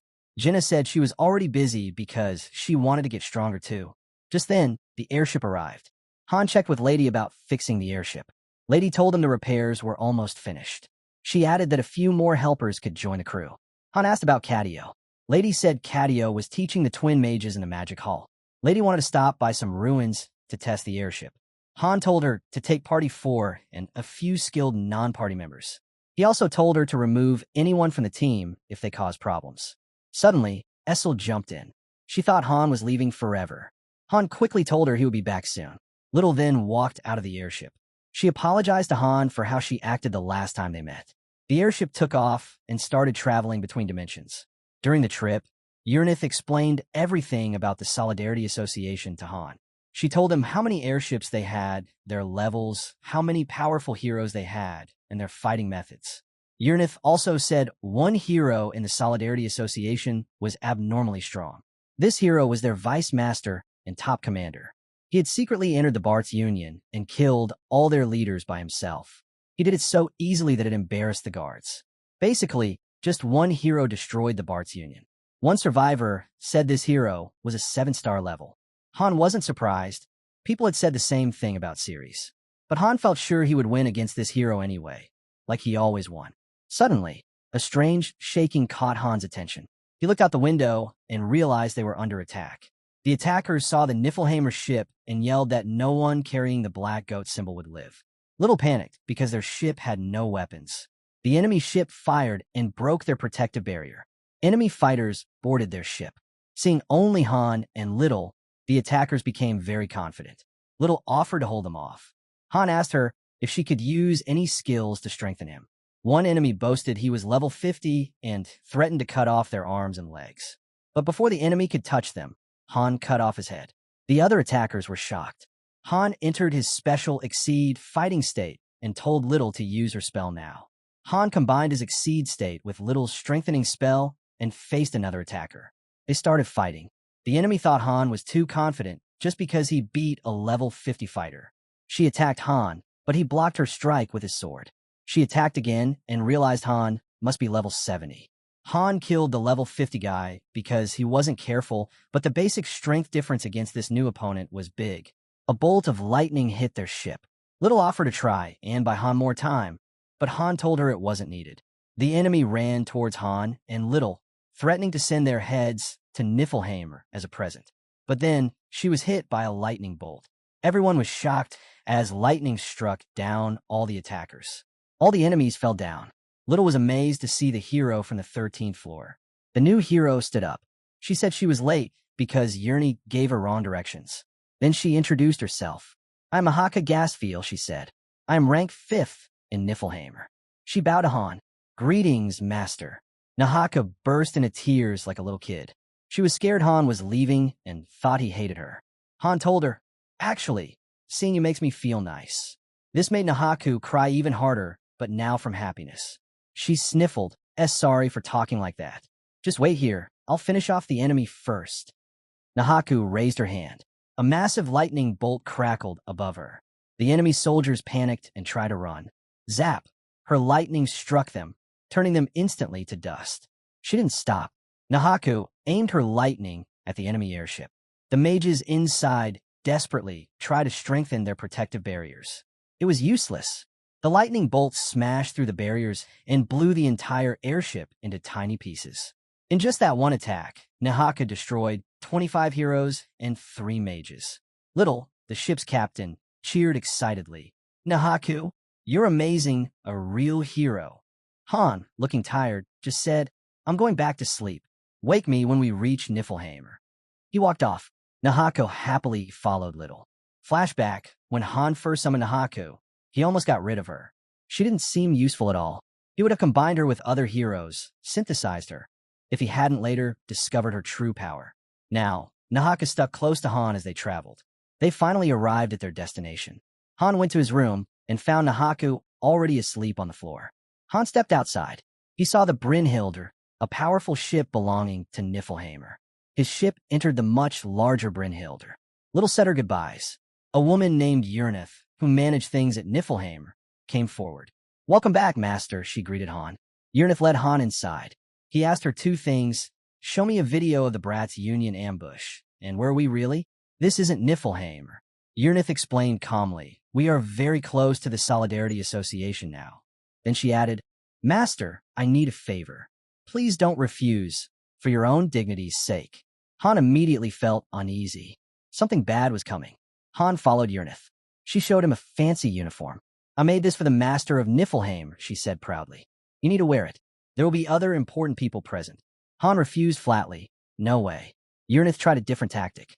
Her voice sounded hurt. "After all the hard work I put in, you won't even wear it? You don't appreciate my efforts?" Han felt pressured. He finally gave in and put the uniform on. Yurnith started to compliment him. "You look very," but Han cut her off, embarrassed. "Stop. Just stop talking." Yurnith reassured him. "Don't worry. I only invited people who will keep your identity secret." Han asked who was coming. "Nahaku is already here," Yurnith replied. "Ledigian will come if you approve, and if Mutin replies. Ceres is too far away." She offered to call Ceres, but Han said, "No, she isn't needed." Yurnith then explained, "I'll let other members give orders using your name. Also, all the reports about fights and data will be brought to you by a new intern." Han sighed heavily. He already dreaded the huge pile of paperwork he imagined. Just then, a small fairy struggled into the room. She was carrying a giant bag full of papers, barely able to lift it. She heaved the bag onto Han's table. They looked at each other. The fairy gasped, surprised to see Han. It was the Thief King. Han asked, "How are things going here?" The Thief King groaned. "I feel like a total slave." Han offered, "Wanting to set you free?" But she shook her head quickly. "No, I actually love being an intern here." She seemed proud. She leaned in, whispering, "But Master, this Solidarity Association we're near, their leader is crazy strong. They haven't lost a single battle, all the way to the 17th floor. I saw their top hero training once. He knocked out dozens of guys without even touching them." Her voice dropped lower. "And get this, he's only one of their somewhat stronger heroes. The scary one is their leader." Han knew the leader had spent millions on the game. The Thief King boasted, "It won't be easy for you." Then she caught herself and added nervously, "I mean, I'm just advising you to do your best. So what's your secret plan?" Han just shrugged. "I don't have a plan." The Thief King stared, shocked. "Niflheimer will lose. They have 20,000 heroes and over 400 airships. We don't stand a chance." Suddenly, Han received a message. It was from the Solidarity Association. They challenged him to a fair fight. The winner would take everything. They added a condition. If Han admitted defeat and joined their association before the fight, they would stream a video of his surrender. But if he fought and lost, they would stream their victory video anyway. Han knew streaming a battle like this was rare and big news. The fight was scheduled in just a few hours in real-world time, which meant tomorrow in the game's timeline. He realized this news was spreading fast across the whole game community. If he didn't show up to fight, everyone would laugh at him. The thought of that embarrassment was so intense, Han felt like dying would be better. The vast fleet of the Solidarity Association filled the distant dimension of Macernus. Han scanned the tactical display, confirming the presence of roughly 600 enemy warships. The sheer number was imposing. Beside him, the Thief King shifted nervously, his voice tight. "Han, perhaps surrender is the wisest option?" Before Han could react, Yurnith's hand clamped firmly on the Thief King's shoulder. "Apologies, Captain," she stated coolly, silencing the thief. "He speaks out of turn." Across the bridge, Nahaku practically vibrated with anticipation, her eyes wide. 600 targets. "This is going to be incredible," she breathed, fingers itching near the weapons console. The tiny fairy hovering near Han tilted her head, puzzled. "Why only bring one Niflheimer ship, Han?" Against this, Han remained utterly calm. "One ship is sufficient," he stated simply. Without warning, the main view screen flickered, splitting to display multiple live streams. 1-inch TV was prominent, But countless other famous narrators were suddenly broadcasting the confrontation across dimensions. Hanscom faltered slightly. Being seen here could unravel everything. He thought urgently. The streams, Urnith. Can they see me? Urnith glanced at the feeds. No, Captain. Your identity remains obscured. The focus is on the ship. Just then, Commander Nistar's smug face appeared on a comms channel. Han, did you truly come to face the Solidarity Association with a single vessel? Are you mocking us? Chat feeds, scrolling alongside the streams, erupted with speculation. Most convinced Han had arrived only to surrender.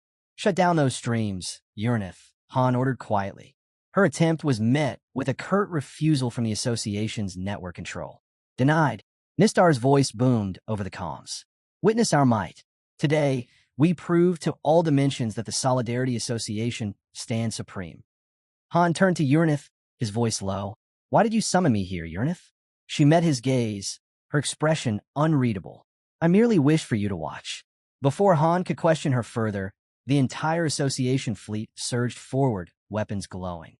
Han's lone Niflheimer ship remained motionless, a dark speck against the armada. Nistar roared, charge, annihilate them. A blinding explosion erupted nearby. As the light faded, Ledigian stood casually on the hull of Han's ship. Han's 3 core fighters, Party 1, materialized beside Ledigian instantly. In the next heartbeat, they vanished, reappearing directly on the bridge of the Solidarity Association's flagship. Nistar stumbled back, eyes wide with disbelief. Teleportation across kilometers? Impossible, he gasped. His shock quickly turned to fury as his elite guard, the association's most formidable heroes, swiftly encircled Han and his small group.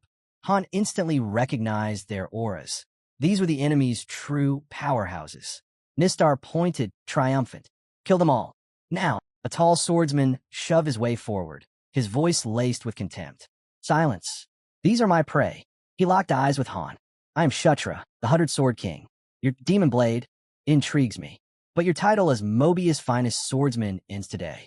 I have never tasted defeat. Kshatra lunged, his sword a blur aimed at Han's heart. Ledigian moved faster than sight.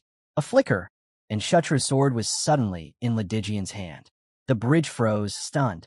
Ledigian swung the stolen blade in a single, effortless arc. A wave of energy sliced through the elite guard. They crumpled instantly, lifeless. Kshatra stood frozen, staring at his empty hand, his legendary confidence shattered. The stream's chat windows exploded with disbelief and awe at the swift, brutal display. Party 1 turned to Han, gesturing towards the captain's chair. Master, Ledigian said, give the order to secure victory. Han gave a single, decisive nod. Win. His crew surged forward, ready to end the battle. Urnith closed her eyes briefly, sensing the immense power radiating from the remaining enemy fleet. Reaching out with her mind, she established a psychic link, seizing control of every Solidarity Association vessel and transferring command protocols to Han.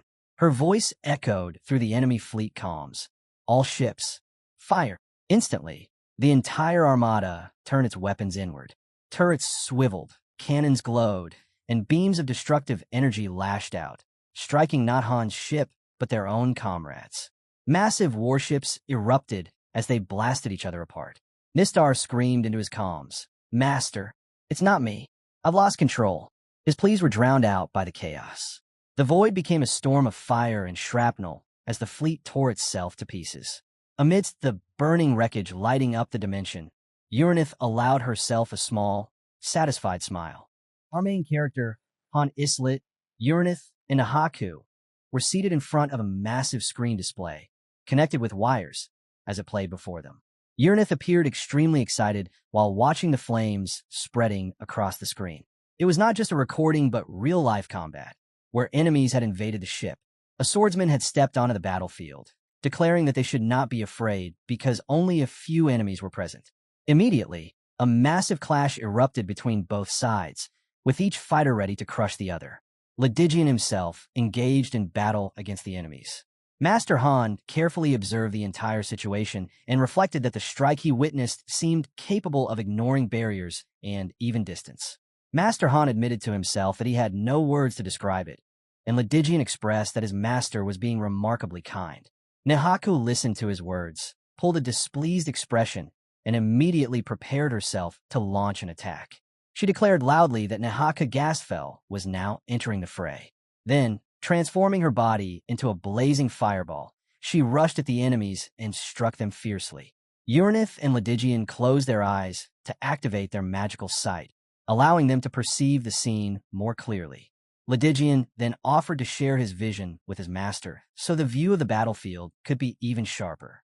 The fight raged intensely as Nihaku skillfully combined her swordsmanship with flashes of hyper-Pikapica lightning, and in turn, overwhelmed by the chaos, expressed exhaustion and questioned whether the battles could be made simpler.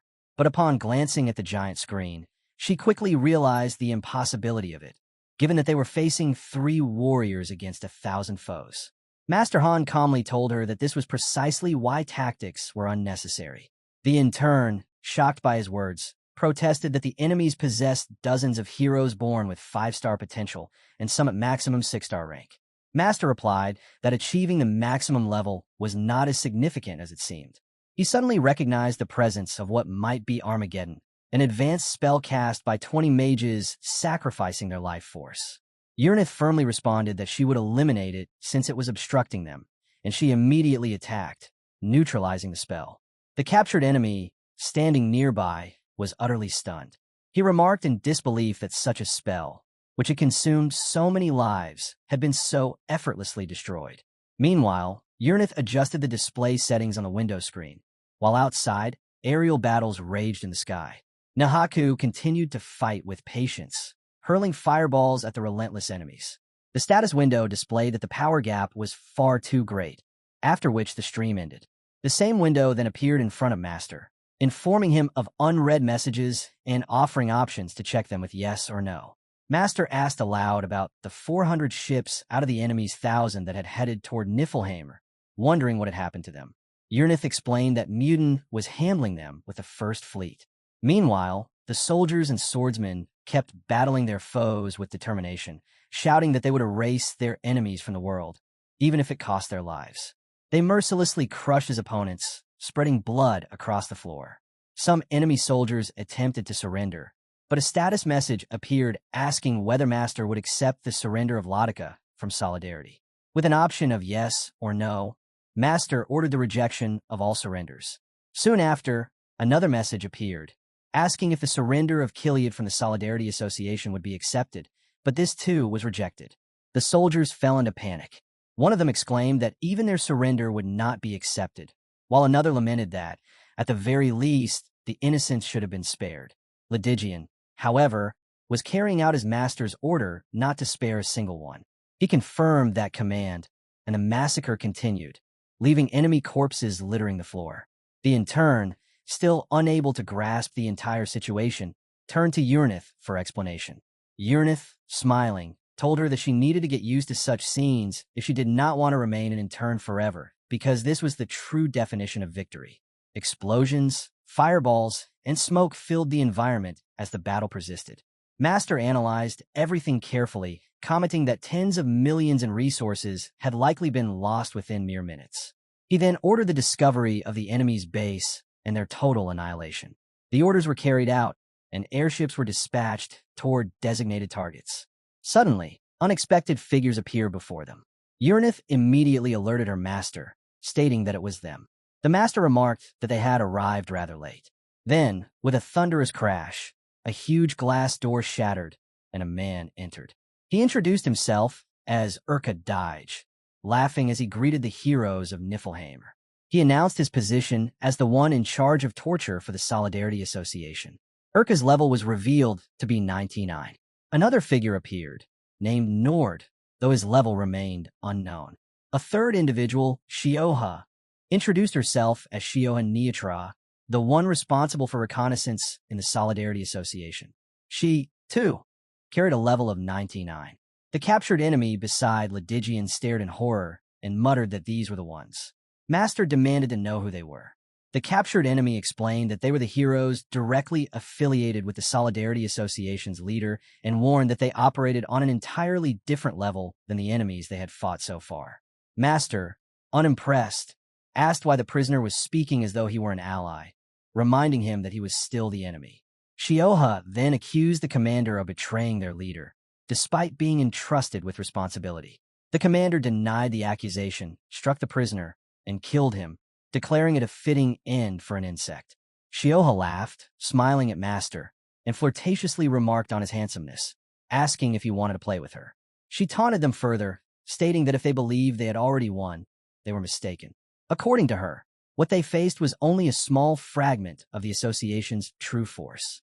She proclaimed herself to be the incarnation of immorality, a mage who had embraced the 7 curses, a witch of infinity who was denied even death, and promised to grant them all a tragic yet beautiful fate. At that moment, Nahaku's lightning struck suddenly, hitting Shioha. Nahaku casually remarked that she had fired accidentally. Urka, however, laughed and reassured them that such an attack would not kill her. Shioha lay bleeding on the ground, appearing dead, unresponsive to his calls. Urka shouted at her, demanding to know if she was pranking him. Ledigian coldly stated that she was dead now, but Urka retorted that Shioha always revived even after being shredded into 100 pieces. Master observed that Nahaku's lightning was imbued with countless curses and status effects, which was only natural given the battle she had endured against monsters on multiple floors. He remarked that it explained why Urka's master remained ignorant, still clinging to outdated methods even after wasting so much money. Urnith interjected, reminding her master that there was no need to converse with them, and angrily questioned how anyone dared to flirt with him. The main character was sitting in the library, reading some papers, and remarked to himself that the task was hard in its own way. He reflected that it had been quite some time since he ended up there. On the very first day, he had been thrown into that place and forced to hunt goblins. By the second day, during training, it had been revealed that his improvement rate was abnormal. He wondered whether it had something to do with the seal he carried and thought that he needed more information.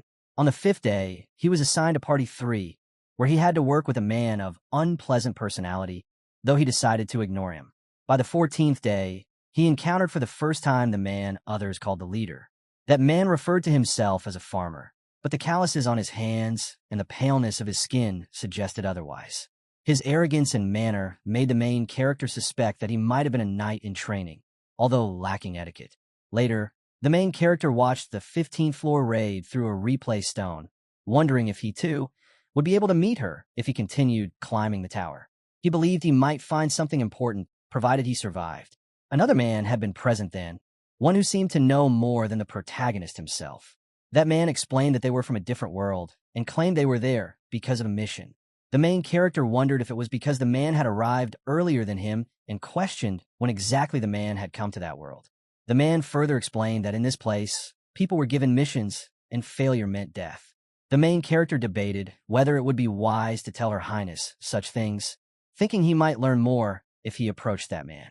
On the 52nd day, the main character was transferred to Party 1, where he continued to keep an eye on him. The main character kept questioning why that man always had knowledge of the strange phenomena of the place, despite not seeming like a mage. On the 102nd day, he investigated everyone in the lobby, but found no one suspicious except the main character. On the 20th floor, the main character met Haljan's patriarch, Ricardo von Haldraff, again, who was akin to a half-black dragon. On the 42nd level, the main character had only caught a glimpse of his face for less than 3 seconds while being in Niflheimer. Meanwhile, Adis managed the lobby and searched for recruits to place into the red parties. The main character was shocked to discover that there were other lobbies as well.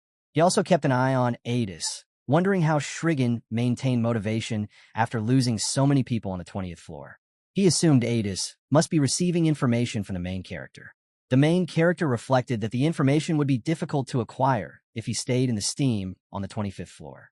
The status window declared that climbing the tower meant saving the world, and by then, 25 stages had been conquered. The main character met Her Highness, who asked him what he was doing there and how he had been. He thought that it did not seem like she remembered him and questioned whether the past had changed, realizing he still lacked enough information. Later, a man bound with ropes accused Han Islet of breaking his promise of silence after being told certain things. The man insisted he had known all along. The main character replied that what he had been told was not true information, but mere assumptions and illusions, which could not be called factual. The man retorted that the main character had never intended to negotiate from the beginning. The main character turned away and stated that negotiation was only possible between equals, and since he had nothing to gain from the man, there was no need. He reminded him that stupidity meant death in that place, and that there was no room for fools in the world. Afterward, Han Islet recorded in his papers that all he had learned seemed pointless, though his curiosity about Han Islet remained. Meanwhile, Urka was observing everyone and asked who they were. Shioha lay on the floor, appearing lifeless, and Uranith asked when Urka was going to reveal the true power of the Solidarity Association. Urka laughed, saying that women were only ever in charge of appearances in the association, and then announced that he would now display his real power. He boasted about adding them all to his collection, claiming it would be perfect to combine the four of them into one, and commanded his arm of mortals to devour them. Suddenly, a surprise attack by a master soldier shocked Urka, who demanded to know what sorcery it was. Uranith responded casually, saying it was nothing, while Nord appeared behind and severed an enemy's arm. Ledigian recognized him as the vice master of the Solidarity Association and the one who had killed hundreds of members of the Barts Union. Nord was known as a 7-star candidate. Urka looked at Nord and demanded proof of his identity, urging him to show his power. In an instant, Nord killed and smashed Urka. Ledigian ordered Uranith to prepare, warning that things might get violent. Uranith acknowledged this and remarked that the hero was no ordinary 6-star master. He explained that a 7-star could perform synthesis on its own. Ledigian asked if that was what Nord had just done, and Uranith admitted it was, noting that he himself had once needed an item called the Book of Reversal in order to reach 7-star rank.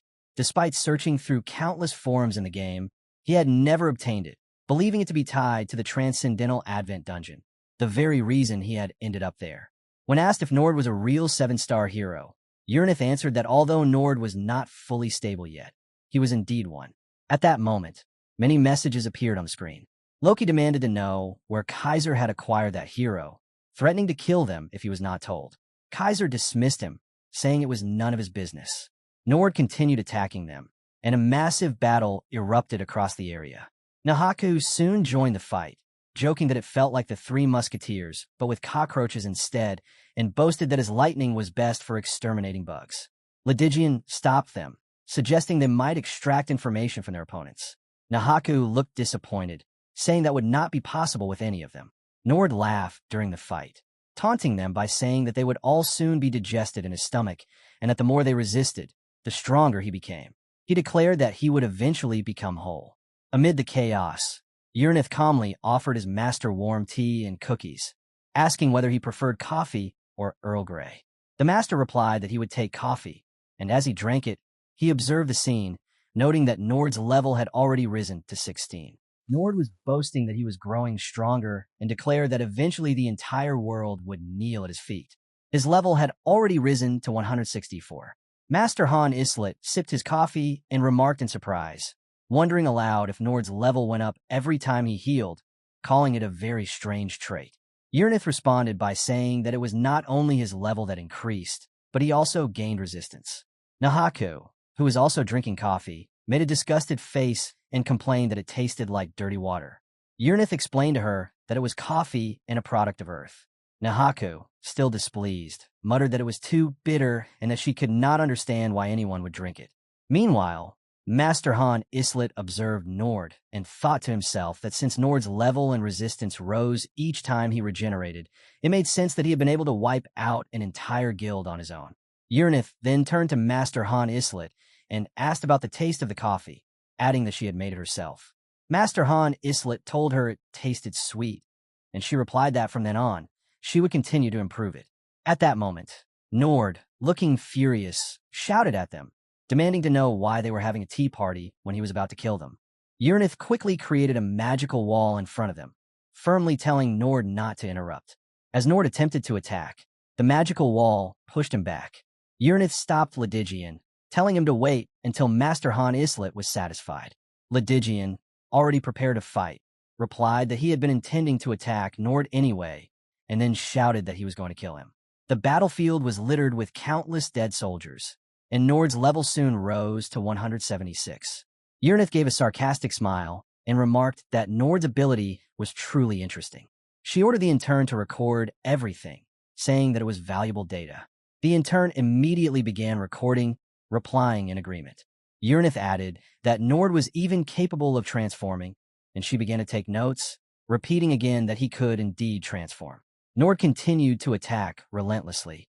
Uranith analyzed the situation, noting that it seemed the test subject's resistance to cuts had reached its limit at about 90%. Ledigian engaged Nord with disdain, calling him pathetic. The intern, shocked, asked how it was possible that Nord had 90% resistance, as Ledigian was still cutting through him so easily. Meanwhile, Master Han Islet sent a message to their enemies, warning that it was their last chance to reveal where they had obtained Nord. When no reply came, Master Han Islet thought to himself that either they were unwilling to talk or perhaps not in any condition to respond. Ledigian continued battling Nord, unleashing the full power of his sword in repeated strikes. Nord also continued fighting fiercely, his level climbing further to 185. Uranith, observing, said that this must be the limit.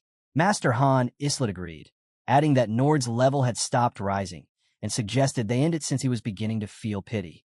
Ledigian then delivered the final blow, killing Nord, and turned back to Master Han Islet, saying that the fight had been very boring and that it was now over. Master Han Islet commended him for his work. Nehaka commented that Ledigian was only acting calm because Master Han Islet was present, but Ledigian denied it. Uranith congratulated Master Han Islet on his 130th win. However, Master Han Islet immediately asked about the status of the others. Uranith reported that Fleets 1, 3, and 7 were currently invading the enemy base, and that although the opposition was resisting, no one on their side had died yet. Master Han Islet watched the battle through the screen and remarked that Muden was performing excellently. At that moment, the intern appeared and asked in astonishment if Master Han Islet had always been this strong. When Master Han Islet asked what she meant, the intern explained that although she had known he was powerful, this display seemed unusual. She recalled that when another server had attacked, it had appeared as though he struggled, and that during the assault of the 4th-rank player who was over level 300, she had thought they had nearly died. Master Han Islet replied firmly that such a thing never happened, clarifying that the opponent back then had been a true 7-star, a proper one, unlike Nord, whom he dismissed as mere flesh. He admitted, however, that the 7-star had barely escaped after losing to Ceres, which was why he still sought another 7-star. Master Han Islet reflected further, thinking that if they were already this strong, then reaching 7-star would make them even greater. Smiling, he remarked to himself that Nord had still been alive until moments ago. Uranith commented that Muden had said he had never seen anyone so lacking in talent. She added that it would take time before they could send him back since he had only just learned the basics. She explained that if she could bring one more with her, they could contribute as much as multiple people, which would be greatly beneficial for Tonia. She noted that Muden never took in the same disciple twice, so the trainee had better learn as much as possible before leaving. After the cleanup, Master Han Islet headed back to Brynhilde, planning to remain there until the analysis results were completed. In the meantime, he took care of certain duties in Fifelheimer while Uranith managed the research. Uranith opened the Master Han Islet control window and organized tasks in a manner similar to how Master Han Islet once did on Earth. Whenever there was free time, Master Han Islet trained with Ledigian. During one training session, Ledigian praised Master Han Islet, saying that the ultimate technique he had used earlier had been amazing. He explained that although he had employed both Exceed and Destructive Sword Spirit, the gap between them was still huge, though he had managed to push Master Han Islet back a few steps. Ledigian added that even though he had adjusted his stats, that accomplishment was still remarkable, though he admitted he felt as if he might die from the effort. At that moment, a status window appeared, revealing that a skill had awakened. Han's intermediate swordsmanship had leveled up to 5. Ledigian remarked that the skill showed great growth potential, comparing it to Ceres when she had been younger. Master Han Islet was surprised to hear about Ceres and asked for more details.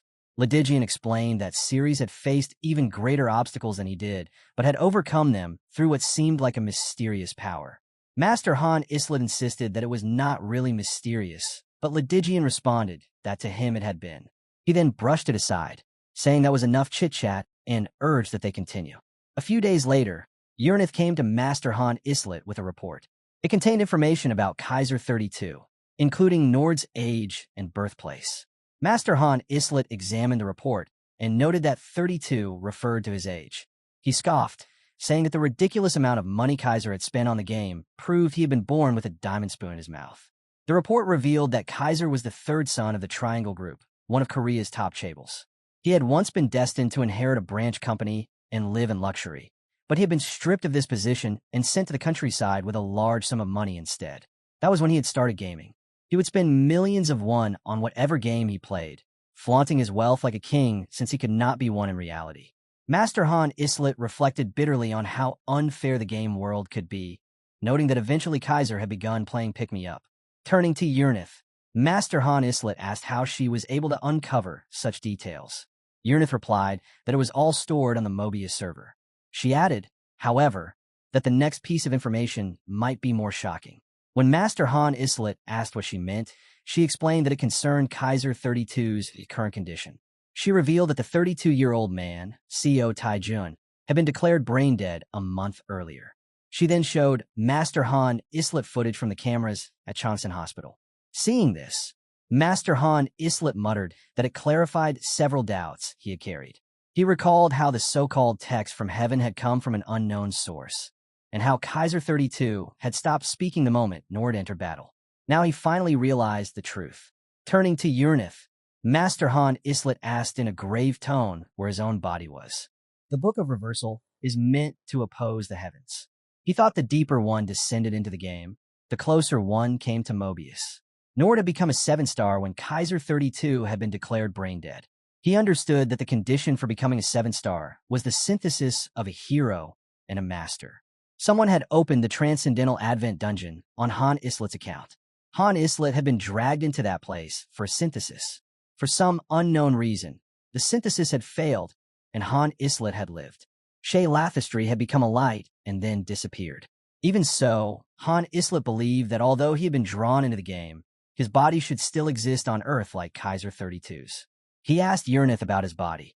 She said she had been searching, but had found nothing and apologized. He replied that he assumed his body had to be somewhere and asked to be left alone for a while. He then reflected that the 1st through 4th rank players had probably all been lost. He had wondered why they had suddenly gone missing. Among them, there had been geniuses who had impressed even him. The 1st ranked player, once called a legend, had been active long before Han Islet had become a ranker. He considered that player a true genius and assumed the same for others. Han Islet also remembered what Ceres had said during his promotion remarks, which he now suspected had been false. He recalled Ceres telling him not to hate her too much because she had not expected him to be summoned either. He remembered Ceres saying he was the only person to truly take certain advice to heart. At the time, his status window had displayed that the Master entrusted the bond with the heroes and that he was the only one out of 100 million Masters who had truly been dominated by the lobby. Thinking back over those moments, he concluded it had all been an accident. From the start, he had had only one goal. He suspected the plan had been to kill him and synthesize him with Ceres. When that synthesis failed, Ceres had apparently altered her strategy. He acknowledged that she was skilled at leveraging resources. The status window then informed him that a dispatch had been completed. It announced that Han Islet had returned from Niflheimer and that he could be controlled again. The window said the hero's status had changed due to the dispatch and instructed him to check the details in the Hero tab. On the next leg of his journey, a boat took him toward his destination. A girl observed him and said it was an honor to serve him. He told her not to be so dramatic. As he walked, he assumed most people were sleeping and wondered at the new facilities he had not seen before. He concluded that there must now be a 4th floor. The following day, he took a closer look at the lobby. It was not only the number of floors that had increased, but there was now a school among the training facilities, and all the facilities had been upgraded. Everything had been organized to allow more systematic management of the lobby. The 4th floor dormitory had also been renovated. It had been upgraded to dormitory level 6, featuring a huge cafeteria, a bathhouse, offices, and an indoor training area, along with a separate mansion for each party. Helpers had been added to run the mansions. The chef was a veteran who had been cooking since before the summoning. The butler and servants had climbed as high as the 20th floor rankings, but had chosen to turn to support jobs when they hit a growth ceiling. Heroes who had stopped growing were usually destined for synthesis, but Narissa had edited the policy so that those who continued to work hard would be rewarded instead, to maintain morale. Standing on the rooftop, some people discussed the lobby's population. One remarked that there must be more than 300 people in the lobby now. They had lost a lot to battles and syntheses. Another answered that it seemed they had made up for those losses. Narissa stood beside Han Islet and explained that they could bring in far more gold now that more people were climbing the tower. She added that they were doing 10 normal summoning sessions every day. Han Islet said that it could not be enough, and Narissa admitted there were loopholes. Many lobbies were dying because Harura had taken down nearby sectors. High-ranked heroes and people in skill support roles were simply rotting away, and resources had been abandoned. She said they had taken an airship to 6 lobbies to scout talented individuals. Han Islet listened and noted that it was different from mere plundering. Narissa explained that she had originally planned exploration runs, but nearby lobbies had already been monopolized, so she had restored this other plan and claimed there should not be negative consequences. He thought it had been smart to leave the vice master position to Narissa. She continued that countless lobbies remained unvisited, and they would continue recruiting until the next climb. He reflected that he had underestimated her abilities, and he had not expected Narissa to accomplish so much in such a short time. If those lobbies' masters had quit, she saw no cause for complaint from other masters. She seemed to look far ahead into the future. Narissa said she would explain more on the 3rd floor and walked away. Elsewhere, Maribel underwent training against a great monster. The trainer ordered the formation to be maintained and told them not to fall back, but to follow their training. Another female trainer standing behind her asked why she was not aiming. Maribel admitted she was afraid of hitting an ally. She tried to aim with her arrow but failed, saying she could not do it. The female trainer shouted that this was only the 9th floor and demanded better performance. Maribel protested that she had never done anything like this before. In the end, an order came for all of them to leave the field. The instructors would take care of the rest. In a mansion, a brown-haired girl teased Maribel, saying she had heard Maribel had failed again. Maribel said she could not fight those monsters and that the training was already hard enough. The girl suggested that a gathering team might be recruiting and that Maribel could try joining them. Maribel asked why she had to do something so annoying in the first place. She said she would rather work a civil service job since she had trained under many professional tutors. The other girl wished her luck and said she was leaving. When Maribel asked where she was going, the girl said she had learned a craftsmanship skill and registered for education on the 2nd floor because she was interested in accessories. A 3rd girl joined in, encouraging them to cheer up and promising they could reach the 2nd floor if they cleared the 12th. Maribel responded with disbelief, while the other girl warned that she had heard they had to kill people there. On the other side, Han Islet was standing with Narissa, where many others were gathered. He asked her whether those individuals had truly been 3-star at birth. Narissa explained that the master had summoned several advanced heroes. The people present whispered among themselves, wondering if that man was truly the main character. Agarwal remarked that he looked rather ordinary. Narissa continued, saying that everyone in the newly formed Party 5 had indeed been 3-star at birth. She added that the raid squad now had 6 parties in total, all above level 20, and that in about 3 weeks they would reach the appropriate level.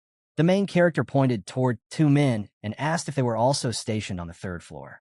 One of them greeted him, saying it had been a long time, and Narissa explained that although they had survived the 35th floor, their skills had not been enough to qualify them for the 4th floor.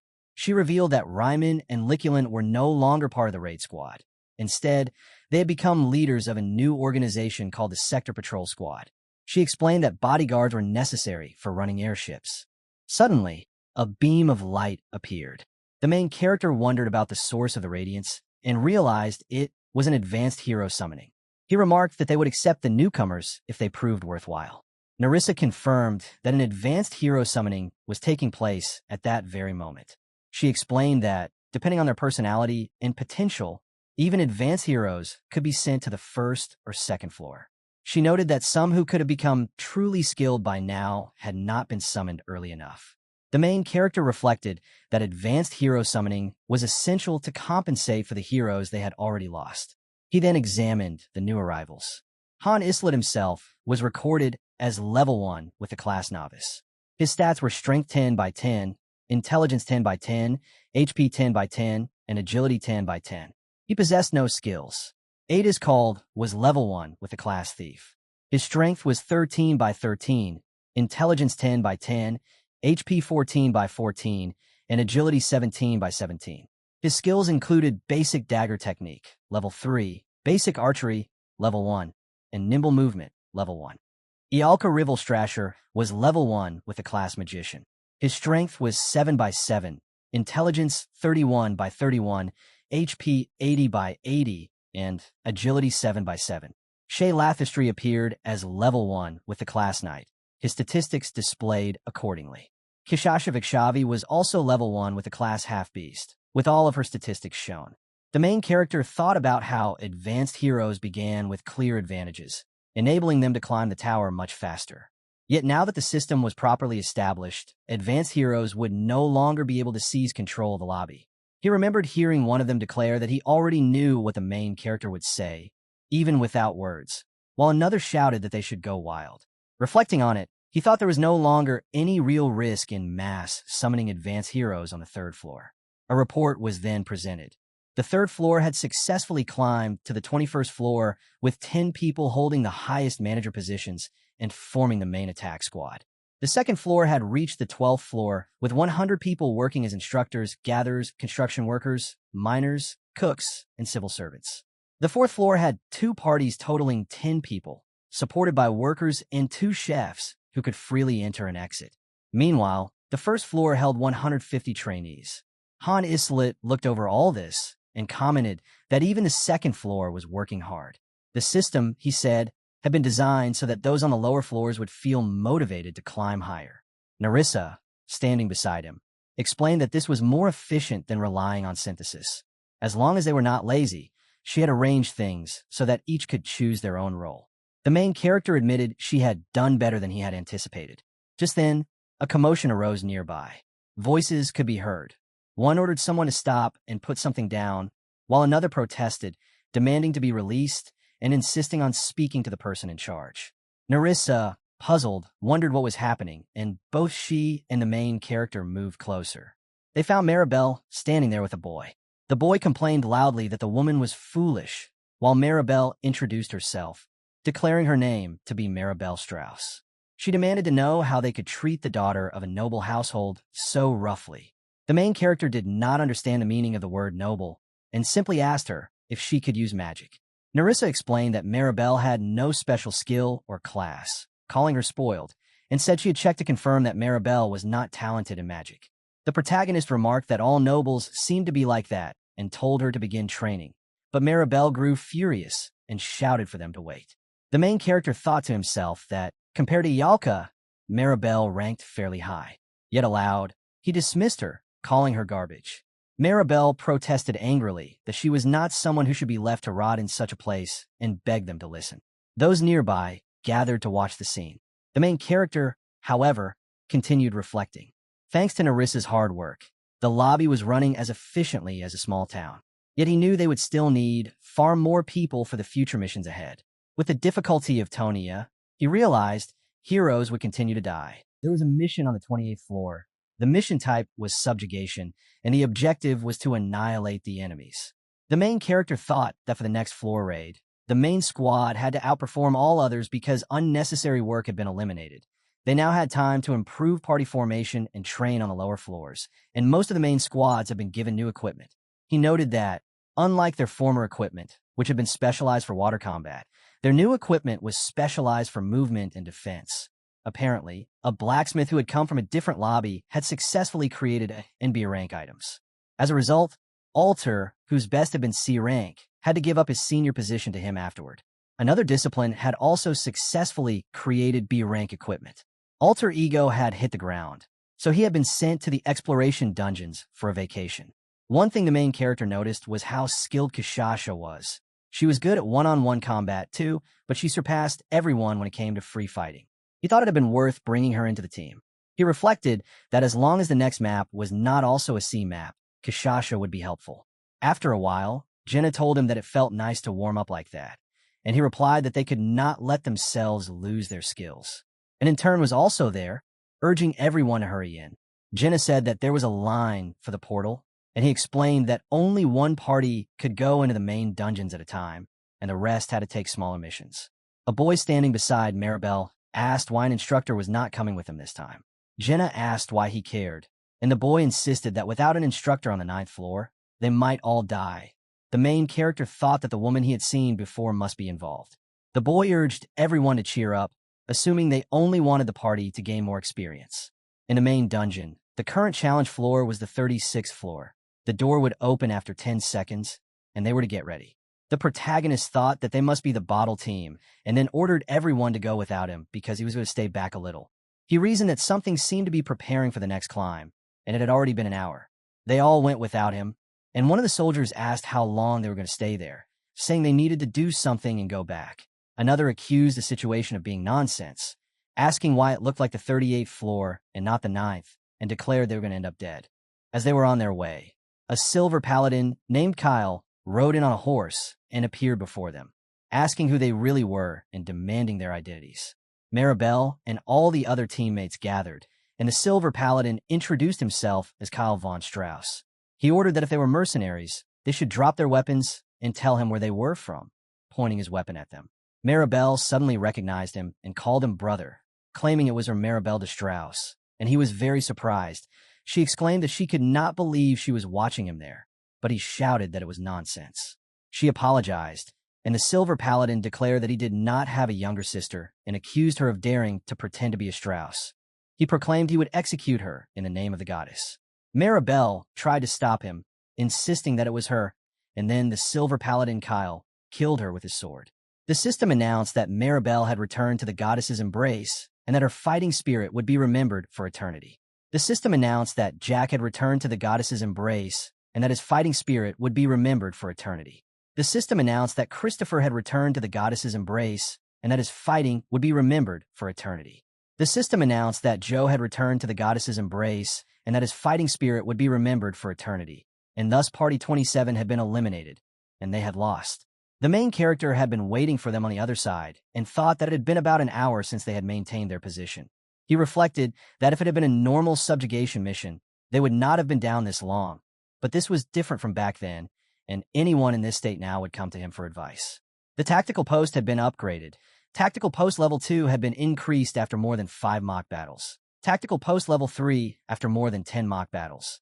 Tactical post level 4 after more than 50 mock battles. Tactical post level 5 after more than 100 mock battles. Then someone suggested a mock battle to the main character. The main character entered the mansion and thought that they had all leveled up the tactical post enough for intermediate tactics, which had probably been hard to meet the requirement. A huge battle screen stood in front of him, and he thought that they had unlocked more of the map, including Nelsa, Adilth, and Kaya, which should be enough, though another problem would arise half an hour later. The main character admitted he did not understand what they were trying to communicate to him and decided he would have to make assumptions about the 36th floor based on the mock battles they had had. He guessed they did not really get along much yet, and that they had lost a lot of heroes with potential in the last raid. He thought everyone now was too afraid to climb further and resolved to prepare for all possible scenarios to survive. In the 6,264 dimension, Delula and the enemy stood before the Tonia contingent, and a Tonia soldier asked how they had arrived there. The enemy knight answered that they did not want much, but then a trainee shouted that if anyone was talented at anything, whether fighting or otherwise, they should come to their lobby, because Tonia could promise a better life than what they currently had, and asked if anyone wished to prove their worth in the bigger league. He emphasized that this was neither a threat nor a demand. The people standing there wondered how they could believe such words. Some suspected they might be kidnappers, and a Tonia soldier urged them to make their decision. The enemy knight warned that they were mistaken if they thought they could scout people with sweet words, saying that even in a place like that people did not value each other, and threatened to cut out the trainee's tongue if he continued speaking. Another soldier asked if he had the skill to carry out such a threat, and a fight broke out between them. The enemy knight lost his sword, and a Tonia soldier declared that those who thought they were getting better training in a place without a master were wrong.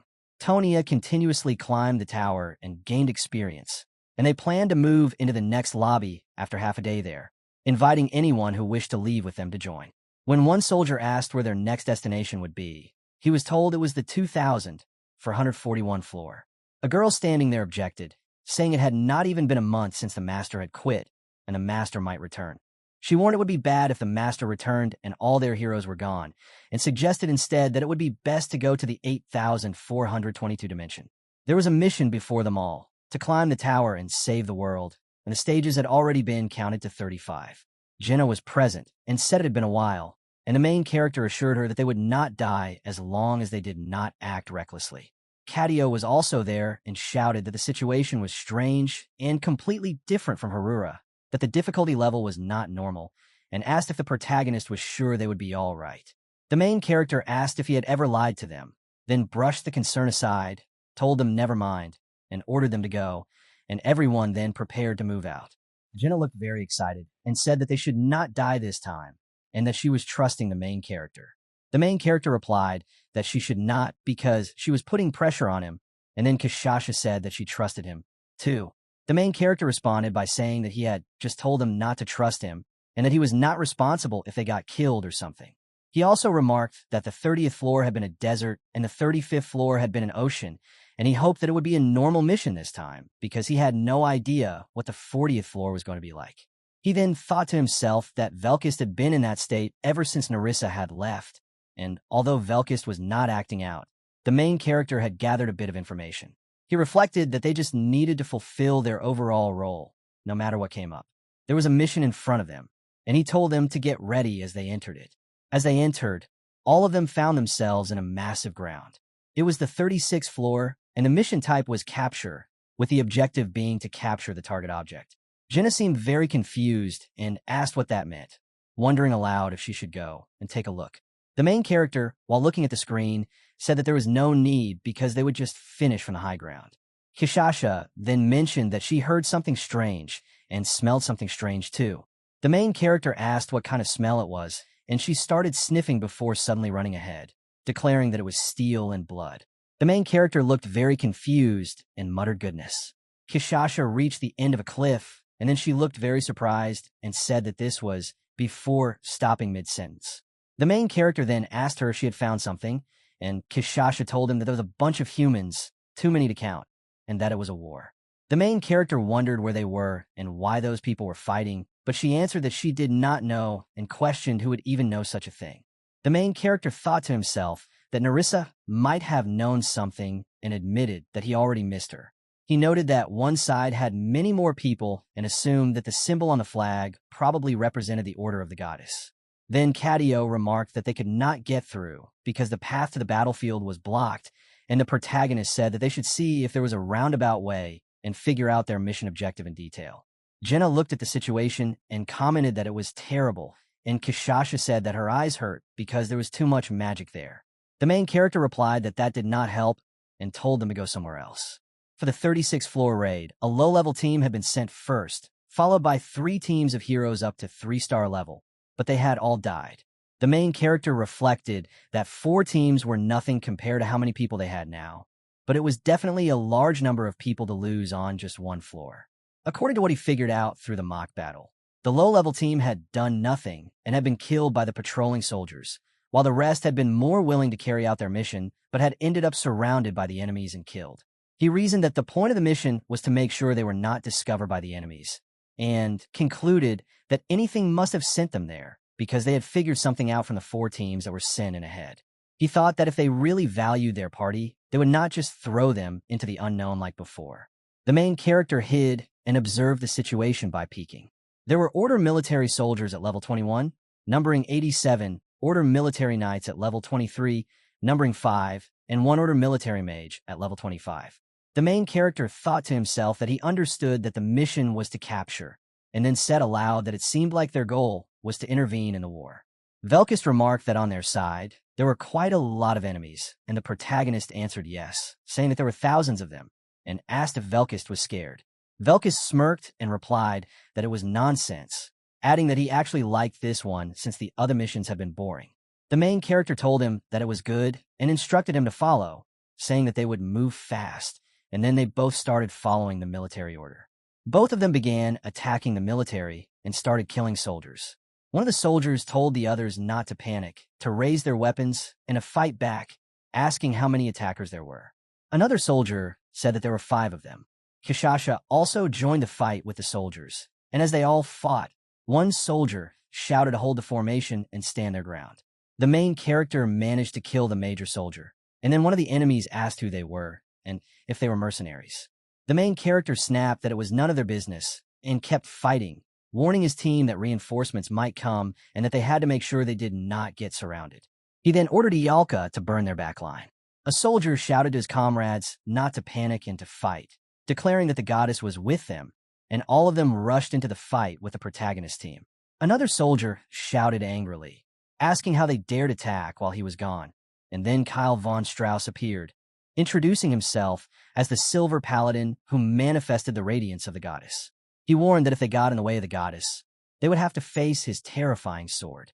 The main character looked at him, and then Kyle looked at Han and said that finally they had met. He declared that he could not forget that face and asked if the main character remembered the Great Duel of Stairs, calling it the sacred fight of their lives. The main character asked what he was talking about, and Kyle insisted that he could not have forgotten their fateful meeting at the White Silver Hall. The main character could not understand what Kyle meant by stairs, the duel, and the White Silver Hall, but then he started remembering the past, closed his eyes, and thought about the time when he had fought him. Kyle said that it had been 5 years since then, and that he had never forgotten. At that moment, Kishasha attacked Kyle, and he fell to the ground. Velkist asked the main character if he knew him, and the main character answered that he did not. Velkist then said that it had been a boring battle, and that they were all weak, not even feeling like the battles for back then. Jenna suggested that maybe they had just gotten stronger, so strong they felt like human weapons, but added that she did not really feel that way. Cadio pointed out something, telling them to take a look, and revealed that she had conquered some things, saying that there were mana potions, hundreds of them, present there. The main character realized that the mission concept was not a raid and thought to himself that perhaps it had been set up just for the mages. He then concluded that it was a large-scale battle where they had to stand on the side at a disadvantage and fight. Han and his party had just completed a raid mission on the 36th floor, successfully seizing the designated supplies. As they anticipated their return, Han remarked that now that the raid was over, they would probably be sent back soon and noted that once they were back, he would need to sort through the gathered information. Suddenly, a system window appeared, overriding their expectations. The mission type had changed to unknown, and the objective was also listed as unknown. The entire party was stunned. Jenna questioned what was happening, wondering if the mission was not actually over. Kishasha said that the system literally displayed the word unknown. They speculated that this might be an extra mission, perhaps the very reason why the advanced squads before them had been wiped out. Those teams had likely been forced to figure out the objective on their own, a confusing task that would have easily led to their demise. Looking at the protagonist, Jenna asked what they should do now. Standing on a cliff top overlooking a vast, war-torn landscape, Han decided that they had no choice but to explore further. He suggested that they might learn something if they investigated the battlefield below. The view expanded, revealing a massive conflict raging in the valley. Two armies clashed in a brutal, full-scale battle. On one side were the Telikar cult, worshippers of the twin goddesses, and on the other were the forces of the Asini's family, who had pledged their loyalty to Phriasis. The cult army held the advantage, employing an overwhelming number of soldiers and using a classic hammer and anvil tactic, infantry pressing from the front while cavalry struck from behind. Han observed that the cult's magical bombardment would soon stop since his party had destroyed their mana potions during the previous mission. However, he knew it would not change the tide of battle. Steel screamed against steel, banners burned to ash, and the valley became a crucible of blood and dust. His sharp instinct for warfare could already see the shape of defeat forming. The cult's dominance was absolute. Han recalled that when they were first summoned, the Asini's forces were already on the brink of collapse. Watching the chaos unfold, he noted that the battle was completely one-sided. The Asini's army had few troops, even fewer mages, and their formation was shattered. There was simply no hope for them. Jenna commented that they definitely could not go down there. Han agreed, telling her to try it if she was curious, to which she merely replied in resignation. With no other viable option, Han decided that the best course of action was to stay put and observe. Now, he understood why the previous squads had failed. They either fled in panic and were spotted by scouts, or tried to interfere and were wiped out. For his team, the smartest move was to do absolutely nothing. Sometimes survival was the hardest tactic of all. Sometimes doing nothing required more willpower than fighting, especially when the field below seemed to beg for heroes. As they continued to watch, Han told his team to be patient and look carefully for any hint or clue. Jenna was visibly tired watching the battlefield. Suddenly, her expression shifted as she gasped in surprise. A faint light began to shimmer around them. She excitedly suggested that it might be the return signal for the waiting room, noting that they had cleared a floor mission without actually doing anything. Relieved, she expressed how she had thought they were trapped for good. Kishasha asked what she meant. She explained that they were being sent back, and it looked like they would return once the battle below ended. Han found this strange. Even though their side had lost, they were still being allowed to return. Something felt wrong about this mission. Before he could process it further, Kishasha interrupted him, pointing toward the battlefield. She sensed a strong human presence there. His eyes widened as he recognized the figures on the field, the Black Knights he had encountered during the escort mission on the 15th floor. He wondered what the mission was trying to show them this time. Velkist remarked that the knights looked like they would be fun to fight and questioned where they had come from, as they were not there before. Kishasha called out to Han, and then pointed out that the human woman from before was nearby, the one they had to save. This revelation struck him. Han's eyes widened as he suddenly rushed off the cliff. The team above called out to him, expressing their concern, noted that earlier he said the path was blocked off, and in response, he told them to wait there. His mind raced with various thoughts as he gritted his teeth, struggling to grasp the situation. In the midst of the battlefield, a tense atmosphere filled the air as the battle between the two teams intensified. A woman screamed, seemingly begging for the lives of the other human beings. Just then, another woman warrior stepped forward in ornate white armor and was surrounded by the Black Knights. She aggressively noted that they take her life and spare the others, insisting that her life was what they wanted all along. Her voice trembled, but she stood her ground with fragile dignity. Suddenly, an axe staff pierced through one of his knights standing beside her, gritting her teeth in agony as tears welled up in her eyes. She questioned why everyone was so cruel to her when all she ever wanted was to protect and save the people. The leading knight's demeanor hardened. Within his armor, madness whispered. His thoughts were consumed by hatred and grief, voices screaming for vengeance, calling her a witch who had defiled their pride and sold out the world they once loved. Confused and terrified, the woman asked what he meant. Meanwhile, the main character, dragging his feet heavily, finally came to a halt at the top of the mountain. But no matter how hard he tried, he couldn't cross the hologram barrier before him. Across the battlefield, a familiar voice roared her name, Freya. Madness cracked through his tone, echoing with desperation. Freya turned back, her eyes widening as she saw Han screaming her name, calling out to her with all his strength. The moment she recognized him, her eyes lit up, and a faint smile appeared on her face.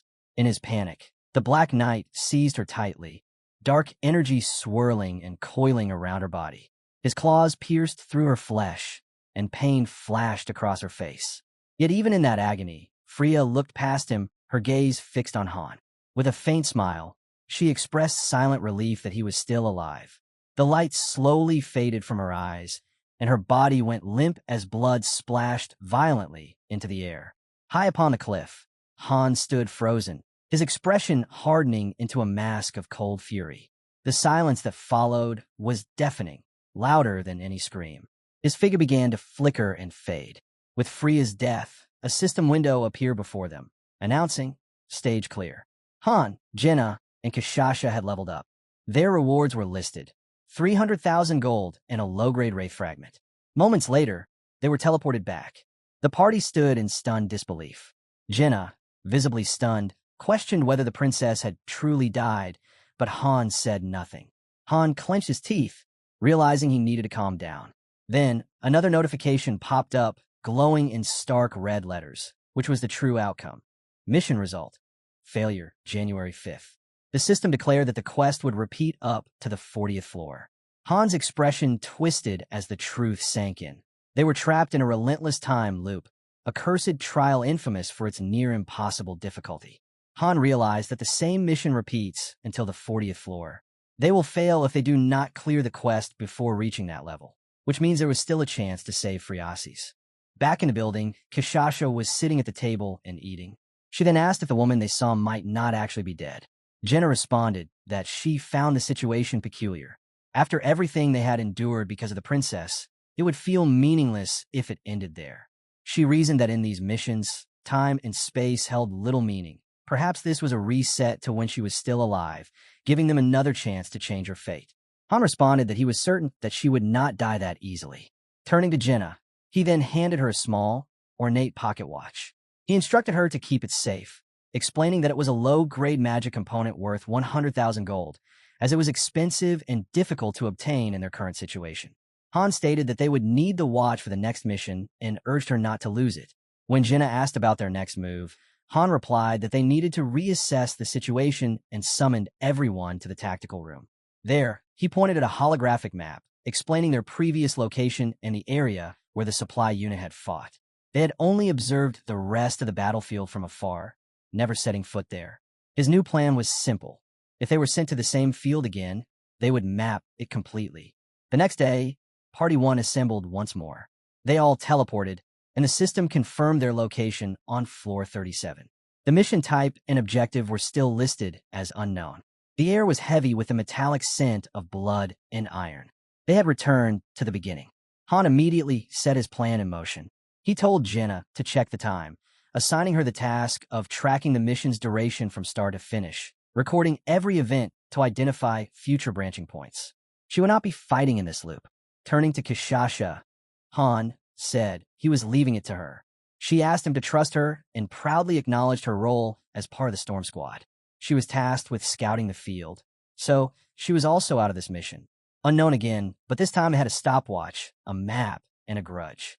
The field remained unchanged, but the players had learned new rules. Cadio was assigned to observation, synchronizing his visual feed with Kishasha and Jenna's vision, recorded in a magic stone. This left only Han and Velkus to fight. As his team began their tasks, Han gazed out at the distant sky. He thought that if this really was a loop mission, it made sense why Enniton had sent multiple squads at the beginning. He wondered if this was what Enniton wanted to convey to him during the mock battles. Han recalled Friasis's final moments, filled with anguish, and a grim thought crossed his mind.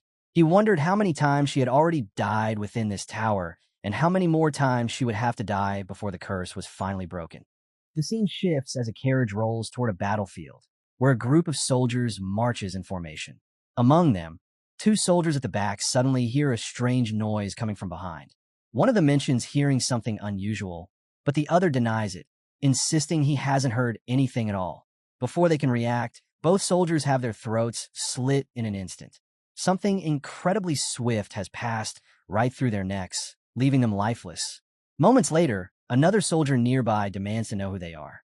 Two swords appear beside his neck. He introduces himself as Kyle von Strauss, the Silver Paladin and righteous executor of the goddess's wrath. However, his grand declaration is brutally interrupted as he and his men are swiftly overwhelmed by a merciless assault. It is revealed that the attackers are none other than Velkus and Han. Han states that by cutting off the enemy supply line, they could delay the deaths of their allies for a short while. He urges Velkus to hurry so they can quickly eliminate the remaining enemies. In the next scene, the area is littered with the corpses of fallen soldiers. Han and Velkus have also seized the horses from the battlefield. Han instructs Velkus to move to the left and check how far the barrier extends, the same barrier that prevents them from entering the battlefield. Velkus agrees and immediately sets off. As Han departed, a system notification appeared, indicating that Gandalf and Saruman had been obtained, revealing these to be the names of the two captured horses. Meanwhile, Cadio was observing the battlefield through his magic. Han asked if the communication network had been established, and Cadio confirmed that the entire process was complete. Han then instructed him to connect with Kishasha. Within moments, Cadio activated his magic, projecting a holographic vision before Han. Through the image, dark knights could be seen pursuing Kishasha. Han immediately recognized them, as they were the same ones who had caused utter chaos on the battlefield. 13 of them surrounded her. Han asked about her condition. Kishasha replied that she was fine but mentioned a strange, unpleasant scent coming from some of the knights. Han grew concerned, wondering where these knights had appeared from. Kishasha explained that there was a nearby fortress, and not just one, as she had already spotted one or two others earlier. Above the fortress, a statue of a goddess loomed, shrouded in a dark aura that swirled around her, overseeing the area. Realizing the gravity of the situation, Han noted that there were multiple fortresses ahead and asked if Kishasha could evade her pursuers. With unwavering confidence, she assured him that escape would be easy. Hearing her response, Han made his decision and moved forward, saying that he would leave the right side to Kishasha while he would take care of the left. Without hesitation, he spurred his horse into motion, galloping swiftly across the plains. After some time, Han reached a narrow bridge suspended high above a deep ravine. On the opposite end, a fortified enemy post stood bristling with archers. Observing their discipline and precision, Han immediately understood that these were not ordinary soldiers, but highly trained marksmen. He realized that defeating them would greatly ease the burden on their allies. As he studied the layout of the battlefield, the full, nightmarish design of the mission became clear to him. Reinforcements and supply lines were approaching from the left flank, while a fortress filled with dark knights held position on the right. It was evident that they would have to launch simultaneous assaults on both fronts to stand any chance of success. Han realized that the mission was becoming increasingly complex, especially with a strict time constraint pressing upon them. The Dark Knights were already in pursuit, and each member of his group was scattered across different locations, carrying out their individual tasks. It was a challenge unlike any before, far more difficult and unforgiving. He suspected that the mysterious figure with crimson eyes and a manic smile was behind it, the same one who had declared the difficulty to be S rank, comparable to Niflheimer. Han could only conclude that she must have deliberately raised the difficulty level of their mission. Even so, Han steeled his resolve to complete it at any cost. Determined, he urged his horse forward, crossing the bridge at full speed. His plan was simple: eliminate every archer station ahead, then regroup with Kishasha to the north. However, midway across, a sudden movement caught his attention. A barrage of radiant arrows came hurtling toward him with deadly precision. One arrow pierced his horse, while another grazed past his shoulder. The impact sent the horse plunging off the bridge into the abyss below, dying instantly. Han, however, managed to leap off in time, landing hard but safely on the bridge. As Han steadied himself on the bridge, his gaze fixed on a lone figure standing ahead, a formidable warrior whose presence radiated power. It became clear that this was the one who had fired the deadly arrows. The warrior lifted his bow once more, drawing another shot with precise, unwavering focus. A system notification appeared, declaring the emergence of a new threat, the demon marksman. Han gripped the arrow lodged within him. With a grim expression, he yanked it free. In that moment, the watch he had once given to Jenna flickered into view, its ticking halting abruptly, a sign that she had frozen time. Another system notification followed, announcing the stage's completion. Velkist and Cadio had leveled up, and Kishasha had been named the mission's MVP. Though the objective had been achieved, the victory felt hollow.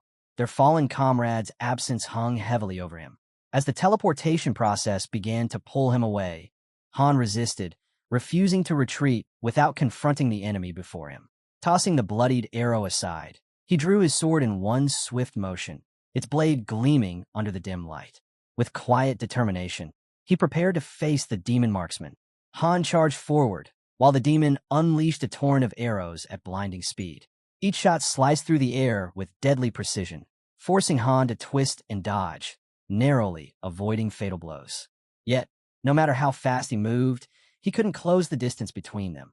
The arrows were unnaturally sharp and impossibly agile, changing direction midair, much like Jenna's, but faster, stronger, and far more unpredictable. He pressed on, deflecting as many as he could, though several still pierced his legs, tearing through flesh and armor alike. Pain surged through him, but he gritted his teeth, refusing to slow down. Inwardly, he cursed, realizing that the Western Region Patrol had completely failed because of this mysterious foe. Despite his mounting injuries, Han knew that victory was impossible unless he reached the marksman directly. It was difficult to believe that a single opponent could corner him so completely. Rage and frustration welled up as he thought of the others. Because of this demon, the archers in the rear had joined the battle, their endless volleys causing the massacre of their allied family. Chaos consumed the field, and somewhere in that turmoil, he suspected Freya was among them. Even though the system had already displayed the stage-clear notification, indicating that the mission's main objective was achieved, Han knew the tragedy could not be undone. The deaths of their allies were inevitable. Once the last of them fell, the team would be forcibly teleported out. Amid the roaring battlefield, Jenna's voice echoed faintly in his mind, informing him that the fight had ended. When he asked the time, she said 183 minutes and 53 seconds, almost 3 full hours. Han realized that everything needed to be completed within that narrow window. Staring at the demon marksman one last time, he acknowledged silently that if not for this enemy, the battle might have ended far more easily. His grip tightened on his sword as the teleportation light enveloped him. With a final glance toward the relentless marksman, he vowed they would meet again before his form vanished completely from the battlefield. They were next shown materializing inside the waiting room as the teleportation completed. However, before they could even catch their breath, a sudden system notification appeared before them, declaring the mission result as a failure. Although they had successfully cleared the 37th floor, the final condition, most likely saving Freya, had not been fulfilled. As a result, the mission was marked as incomplete, and the system announced that it would continue to repeat until they reached the 40th floor. Cadio immediately clutched his head in frustration, groaning loudly that the missions were becoming impossibly difficult. Velkist replied, reminding him how he had once cried about wanting to go on more missions, and now he was whining about how hard they had become. Cadio shot him an exasperated glare and admitted that this level of difficulty was absurd, remarking that in Harura, missions had never been this brutal. He even suspected something strange about their lobby itself, claiming that even the 35th floor had felt abnormally hard. After reviewing all their previous missions through the replay stones, he had confirmed that every single one of their runs was far tougher than normal. After hearing his words, Jinna spoke up calmly. She acknowledged that although they had technically cleared the stage, she wasn't satisfied with the outcome. Still, she accepted that they had learned valuable lessons and made considerable progress this time. With better coordination and strategy, she believed they could perform far better in the next mission. Then her gaze shifted toward Han, whose hand pressed against his forehead in exhaustion. Concern filled her eyes as she softly asked if he was all right. Han replied that he was simply a little tired, but deep inside, he knew the truth. This grueling struggle was far from over. They still had 100 more floors to climb, each filled with merciless challenges, greater danger, and unrelenting hardship waiting for them ahead. Kishasha then asked if they were having a meeting. Velkist, looking rather tired, remarked that it was already too late and suggested they hold the meeting the next day instead. Han agreed with him, finding the idea quite reasonable. He decided it would be wiser to take some time and come up with a solid strategy before attempting the next floor again. By this point, both the 36th and 37th floors had technically been cleared, yet they were still marked as failures due to hidden conditions that remained unfulfilled. The upcoming mission would be on the 38th floor, which would undoubtedly contain its own secret objectives that needed to be accomplished for complete success. Han then wondered. It felt almost as if he was being asked whether he could still overcome what lay ahead. The scene then shifted to Adis, who was sitting alone, quietly drinking. Her thoughts wandered back to her fallen comrade, Lilani, who had lost her life in a previous mission. Lilani quietly remarked that many people had died. Adis let out a tired yawn and replied that it was unfortunate, but they couldn't move forward if they kept mourning. Lilani turned toward her, questioning her words with a faint look of disbelief. Adis responded calmly, saying that of course it wasn't about ignoring the dead, but rather about remembering to be grateful that they themselves had survived. That, she added, was simply the mercenaries' way of life. The memories weighed heavily on her heart, and, as the sorrow deepened, she finished the drink in one gulp. Adis clenched the glass and made a solemn vow to herself that, from this moment onward, no one in her party would die again. Inside the dormitory on the 4th floor, where Han was sitting in his room beside a table, seemingly planning for the next mission. A map was being displayed in front of him, and Han explained that, so far, they had only gathered limited information. There were still many unexplored areas that needed to be investigated. He mentioned that if they looked toward the western side of the map, they would first have to block the enemy supplies. After that, they needed to stop all the remaining archers so that their allies could survive for a longer time. Following that, they would have to destroy the frontline base as well. Moreover, if they moved toward the east, 3 massive fortresses could be seen, one of which held the statue of a goddess. They would have to deal with all those fortresses, too, within 3 hours, while being pursued by the Dark Knights from behind. Han admitted to himself that if he were the master, completing all these tasks would not have been difficult.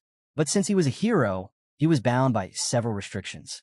If only he could use the master's tactical tools, everything could be handled far more easily. Han then called out to Isel and asked for her opinion about the level of difficulty they were currently facing. Isel hesitated and confessed that she didn't know what to say about it, admitting that if Han hadn't been there, their Tonia would have already been destroyed by now. Han then acknowledged that the level of difficulty differed for each account, but he wondered whether all of it merely depended on luck. Isel denied that idea, saying that her director once told her there was a specific reason behind it all, though she herself had no knowledge of what that reason might be. Han grew serious upon hearing this and asked Isel whether her director had ever told her who had created all these missions. Isel remained completely silent, too frightened to answer him. Han's frustration increased as the situation began to mess with his mind. Seeing this, Isel grew emotional and started crying dramatically. She squeezed Han's cheeks and begged him not to leave them or their town, pleading that he should never go to Niflheim. If he left, all of them would surely die. Han, annoyed and already mentally exhausted, told her that he wasn't going anywhere and asked her not to bother him further. He then ordered her to leave the room immediately. Right after he said that, a notification window suddenly appeared before Isel. Trembling, she told Han that she had received a message from her director. The message, shown on screen, was from none other than Tel. Seeing Tel's name, Han was taken aback and quickly realized that the director of this entire game was actually Tel herself. Tel began speaking directly to Han through the message, mentioning that it had been quite a long time since she had talked to him after his promotion. She said they could meet any time if he wished, adding that she had expected him to reach out earlier. Han read through all her words and turned to Isel, asking whether he was the only one who could see these messages or if the master could see them as well. Isel replied that the master couldn't see them. Han then began typing back to Tel, telling her that he never wanted to speak with her and ordered her to leave immediately. Tel ignored his tone and instead asked if he liked the gift she had sent him. She explained that if he used it properly, he could turn his hound into a 7-star hero. Han frowned, trying to recall what gift she was referring to, wondering if she meant Nord. It occurred to him that perhaps it was Tel who had made him a 7-star hero in the first place. He then turned toward Isel and questioned if she had told Tel everything. Frightened, Isel denied it. Han glanced at Isel and thought to himself that, after all, Isel was one of Tel's subordinates. If Tel ever asked her something directly, she would never be able to refuse, as disobeying Tel's orders was impossible for her. At that moment, the scene shifted to a building where Tel herself was sitting in front of a computer, typing rapidly. She expressed mild surprise that Han was still alive, as she had assumed he would have been killed long ago. The town and the account, she explained, had become such a mental burden for her that she had abandoned them long ago. Han, confused by her words, asked what she meant by that. Tel replied that his account was completely unbalanced, and she had expected him to contact her right after reaching the 20th floor. She was astonished that he had made it this far and still managed to survive. She then asked whether his master had already left, claiming that even if she hadn't, she soon would, because Han's account was terrible. According to Tel, no capable master would continue playing with such a weak account. She also mocked Han's master, saying she didn't seem fit to give orders or lead. Tel further explained that if a lobby's master was useless, their heroes couldn't progress much without them. Han interrupted her coldly, typing that she should stop her meaningless chatter and get straight to the point. Tel then offered him something shocking. She said she could grant him the position of master. Han found it unbelievable, but Tel assured him that she didn't intend to bind him with any slave contract. She merely wanted to place some conditions, and if he fulfilled them, she would make him the master. She also added that if he cleared all 100 floors, she would send him back to Earth. Suddenly, Han remembered what Urnith had once said: it would be acceptable even if the master quit. She meant that he could still be the master, and if he used his fairy and the Bivra sword, he wouldn't need a master anymore. Han reflected bitterly that, to the master, this was nothing but a simple game played for amusement. But for them, their very lives were at stake, and if he became the master, the mission's difficulty would change. Thinking about all this, Han turned to Isel and asked her opinion on whether he should accept the offer and become the master himself. Tel had told him that he could climb the tower without a master. Hearing this, Isel appeared nervous and uneasy. She gently suggested that perhaps they should leave such decisions up to the master instead. Han reminded her that she was the one who used to complain about how useless the master was. Isel quickly denied it, explaining that the master had changed lately. Though she admitted their master could be strange at times and often behaved oddly, she didn't think the master was truly a bad person. She emphasized that the master treated Han kindly, as well as everyone else, and had recently been putting great effort into the game, even investing money into it. Han remarked sarcastically that it seemed like the master had become addicted to the game, which was why they were spending so much money. Isel then mentioned that she wanted to show him something. When Han asked what, she excitedly said she wanted to reveal what their master usually did on the phone. As she activated her fairy powers, Han was surprised and remarked that her abilities seemed to have grown stronger since she could even access the master's phone.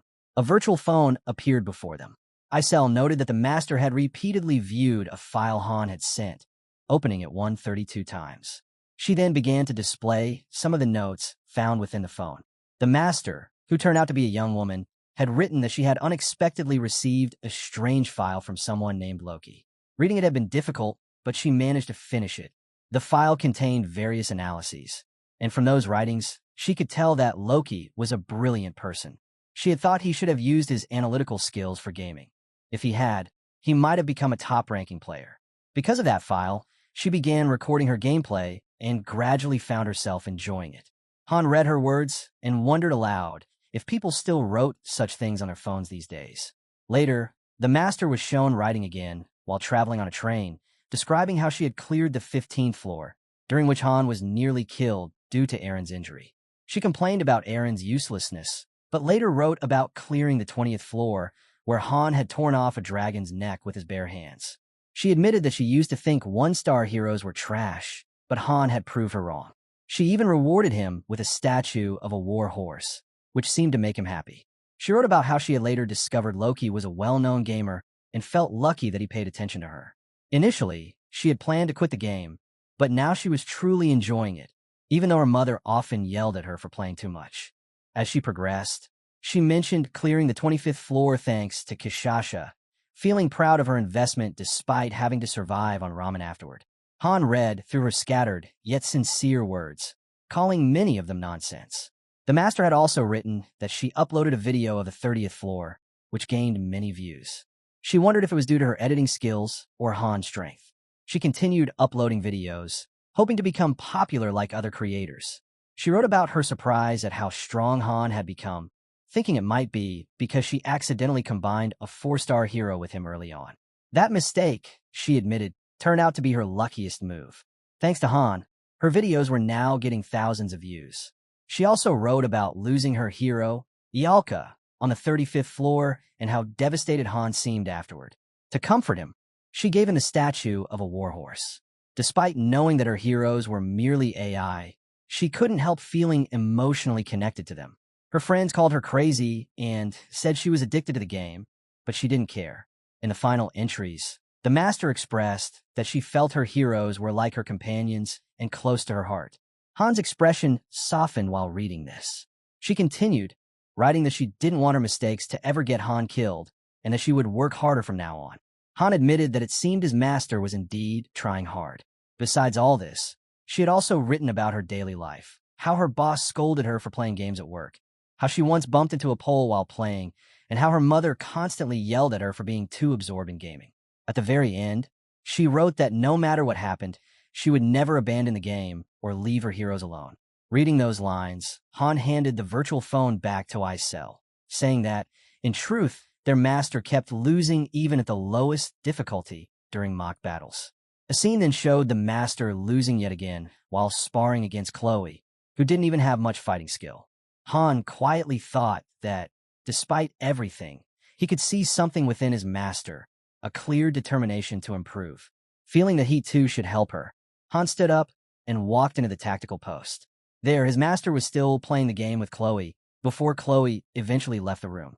As soon as Han entered, he directly suggested that he wanted to have a mock battle with the master. However, he added that each time he won, he would take the statue of the warhorse as his reward. The master instantly agreed to his proposal.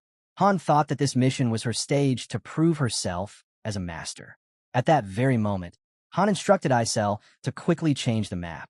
He told her to design it exactly as he described. The central area was to remain empty, while 3 large fortresses were to be placed toward the east. Along with that, he ordered her to create 2 enemy bases toward the west.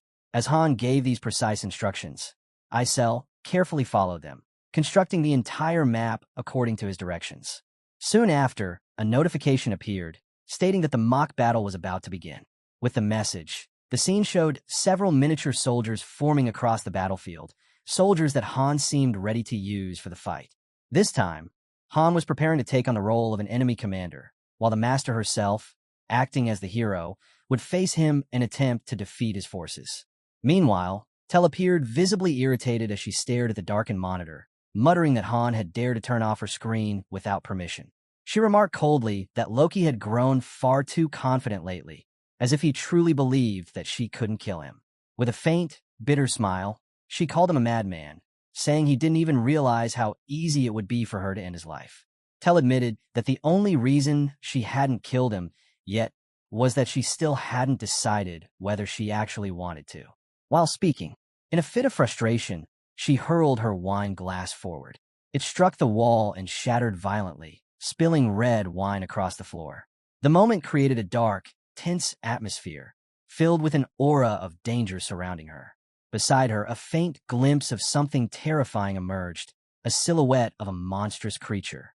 As the ominous presence lingered, Tel smirked and remarked that, unlike real life, one could save and reset at will in a game, and that she could do the same to him. The Master was seen inside the tactical post, practicing with Velkist. Meanwhile, Han was also with Velkist, both engaged in the same session. The opponent facing the Master was playing the role of villain, throwing one of his soldiers toward her as part of the practice. At the same time, a scene from a mission was displayed, showing several soldiers advancing together to attack someone. Within the tactical post, a hero approached from one side, while a villain, or rather a soldier, advanced from the other side, mirroring the action in the mission. Velkist appeared to be defeating those soldiers, and in the background, a nearby fort with a goddess statue was visible. That statue had already been destroyed, and since then, the goddess's symbol had been appropriated by the villains. During the mission, Han and Jenna stood together, indicating that they were likely working as partners for this operation. Soon after, a notification appeared that announced the mission had failed. As a result, all the heroes returned to the lobby, where members of Party 1 discussed strategies for their next mission. Meanwhile, in the training area, many others, including archers and swordsmen, were seen practicing. Among them was Adis, who was engaged in her training.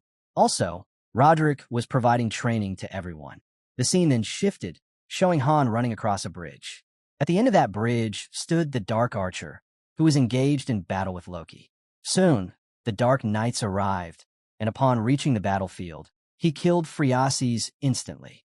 With her death, the 39th mission ended. Although the mission was technically cleared, one condition remained incomplete, causing it to be marked as failed. They returned to the lobby once again. As they entered, their attention shifted back to the tactical post, where small, broken pieces of chess were scattered around. The Master, shown on the screen, looked visibly pleased. Her skills had improved greatly, and by using the heroes effectively, she had successfully completed the mission that Han had assigned to her. Soon after, the day arrived when the 40th floor was about to begin.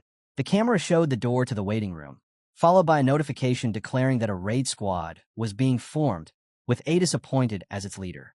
A total of 25 heroes were to participate in this raid, from Party 1 to Party 5, all under the command of Adis. Outside the waiting room, all the heroes were gathered, with Loki standing at the forefront. Another notification appeared, stating that 5 parties would be required for this mission. It also warned that if the mission failed, all missions would be locked, and they would have to start again from the 36th floor. Jenna encouraged everyone to prepare themselves, saying that they could handle it easily after all their hard work. Velkist, however, reminded everyone that regardless of how easy or difficult it might seem, they needed to remember that this was their last chance. If they failed, they would all perish.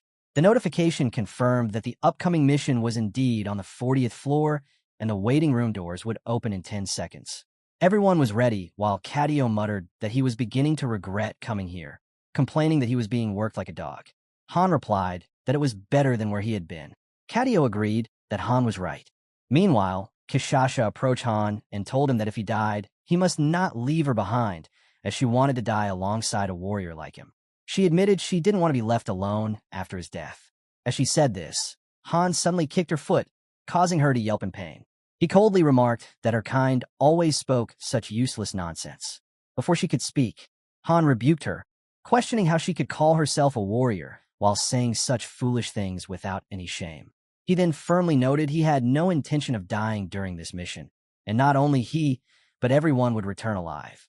Han looked up and said that all preparations had been completed. They had done everything they could, and now the rest depended on their master. Han then asked Adis how the other parties were doing and whether there were any issues. Adis assured him that everything was fine. She had fought alongside all the members herself and confirmed that they were highly skilled. Their improvement, she noted, was due to the master's advanced summoning. She believed that everyone was perfectly ready for this mission. As Adis spoke, Party 3 was shown, led by Sven, along with the other 3-star heroes. Then, Party 4 was revealed, whose leader was named Marcos. All the other members of Party 4 were also 3-star heroes. Next came Party 5, a unique team of 5 members who shared a deep connection. This team was led by Xavier, and all its members were 3-star heroes as well. Their profiles stated that their fates were deeply intertwined, implying they had likely been together for a long time. Observing all the heroes, Han noted their high confidence. Each one hoped to return alive, and seeing such determination made him feel that their preparations were truly complete. If everything went according to their plan, he believed they would face no difficulties in this mission. Isel instructed Party 1 to move in first. A notification then appeared, indicating that the 40th mission was about to open. Inside the waiting room, Han stood silently as a bright light began to shine above his head. The radiance intensified, and he slowly opened his eyes. As the light reached its peak, the 10-second countdown ended, and everyone was teleported away. After teleportation, a beautiful scene unfolded. A lush field of green grass stretched across the horizon. A notification appeared, stating that the 40th floor mission type and objective were both unknown. Han calmly told everyone to remember their roles, while Jenna assured him she had already memorized everything.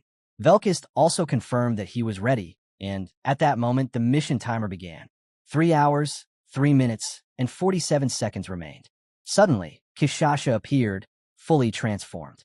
Han commanded her to move ahead, assigning her the eastern sector while instructing the others to accompany him west. The soldiers advanced, carrying their supplies, and the timer ticked down to 2 hours, 50 minutes, and 15 seconds. A soldier then spotted someone and demanded to know their identity, but before he could finish, he was killed instantly. Bright flashes of light followed, wiping out all nearby soldiers. Their commander tried to rally them, urging them not to fear and to pick up their weapons, asking how many were left.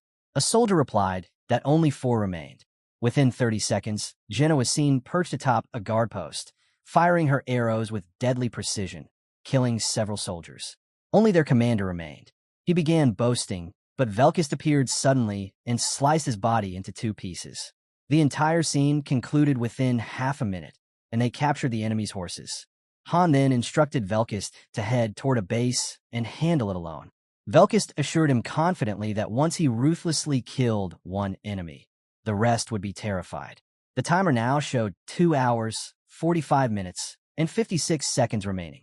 They all began moving quickly, with Han, Jenna, and Katio running toward the bridge. Han thought to himself that they must move faster, as every second was precious. The time continued to tick away. The scene shifted again, showing horse hooves pounding the ground, followed by Kishasha leading several dark knights behind her.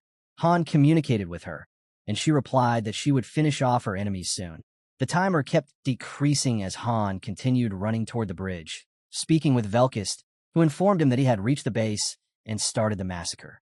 Han acknowledged the message and pressed forward. Finally, Han reached the bridge, where the Dark Archer stood waiting. Without hesitation, Han advanced toward him. The demon prepared his arrows, filled with dangerous power, ready to unleash a deadly attack. Han stared at him intently, unfazed. Meanwhile, Jenna activated one of her skills, her eyes glowing. The Dark Archer released a volley of arrows toward Han and Jenna, and in response, Jenna swiftly fired her own, aiming not at him, but at his incoming arrows. The 2 streams of arrows collided midair, clashing violently like a storm. The duel intensified as both continued firing without pause, neither missing their mark. Jenna's accuracy was perfect. Every arrow she released intercepted one of the Dark Man's attacks. Amid this fierce exchange, Han and Jenna kept advancing. The timer now showed 2 hours, 26 minutes, and 47 seconds remaining. The map displayed everyone's positions. Kishasha moving from one base to another with the Dark Knights. Velkis destroying another base after cutting off supplies, while Han prepared to cross the bridge and eliminate the remaining soldiers before entering the battlefield. Almost 2 hours and 26 minutes had remained for them. At that moment, several of the opponent's arrows had reached Han as well. Observing their speed and accuracy, Han had compared them to Jenna's archery, remarking internally that her shots were far weaker since this opponent's arrows had managed to reach him. He had found it impossible to predict their movement, as even the direction of their attacks had seemed completely random. He could only tell that he had fired straight ahead, yet his arrows had unpredictably curved to the sides before veering back toward him. Han had been unable to determine when or how this change occurred.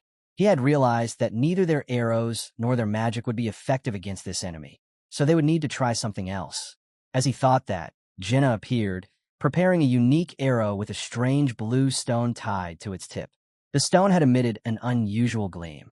With determination, Jenna had drawn her bow and fired with all her strength. Her arrow shot forward at incredible speed toward the opponent. Watching it approach, the Dark Knight had decided not to counterattack, as the arrow's speed had been far too great. Instead, he had calmly allowed it to pass by his side, effortlessly dodging it without any difficulty. Just then, Cadio announced that he was activating his magic. At that moment, Han had begun to teleport, and simultaneously, something strange had happened. The arrow and Han had appeared to switch places. Indeed, Han had materialized at the arrow's location, and because of its speed, he had struggled to halt himself midair, but managed to stop after some effort. Then, with immense power and ferocity, he had landed a devastating kick onto the Dark Knight's waist. Han's powerful strike had thrown him off balance, causing him to fall into the deep chasm below. Their timer had then shown 2 hours, 26 minutes, and 21 seconds remaining, meaning they had defeated the Dark Knight within that span. After this victory, Han contacted Velkis. Velkis had reported that he had reached the enemy base, observing around 300 members, most of whom weren't wearing armor as they were far from the battlefield.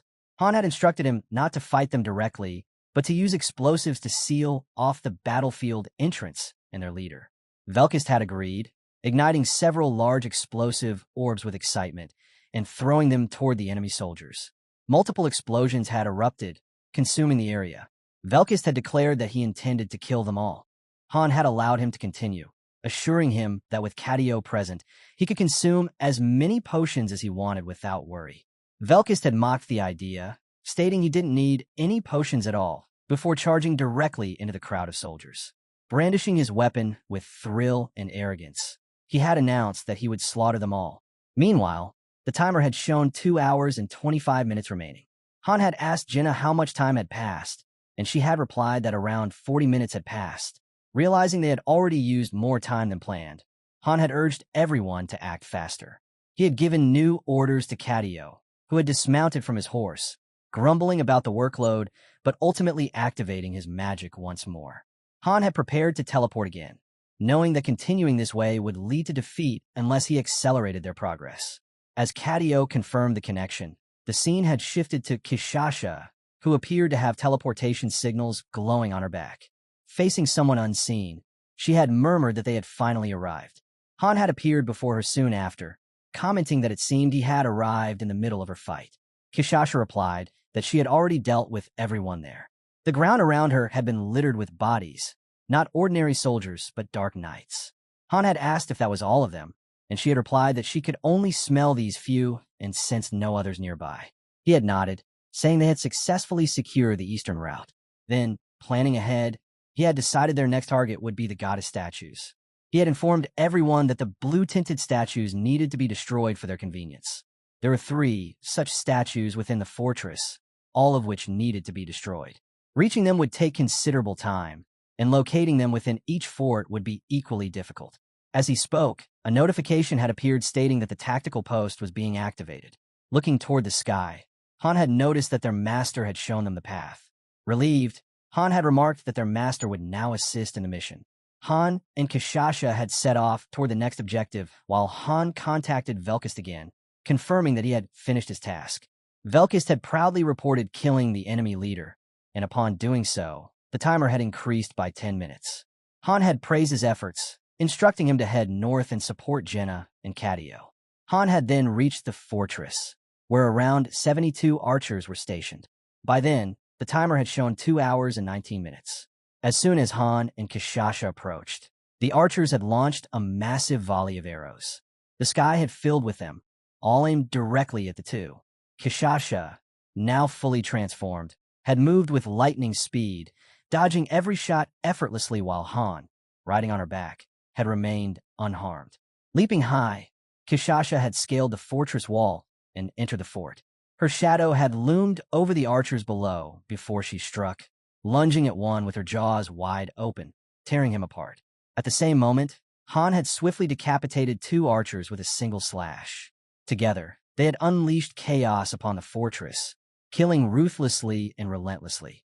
Blood and bodies had scattered across the floor as Kishasha clawed and bit through enemies while Han struck down soldiers from her back, his sword never pausing. Despite the soldiers' shouts and resistance, Han continued cutting through them mercilessly, determined to reach the statue as quickly as possible. Soon, he had spotted the statue of the goddess ahead. Realizing it was the source summoning enemy reinforcements, he had decided to destroy it immediately. However, before he could move closer, a powerful presence had emerged. Heavy footsteps had shaken the ground as a voice vowed destruction for the sake of the heavens. A warning notification had appeared, signaling danger. A massive soldier had appeared. His armor was unlike any other, and though his level had been only 46, his strength had been immense. Han had signaled Kishasha to continue advancing and assured her they would deal with this foe easily. As he entered his exalted state, his hair had grown longer and his aura intensified. Determined to finish it in a single blow, Han had charged, screaming fiercely while Kishasha had roared in unison. With one powerful attack, Han had severed the soldier's neck, while Kishasha had torn his body apart. Together, they had reduced him to 3 gruesome pieces, killing him instantly. With his death, Han had gained 10 extra minutes, leaving them 2 hours and 7 minutes on the timer. Exiting his exalted state, he had quickly drunk a health potion before contacting Jenna again, asking about her progress. The scene had then shifted to Jenna, who had been using her arrows to eliminate soldiers. She had stated that she had already killed their leader, but still needed more time to clear the rest. Around her, piles of arrows lay ready, along with a large, strange object that seemed to have been summoned by Cadio. Jenna had mentioned that Velkist had just arrived, and Han informed her that they had destroyed the goddess statue. Kishasha had been seen crushing it to pieces as their timer dropped to 2 hours and 6 minutes. Suddenly, a radiant light had descended from above, signaling that their master could now summon other parties. From this light, Party 2, led by Adis, had appeared, followed by Party 3 and even Party 5. Adis had acknowledged the plan, ready to follow the large arrow symbol in the sky as instructed by the master. Meanwhile, within the fortress, the tactical post had glowed brightly before scattering particles into the air, forming mystical symbols and arrows to guide them. A new notification had confirmed the activation of the tactical tab, signifying that the strategy phase had officially begun. Soon, Adis had set off toward the marked fortress, while Party 4 and 5 had been summoned as well. The master had directed all remaining groups to raid the final 2 fortresses, each marked with sword symbols and flags showing their objectives. Having already calculated every step, the master had even accounted for cavalry interference, planning that if their forces were divided, some would distract the enemy, while others would infiltrate the fortresses. Those skilled in stealth would focus on destroying the goddess statues, while the rest would continue engaging soldiers.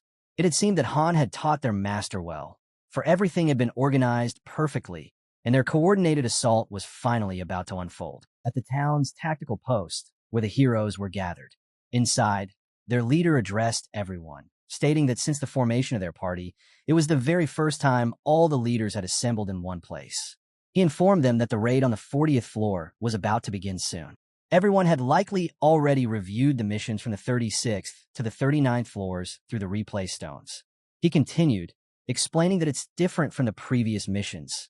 He would now tell them what they had to do in this mission. They were warned to remember everything carefully, for forgetting or revealing it would mean certain death. Han began to explain that when they first entered the 36th floor, they had used all the available time to analyze the entire field and gather information about their goal. Before their arrival, Their master had already sent 5 different parties for the same mission, but all 5 were completely wiped out. Even after they joined, they were unable to accomplish much, rendering the mission almost a complete failure. After clearing that floor, they moved to the 37th floor, where they discovered that no other teams could enter the area as long as they remained alive. It meant they were trapped in the mission and had no choice but to clear it on their own. They had carefully recorded every single incident and noted the exact time when the princess was killed, the timing of the reinforcements, and the complete layout of the area. After successfully completing the 37th mission, they proceeded to the 38th floor. On that floor, they saw a fortress located toward the east, adorned with the statue of a goddess. Soon after, they found several more fortresses, each one decorated with a goddess statue of different colors. Some were deep red, others purple, and one was blue. Each statue was guarded by a unique and powerful boss monster. After a fierce struggle, they managed to clear the 38th floor as well, before beginning the 39th mission. This time, the goddess statues appeared in new locations and with changed colors, meaning that the statues' positions and hues altered with every floor. Han noted that they only had 3 hours in total for each stage, within which they had to locate and destroy every goddess statue, defeat all enemies, and clear the mission entirely. The moment they destroyed the red goddess statue, supporting soldiers could move freely in the field, but even then, direct combat alongside them would still be fatal. Destroying the blue goddess statue would summon all their allied parties into the mission, so Party 1 was tasked to destroy it first, allowing the others to join the battlefield. However, the purpose of the purple statue still remained unknown because the heroes have been summoned too abruptly to investigate it. However, he doesn't assume it's too different for what the red ones do. Han then instructed that upon reaching their designated fortresses, everyone had 3 main objectives: destroy the goddess statue, eliminate the enemies, and capture the fortress. If the fortresses were not seized, enemy reinforcements would keep spawning endlessly. After finishing his instructions, Han ordered everyone to follow the master's commands once the mission began. Han then asked if anyone had any questions, to which Sven replied that he had no questions, only that he wanted to practice and rehearse properly before the mission. Biance, the leader of Party 4, requested 3 more days to prepare, as the party isn't fully ready yet. Then, Javier from Party 5 expressed his admiration, saying it was an honor to learn from such capable leaders. Han reminded them all not to grow arrogant despite being 3-star heroes from the beginning, as overconfidence would only lead to their deaths. They were told to simply follow Adis's directions during the mission. He then explained the full details of the raid. And with that, the flashback sequence ended, revealing that the entire briefing had been from the past. The scene then shifted to the present, where Adis urgently announced that the master's orders had arrived. All party leaders were instructed to command their teams accordingly and prepare immediately for battle. At her call, everyone dispersed to their assigned locations. The timer displayed that only 2 hours, 3 minutes, and 46 seconds remained. Shortly after, the blue goddess statue was shattered by Han himself, summoning all the allied parties to the battlefield. He declared that now they must advance to other fortresses and eliminate the strongest enemy, since their sub-parties would not be able to handle it alone. Kishasha reminded him that they still had much to do, to which Han replied that they still had plenty of time left. The scene transitioned once again, showing a fortress door creaking open as 5 Dark Knights of level 41 emerged and charged directly toward Han and Kishasha. Han quickly ordered her to lure them away, so Adis could capture the fortress without difficulty, then announced that they would move on to join Party 5. Meanwhile, Adis was seen dashing across the fortress walls and entering a gate while throwing daggers with deadly precision, swiftly cutting down enemy soldiers. She instructed her teammate Bennick to advance and open the gate quickly so Anin and the rest could enter. Bennick acknowledged her command and sprinted forward at full speed. While Adis continued fighting, the timer showed 1 hour, 51 minutes, and 29 seconds remaining. The view expanded to display everyone's positions. Jenna, Velkist, and Cadio were waiting for Han's arrival, while Adis assisted Party 4, and Party 3 was engaged at another fortress. The fight between Adis and Party 4 was in full swing, and a cross mark appeared over the goddess statue that Han had already destroyed earlier. By then, Han and Kishasha had reached Party 5's location with 1 hour, 50 minutes, and 59 seconds left on the clock. The southern fortress echoed with screams as soldiers shouted to surround the invaders. confident that they could defeat the 5 intruders. Party Five's leader, however, was laughing while cutting down enemies mercilessly. Upon arrival, Han remarked that he had been wondering why the fortress security was so weak, but now realized that Party 5 had already taken control. Kishasha then spotted the red goddess statue, but Han decided to focus on their primary target first. Moments later, they saw a shadowy figure, a highly dangerous enemy with incredible speed, whose level exceeded 46. If anyone lost focus for even a second, he could slice their neck instantly. The enemy suddenly vanished, moving so fast that he appeared as a blur before reappearing right behind Han and launching a series of rapid slashing attacks. Han defended calmly with one hand, parrying every strike. In a sudden move, the enemy tried to strike from behind, but Han swiftly grabbed his neck, tightening his grip until blood poured from the man's mouth. With immense force, Han crushed his throat, killing the high-ranked soldier instantly. Kishasha commented that the opponents seemed weak for all the trouble they went through, but Han explained that without understanding his attack pattern, the enemy could have easily killed anyone. Han then contacted Kadio, confirming completion of his task and requesting a location switch with Jenna. Once swapped, Jenna would assist Party 5 in eliminating the remaining enemies and securing the goddess statue. There were still about 157 soldiers left, and Jenna, along with Party 5, was assigned to deal with them. Kadio activated his magic, teleporting Han and Jenna by exchanging their locations. Han appeared beside Velkist, who greeted him, saying that if Han hadn't arrived just then, he was about to leave. Han immediately inquired if all the archers were eliminated, impressed by how quickly it had been done. Velkist explained that he hadn't even had the chance to attack. Jenna had taken them all out herself with her arrows. The battlefield was littered with corpses, each struck down by her precise shots. Han then stated that it was time to move forward. On the mini-map, Han, Velkist, and Kadio could be seen advancing toward a river, where a dangerous monster awaited. Beyond the river stood a powerful magician, the same one Han had fought before, who had nearly defeated him. The magician began chanting, summoning massive storms to block their path. Han and Velkist pressed forward, dodging the violent gusts. Han realized the magician was merely trying to delay them and shouted to Kadio to assist. Exhausted from using magic continuously, Kadio jumped from his horse and began forming a magical portal. From it emerged 2 figures, twin magicians named Rain and Mane, masters of wind and ice. They proudly declared their arrival. Han told them that he trusted them despite their busy schedules, and both reassured him confidently that they would handle everything quickly. Raising their staffs, which bore half-skulls of monsters at their tips, they began chanting in unison. As their magic merged, the skull halves fused into a complete one, activating a powerful unified spell as Kadio's eyes gleamed with a vivid blue light, and shimmering energy began swirling around him. He raised his hand slightly, his voice calm, yet commanding as he uttered the words, calling forth his power. A notification appeared announcing that the unified Great Magic, Roaring Tempest, had been fully activated.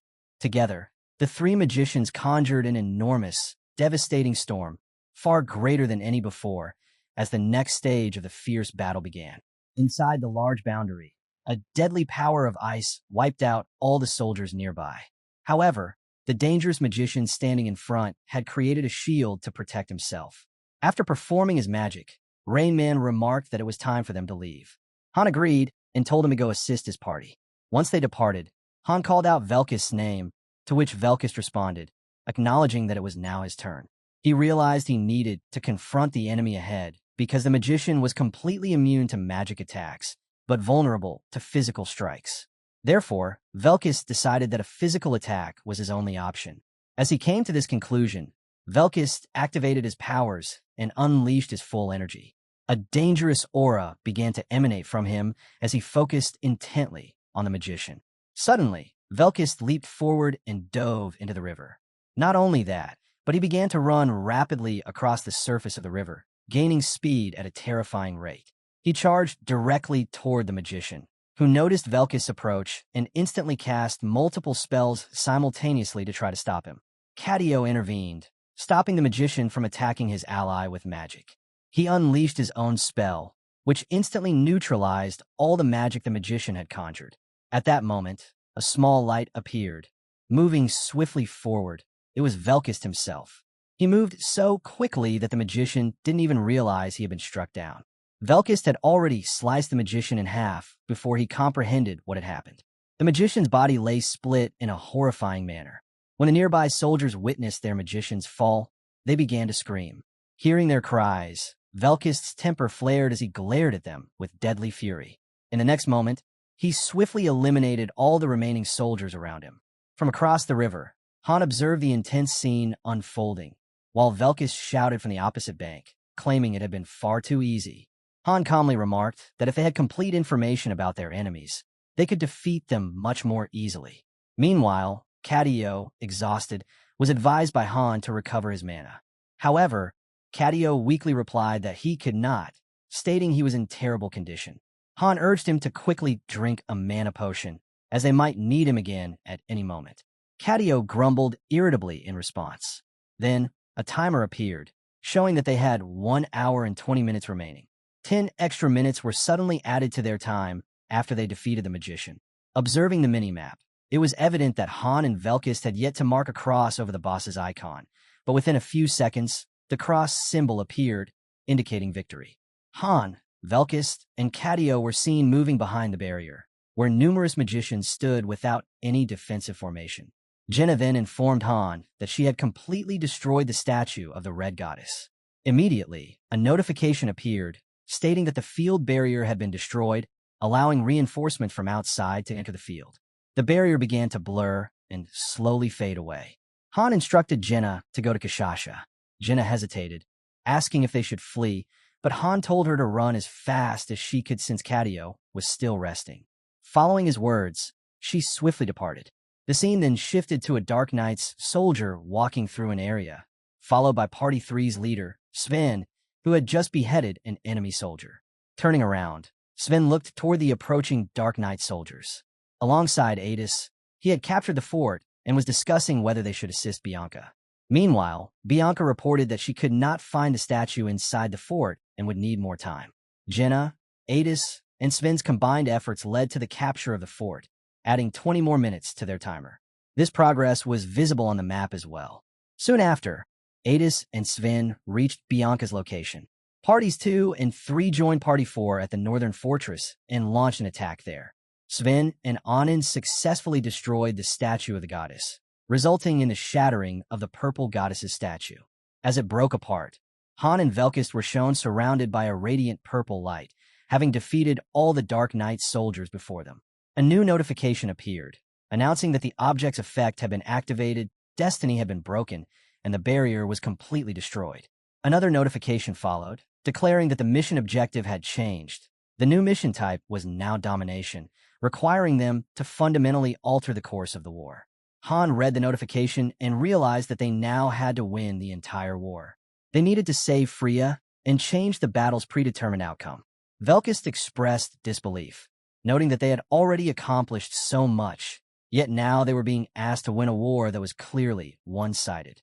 However, Han insisted that they had to take action regardless. In his thoughts, Han reflected on how the heroes of Niflheim had achieved the impossible. As their leader, he felt a duty to do the same. He recognized that they had extended their time as much as possible, leaving them with barely an hour remaining. Han understood that Freya's death was certain unless they could prevent it, making it crucial not only to save her, but also to complete their mission successfully. He also realized that if the enemies prolonged the battle, everyone would likely die. The mini-map displayed the situation clearly, including the mad leader of Party 5, Javier, who had been laughing nonstop since the beginning. Beneath the map, a blue dot showed reinforcements arriving from the south for Freya's side. Han observed the Asini's reinforcements, but noted that they didn't have much time to arrive. He decided they needed to act quickly. Han then spoke to Adis, instructing her not to enter the war directly, but to move to the tactical post. She was told to brief everyone about the situation and establish a strong defensive formation that must not break under any circumstances. Adis acknowledged his order, saying that with their magicians back, they would manage it somehow. Han confirmed their plan to distract the enemies from behind. Han and Velkist mounted their horses and charged swiftly toward the magicians standing closest to the barrier. Their goal was to eliminate them immediately. Slashing through soldiers with speed and precision, Han reached the magicians, catching them off guard.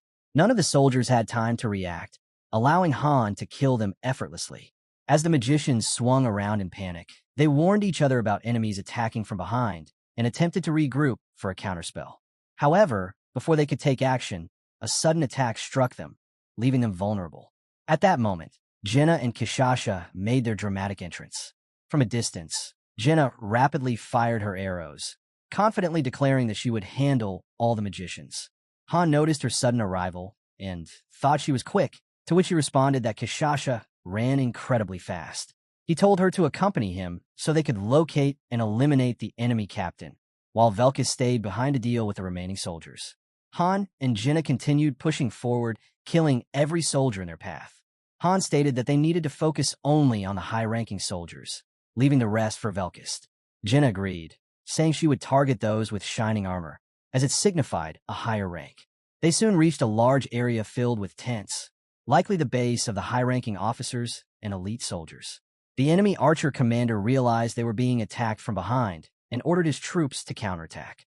Arrows rained toward Jenna, who skillfully retaliated, her arrows colliding powerfully against the enemy's volleys. Despite being alone against numerous archers, Jenna's strength overwhelmed them completely. The archers were left stunned, questioning what kind of power she possessed before she swiftly shot them down one by one.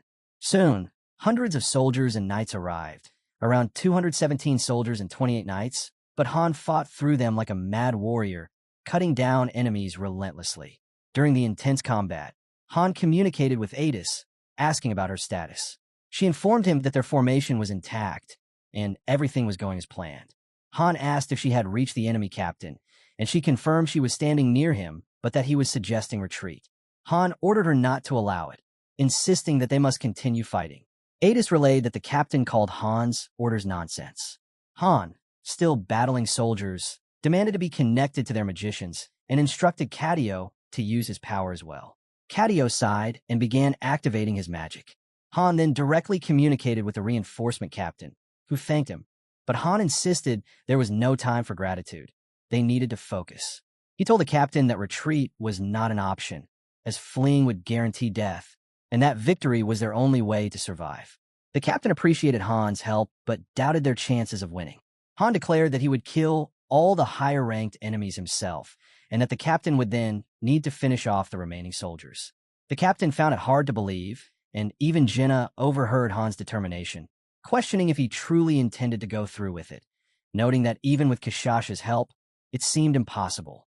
Han silently thought to himself that there were only 3 of them against nearly 300 to 400 enemies.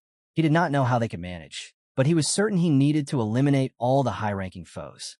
He glanced at the heavily armed soldiers ahead, their presence radiating deadly pressure. Han then told Jenna to just get him close to them, assuring her he would handle the rest. At that point, only 1 hour and 2 minutes remained, and within that limited time, they had to completely change the tide of the war. Behind the battlefield, the reinforcements commander told Adis that this mission was suicide and that they were all heading to their deaths. Adis firmly replied that he had heard their leader's orders, and now all he had to do was prepare his troops and join the battlefield as soon as possible. After finishing her conversation, Adis stepped outside and gathered her heroes, declaring that it was time to move to the battlefield. She ordered Rain and Main to stay behind and eliminate any enemies approaching from the rear, while Party 3 was to remain near the commander, ensuring he did not make any reckless moves. In addition, if he happened to see the princess, he was to bring her quickly to the command post. Party 4 was to join them directly in fighting the enemies, and this time, Party 4 would be the one leading the battle. Hearing this, the leader of Party 4, Bianca, questioned why they should lead the fight when Adis was still there. Adis calmly replied that if she were to die, no one would remain to command after her death. She added that Party 4 possessed far greater and more dangerous power than her own party, and for that reason, they should take command of the fight. The leader of Party 4 accepted her reasoning and agreed to lead. Everyone then looked at Adis and decided that their party would now move ahead. They declared that they were heading straight to the battlefield immediately. At that point, it was shown that only 1 hour remained for them. On the mini-map, their locations could be clearly seen, revealing that they had surrounded the enemies from all directions. Kishasha roared fiercely, flames flaring around her as she charged forward with unyielding intensity. Above her, Jenna continued her relentless assault, launching arrows at every enemy in sight. The two fought side by side, cutting down every soldier who dared to stand in their path. A short distance away, several high-level magicians began chanting, weaving powerful spells directed at them. As their magic took form, a strange light gathered around Kishasha's neck, solidifying into something resembling a collar, like that placed upon a beast. The moment it latched onto her, Kishasha screamed in agony, her roar echoing through the battlefield. The spell forced her transformation to break, and in an instant, she reverted to her human form. Jenna swiftly leapt down from her companion's back, standing protectively at her side. With fierce determination, she drew 3 arrows simultaneously, fixing them onto her bow. Channeling her targeting skill, she released them at blinding speed toward the magicians. Yet, the high-level spellcasters effortlessly raised their magical shields, deflecting the incoming barrage without faltering. Jenna screamed in frustration and informed Han about everything. She explained that her arrows had no effect on the magicians and that he needed to handle them. Han listened closely and muttered that high-level magicians always annoyed him. With determination, he prepared to throw his sword, remarking that ordinary weapons couldn't break their shields, but his Bifrost could destroy them. With all his strength, Han hurled his Bifrost toward the 5 magicians. The weapon flew at tremendous speed, striking the magician's area and causing a massive explosion. Now unarmed, Han found himself without his weapon, and the nearby soldiers immediately began attacking him. Somehow, he managed to protect himself, but the horse he was riding was severely injured, with 3 spears piercing straight into its body. The horse fell to the ground, and Han leaped away just in time to save himself. After landing, he quickly drew his small daggers and began attacking the soldiers with astonishing speed. One after another, he killed them all swiftly until every nearby soldier was eliminated. Once finished, Han crouched in a stable position, then lifted his gaze toward his Bifrost and ordered it to return to him. On the other side, the Bifrost began trembling, surrounded by the bodies of dead magicians. Slowly, it started rising upward on its own and began moving toward Han, slaying all the soldiers that came in its path. Han's Bifrost had become like Thor's mighty hammer, returning to his hands. But just then, he received a notification indicating danger. Seeing it, Han warned Jenna and Kishasha to stay alert, as stronger enemies were approaching. He calculated that around 17 high-ranking soldiers were coming, each possessing unique abilities. As they appeared, their names and levels were displayed, and every soldier with a name was known to be of high rank.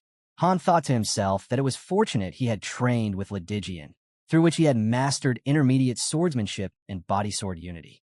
Even so, he acknowledged that Ledigian's power was far more dangerous. Nahaku could devastate anyone with her arrows, while Uranith was so ruthless that she killed with a smile, showing no fear. Ledigian, however, could slice through opponents as if they were mere children. Han saw the high-ranking soldiers charging toward him and reflected on the intense training he had endured in Nibelheim under Ledigian's guidance. Just then, his sword styles, Strength Sword, Flowing Blade, and Heavy Sword merged together to form a new and powerful sword style. A blinding light flashed as this occurred, and soon Han, moving with incredible speed, began slaughtering all the high-ranking soldiers one after another. His speed had increased to a frightening level, and even those elite soldiers could not track his movements. Han's strikes were relentless, cutting down soldiers rapidly. Many low-level elites were already defeated, yet several high-ranking ones remained, advancing toward him together. He thought that despite killing them so brutally, some still showed no fear, and he decided to instill terror within them. As soon as he resolved this, a dark and terrifying energy began emanating from his body. The soldiers standing nearby felt a heavy pressure weighing upon them. Han, entering the battle with full determination, finally activated his Exceed state for the first time, unlocking his most dangerous power. A radiant glow began to emit from his body as he declared within himself that he would end everything at once. He activated his destructive sword spirit, releasing a tremendous slash that surged straight toward the high-ranking soldiers. The destructive force of that single slash completely obliterated them, followed by a massive explosion that shook the battlefield. It seemed as though a missile had fallen amidst the enemy soldiers, all caused by the sheer power of Han's single strike. Amidst the smoke and destruction, Han stood calmly in his exceed mode, looking fierce and composed with an intense aura swirling around. From a distance, the soldiers of the Asini's family watched his terrifying display of power, speechless and shocked, wondering if he was some kind of demon. Meanwhile, Jenna approached him, concerned about his condition. Han, feeling completely drained, admitted just how exhausted he was. At that moment, Kishasha arrived cheerfully and playfully struck Han on the back, praising him for being incredibly cool and the best among all. Despite the pain from her slap, which caused him to spit blood, Han coldly thought to himself that the foolish girl needed to learn to control her strength. Looking around, Han noticed that the soldiers were no longer attacking.